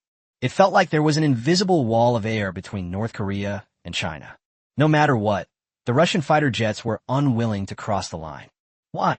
Why are the Russian fighter jets so cautious? Don't they even dare to enter their airspace? Cowardly, since it's not the largest country on Earth in the game's lore. Park Sung-man simply couldn't understand the behavior of the Russian Su-57 fighter jets. Logically, these fighter jets should have rushed in due to inertia, but they stopped even at the cost of damaging their own aircraft. Why? Skyward reminder. In this instance, the Dragon Kingdom and the Bear Kingdom have a treaty of good neighborliness and friendship. The Bear Kingdom will never invade the Dragon Kingdom's territory. Also, a reminder to all challengers. The Dragon Kingdom's territory is off-limits to all other nations. No faction existing in the Earth Online instance will voluntarily enter Dragon Kingdom territory. Illegal intrusion into Dragon Kingdom territory will result in immeasurable consequences. Park Sung-man was utterly helpless. He never imagined that Lin Ye would have such meticulously detailed dungeon settings even in a place like this. That's absolutely outrageous. What a magnificent territory of the Dragon Kingdom, off-limits to all nations. This effectively thwarted Park Sung-man's plan to use someone else to do his dirty work. It's just a third-party force, and it doesn't have much to do with the instance itself. Is it really necessary to pay so much attention to it? He simply couldn't imagine that Lin Ye wouldn't even leave such a small loophole. Park Sung-man was still hesitating when an even stranger scene unfolded. After realizing that the Korean fighter jets had entered China's airspace, the Russian fighter jets made a brief 3-second stop before turning around and flying north. They showed no intention of pursuing the Korean fighter jets any further. They've left. You're just leaving like that? You're letting us go. Park Sung-man had no more interest in figuring out Russia's intentions. The Dragon Kingdom's attack is imminent, so the most urgent task now is to leave the Dragon Kingdom's territory as soon as possible. 20 seconds later, seeing that all the Korean fighter jets had withdrawn from the territory of China, Park Sung-man finally breathed a long sigh of relief. He was now within North Korean territory, meaning he had ceased violating China's airspace. He figured China's attacks would likely stop there. The plan to use someone else to do the dirty work failed, but at least they managed to escape the Russian bear's pursuit. At the very least, these Korean warplanes could be preserved. That's actually a good thing. But just then, the alarm on the fighter jet suddenly went off. Commander, enemy attack. The shots were fired from the direction of the Dragon Kingdom. Chapter 146, A Disastrous First Step. Park Sung-man stared intently into the distance and saw a vast array of missiles, like a raging torrent, surging towards the border of the Dragon Kingdom. They were densely packed, like a thunderous barrage of bullets, flying rapidly in his direction. The entire sky seemed to weep for it. Skyward reminder. The Dragon Kingdom has its own creed. Those who violate its borders, no matter how far away, will be punished. Your fleet will be subjected to a double attack from China's HQ, 9B and FK. 2,000 air defense systems. Park Sung-man had never seen such a scene before. The density of the missiles was breathtaking. From a distance, it looked like a black tide rolling and surging across the sky. It was like a series of sharp swords, cutting the sky in two. Why? Why is there such an unbelievable setting? Park Sung-man was utterly shocked, but it was too late. The overwhelming barrage of missiles struck the Korean aircraft formation with remarkable precision. Each missile carried immense kinetic energy and destructive power, tearing the Korean fighter jets to shreds. Whether it's the Black Hawk or the Golden Eagle, they're all so fragile that they'd shatter upon contact and offer no resistance whatsoever. Boom, boom, boom. Hundreds of thousands of fireworks burst forth. The sky was already ablaze with red. Number of players in the instance: 3, 900,000/5, 000,000. Number of players in the instance: 3, 880,000/5, 000,000. Number of players in the instance: 3, 700,000/5, 000,000. The number of players in the instance is decreasing by tens of thousands. In the sky, fragments of warplane wreckage turned into a rain of fire, falling upon the snow-covered plains of North Korea. Park Sung-man's Canary fighter jet also disintegrated in the violent explosion, and his body fell through the air. Despair. At this moment, all that remained in his heart was despair. In an instant, he understood Kim Gun-suk's emotions. He had tried his best, but still got the same result. A large character for death appeared before my eyes. Sky notification. You have been killed in the explosion. Your dungeon quest has ended. You will be teleported out of the dungeon. You have been detected as the commander of the Korean nation. There are still many challengers in the Korean nation. Please designate a new commander for the Korean nation in this instance, or let the system designate one. Kim Gun-suk is the designated candidate. South Korea's commander has been designated as Challenger Kim Gun-suk. The final prompt from the sky flashed by, and Park Sung-man's vision went blank. It wasn't until this moment of near death that Park Sung-man truly understood why the Russian warplanes turned back immediately upon seeing him enter China. Because China's missile system is sufficient to deal with South Korea's fighter jet fleet. Coupled with the Dragon Kingdom's policy of punishing even those far away, they were destined to have no way to escape. In that instant, they were already dead. The viewers in the live stream were completely dumbfounded. No one could have imagined that the first attack by Dae in South Korea would end in such a way. That's 1 million combat units, plus 1.5 million challengers. They were wiped out so easily. Everyone was shocked, but for completely different reasons. Some were shocked by the Russians' execution capabilities, some by the Chinese nation's abnormal air defense capabilities, and others by Lin Ye's meticulousness in designing the instance. This is too bizarre, absolutely too bizarre. The Russian Empire's display of a 1 million-strong army with 10 submarines was already outrageous. But this Chinese Empire setup is even more outrageous. This air defense system is simply incredible. It completes its strike in 30 seconds, leaving nothing behind. What a powerful statement. Within the borders of our Dragon Kingdom, all other nations are forbidden from entering. What a powerful statement. Those who invade our territory, no matter how far away, will be punished. How domineering. What kind of dungeon could be so meticulously designed that even a third-party faction could come up with such a comprehensive plan? Actually, Park Sung-man's idea was already quite cunning. To be honest, I couldn't have come up with such a vicious plan, but the devil is always one step ahead. Clearly, Lin Ye considered these ideas and had already taken precautions. While all of Korea's warplanes were being bombed, Kim Gun-suk had already dispatched Choi Tae-won to lead a small contingent of Marines directly to the border between Malaysia and Russia. This force actually numbered only 1,000 men. Its purpose was not to actually attack Russia, but to harass Russia and force Russia to redeploy its troops to Malaysia. This was part of their alliance's plan, the final step in luring the snake out of its hole. The reason Choi Tae-won was chosen to carry out this mission was because his motorcycle unit was more mobile. But just then, a notification came from the sky. Skyward notification. Dear Challenger, you have been designated as the new raid commander for the Korean nation. Do you accept? It has been detected that you are already the commander of the Malaysian faction. In this mode, it is not recommended that one commander lead 2 factions. You can appoint a new commander for the Malaysian faction, or refuse to inherit the Korean faction's commander position. Upon seeing this notification, Kim Gun-suk's heart sank. The change in the commander of this instance means that something has happened to his uncle. Kim Gun-suk quickly opened the back end of the game and found that Park Sung-man's name was indeed gone. Number of players in the instance: 3, 700, 000/5, 000, Malaysia, 500, 000, 500, 000. Tank Nation, 2, 000, 000/2,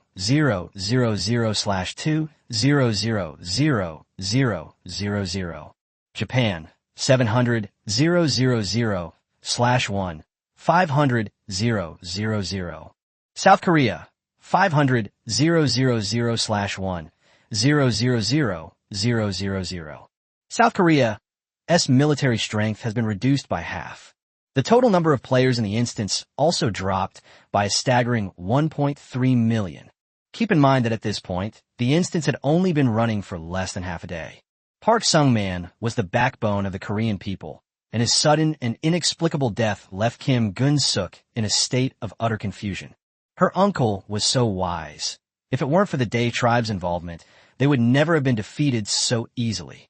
In the instance settings, only the instance commander of the country can see the various broadcasts of challengers from the country. Kim Gun-suk could not actually see the situation on the Japanese islands and in South Korea. Therefore, he could only conclude that it must be Day's fault.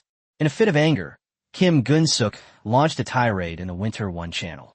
Prime Minister Hyokian, is this your promise?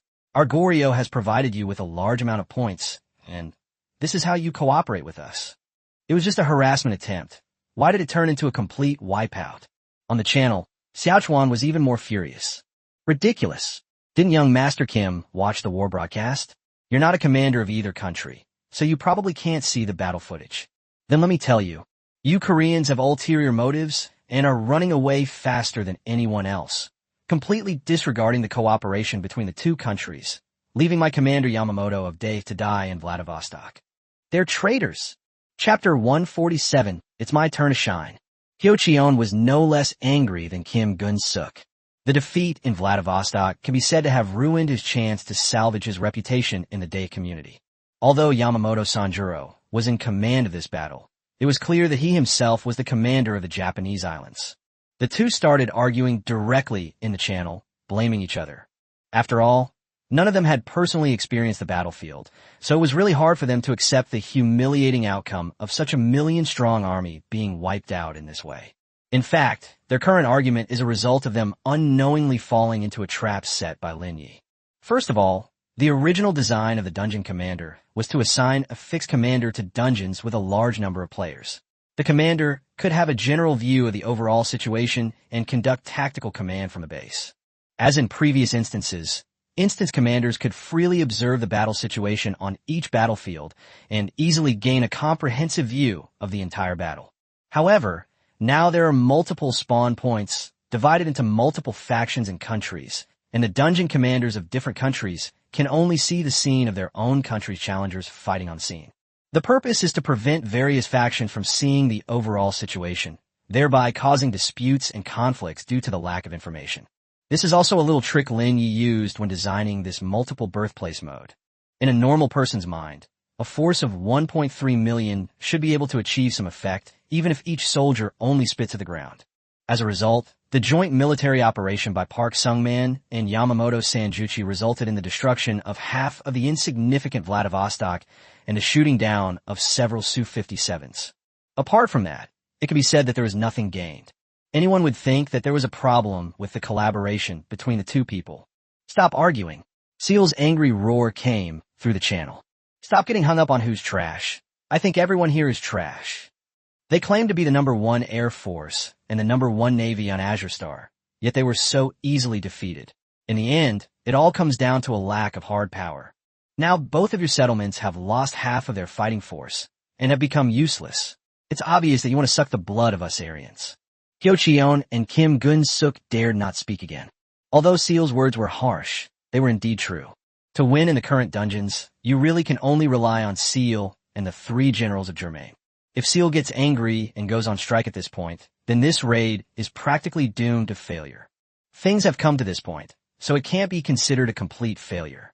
At least we've drawn a large number of Russia's Air Force and Navy to Vladivostok in the east. Kim Gun-suk, what you can do now is continue our previous plan and lure the Russian army into Malaysia as quickly as possible. Furthermore, I hope to directly hand over command of the South Korean Air Force and the Japanese Navy to create an opportunity for our tank nation's offensive. After saying that, Seal and her 3 generals left the channel. Kim Gun-suk also stepped out, his face already furrowed with worry. Now all the pressure from South Korea is on his shoulders. If Dae and Rymaner lose, at most they will lose points, but if South Korea loses, the entire settlement will be handed over to Lin Ye. Thinking about this, Kim Gun-suk felt numb all over. Tiemu was still waiting for his reply. He had to make his choice as quickly as possible. Skyward prompt. Do you accept becoming the new raid commander for South Korea? Accept. At the same time, the commander of the Malaysian instance will be handed over to challenger Lee Tae-yong. The sky screen has received instructions. In 2 minutes, you will be teleported to the Black House in South Korea, where Mr. Lee Tae-yong will succeed him as commander of Malaysia. Immediately afterwards, Kim Gun-suk called Lee Tae-yong over. Mr. Lee, the situation in Malaysia is now in your hands. Lee Tae-yong was overjoyed and couldn't suppress the smile on his face. One act ends and another begins. Finally, it's my turn. To be honest, he had been eyeing the position of the dungeon commander for a long time. He was very unhappy about being ordered around by Kim Gun-suk. Although I wouldn't say it out loud, I was already heartbroken. Becoming a commander would give him absolute control over the forces of the Ma Kingdom, allowing him to train alongside renowned experts like Seal and Xiao Chuan. This is a great opportunity to greatly enhance one's reputation. More importantly, it allows for the implementation of some of our own strategic ideas. Don't worry, young Master Jean, I will definitely manage our people in Malaysia well. Kim Gun-suk sighed and said, Mr. Lee, there's something I must tell you again. The role of our Malaysian faction in the instance is not to confront the Russian bear head-on, but to carry out strategic harassment. Lure the Russian land forces into the territory of the Maltese, and then use the terrain of the Maltese to trap the enemy, so that the people on the German side can launch a surprise attack on the 3 main Russian cities. Mr. Lee, remember not to be rash and proceed according to plan. Now that things had come to this, there was no point in hiding anything. Kim Gun-suk relayed all the strategies that Park Sung-man had told him to Lee Tae-yong. Lee Tae-yong nodded repeatedly in agreement. 2 minutes later, Kim Gun-suk was teleported directly to the presidential palace in South Korea, while Lee Tae-yong became the commander of Malaysia. He successfully joined the Winter 1 channel and gained all the privileges of a dungeon commander. Then he immediately called Choi Tae-won, who was on the front lines. President Choi, President Park has passed away. Kim Gun-suk is temporarily managing South Korea. I am now the commander-in-chief of Malaysia. You will be following my orders from now on. What's the situation at the front now? Choi Tae-won, on the other side, was quite surprised to hear this, but still answered him. Mr. Lee, my motorcycle corps will soon be able to enter the border of the Russian Bear country. Commander Park has been sacrificed. How are we supposed to proceed with the next stage? Don't worry, with me here, I won't bring shame to the Goryeo people. Lee Tae-yong snorted twice. General Choi, follow my orders. Do not enter the territory of the Russian Bear for the time being. Wait for our army to join you. Choi Tae-won on the other end of the phone was completely dumbfounded because this was completely different from the arrangements Kim Gun-suk had made for him before. Remember, the first principle of dungeons is to obey orders. After saying that, Lee Tae-yong hung up the phone and then immediately called in Park Young-young, the other head of the Goryeo family. President Park, I am now the raid commander. Organize your armored forces, and we're heading to the border of the Russian Empire immediately. Prepare for a major battle with the Russians at the border. Park Young-young was also a little confused for a moment. Kim Gun-suk's previous plan was to have the Choi family lure the enemy first, and then his Park family would be responsible for setting up various traps in the territory of the Russian country to trap the Russian Bear country. As it turned out, Lee Tae-yong's side ended up directly engaging in war with the Russians. Chapter 148, I'm going to give Lin Ye a get-out-of-die certificate. Even if Park Young-young were completely brainless, he could tell that something was wrong. The combined naval and air forces of Dae and Goryeo totaling 1.3 million, were utterly annihilated by the Soviet Union. With its current force of 500,000 troops, does Malaysia really have a chance of winning if it goes head-to-head with Russia? Lee Tae-yong looked at Park Young-young with a cold smile on his face. President Park, do you think I can't see through Kim Gun-suk and his group's intentions? It's nothing more than everyone else doing the work for the War Chariot Nation, helping them launch a surprise attack on the Bear's main city and complete the dungeon mission by surprise. I admit that the odds of winning are higher, but my Korean ethnicity has been made a complete clown. Even if we win, how will the world judge South Korea? They will simply say that we were defeated by the Japanese. Commander Park Sung-man and the others don't understand one thing. What our Goryeo people really need now is not just to clear the dungeon, but an opportunity to rebuild our prestige. Park Young-young frowned, somewhat speechless. But if we directly engage in battle with the Russian bear, it will only hasten our demise. Mr. Lee, if we die in the dungeon beforehand, won't we get nothing? President Park, you think too highly of me. Did I ever say that we should directly engage in a war with Russia? We will retreat while fighting. Our goal is not to use the terrain to trap the Russian bear, but to use the terrain to eliminate the Russian bear's forces. Lee Tae-yong clenched his fist tightly. At the very least, we can't lose face in front of so many spectators on Azure Star. Commander Park Sung-man is dead, and Kim Gun-suk is too young. From now on, we will protect the glory of Goryeo. Park Young-young naturally couldn't go against Lee Tae-yong, especially since Lee Tae-yong was currently the commander of the Malaysian campaign. Therefore, they had no choice but to gather their forces and move towards the northern border of the Russian Bear Kingdom. The settlement of the Great Sea. Central City Great Building Instance Research Center. Just like last time, Ding Chong, Lee Yunlong, and others gathered in the lecture hall to watch the live stream of the upcoming winter instance. However, unlike before, only the top-level researchers of the Dragon Kingdom instance were present, so the number of people seemed much smaller. In addition, Long Yuan, the Supreme Commander of the Dragon Kingdom, also appeared at the venue. As the Supreme Commander of the Dragon Kingdom and the absolute strongest among the 7th-ranked heroes, the name Long Yuan exudes an aura of dominance. In reality, Long Yuan looked like a thin, old man with dark skin, wearing a tank top, and a bright smile on his face. It still retains a touch of the old-fashioned simplicity of the Lust Plateau. Dressed in simple clothes, he surprisingly gave off the impression of a rough, unrefined man. If this were outside, no one would know that this is the 7th hero. 10 minutes outside the instance represents a day inside the instance. Almost a day had passed inside the instance, but outside the instance, the meeting of the Dragon Kingdom's high-ranking officials had only just begun. There was no fighting at this stage, so everyone left the live stream. Elder Long, that's the situation, Lee Yunlong said impatiently. South Korea has gathered Dae and Rymaner to jointly challenge the approaching winter of Lin Ye. Fortunately, judging from the current situation, Lin Ye has withstood the first wave of attacks. But what about next? Long Yuan gently picked up the rusty iron cup on the table and took a sip of tea. 10 days ago, he went into seclusion to improve his Dungeon Dragon Palace and strive for the Purgatory level difficulty rating. The Great Xia dynasty was weak, and there was only one Long Yuan in the top 100. In fact, Long Yuan had always been the one dragging the settlement along. So, while Long Yuan is nominally the commander, he actually spends most of his time researching his own instance. If all goes well, the Underground Dragon Palace is expected to become the world's first Infernal-level dungeon. A dramatic change occurred on Azure Star within those 10 days. Lin Ye's sudden emergence has completely changed the landscape of the entire Azure Star. This young man from the Great Xia dynasty already has 2 Hellfire-level dungeons under his command. In less than 10 days, it has already broken into the top 50. When Long Yuan was pulled out of the creation space and told this, everyone was astonished, utterly amazed. Such super geniuses have appeared in the history of Azure Star, and each of them was a figure who could lead an era. As a result, this person ended up in the Great Xia. After so many years of bad luck, is the Xia finally about to turn its luck around? You guys are all so impatient. In my opinion, Lin Ye is really bringing honor to our Great Xia. The level of technology and dungeon design are far ahead of their time. To be honest, I couldn't possibly create a dungeon to this standard.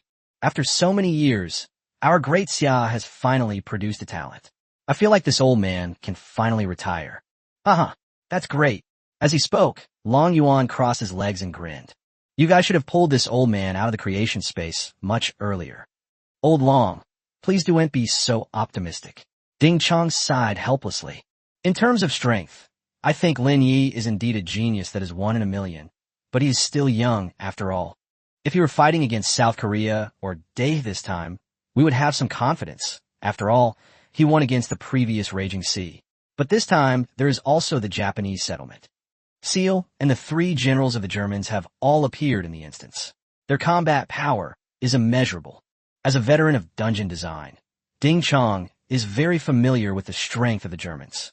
Seal and the three generals are all LV4, so it can be said that the strength of the Germans accounts for at least 80% of the total strength in this winter is coming.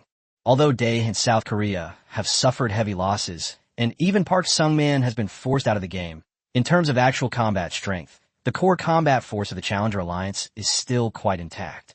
I also believe in Lin Ye's abilities, but anything can happen. If our great Xia were to lose Lin Ye at this time, it would truly be a disaster. So, I'd like to ask the commander if there are any other good ideas. Long Yuan nodded, his expression becoming more serious, but then he grinned. Two large yellow teeth were showing. What else can we do? Just do it. Lin Ye is the very lifeblood of our great Xia. These people are cutting off our lifeblood. What are we still hesitating about? These people want to harm me, a genius of the summer, but they'll have to see if I, the old man, will allow it. I will use 10 million points to redeem an immunity to annihilation privilege card for Lin Ye. Chapter 149, a high-stakes gamble belonging to Long Yuan. An immunity to kill privilege card. Elder Long, are you going to use the immunity to annihilation privilege card on Lin Ye? Elder Long, this. Everyone looked astonished. The extinction-free privilege card is said to be the most expensive item on the entire Azure Star. Keep in mind that it takes 10 million points to redeem one ticket, which is enough points to upgrade a person to LV4. It is not just expensive. These privilege cards aren't something you can just buy with money. The exemption privilege card can only be purchased by those who advance to the top 10 of a leaderboard, and only one card can be purchased per year. It's practically priceless. It's purely a privilege offered by the heavenly ranking for top experts. The elimination-free privilege card, as the name suggests, can exempt a person from point deductions for a certain period of time, ensuring that they are not eliminated by the sky curtain. In essence, it is a life-saving device. People who play games often will easily understand that the so-called immunity to obliteration can actually be understood as a certain period of damage immunity. It resembles a riot control suit. The cardholder can use this card on anyone. The next time that person has points deducted, the immunity card will take effect, and the effective period is 1 day in the real world. If the deducted points are enough to eliminate the user, then the point deduction will be offset, and in this case, the card will not be a waste. However, if the points deduction next time is not enough to eliminate the user, for example, if the user deducts 10 points in the next day, then the exemption privilege card is just offsetting 10 points, which is an absolute loss. Of course, there is another situation. If the user does not deduct any points during the day, it means that the anti-erasure effect card has not been activated, and the points will be returned to the original owner of the card. After careful consideration, the group concluded that, as the current dungeon designer, the only thing the Great Xia settlement could do for Lin Ye was this special effect card. However, Old Master Long Yuan and Lin Ye had never even met. The fact that this Dragon Kingdom leader was willing to directly exchange a card granting Lin Ye immunity for being killed shows just how much he values Lin Ye. What's the big deal? Long Yuan grinned and continued to smile. I think if Lin Ye fails the winter is coming dungeon, he'll lose more than 10 million points. It's absolutely worth it for this old man to exchange 10 million points for this kid's life. It's like they made a killing off sky screen. Li Yunlong swallowed hard.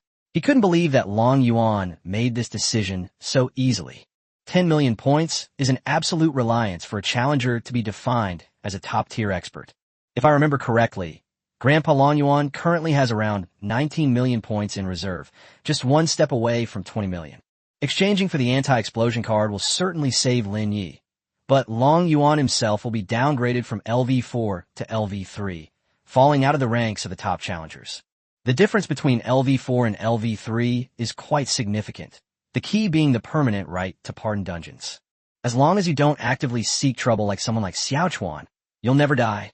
However, LV3 does not have such privileges, which means that they will face the same danger as lower-level challengers, being directly pulled into the dungeon by other dungeon designers. This is still from a personal perspective. From the perspective of the settlement, the impact would be even greater. From the moment he redeems the special effect card in Long Yuan, he will have 10 million points deducted. His ranking will drop from 7th on the hero leaderboard to outside the top 30s. The benefits and resources that the Daxia settlement can enjoy will be greatly reduced. This had an immediate and significant impact on the Great Xia settlement. But Elder Long, your level will drop directly, Li Yunlong said. It's just gambling, isn't it? Long Yuan didn't take it seriously at all. He picked up the old water vat and took a big gulp of water. I'm getting old, and anyone with eyes can see that Lin Ye's talent and skill are far superior to mine. I bet this kid will lead Great Xia forward bravely in the future. Is that so wrong? Ha ha ha. As he spoke, a serious expression suddenly appeared on Long Yuan's kind and honest face. My Great Xia has been too weak all these years, and those damned people have taken advantage of our kindness. These people can fight us, and they can scheme against us, just like they want to. I'll make sure they don't get their way. After saying that, Long Yuan shouted directly, Sky Curtain, I want exchange for an immunity to annihilation special effect card. Sky Curtain notification. Dear Challenger, Sky Curtain has detected that your status meets the purchase requirements for the immunity privilege card. However, Sky Curtain would like to inform you that your level will decrease after purchase. Do you wish to redeem it? Sure. Dear Challenger, your points are below 10 million, and you are now downgraded to LV3. The anti-erasure privilege card has been redeemed. In an instant, a golden light flashed from above Long Yuan's head and shot directly to the dome.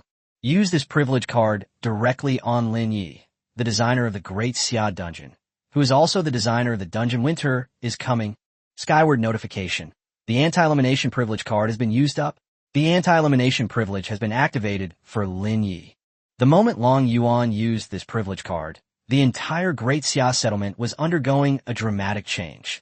The earth was shaking violently, and the flowers, plants, and trees in the city, which were once full of life, were now withering away amidst the intense tremors. The infrastructure was gradually destroyed by the irresistible force of the earthquake, like a jigsaw puzzle being dismantled, turning into broken mosaic fragments. In that instant, the appearance of the settlement seemed to have regressed by 30 years. It's all because of the drop in Dragon Abyss level. Top 50 designers bring various benefits to their communities, and the improvement brought by each ranking increase is enormous. The current decline in Long Yuan's level has significantly reduced the amount of resources that Tianmu allocates to the Great Xia settlement. Elder Long. It wasn't until Long Yuan decisively completed this task that everyone truly realized what it meant. This can be described as an incredibly huge gamble, betting the entire fortune of the Great Xia dynasty on Lin Ye. What are you all getting so excited about? I'm not dead. I only have 10 million points. The old man still has quite a few points left. Haven't you all had enough of being bullied by other settlements all these years? Can't you see now that Lin Ye is someone our settlement is worth betting everything on? As he spoke, Long Yuan revealed a somewhat smug smile. Since it's a gamble, I'll bet that Lin Ye won't lose a single penny. That way, we'll make a huge profit. Chapter 150 Lin Ye's helplessness. This is simply a waste. Long Yuan used 10 million points, and his level instantly dropped from LV4 to LV3, plummeting to 35th place on the hero ranking. This event was broadcast directly from the dome. The settlement of the Great Xia dynasty underwent a dramatic change. For the people of Azure, star not to know about such an explosive event. Although many people are watching the live stream in Lin Ye's instance right now, there are also many people who are not interested in Lin Ye's instance. Numerous media outlets immediately reported the news, and some people began to discuss it. Holy crap! Long Yuan, the #1 expert in the Great Xia dynasty, has been demoted. I remember this old man was at LV4 for a long time. How could he have dropped a level? Isn't today an amnesty day? Why are points being deducted? Could it be a points transfer? But even points transfer shouldn't be this fast.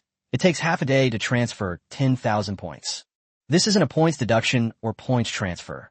It's likely an anti-erasure privilege card that only top-tier players can purchase. This kind of thing isn't hard to analyze. You can guess it with a little thought. After the truth was guessed, The media and forums exploded. Anti-erasure privilege card. This is the first time in my life I've ever seen this used. Long Yuan must have used an anti-annihilation privilege card. The only person who could use it is Lin Ye, since only his instance is open today. The Great Xia dynasty is truly going all out this time. Long Yuan is risking his own life to save Lin Ye's. From this perspective, it seems the Great Xia people realized they couldn't win this time, so they're desperately trying to prevent Lin Ye from being eliminated. This is a huge blow to Great Xia. With Long Yuan downgraded, Great Xia no longer has a single LV4. I feel like South Korea has already won by achieving this effect. Awesome. It seems Lin Ye's dungeon might actually be breached this time. South Korea is truly invincible. Aside from the Great Xia people, people in any other settlement on Azure Star are happy to see this situation. After all, the loss of a former number 7 top expert in the Great Xia dynasty is equivalent to the Great Xia dynasty losing half of its fortune, which is a great thing for them. People love a good show. They're watching the clash between Great Xia and Southern Korea, and the more damage is done, the better it will be for the rest of the Azure Star. The settlement of the Great Xia. Iddenina Cliffside Villa. Lin Ye just finished his live stream of the Winter is Coming instance. He hadn't watched most of the previous dungeon live streams, but out of respect for today's large-scale event, he still had to watch the whole thing. Of course, the more important reason is that this dungeon contains Seal, a top-tier powerhouse, and the absolute strength of the Sunman. Lin Ye also wanted to see what level Azure Star had reached at its current peak. After watching for a while, Seal still hadn't made a move. Nothing is happening in the instance at the moment. According to his estimation, the Malaysians probably won't make any major moves within the instance for the rest of the day. He planned to take advantage of this break to grab a drink or something. Suddenly, a golden light enveloped his body and then vanished. Meanwhile, the sky outside the window seemed to be getting darker. Looking down at the city from the cliffside villa, Lin Ye was surprised to find that many roads, antennas, power grids, and other infrastructure were disappearing. The city seemed to have become much more dilapidated in an instant. This is Skyward notification. Dear Challenger, Challenger Long Yuan has used an immunity to annihilation privilege card on you. An immunity card? What's that? Lin Ye was completely bewildered and had no idea what had happened. Sky Curtain reminder. The exemption privilege card is a purchasable privilege service provided by Sky Curtain to top dungeon designers on Azure Star. The uncensored privilege card requires a top 10 leaderboard dungeon designer to purchase. It costs 10 million personal points and can only be purchased once per year.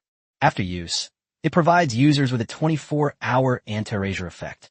If the user incurs point deductions within 24 hours, the deductions will be offset to ensure that the user will not be erased within 24 hours. Wow, 10 million points? Lin Ye was completely dumbfounded. No way. 10 million points are just going to be wasted like this. That's 10 million points. Isn't this just a freebie? The coming winter was like, it was absolutely impossible for those people to eliminate him. The mighty Russian Empire. How could it fall so easily? Therefore, this anti-erasure privilege card is completely ineffective. Lin Ye now has only one feeling. Immense heartache. My heart is bleeding. Wouldn't it be better to just give him 10 million?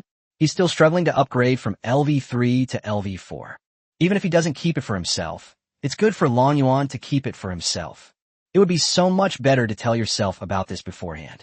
Moreover, after the explanation of the anti-erasure privilege card was mentioned, Lin Ye realized something. This privilege is actually a disguised way for the Sky Curtain to weaken the top powerhouses of Azure Star. Level 4 challengers essentially have permanent immunity from dungeon raids. As long as they don't mess around, they are practically invincible and don't really need any anti-annihilation measures. If it goes to this point, it becomes very difficult to have points deducted. But everyone has their obsessions. Even the strong have people they want to protect. Tianmu is taking advantage of this mentality to indirectly weaken the points of top experts. Sky Curtain, can I return this immunity from erasure privilege card now? I don't want to use this card at all. Skynet reminder. Once the immunity card is used, it cannot be canceled. However, there is one situation where a forced refund can be issued. If the challenger does not incur any point deductions within 24 hours, the exemption privilege card will be automatically deemed invalid, and the points will be returned to the original account. Very good. That makes sense. Lin Ye breathed a long sigh of relief. In that case, as long as you don't lose points and ensure that no one clears the game during winter's arrival, the 10 million points on this card will be directly refunded to Long Yuan. After calming himself down, Lin Ye smiled. Lin Ye was naturally grateful that Long Yuan, a complete stranger to him, was willing to offer such a high amount of points to grant him this privilege of immunity from death. However, the instance he designed, created by a transmigrator with top-notch military knowledge and the foundation of the five constants, was breached by a group of backward challengers. That only proves it was a serious mistake on my part. I got carried away. If that's the case, then he has no reason to live anymore.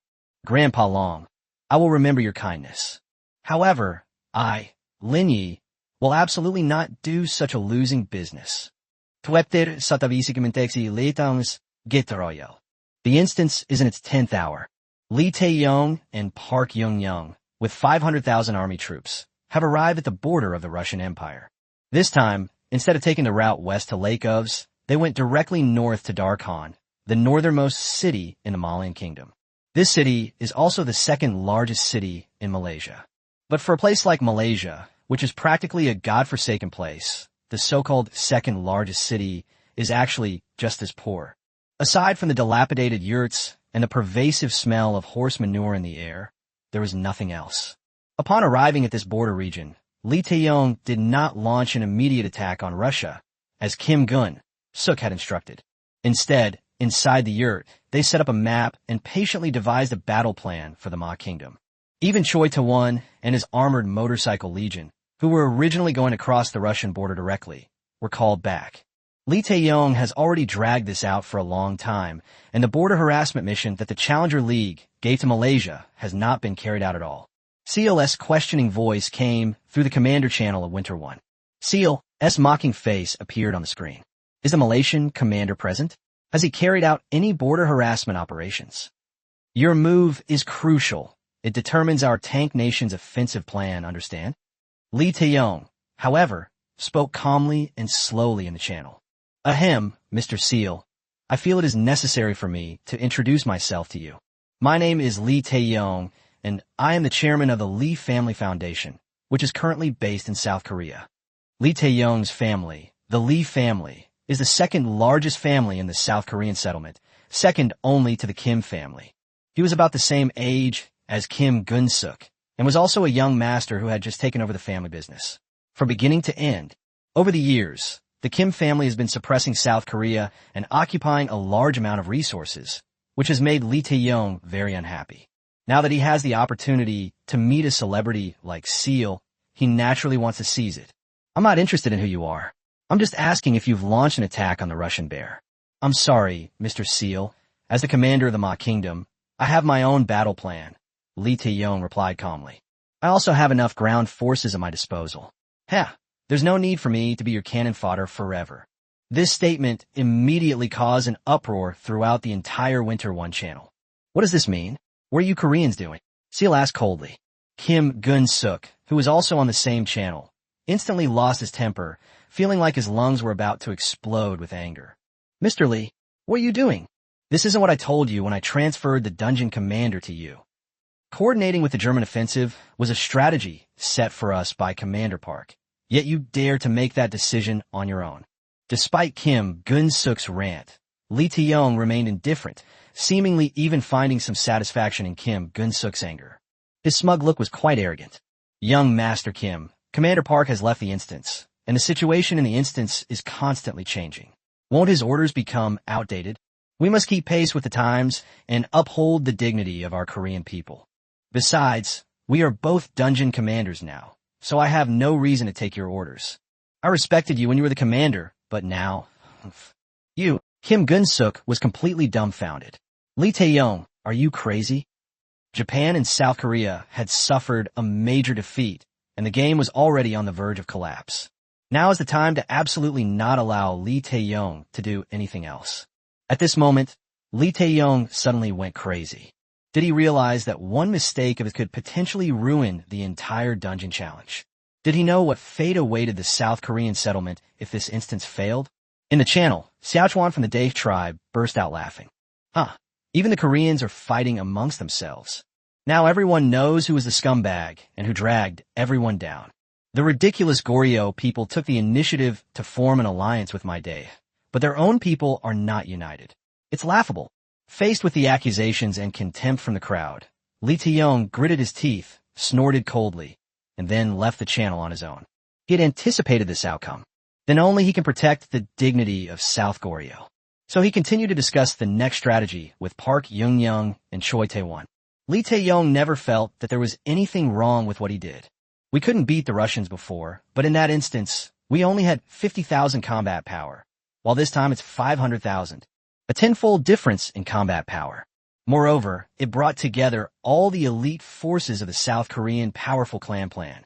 The Jin family possessed 100,000 Jin 7V tanks, 100,000 Lee family howitzer vehicles, and 100,000 Choi family armored motorcycles. In addition, there are all kinds of land warfare weapons, including anti-aircraft guns, rocket launchers, and so on. It can be said that everything is available. Such a massive force shouldn't be left without a confrontation with a Russian bear. It would be too frustrating. President Choi, President Park, I'll be frank with you. Kim Gun-suk has completely lost his mind. We must fight for the dignity of South Korea. As he spoke, Lee Taeyong slammed his fist on the table twice, his tone filled with pride. My goal this time is the same as what Commander Park thought before, which is to continue to have General Choi lead the motorcycle unit to lure the Russian army over. But the subsequent policy was completely different. I don't want to be a supporting character in the German settlements. I want to personally eliminate the Russian bear's offensive forces. Park Young and Choi Tae-won both looked bewildered after hearing Lee Taeyong's words. President Lee, I don't mean to demoralize you, but with our current strength, can we really go head-to-head with the Russians? Their Armada tanks really gave us a hard time back then. Lee Taeyong smiled and shook his head. I never said I was going to confront them head-on. As he spoke, he drew a line between the two cities of Ulaanbaatar and Darkhan with his hand. Once we anger the Russian bear, their troops will definitely pursue us all the way back to Ulaanbaatar. From Ulaanbaatar to Darkhan, it's a distance of 300 kilometers, and the terrain along the way is complex, with various rivers and mountains intersecting. I want to spread our forces along this route. As the Russians pursue us, we'll ambush them along the way. Chapter 152, Reclaiming Goryeo's Dignity. Choi Tae-won and Park Young glanced at the map. There is indeed only one flat road between Darkhan and Ulaanbaatar. The road is flanked by mountains on both sides. It is also interspersed with various rivers and waterways. It is indeed very convenient if you want to set up strategic points. At first glance, Lee Taeyong's strategy does seem more reliable than Kim Gun-suk's trench warfare approach. The journey was arduous, and even the Russian T-14 Armada main battle tank could not gain an advantage, effectively narrowing the gap between enemy and friendly tanks. Moreover, by fighting and retreating simultaneously, and taking advantage of the terrain, even if they could not completely annihilate the Soviet Union, as Lee Tyrone claimed, they could at least neutralize most of the enemy's fighting strength. President Choi, President Park, please think about it carefully. Our plan to strengthen our race involves investing a lot of points to purchase land warfare equipment from other settlements. Isn't the goal to enhance the global prestige of our Korean race? At this moment, Malaysia has concentrated the most elite land forces in our settlement. If we don't even have the courage to clash with the Russian bear, even if we win the dungeon, wouldn't we just be a joke? Instead of doing that, let's take a gamble and show Goryeo's strength. Lee Taeyong stood up, his eyes blazing. The previous defeat was partly due to Lin Ye's strength, but also partly due to Kim Gun-suk's poor command. This does not represent the strength of our Goryeo people at all. This time, we should show the entire Blue Star the pinnacle of our Goryeo. Whether influenced by Lee Taeyong or simply because they both thought the same way, Choi Tae-won and Park Young found Lee Taeyong's strategy quite reasonable. Good. Since Mr. Lee is now the commander of the instance, let's do as Mr. Lee says. If we can really wipe out the Russian land forces, our Korean settlement can indeed avenge our defeat. They hit it off immediately, and the three Goryeo family heads put their plan into action right away. Park Young was in charge of using his own excavators to dig various small trenches on both sides of the road at top speed to ambush their tanks and artillery. Lee Taeyong was responsible for arranging and allocating military resources according to different terrains, so that Kim 7V tanks, Goryeo giant cannons, Choi family anti-tank guns, and his own howitzer vehicles were all laid in ambush. Set up 1,000 strategic points along the route from Ulaanbaatar to Darhan. Choi Tae-won's mission was to lead the motorcycle gang to harass the Russians, and then use the speed of the motorcycles to escape and lure out the Russian forces. This time, Malaysia has 500,000 challengers, and the deployment speed is much faster than last time. Moreover, it can fully mobilize these nomadic peoples in the Mauritanian Empire to do things. Although they can't fight, they can still do the work of digging tunnels and moving bricks. 3 hours later, Lee Tae-yong had completed the deployment of all 1,000 strategic points. All the military equipment was laid in ambush on both sides, and all kinds of landmines and bombs were planted. Learning from the previous mistake of landmines failing to penetrate the Armada tank, this time the dosage was increased significantly. Everything is ready. We're just waiting for the bear to take the bait. Further north from Darkhan, you soon reach the border with the Russian bears and are very close to Lake Baikal. Choi Tae-won, leading a squad of motorcyclists, had already stopped at the border. He did not bring all 100,000 motorized cavalrymen, but only less than 2,000 men. Disperse all the cavalry, so that 1 or 2 groups appear every now and then, thus continuously luring away the army of the Russian Bear Kingdom. The 2,000 men who spearheaded the attack weren't originally there to fight, but rather to act as troublemakers. At this moment, Choi Tae-won stood on the borderline, and he clearly felt how great the difference in weather was between the two countries separated by this line. While there's only a little snow in Malaysia, Russia is already experiencing heavy snowfall. Choi Tae-won rubbed his hands together, stepped on the gas, and sped across the boundary line. Meanwhile, on the Russian side, many civilians were digging potatoes in the snow. Despite the biting cold, he had no intention of continuing forward and instead ordered his men to open fire on the Russian civilians. Amidst the crackling gunfire, many innocent Russian civilians were shot down. Choi Tae-won laughed and shouted to the sky, "Russian Bear Country, come and fight me if you dare. Today it's either you destroy my Ma kingdom, or I slaughter all the civilians on the border." His thinking was actually quite simple. The more arrogant he was, the more he could provoke the Russian nation, which would then send troops to attack the Malaysian nation more quickly. Choi Tae-yuan's clamor naturally drew a direct warning from Tianmu. Sky notification. You have been detected invading the territory of the Russian Bear Kingdom. The Malaysian forces' unprovoked massacre of Russian civilians without a formal declaration of war has provoked intense anger from the Russian Federation. A large number of challengers within the Malaysian camp are detected to be carrying the Wrath of the Russian Federation buff. This buff will be upgraded by 1 level for all challengers. Choi Tae-won gasped. His provocation had actually doubled the buff. However, it didn't matter to him. This was only the second time he and his Choi family had entered the winter is coming level. Moving up another level would simply mean deducting 3,200 points. It was all a piece of cake for him. The only ones who will suffer are Kim Gun-suk and his family. After this upgrade, the Jin family will have 12,800 points deducted if they fail to win over those who are in the winter is coming group from the beginning.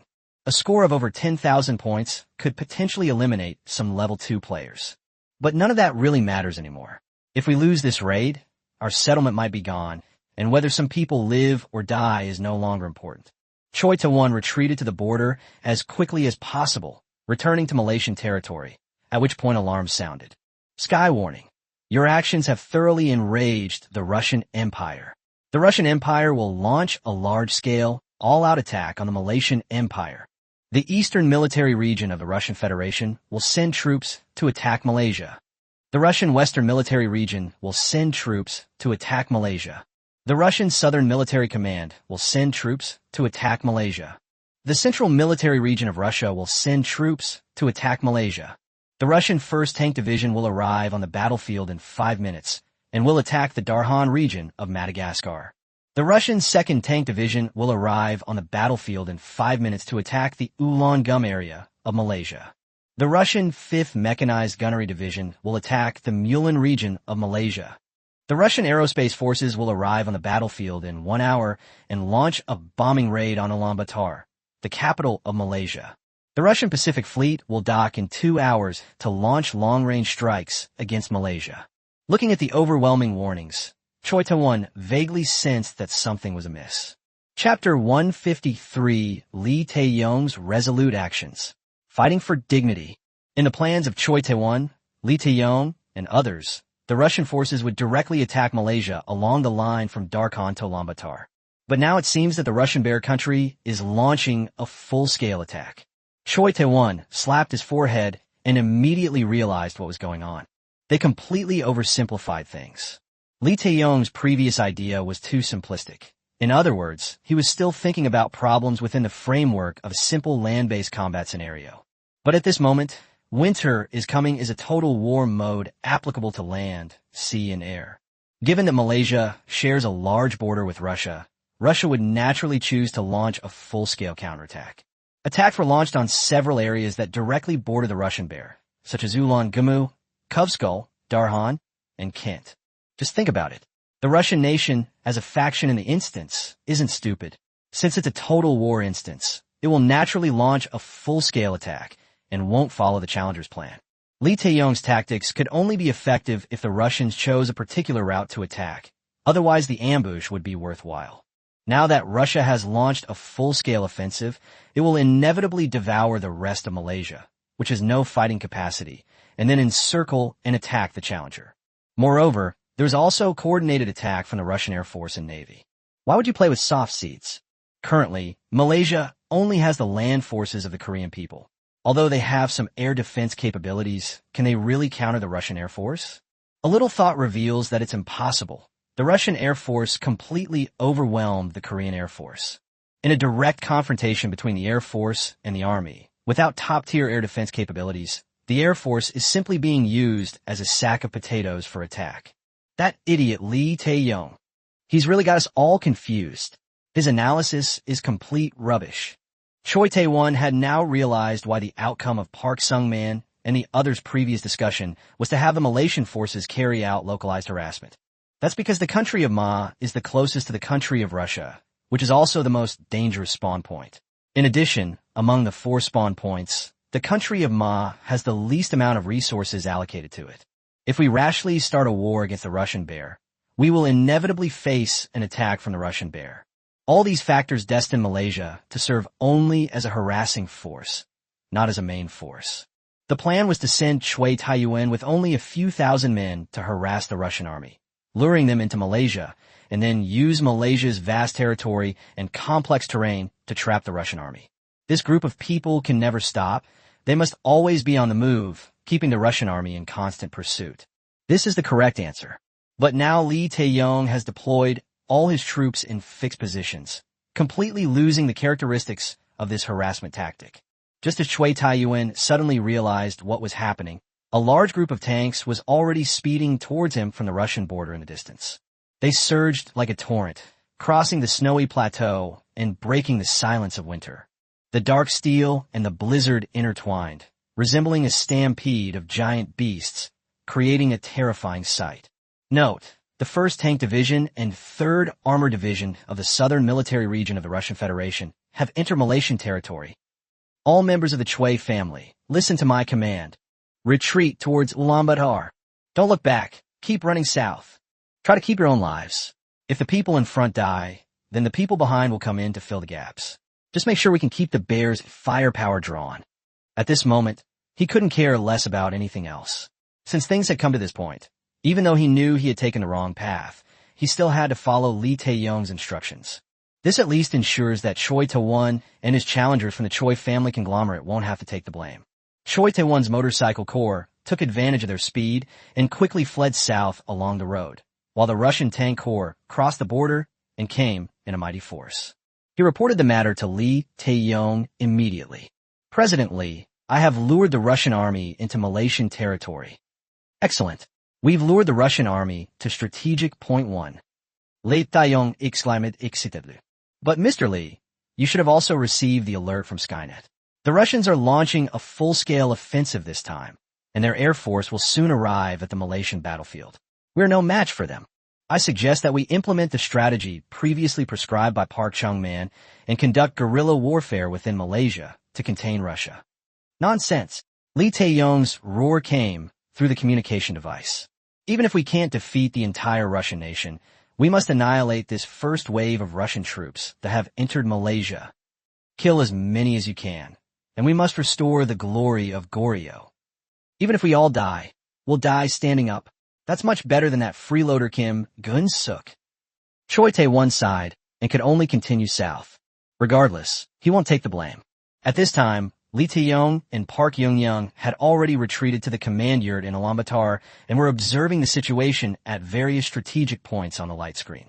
Thanks to his status as the instance commander, Lee Tae-yong can now see all the real-time footage.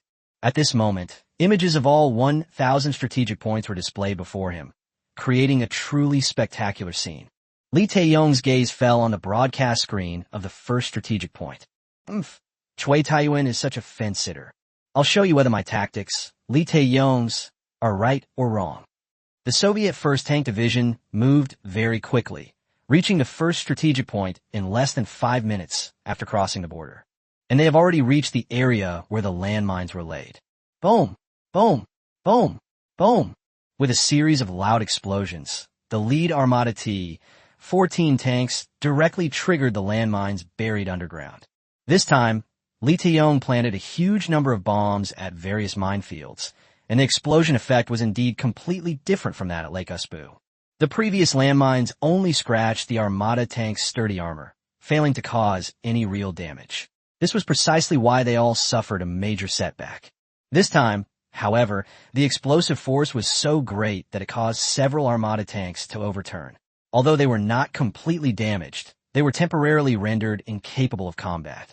Immediately afterwards, various Korean military weapons lying in ambush on both sides began a frenzied bombardment, unleashing a full-scale attack on the Soviet tank formation. Taking advantage of its superior geographical location, it certainly had a significant advantage. Due to the elevation angle, the T-14 tank's guns could not accurately lock on enemies lying in ambush in strategic locations. This allowed the Goryeo army to take advantage of the opportunity to launch a fierce attack and achieve a one-sided offensive. Several Armada T-14 tanks were instantly hit by concentrated artillery fire. They lay paralyzed on the ground, emitting crackling electrical sounds, accompanied by flashes of fire, making the scene particularly glaring and tragic. Chapter 154 BRDM 2 Reconnaissance Vehicle and BMPT 72 Support Vehicle. Great! Well done! Looking at the images on the screen, Lee Tae-yong couldn't help but cheer. Who says the Russian army is invincible? As long as we seize the initiative, we can win too. Haha, great! President Lee is truly a brilliant strategist. Park Young-young couldn't help but praise him. Lee Tae-yong's confidence surged instantly, and his fighting spirit intensified. He did gain the upper hand in this ambush attack. At least he wasn't being chased and attacked unilaterally. It destroyed several Armada T-14 main battle tanks in one fell swoop. This was a victory that Kim Gun-suk had never achieved when he was in command. Everyone's eyes are sharp. This has already proven that he is far superior to Kim Gun-suk. Kim Gun-suk has played so many rounds, but he hasn't gained an advantage even once. Everything went pretty much as he had expected. The Armada T-14 tank from Russia is indeed unsuitable for mountain warfare. Even with its formidable firepower, Adama was simply unable to hit the weapons he had laid in ambush at strategic points due to the angle of the main gun barrel. If you can't hit it, it's all for nothing. If things continue like this, it's not impossible for them to completely annihilate this Soviet tank corps. In fact, Lee Tae-yong never thought that he could completely defeat Russia with the limited strength of Malaysia. He only wanted to show his strength and achieve the effect that Korea should have. After that, Seal's side will eventually make a move, and the difference lies in whether the Koreans can show their fighting spirit. For him, annihilating an entire tank corps would be a victory. Of course, it is not impossible to achieve even better results later on, depending on the situation. Lin Ye, do you really think South Korea has no one to rely on? That's because Lee Tae-yong haven't played. But just as Lee Tae-yong was indulging in self-admiration, the image displayed on the screen from the first strategic point suddenly changed. Strange sounds began to emanate from it. Mr. Lee, look. What's this? Lee Tae-yong quickly looked at the light screen and froze on the spot. In the scene, amidst billowing smoke, countless black shadows suddenly appeared. The Russian tank formation. They swapped positions with the Armada T-14 tanks and took the lead in the formation. These weapons are generally divided into two models. It looks like a specially made Jeep with a single-person turret in the center of the vehicle. The turret is surrounded by large observation windows on 3 sides, like the eyes of an eagle, sharp and deep, capable of discerning all enemy situations. There were about a few dozen of these vehicles. They were extremely fast and managed to evade the artillery fire from strategic points, speeding forward as if they were tracking Choi Ta-won's motorcycle unit ahead. However, while chasing, it was also constantly scanning outwards with infrared light, which looked quite eerie. There's another model that is even more exaggerated. It has a gray body and a chassis that looks very similar to the Atama T-14, but the overall body is much lower. Like a lurking cheetah, ready to launch a fierce attack at any moment. However, its peculiarity lies not only in the lowered body. Even more striking is the fact that the cockpit is positioned high up, as if riding on the shoulders of the entire vehicle. This design not only increases the driver's field of vision, but also raises the position of the weapons. The vehicle is equipped with 2 30mm automatic cannons on top and 2 sets of missile launchers on both sides of the turret. So it looks like it has a big head and a small body. These 2 models are the BRDM, 2 Armored Amphibious Wheeled Reconnaissance Vehicle, and the BMPT, 72 Fire Support Vehicle. The BRDM, 2 Armored Reconnaissance Vehicle, is considered the pinnacle of reconnaissance technology in Russia. It boasts exceptional amphibious capabilities and lightning-fast speed, allowing it to adapt to any situation on the ever-changing battlefield. Its primary function is naturally to infiltrate enemy territory and gather intelligence. It is equipped with the most advanced information-gathering platform in Russia. Meanwhile, the turret is equipped with 5 anti-tank missiles, which can also be used for strategic counterattacks when necessary. They don't usually attack proactively, but they can also defend themselves if absolutely necessary. Various military equipment at the Malaysian strategic points. The other attack variant is the BMPT-72 Fire Support Vehicle. This model also has another name, Tank Support Vehicle, Urban Warfare Terminator. This vehicle was meticulously designed to fight alongside the Armada tank, together facing a variety of challenges. In other words, it was designed to work in conjunction with the Armada tank.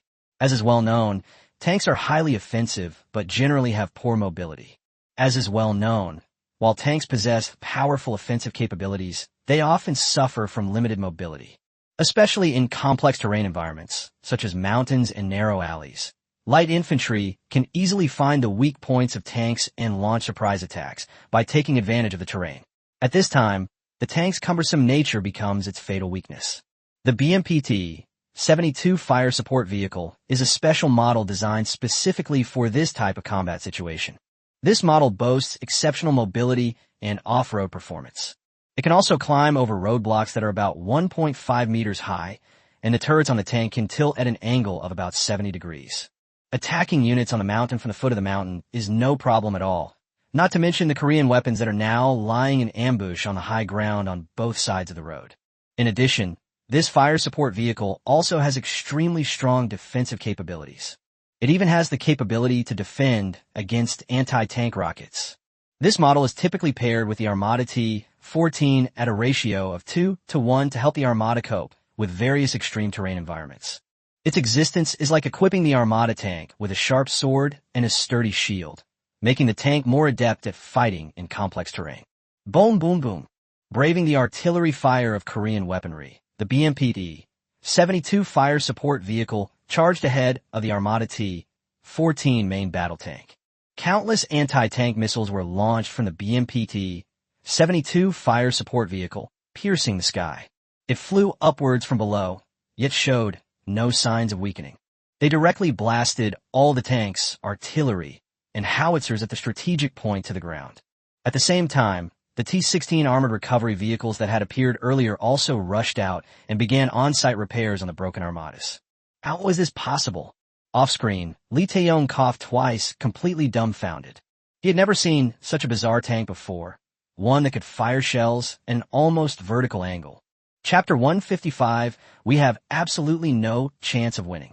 The high angle of attack, high armor, and high mobility are truly bizarre. Upon closer examination, all of the Russian Tank Division's various land combat models were incredibly bizarre, exceeding Lee Tae-yong's existing knowledge. The Armada T-14 is the main offensive unit in the entire army in its absolute core. Its combat power and defensive capabilities are both top-notch. The BMP-T-72 fire support vehicle is a secondary core component, responsible for supporting Armada in attacks. The BRDM-2 armored reconnaissance vehicle is a reconnaissance support vehicle that uses its high mobility to transmit reconnaissance signals to Armada, facilitating Armada's offensive operations. The remaining T-16 armored recovery vehicles are auxiliary repair units, responsible for repairing other models. This well-planned arrangement was like a heavy hammer blow to Lee Tae-yong's head. He never imagined that the Marines could play like this. In his view, the so-called land warfare coordination was nothing more than the coordination between large-scale military equipment and infantry units. As a result, the Russian Bear Country actually made a lot of fun by coordinating various types of military equipment. It is evident that in the previous instance's simple land battle mode, the Russian Empire did not use its full strength. Boom, boom, boom. Amidst a series of explosions, the first strategic point set up by Lee Tae-yong was destroyed. He couldn't help but twitch his lips a few times. Could it be that my carefully laid out tactics couldn't even withstand a single tank division from the Russian Bear? President Lee. Strategic point 1 has been completely destroyed. Chui Taiyuan shouted into the communication device. I suggest we withdraw all strategic points and have our people maneuver around within Malaysian territory to contain Russia. We can then infiltrate directly into the mountains. President Lee, President Park's strategy is not without reason. We should never have confronted the Russians head-on. We had taken a wrong path. This was not a problem. Lee Tae-yong was already somewhat wavering, but Choi Tae-won's provocation made him completely enraged.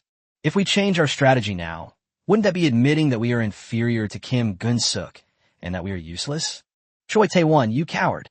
This tank division has only 1,000 men, while we have 500,000 troops. Can't we even wipe out a single tank division?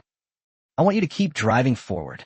I don't believe I can't handle a small Russian army with my remaining 999 strategic points. Choi Tae-won could only continue riding his motorcycle with his men on the rugged road. But their fighting spirit had long since been exhausted. Lee Tae-yong was too stubborn. All he could think about was how to wipe out the Russian army. Even if we defeat this tank division, what then? Will it restore Goryeo dignity? Winning the dungeon is what counts as winning. Lee Tae-yong's current strategy will only hasten the demise of the Ma Kingdom, and may even drag down the day in Japanese settlements as well. In that brief moment of distraction, the BRDM-2 armored reconnaissance vehicle, moving at breakneck speed, had somehow appeared behind Choi Tae-won. The infrared positioning system locked onto these armored motorcycles and immediately unleashed a barrage of fire. Armored motorized units are essentially reconnaissance units, and their combat effectiveness is actually quite weak. Once they encounter combat units with better mobility than themselves, they're completely powerless to fight back. Choi Tae-won was really unlucky this time, just like when he entered the dungeon last time. Before he could even react, he was hit in the head by a bullet, and before he even had a chance to scream, he fell off the motorcycle. Then, the tracks of the reconnaissance armored vehicle mercilessly crushed his body, turning it into a pile of minced meat. As the notification sound rang out, he was instantly reduced to a blur of pixels and teleported out of the instance world by the system. At the same time, the other Chui family challengers following closely behind him met the same fate. They too were unable to dodge the bullets and fell to the ground, riddled with bullets. The tracks of a reconnaissance armored vehicle rolled mercilessly over them, crushing them to death. Each body was crushed to pieces, ultimately turning into a jumbled mass of flesh and blood. Hateful. Lee Tae-yong slammed his fist on the table in anger. In the background of the instance, Choi Tae-yuan's name had turned gray, indicating that the commander-in-chief of the Motorcycle Legion had been killed, and the 100,000 people of the Chui family were now leaderless. President Lee, with Choi Tae-yuan gone, neither of us has experience commanding the Motorcycle Legion. It means we've lost our combat unit for luring the Russian army. I think we should really follow the plan previously devised by Commander Park Sung-man and Kim Jong-un and stop engaging the Russian army in direct combat. At this moment, Park Young-young, who was standing to the side, was starting to panic. Because of the panic, the initial feeling of being somewhat elated gradually turned back to reality. Death is not a big deal. Even the complete annihilation of Malaysia is not a big deal. But if it affects the alliance's strategy, then they will have to take the blame. Presently, it's not too late to change our strategy now. Disperse all our forces at strategic points, so that even if the Soviets want to annihilate us, it will take them a lot of time. No matter how strong Russia is, it's just a program set by Lin Ye. At this stage, Russia's goal is definitely to wipe out all of our country's influence. As long as we spread out, we can hold off the Russians for a long time. This will create opportunities for the Germans. Let's listen to young Master Jean. Let's not try to hold on any longer. Shut up. Li Taeyong was losing control of himself and was trembling with anger. At that moment, all he could think about was utter despair. Why, even with such a well-developed strategy, were we still defeated by the Russian bear? Of course, what he couldn't accept the most was that others said he was not as good as Kim Gun-suk, which was an absolute disgrace. But if I were to fail like that, wouldn't I be even more of a clown than Kim Gun-suk? His rationality crumbled instantly, and Li Taeyong immediately pulled out the pistol from his waist. Bang! A bullet pierced right through Park Young-young's forehead. You traitor, D. You must be a spy for the Russian bear country. Watching his teammate suddenly fall to the ground, blood splattering everywhere, and then turning into a mosaic. Li Taeyong, however, felt that the world had become peaceful.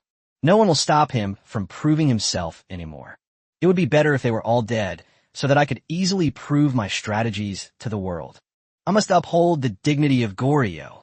The prompt from the sky also sounded. Skyward warning, warning. As the dungeon commander, you have been detected intentionally killing a challenger teammate, violating dungeon rules. You have been marked by Skyward and will be severely punished at the end of your dungeon run. Chapter 156, The Fall of the Kingdom of Malaysia. A deluxe triple blow. Kim Gun-suk's suicide was a violation of the dungeon's rules because it affected other members of the dungeon. Now, as a dungeon commander, Li Taeyong has gone even further by directly killing his teammates, which naturally makes his crime even more egregious. Harming NPCs in a dungeon is a serious crime, let alone harming your own teammates who are challenging others. But at this moment, he was completely unaware and indifferent. Because in this world, there is only one thing left to do at this moment. Fight the Russian bear to the death. There's no turning back for him. Challengers at all strategic points, listen up. Prepare to ambush the Soviet army. The Chui family's motorcycle legion, listen to my command. Continue to carry out orders. Charge out and keep luring the Russian bear. Attack. I want you to attack with all your might. He screamed hysterically, but the image on the screen was completely the opposite. One by one, strategic points crumbled under the relentless artillery fire, then gradually faded from view on the screen, their images disappearing. Strategic point number 0002 has been disconnected. Strategic point number 0003 has been disconnected. Strategic point number 0004 has been disconnected. The 1,000 strategic points are now collapsing in sequence, like dominoes falling. One by one, the images disappeared. Meanwhile, the number of challengers in the instance's back end is also decreasing sharply. That's incredibly fast. After strategic point number 1 was destroyed, several strategic points were destroyed almost every minute. An hour later, the most tragic scene still occurred. Strategic point number 1000 has been disconnected. Skyward warning.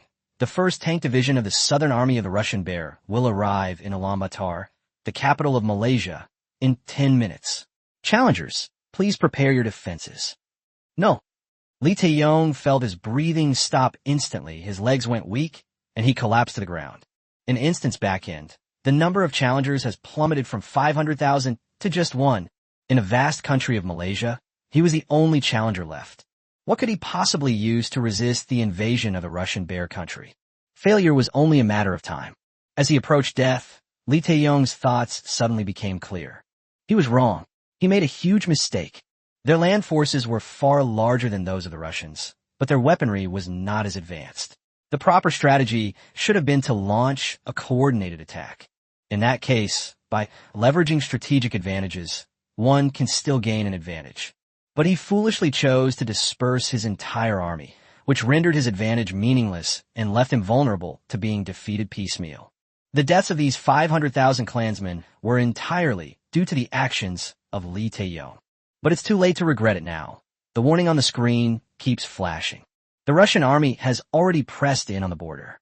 The 2nd Tank Division of Russia has breached the Ulaangum area of Malaysia. The 5th Tank Division of the Russian Federation has breached the Khabdo region of Malaysia. The 7th Tank Division of the Russian Empire has breached the eastern region. Sky-wide alert. All regions of Malaysia have been breached.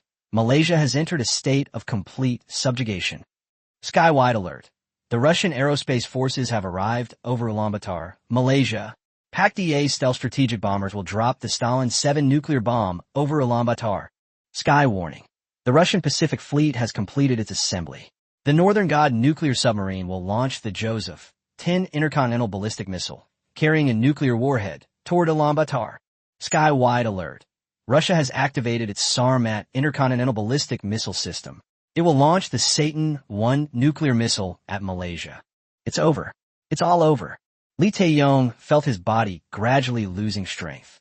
He slowly closed his eyes, as if he could feel the shadow of death looming over him. Suddenly, a deafening explosion rang in his ears. Immediately afterwards, a strong tremor came from beneath my feet, and the earth began to shake and crack violently, as if it were being torn apart by an invisible hand. The sound of the earth cracking was accompanied by horrified screams, cries, and pleas for mercy from people, all intertwined together. The excruciating pain tore him apart in an instant. At that moment, he felt as if he had fallen into the deepest hell.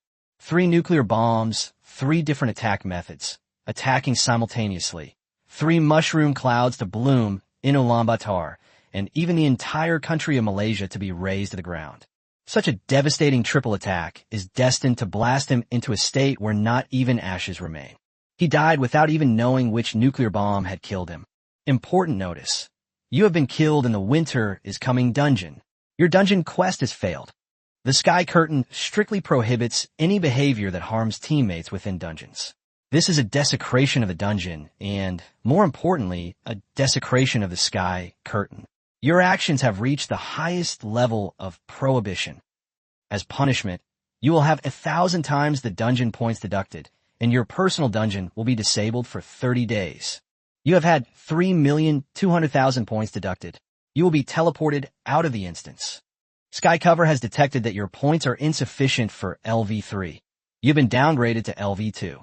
Lee Tae-yong would never have imagined that he would have a massive 3.2 million points deducted from his account. The consequences were simply too severe.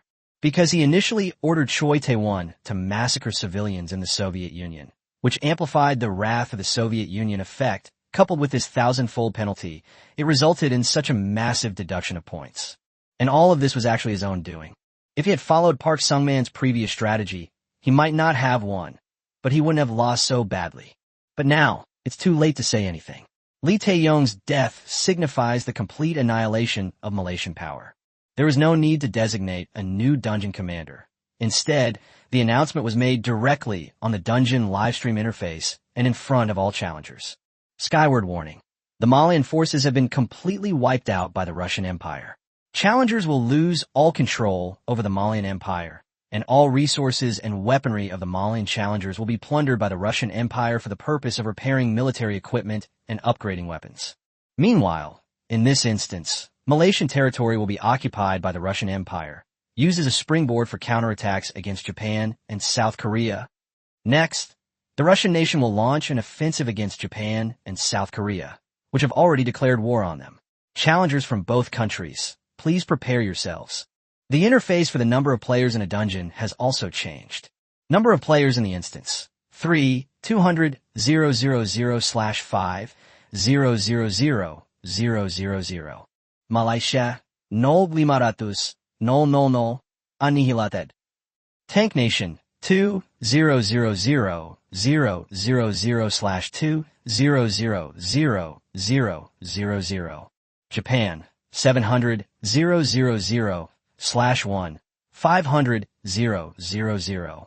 South Korea, 500,000/1,000,000. Of the 5 million challengers, only 3,200,000 remain. Chapter 157, I Want All My Force. The Führer's Roar. The fall of the Kingdom of Ma was also clearly reflected in the audience's perspective. That is, in the live stream of the instance, all of the Malaysian perspective has been lost. This is terrible. That's it. That's it. What is Malaysia doing? Are they just handing over their lives to others? They're playing with a soft seed. Isn't that just lowering the average level of challengers? They already had the least influence, yet they turn out to be the most arrogant. Unbelievable. Is this the command style of South Korean conglomerates? Malaysia is closest to Russia. If war breaks out, Russia could easily launch a massive military invasion. Anyone with a modicum of common sense should know that this is absolutely unacceptable. It seems that all of Goryeo weaponry was completely useless. It was just a freebie. The most outrageous thing is that Lee Tae-yong actually killed his own teammate. I've never seen anyone play like that before. It's truly an eye-opener. However, it's not entirely unreasonable for Koreans to do something like this. When they're having a fit of madness, they even kill their own teammates. It's utterly outrageous. The live stream was filled with insults and mockery. Lee Tae-yong's actions left all the spectators dumbfounded. One couldn't have done something like that without being out of their mind for at least 30 years. This guy thinks his tactics are top-notch, but from the perspective of an observer, they're just pure abstraction. It felt like a rural stage suddenly appearing in the middle of a spectacular movie, making everyone feel uncomfortable. At times like these, the top-tier land-based weaponry in the winter is coming instance becomes less conspicuous. At this moment, whether they were LV0 or LV3 spectators, they all had the illusion that they could do it too. Compared to the spectators who could watch the live stream, Seer, Kim Gun-suk, and Hyo Cheon were unable to learn about the battle situation in Malaysia in real time. They could only learn of the destruction of the Kingdom of Ma through the content of the live stream comments and the changes in the number of players in the background of the instance. 500,000 combatants were wiped out in less than 2 hours. In the commander's channel of the winter's lair instance, Seal's roar rang out. Useless. Useless. Damn piece of trash. Malaysia's mission was clearly to distract Russia's firepower, but now they've been completely annihilated by Russia. They're utterly useless and more likely to cause trouble than achieve anything. Lee Tae-yong could have just done what I said. Why can't he even do something this simple? We Germans gave our all for this battle, and what have you done in return? Because of your mistake, we have lost our best chance. This time, Seal was truly furious. He doesn't actually expect the Malaysian forces to do anything. He just wants them to be troublemakers. The result was that even with this request, Lee Tae-yong still managed to create some trouble. The current situation is tantamount to indirectly expanding the power of the Russian bear. All the resources of the challengers in the entire country have been plundered by the Russian bear. All the Korean military equipment has been taken over by the dungeon, and the land of the country has become a springboard for the Russian bear. If the United States had harassed Russia promptly after the Battle of Vladivostok to tie down Russia's land forces, Russia would have been very vulnerable if Seal had sent troops to take advantage of the situation. It's even possible to directly steal a main city and complete the mission. As a result, because of Lee Tae-yong, the best opportunity for battle was delayed. Now that the Mauritanian Empire has been destroyed, the force that could restrain the Russian bear has also disappeared. At the same time, the number of challengers has been drastically reduced, putting the challengers in an extremely passive position. Heel, this is all the fault of South Korea. Please forgive me. At this moment, Kim Gun-suk could only desperately apologize. He hated Lee Tae-yong to death. He never expected that guy would dare to act so recklessly. There's nothing we can do. Lee Tae-yong has already left the game, so he'll have to take the blame. If we're wrong, and we'll stand at attention even if we get punished. Lee Tae-yong has disobeyed the will of Commander Park Sung-man, which is tantamount to betraying South Korea. He will receive the punishment he deserves. But for now, we ask Head of State, Hele, to take charge of the overall situation. As long as we can clear the dungeon, South Korea will agree to any conditions you set afterward. President Seal, I beg you not to give up. Kim Gun-suk was out of options. The only force left capable of defeating the Russian Empire was the Germanic forces. 500,000 troops from South Korea left, which is simply not enough to turn the tide. Before entering the dungeon, I thought 500,000 was a lot, but now I feel like 500,000 is nothing at all. Their only hope rested on Seal and the German settlement. Seal snorted coldly. Kim Gun-suk and Hyo Cheon, for the next dungeon, you will all be under my command. All your troops will be under my command. Your leadership of troops is a complete waste of resources. If you don't want to, please kill yourselves and get out of the instance. Seal's words were harsh, but no one dared to refute her at that moment. President Shear, all of Goryeo fighter jets are willing to be placed under your command, Kim Gun-suk replied directly. Frankly speaking, in the current situation, handing over his people to Seal's management is actually a relief for him. He was truly exhausted and weary. The winter is coming dungeon has tormented him for far too long. He just wants to be an observer now. In the channel, Xiao Chuan was silent for a moment, but finally gave a weakum. When he first entered the instance, he was thinking of making a name for himself and building his reputation in the Day settlement. Only by performing well this time can he regain public support, wash away his shame, and win back the support of the people of Day. Then he can return to the throne of the emperor. However, with the defeat of Vladivostok and the death of Yamamoto Sanjihachi, this idea almost failed. Now, if he wants to save face, he really can only rely on Seal and Sunmail's performance. Although handing over military power to people of other races is something that the great Bushido cannot accept, but this kind of harmless humiliation is much better than being defeated by Lin Ye's copy again. In fact, Takagawa had also figured it out. To hell with Bushido, it's utterly worthless. As long as he can clear the game, winter is coming, and obtain the technological resources within. Is he afraid he can't take back the throne? The Day fleet can also be placed under your command. But I hope that head of state Seal truly has the strength to defeat the Russian bear. Otherwise, you're no different from us. Chapter 158, The Battle Belongs to Seal. In the headquarters of the Chariot Nation, at the headquarters of President Magiva, Seal took a sip of coffee and let out a long breath. Then I wiped my face with a damp towel to dispel my fatigue. He then continued to paint on the canvas. Every time he sketched or drew, it was a time for him to let his thoughts wander, and also a time for him to suppress the anger in his heart. He had foreseen all of this from the very beginning when he entered the instance. Day and Nangali are just slackers. Their so-called alliance is nothing more than a way to leech off the blood of the German settlement in the dungeon. They are completely unreliable. The reason Seal agreed to form an alliance to attack Winter is coming wasn't because she really thought Day and South Korea would give her any help.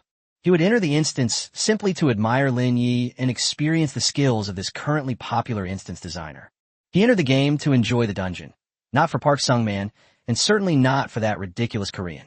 Now even the weak can't hold him back. His real battle has only just begun. He vigorously splashed paint on a canvas, completely absorbed in a state of frenzy. It was an instinct for war. South Korea and Japan, with minimal effort, and even wiped out Malaysia, which was extremely disadvantageous for the challenger camp.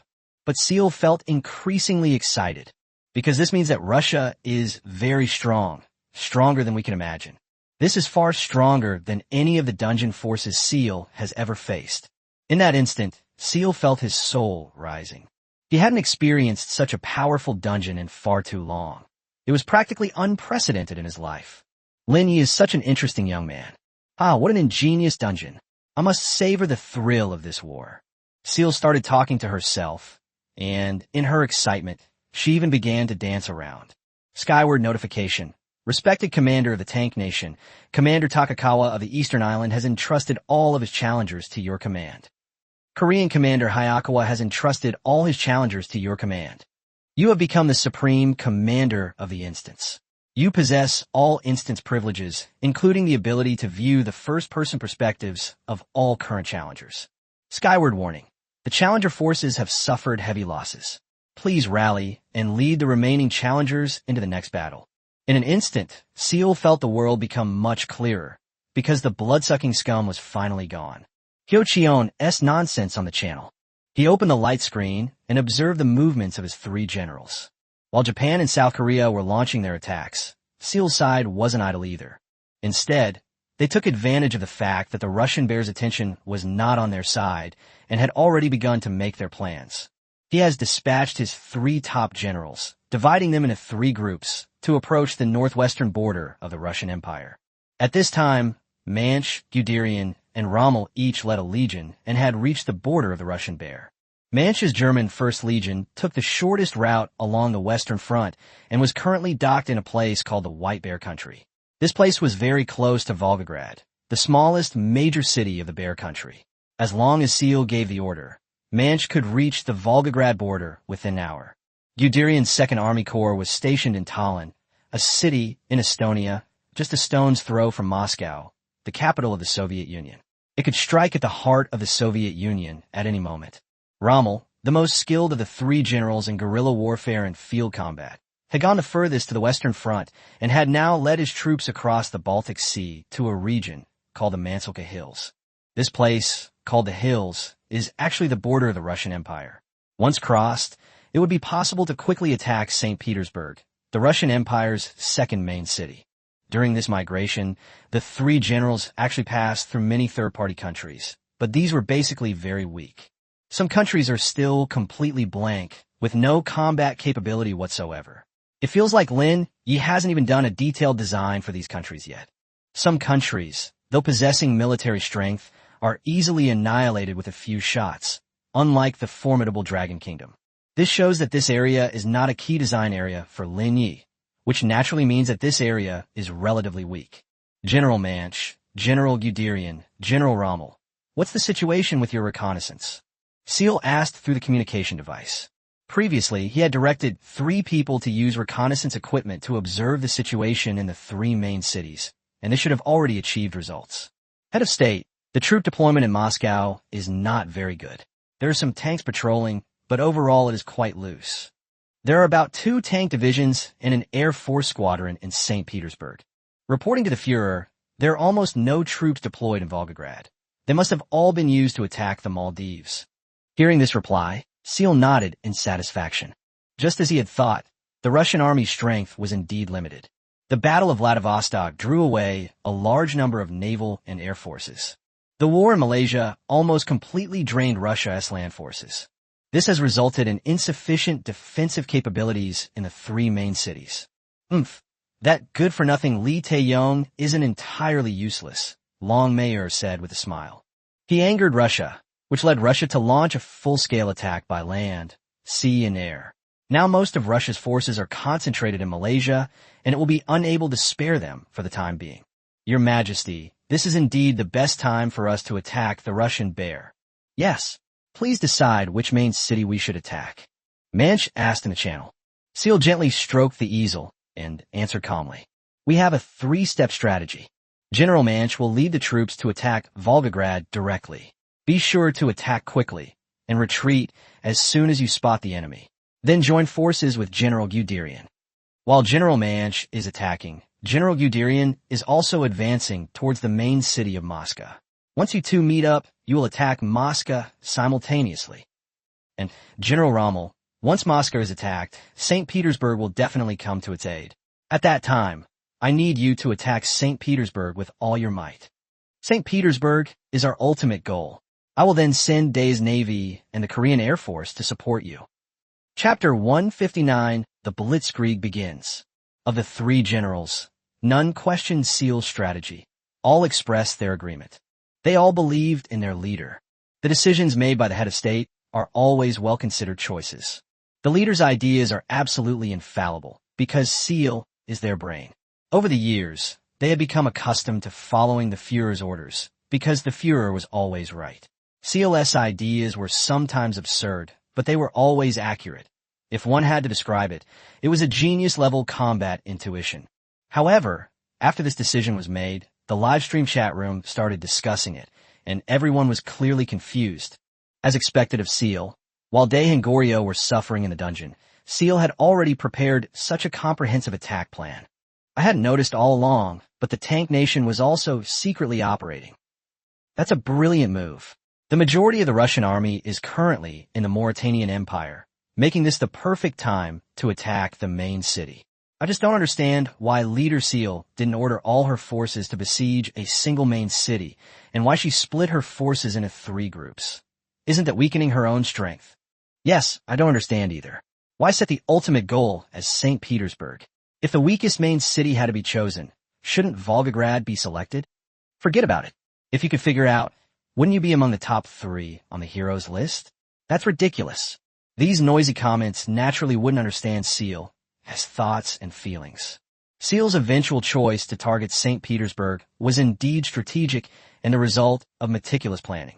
One of the biggest reasons for this is that St. Petersburg is close to the Baltic Sea and the Bay of Benjamin Butte, which allows for simultaneous land, sea, and air attacks, bringing together the combat power of the three settlements. This will allow the challengers to better unleash their full potential. Furthermore, while St. Petersburg may seem like an in-between city, it is actually the safest major city for challengers. Here, safe refers to protection against siege. If everything goes according to the original plan. If Li Ye had started harassing the Soviet Union while its air force and navy were still stationed in Vladivostok, he could have completely outmaneuvered the Soviet Union. Then Seal would naturally choose to launch a full-scale attack on the weakest point, Volgograd, aiming for a critical strike and striking right at the heart of the enemy. But now the situation has changed. The Russian Air Force is currently idle in Malaysia, or even preparing to return to Russian territory, and Volgograd is not too far from Malaysia. It is clear from the previous instances that the Russian Air Force possesses extremely high flexibility and mobility. They could easily arrive from Malaysia to provide assistance within a few hours.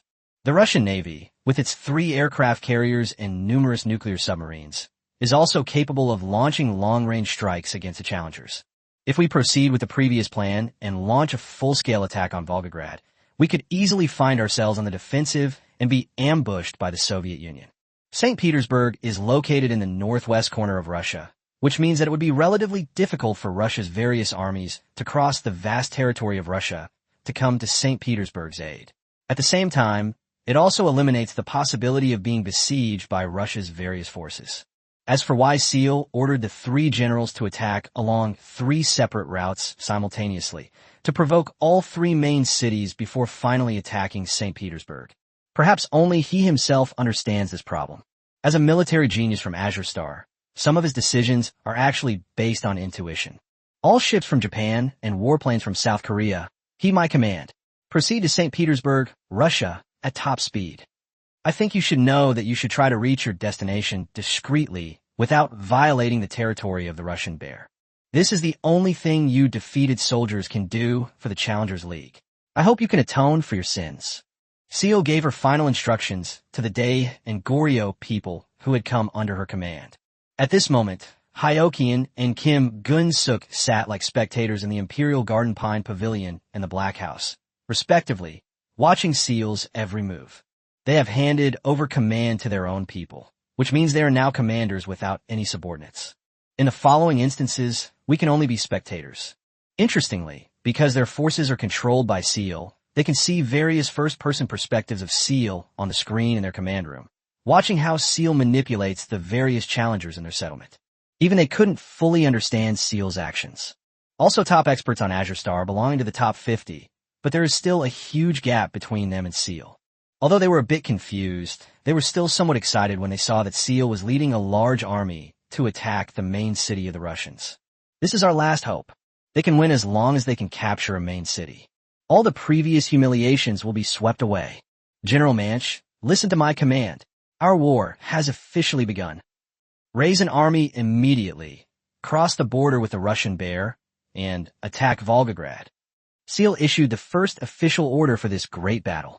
Mansi, 1,000 miles away, led an army of 700,000 men and immediately set off for the White Bear Kingdom toward the border of the Russian Bear Kingdom.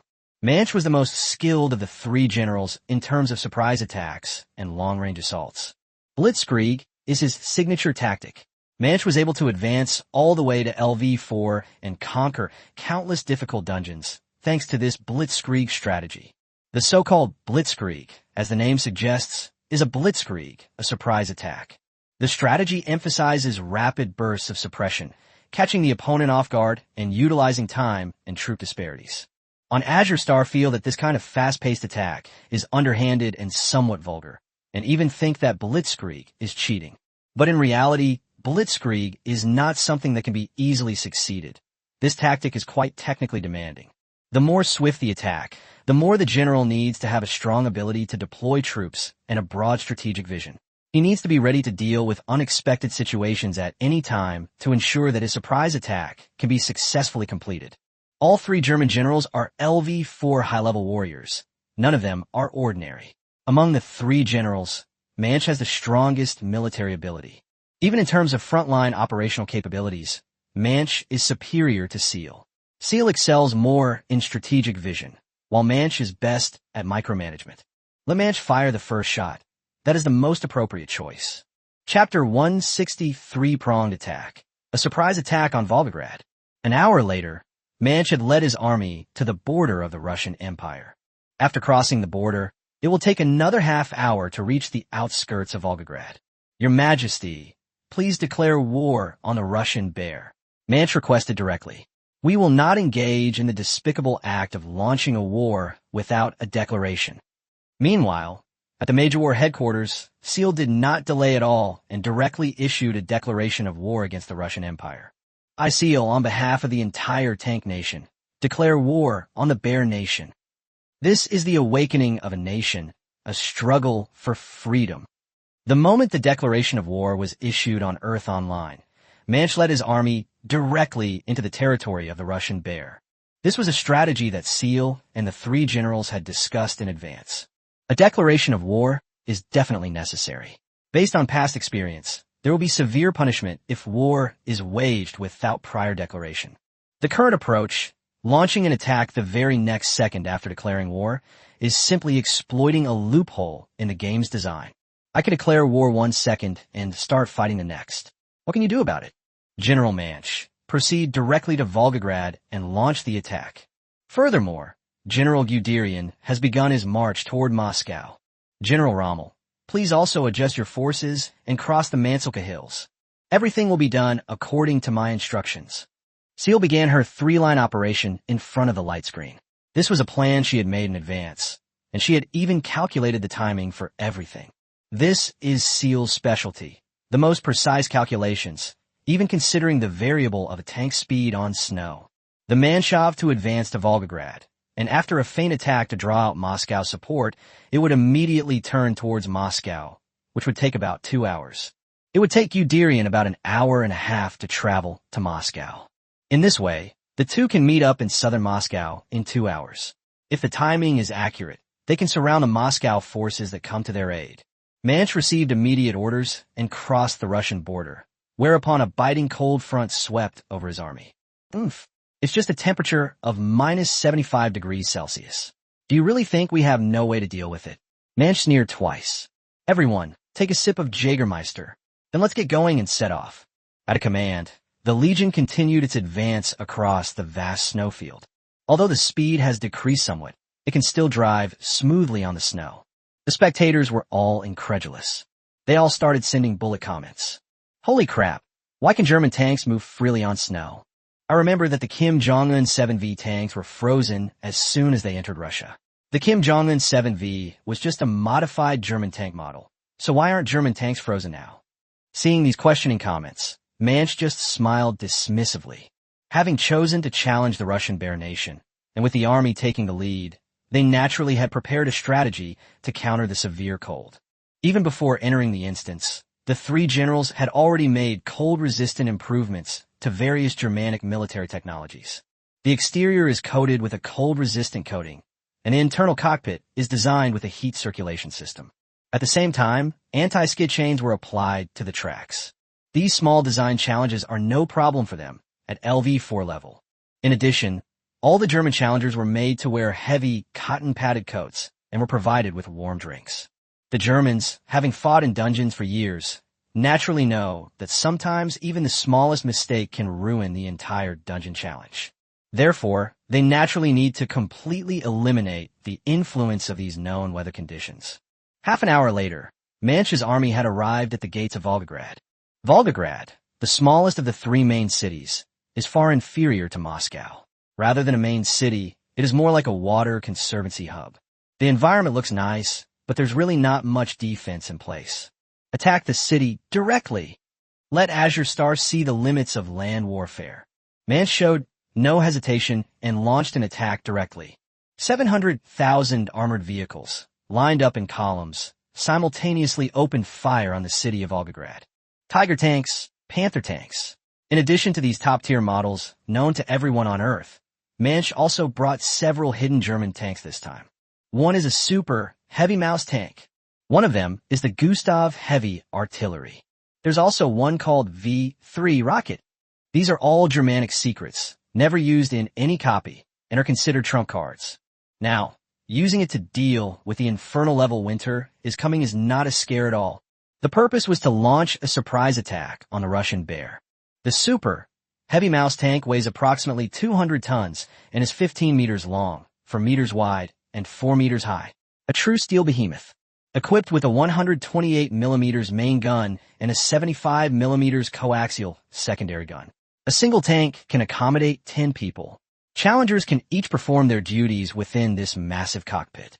With its size and the size of its cannon, it can destroy any armored vehicle once it fires.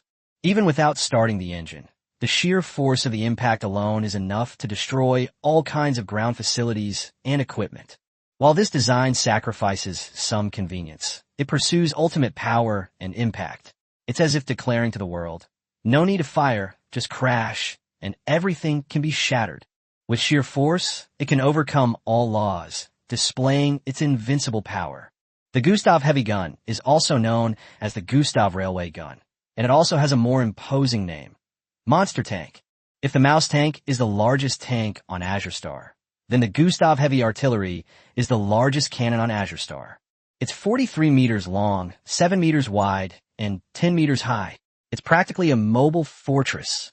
The cannon is 33 meters long and has a caliber of 800 millimeters.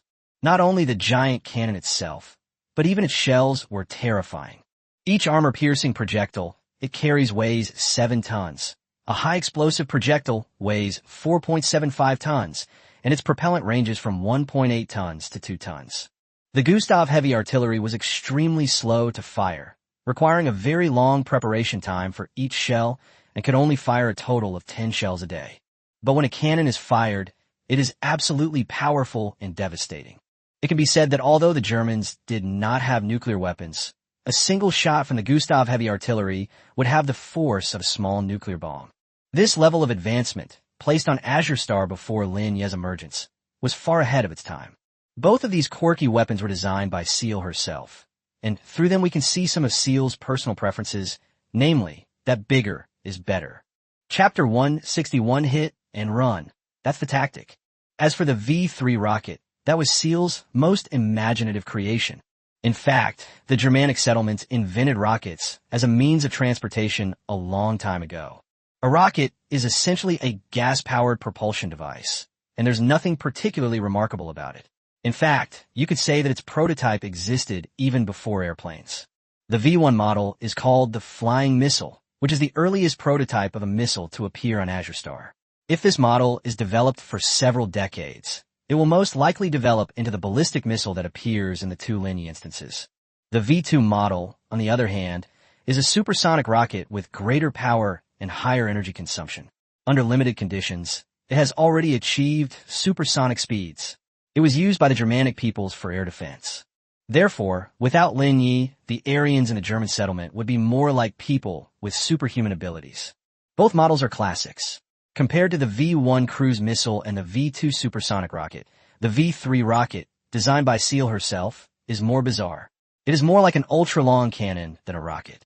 In a cannon with a 5-stage acceleration system, multiple gunpowder detonation points are set up to create a chain of explosions, which greatly increases the range and power of the ammunition.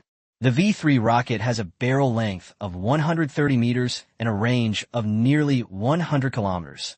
To a certain extent, this thing can be considered the prototype of an intercontinental ballistic missile. In principle, there is basically no difference. The only difference is the passage of time. All troops, listen up. Open fire. Manch shouted the order. Bomb Volgograd from a distance. At this moment, all the secret weapons were brought out, each displaying its unique abilities, and they all opened fire on Volgograd at the same time. In a dungeon with 5 million players, the Germanic tribesmen had more than enough ammunition, so they went all out without restraint. In an instant, the tranquil city of Volgograd was engulfed in artillery fire. Manch had no intention of entering Volgograd. His goal was simply to cause destruction. Use all available firepower to indiscriminately bombard everything in the city, and then draw on the reinforcements from Moscow. Whether it was Seal's deliberate planning or a coincidence, this indiscriminate long-range bombing was indeed very effective. There were actually a small number of Armada T-14 tanks guarding the city of Volgograd, but under Manch's full-scale bombardment, even the Armada could not withstand such explosive destructive power. It's worth noting that the destructive power of the V-3 rockets and the Gustav heavy artillery is actually somewhat comparable to that of a nuclear bomb. Ordinary shells cannot penetrate the Armada's armor, but these two weapons are no less capable. The tank group, which originally wanted to break through the encirclement to come to the rescue, was blown to pieces and turned into a pile of wreckage amidst the roar of artillery fire. The explosions were like ocean waves, rolling one after another, endless. In less than 10 minutes, Volgograd's outer defenses were completely destroyed, leaving the city riddled with holes and in ruins. Former fortifications, buildings, and facilities were reduced to rubble by the shelling. The air was thick with the mingled smells of gunpowder and blood. Even from a great distance, one could hear the tragic cries from inside. Skyward alert. You have attacked Volgograd, one of the main cities of the Soviet Union. The Soviet army will launch a full-scale counterattack. The army from the capital, Moscow, will arrive on the battlefield in 1 hour. The Russian Southern Army will arrive on the battlefield in 30 minutes. The Central Army Corps of the Russian Bear will arrive on the battlefield in 45 minutes. The Soviet Union's 1st Tank Division and 1st Armored Division will arrive on the battlefield in 45 minutes. The Russian Aerospace Force will arrive on the battlefield in 20 minutes. The Soviet Baltic Fleet will provide long-range support to Volgograd within 20 minutes. Challengers are requested to capture the main city as soon as possible before reinforcements arrive. They're here. They've definitely arrived. At this moment, even Manch had to admire SEAL's intuition and judgment. The Russian Aerospace Force and Navy provided support very quickly, completing the task in just 20 minutes. It can be said that this time frame exceeded Manch's expectations. 20 minutes is simply not enough to take down the entire Volgograd. Even if all the 3 generals' troops were included, that time would still not be enough. Because attacking is attacking, and occupying is occupying. To capture a main city, one needs to penetrate deep into it and engage in various small-scale battles. Although Volgograd currently has no troops, it doesn't mean that the city lacks various defensive facilities. 20 minutes later, the disgusting Soviet Air Force will arrive. Manch's army will be contained and then plunged into a bitter battle. After that, the Russian army will surround Manch's army. Ironically, in Lin Ye's plan, even at this point, the sky was still misleading the challengers. The challengers are being forced to attack the city at breakneck speed. If that's the case, it's safe to say we'll definitely lose. Everyone listen up. Cease all attacks. Then everyone move toward Moscow. Rendezvous with General Guderian. We must make sure the Russian army comes up empty-handed. Manch's army was well trained. Once an order was given, it was immediately carried out without any hesitation in the battle, and everything seemed to be done in one go. Even when faced with an easy victory, everyone can resist the temptation and stop when they want to. This kind of organizational ability is truly rare. All the military equipment was turned around, and the army began to move northwest. This smooth and seamless battle and retreat left the viewers in the live stream completely stunned. Azure Star all know that the Aryans are very powerful in battle. The Germanic people are warlike, and the Aryans are the elite among the Germanic people. It's about selecting the best of the best. Those chosen by SEAL to stay in the settlement are those with extremely strong combat talent. These people are strong in 2 ways. First, they're inherently very strong in combat, loyal to and passionate about fighting. Second, their tribesmen have extremely strong combat discipline and are very obedient to their leader and the 3 generals. On Azure Star before, with only a few thousand people involved at most, some things were not apparent. Therefore, no one knows how the highly disciplined Aryans would behave in a population of millions. Seeing it today, the first settlement truly lives up to its name. The Winter is Coming dungeon has given these people a bigger stage. They not only showed no signs of being unaccustomed to the local environment, but also displayed great fighting spirit. Chapter 162, The Genius Seal. This is amazing. The moment the people of the Manor settlement arrived, the whole atmosphere changed. Having watched so many battles in the Lin Ye dungeon, this was the most enjoyable fight for the challengers. Neither Emperor Hyokian nor Kim Gunsuk had achieved this effect before. Stop joking, okay? Although General Mansi isn't the commander of the settlement, he's still in the top 20 on the heroes list, which is higher than Xiao Chuan's, not to mention that young Master Jean is already outside the top 50. The situation in Japan is orderly, while South Korea is embroiled in internal strife. The difference in their situations is obvious. Although the real battle hasn't started yet, I have a feeling that Lin Ye might be in serious trouble this time. I think the best decision South Korea made was bringing in the Germanic tribes. Otherwise, the instance would probably have ended long ago. Seeing that the challengers had gained a certain advantage, the spectators also became somewhat excited. At first, they were amazed by Lin Ye's strength and by the thrills that the raging sea and the coming winter brought them. But now, to be honest, people's fear of Lin Ye outweighs their admiration. If someone can actually clear Lin Ye's dungeon, it would be an exciting thing for all challengers. The coming winter truly be breached this time? Right now, Seal was in her own base camp, carefully observing the scene on Mancha's side of the screen. When she saw that Manch had been safely evacuated for Volgograd, Heel breathed a long sigh of relief. As the most outstanding strategist on Azure Star, his observations are naturally different from those of ordinary people. From the moment Manch opened fire, Seal's eyes never left the screen. She only wanted to see one thing: whether the Russian Federation would use nuclear weapons on its own territory. Seal was familiar with all the weapons that had appeared since the beginning of winter. He admitted that whether it was the Air Force or the Navy, the Russians' technical level was higher than that of the Germans. Even with the German army, which the Germans were so proud of, Seal didn't think her Tiger and Panther tanks could directly confront the Armada. However, these gaps in military equipment can actually be bridged through tactical maneuvers. Given the challengers' numerical advantage and tactical superiority, they definitely have a chance. Seal's only fear is nuclear weapons.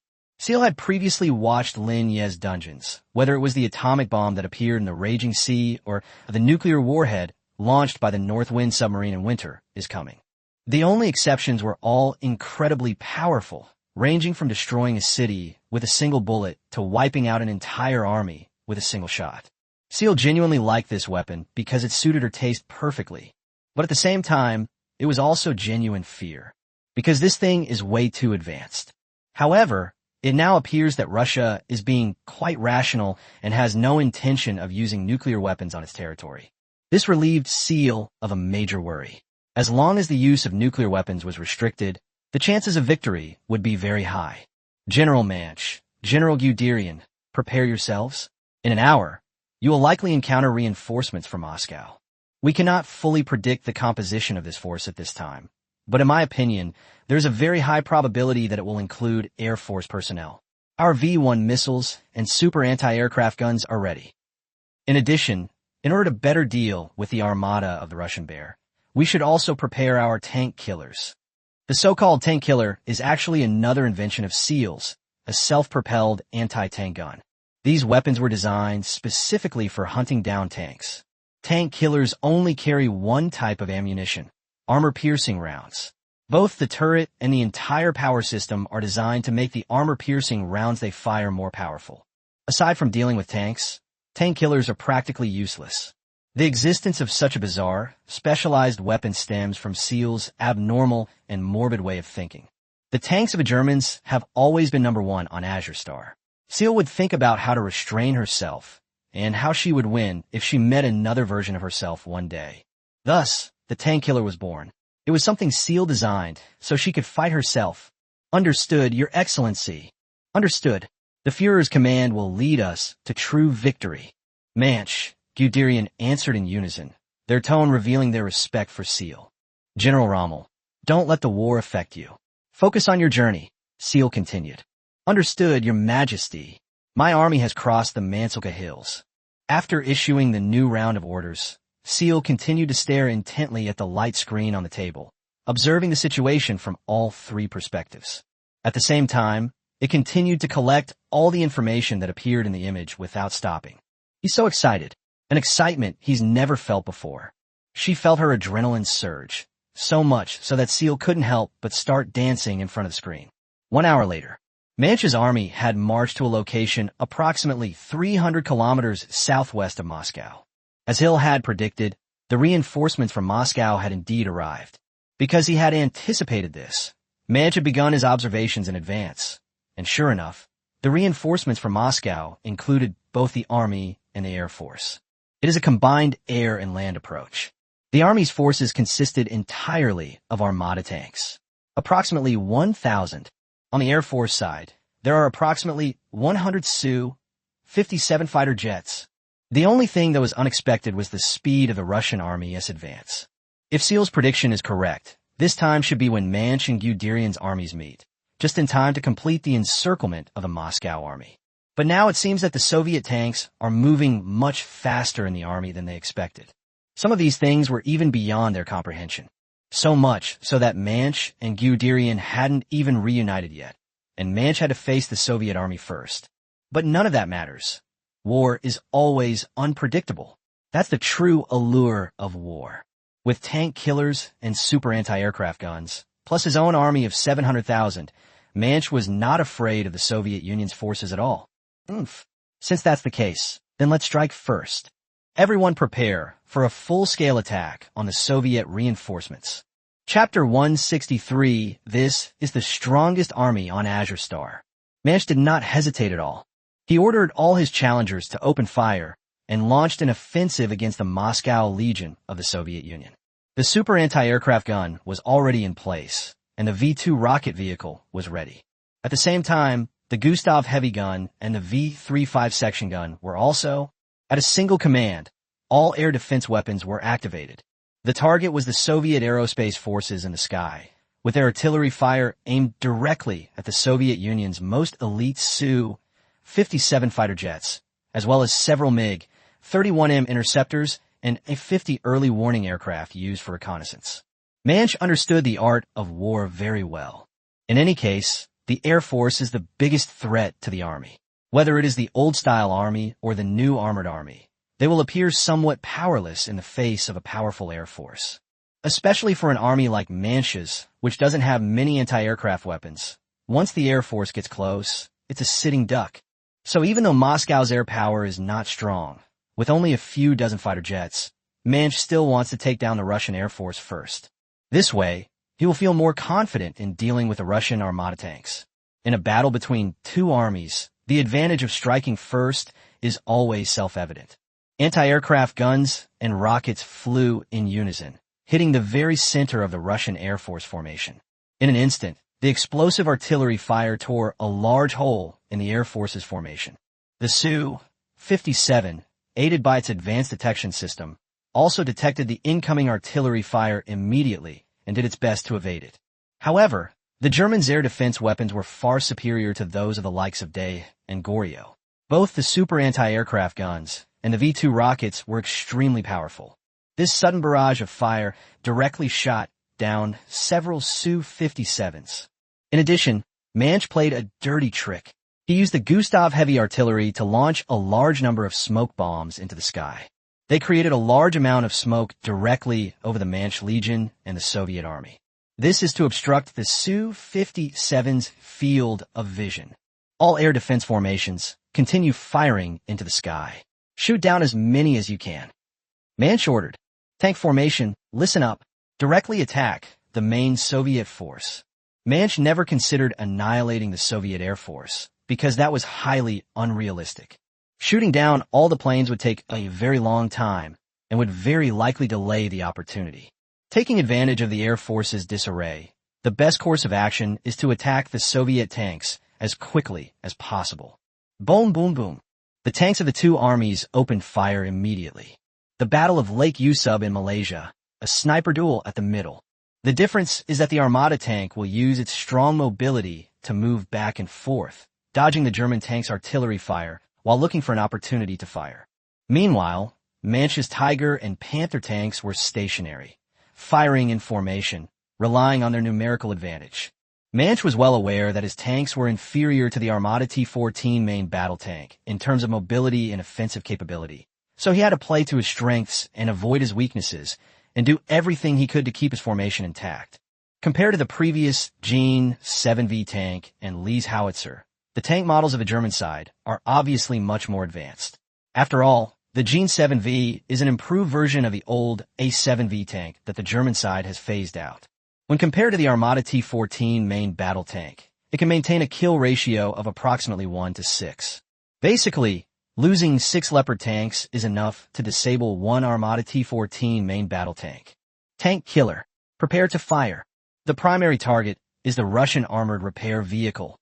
Thousands of tank killers rushed forward and began sniping at the T-16 armored recovery vehicles in the rear. When Kim Gun-suk was studying for his bachelor's degree, Manshur watched the live broadcast and was very wary of the Russian T-16 armored recovery vehicle. This type of vehicle is like a medic on the battlefield, able to repair damaged T-14 main battle tanks at the fastest speed, over and over again, which is quite disgusting. On the battlefield, if you're going to kill someone, you should definitely kill the doctor first. Tank killers are specifically designed to deal with armored ordnance, while the T-16 armored recovery vehicle, although also armored, is actually quite fragile. Basically, one anti-tank shot can render a T-16 armored recovery vehicle unusable.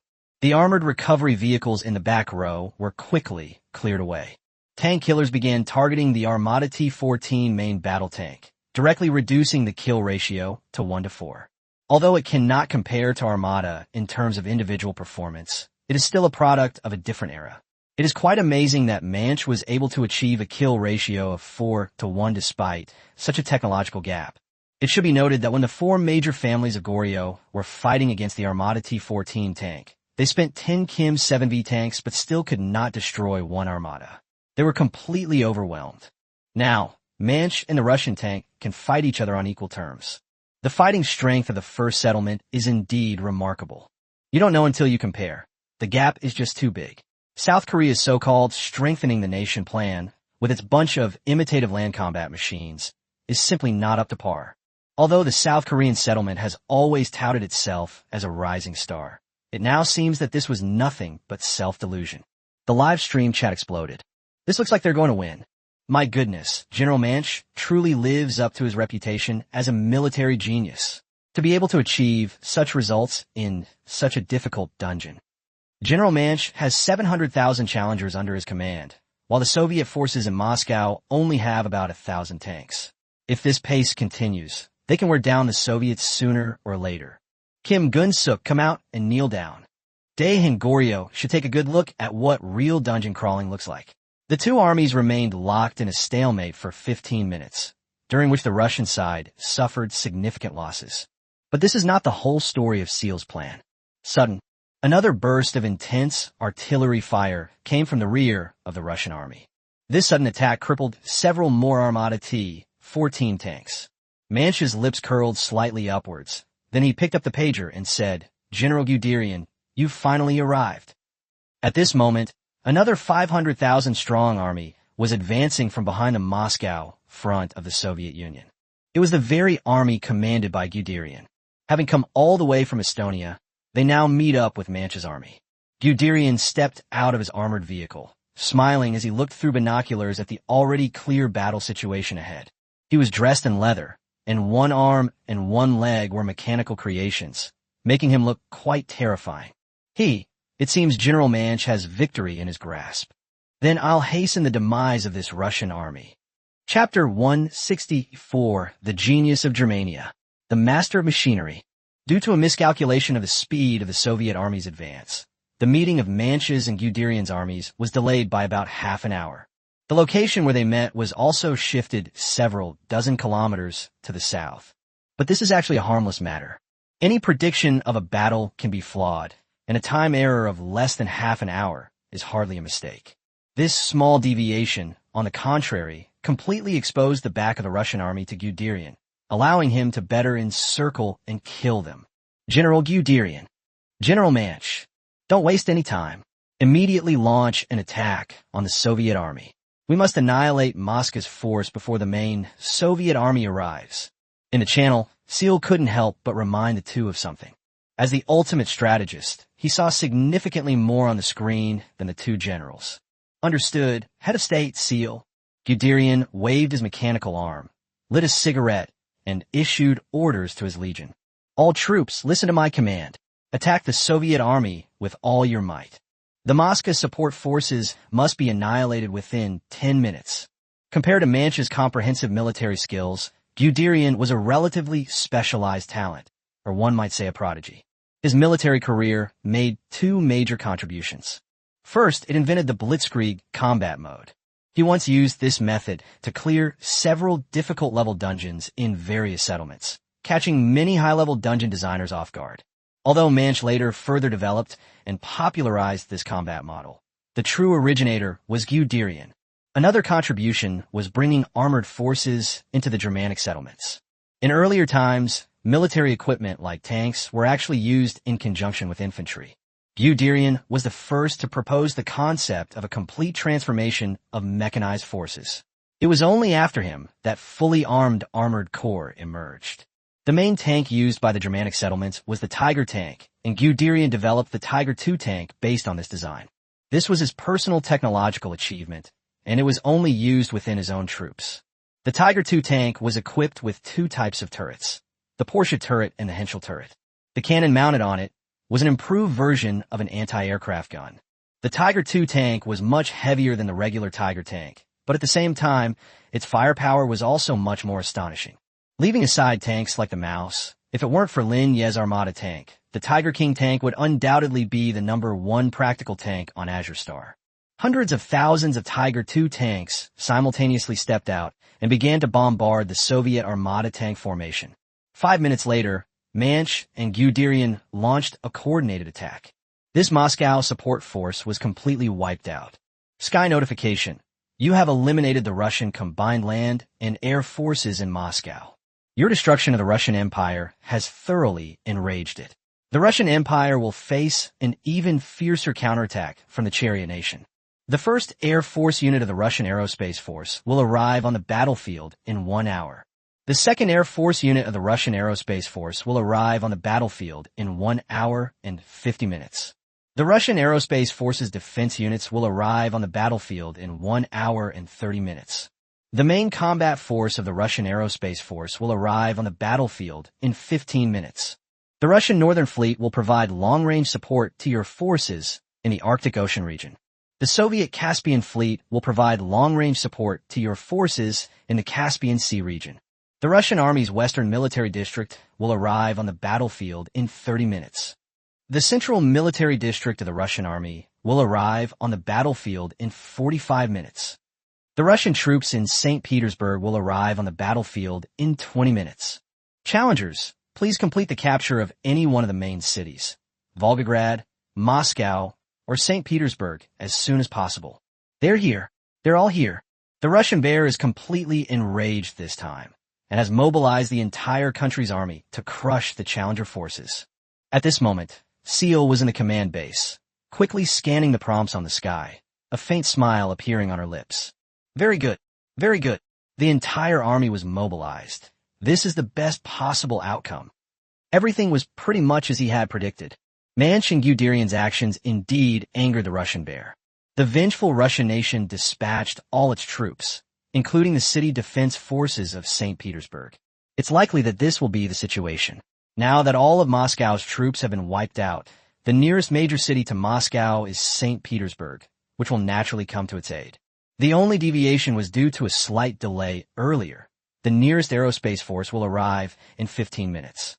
This means that the Manch and Guderian legions only had 15 minutes to withdraw, half an hour less than he had originally expected. But it's nothing serious. General Manch, General Guderian, retreat to the southwest immediately. Retreat directly into the Fog Blue Kingdom. We must lure the Russian pursuit forces into the Fog Blue Kingdom. If it were a typical instance commander, they would be buying this last bit of time to allow Manch and Guderian to safely attack Moscow. This approach is utterly foolish. Once they enter the vast city of Moscow, they'll be like birds in a cage. They were ambushed on all sides and directly attacked by the Russian bear. But Seal was no ordinary man. He would not allow his army to attack rashly. Instead, we should choose to retreat. The place he chose for Manch and Guderian was the Land of Fog. The Foggy Blue Kingdom is located between the White Bear Kingdom and the Eidolon Kingdom, and it is the highest altitude country among these nations. Engaging in a flanking maneuver with the Russian army in this location would be more advantageous for the challengers on their side. Understood, Prime Minister. Without the slightest hesitation, Manch and Guderian met briefly and immediately began to move southwest. Seal took a deep breath, her whole body trembling with excitement. The most crucial step is about to begin. The fact that Manch and Guderian fought for so long was just a setup, just an act. What they were trying to do was not to attack the city or eliminate the Russian forces, but to draw fire and tie down the Russian forces. The real deciding factor is still with Rommel. At this time, Rommel had led 800,000 generals to a location less than 10 kilometers outside St. Petersburg. Meanwhile, Day's fleet and Goriot's warplanes were already around St. Petersburg. General Rommel, the time has come. Attack St. Petersburg with all our might. Chapter 165. The flames of war have been extinguished, and St. Petersburg is bombarded. This is Seal's final move, and also her most important move. Sure used the combined forces of Manch and Guderian, totaling 1.2 million troops, to completely undermine the defenses of St. Petersburg. St. Petersburg is located on the northwestern border of Russia, making it difficult for Russia to send troops from other regions to provide support, as it requires long journeys. Now Seal has devised a plan to lure all of the Soviet Union's forces to Manch and Guderian's side, which is tantamount to completely shorting St. Petersburg. In this way, Rommel's army could easily take advantage of the situation and invade. Sure had planned this timeline very carefully. Even if St. Petersburg was discovered to have been invaded by the Russians, there would be no time to return and provide support. Even though the Russians reacted incredibly quickly and immediately, their small force was simply no match for Rommel's army.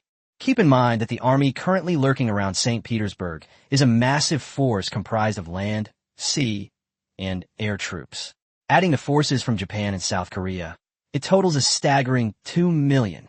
To deal with such an army, the Russian Bear Country would have to go to great lengths. But if most of its troops were redeployed to St. Petersburg, it would leave Moscow and Volgograd vulnerable. At that time, Seal could easily have Manch and Guderian launch another counterattack on Volgograd, and the Russians would still be helpless. This was Seal's entire plan, and the most comprehensive method she could think of given her current understanding of the Russian Empire. General Rommel, now it's your turn to shine. Success or failure hinges on this. For the Germans, give it your all. Burn yourself. Meanwhile, on the other side of the screen, Rommel was greatly encouraged. Yes, Your Majesty. He was 10 kilometers outside St. Petersburg, observing the city's movements through binoculars. Before entering the instance, he had no idea that he would be defined as the key to victory or defeat in this battle. This is the largest instance of a group attacking a German settlement. It was also the most difficult dungeon Rommel had ever entered. There is none other than this. In such an important battle, under the watchful eyes of countless spectators, Headmaster Seal actually entrusted him with the most crucial mission. This is the greatest trust you can place in him. In fact, among the three generals, Rommel was the weakest in terms of strength and also the least famous. Although both are LV4, the other two have significantly more points than him.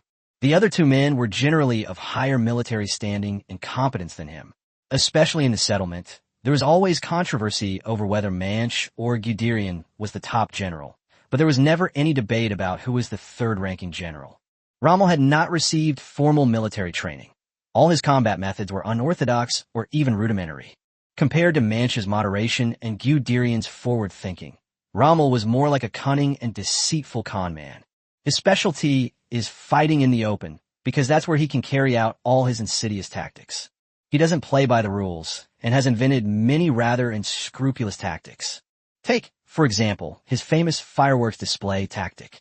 The so-called fireworks display actually involves firing all weapons simultaneously, even before fully identifying the enemy, aiming at the air in the direction of the enemy.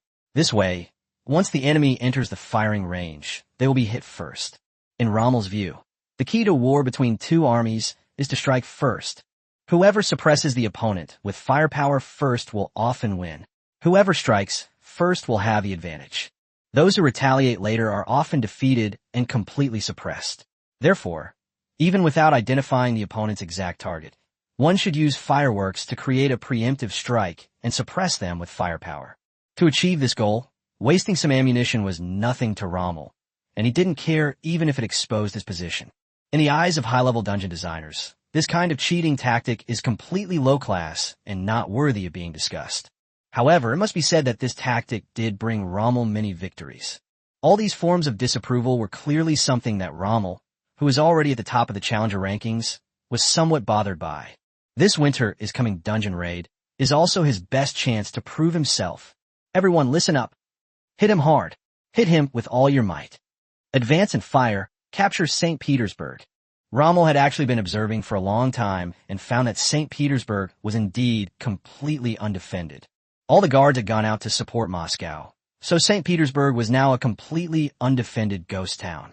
It's like having the door wide open and letting someone beat you up. South Korea's Black Hawk fighters, Golden Eagle fighters, Nightingale helicopters. I don't care what model they are, bring them all out. Bomb St. Petersburg directly. Dump all the ammunition from your planes. In a chaotic sky, countless Black Hawk helicopters suddenly appeared, directly covering the skies above St. Petersburg. They roared past with lightning speed, their wings carrying deadly missiles. With a series of sharp whistles, these missiles streaked across the sky like meteors and were precisely deployed into St. Petersburg. Hundreds of thousands of fighter jets dropping bombs at the same time felt like a black rain of bombs. Boom! Boom! Boom! Boom! Explosions rang out one after another. Flames shot into the sky, and smoke billowed. Debris from the building fell like raindrops amidst the falling snow. If viewed from above, the entire city looks like a giant building block that was brutally toppled in an instant. Where is Day's fleet? Don't just stand around. Attack the port of St. Petersburg at the mouth of the Neva River. Give them a good beating. Let everyone see the strength of your Day fleet. As soon as he finished speaking on the turbulent sea, the massive cannons of tens of thousands of Day warships were aimed at the targets on the shore, and each boom was accompanied by an explosion that shook the earth. The shells pierced the air, leaving blinding flashes of light, and finally struck various corners of the city, triggering continuous explosions and flames. The explosion stirred up huge waves in the St. Petersburg harbor, which mingled with the smoke and dust in the sky and rushed directly into the streets of St. Petersburg. Call. The waves, accompanied by gunfire, created a bizarre scene that instantly swallowed up the harbor of St. Petersburg. Chapter 166 St. Petersburg has been occupied. Now it's time for our Germanic army soldiers to take the field. Charge. Take St. Petersburg. We must never betray the trust our leaders have placed in us. On land, tank tracks relentlessly crushed the city's boundaries, their turrets spinning to aim and destroy any remaining resistance. The shells spewed from the cannon barrels, piercing through walls, destroying towers, and turning all life and buildings to ashes. The tank's machine guns continued to fire, mercilessly mowing down anything that moved. The entire city seemed to be swallowed up by an irresistible force. Airplanes in the sky, warships on the sea, and tanks on land. Their firepower intertwined to form a deadly net, relentlessly destroying this once prosperous city. The flames from the explosions lit up the sky. Smoke obscured the sun.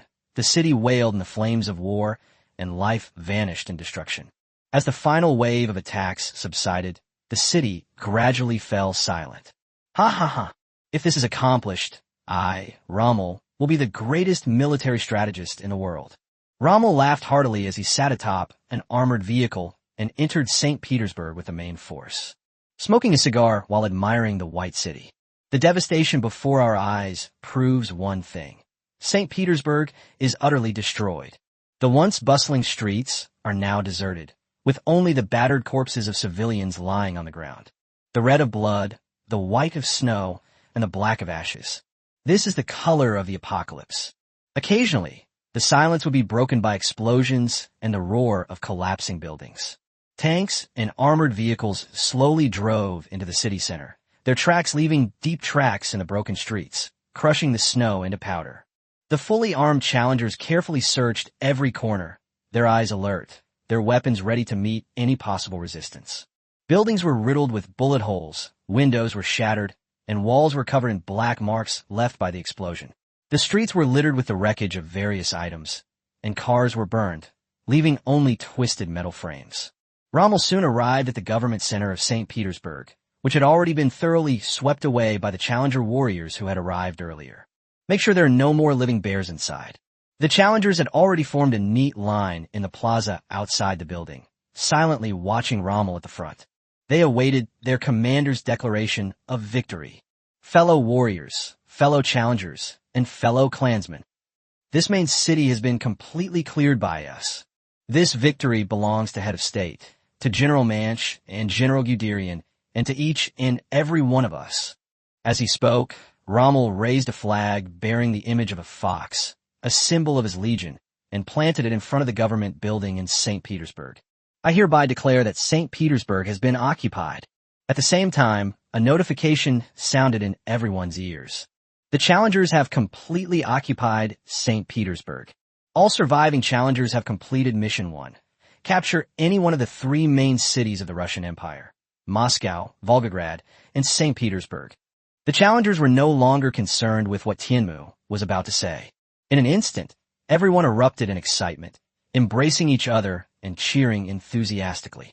Some even started excitedly kissing and lifting each other up high. Fuck, we finally won. We won. We won. We conquered the most difficult dungeon. We defeated Lin Ye. Ha ha ha. We will plunder all of Lin Ye's technology. So refreshing. So refreshing. This is the most exhilarating victory I've ever had in my life. From the moment they entered the instance, their emotions were tense, and now they could say they finally got a release. The challengers in the government square were ecstatic, and the live stream of the instance also erupted in excitement. Holy crap. They actually won. They actually defeated Yi Shun? Shaw. What Yi Shun? There are no gods in this world. Because human will can conquer nature. The Germans are just too strong. Although I don't understand Seal's actions, a win is a win. A win is awesome. A win makes you a king. Kim Gun-suk and Hyo Chi-yeon, come over here right now and kowtow to the Japanese. I think Lin Ye is the one we should be shipping the most. No. Lin Ye should be eliminated now. Lin Ye is going to die. The raging sea and the coming winter are about to disappear. This is a great thing that everyone should celebrate. Hey idiots, have you forgotten the anti-annihilation card that Long Yuan of Great Xia gave Lin Ye? Lin Ye won't die. Hey, you're the idiot. So what if he doesn't die? Lin Ye has already lost the bet. He has to hand over the technology. Can you hide forever?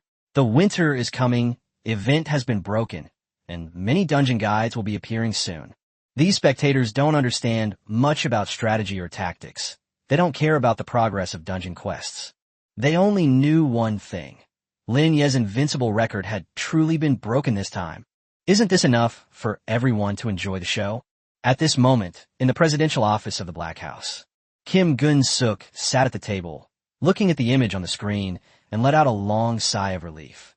Then he clenched his fist tightly and waved it wildly at the air. He jumped onto the table in excitement. Very good. Thank goodness. God hasn't forsaken Goryeo. Lin Ye, weren't you arrogant? Weren't you so powerful?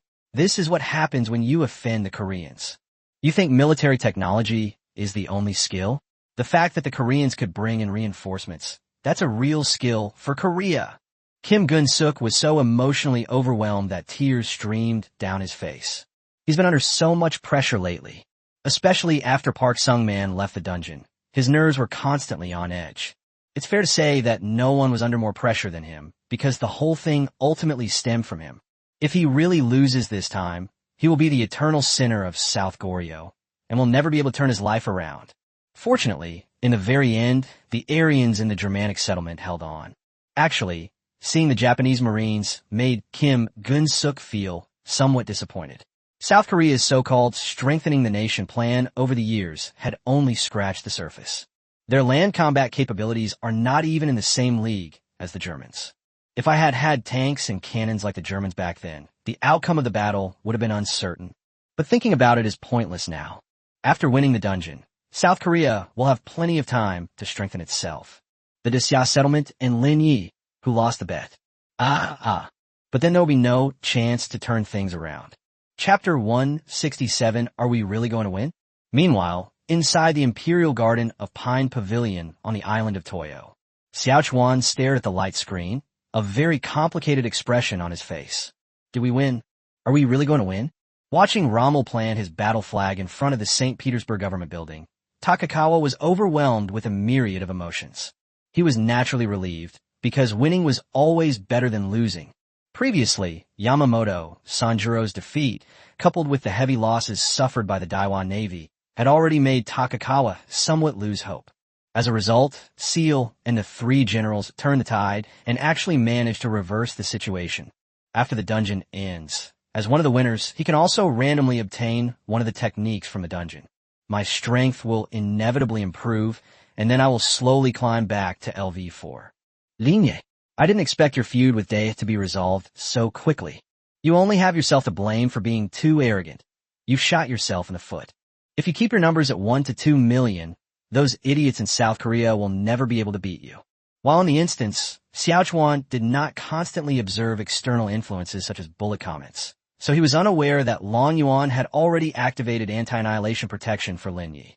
He always believed that if they succeeded in this dungeon challenge, Lin Ye would inevitably die.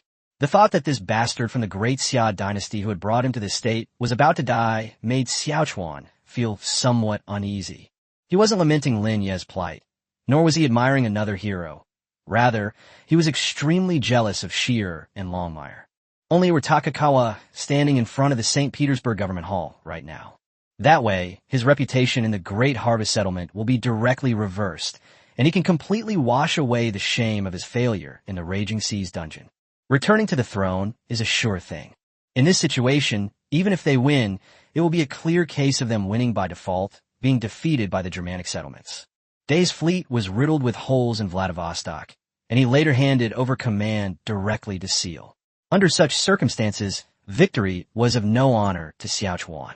At best, he simply completed the task assigned to him by the new Emperor Minamoto no Yorimitsu.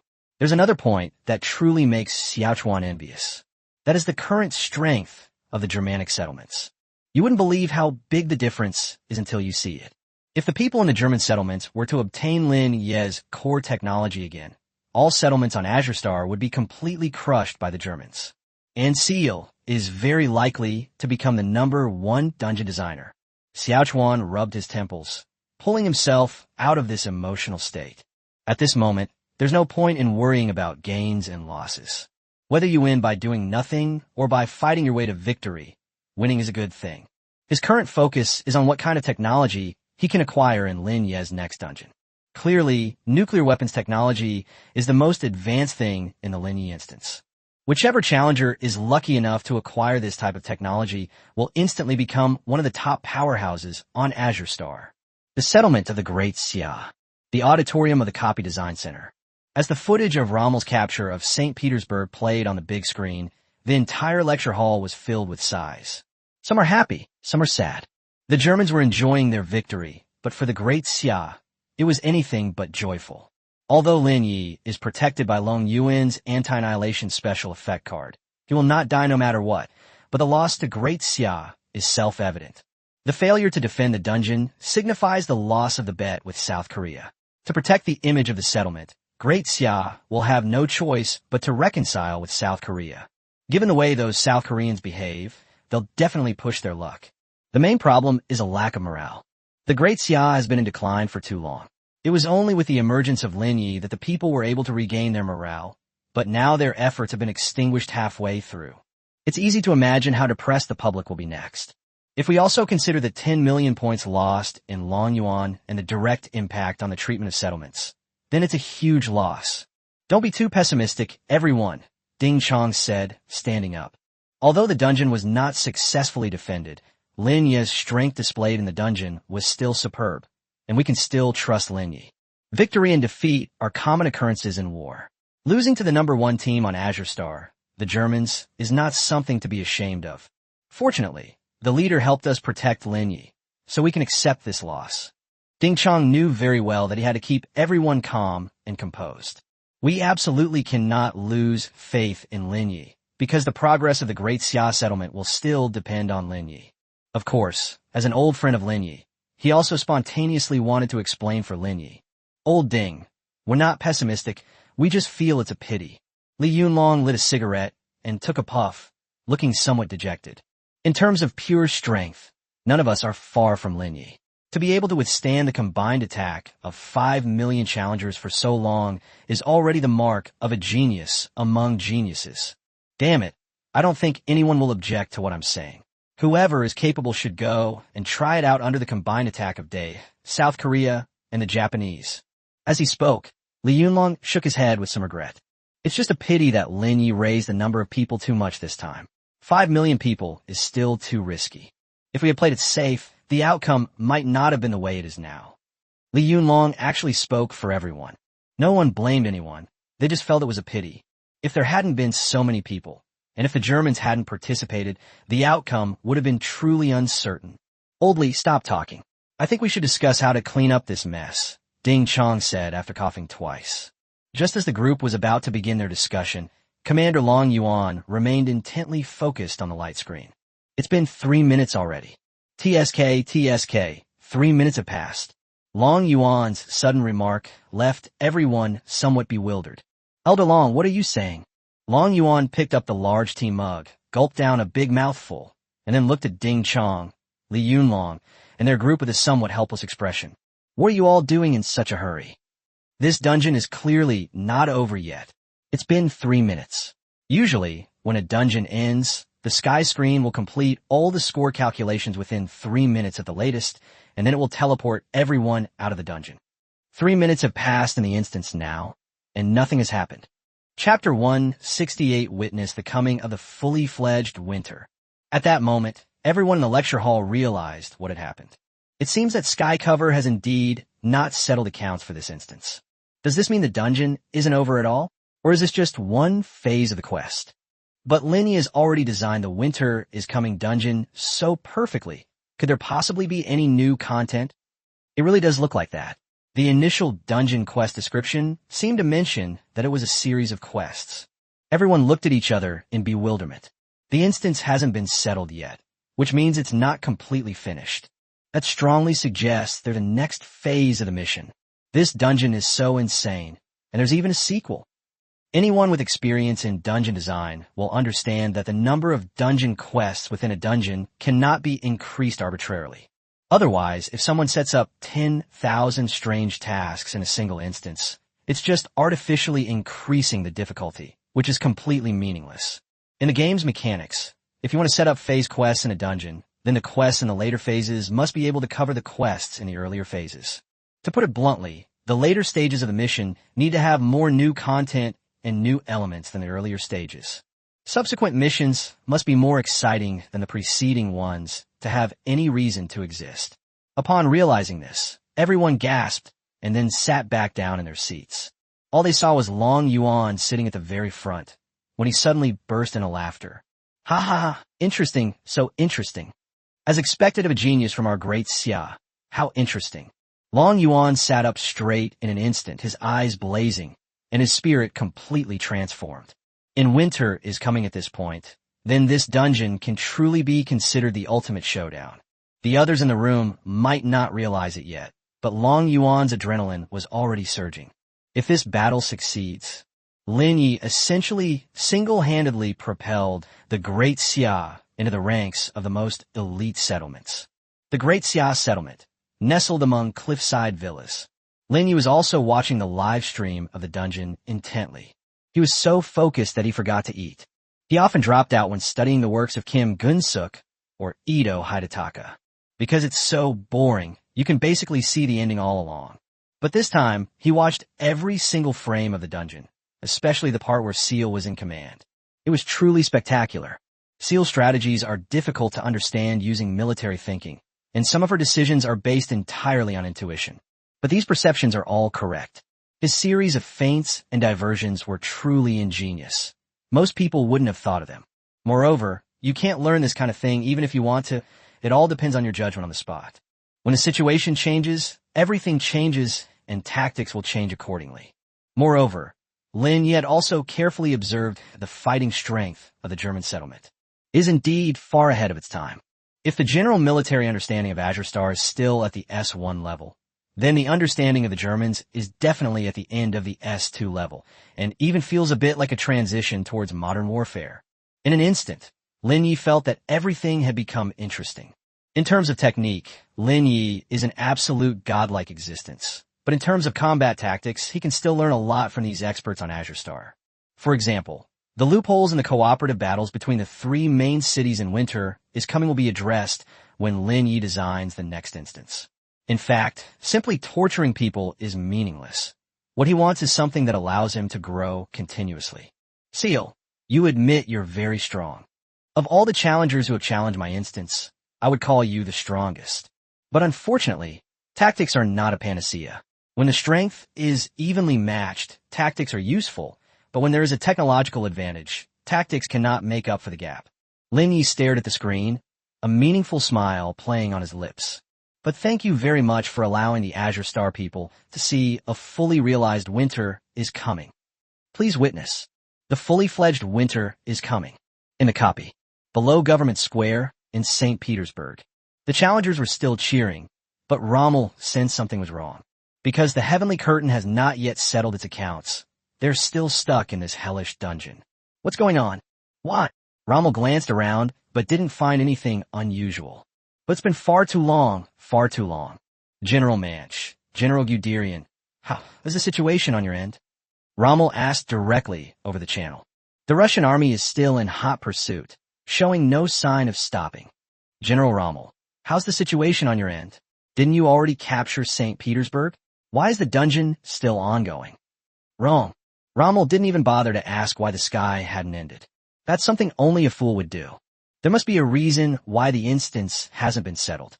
There's a high probability that there's more to the story in this dungeon. And these are often the most dangerous times.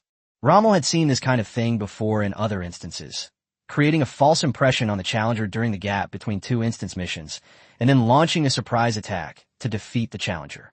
Stop! Our dungeon might not be over yet.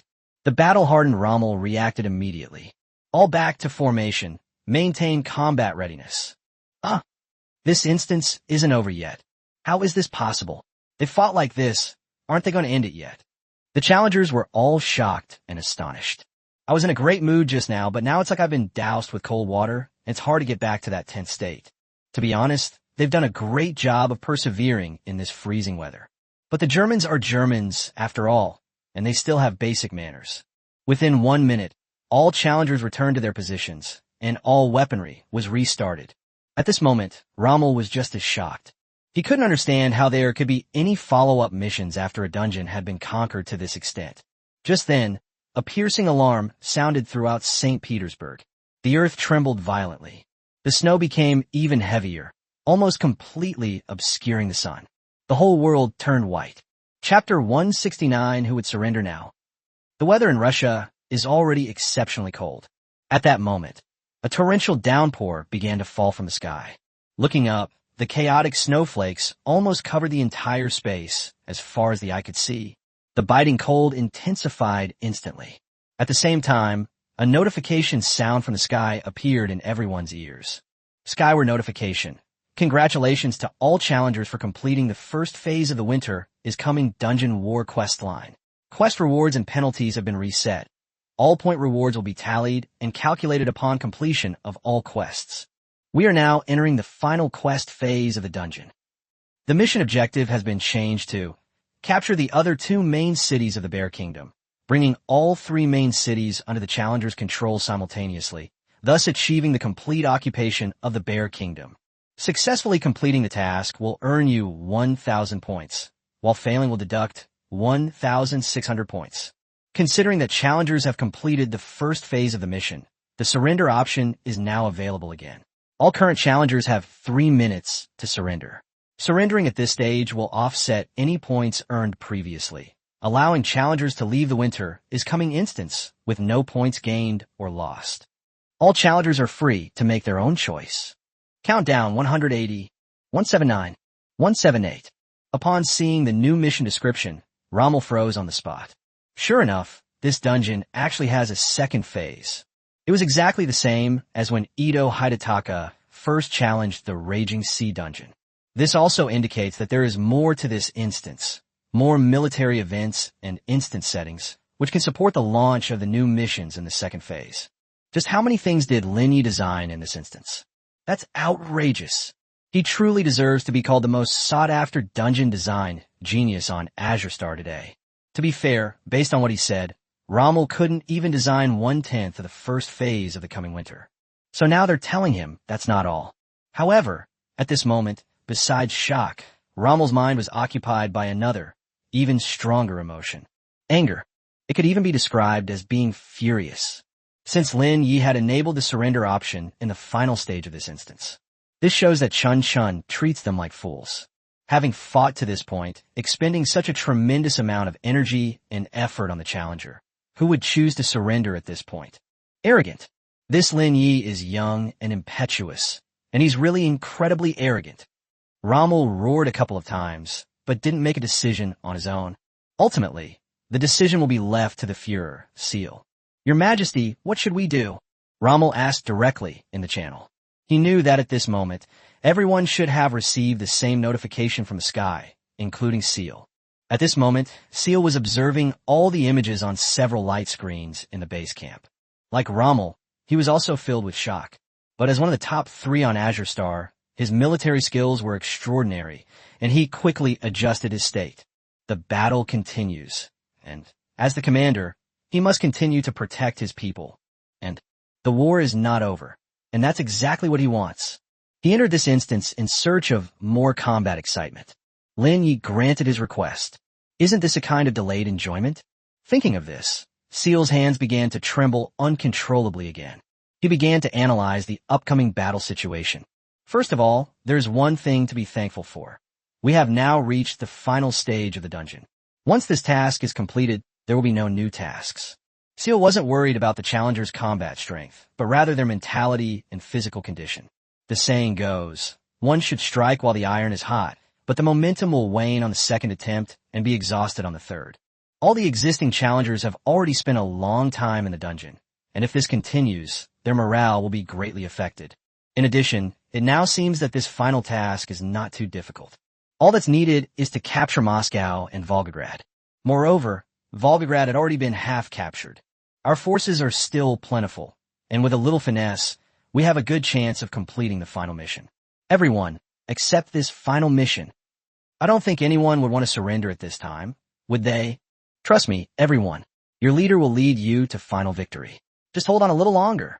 Seal's words were like a reassuring pill, making everyone feel incredibly encouraged. In an instant, everyone chose to accept this final mission. Skyward warning. All challengers have chosen to continue fighting. The surrender option will be permanently disabled. The true battle of winter is about to begin. All right, General Manch, General Guderian, and General Rommel, I'll tell you exactly what to do. The Russian army will definitely launch a counterattack.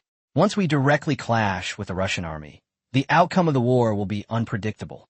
Therefore, we must launch an extremely fast attack. Shell stared at the several images on the screen and began to predict the routes and marching times of the Russian army.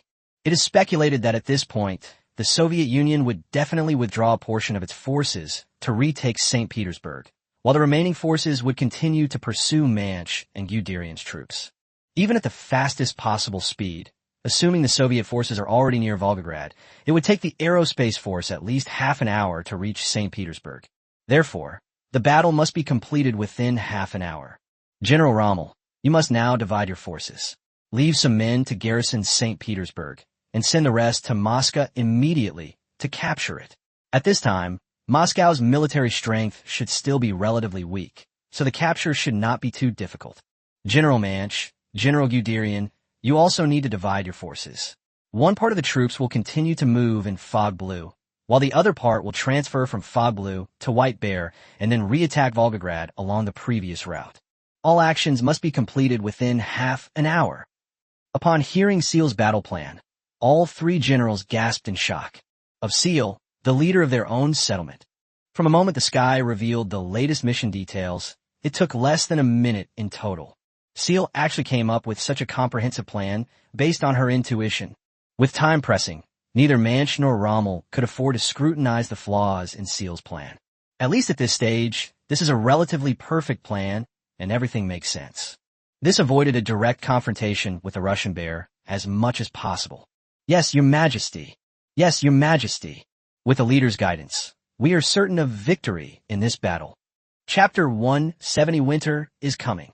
At this moment, All the viewers in the live stream gasped in astonishment.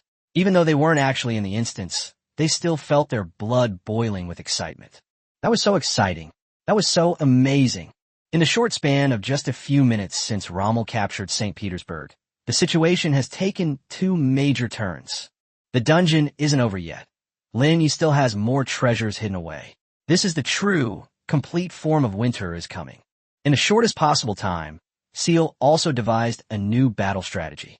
Whether you're talking about the dungeon designers or the dungeon challengers, this is something many people have never seen before in their lives. This is absolutely a top-tier battle. That's incredible. I never expected Lin Ye to have such a trump card. However, I think Lin Ye designed the ultimate mission too simply. If it were to conquer the entire Russian Empire, I think that would be quite difficult. Now that one main city has already been captured, conquering two more main cities doesn't seem too difficult. Hey, those of you upstairs, stop talking without understanding the situation. Russia is so big.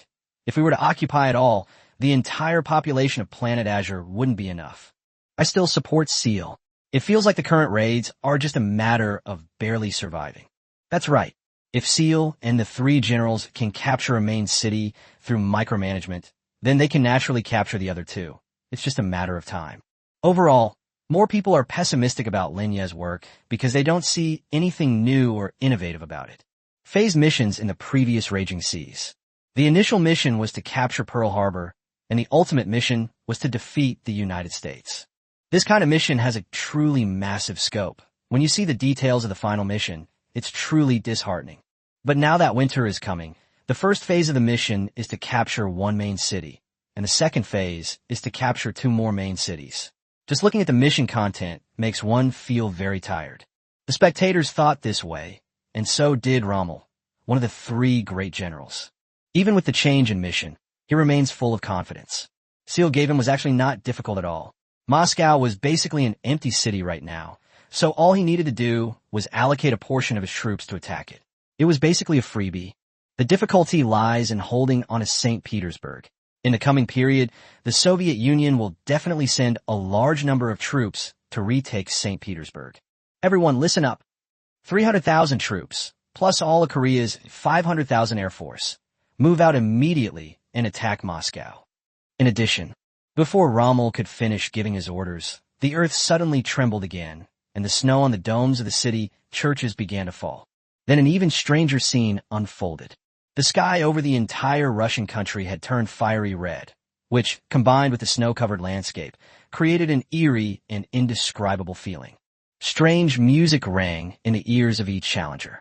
It was a language they had never heard before, but they could feel the soaring fighting spirit and passion in the song. Могучая воля, великая слава. Твое достояние на все времена. What's going on? A very ominous premonition instantly enveloped Rommel's mind. Skyward warning. The Bear Nation's anger has reached its peak as the challengers continue their invasion even after capturing its first major city.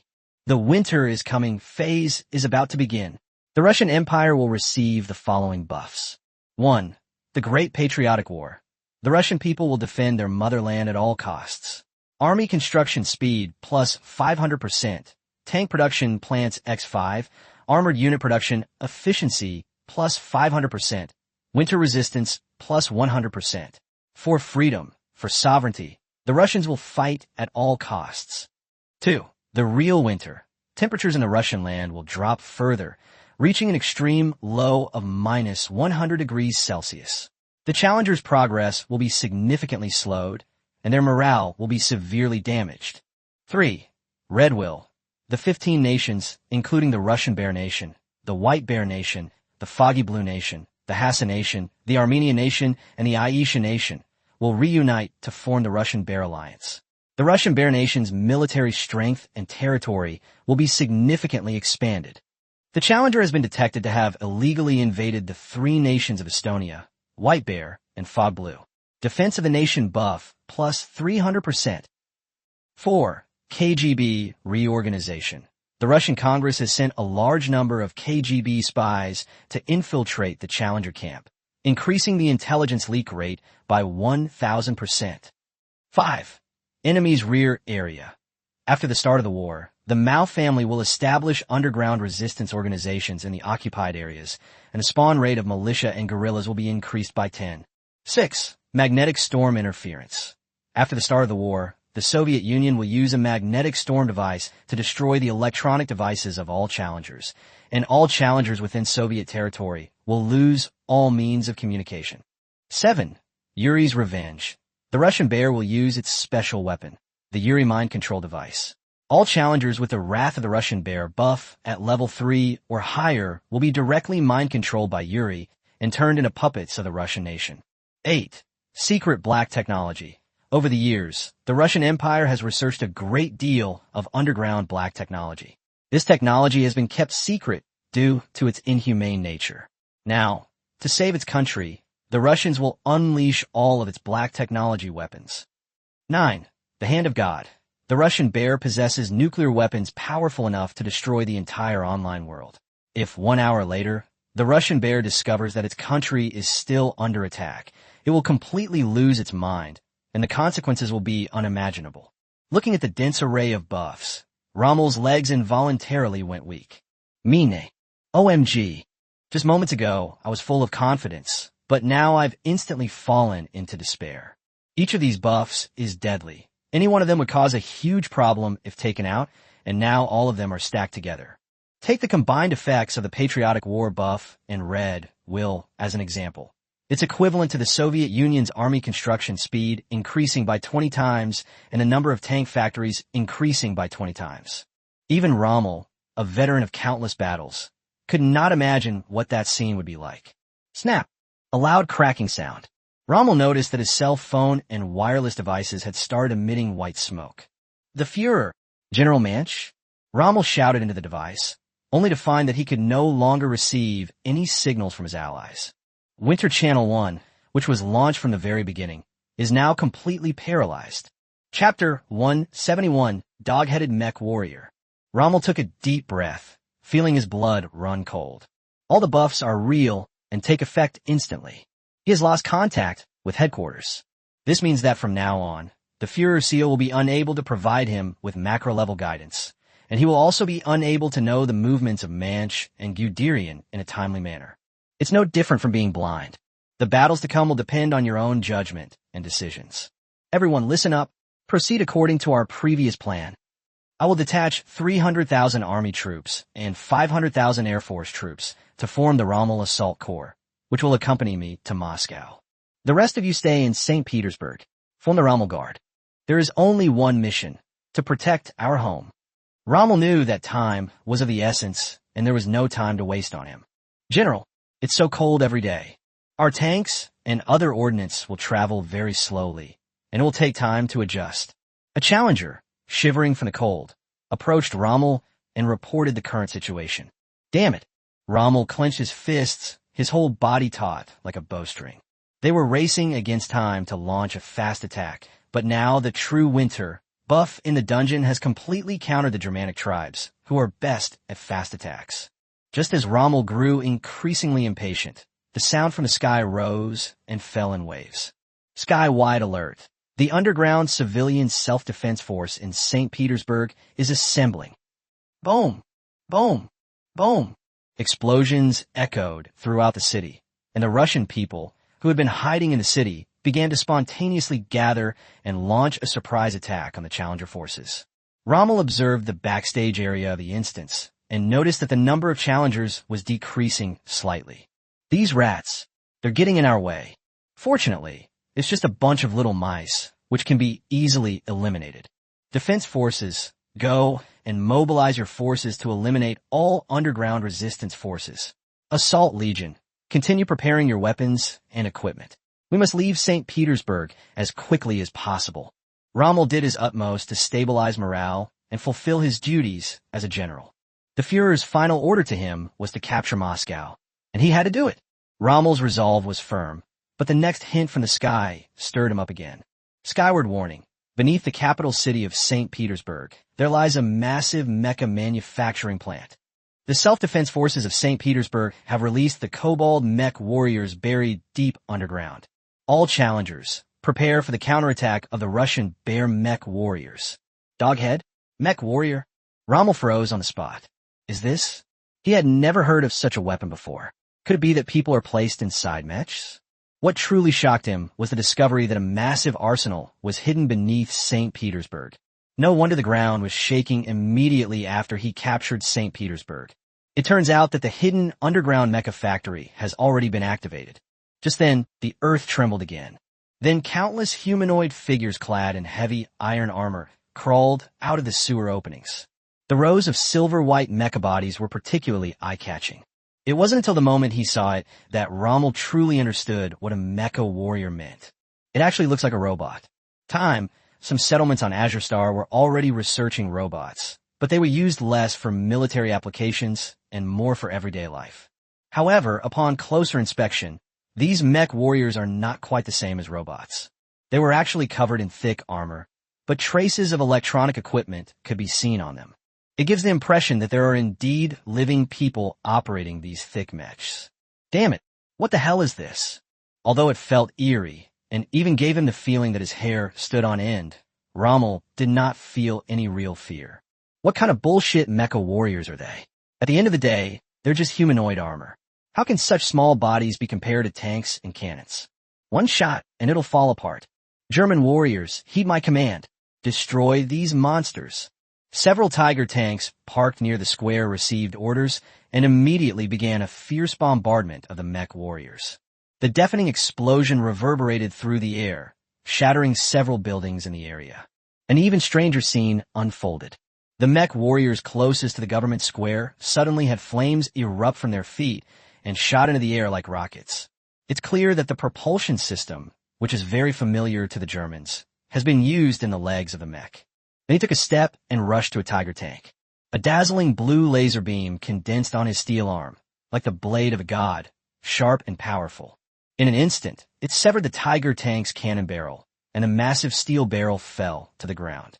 At the same time, the mech warrior's other arm suddenly transformed, unfolding into a miniature machine gun muzzle, like a fire-breathing dragon. He fearlessly opened fire on the other challengers who rushed up to him.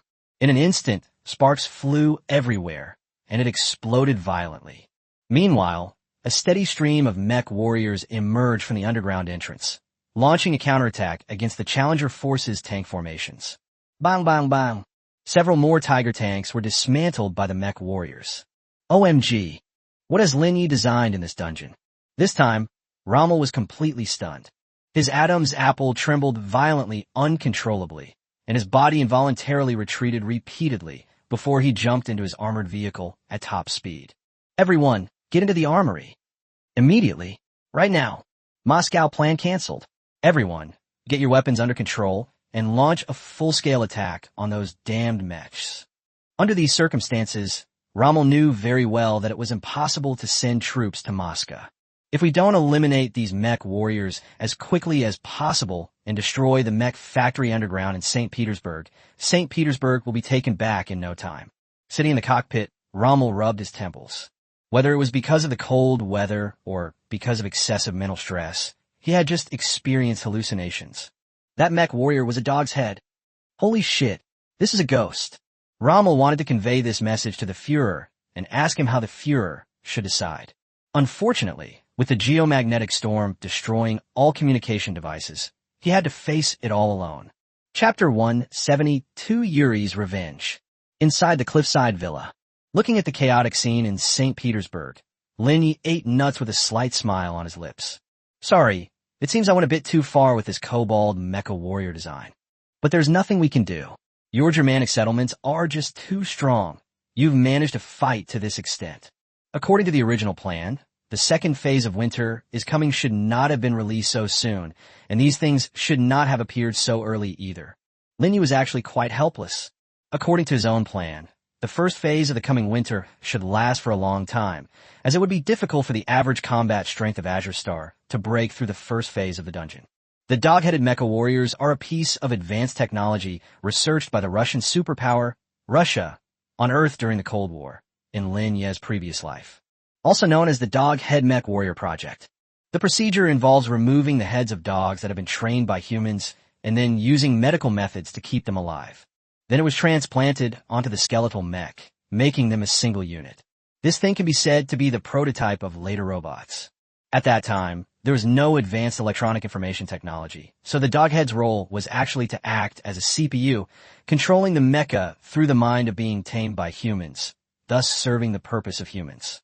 In this respect, it can be said that the Russians were very advanced. It's important to know that even in Lin Ye's era, there were no true war robots, while the Russians had already conceived of a prototype decades earlier. Later, due to some historical reasons, the plan was naturally canceled, and in the end, the Soviet Union never actually created the dog-headed mecha warrior. However, this plan, which remained only in the realm of fantasy, laid the foundation for modern limb transplantation, resuscitation, and other surgeries. Since Lin Ye is going to put this thing into the dungeon, he certainly can't design it according to the technology of the Cold War era, but rather restore the dog-headed mech according to modern technology. They threw all sorts of laser and rocket technologies into it, and then handed it over to Genesis Space to handle. In the end, they actually managed to get it working. This is exactly what they mean by using the past to serve the present. This dog-headed mecha warrior is a real mecha warrior, made with future technology that even Earth in my previous life never possessed. And there are several more futuristic technologies like these in winter is coming. People of Azure Star, feel it well, experience it fully. Lin Ye sighed and muttered to himself. He knew very well that after this, the coming winter would also be restricted by the sky, just like the raging sea. Challengers who enter the instance later will most likely surrender at the start due to the choice they have to make. It's probably unlikely we'll ever see such a prosperous era again. South Korea, the Black House in Seoul, the capital city. Kim Gun-suk was clutching his head and convulsing on the ground. Ever since the announcement of those buffs by Tiemu, he felt an electric current surging through his head. There's a buff called Yuri's Revenge, which says that any challenger with Wrath of the Bear level 3 or higher will be directly mind-controlled into a puppet by the Russian nation. And he naturally fits this description. This was his 4th time entering the winter is coming instance, and the bear's wrath had already reached level 3. Not to mention, Lee Tae-yong's idiotic actions in shooting down Russian civilians for no reason added another level to this debuff. Under the current circumstances, any challenger who enters winter is coming for the 3rd time should be directly mind-controlled. Kim Gun-suk had no idea how many challengers in the dungeon were in the same situation as him. Some may have already died in the previous battles in Vladivostok and Malaysia, which is a good thing. But there are definitely many more still in the instance right now, and they will all become weapons of the Russian Bear Kingdom. Yeah, I will not yield. I am Kim Gun-suk. I'm the head of the Jin family. Kim Gun-suk's eyes turned red, and he felt as if his whole body was being burned by flames. He felt an old voice constantly whispering in his mind. Control это все. Control is everything. Control это все. Control is above all else. Только полное послушание может спасти вас и вашу семью. Only complete obedience can protect your family. Kim Gun-suk tried to struggle, to fight against the voice in his head. But his power was far too insignificant. Finally, the voice overwhelmed Kim Gun-suk's reason and took control of his body. Yeah, he radiated a blood-red aura and charged straight into the office. Just then, several staff members from the Black House walked over. Mr. President, where are you going? Bang, bang, bang. Kim Gun-suk pulled out his sidearm and started shooting at anyone he saw. At this moment, he had long since become a loyal follower of the Russian Bear Kingdom, and any entity that was detrimental to the Russian Bear Kingdom would be directly eliminated by him. South Korea declared war on Russia, so everyone here deserves to be killed. In no time at all, he had killed all the people in the Black House. Kim Gun-suk strode into the courtyard of the Black House and climbed directly onto his personal Golden Bird fighter jet. Then it took off directly and sped off in a northwest direction. He was heading to the front lines against the Russians. To St. Petersburg. Kill all the bad guys who invaded the Russian Bear Country. At the same time, the skies above St. Petersburg. The Korean aircraft hovered helplessly in the sky, unsure of what to do. At this point, these Korean fighter jets had already lost their communication devices and could not communicate with each other. Their connection with one another was ruthlessly severed. They were unable to contact their former commander, Kim Gun-suk, nor could they contact their current commander, Seal. They truly became abandoned soldiers. Just then, Many Black Hawk helicopters were enveloped in red light effects, spinning in place like manipulated puppets, and broke away from the formation. "What are you doing? Are you all crazy?" The other fighter jets shouted loudly. After a brief struggle, these red fighter jets suddenly targeted their fellow Korean aircraft and began strafing them relentlessly. Some even bizarrely crashed into the surrounding fighter jets. Boom! Boom! High in the sky, explosions rang out in quick succession, deafeningly loud. Flames and smoke mingled, turning the sky into a chaotic mess. The pilots on these Black Hawk helicopters, shrouded in red light, were like Kim Gun-suk, pitiful victims of Yuri's mind control. At this moment, their minds were filled with strange whispers, just like Kim Gun-suk's. Now, they're about to launch their fiercest attack on their Korean comrades. Chapter 173, The Melee begins. Friend and foe are indistinguishable. Boom! Boom! Boom! As they rampaged through the enemy lines, many Korean fighter jets were snapped in half. Due to the high density of the aircraft, each explosion affected a wider area. Those Korean fighter jets that were not affected by Yuri's revenge were clearly unaware of this anomaly. Their formation was immediately disrupted by this sudden attack. For a moment, the skies above St. Petersburg were in complete chaos, with both Black Hawk helicopters and Golden Eagle fighters flying around like headless flies. Some fighter jets made sharp turns to avoid a sudden attack from their comrades, resulting in them colliding directly with other fighter jets. This led to a series of collisions, causing a large-scale explosion of the fighter jets. The number of Korean warplanes that were mind-controlled was far greater than imagined, totaling more than 50,000, accounting for 1/10 of the entire fleet. The Air Force is different from the Navy and Army. The Navy and Army can simply increase their numbers, but the Air Force is more complex in terms of routes and so on, and requires a clear command. It's fair to say that a single geomagnetic storm could practically cripple the Air Force. A group of airmen without command is a disaster in itself. Coupled with the sudden attack by the traitorous fighter jets, the formation was completely thrown into chaos. The Black Hawk helicopter has very limited air-to-air capabilities, relying mainly on simple machine guns and ramming attacks to engage other aircraft. Seeing that this method of combat was too inefficient, the controlled Black Hawk helicopter changed direction and flew towards the port of St. Petersburg. The Great Harmony Clan's fleet of 700,000 men was anchored there. Air-to-ground strike capability is where the Black Hawk's true strength lies. Radi for Yuri. Radi Krasnova. For the sake of red. The Koreans in the fighter jets, whose buffs had accumulated to level 3, had bloodshot eyes and were enveloped in red light effects. Their minds had long been controlled by the Russian bear. They are now no different from the NPCs in the Russian army. They were to wipe out these scum who were invading the Bear Kingdom for the sake of the great Yuri. Damn it! This group of people has been taken into custody by the Russian Empire. They are no longer our people, but puppets of the Russian bear. The air commander of the Korean aircraft group finally realized what had happened. Everyone follow them. Eliminate these traitors. If we let them run rampant, we will surely be defeated. We must eliminate them before they attack other Allied forces. The remaining Black Hawk helicopters saw them flying towards the port of St. Petersburg and immediately followed.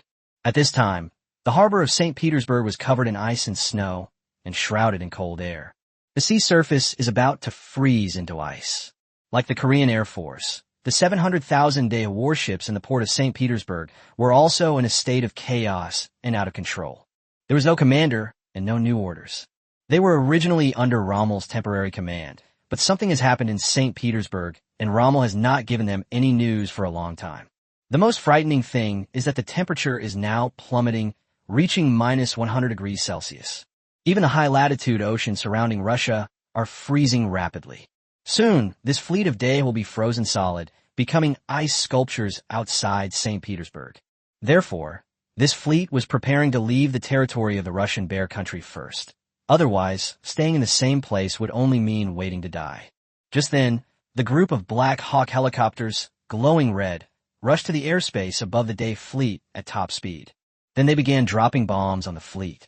At the same time, they were firing wildly with machine guns. Boom! Boom! In an instant, several warships were blown to pieces and burst into flames. Damn it! What are these Koreans doing? They're attacking us. The fleet reacted immediately, activating the anti-aircraft guns on the decks to intercept the bombs. Then, an even more bizarre scene unfolded. Following behind this group of red glowing fighter jets was a densely packed formation of Korean aircraft. These Korean fighter jets, as if they had spotted an enemy, immediately began strafing the red fighter jet. Some of the downed Black Hawk helicopters crashed onto warships at sea, triggering a series of explosions. All radio equipment was destroyed, and now the Korean fighter jets can only broadcast to the Dae fleet using loudspeakers. Attention, allies of Dae. These red fighter jets have defected. Use your ship's anti-aircraft guns to sink them. This crude communication method was simply unable to transmit information properly in the midst of heavy snow. All the Dae people couldn't hear what the Koreans were saying, and with the heavy snow falling, they couldn't possibly distinguish the differences between the fighter jets. Seeing this chaotic scene high in the sky, he was immediately enraged. Some Black Hawk helicopters were attacking their fleet, while others were fighting amongst themselves. Is this a human? Fuck you. What the hell are these Koreans up to? You can't distinguish between friend and foe, can you? They can't have been brainwashed by the Russians, as Chiemu suggested. We can't worry about that now. Who knows if these Koreans are really being manipulated or if they're deliberately attacking us. The Dae people were naturally furious that their own people and fleet were attacked by their allies for no reason. In fact, ever since the defeat in Vladivostok, the Dae Challenger and the South Korean Challenger in the instance have harbored resentment towards each other. They both felt that the other's mistake had caused their respective forces to be severely weakened. Later, they all came under the administration of the Chariot Nation led by Seal, so they naturally had nothing to say and could not possibly incite each other to fight. Who can blame them when the Germanic people are truly the big boss? But now, without Seal's direct superior, they'd love to tear off all pretense of civility immediately. I just can't stand these Korean bastards. They deserve to be mind-controlled because of that idiot Lee Tae-yong in their community. He deserves it. The Korean dogs have no honor whatsoever. They claim to be allied with Dae, but they're just trying to scam us. Scum. They're constantly fighting amongst themselves, yet they still have the nerve to form alliances with others. Isn't that just pure sabotage? Since these Koreans don't want to win, then we don't care. It's no big deal if we lose, we'll just lose some points. But if they lose, they'll have to cede their settlements. The rules of Sky Curtain prohibit attacking teammates, but we were attacked by our teammates first, so we can at least defend ourselves, right? Although there was no commander, all the Dae people shared a surprisingly consistent opinion. That was to teach those Koreans a lesson. Anyone can play around. They might not be able to win a dungeon, but they're very good at making a game go wrong. Fire! Fire! Give them a good beating. The most primitive bugle calls sounded in the Dae fleet to relay their attack orders. Instantly, all of the nearly 700,000 Dae warships aimed their cannons at the Black Hawk helicopter group in the sky. Chapter 174, The Caspian Sea Monster appears. As the most advanced naval force on Azure Star, Dae's warships naturally possess a certain level of air defense capabilities. Being attacked unilaterally by aircraft during the previous raging storm, they have greatly strengthened their air defense capabilities. This doesn't require much technical support. It's simply a matter of transferring land-based air defense weapons to the ship's hull. The Dae warships flying the Red Sun flag roared across the sea. It was like a last-ditch effort before being frozen in this harsh winter world. Several anti-aircraft shells rose into the air from the vertical launch systems on both sides of the ship, leaving trails of white smoke. 10,000 ships launched simultaneously. A chilling aura of killing intent filled the air. These shells, like cheetahs, tracked aerial targets with astonishing speed and accuracy. The Dae fleet's attack completely disregarded whether the fighter jets were mind-controlled. They dislike anything that is Korean. Since they're all trash anyway, and they all deserve to be shot, let's just shoot indiscriminately. A series of loud explosions followed. A massive fireball erupted in the air, scattering debris and filling the air with smoke. Those Koreans who weren't under mind control were dumbfounded and couldn't help but curse. They could understand why their own people were attacking them because they were being mind-controlled. Why is Dae's fleet now also attacking us? Dae and his group were all entering this winter is coming instance for the first time, so it was impossible for them to be mind-controlled. They are purely launching a deliberate attack and intending to retaliate. Sheba, Asaba, these Dae people are all idiots. They're clearly retaliating. We spent so much money to bring them here, and they're just a bunch of ingrates. Never mind, bombard Dae's warships. If they can't let us have an easy time, they won't have an easy time either. The Korean aircraft were not to be outdone, and opened fire on the Dae fleet at sea with all their might. The original alliance between Dae and South Korea was thrown into chaos by the emergence of some traitors who had been mentally controlled. On the sea surface that is about to be frozen by ice and snow, a fierce battle between the sea and the air is unfolding. On the sea, warships were like berserk beasts, their cannons and launchers aimed at the sky, firing with all their might. In the sky, the fighter jet formation swooped down like falcons, their wings carrying precision bombs and the most powerful machine guns. The bombs detached from their racks, streaking across the sky in flames, heading straight for the warship. Allies 1 second ago are now fighting each other without any mercy. They weren't this serious and enthusiastic when dealing with the Russian army. Kill these traitors from Dae. We can lose the dungeon, but we must kill every single Korean.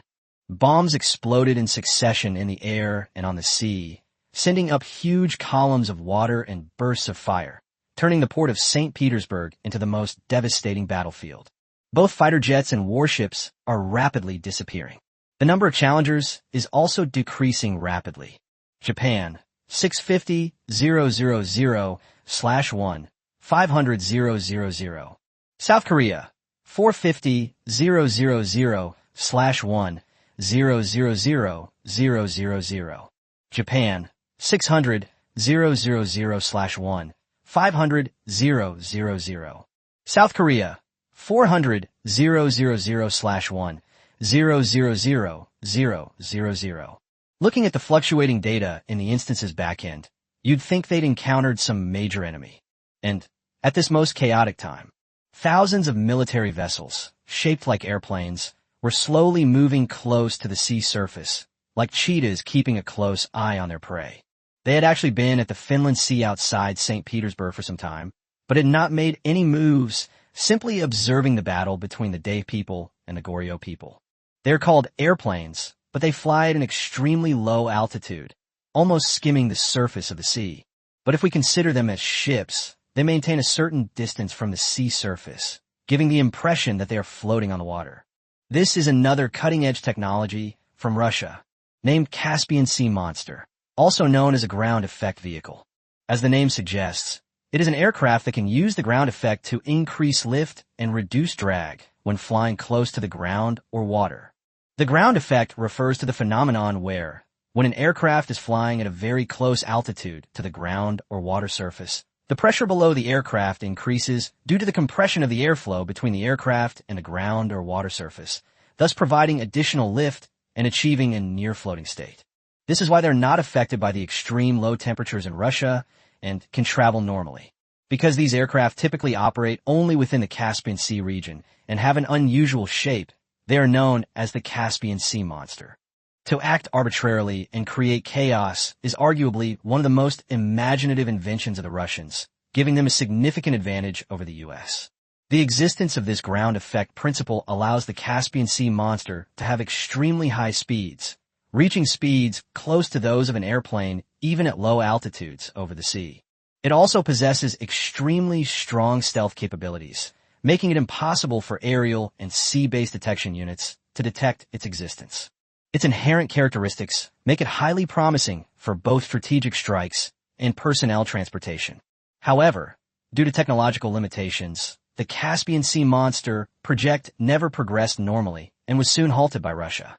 Throughout its existence, this creation was virtually incapable of combat and was never used in actual warfare. Even after the technological explosion of modern society, the United States, Russia, and China have all tried to research various variants of ground effect vehicles, but most of these efforts have come to nothing. The technology required for ground effect vehicles is too advanced, and the research funding is unimaginable. No country would be willing to invest in this unstable blueprint. It seems to exist only in science fiction movies. But now that it's a copy, and since there's a creation space, that's what it is. Lin Ye would never let go of such a high-level creation. As long as you understand the principles, no matter how difficult the process is, the Genesis space can accumulate it. The pain points in reality are not pain points at all in the design of the game. Under Lin Ye's reinterpretation, the Caspian Sea monster's stealth and high-speed characteristics were maximized, while it was also endowed with extremely strong aggression. In winter is coming offer multiple navigation modes, including water surface, ground effect zone, and high altitude. In terms of weaponry, it is equipped with beyond visual range air-to-air missiles, anti-ship missiles, and intercontinental ballistic missiles. It even possesses nuclear strike capability. It has an intercontinental strategic strike capability similar to that of the Boreai-class destroyer. It can be said that all kinds of weapons, whether from the sea, land, or air, can be mounted on it. At this moment, they crouched like ghosts around the Day fleet and the Korean fighter jets, waiting for the opportunity to deliver a fatal blow to these invaders. Chapter 175, this is the real steel torrent. The fighting on the St. Petersburg battlefield was at a stalemate. Meanwhile, things weren't going well for Manch and Guderian either. They had already moved to the territory of the misty Blue Kingdom, which borders the Bear Kingdom, as ordered by Seal. You get the idea. The next command involved the two commanders splitting up, with one leading troops to continue maneuvering within the territory of the Fog Blue Kingdom, using the terrain to trap the Russian forces. Another person moved from the Fog Blue Kingdom to the White Bear Kingdom, and then attacked Volgogry from the White Bear Kingdom. The strategy of openly repairing the plank road while secretly crossing the Chinsong Pass is all about launching a surprise attack. But that was before the outbreak of the Great Patriotic War in Russia. Due to the current circumstances and the accumulation of various abnormal buffs, the number of Russian troops can no longer be treated the same as before. Moreover, because of the existence of the Red Will, the foggy blue country where they are now located has become the territory of the Bear Alliance, and the White Bear country that borders it also belongs to the Bear Alliance. Since it's all within the Russian sphere of influence, the previous sneak attack plan was naturally pointless. All of these actions will be exposed to the Russian Bear's view. Due to the effects of the geomagnetic storm, they have now lost Seal's command. How they decide to proceed with the next battle is up to them. However, without eyes, the combat effectiveness of a general who only knows micromanagement is naturally greatly reduced. It's so cold. Damn it! Guderian was shivering. His mechanical arm was now covered in frost, severely hindering his normal movements. General Manch, what should we do next? Now that the Winter 1 channel is shut down and all remote communication systems are paralyzed, we have to decide for ourselves what to do next. Guderian picked up the old walkie-talkie inside the armored vehicle and spoke. The geomagnetic storm destroyed all of the Challenger's advanced communication equipment, but the simplest, most primitive walkie-talkies were preserved, allowing Guderian to communicate with Manch in this rudimentary way. General Good, I think we are no longer capable of carrying out the Führer's mission. Look ahead. Guderian looked out through the cockpit window. At the edge of the vast white snowy sky, several large chimneys seemed to be spewing steam out. The steam condensed rapidly in the cold air, forming an eerie white mist that spread across the snow like a ghost. Along with it, there were some small black dots wriggling around the steam, like swarms of locusts crawling. That is, Guderian took out his binoculars and looked inside. His pupils immediately dilated many times over. The steam was billowing out from the chimneys of one arsenal after another. The misty Blue Kingdom, like mushrooms after rain. The once vacant land is now occupied by dense industrial buildings. He squinted, trying to estimate just how many arsenals there were. However, there were too many to count precisely, but a conservative estimate would be that there were dozens of arsenals operating simultaneously. In front of each arsenal stood rows upon rows of dark, gleaming military equipment. Guderian immediately recognized the familiar gear, the same kind of Russian weaponry his army had encountered southwest of Moscow. It has the Adama T-14 main battle tank and the T-16 armored recovery vehicle. In addition, there are various military equipment, such as reconnaissance vehicles and tank support vehicles. At this moment, these weapons are piled up densely in front of the arsenal, creating a very direct sense of oppression amidst the swirling snow. Their steel bodies looked especially cold and majestic against the backdrop of white snow. But what drove Guderian even more insane was the speed at which those tanks were being manufactured. It didn't feel like producing tanks. It felt more like a mother worm laying eggs. The roar of the machines echoed through the sky, as if each roar was calling for new life. Amidst the symphonic roar, tanks seemed to spring forth from the workshop one after another, as if conjured by magic. It has only been a short time since the buff from the Great Patriotic War appeared, yet the Russians have expanded their military strength by so much. Therefore, the descriptions of the buffs provided by Tiemu are actually true. The production efficiency of the Russian Bear country has increased 20-fold. Guderian couldn't understand why such a bizarre setting would work, and he didn't want to know. Guderian calmed himself down and continued to observe through the telescope. At the edge of the blizzard, they discovered a massive, dark array of tanks rushing toward them. However, the heavy snow made it impossible to see the exact number of troops. "Oh no, General Manch, those tanks seem to have spotted us and are heading our way. We must prepare to meet the enemy." "General Manch, you have extensive combat experience, so you will be in command this time." At this moment, the two armies were already fleeing from the pursuit of the Russian Bear country, and suddenly a large number of tanks appeared in front of them, so there was no way to avoid it. Break through the Russian tank formation as quickly as possible to have any chance of survival. "General Guderian, I'm afraid we are powerless to help. This time we may have to disappoint the Führer." Guderian had never heard Manch speak with such despair. Manchka was the war god of the German settlement, the most cunning and skilled military man in the German settlement. Before the very end, Manch has already admitted defeat. "General Manch, it's too early to talk about this now. We still have an army of 1.2 million men under our command. 1.2 million men. How can we be satisfied without a real fight with the Russian Bear?" Guderian asked, puzzled. "We Aryans don't fight meaningless wars. This war is already meaningless. The information the Koreans gave us at the beginning was completely wrong. There is absolutely no way to break through this winter is coming dungeon. Take a closer look at the Russian troop deployment." Guderian raised the telescope once more. When he saw the number of tanks at the end of the snow, he was so shocked that he dropped his binoculars on the ground. Those are tanks?" Guderian trembled violently. 10,000 vehicles? 100,000 vehicles?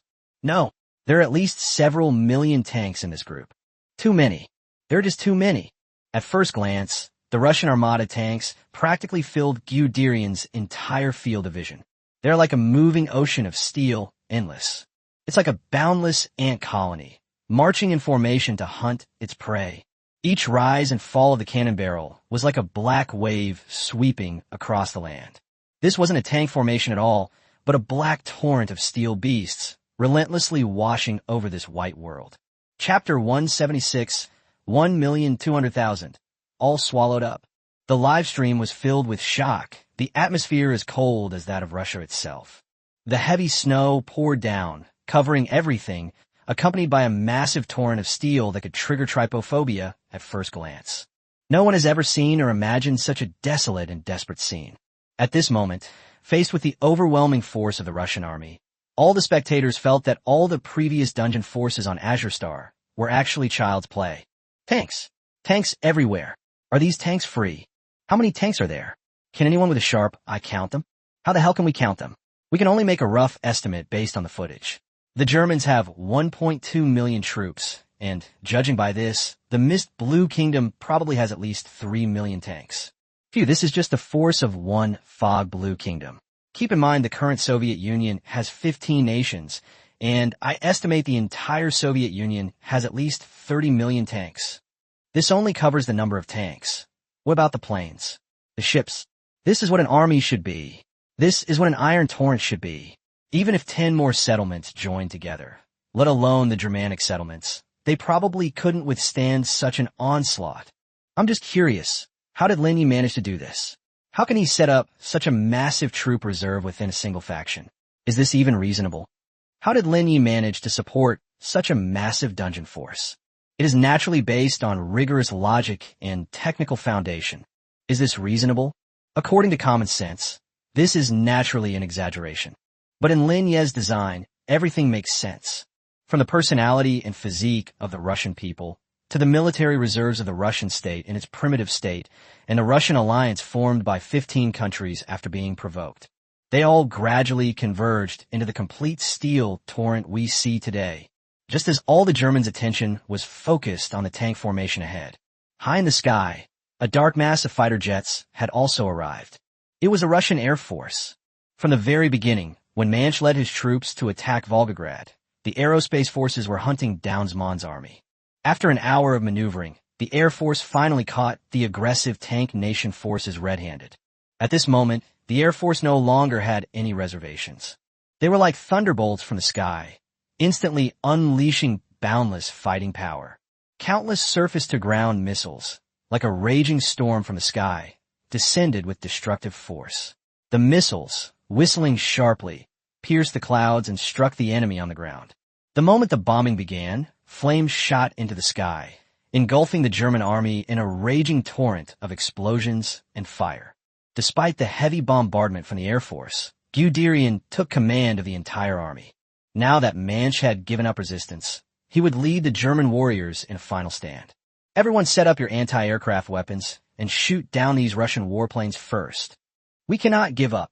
But just as Guderian gave his order, another series of explosions erupted within the formation, followed by a violent tremor of the earth, as if the entire battlefield was shaking. Upon closer inspection, the rear of the army was a surging, steel-like wave of tanks. There were some on the left and some on the right. A surging torrent of steel stretched from all sides. There were all kinds of tanks, each with different markings printed on its body. In the blink of an eye, the army that originally considered itself to be the Germans was completely surrounded by the army of the Bear Alliance. They felt as if they were trapped in a steel cage, surrounded by an insurmountable torrent of steel. The overwhelming sense of oppression was suffocating. Sky warning. The Mist Blue Nation's Marine Corps, allied with the Russian Bear Alliance, is launching an attack on you. Sky warning. The Earth Bear Alliance's land forces are attacking you. Sky warning. The Russian-backed Estonia Marines are attacking you. Sky warning. The first aerospace force of the Soviet Union, is launching an attack on you. Sky warning. The Central Theater Command of the Russian Army, allied with the Soviet Union, is launching an attack on you. They're all here. All the troops have arrived. At this moment, all Guderian could see were tanks. In that instant, he suddenly felt how insignificant his 1.2 million strong army was. He once believed that the Challenger camp's greatest advantage was its sheer numbers. Although the Challenger's weaponry was inferior to that of the Russian Empire, their superior numbers made up for it. This is also the basis for a series of strategies designated by head of state. In retrospect, it was all just a figment of my imagination. The Russian alliance now has a force that is 100 times greater than that of the Challengers. How can we fight like this? The enemy outnumbers you tenfold, and each of their units is stronger than you. Even if Guderian had 3 heads and 6 arms to micromanage, he would still be no match for this Russian army. He finally understood Manch's intention in giving up from the very beginning. Since it's a losing proposition, why bother struggling? Sometimes the deepest despair comes from playing a whole game with hope, only to find out at the end that the enemy was just playing you for fools. It turns out that the enemy could crush him at any time.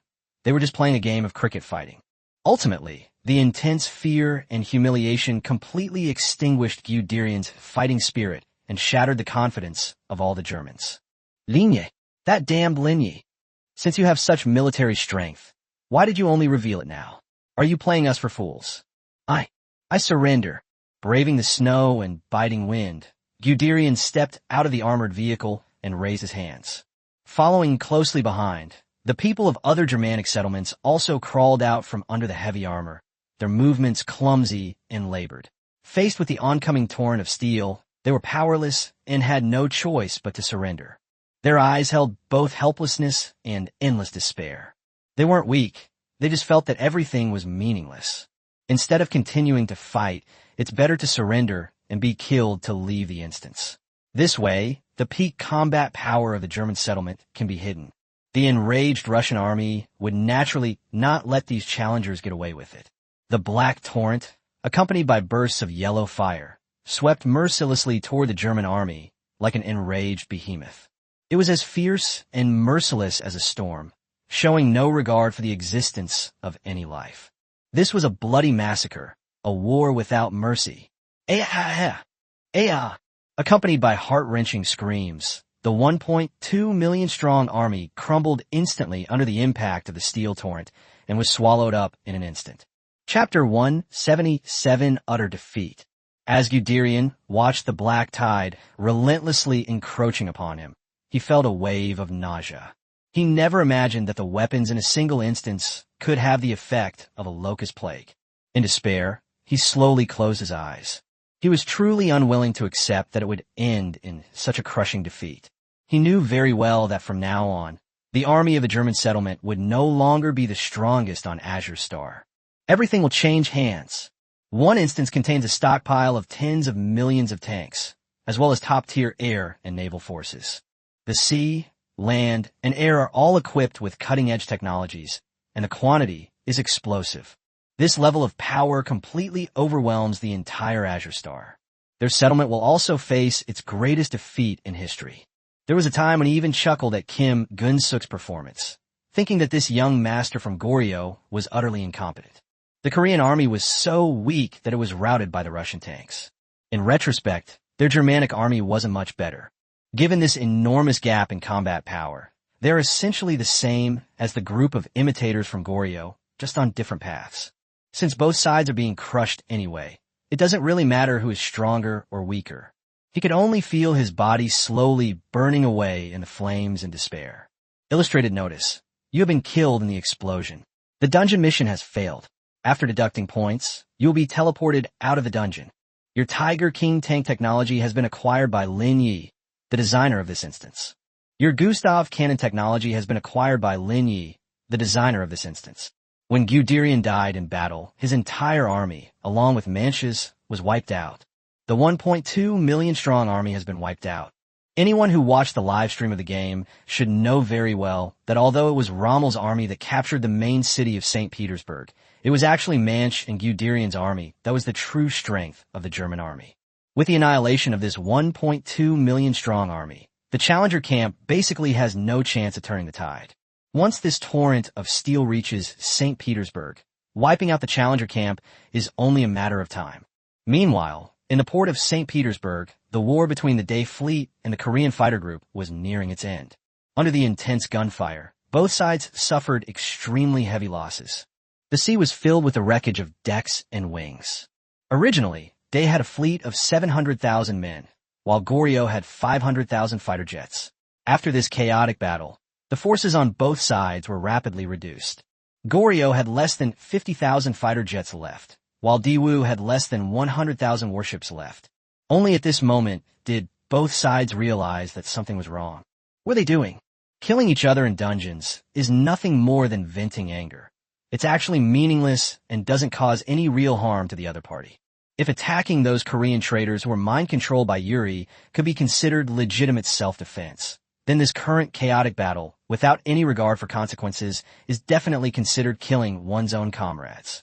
They might even face severe punishment from the heavens. Stop it, everyone. Stop hitting. Losing is not a big deal. The points deducted are limited. But if this chaotic battle continues, we will inevitably suffer severe punishment from the heavenly canopy. Just as the survivors regained consciousness, a warning sounded from the sky. Skyward warning. The Russian amphibious forces, including land, sea, and air units and ground effect vehicle units, have arrived on the battlefield and are launching an attack on the Challenger forces. Please prepare to respond. Just as both sides were preparing for a ceasefire, the group of Caspian Sea monster ground effect vehicles that had been hiding nearby suddenly rushed out. The time has come. Now is the perfect time to hunt down our prey. Tens of thousands of ground effect vehicles took off directly from the sea. When the Caspian Sea monster appeared, all the Koreans and Day people were stunned. My God, what is this? When did these things appear here? They had never seen such a bizarre creation. The Caspian Sea monsters are like a group of giant beasts clad in white armor, galloping freely between the vast sky and the sea. Sometimes they would soar high into the sky, launching fierce missile attacks on the Black Hawk fighter jet formation, as ruthless and merciless as the north wind in winter. Each missile would obliterate a fighter jet. At times, they would swoop down, close to the sea surface, and use the cover of the sea and the sky to launch attacks silently, tearing through the defenses of the Day fleet with torpedoes and shells. At times, it would descend into the air, launching air-to-air missiles and anti-ship missiles from its wings simultaneously. They hovered in mid-air like aerial predators, targeting the Day fleet and Korean fighter jets, launching anti-aircraft missiles and anti-ship missiles from their wings in unison. That was so ahead of its time. On a planet as small as Azure, where even simple amphibious operations are poorly executed, a sophisticated military weapon capable of freely converting to trifibious operations has emerged. With just one type of weaponry, they can achieve amphibious rotation. They can coordinate with each other in various ways. The shock was beyond compare. A complete, dimensional reduction attack. It's the kind of attack that crushes your understanding. The wind swept away the clouds, destroying everything in its path. Neither Dae's ships nor Goryo's fighter jets are capable of fighting ground effect vehicles, because they are simply not in the same dimension. This powerful force quickly swept across the entire battlefield. The so-called Challenger Alliance was already in a state of collapse in an instant. Inside St. Petersburg, Rommel was still leading his 800,000 soldiers in a fight against the city's hordes of dog-headed mech warriors. He could hear the roar of engines at the port and see the chaotic scene of Black Hawk helicopters flying all over the sky. But they had no time to attend to these matters, because they themselves are barely able to protect themselves. These Russian mech warriors are simply beyond imagination. They were tall and imposing, and although they were humanoid units, the weapons they wielded were awe-inspiring. Those massive guns and sharp swords seemed capable of easily tearing apart all Germanic weaponry. When they launched their attack, Rommel's tanks and artillery were easily destroyed like fragile toys. The barrage of artillery fire was as dense as a torrential downpour, with laser beams and bullets flying through the air, forming a dazzling yet deadly barrage. Rommel felt as if he had been transported to another world, rather in a fantastical futuristic science fiction movie. He even saw two mech warriors lift a heavy mouse tank together and then tear it in half. Chapter 178, it turns out I'm the only one left. Longmire frowned deeply, using all his remaining strength to command the battle. If things continue like this, the 800,000-strong army may be able to hold out in St. Petersburg for a while, but it will eventually be exhausted. If they can hold out with their abnormal mobility and destructive power, these dog-headed mech warriors will eventually be able to destroy all the Tiger and Panther tanks. This was only the resistance self-defense forces in St. Petersburg, and they had already overwhelmed him. Sooner or later, the main force of the Russian bears will arrive. What should we do then? Forget about attacking Moscow.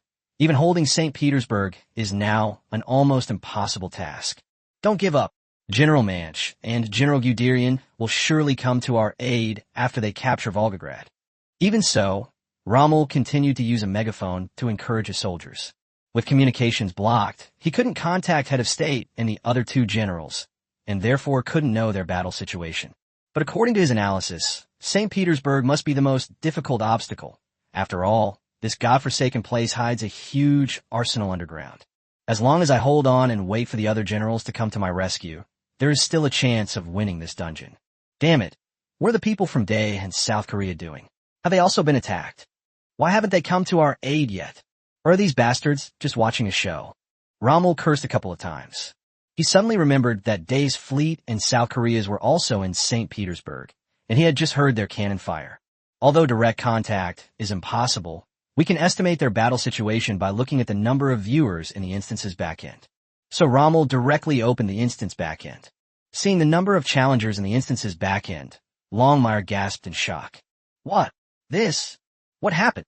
Number of players in the instance. 4, 500, 002/5, 000, Malaysia, 0500, 000, Annihilated.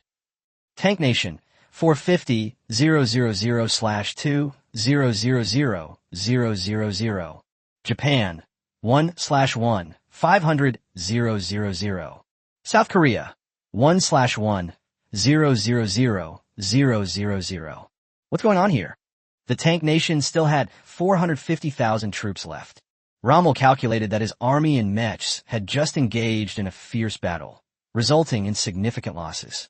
Of his 800,000 troops, only about 450,000 remained. Chariot Nation now has 450,000 men left, meaning that General Manch and General Guderian's army has been almost completely wiped out. That can't be. That's absolutely impossible. Rommel simply could not accept such an abrupt outcome. Manch and Guderian were both more capable militarily than him, and their assigned task was to lure the Russian forces out of Russia without engaging in direct combat. Moreover, the combined strength of the two is 1.2 million, which is more than half of his own. Logically, there shouldn't be any problems. What's even more absurd is that both Japan and South Korea have only one soldier left. This kind of data only gives people the impression that there's a system error. Rommel took a deep breath and looked up. At this point, there were indeed no more Korean fighter jets in the sky. Were they really all wiped out? In that instant, Rommel's mind went blank. This is such a ripoff. He was still hoping someone would come to his aid. Turns out, he's the only remaining full force in this instance. Then what's the point of playing this game? It has only been half an hour since the start of the Great Patriotic War, and millions of soldiers have just vanished without a trace. Just then, Rommel suddenly noticed a small golden hovering high in the sky. He looked through his binoculars and saw that it was a golden fighter jet hovering high in the sky. Even more bizarrely, the fighter jet was enveloped in a red halo, like a burning flame. Soon, Rommel recognized the fighter jet's owner from the depths of his memory. It is the private car of Kim Gun-suk, the head of the Kim family conglomerate in South Korea. The Golden Bird. The entire body of the aircraft is made of gold, reflecting the prestige of the eldest son of the Jean family. The presence of such a decorative fighter jet here at this moment seems extremely inappropriate. Kim Gun-suk. Why is he coming to the battlefield instead of staying in South Korea? What can he do all by himself? Rommel thought to himself, feeling a mix of doubt and unease. However, when he looked up at the sky again, he found that the Golden Bird had changed its flight path and was diving straight down in his direction. Its body shimmered with a dazzling golden light, as if it were burning with a raging fire, carrying an unstoppable power. "Hello, Kim Gun-suk. What are you doing?" Long Mei cried out in terror, but Kim Gun-suk seemed to hear him completely. The Golden Bird charged toward Rommel at an astonishing speed, and he could only watch helplessly as it unfolded. As the distance drew closer, Rommel could even feel a powerful gust of air rushing towards him, making it almost impossible for him to breathe. At this moment, Rommel remembered that among the several buffs he obtained in the Russian country, there was one called Yuri's Revenge, which could turn challengers into puppets in a strange way. It's quite obvious that Kim Gun-suk is in this situation. "Someone come here. That bastard has lost control. Shoot him down right now." Rommel wanted his men to immediately use anti-aircraft weapons to stop Kim Gun-suk. However, there was no timely communication at this moment, and all the soldiers' attention was focused on the mecha warriors. If they were distracted even slightly, they would be beheaded by the mecha warriors. There was no one who could stop Kim Gun-suk. As the enormous Golden Bird drew ever closer, Rommel's heart was filled with despair and panic. His eyes widened, and he cried out in terror. "Don't come any closer." His voice trembled with fear. "Aya!" With a deafening roar, Kim Gun-suk's fighter jet swooped down to the ground like a meteor. Rommel could only stare wide-eyed as the fighter jet hurtled straight toward him. The fighter jet did not veer off course, but instead struck the armored vehicle carrying Rommel with perfect accuracy. In an instant, flames shot into the sky, fragments flew everywhere, and the powerful impact blew everything around them away. Rommel's armored vehicle was completely destroyed, while Kim Gun-suk's fighter jet was reduced to a pile of scrap metal, scattered on the ground. The whole scene was chaotic, with dust flying everywhere and smoke filling the air. Chapter 179, The War, is finally over.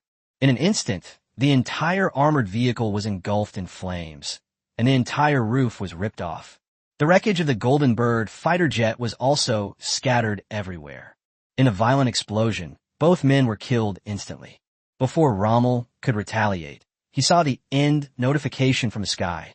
"You have been killed in the explosion. Your dungeon quest has officially ended. After deducting points, you will be teleported out of the dungeon." That's it. Rommel wanted to vent his anger by uttering a few curses. He hadn't died at the hands of the Russian army, but had been killed by his so-called allies. This is an utter disgrace. He wished he could tear Kim Gun-suk to pieces. But it was all too late, because his journey in the game had already ended. With Rommel dead, the Germanic army, already at its last gasp, lost its commander and instantly collapsed.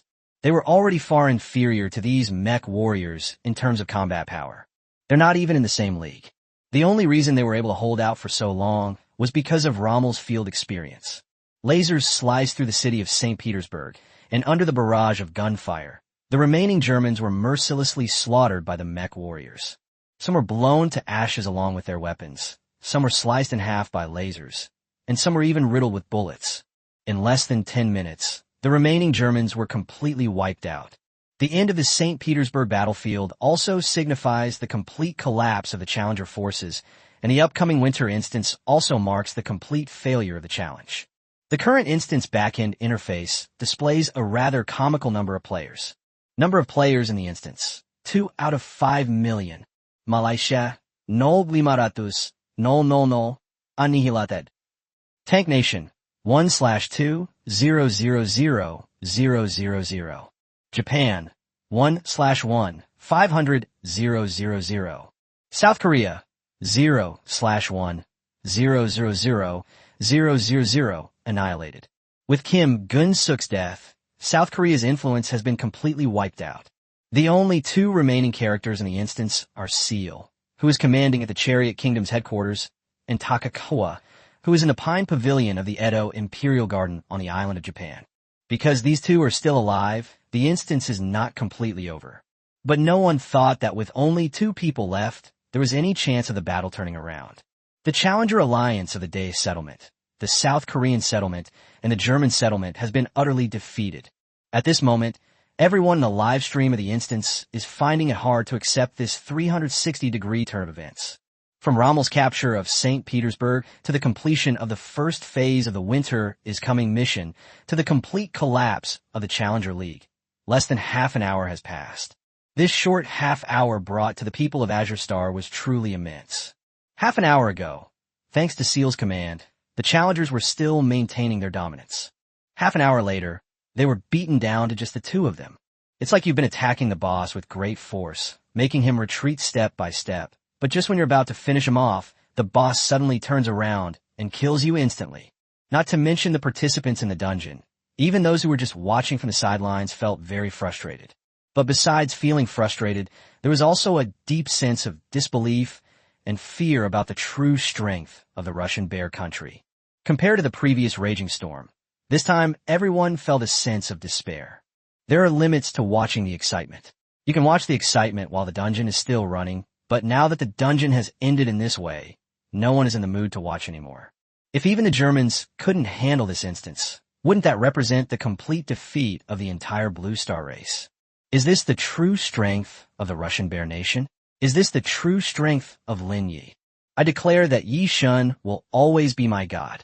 I used to think there was a lot of hope, but now I realize it was just a warm-up in the dungeon. What the hell are these? Dog-headed mech warriors, Caspian Sea monsters, mind control, and magnetic storms. I don't understand it all. Can these even be considered military weapons? Even if we gave them the design blueprints, I doubt anyone would be able to understand it. It turns out that the Russian nation wasn't taking things seriously all along. If they had shown their full strength from the start, those 5 million challengers probably wouldn't have lasted an hour. Did you guys see the number of tanks from the Soviet Union at the end? That was a real armored torrent. Compared to the previous raging seas, this Winter is Coming is completely unstoppable, invincible on land, sea, and air, and possesses all sorts of top-tier technologies that are beyond our comprehension. This is terrifying. A dungeon that can crush the Germanic people. This must be the first of its kind in the history of Azure Star. People have already started talking about it. There was no time to consider that the instance was not yet completely finished. Meanwhile, at the headquarters of the leader of the Chariot Nation, Magivar, Seal continued to stare intently at the gradually fading light screen in front of her. Although external communication methods were destroyed by the Russian magnetic storm, the basic dungeon settings still exist for the dungeon commander. He had witnessed every single battle that had just taken place in Russia. Now that all the challengers outside are dead, he has also lost all his perspective. But the horrific scenes from just moments ago still lingered in his mind. I lost. I actually lost. He lost. Moreover, the defeat was utter and complete. It could be described as a complete rout. This was also Seal's first defeat in her life. In fact, during each scene, although Seal couldn't command her people, she was still mentally planning how she would react if she were in that situation. His final conclusion was that, given the current level of German technology and military strength, there was absolutely no chance of victory. Because this is a gap in strength. There's simply no way to compensate for it with tactics. Ordinary people may not understand it, or they may simply see that the technologies and science that emerged in the later period of the Russian Empire were very advanced, but they do not understand what these technologies actually mean.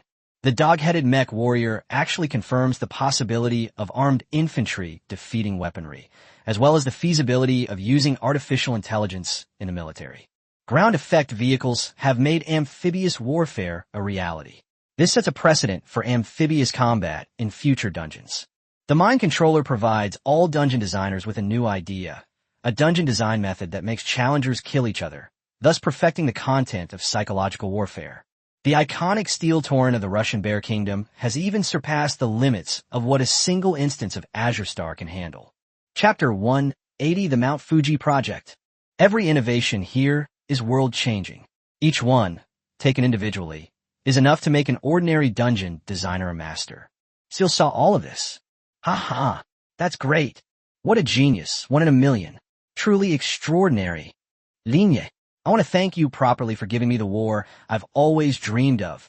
Although she knew it was too late to turn the tide, Seal felt an indescribable excitement and satisfaction at that moment. He was trembling all over, pointing his fingers at the air.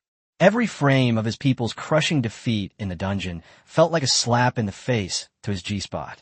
What Seal was actually afraid of was not failure, but boredom. If you can learn something from failure, you'll feel very satisfied. Clearly, the impending winter has given him a lot of insights. It's like he's been hit on the head by God countless times. Next, he would put the good stuff from Lin Ye's dungeon into his own dungeon, and then have his people learn from Lin Ye. He himself will also go further. Just then, the notification from the sky sounded again. Skyward warning. Commander of the Chariot Nation instance. Your army has been annihilated by the Bear Nation, but because you did not enter the Bear Nation, you still survive. The Bear Nation is now giving you one last chance. Choose to surrender. A final attack on you and your territory. Do you wish to surrender? Seeing that this should be the last hint from the sky, Seal's lips twitched slightly. If the previous surrender option gave the challenger a chance, then the current surrender option is pure humiliation. Or perhaps the dungeon mechanics are designed to avoid wasting time. Seal herself knew very well that the war was actually over. But he didn't want to surrender yet. He wanted to see what the Russians would do next. Before Seal could give an answer, Takakawa, inside the Pine Pavilion on the Eastern Island, gave the most direct reply. I refuse to surrender. As a member of Dei and a practitioner of the Bushido spirit, how could surrender be an option? He didn't surrender during the last raging storm, and he certainly won't this time. Even though last time, under the threat of a nuclear bomb, Xiaochuan couldn't resist his physiological instincts and knelt down, he would still make the same choice this time. Never give in. Takakawa saw the scene of the Germanic people's complete defeat on the light screen. His feelings were extremely complicated. There was a mixture of pain and relief. The painful thing is that I failed again, and my idea of saving face through this dungeon completely failed. It could even be said that Xiaochuan's performance this time was more humiliating than the previous one. Raging sea and fierce waves. Last time, at least he led the Dave people to fight to the end, but this time he handed over control to the Germans in the later stages. While it is true that the Germans are stronger than the Dave people, this behavior is absolutely unacceptable to the people of Dave. As for why we should be happy, that's because Xiaochuan felt relieved after seeing that Sierra and the 3 generals of the German army also ended in a crushing defeat. Turns out we're all the same. Since so many powerful figures and such a large force of challengers couldn't defeat Lin Ye in one battle, what does my one defeat even matter? Moreover, he wasn't really involved this time, so he wouldn't lose many points, and there was nothing to be afraid of. Sky warning. Your refusal to surrender has thoroughly enraged the Russian Empire, which will launch the most brutal Mount Fuji plan against your island of Japan. Project Fuji? Although it was in a dungeon, Takakawa knew the origin of Mount Fuji because he had been to Japan so many times. This is the largest mountain on the island of Toyo, and it is regarded as a sacred mountain by the locals. Also be seen from Edo City. But Takakawa couldn't understand what this so-called Mount Fuji project represented. Suddenly, a deep rumbling sound broke the silence, and the earth began to tremble. Takakawa hurriedly ran out of the Matsu no Kaku and looked at the distant scenery, noticing that Mount Fuji in the distance seemed to be making some unusual movements. He quickly ran back into the pavilion to watch the view of Mount Fuji on the screen. Suddenly, a bomber appeared in the sky, seemingly dropping something onto the crater. Cracks began to appear on the summit of Mount Fuji, from which grayish-white smoke and steam billowed. It formed a huge mushroom cloud that shot straight into the sky.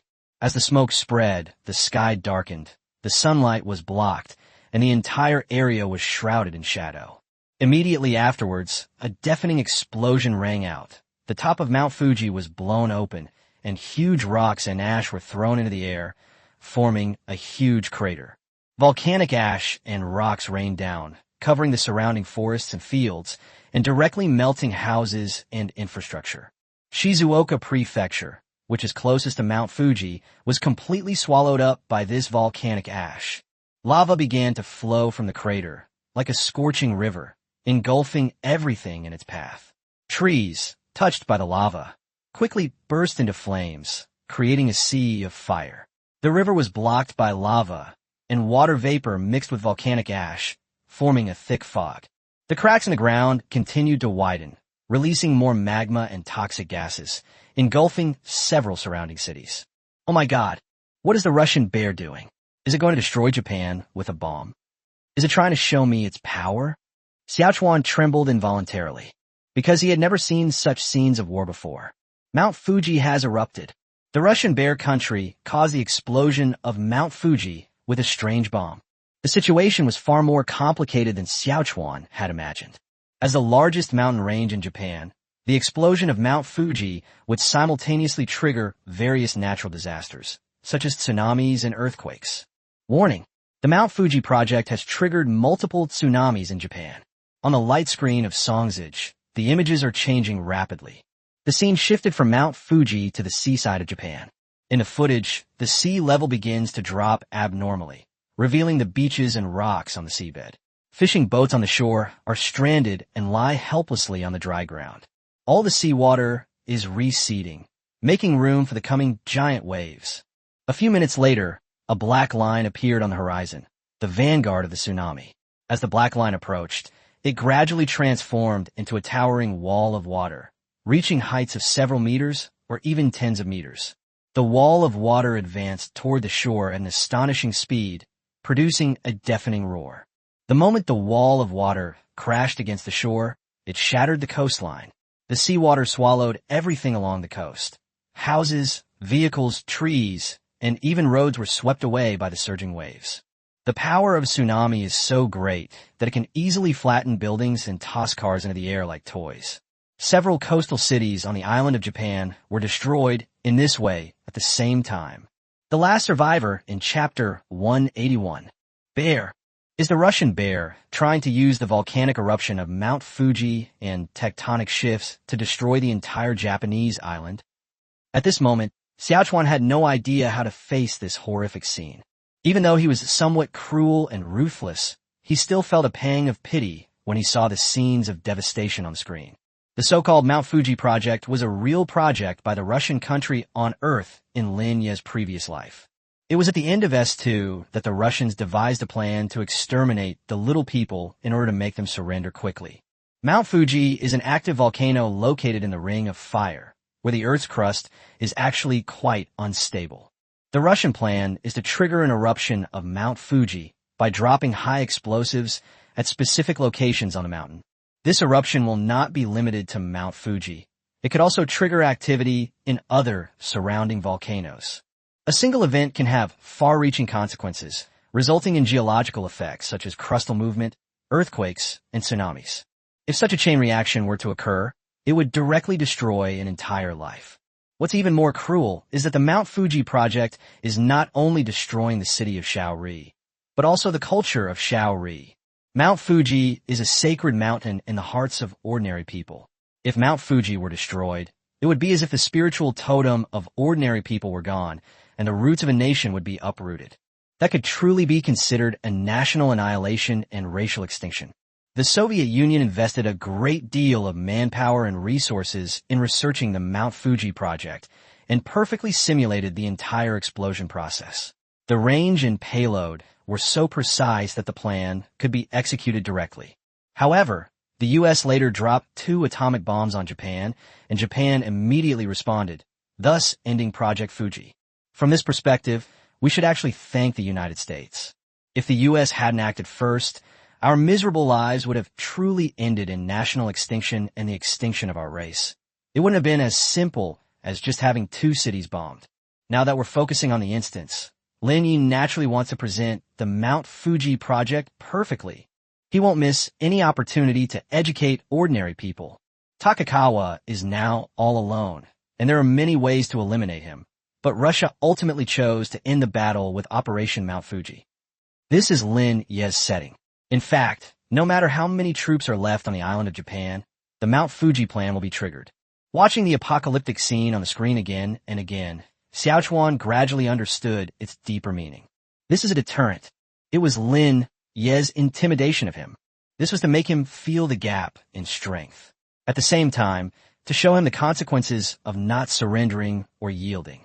At the same time, Xiaochuan suddenly felt the ground beneath his feet tremble violently and heard chaotic shouts from the street. He ran out of the pine pavilion again.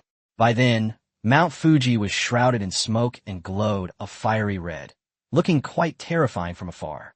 The shockwaves from the volcanic eruption have already reached the capital, Edo. The skyscrapers swayed like building blocks being shaken by an invisible giant hand, their glass windows shattering amidst the tremors, the sharp sounds of breaking echoing everywhere. The roads were riddled with potholes and cracks due to the earthquake. Vehicles were trapped on impassable roads, and some were even buried under collapsed buildings, becoming part of the rubble. A vast city was instantly torn to pieces like a toy that had been played with, making Edo look like an apocalyptic place. It is foreseeable that before long, the entire island of Japan will be completely submerged in the sea. Is this the true strength of the Russian bear? Can a single artillery shell destroy a country? This is probably more terrifying than a nuclear bomb. Boom! The shockwave's power finally reached the Edo Imperial Gardens. This place was once a magnificent and splendid land, but now it seems to have suffered the wrath of the gods. On the ground of the Imperial Garden, a huge crack spread out from beneath Xiaochuan's feet, like a chasm between heaven and earth, separating the real world from the unknown world. The pine pavilion behind it was not spared either. It was shattered into countless fragments by the violent shockwave, like dust scattered across the Milky Way, losing its former glory and magnificence. A long crack appeared directly beneath Xiaochuan's feet. Amidst the violent tremors, he felt his body could barely support itself. He tried his best to grit his teeth and clench his fists, but the powerful surge of energy was still too much for him to resist. Finally, Xiaochuan's knees buckled, and he knelt on the ground once again. I surrender. I give up. Many people think that since they're going to die anyway, and it's just another dungeon, they might as well just endure until the end. But reality is so ridiculous. Although the dungeon is fictional, the pain it causes is no different from that in reality. Most challengers will eventually give in to real suffering. This is a physiological instinct that no one can resist. The so-called Bushido is insignificant compared to this true physiological instinct. Aiya! He screamed in agony, and then was instantly buried deep underground by the falling bricks and tiles from the Songji Pavilion. Help! Help! Instinctively, he continued to dig with his hands, trying to climb out of the rubble, but he only sank deeper and deeper. The falling bricks and stones smashed him into a bloody pulp. Immediate notification. You have died in the earthquake. The instant's quest has ended. After deducting points, you will be teleported out of the instance. With Takakawa dead, the power of the Eastern Islands has completely fallen. In the background of the copy, the numbers are glaringly obvious. Number of players in the instance. 1/5,000,000. Malaysia, 0,500,000, annihilated. Tank Nation, 1/2,000,000. Eastern Japan Island, 0/1,500,000, annihilated. South Korea, 0/1,000,000, annihilated. In this instance, all 3 nations have been destroyed, leaving only Seal as the sole survivor. In the headquarters of President Magawara, Seal witnessed all the sights of the island of Japan. I witnessed the entire process of the Mount Fuji project. Witnessed the great art of a bomb destroying a city. Moreover, as the last survivor of the instance, he was fortunate enough to see everything from an overhead perspective, with every detail clearly visible. The land is shattered, and the end times have descended upon humanity. Volcanic eruptions, devastating tsunamis, and repeated earthquakes. These natural disasters, like ferocious beasts, mercilessly crushed countless lives into dust. Seeing such a cruel scene would normally evoke pity in most people, but Seal laughed wildly and unrestrainedly. He felt a beautiful figure calling to him. He stared intently at the images of Japan, not wanting to miss a single frame. Chapter 182, The Last Tsar Bomba. Ha ha. Genius. Truly a genius. With a trembling finger, Seal pointed to the image of the Japanese island slowly sinking on the screen, seemingly still wanting more. He was so excited that he even started jumping around wildly. How could I not have thought of that? Using bombs to trigger a natural disaster in a region can cause damage that is even more terrifying than weapons.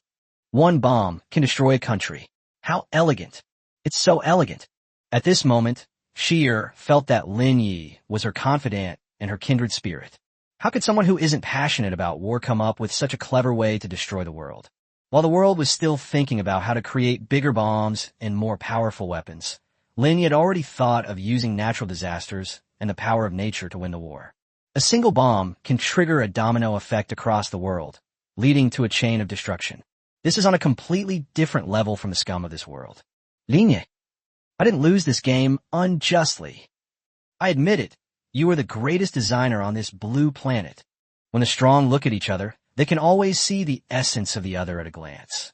Although Lin Ye isn't even LV4 yet, Seal has already seen it clearly. Lin Ye's dungeon design ability is the strongest on this Azure Star.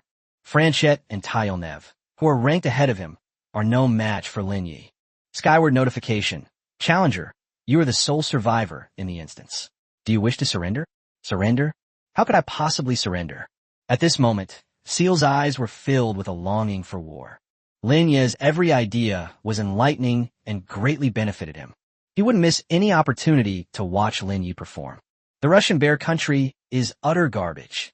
How could it possibly deserve my surrender? Seal's thought process was completely different from others. At this moment, in order to completely enrage the Russian nation in the dungeon, she actually started to insult the Russian nation. To put it another way, if it weren't for the tricky quest design and the extra burdens in this instance, we Germans could have taken down 3 main cities at the same time. If our other 2 allies had been more cooperative, things wouldn't have turned out this way. Seal screamed hysterically. Although it was somewhat arrogant, it wasn't exactly talking nonsense. The various actions taken in this instance truly showed that the people of the Day and Nangoro settlements dragged down the Germans. Seal's words indeed angered the Russian Bear Kingdom. Soon, the sky provided a new answer. Skyward warning. Because you refuse to surrender, the Russian Empire will launch the most brutal attack against you. A Tsar Bomba will be dropped on the tank nation. The Tsar Bomba? Lin Ye, let me see what level your final weapon in this dungeon is. The Tsar Bomba, also known as the Tsar Hydrogen Bomb, the Big Ivan, or the King of Bombs. It was the largest hydrogen bomb designed by the Soviet Union during the Cold War in its previous life, and also the largest nuclear bomb on the entire planet Earth. The Tsar Bomba was 8 meters long, 2.1 meters in diameter, and weighed about 27 tons. Its initial design yield was equivalent to 170 million tons of TNT. If we were to draw an analogy, it would be equivalent to several thousand Hiroshima and Nagasaki atomic bombs. The impact of this bomb is basically the same as the asteroid that wiped out the dinosaurs. It is said that the Russian Bear country manufactured 2 such bombs in total, one for experimental detonation and the other for research and as a backup. To a certain extent, the Tsar Bomba can be considered the most direct symbol of the Russian Empire. Lin Ye naturally intended to use such an unparalleled artifact in the dungeon, because without Ivan the Great, the Russian bear is not a complete Russian bear. Instantly, countless screens of light appeared before Seal's eyes. On the screen were images of all the cities in the entire tank nation, all of which entered a state of alert at the same time. At this moment, in the sky above the border of the tank nation, A stealth aircraft of the Russian Bear gradually came into view. Bagda stealth strategic bomber. Scheer recognized this model. The Russians had used this bomber to bomb the South Korean government's Black House. Little did anyone expect that this plane would also be used to bomb the tank nation. Skywide notification. The hydrogen bomb, Tsar Bomba, has been dropped. I had seen footage of atomic bomb explosions several times before, but this was the first time I had seen footage of a hydrogen bomb.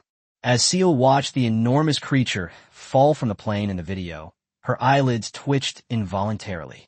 It's too big. Compared to the nuclear weapons used in previous instances, this one is significantly larger. Visually, it looks like a small submarine has been dropped.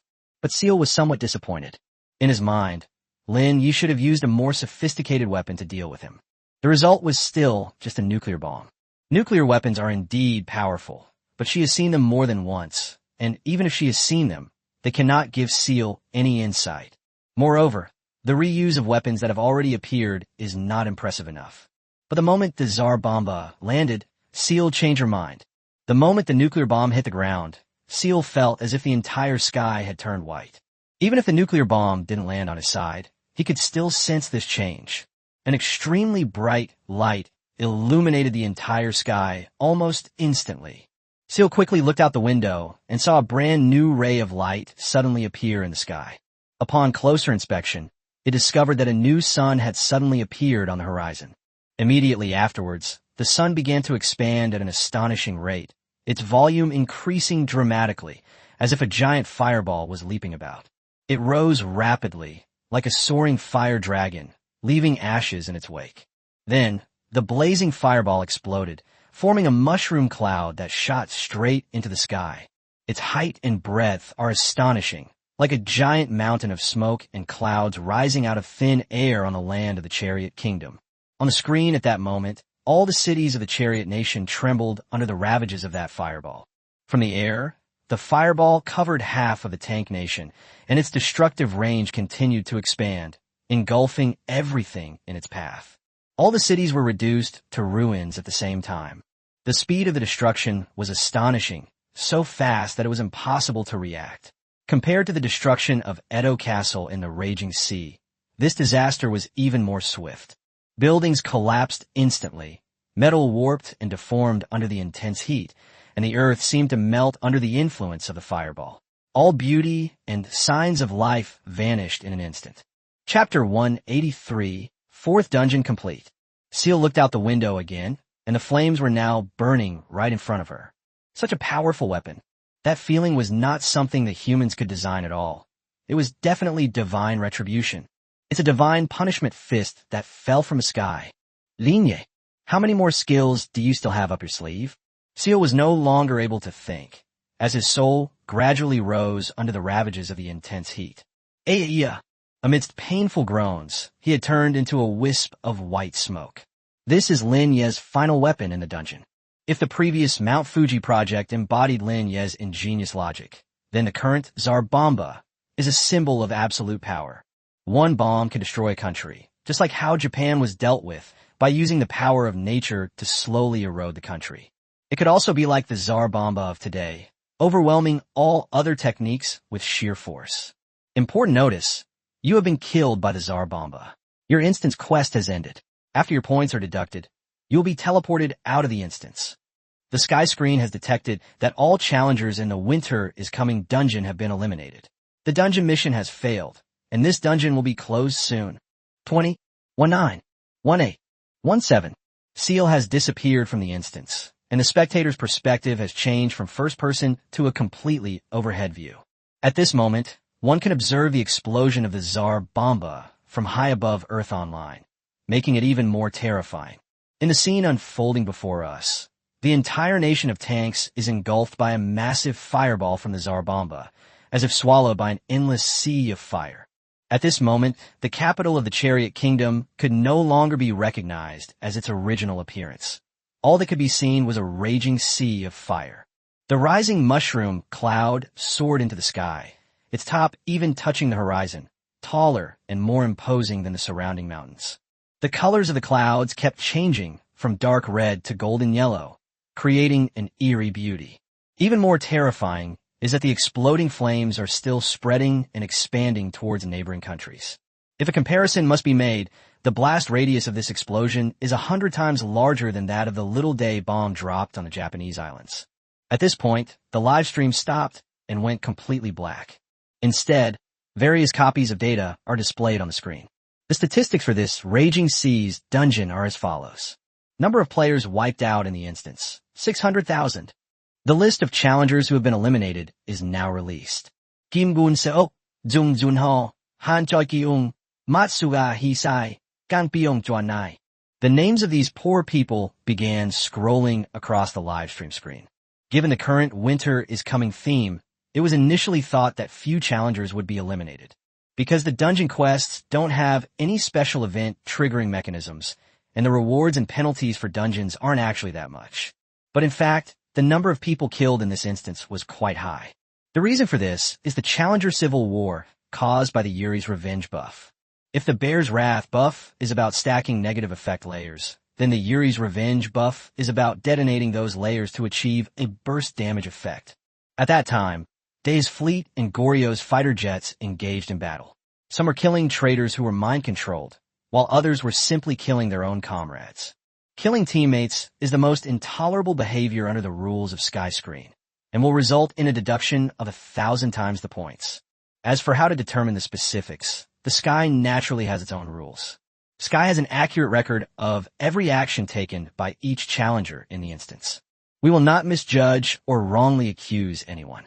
For those in the St. Petersburg Day fleet later on, since it was their first time entering the instance and they didn't have the accumulated Bear's Wrath buff, their normal deduction should have been 1,600 points. But if you kill your teammate, then 1,000 times that amount would be 1.6 million points. With 1.6 million points, unless you are a challenger of LV3 or above, you will be instantly defeated. The Goryo, people who attacked the Day fleet at that time, naturally received the same treatment. But you should know that some of the people inside have entered the Winter is Coming event multiple times, and with the Bear's Wrath buff that doubles the points, some people have even had 3.2 million points, or even 6.4 million points deducted. With that kind of points deduction, they'd be dead long ago. But what truly shocked people was that a major figure was eliminated in this instance. Kim Gun-suk, the head of the Kim family, the largest conglomerate in the South Korean settlement, who was once ranked among the top 50 heroes on the Azure Star hero list. This is Kim Gun-suk's fourth time entering the dungeon, and coupled with Lee Tae-yong's previous brainless actions, his Bear's Wrath buff has been stacked up again. The fourfold deduction of points amounts to 12,800 points. In addition, Kim Gun-suk also harmed his teammates, so he was ultimately deducted 12.8 million points. For Kim Gun-suk, who hasn't reached LV4 yet, 12.8 million points is indeed a lethal amount. Annihilation is a common occurrence on Azure Star, but this is the first time that someone in the top 50 has been annihilated during a challenge dungeon. The live stream chat was immediately thrown into an uproar. Faced with this cruel outcome, everyone, whether they sided with South Korea, Great Xia, or were simply spectators, fell silent. Maximum duration of the instance, 120 hours. Dungeon completion rate, 0%. Instance completion rate, 33.3%. Although this is a $5 million dungeon, and the most powerful Germanic settlement has joined in to help, the dungeon stats are not much better than the previous ones. The only improvement is in the completion rate of the dungeon. Completion rate represents the extent to which the challenger has conquered the dungeon.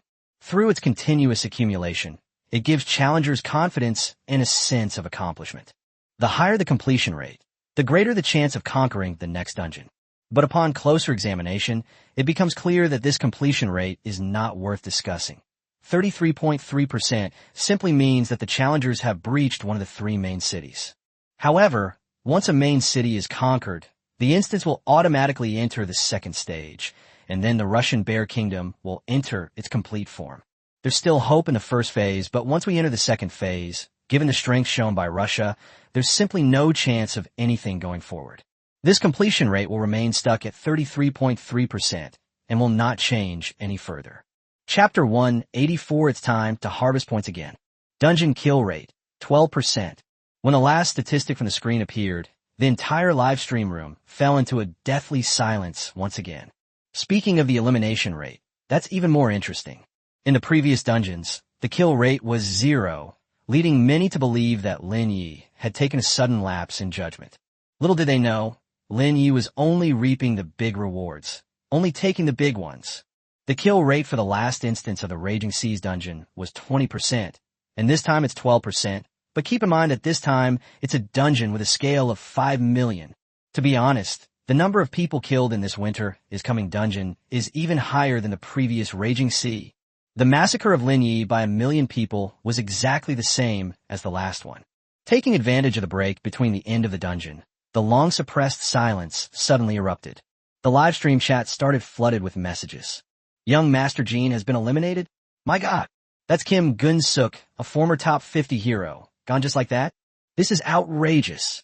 Those last 2 moves in the dungeon were enough to wipe out a nation. Hundreds of thousands more have died at Lin Ye's hands. He's a monster. Where are those who were just criticizing Yishun? Speak up. The combined forces of the Germanic army, the Daehan Navy, and the South Korean Air Force, and they were utterly defeated. The second phase of the dungeon was a complete one-shot kill. Lin Ye is on a killing spree, with raging waves in his left hand and the approaching winter in his right. Lin Ye is definitely the #1 on Azure Star now. Holy crap, I just remembered something. Didn't the South Korean settlement have a bet with Lin Ye? This defeat not only resulted in the deaths of many of their people, but they also have to hand over their settlement. I doubt there are any Koreans in the live stream anymore. They're about to lose their homes. Will they still be watching? They deserve it. The Koreans are so useless. They can't even carry the Germans. 3, 2, 1. Countdown complete. Winter is coming. The dungeon will be completely closed. As the screen above indicated, the live stream of the instance eventually turned into a series of pixelated images. The Winter is Coming dungeon has officially ended. Inside the cliffside villa, seeing his dungeon completed successfully, Lin Ye let out a long sigh of relief and then downed his drink in one gulp. Everything went much as he had expected, although Seal and others did manage to reduce the completion rate of the dungeon along the way. The final result was still a complete victory. Lin Ye didn't care what consequences this instance would have for all challengers. Countless people are wiped out by the sky every day. Who lives or dies has little to do with him. With the dungeon over, it's time to reap the points, which is what Lin Ye is truly concerned about. The prompt from the sky appeared quite aptly. Skyward notification. Dear Dungeon Designer, your 4th run of the dungeon Winter is Coming has ended. The Winter is Coming dungeon remains unconquered. Your dungeon run continues to boast a perfect record. The number of points that designers can obtain in this instance is currently being calculated in detail by Skycraft. Skyward reminder. Since you did not lose any points in this instance, the anti-elimination privilege card applied to you has expired, and the 10 million points redeemed for this card will be returned to you. In that instant, Lin Ye saw the world outside the window change once again. The infrastructure that had disappeared not long ago has now all returned to the Great Xia settlement. The city skyline in the distance has regained its prosperous appearance. Very good. The card that Long Yuan cast on himself ultimately failed to take effect and was returned. This is the best possible outcome. With these 10 million points, Long Yuan will return to its original level without any loss. Otherwise, if those 10 million points were given away for nothing, it would be a huge loss. Because you implemented the unique Bear's Wrath mechanic in the instance, and many people violated Sky's rules, the point calculation is relatively complex. Sky will provide you with a points list. The points gained this time include 600,000 people who triggered the Azure Star dungeon event, 493,000 people who entered the dungeon for the first time, 70,000 people who entered the dungeon for the second time, 25,000 people who entered the dungeon for the third time, and 5,000 people who entered the dungeon for the fourth time. The scoring system this time is quite complex. Different Bear's Wrath buffs result in different levels of penalty, and some challengers fail in the first phase while others fail in the second phase. Not to mention that many people were punished by the Heavenly Curtain for their massacres. The combination of these factors has resulted in countless scenarios for deducting points, with vastly different outcomes. The minimum penalty was 800 points, while the maximum penalty, like Kim Gun-suk's, was 12 million points. Lin Ye no longer cared about this. He couldn't figure it out anyway. Since there was a sky screen, he would let it do the calculations. Moreover, Lin Ye was well aware that no matter how many points he accumulated, there was a threshold when it came to his own benefit. The conversion rate decreases as you progress. In the game's lore, a dungeon designer can never earn more than 2 million points in a single run. It's simply a matter of getting infinitely close to 2 million, with the difference being the number of zeros after the decimal point. Next, Skyscreen will continue to tally the challenger's scores. The integral calculation is complex. Tianmu will round it down for you. For the portion of points not exceeding 100 million, Tianmu will return 1% to the dungeon designer. For the portion exceeding 100 million but not exceeding 1 billion, Tianmu will return 1/1000 to the dungeon designer. For the portion exceeding 1 billion but not exceeding 10 billion, Tianmu will return 1/10,000th of it to the dungeon designer. According to the Sky Curtain points return rules, you will receive 1.99 million points in the winter is coming dungeon. Because you have a points double card, your points earned today will be doubled, for a total of 3.98 million points. That's enough. That's enough. Lin Ye remembered clearly that when the last instance ended, his score was 6.24 million points. This time, with an additional 3.98 million points, he's good enough to level up to LV4. Thinking this way, I felt as if a ray of light descended from the sky, piercing through the thick clouds. It fell on me. Chapter 185. The Sky Curtain Mall opens. The light descended from the dome like a divine light falling from the sky, landing directly on Lin Ye. On this land, as if an invisible force was gathering, a pillar of light that pierced through the heavens, and earth suddenly formed. The sheer scale of the divine miracle was enough to make the whole world see it clearly. On the Azure Star is about to happen. As the light gradually faded, Lin Ye looked up at the sky and saw a large barrage scrolling in the center of the dome. Congratulations to Dungeon Designer Lin Ye for advancing to LV4. Congratulations to Dungeon Designer Lin Ye for reaching the top ranks of the hero ranking. At the same time, countless even finer beams of light descended from the sky and landed on the land of the Great Xia settlement. In an instant, many more advanced buildings, infrastructure, and landscapes sprang up in various cities of Daxia. This is clearly a benefit that the forest upgrade brings to the settlement. Dear Dungeon Designer, your points have reached 10.22 million, breaking the 10 million mark and successfully advancing to LV4. You have been granted a permanent exemption from dungeon challenges. Permanent amnesty. Unless you actively request it, no dungeon designer can pull you into the dungeon they designed. Lin Ye similed faintly. Suddenly, I felt a sense of relief. In fact, ever since he transmigrated to this world, Lin Ye has always been in a state of rushing. There was no way around it. He was always someone who was prepared for the worst, even in times of peace. 10.22 million points, which is just barely enough to cross the threshold. But for Lin Ye, it was just the right amount. Because once he breaks 10 million, he becomes LV4. He wasn't very interested in things like rank, status, or the resource allocation that came with a higher ranking. Because he wasn't someone who paid much attention to these external material things. That's good enough. Improving the quality of settlements is certainly a good thing, but even if the status quo is maintained, it will not have much impact on his life. In essence, these are all just empty things. What he had always longed for was the right to eternal amnesty that he would gain upon upgrading to LV4. With this privilege, he no longer had to worry about someone pulling him into a dungeon to deliberately harm him. With the 5 constants copy in hand, plus the permanent pardon right, as long as Lin Ye doesn't act recklessly, he will always be invincible. For Lin Ye, who had transmigrated to this strange world, this sense of security was exactly what he needed. Skyscreen notification. Dear Top Dungeon Designer, your Skyscreen shop has been activated and you are welcome to access it. The Sky Curtain Mall is a special redemption space provided by Sky Curtain for top designers at LV4 and above. In the Sky Curtain Mall, you can use points to redeem various privilege items. Sky Curtain Mall? Privilege items. Interesting. Lin Ye fell in a deep thought once again. Actually, he had a general idea about this Sky Curtain Mall from the moment Long Yuan gave him the anti-smear privilege card. As he had anticipated, Skynet would definitely provide some special channels for designers who had reached the LV4 level to spend their points. It can be said to be a privilege provided to these high-ranking individuals, or it can be said to be a balancing act by the celestial canopy on the overall humanity of Azure Star. If there were no way to consume high-level designer points, they would only accumulate more and more points, eventually reaching a state of near invincibility on this planet. However, for Lin Ye now, if he has extra points and it doesn't affect his normal progress, he is willing to shop in this so-called Sky Curtain Mall. After all, why not enjoy the privileges? Lin Ye went directly into the newly appeared Sky Curtain Mall in the background. Like the Genesis space, the Sky Curtain Mall is also a virtual space. Upon entering, a light screen appeared directly in front of Lin Ye, displaying the prices of various privilege cards.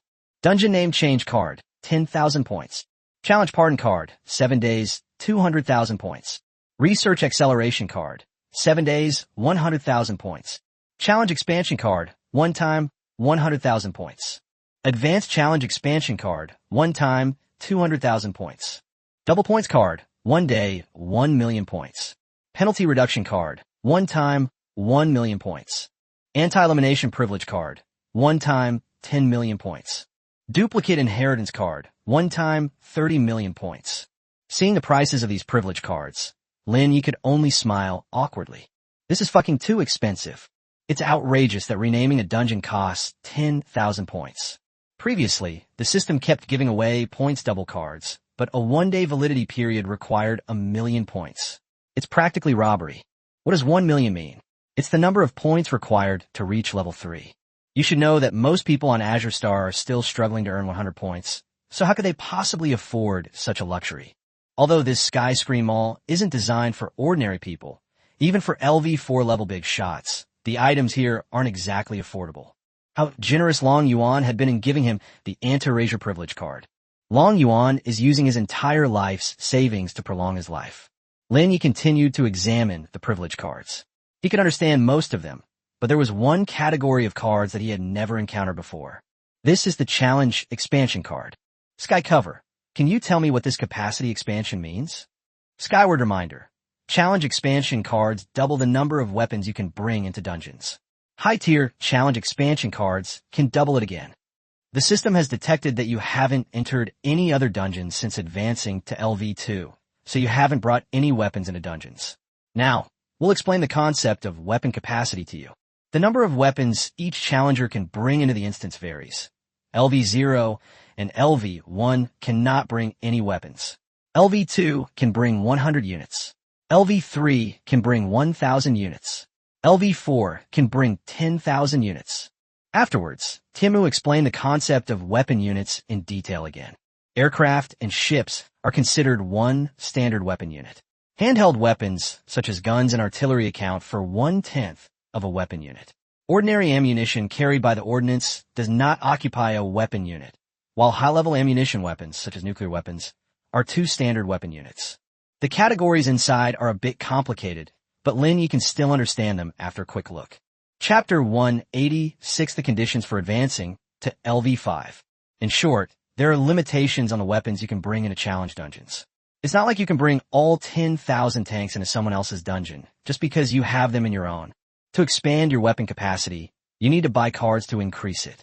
Judging from this, Emperor Takagawa must have bought quite a few cards when he led his clansmen to attack the Raging Sea dungeon. This old guy really spared no expense. After understanding the concept of expansion, Lin Ye glanced at the store again and finally exited it.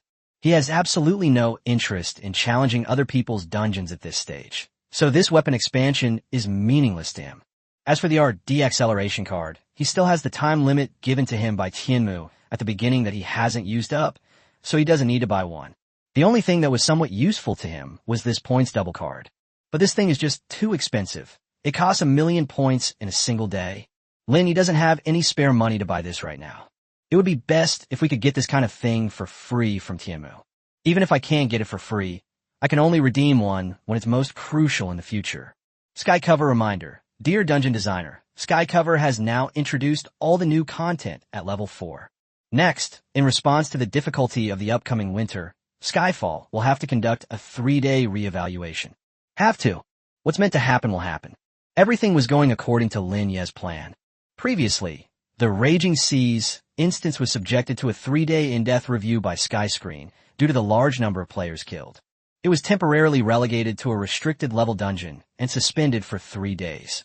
It was only released after the number of players in the dungeon was adjusted. Now that winter is coming, the number of people to be eliminated is even greater, and the difficulty seems to be higher, so it is impossible for them to escape. As for the consequences, Lin Ye had already guessed them. Once released, it will most likely become a fixed investment for them, just like the raging sea. Sky Curtain, I am willing to accept your reevaluation. Everything is for the sake of giving the Azure Star people a better dungeon experience. But in less than a week, both of my copies were reviewed, which seriously affected my points accumulation. Skycover notice. To compensate the dungeon designers for their losses, Skycover will extend the designer's points bonus card validity period by 15 days. Furthermore, the points bonus will be upgraded to a super bonus. Speak of the devil, and he appears. Lin Ye smiled and said, "That's not bad. I just said I wanted to get something for free," and Tianmu immediately gave you the chance. After ending his conversation with Tianmu, Lin Ye walked outside the cliffside villa to relax. I've been watching the live stream the whole time, and I'm a little tired now. He slowly raised his head and looked up at the dome. It displays various ranking data. Just like the previous raging waves that dominated the rankings, the coming of winter is now also dominating the rankings like crazy. After this battle, winter is coming successfully topped dozens of lists, including the number of players killed in a single instance, the weapon capacity ranking, and the skill level ranking. Even on the leaderboard, which symbolizes the difficulty of dungeons, the Winter is Coming dungeon has successfully dethroned the Raging Seas to become number 1. The feeling of defeating yourself is actually quite satisfying. However, this dungeon ranking list will definitely change quickly in the future, because another top-tier dungeon in the 5 Constants dungeons is about to be released. When this dungeon is released, all the leaderboards will inevitably be rewritten. After reviewing the data about the dungeon, Lin Ye looked at the Challenger Points leaderboard. Number 34. Minamoto no Uramitsu. Race, Level 4. Works featured, Shogun, Bushido. In 035. Lin Ye. Race, Great Xia Clan. Level LV4. Works, Earth Online. The 5 Constants. The Raging Sea, Earth Online. The 5 Constants, Winter is Coming. Number 36. Shaka. Race, Zulu. Level LV3. Works, The Black Struggle. Lion City, Oakley Mountain. This time, I achieved a leap in my ranking, successfully climbing several places in the standings. He became the goalkeeper for LV4. Actually, at this stage, Lin Ye no longer paid much attention to these rankings. There are currently 35 top-tier dungeon designers at LV4 or above on Azure Star, making them the strongest among billions of people. This means that whether you are number 1 or number 35, you will become the focus of the world attention. Moreover, the highest level is LV4, which means that Lin Ye is no different from the number 1 of Azure Star in terms of privileges and preferential treatment. The Sky. Lin Ye summoned the Sky Curtain program once again because he had thought of a particularly important question. How can I upgrade to LV5? What kind of privileges will I get when I upgrade to LV5? Skyward reminder. In the history of humanity on Azure Star, there's never been a level 5 dungeon designer. Level 4 is currently the highest level. Instead of worrying about that, designers should focus on reaching the top of the leaderboard. But it definitely exists, doesn't it? I'm already at LV4, so it's not unreasonable for me to want to know the requirements for LV5 promotion, right?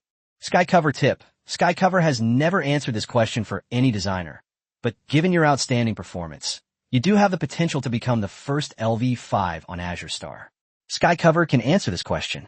There are 2 conditions for advancing to LV5. 1. Your personal points have reached 100 million. 2. Successfully conquered the sky canopy. Challenging the sky. This made Lin Ye tense up, somewhat taken aback. In Lin Ye's understanding, the Sky Curtain is actually an advanced program that controls the Azure Star, or even a tool used by a higher civilization in the universe to rule the Earth. The instance is a specific means of controlling Azure Star. But now the sky is telling itself that the sky itself can be challenged. What does this mean? Skyward reminder. At this stage, the dungeon designer's understanding is insufficient to comprehend many of Skyward's mechanics. Once your personal points reach 100 million, Skyward will naturally provide a detailed explanation. Lin Ye took a deep breath. He never expected that asking would uncover such a big secret. From this perspective, the world I've transmigrated to seems to be more complex than I imagined. 100 million points. This is truly an astronomical figure. For Lin Ye, who currently only has 10 million points, there is still a long way to go. In an instant, he was filled with energy again. Sometimes fear comes from the unknown. Now that I know a little bit of the truth, I have a goal: to reach 100 million points. Raging seas and the coming of winter alone are certainly not enough. The defense of the Great Wall at the pinnacle of the 5 permanent members of the UN Security Council must be put on the agenda immediately. Chapter 187, The Great Wall Watch, the pinnacle of the 5 constants. Lin Ye took a deep breath. They entered the creation space once again. Although he was not in the creation space during this period, the creation space itself did not stop operating. In the Genesis space, the research of various technologies and the generation of maps all require a certain amount of time. However, as long as the principles and logic are explained to the sky curtain, the creation space can operate and deduce on its own. Designers can completely leave the space and let the system run automatically in the background. At this point, the large map of the Great Wall Watch instance, Dragon Kingdom, has been almost completely drawn. Looking at the Dragon Kingdom that he had recreated on Earth Online, Lin Ye felt his heart surge with excitement. The land covers nearly 10 million square kilometers, with rolling hills and crisscrossing rivers. The majestic mountain range, like a giant dragon, meanders through the north and south, cutting this vast territory into countless shapes. From the frozen snowfields of the north to the tropical rainforests of the south, from the coastal plains of the east to the barren deserts of the west. The map of China is much more detailed than those of the United States and Russia. The vast ocean surrounds the Dragon Kingdom, and the surging waves have sculpted the country's coastline into the shape of a bow, giving people an indescribable sense of awe. The Himalayas at the southwestern tip are like a pillar reaching into the sky. The heavy snow enveloped the sacred mountain, as if it were directly connecting the Dragon Kingdom with the boundless sky. The vast deserts in the northwest are a mix of golden and dark brown, and the endless sea of sand brings the most rugged desolation. Of course, there's also the Great Wall, the giant, winding dragon that sleeps on the northernmost edge of the Dragon Kingdom. The reason why the Dragon Kingdom is called the Dragon Kingdom, and why this instance is called the Great Wall, all originate from this. Every brick and stone of the Great Wall bears the marks of history and the passage of time. Under the sunlight, its bricks and stones present an ancient and serene color, as if telling a story of thousands of years. Standing firm for thousands of years, this is the Great Wall. When designing the map, Lin Ye pushed the entire historical evolution of the Dragon Kingdom over thousands of years into the creation space, so the map's generation time will be longer than the other 2 instances. Like the previous events Winter is Coming and Raging Seas, the 2 countries themselves didn't have such long histories, so naturally they couldn't compare to the Dragon Kingdom. In addition to the map, Lin Ye also filled in some of the basic weapons of the Dragon Kingdom.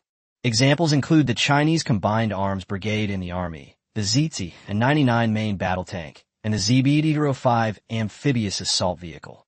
On the naval front, several aircraft carriers, including the Shandong and Fujian, are under construction in factories, and nearly 100 Type 055 destroyers and Type 054A frigates have been amassed.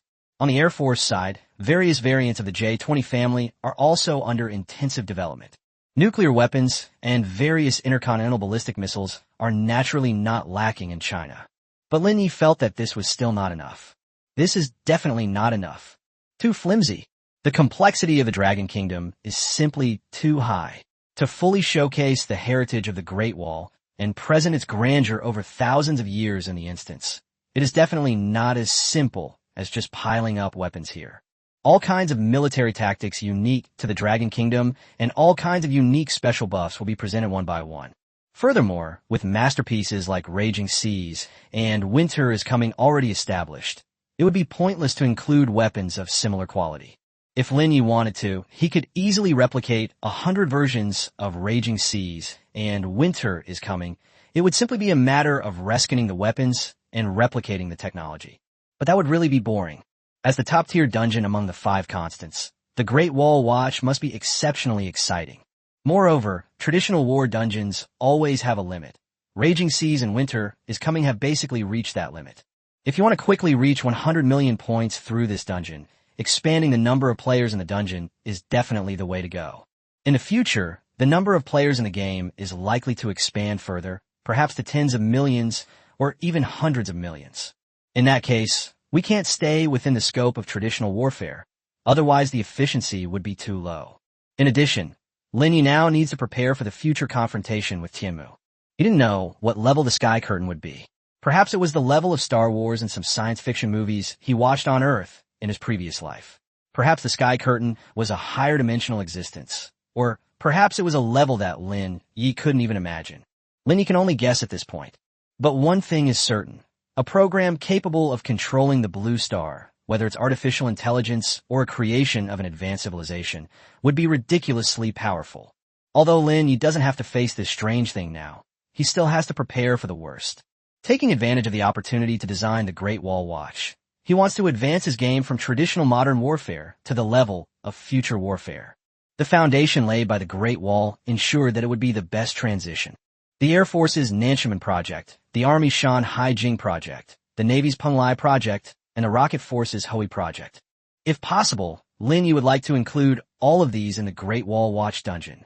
To be honest, at this level, Lin Ye's technical knowledge is definitely insufficient. Take the Nanchaman Project, for example. It contains various futuristic technologies, and Lin Ye, who was a military researcher in his previous life, had indeed come into contact with some of them. However, as the highest level project in the Dragon Kingdom, Lin Ye only scratched the surface of it.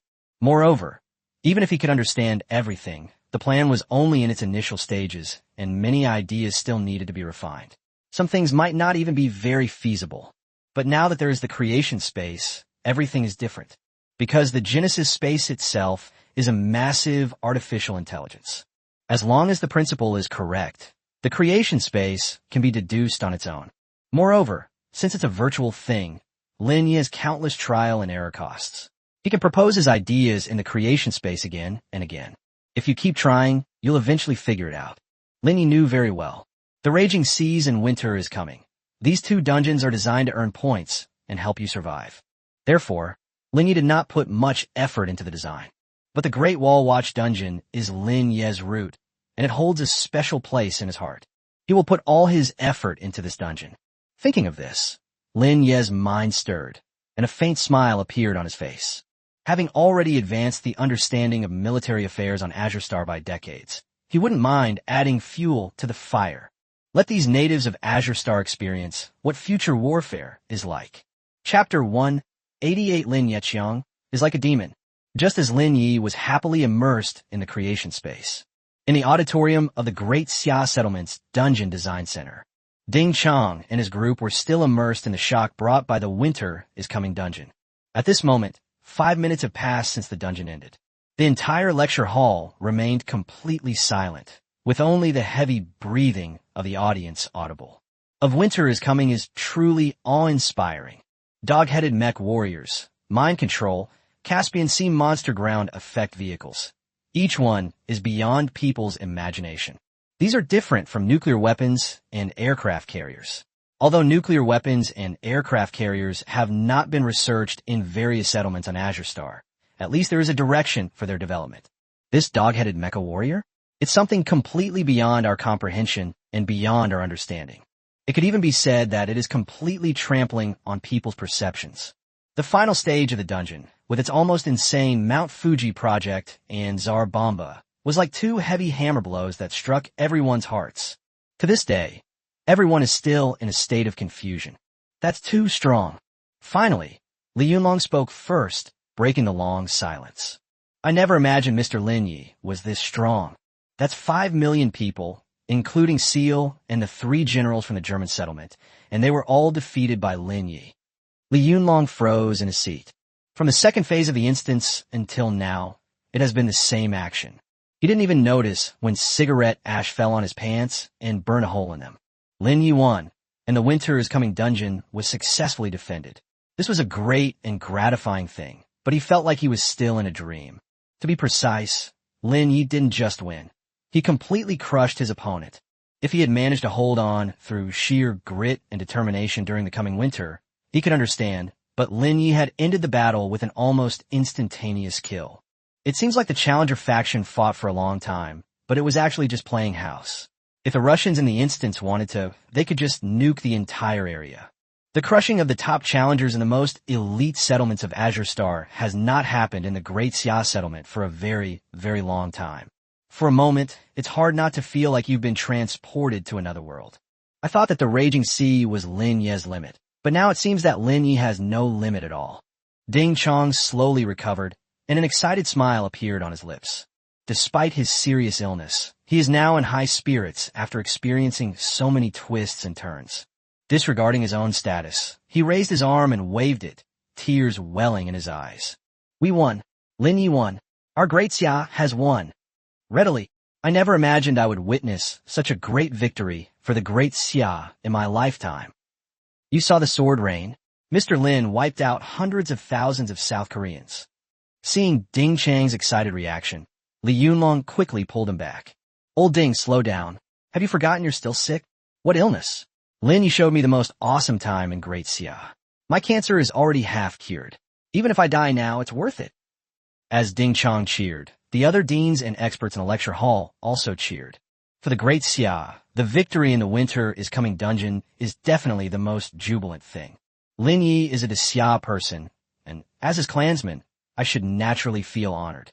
First, I won the bet with South Korea, taught the Koreans a good lesson, and slapped those Koreans in the face, finally getting my revenge after all these years. For years, the Koreans have been harassing the people of Xia, and Xia has never retaliated. But now, they have taken action and completely decimated South Korea. Even the head of the Kim family, Kim Gun-suk, was killed. Isn't that enough to vent our anger? Furthermore, the arrival of winter allowed them to withstand a combined attack from 3 settlements, a feat unprecedented in the history of Azure Star. The prestige and reputation of the Great Xia settlement will also be greatly enhanced. Most importantly, Lin Ye defended the dungeon without taking any damage, preserving not only himself, but also Long Yuan's 10 million points. In that case, the Xia could be said to have made a huge profit, not a loss at all. At this moment, everyone looked at Long Yuan, who was sitting with his legs crossed, drinking tea and chuckling to himself while holding his phone. Elder Long Yu, old man, I won the bet. Can't I smile a little? It's like buying an insurance policy, but I never used it, and they even refunded me the money. As he spoke, Long Yuan waved his phone at the crowd. Come and read news. You guys are so out of touch. Our great Xia settlement is about to rise up completely. Everyone quickly took out their phones to check, and indeed, the various media websites in the Great Xia settlement were full of news.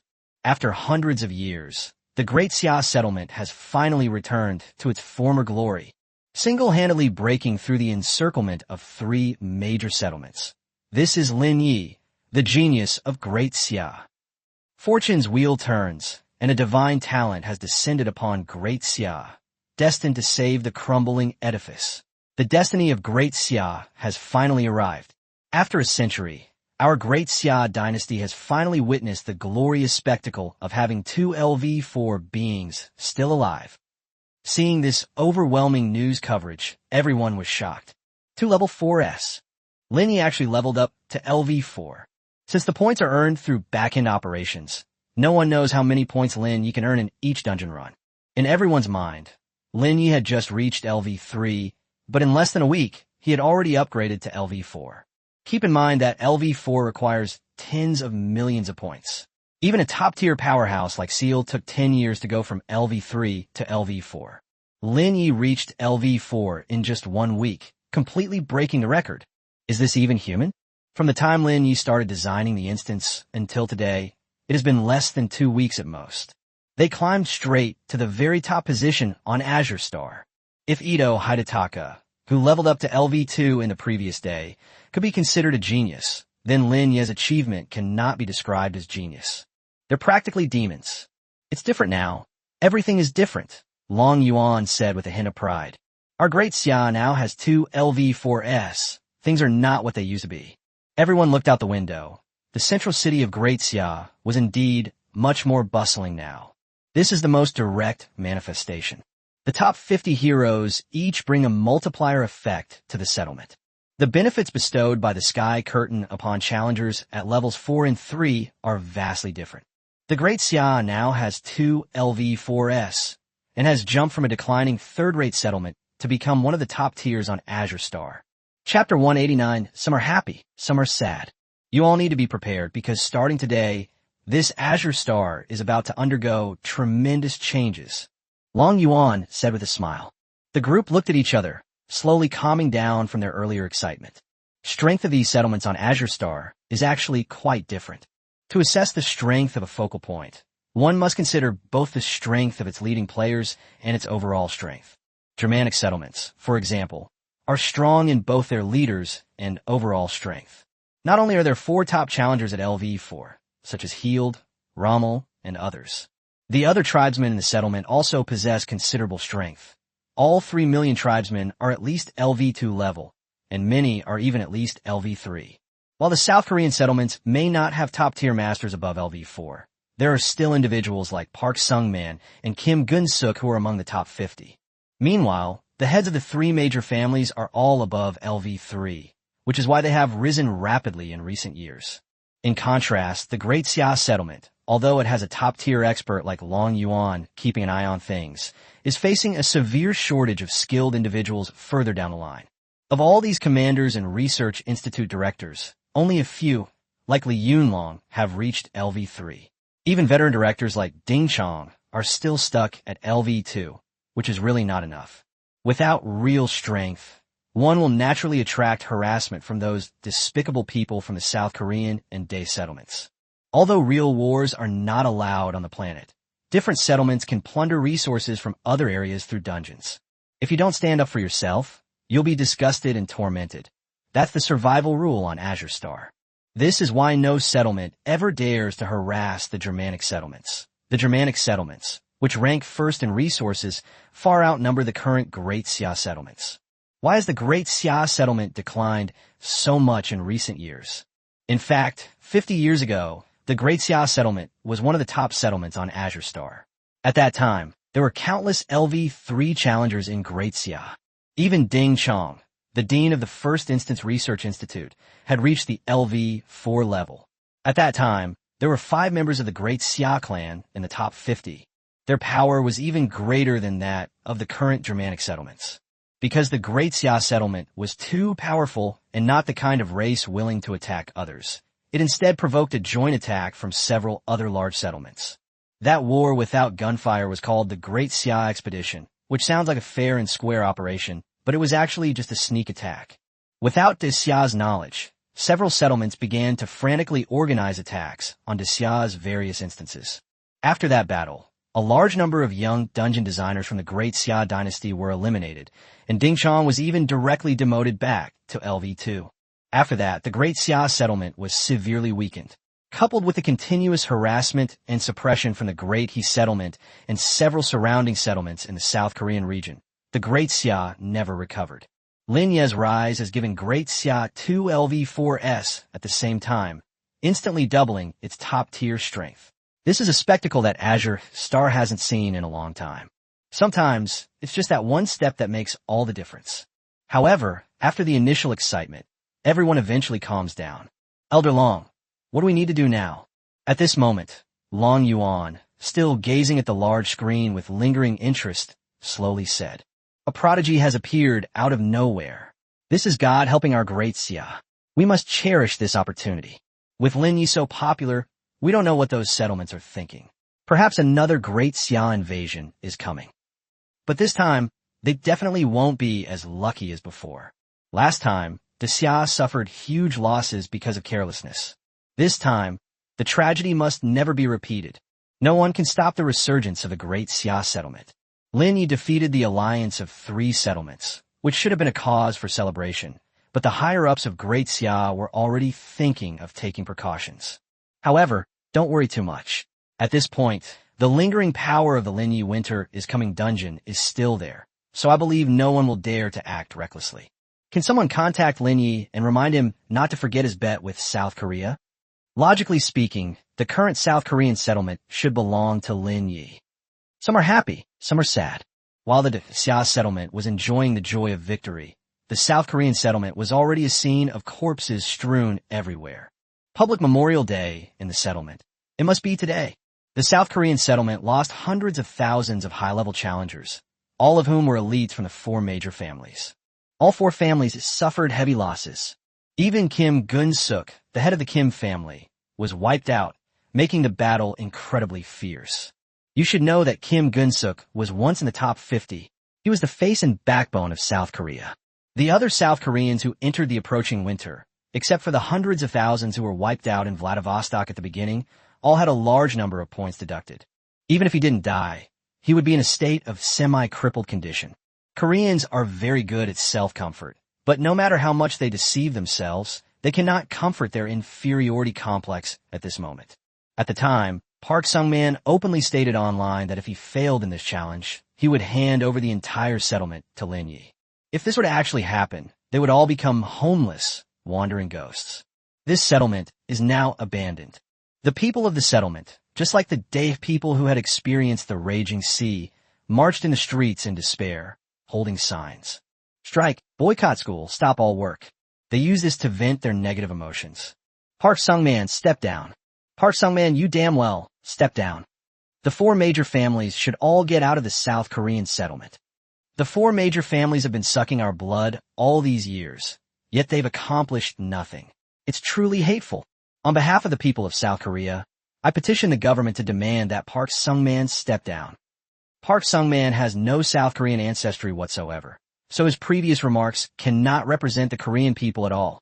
I suggest we rename the South Korean settlement to the Cosmic Settlement right now, so that the South Korean settlement mentioned in the bet with Lin Ye will no longer exist. On the street, all the Koreans looked fierce. They were shouting and yelling hysterically. Chapter 190, the Kim family destroyed, Goryeo declined. Inside the Rakuten building, Park Sung-man was hunched over his desk, vigorously rubbing his temples. At this moment, his eyes were bloodshot and the veins on his neck were bulging. He looked extremely tired. Her whole body was still trembling uncontrollably. Actually, he left the instance very early and spent most of the remaining time spectating. He witnessed firsthand the deaths of 500,000 Malaysians under Lee Tae-yong's misguided command. They also witnessed the farce of Kim Gun-suk being controlled by Yuri, piloting his own fighter jet and fighting Rommel to the death. Lee Tae-yong, Choi Tae-won, and Park Young-young still have a chance to leave the instance. Kim Gun-suk, however, didn't even get a chance to come out. The head of the Kim family, who possessed millions of points and was once the most powerful young expert in South Korea, was thus wiped out. At this moment, Lee Tae-yong, Choi Tae-won, and Park Young-young stood in front of Park Sung-man's table, looking aggrieved. It's worth mentioning that Lee Tae-yong, after having a large number of points deducted, has now fallen to level 1. Lee Tae-yong only spoke slowly after hearing the deafening protests coming from beneath the Rakuten building. Simplicity reigns supreme over me. Bang! Park Sung-man slammed his fist on the table in anger and roared. You still dare to speak. Lee Tae-yong, you really have a lot of nerve. You blatantly defied my strategic plan and acted unilaterally.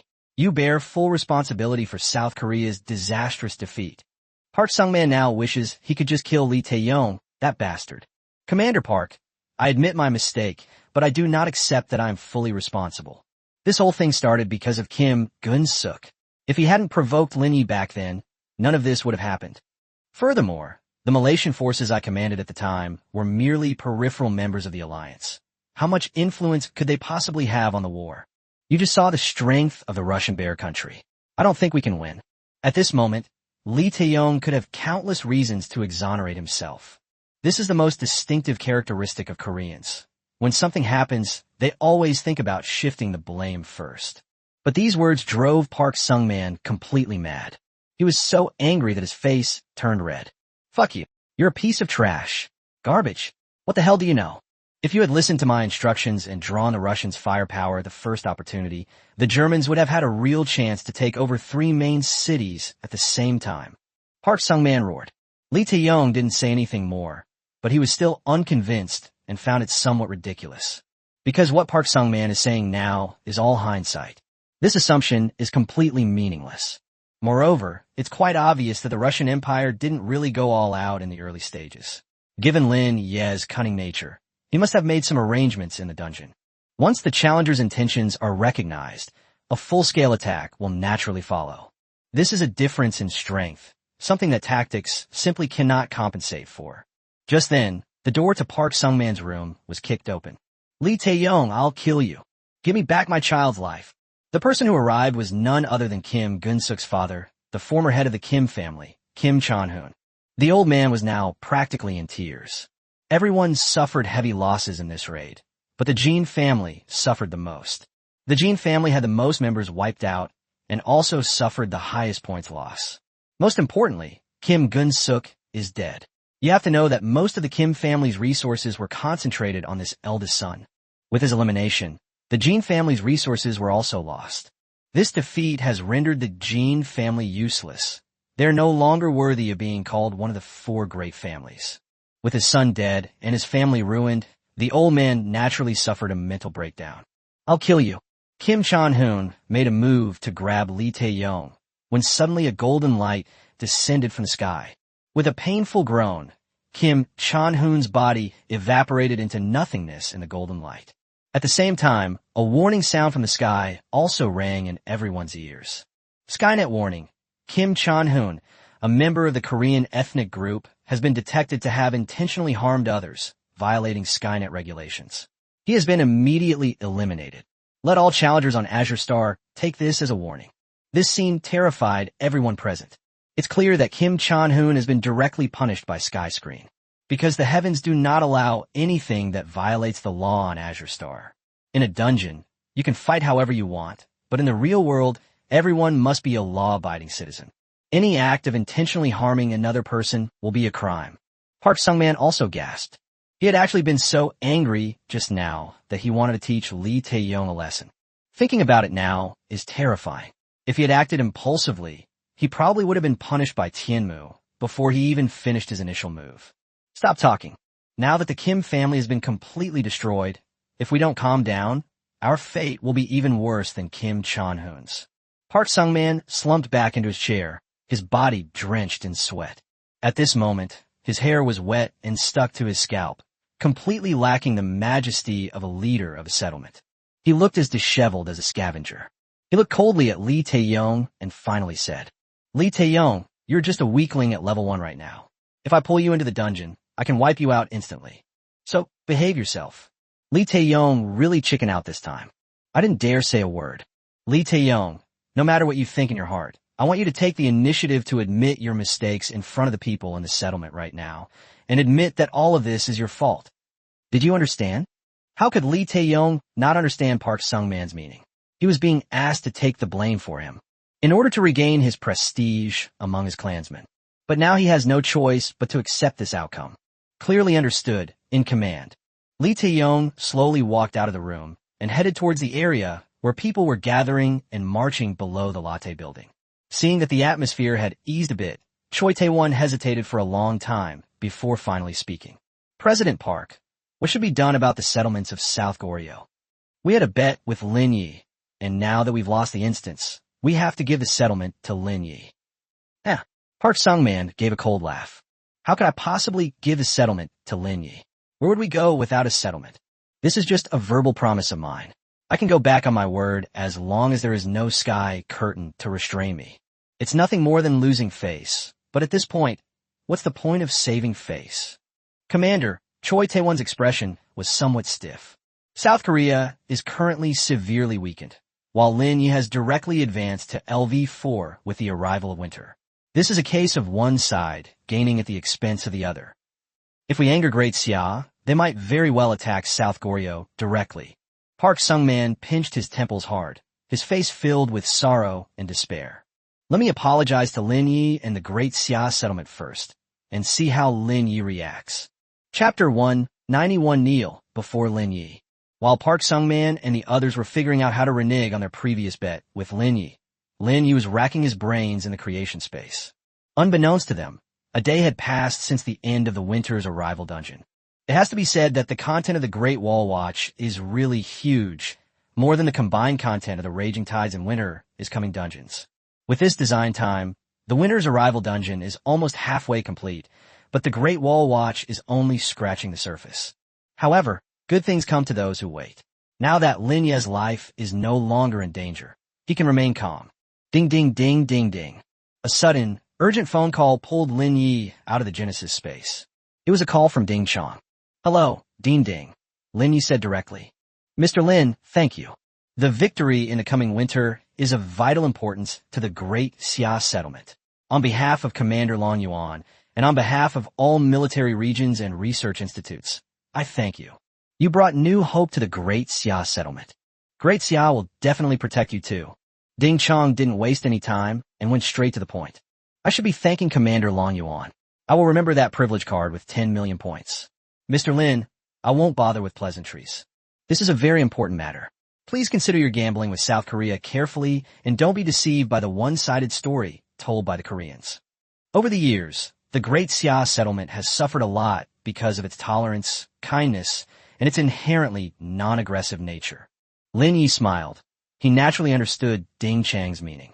Ding Chong was afraid that his kindness would be swayed, that he would be moved by compassion and womanly mercy, and that he would lose his mind and let the Koreans go.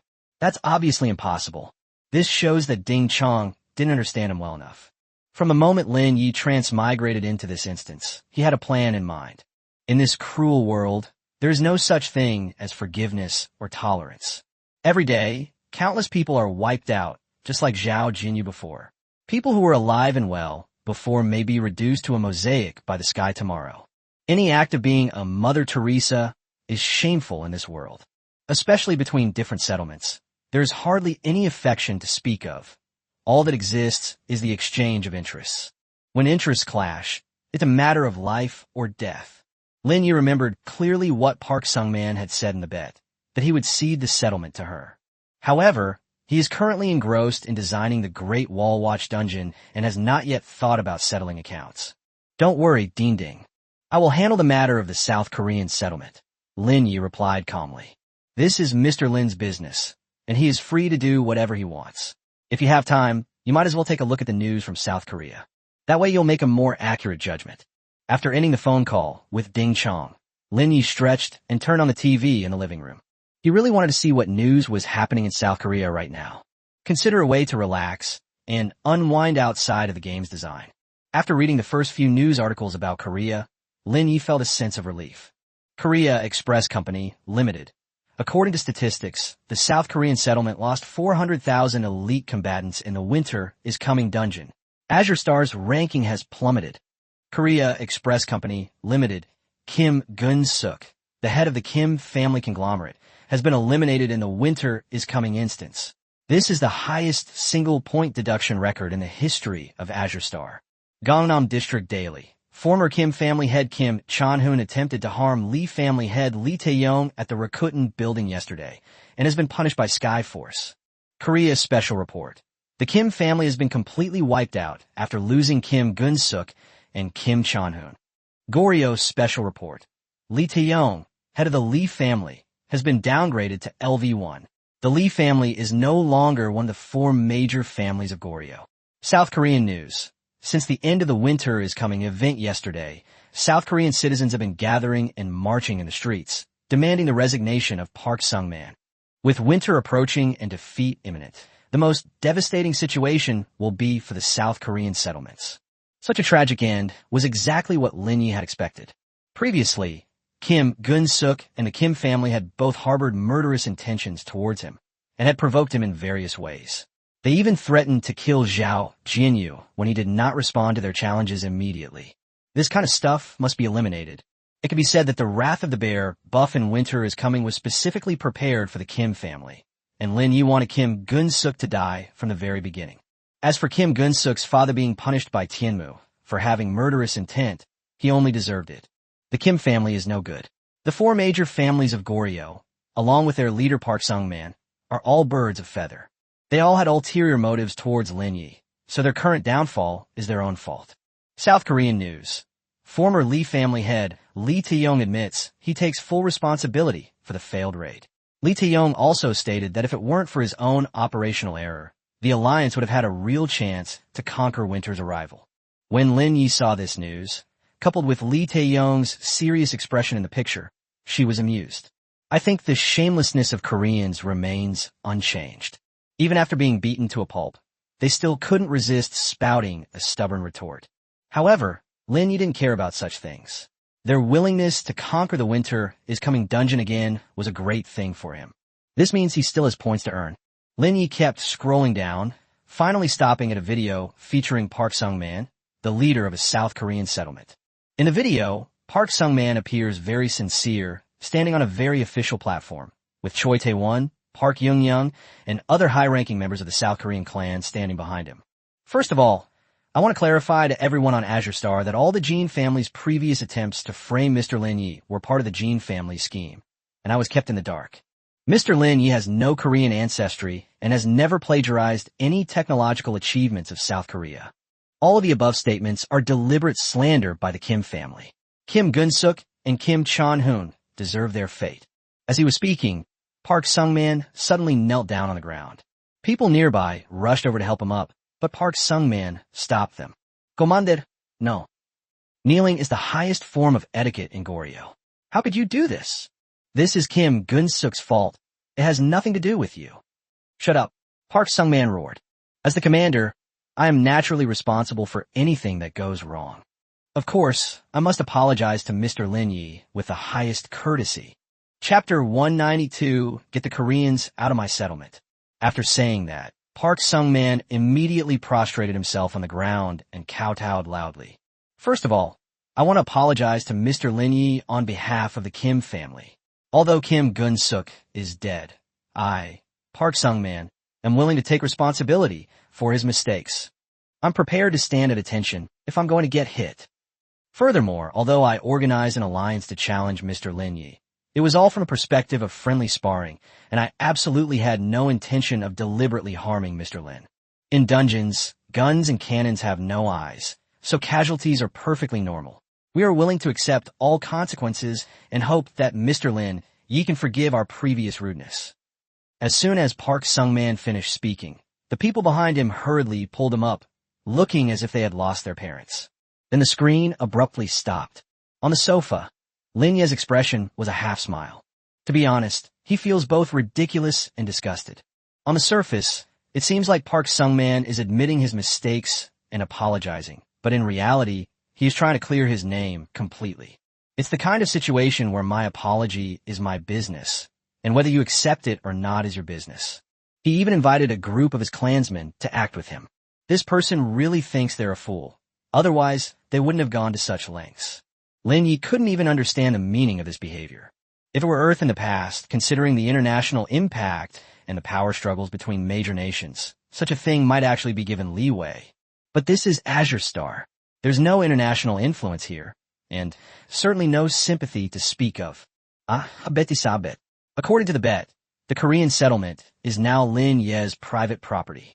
It's impossible for him to give it to them, just because these Koreans have admitted their mistakes and have a good attitude. Lin Ye took out her phone and started recording a video for Park Sung-man. Lin Ye in the video was as calm and gentle as ever.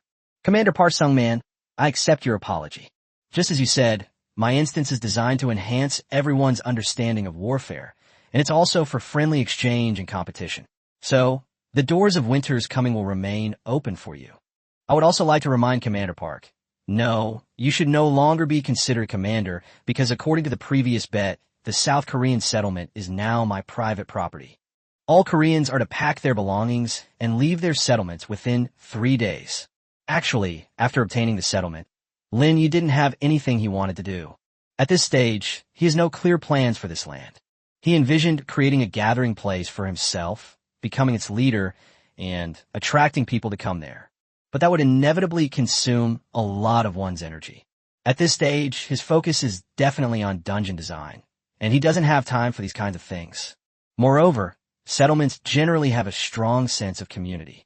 Some people might admire their strength in dungeons and be willing to join, but it is unlikely that they can form a large-scale community. Now, in the Great Xia settlement, regardless of whether it's good or bad, at least there's still Long Yuan protecting them, allowing them to enjoy some high-quality living conditions. If you build your own settlement but are just a lone commander, it's not very meaningful. Another option is to integrate this settlement directly into the Great Xia settlement, thereby expanding the territory of the Great Xia settlement. But Lin Ye didn't really want to do that. Once something is given away, it can never be taken back. After all, it's your own stuff. Even if you leave it used, you still have ownership rights. He doesn't yet understand many of the rules of the canopy, and just because he can't use them now doesn't mean he won't need them in the future.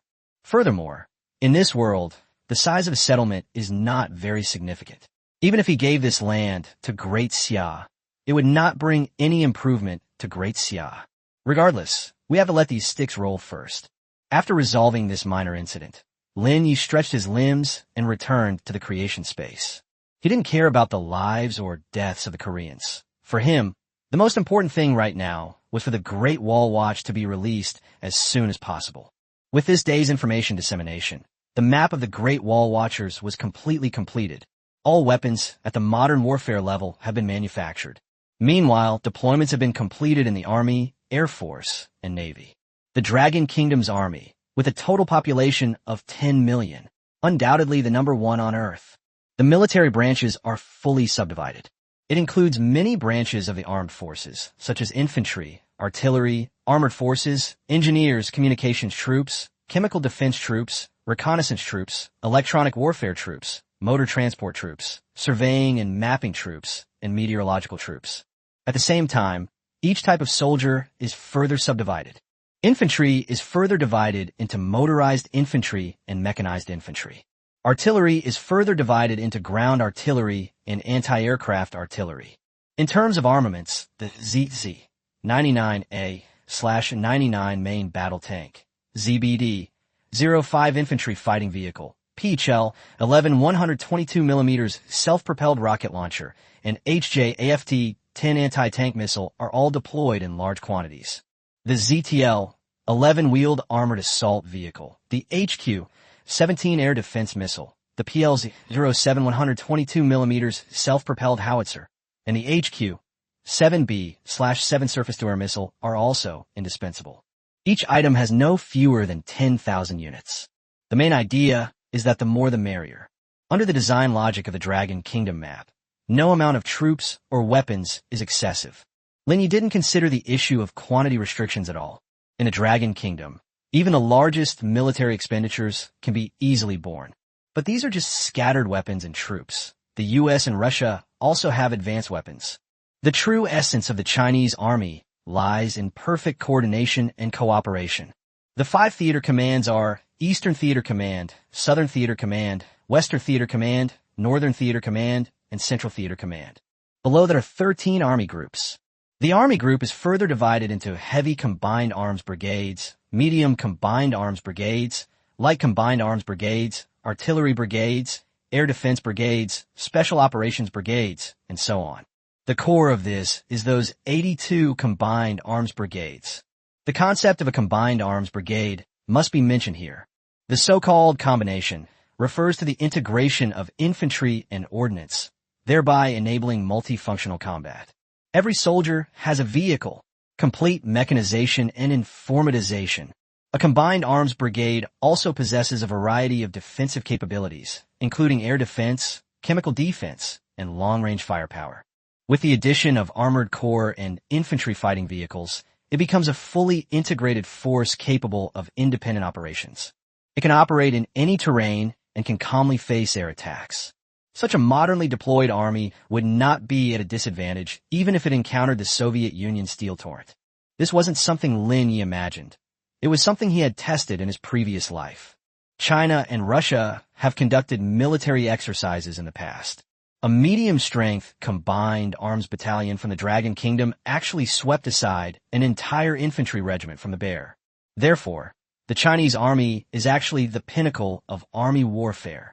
Chapter 193, The Great Wall Watch, the pinnacle of war. The Chinese Navy was also completed in the instance. The fleet will be divided into 3 parts: the North Sea Fleet, the East Sea Fleet, and the South Sea Fleet.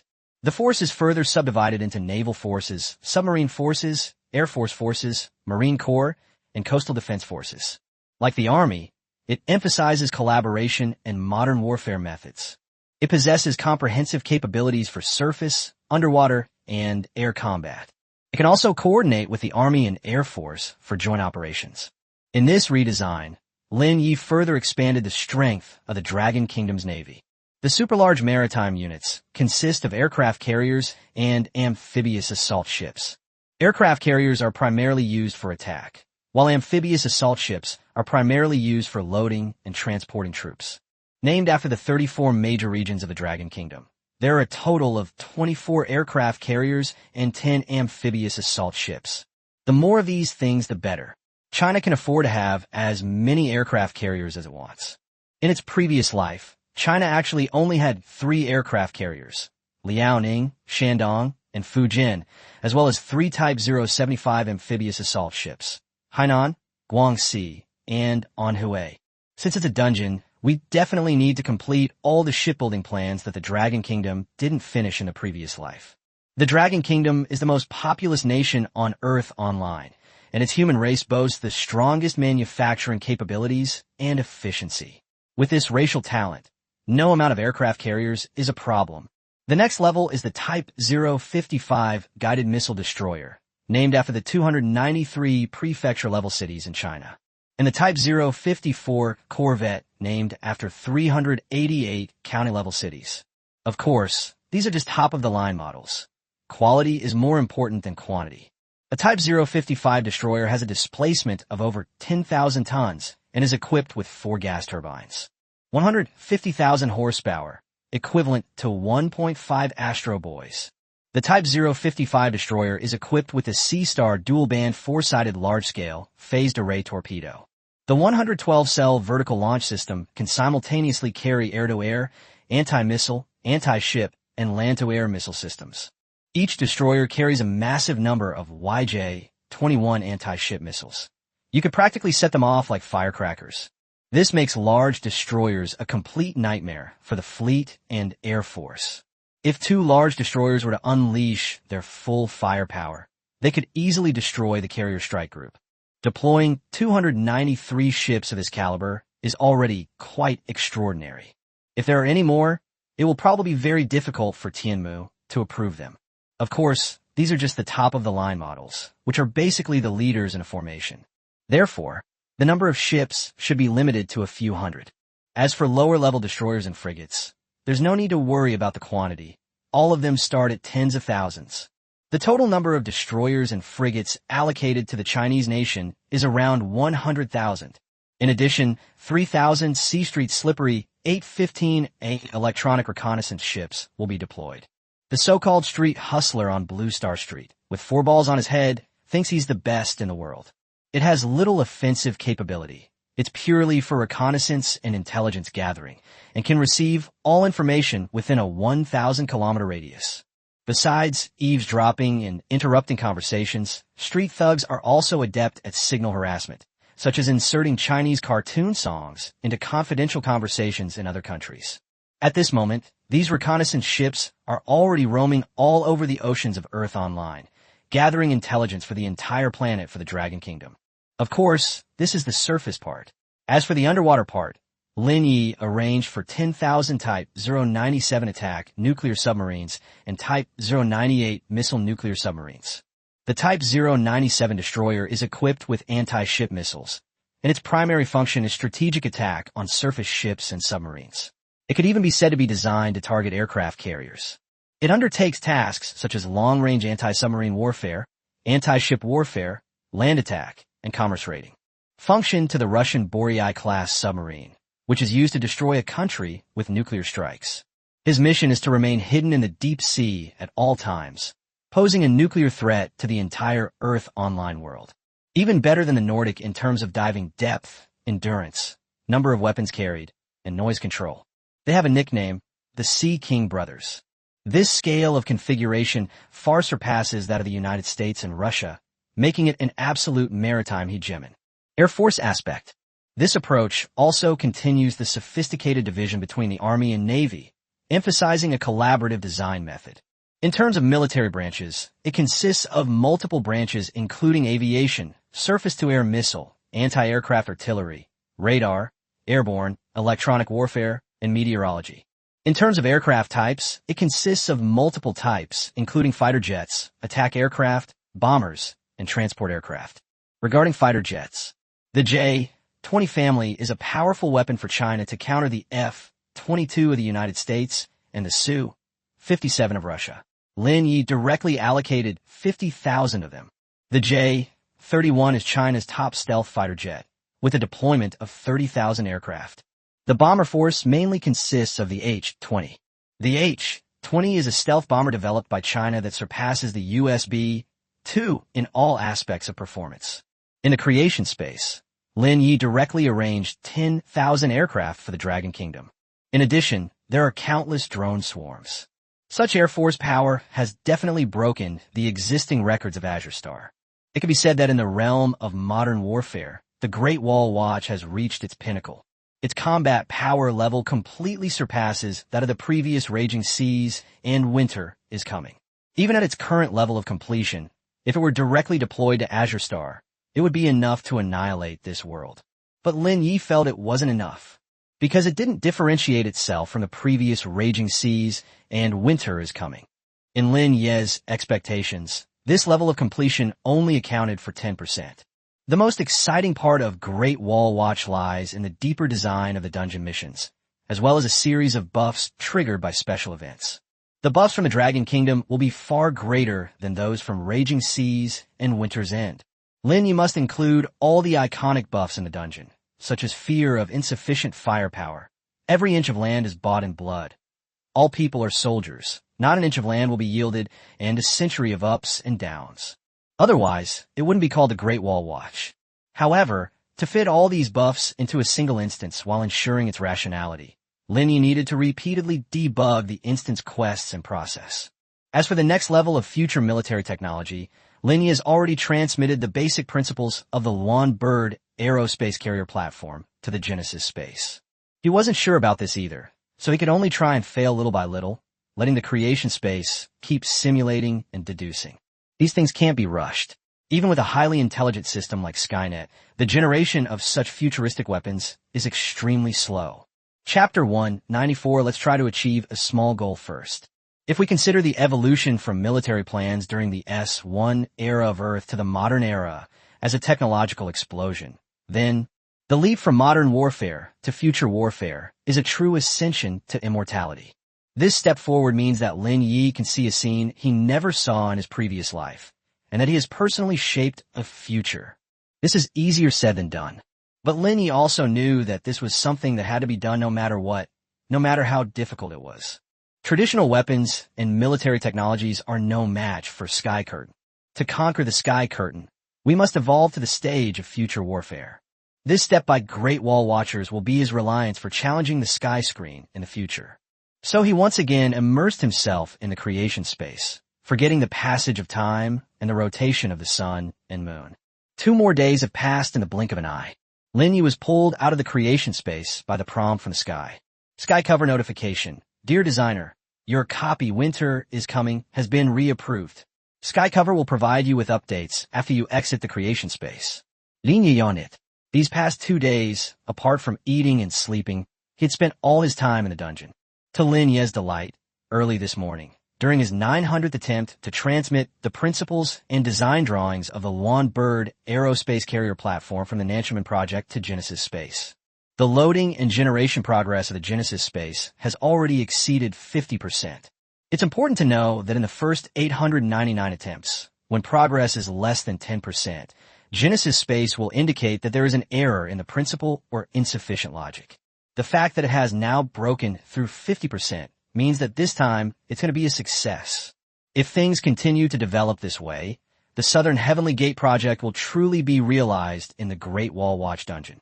After exiting the creation space, Tianmu immediately began to introduce the dungeon situation of Winter is Coming to Lin Ye. Dear designer, after 3 days of review, Tianmu has made corresponding adjustments to your dungeon. Winter is coming. 1. After a thorough review, Tianmu has determined that there are no issues with the map, weapons, and basic quest flow within the instance, and highly approves of your design logic. Therefore, these fundamental instance elements will remain unchanged. 2. After repeated testing by the Sky Curtain, the final number of challengers for the instance has been adjusted to 500,000. 3. The combat mode selection system for the Winter is Coming dungeon is highly innovative, and Skyfall has decided to retain it entirely. 4. During the final run of the Winter is Coming dungeon, several instances of massive point deductions occurred. Some of these were due to challengers' violations that harmed teammates, but a significant portion stemmed from the Bear's Wrath buff. Therefore, Skyfall has decided to remove this buff from the dungeon. 5. After passing the final review, Unless the designer modifies the instance themselves, Winter is Coming will not undergo further review, and the Winter is Coming instance can then be used normally. Additionally, the changes to the Sky Dome and the Winter is Coming dungeon have been posted on the dome. This result was much better than Lin Ye had expected. Lin Ye knew that in order to protect the population balance of Azure Star, Tianmu would not allow the Winter's Arrival instance to reap a large number of lives, so it would definitely be censored. Compared to the previous Raging Seas, the Winter is Coming dungeon is even less stripped down. Lin Ye remembered that the number of people in the previous Raging Seas event was 100,000, but now Winter is Coming has reached 500,000. If everyone entering the instance surrenders at the start, then each instance can yield 10 million points. However, with 100 million points, if a reward of 1% is given, Lin Ye will receive 100,000 points per game.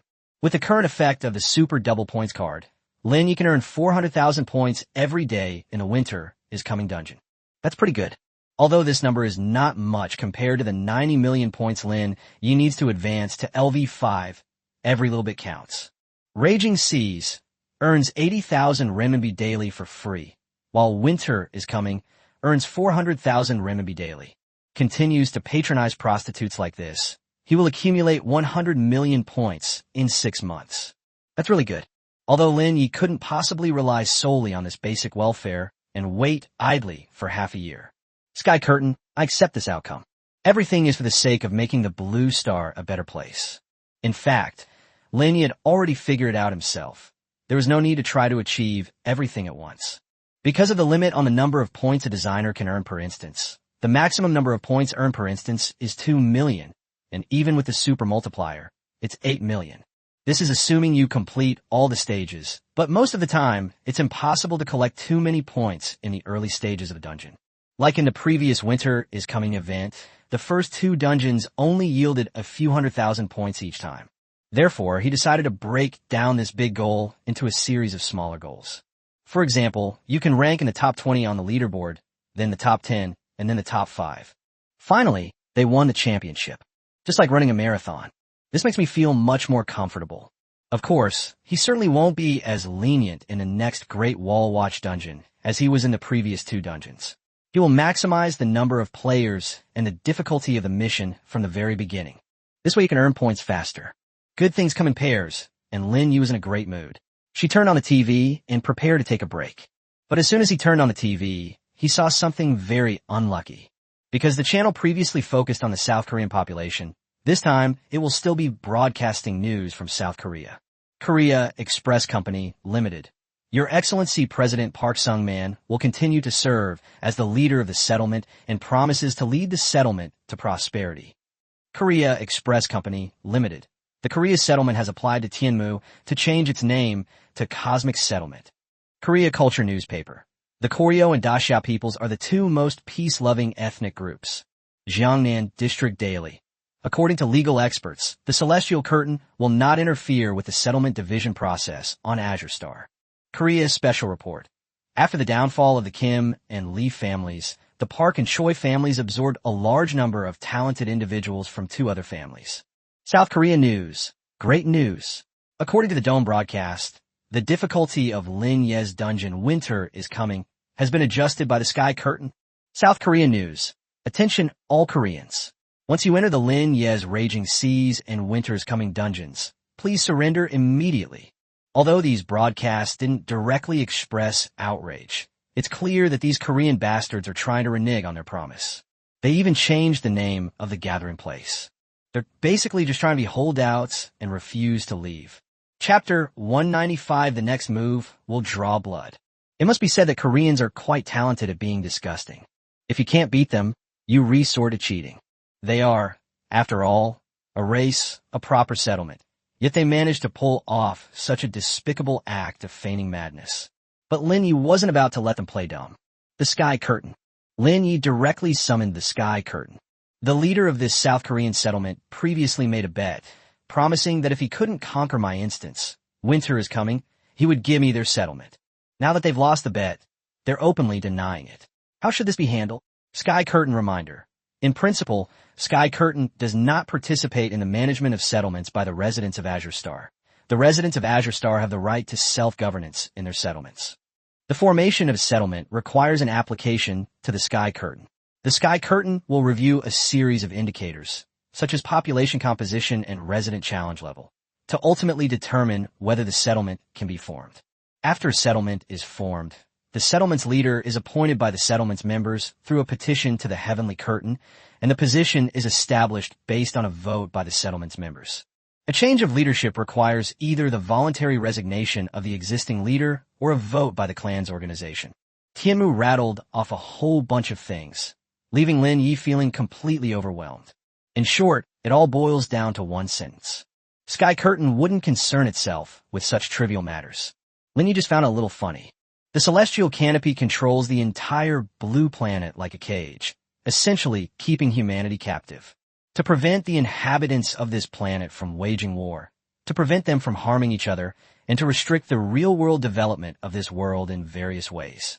As a result, the settlement, which resembled a nation, was left to its own devices by the Sky Curtain, which seemed completely indifferent to it. It is estimated that the heavens do not actually want countries to form on the blue planet. The existence of settlements is due to the spontaneous actions of humankind. As long as humans don't fight each other, he can control the population of Azure Star in real time through dungeons. Therefore, aside from murder and intentional injury that could potentially cause casualties, Tianmu completely disregards. Tianmu, according to you, you won't get involved in this matter. Is that right? Yes. The Azure Star faces many social problems that need to be addressed. This is an inevitable result of social development and an objective law of the development of things. All problems will self-correct in the long river of history, and the heavenly curtain will not interfere. Dear dungeon designer, Skyfall reminds you, in this world, the only proper way to resolve issues is through dungeons, not by resorting to force. Oh, Lin Ye chuckled twice and silently clenched his fists. Very good.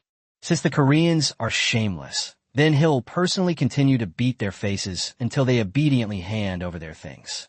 Since Tianmu isn't going to handle it, he'll just solve it using a dungeon.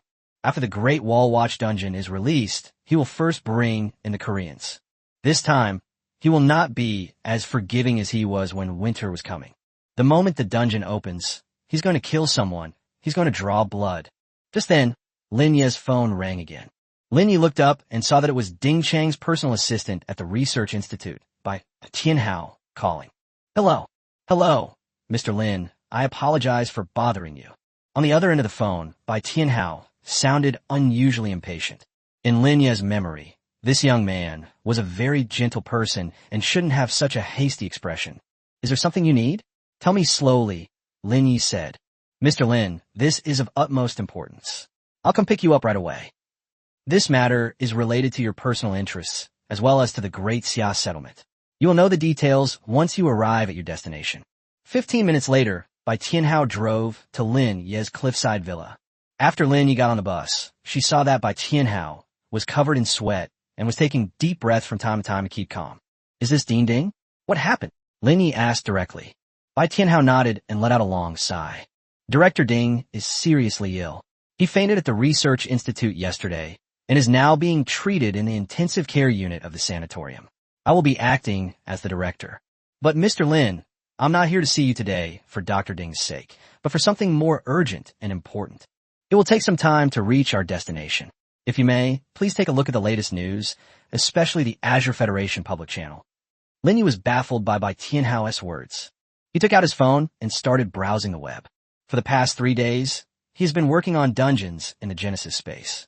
Apart from the news he saw on TV about the South Korean settlement, he hasn't really paid attention to anything else. As a result, Lin Ye frowned upon seeing it for the first time. Azure Star public channel. After the winter is coming instance ended, many settlements filed complaints against Lin Ye, alleging that he deliberately annihilated the residents of Azure Star to gain points, violating the laws of the heavenly canopy. 8 settlements, the Beautiful Settlement, the Gaulish Settlement, the Triumphant Settlement, the Germanic Settlement, the Italian Settlement, the Great Harvest Settlement, the Indian Settlement, and the Cosmic Settlement, issued a public statement today vowing to jointly boycott the Great Xia Settlement. The 8 settlements claim that Lin Ye is exploiting loopholes in the laws of the heavenly canopy, harming humanity, and is therefore intolerable to the Azure Star. The 8 settlements have issued a statement indicating that any future slots for designers in their respective settlements will be reserved for Great Xia residents, unless the Great Xia settlement expels Lin Ye. The Cosmic Settlement declares that all previous conflicts between the Jin family and Lin Ye were deliberately orchestrated by Lin Ye. Lin Ye is now at the top of the elimination list set by the beautiful settlement. Experts claim that both of Lin Ye's instances are currently restricted by the Sky Curtain, indirectly confirming the irrationality of Lin Ye's instance design. News articles and videos flashed before Lin Ye's eyes. The news reports were all accusations and smears against themselves and the Great Xia settlement. Lin Ye even saw a news report where an elderly Korean woman was kneeling on the ground, wailing and accusing Lin Ye of being a demon. When Lin Ye thought about it carefully, he wasn't surprised that these large settlements were stirring up trouble. Raging Seas and Winter is Coming are currently ranked first and second on the dungeon leaderboard, which must pose a great threat to these people. Although Lin Ye had only dealt with the Dae settlement and the South Korean settlement the first 2 times, no one could guarantee that such a thing wouldn't happen to them in the future. With his rapid advancement to LV4, people in other settlements naturally couldn't sit still. Chapter 196, The 8 Major Settlements. This world is just that cruel. Even if Lin Ye had never harmed them, they would still choose to stand on the opposite side because of their fear of Lin Ye. Ultimately, these are all inevitable consequences of the dungeon-based system. In Winter is Coming will have a scale of 5 million players. With such a large scale, who can guarantee they won't be selected? Faced with such a supermodel like Lin Ye, everyone was worried about the future, including those who were currently at the top of the hero list. In this world, if you are weak, everyone will treat you as prey. You are a strong person, and the first thing everyone thinks about is whether they can unite to eliminate you, which would be equivalent to getting rid of a potential threat to themselves. Only when you are strong, like the Germanic settlement, and the entire settlement is strong, can you truly awe the world. The reason why the German settlement is so strong is not only because of Seal and the 3 generals, but also because the entire settlement is full of strong people. The reason these people dare to act so aggressively is simply because they believe Lin Ye has no backing. The Great Xia settlement is too weak, and Lin Ye cannot be relied upon. Furthermore, both Winter is Coming and Raging Seas are currently restricted, meaning Lin Ye is temporarily without offensive capabilities.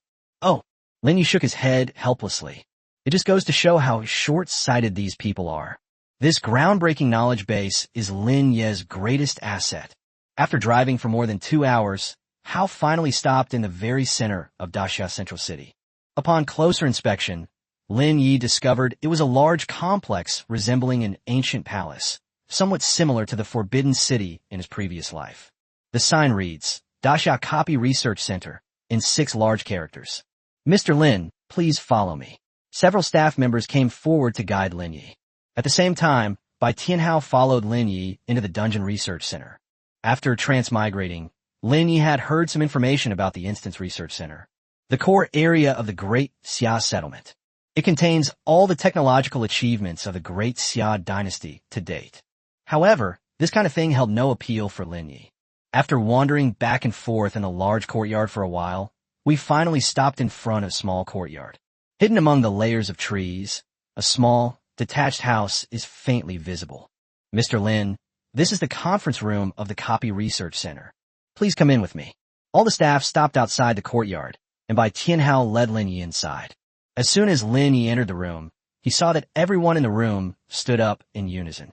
These people were dressed in different ways. Some wore military uniforms, some wore Western suits, and others wore standard academic gowns. Without exception, they all showed great respect. Mr. Lin, I am Li Yunlong, Commander-in-Chief of the Army. Mr. Lin, I am Deng Xian, the Director of the Second Research Institute. At the far end of the room, an old man wearing a white vest was leisurely drinking tea. Then he patted the seat next to him. I am Long Yuan. Lin Ye, come and sit down. You are a genius of our Great Xia, and we should praise you properly, but unfortunately the situation is urgent, so let's skip the pleasantries. Lin Ye walked straight over and nodded respectfully to Long Yuan. Thank you for the privilege card from Commander Long Yuan. Don't be so polite, let's get straight to the meeting. If I'm not mistaken, this should be an official meeting of the Great Xia dynasty. I'm just an ordinary person, so I probably don't have the right to attend, right? Lin Ye said with a smile. Don't be coy. Azure Star values strength and contribution above all else, and so does Great Xia. In a few days, I will hand over my command to you. Long Yuan grinned. Long Yuan was quite direct. Lin Ye did not refuse again and sat down directly. He knew that the reason he was summoned directly was probably because of the 8 settlements' joint resistance against the Great Xia settlement. This incident certainly had a significant impact on him. Although he now has the power of pardon, he is not afraid of being dragged into a dungeon and harmed. But if, as those people have threatened, the Great Xia really does expel me, it will inevitably affect my future advancement. Although Lin Ye didn't expect the settlement to help him in any way, he was surrounded by his own people, and the organizations in the settlement treated him well, without bothering him or making demands. If he were to choose a good place to settle on this planet, the Great Xia settlement would definitely be the best. Fortunately, judging from the current situation, Long Yuan has no intention of kicking him out. Yesterday, the day after the amnesty, 8 settlements simultaneously launched an attack on our people. More than 1 million young designers were wiped out in the community yesterday. This time, even the Gallo-French family, which ranks first on the heavenly ranking, has joined the fray, and it includes almost half of the top 20 experts on the heavenly ranking. This is the largest siege our Great Xia has experienced since the Great Xia expedition 50 years ago. Damn it, these bastards are just taking advantage of the fact that our Great Xia has been weak for years. The meeting lasted a long time, and Lin Ye heard a lot of news that he had never heard before. It turns out that even without war, the world can still be this devastating. Of winter was cruel enough, but it only wiped out a few 100,000 people. However, the 8 Settlements Alliance wiped out 1 million people of Great Xia in one fell swoop. Come to think of it, no matter how strong you are in your own instance, it's still just an instance. Currently, all instances of the 8 settlements are being used to attack Great Xia. Individually, they may not be strong, but when they are gathered together, they should not be underestimated. Elder Long, my idea is to first utilize the Great Xia's point system to protect the most promising young designers. In addition, we must launch a dispersed attack. My army has requested a deal with the beautiful settlement. Tomorrow, I will arrange for all the designers in the team to attack the people in the beautiful settlement. It was the Yunlong who spoke. He stood up, very angry. That feeling made me want to start a war immediately.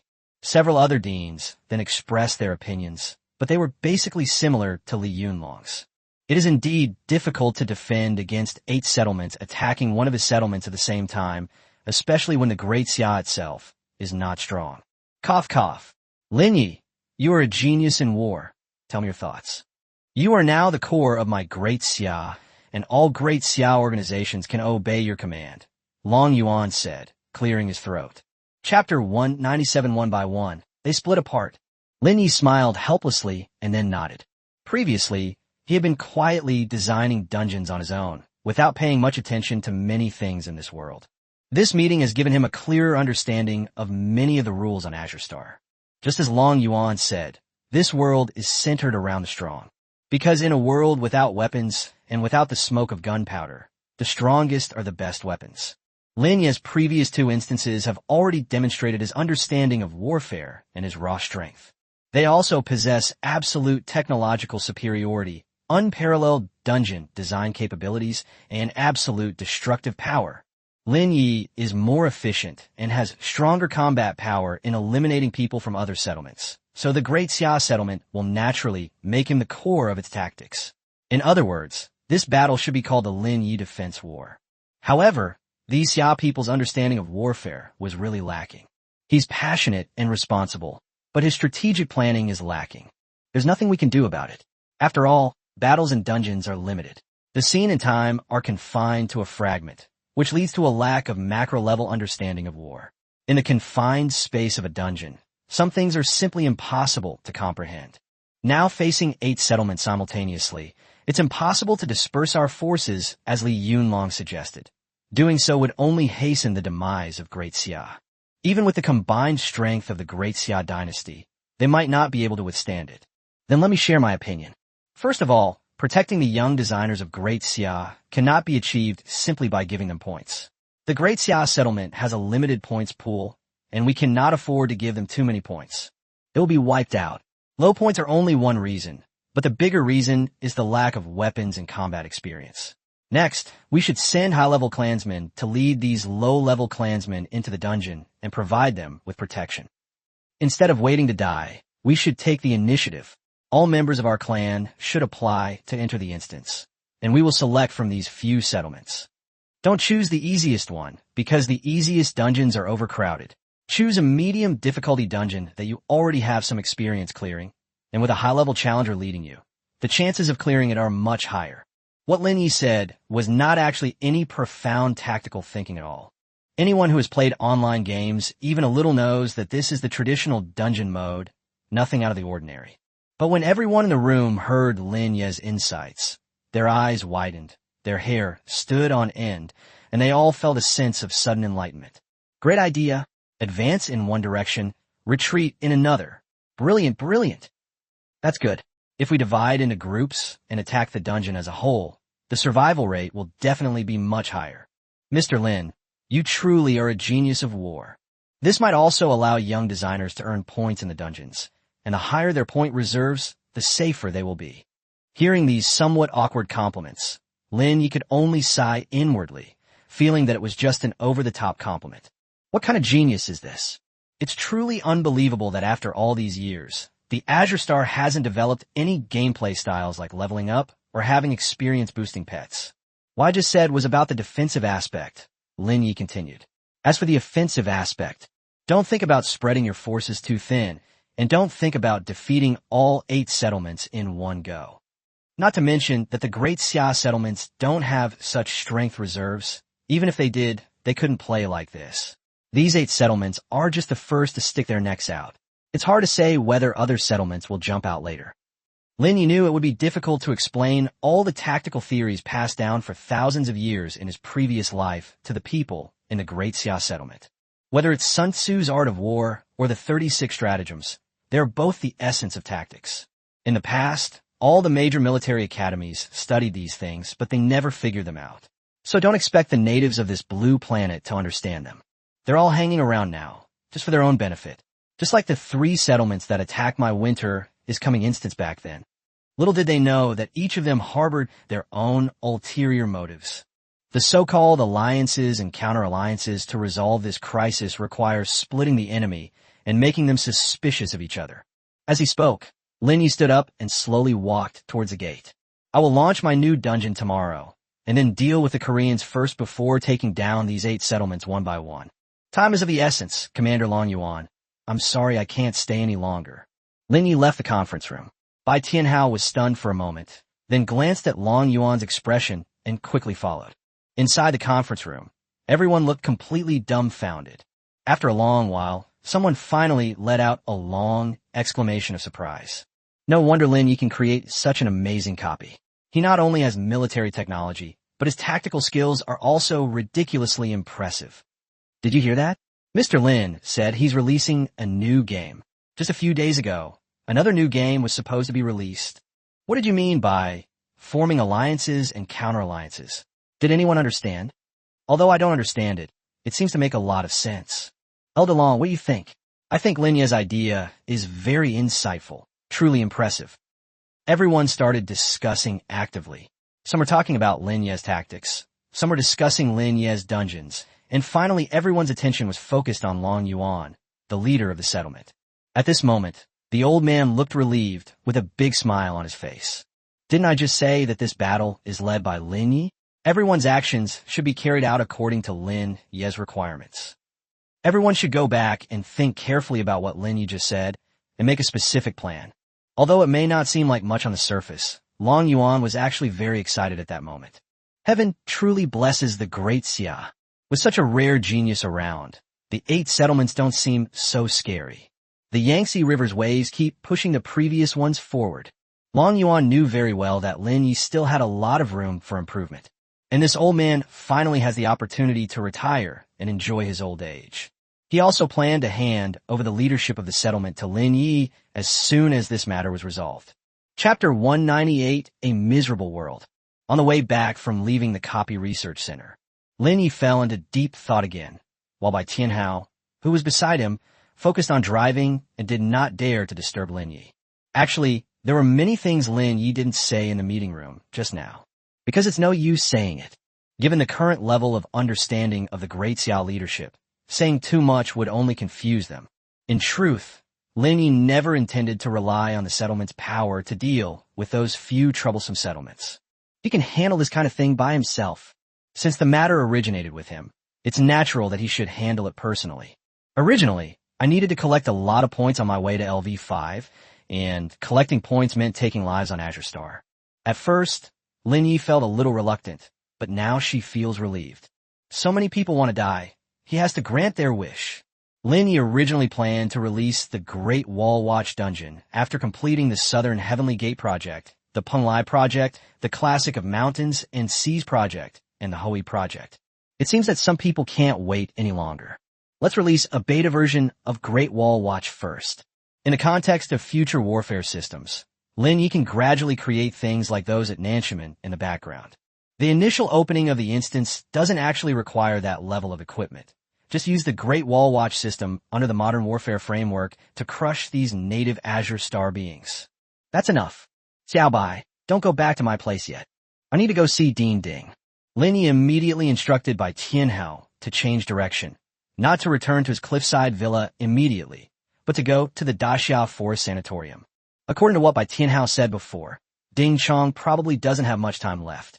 Like Long Yuan, Ding Chong had done Lin Ye a favor. Without Ding Chang's trust and support during the Battle of Huanghai, Lin Ye's fate might have been completely different. In fact, sometimes Lin Ye would wonder if he could do what Ding Chong did. Could you hand over the initiative to a level 0 kid when you're conquering a dungeon, even if that kid is one of your own? The answer is no. Lin Ye wasn't that kind, nor did she have that big of a heart, because doing so could very likely bring immeasurable losses to oneself. It is very possible that this could cost him his life. In a world where points are paramount, morality and kindness are difficult to fathom. Therefore, after arriving in this world, Lin Ye's only one principle: to be cautious in everything he does. The more Lin Ye thought about it, the more precious it was that there was someone like Ding Chong in such a cruel world. The two quickly arrived at the sanatorium and went to the outside of the intensive care unit.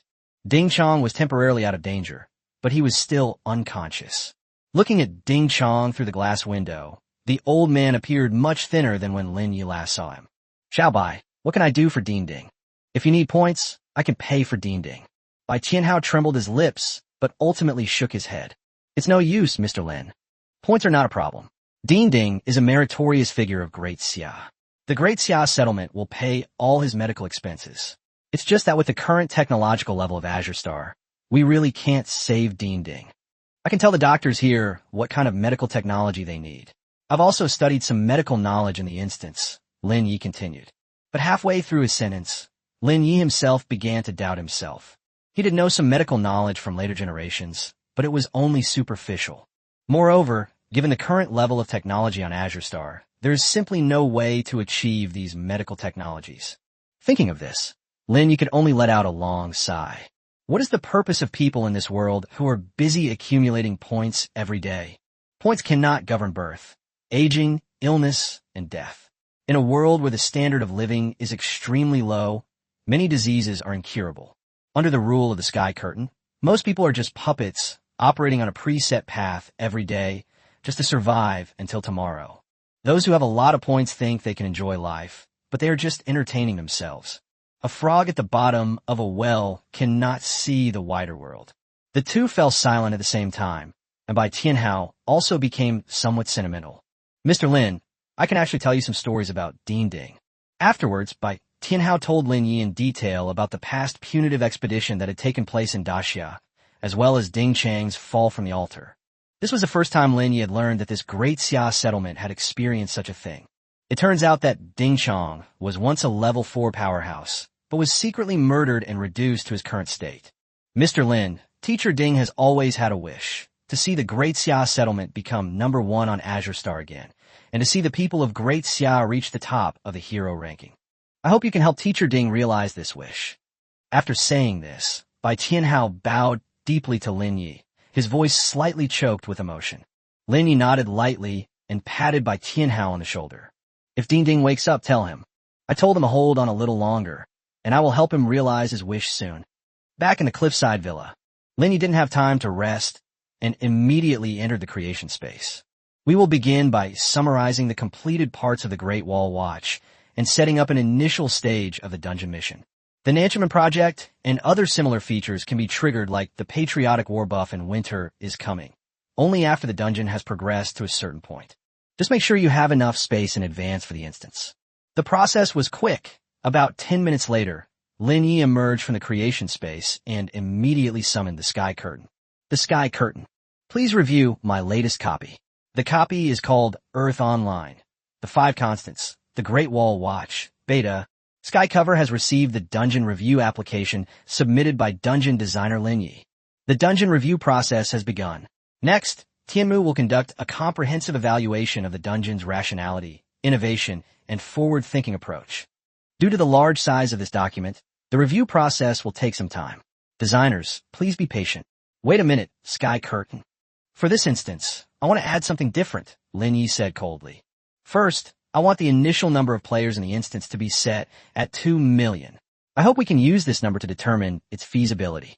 Secondly, I hope to change the traditional random selection model across the entire planet Azure to random selection within a settlement. Because this instance is more difficult compared to the randomized global selection mode, limiting it to a specific settlement will be more beneficial for challengers to experience and conquer the instance. There were some errors in the previous upload, which have now been corrected. Chapter 199. The first chapter is the peak. After Lin Ye finished speaking, the sky fell into a long silence. The sky screen has received a copy of the designer's proposal and will now conduct a preliminary evaluation of it. Sky Cover reminder. Dear designer, based on Sky Cover's preliminary analysis, the challenger draw mechanism you just proposed does indeed help enhance the dungeon experience.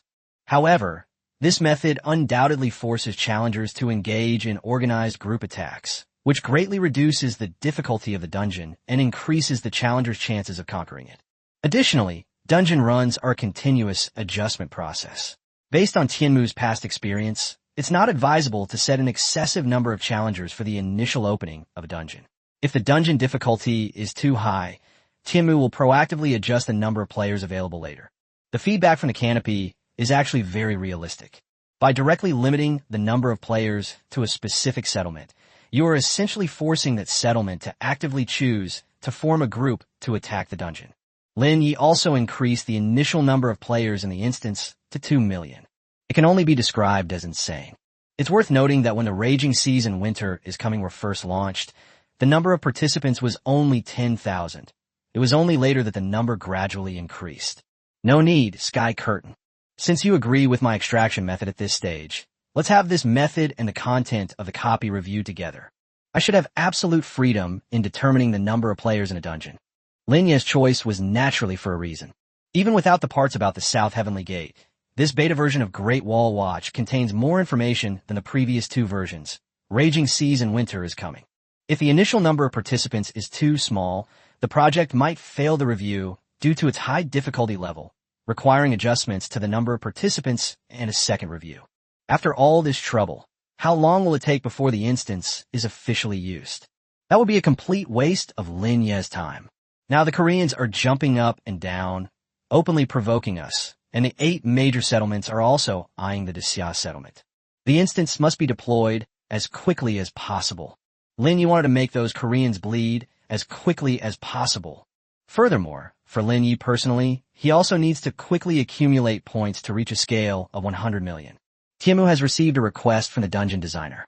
Tianmu will review the dungeon next. Please be patient, designer. The review information for this instance will be announced on the dome. With the system's response, Lin Ye's copy has entered the review stage. Meanwhile, the latest dungeon progress broadcast began atop the dome of this world. The 3,000-player dungeon, Mech Wars, designed by LV1 dungeon designer Karayat, has entered the review stage. The 10,000-player dungeon, Ice Wars, designed by LV1 dungeon designer Xiaojuli, has entered the review stage.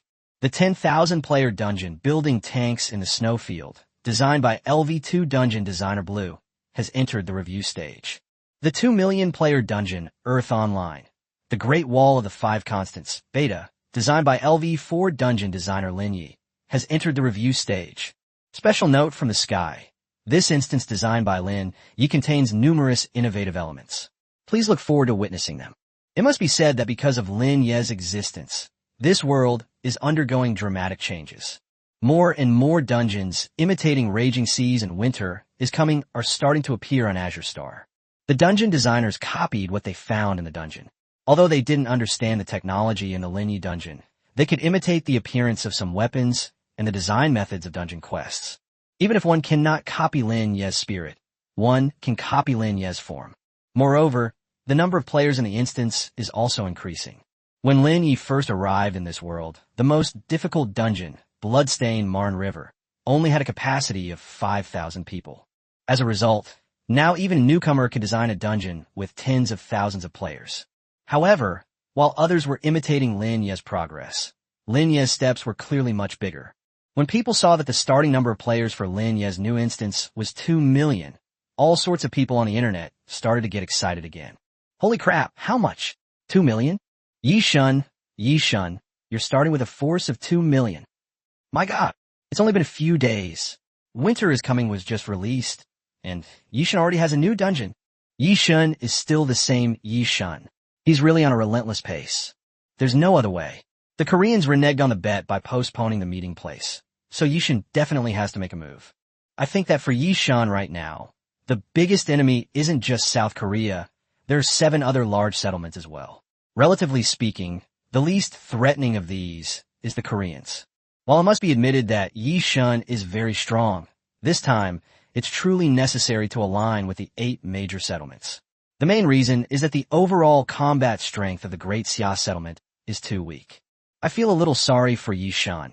Even heroes can't always fight alone. I just hope that Great Xia and the 8 great settlements will directly confront each other so that we can live a comfortable and safe life for a while. Let's all keep quiet. The atmosphere on the entire Azure Star is tense right now. Thinking about it this way, the Great Xia settlement is truly pitiful. From being the foremost settlement to this state, it finally had a chance to rise again thanks to Lin Ye, but it's about to be extinguished just as soon as possible. Chapter 200. Are those Korean bastards doing it again? Cosmic Settlement. Goryeo, Central City. In a luxurious office on the rooftop of the Latte Building. As usual, Park Sung-man rubbed his temples, looked exhausted, and puffed on his cigar. My hair has turned quite a bit white in the last few days. Unfortunately, with winter approaching, the settlement descended into chaos, and it took him a long time to manage and retain his position as leader. For any settlement, the leader has absolute control over resources, and once removed from his position, he will lose all privileges. Points will also decrease significantly, plummeting, and may even result in being demoted. Park Sung-man would never give up this position, even if it meant his death. As for the fact that they settled in that place, that can only be described as a coincidence. If it were just a conflict between the South Korean settlement and the Great Xia settlement, he might actually consider it and at least try to negotiate with Lin Ye for a while longer. But the fact that several major settlements simultaneously issued denunciations against Lin Ye gave Park Sung-man and the Koreans a golden opportunity. Damn, the Great Xia people. Damn Lin Ye. He had already knelt down, yet Lin Ye still refused to listen to reason and was clearly trying to exterminate him and his clan. Then don't blame yourself for turning your back on them. Now that the Great Xia settlement is besieged on all sides, he can reap the benefits. He might even be able to take back what he lost from the Great Xia. The outcome remains to be seen. Lin Ye, just you wait and see. Just then, there was a knock on the door. Shao Li, bring them both in. Then, Lee Tae-yong led Choi Tae-won and Park Young-young in. The era of the 4 great families of Goryeo has passed. Now, only 2 families remain in Goryeo, the Park family and the Choi family. In the past few days, the Park and Choi families have been trying their best to integrate the resources of Goryeo, bringing in all the designers from the Lee and Kim families. Even if it's a forced approach, we must first improve the fighting strength of the settlement. As for Lee Tae-yong, he had already dropped to LV1, which could be described as a dramatic fall. Although he managed to force his way back to LV3 by absorbing the last of the family's blood, he was still severely weakened. The Lee family also lost a large number of high-level warriors, so it was naturally impossible for them to continue as family heads. However, considering that he had taken the blame for her, Park Sung-man still showed him some leniency and made him her assistant. You've all seen the news about the dome, right? Lin Ye actually launched a dungeon with 2 million players. That's insane. What do you two think, patriarchs? After hearing Park Sungman's words, Choi Tae-won and Park Young both let out a long sigh. To be honest, they've been working themselves to the bone these past few days, and they're exhausted both physically and mentally. Their brains are simply not up to the task. With the nightmare of an approaching winter still lingering, the two of them had long lost the will to fight against Lin Ye. Now, when people mention the name Lin Ye, Earth Online, or the Five Constants, they only think of one word. Run. Commander, there must be a bigger mystery and trap in Lin Ye's copy. We'd better be careful. Unless Lin Ye actively pulls us in, we will never touch it lightly. After the two finished speaking, Lee Tae-yong, who was standing to the side, snorted coldly and shook his head slightly. Park Sungman glanced at him, his expression cold and stern. Lee Tae-yong, stop shaking your head like that. This is a conversation between me and the two family heads. Logically speaking, you have no right to be here. This is the rule of the Koreans, regardless of your previous status, rank, or contributions. If you have no points left and have fallen from grace, then you are nothing. This is a race that values points above all else. However, this is a special time for the settlement. If you have any insights, feel free to share them. Compared to Choi Tae-won and Park Young, Lee Tae-yong still looked refreshed and energetic. He cleared his throat and said loudly, Commander Park, I think this instance of Lin Ye is a good opportunity to eliminate him. Lee Tae-yong, you've always been so confident. You were just as confident during the winter's coming dungeon. And what happened? Then tell me what you think. Park Sungman still didn't have a friendly expression. Commander, I think Lin Ye was forced into releasing this new dungeon. In other words, Lin Ye is getting anxious. As he spoke, a cold smile appeared on Lee Tae-yong's lips. Look at the name of this instance, Lin Ye. It even has a test version explanation at the end. It's like taking off your pants to fart. First of all, the test version is an incomplete version or even a version with vulnerabilities. Lin Ye must have released such a test version directly because the pressure on Great Xia is too great right now. The Great Xia settlement has a large population, but its combat strength is generally weak. Faced with the encirclement and suppression by the 8 major settlements, the only ones who can be relied upon are Long Yuan and Lin Ye. Although Lee Tae-yong is always very self-important, none of the three, including Park Sungman, interrupted him when he finished speaking. Putting aside some of the boastful claims, there's one point that Lee Tae-yong did make right. That means Lin Ye must be really panicked right now. Commander, think about it. Even if this instance is a test version, I shouldn't have directly labeled it in the name. Isn't it obvious that Lin Ye made a mistake when submitting the document for review because he was in a rush? And the scale of 2 million challengers is even more laughable. Lee Tae-yong said this with a look of disdain, as if he had seen through everything. The first time a dungeon is opened is actually the most unstable time. Usually, the number of players is set to be small at the beginning, and then it is gradually adjusted later. After all, the fewer people there are, the lower the chance of being breached. As a result, Lin Ye directly made 2 million. How is he any different from those greenhorns who are eager for quick success and instant benefits? Choi Tae-won, standing to the side, frowned and interrupted Lee Tae-yong. Shall Li, in the end, this is just a guess. What if Lin Ye intends to use this instance against us?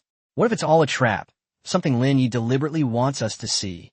Lee Tae-yong was furious when Choi Tae-won called him Little Lee, but he managed to hold back and shook his head with a smile. I never said I would take the initiative to attack this instance. What I mean is, even if Lin Ye uses this instance against us, we shouldn't be afraid. At most, he'll just send 200,000 Koreans into the instance, so what? Lee Tae-yong waved his hand, looking confident of victory. Just surrender as soon as you get in, that's all.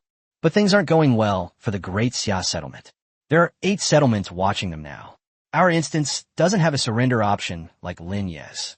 After Lee Tae-yong finished speaking, Park Sungman sighed and then slowly said, Never mind, I hope you're right. In any case, first issue my order. All Koreans are to launch a unified attack on the Level 1 designer's instance in the Great Xia settlement. No one is allowed to enter Lin Ye's instance without authorization. Inside the cliffside villa, Lin Ye ate a little something. The review of the sky curtain would take a little time, so he simply entered the creation space again. Upon entering the design backend, an exciting message popped up. Ding ding. Design note. Your design for the LV1 Bird aerospace platform is now complete.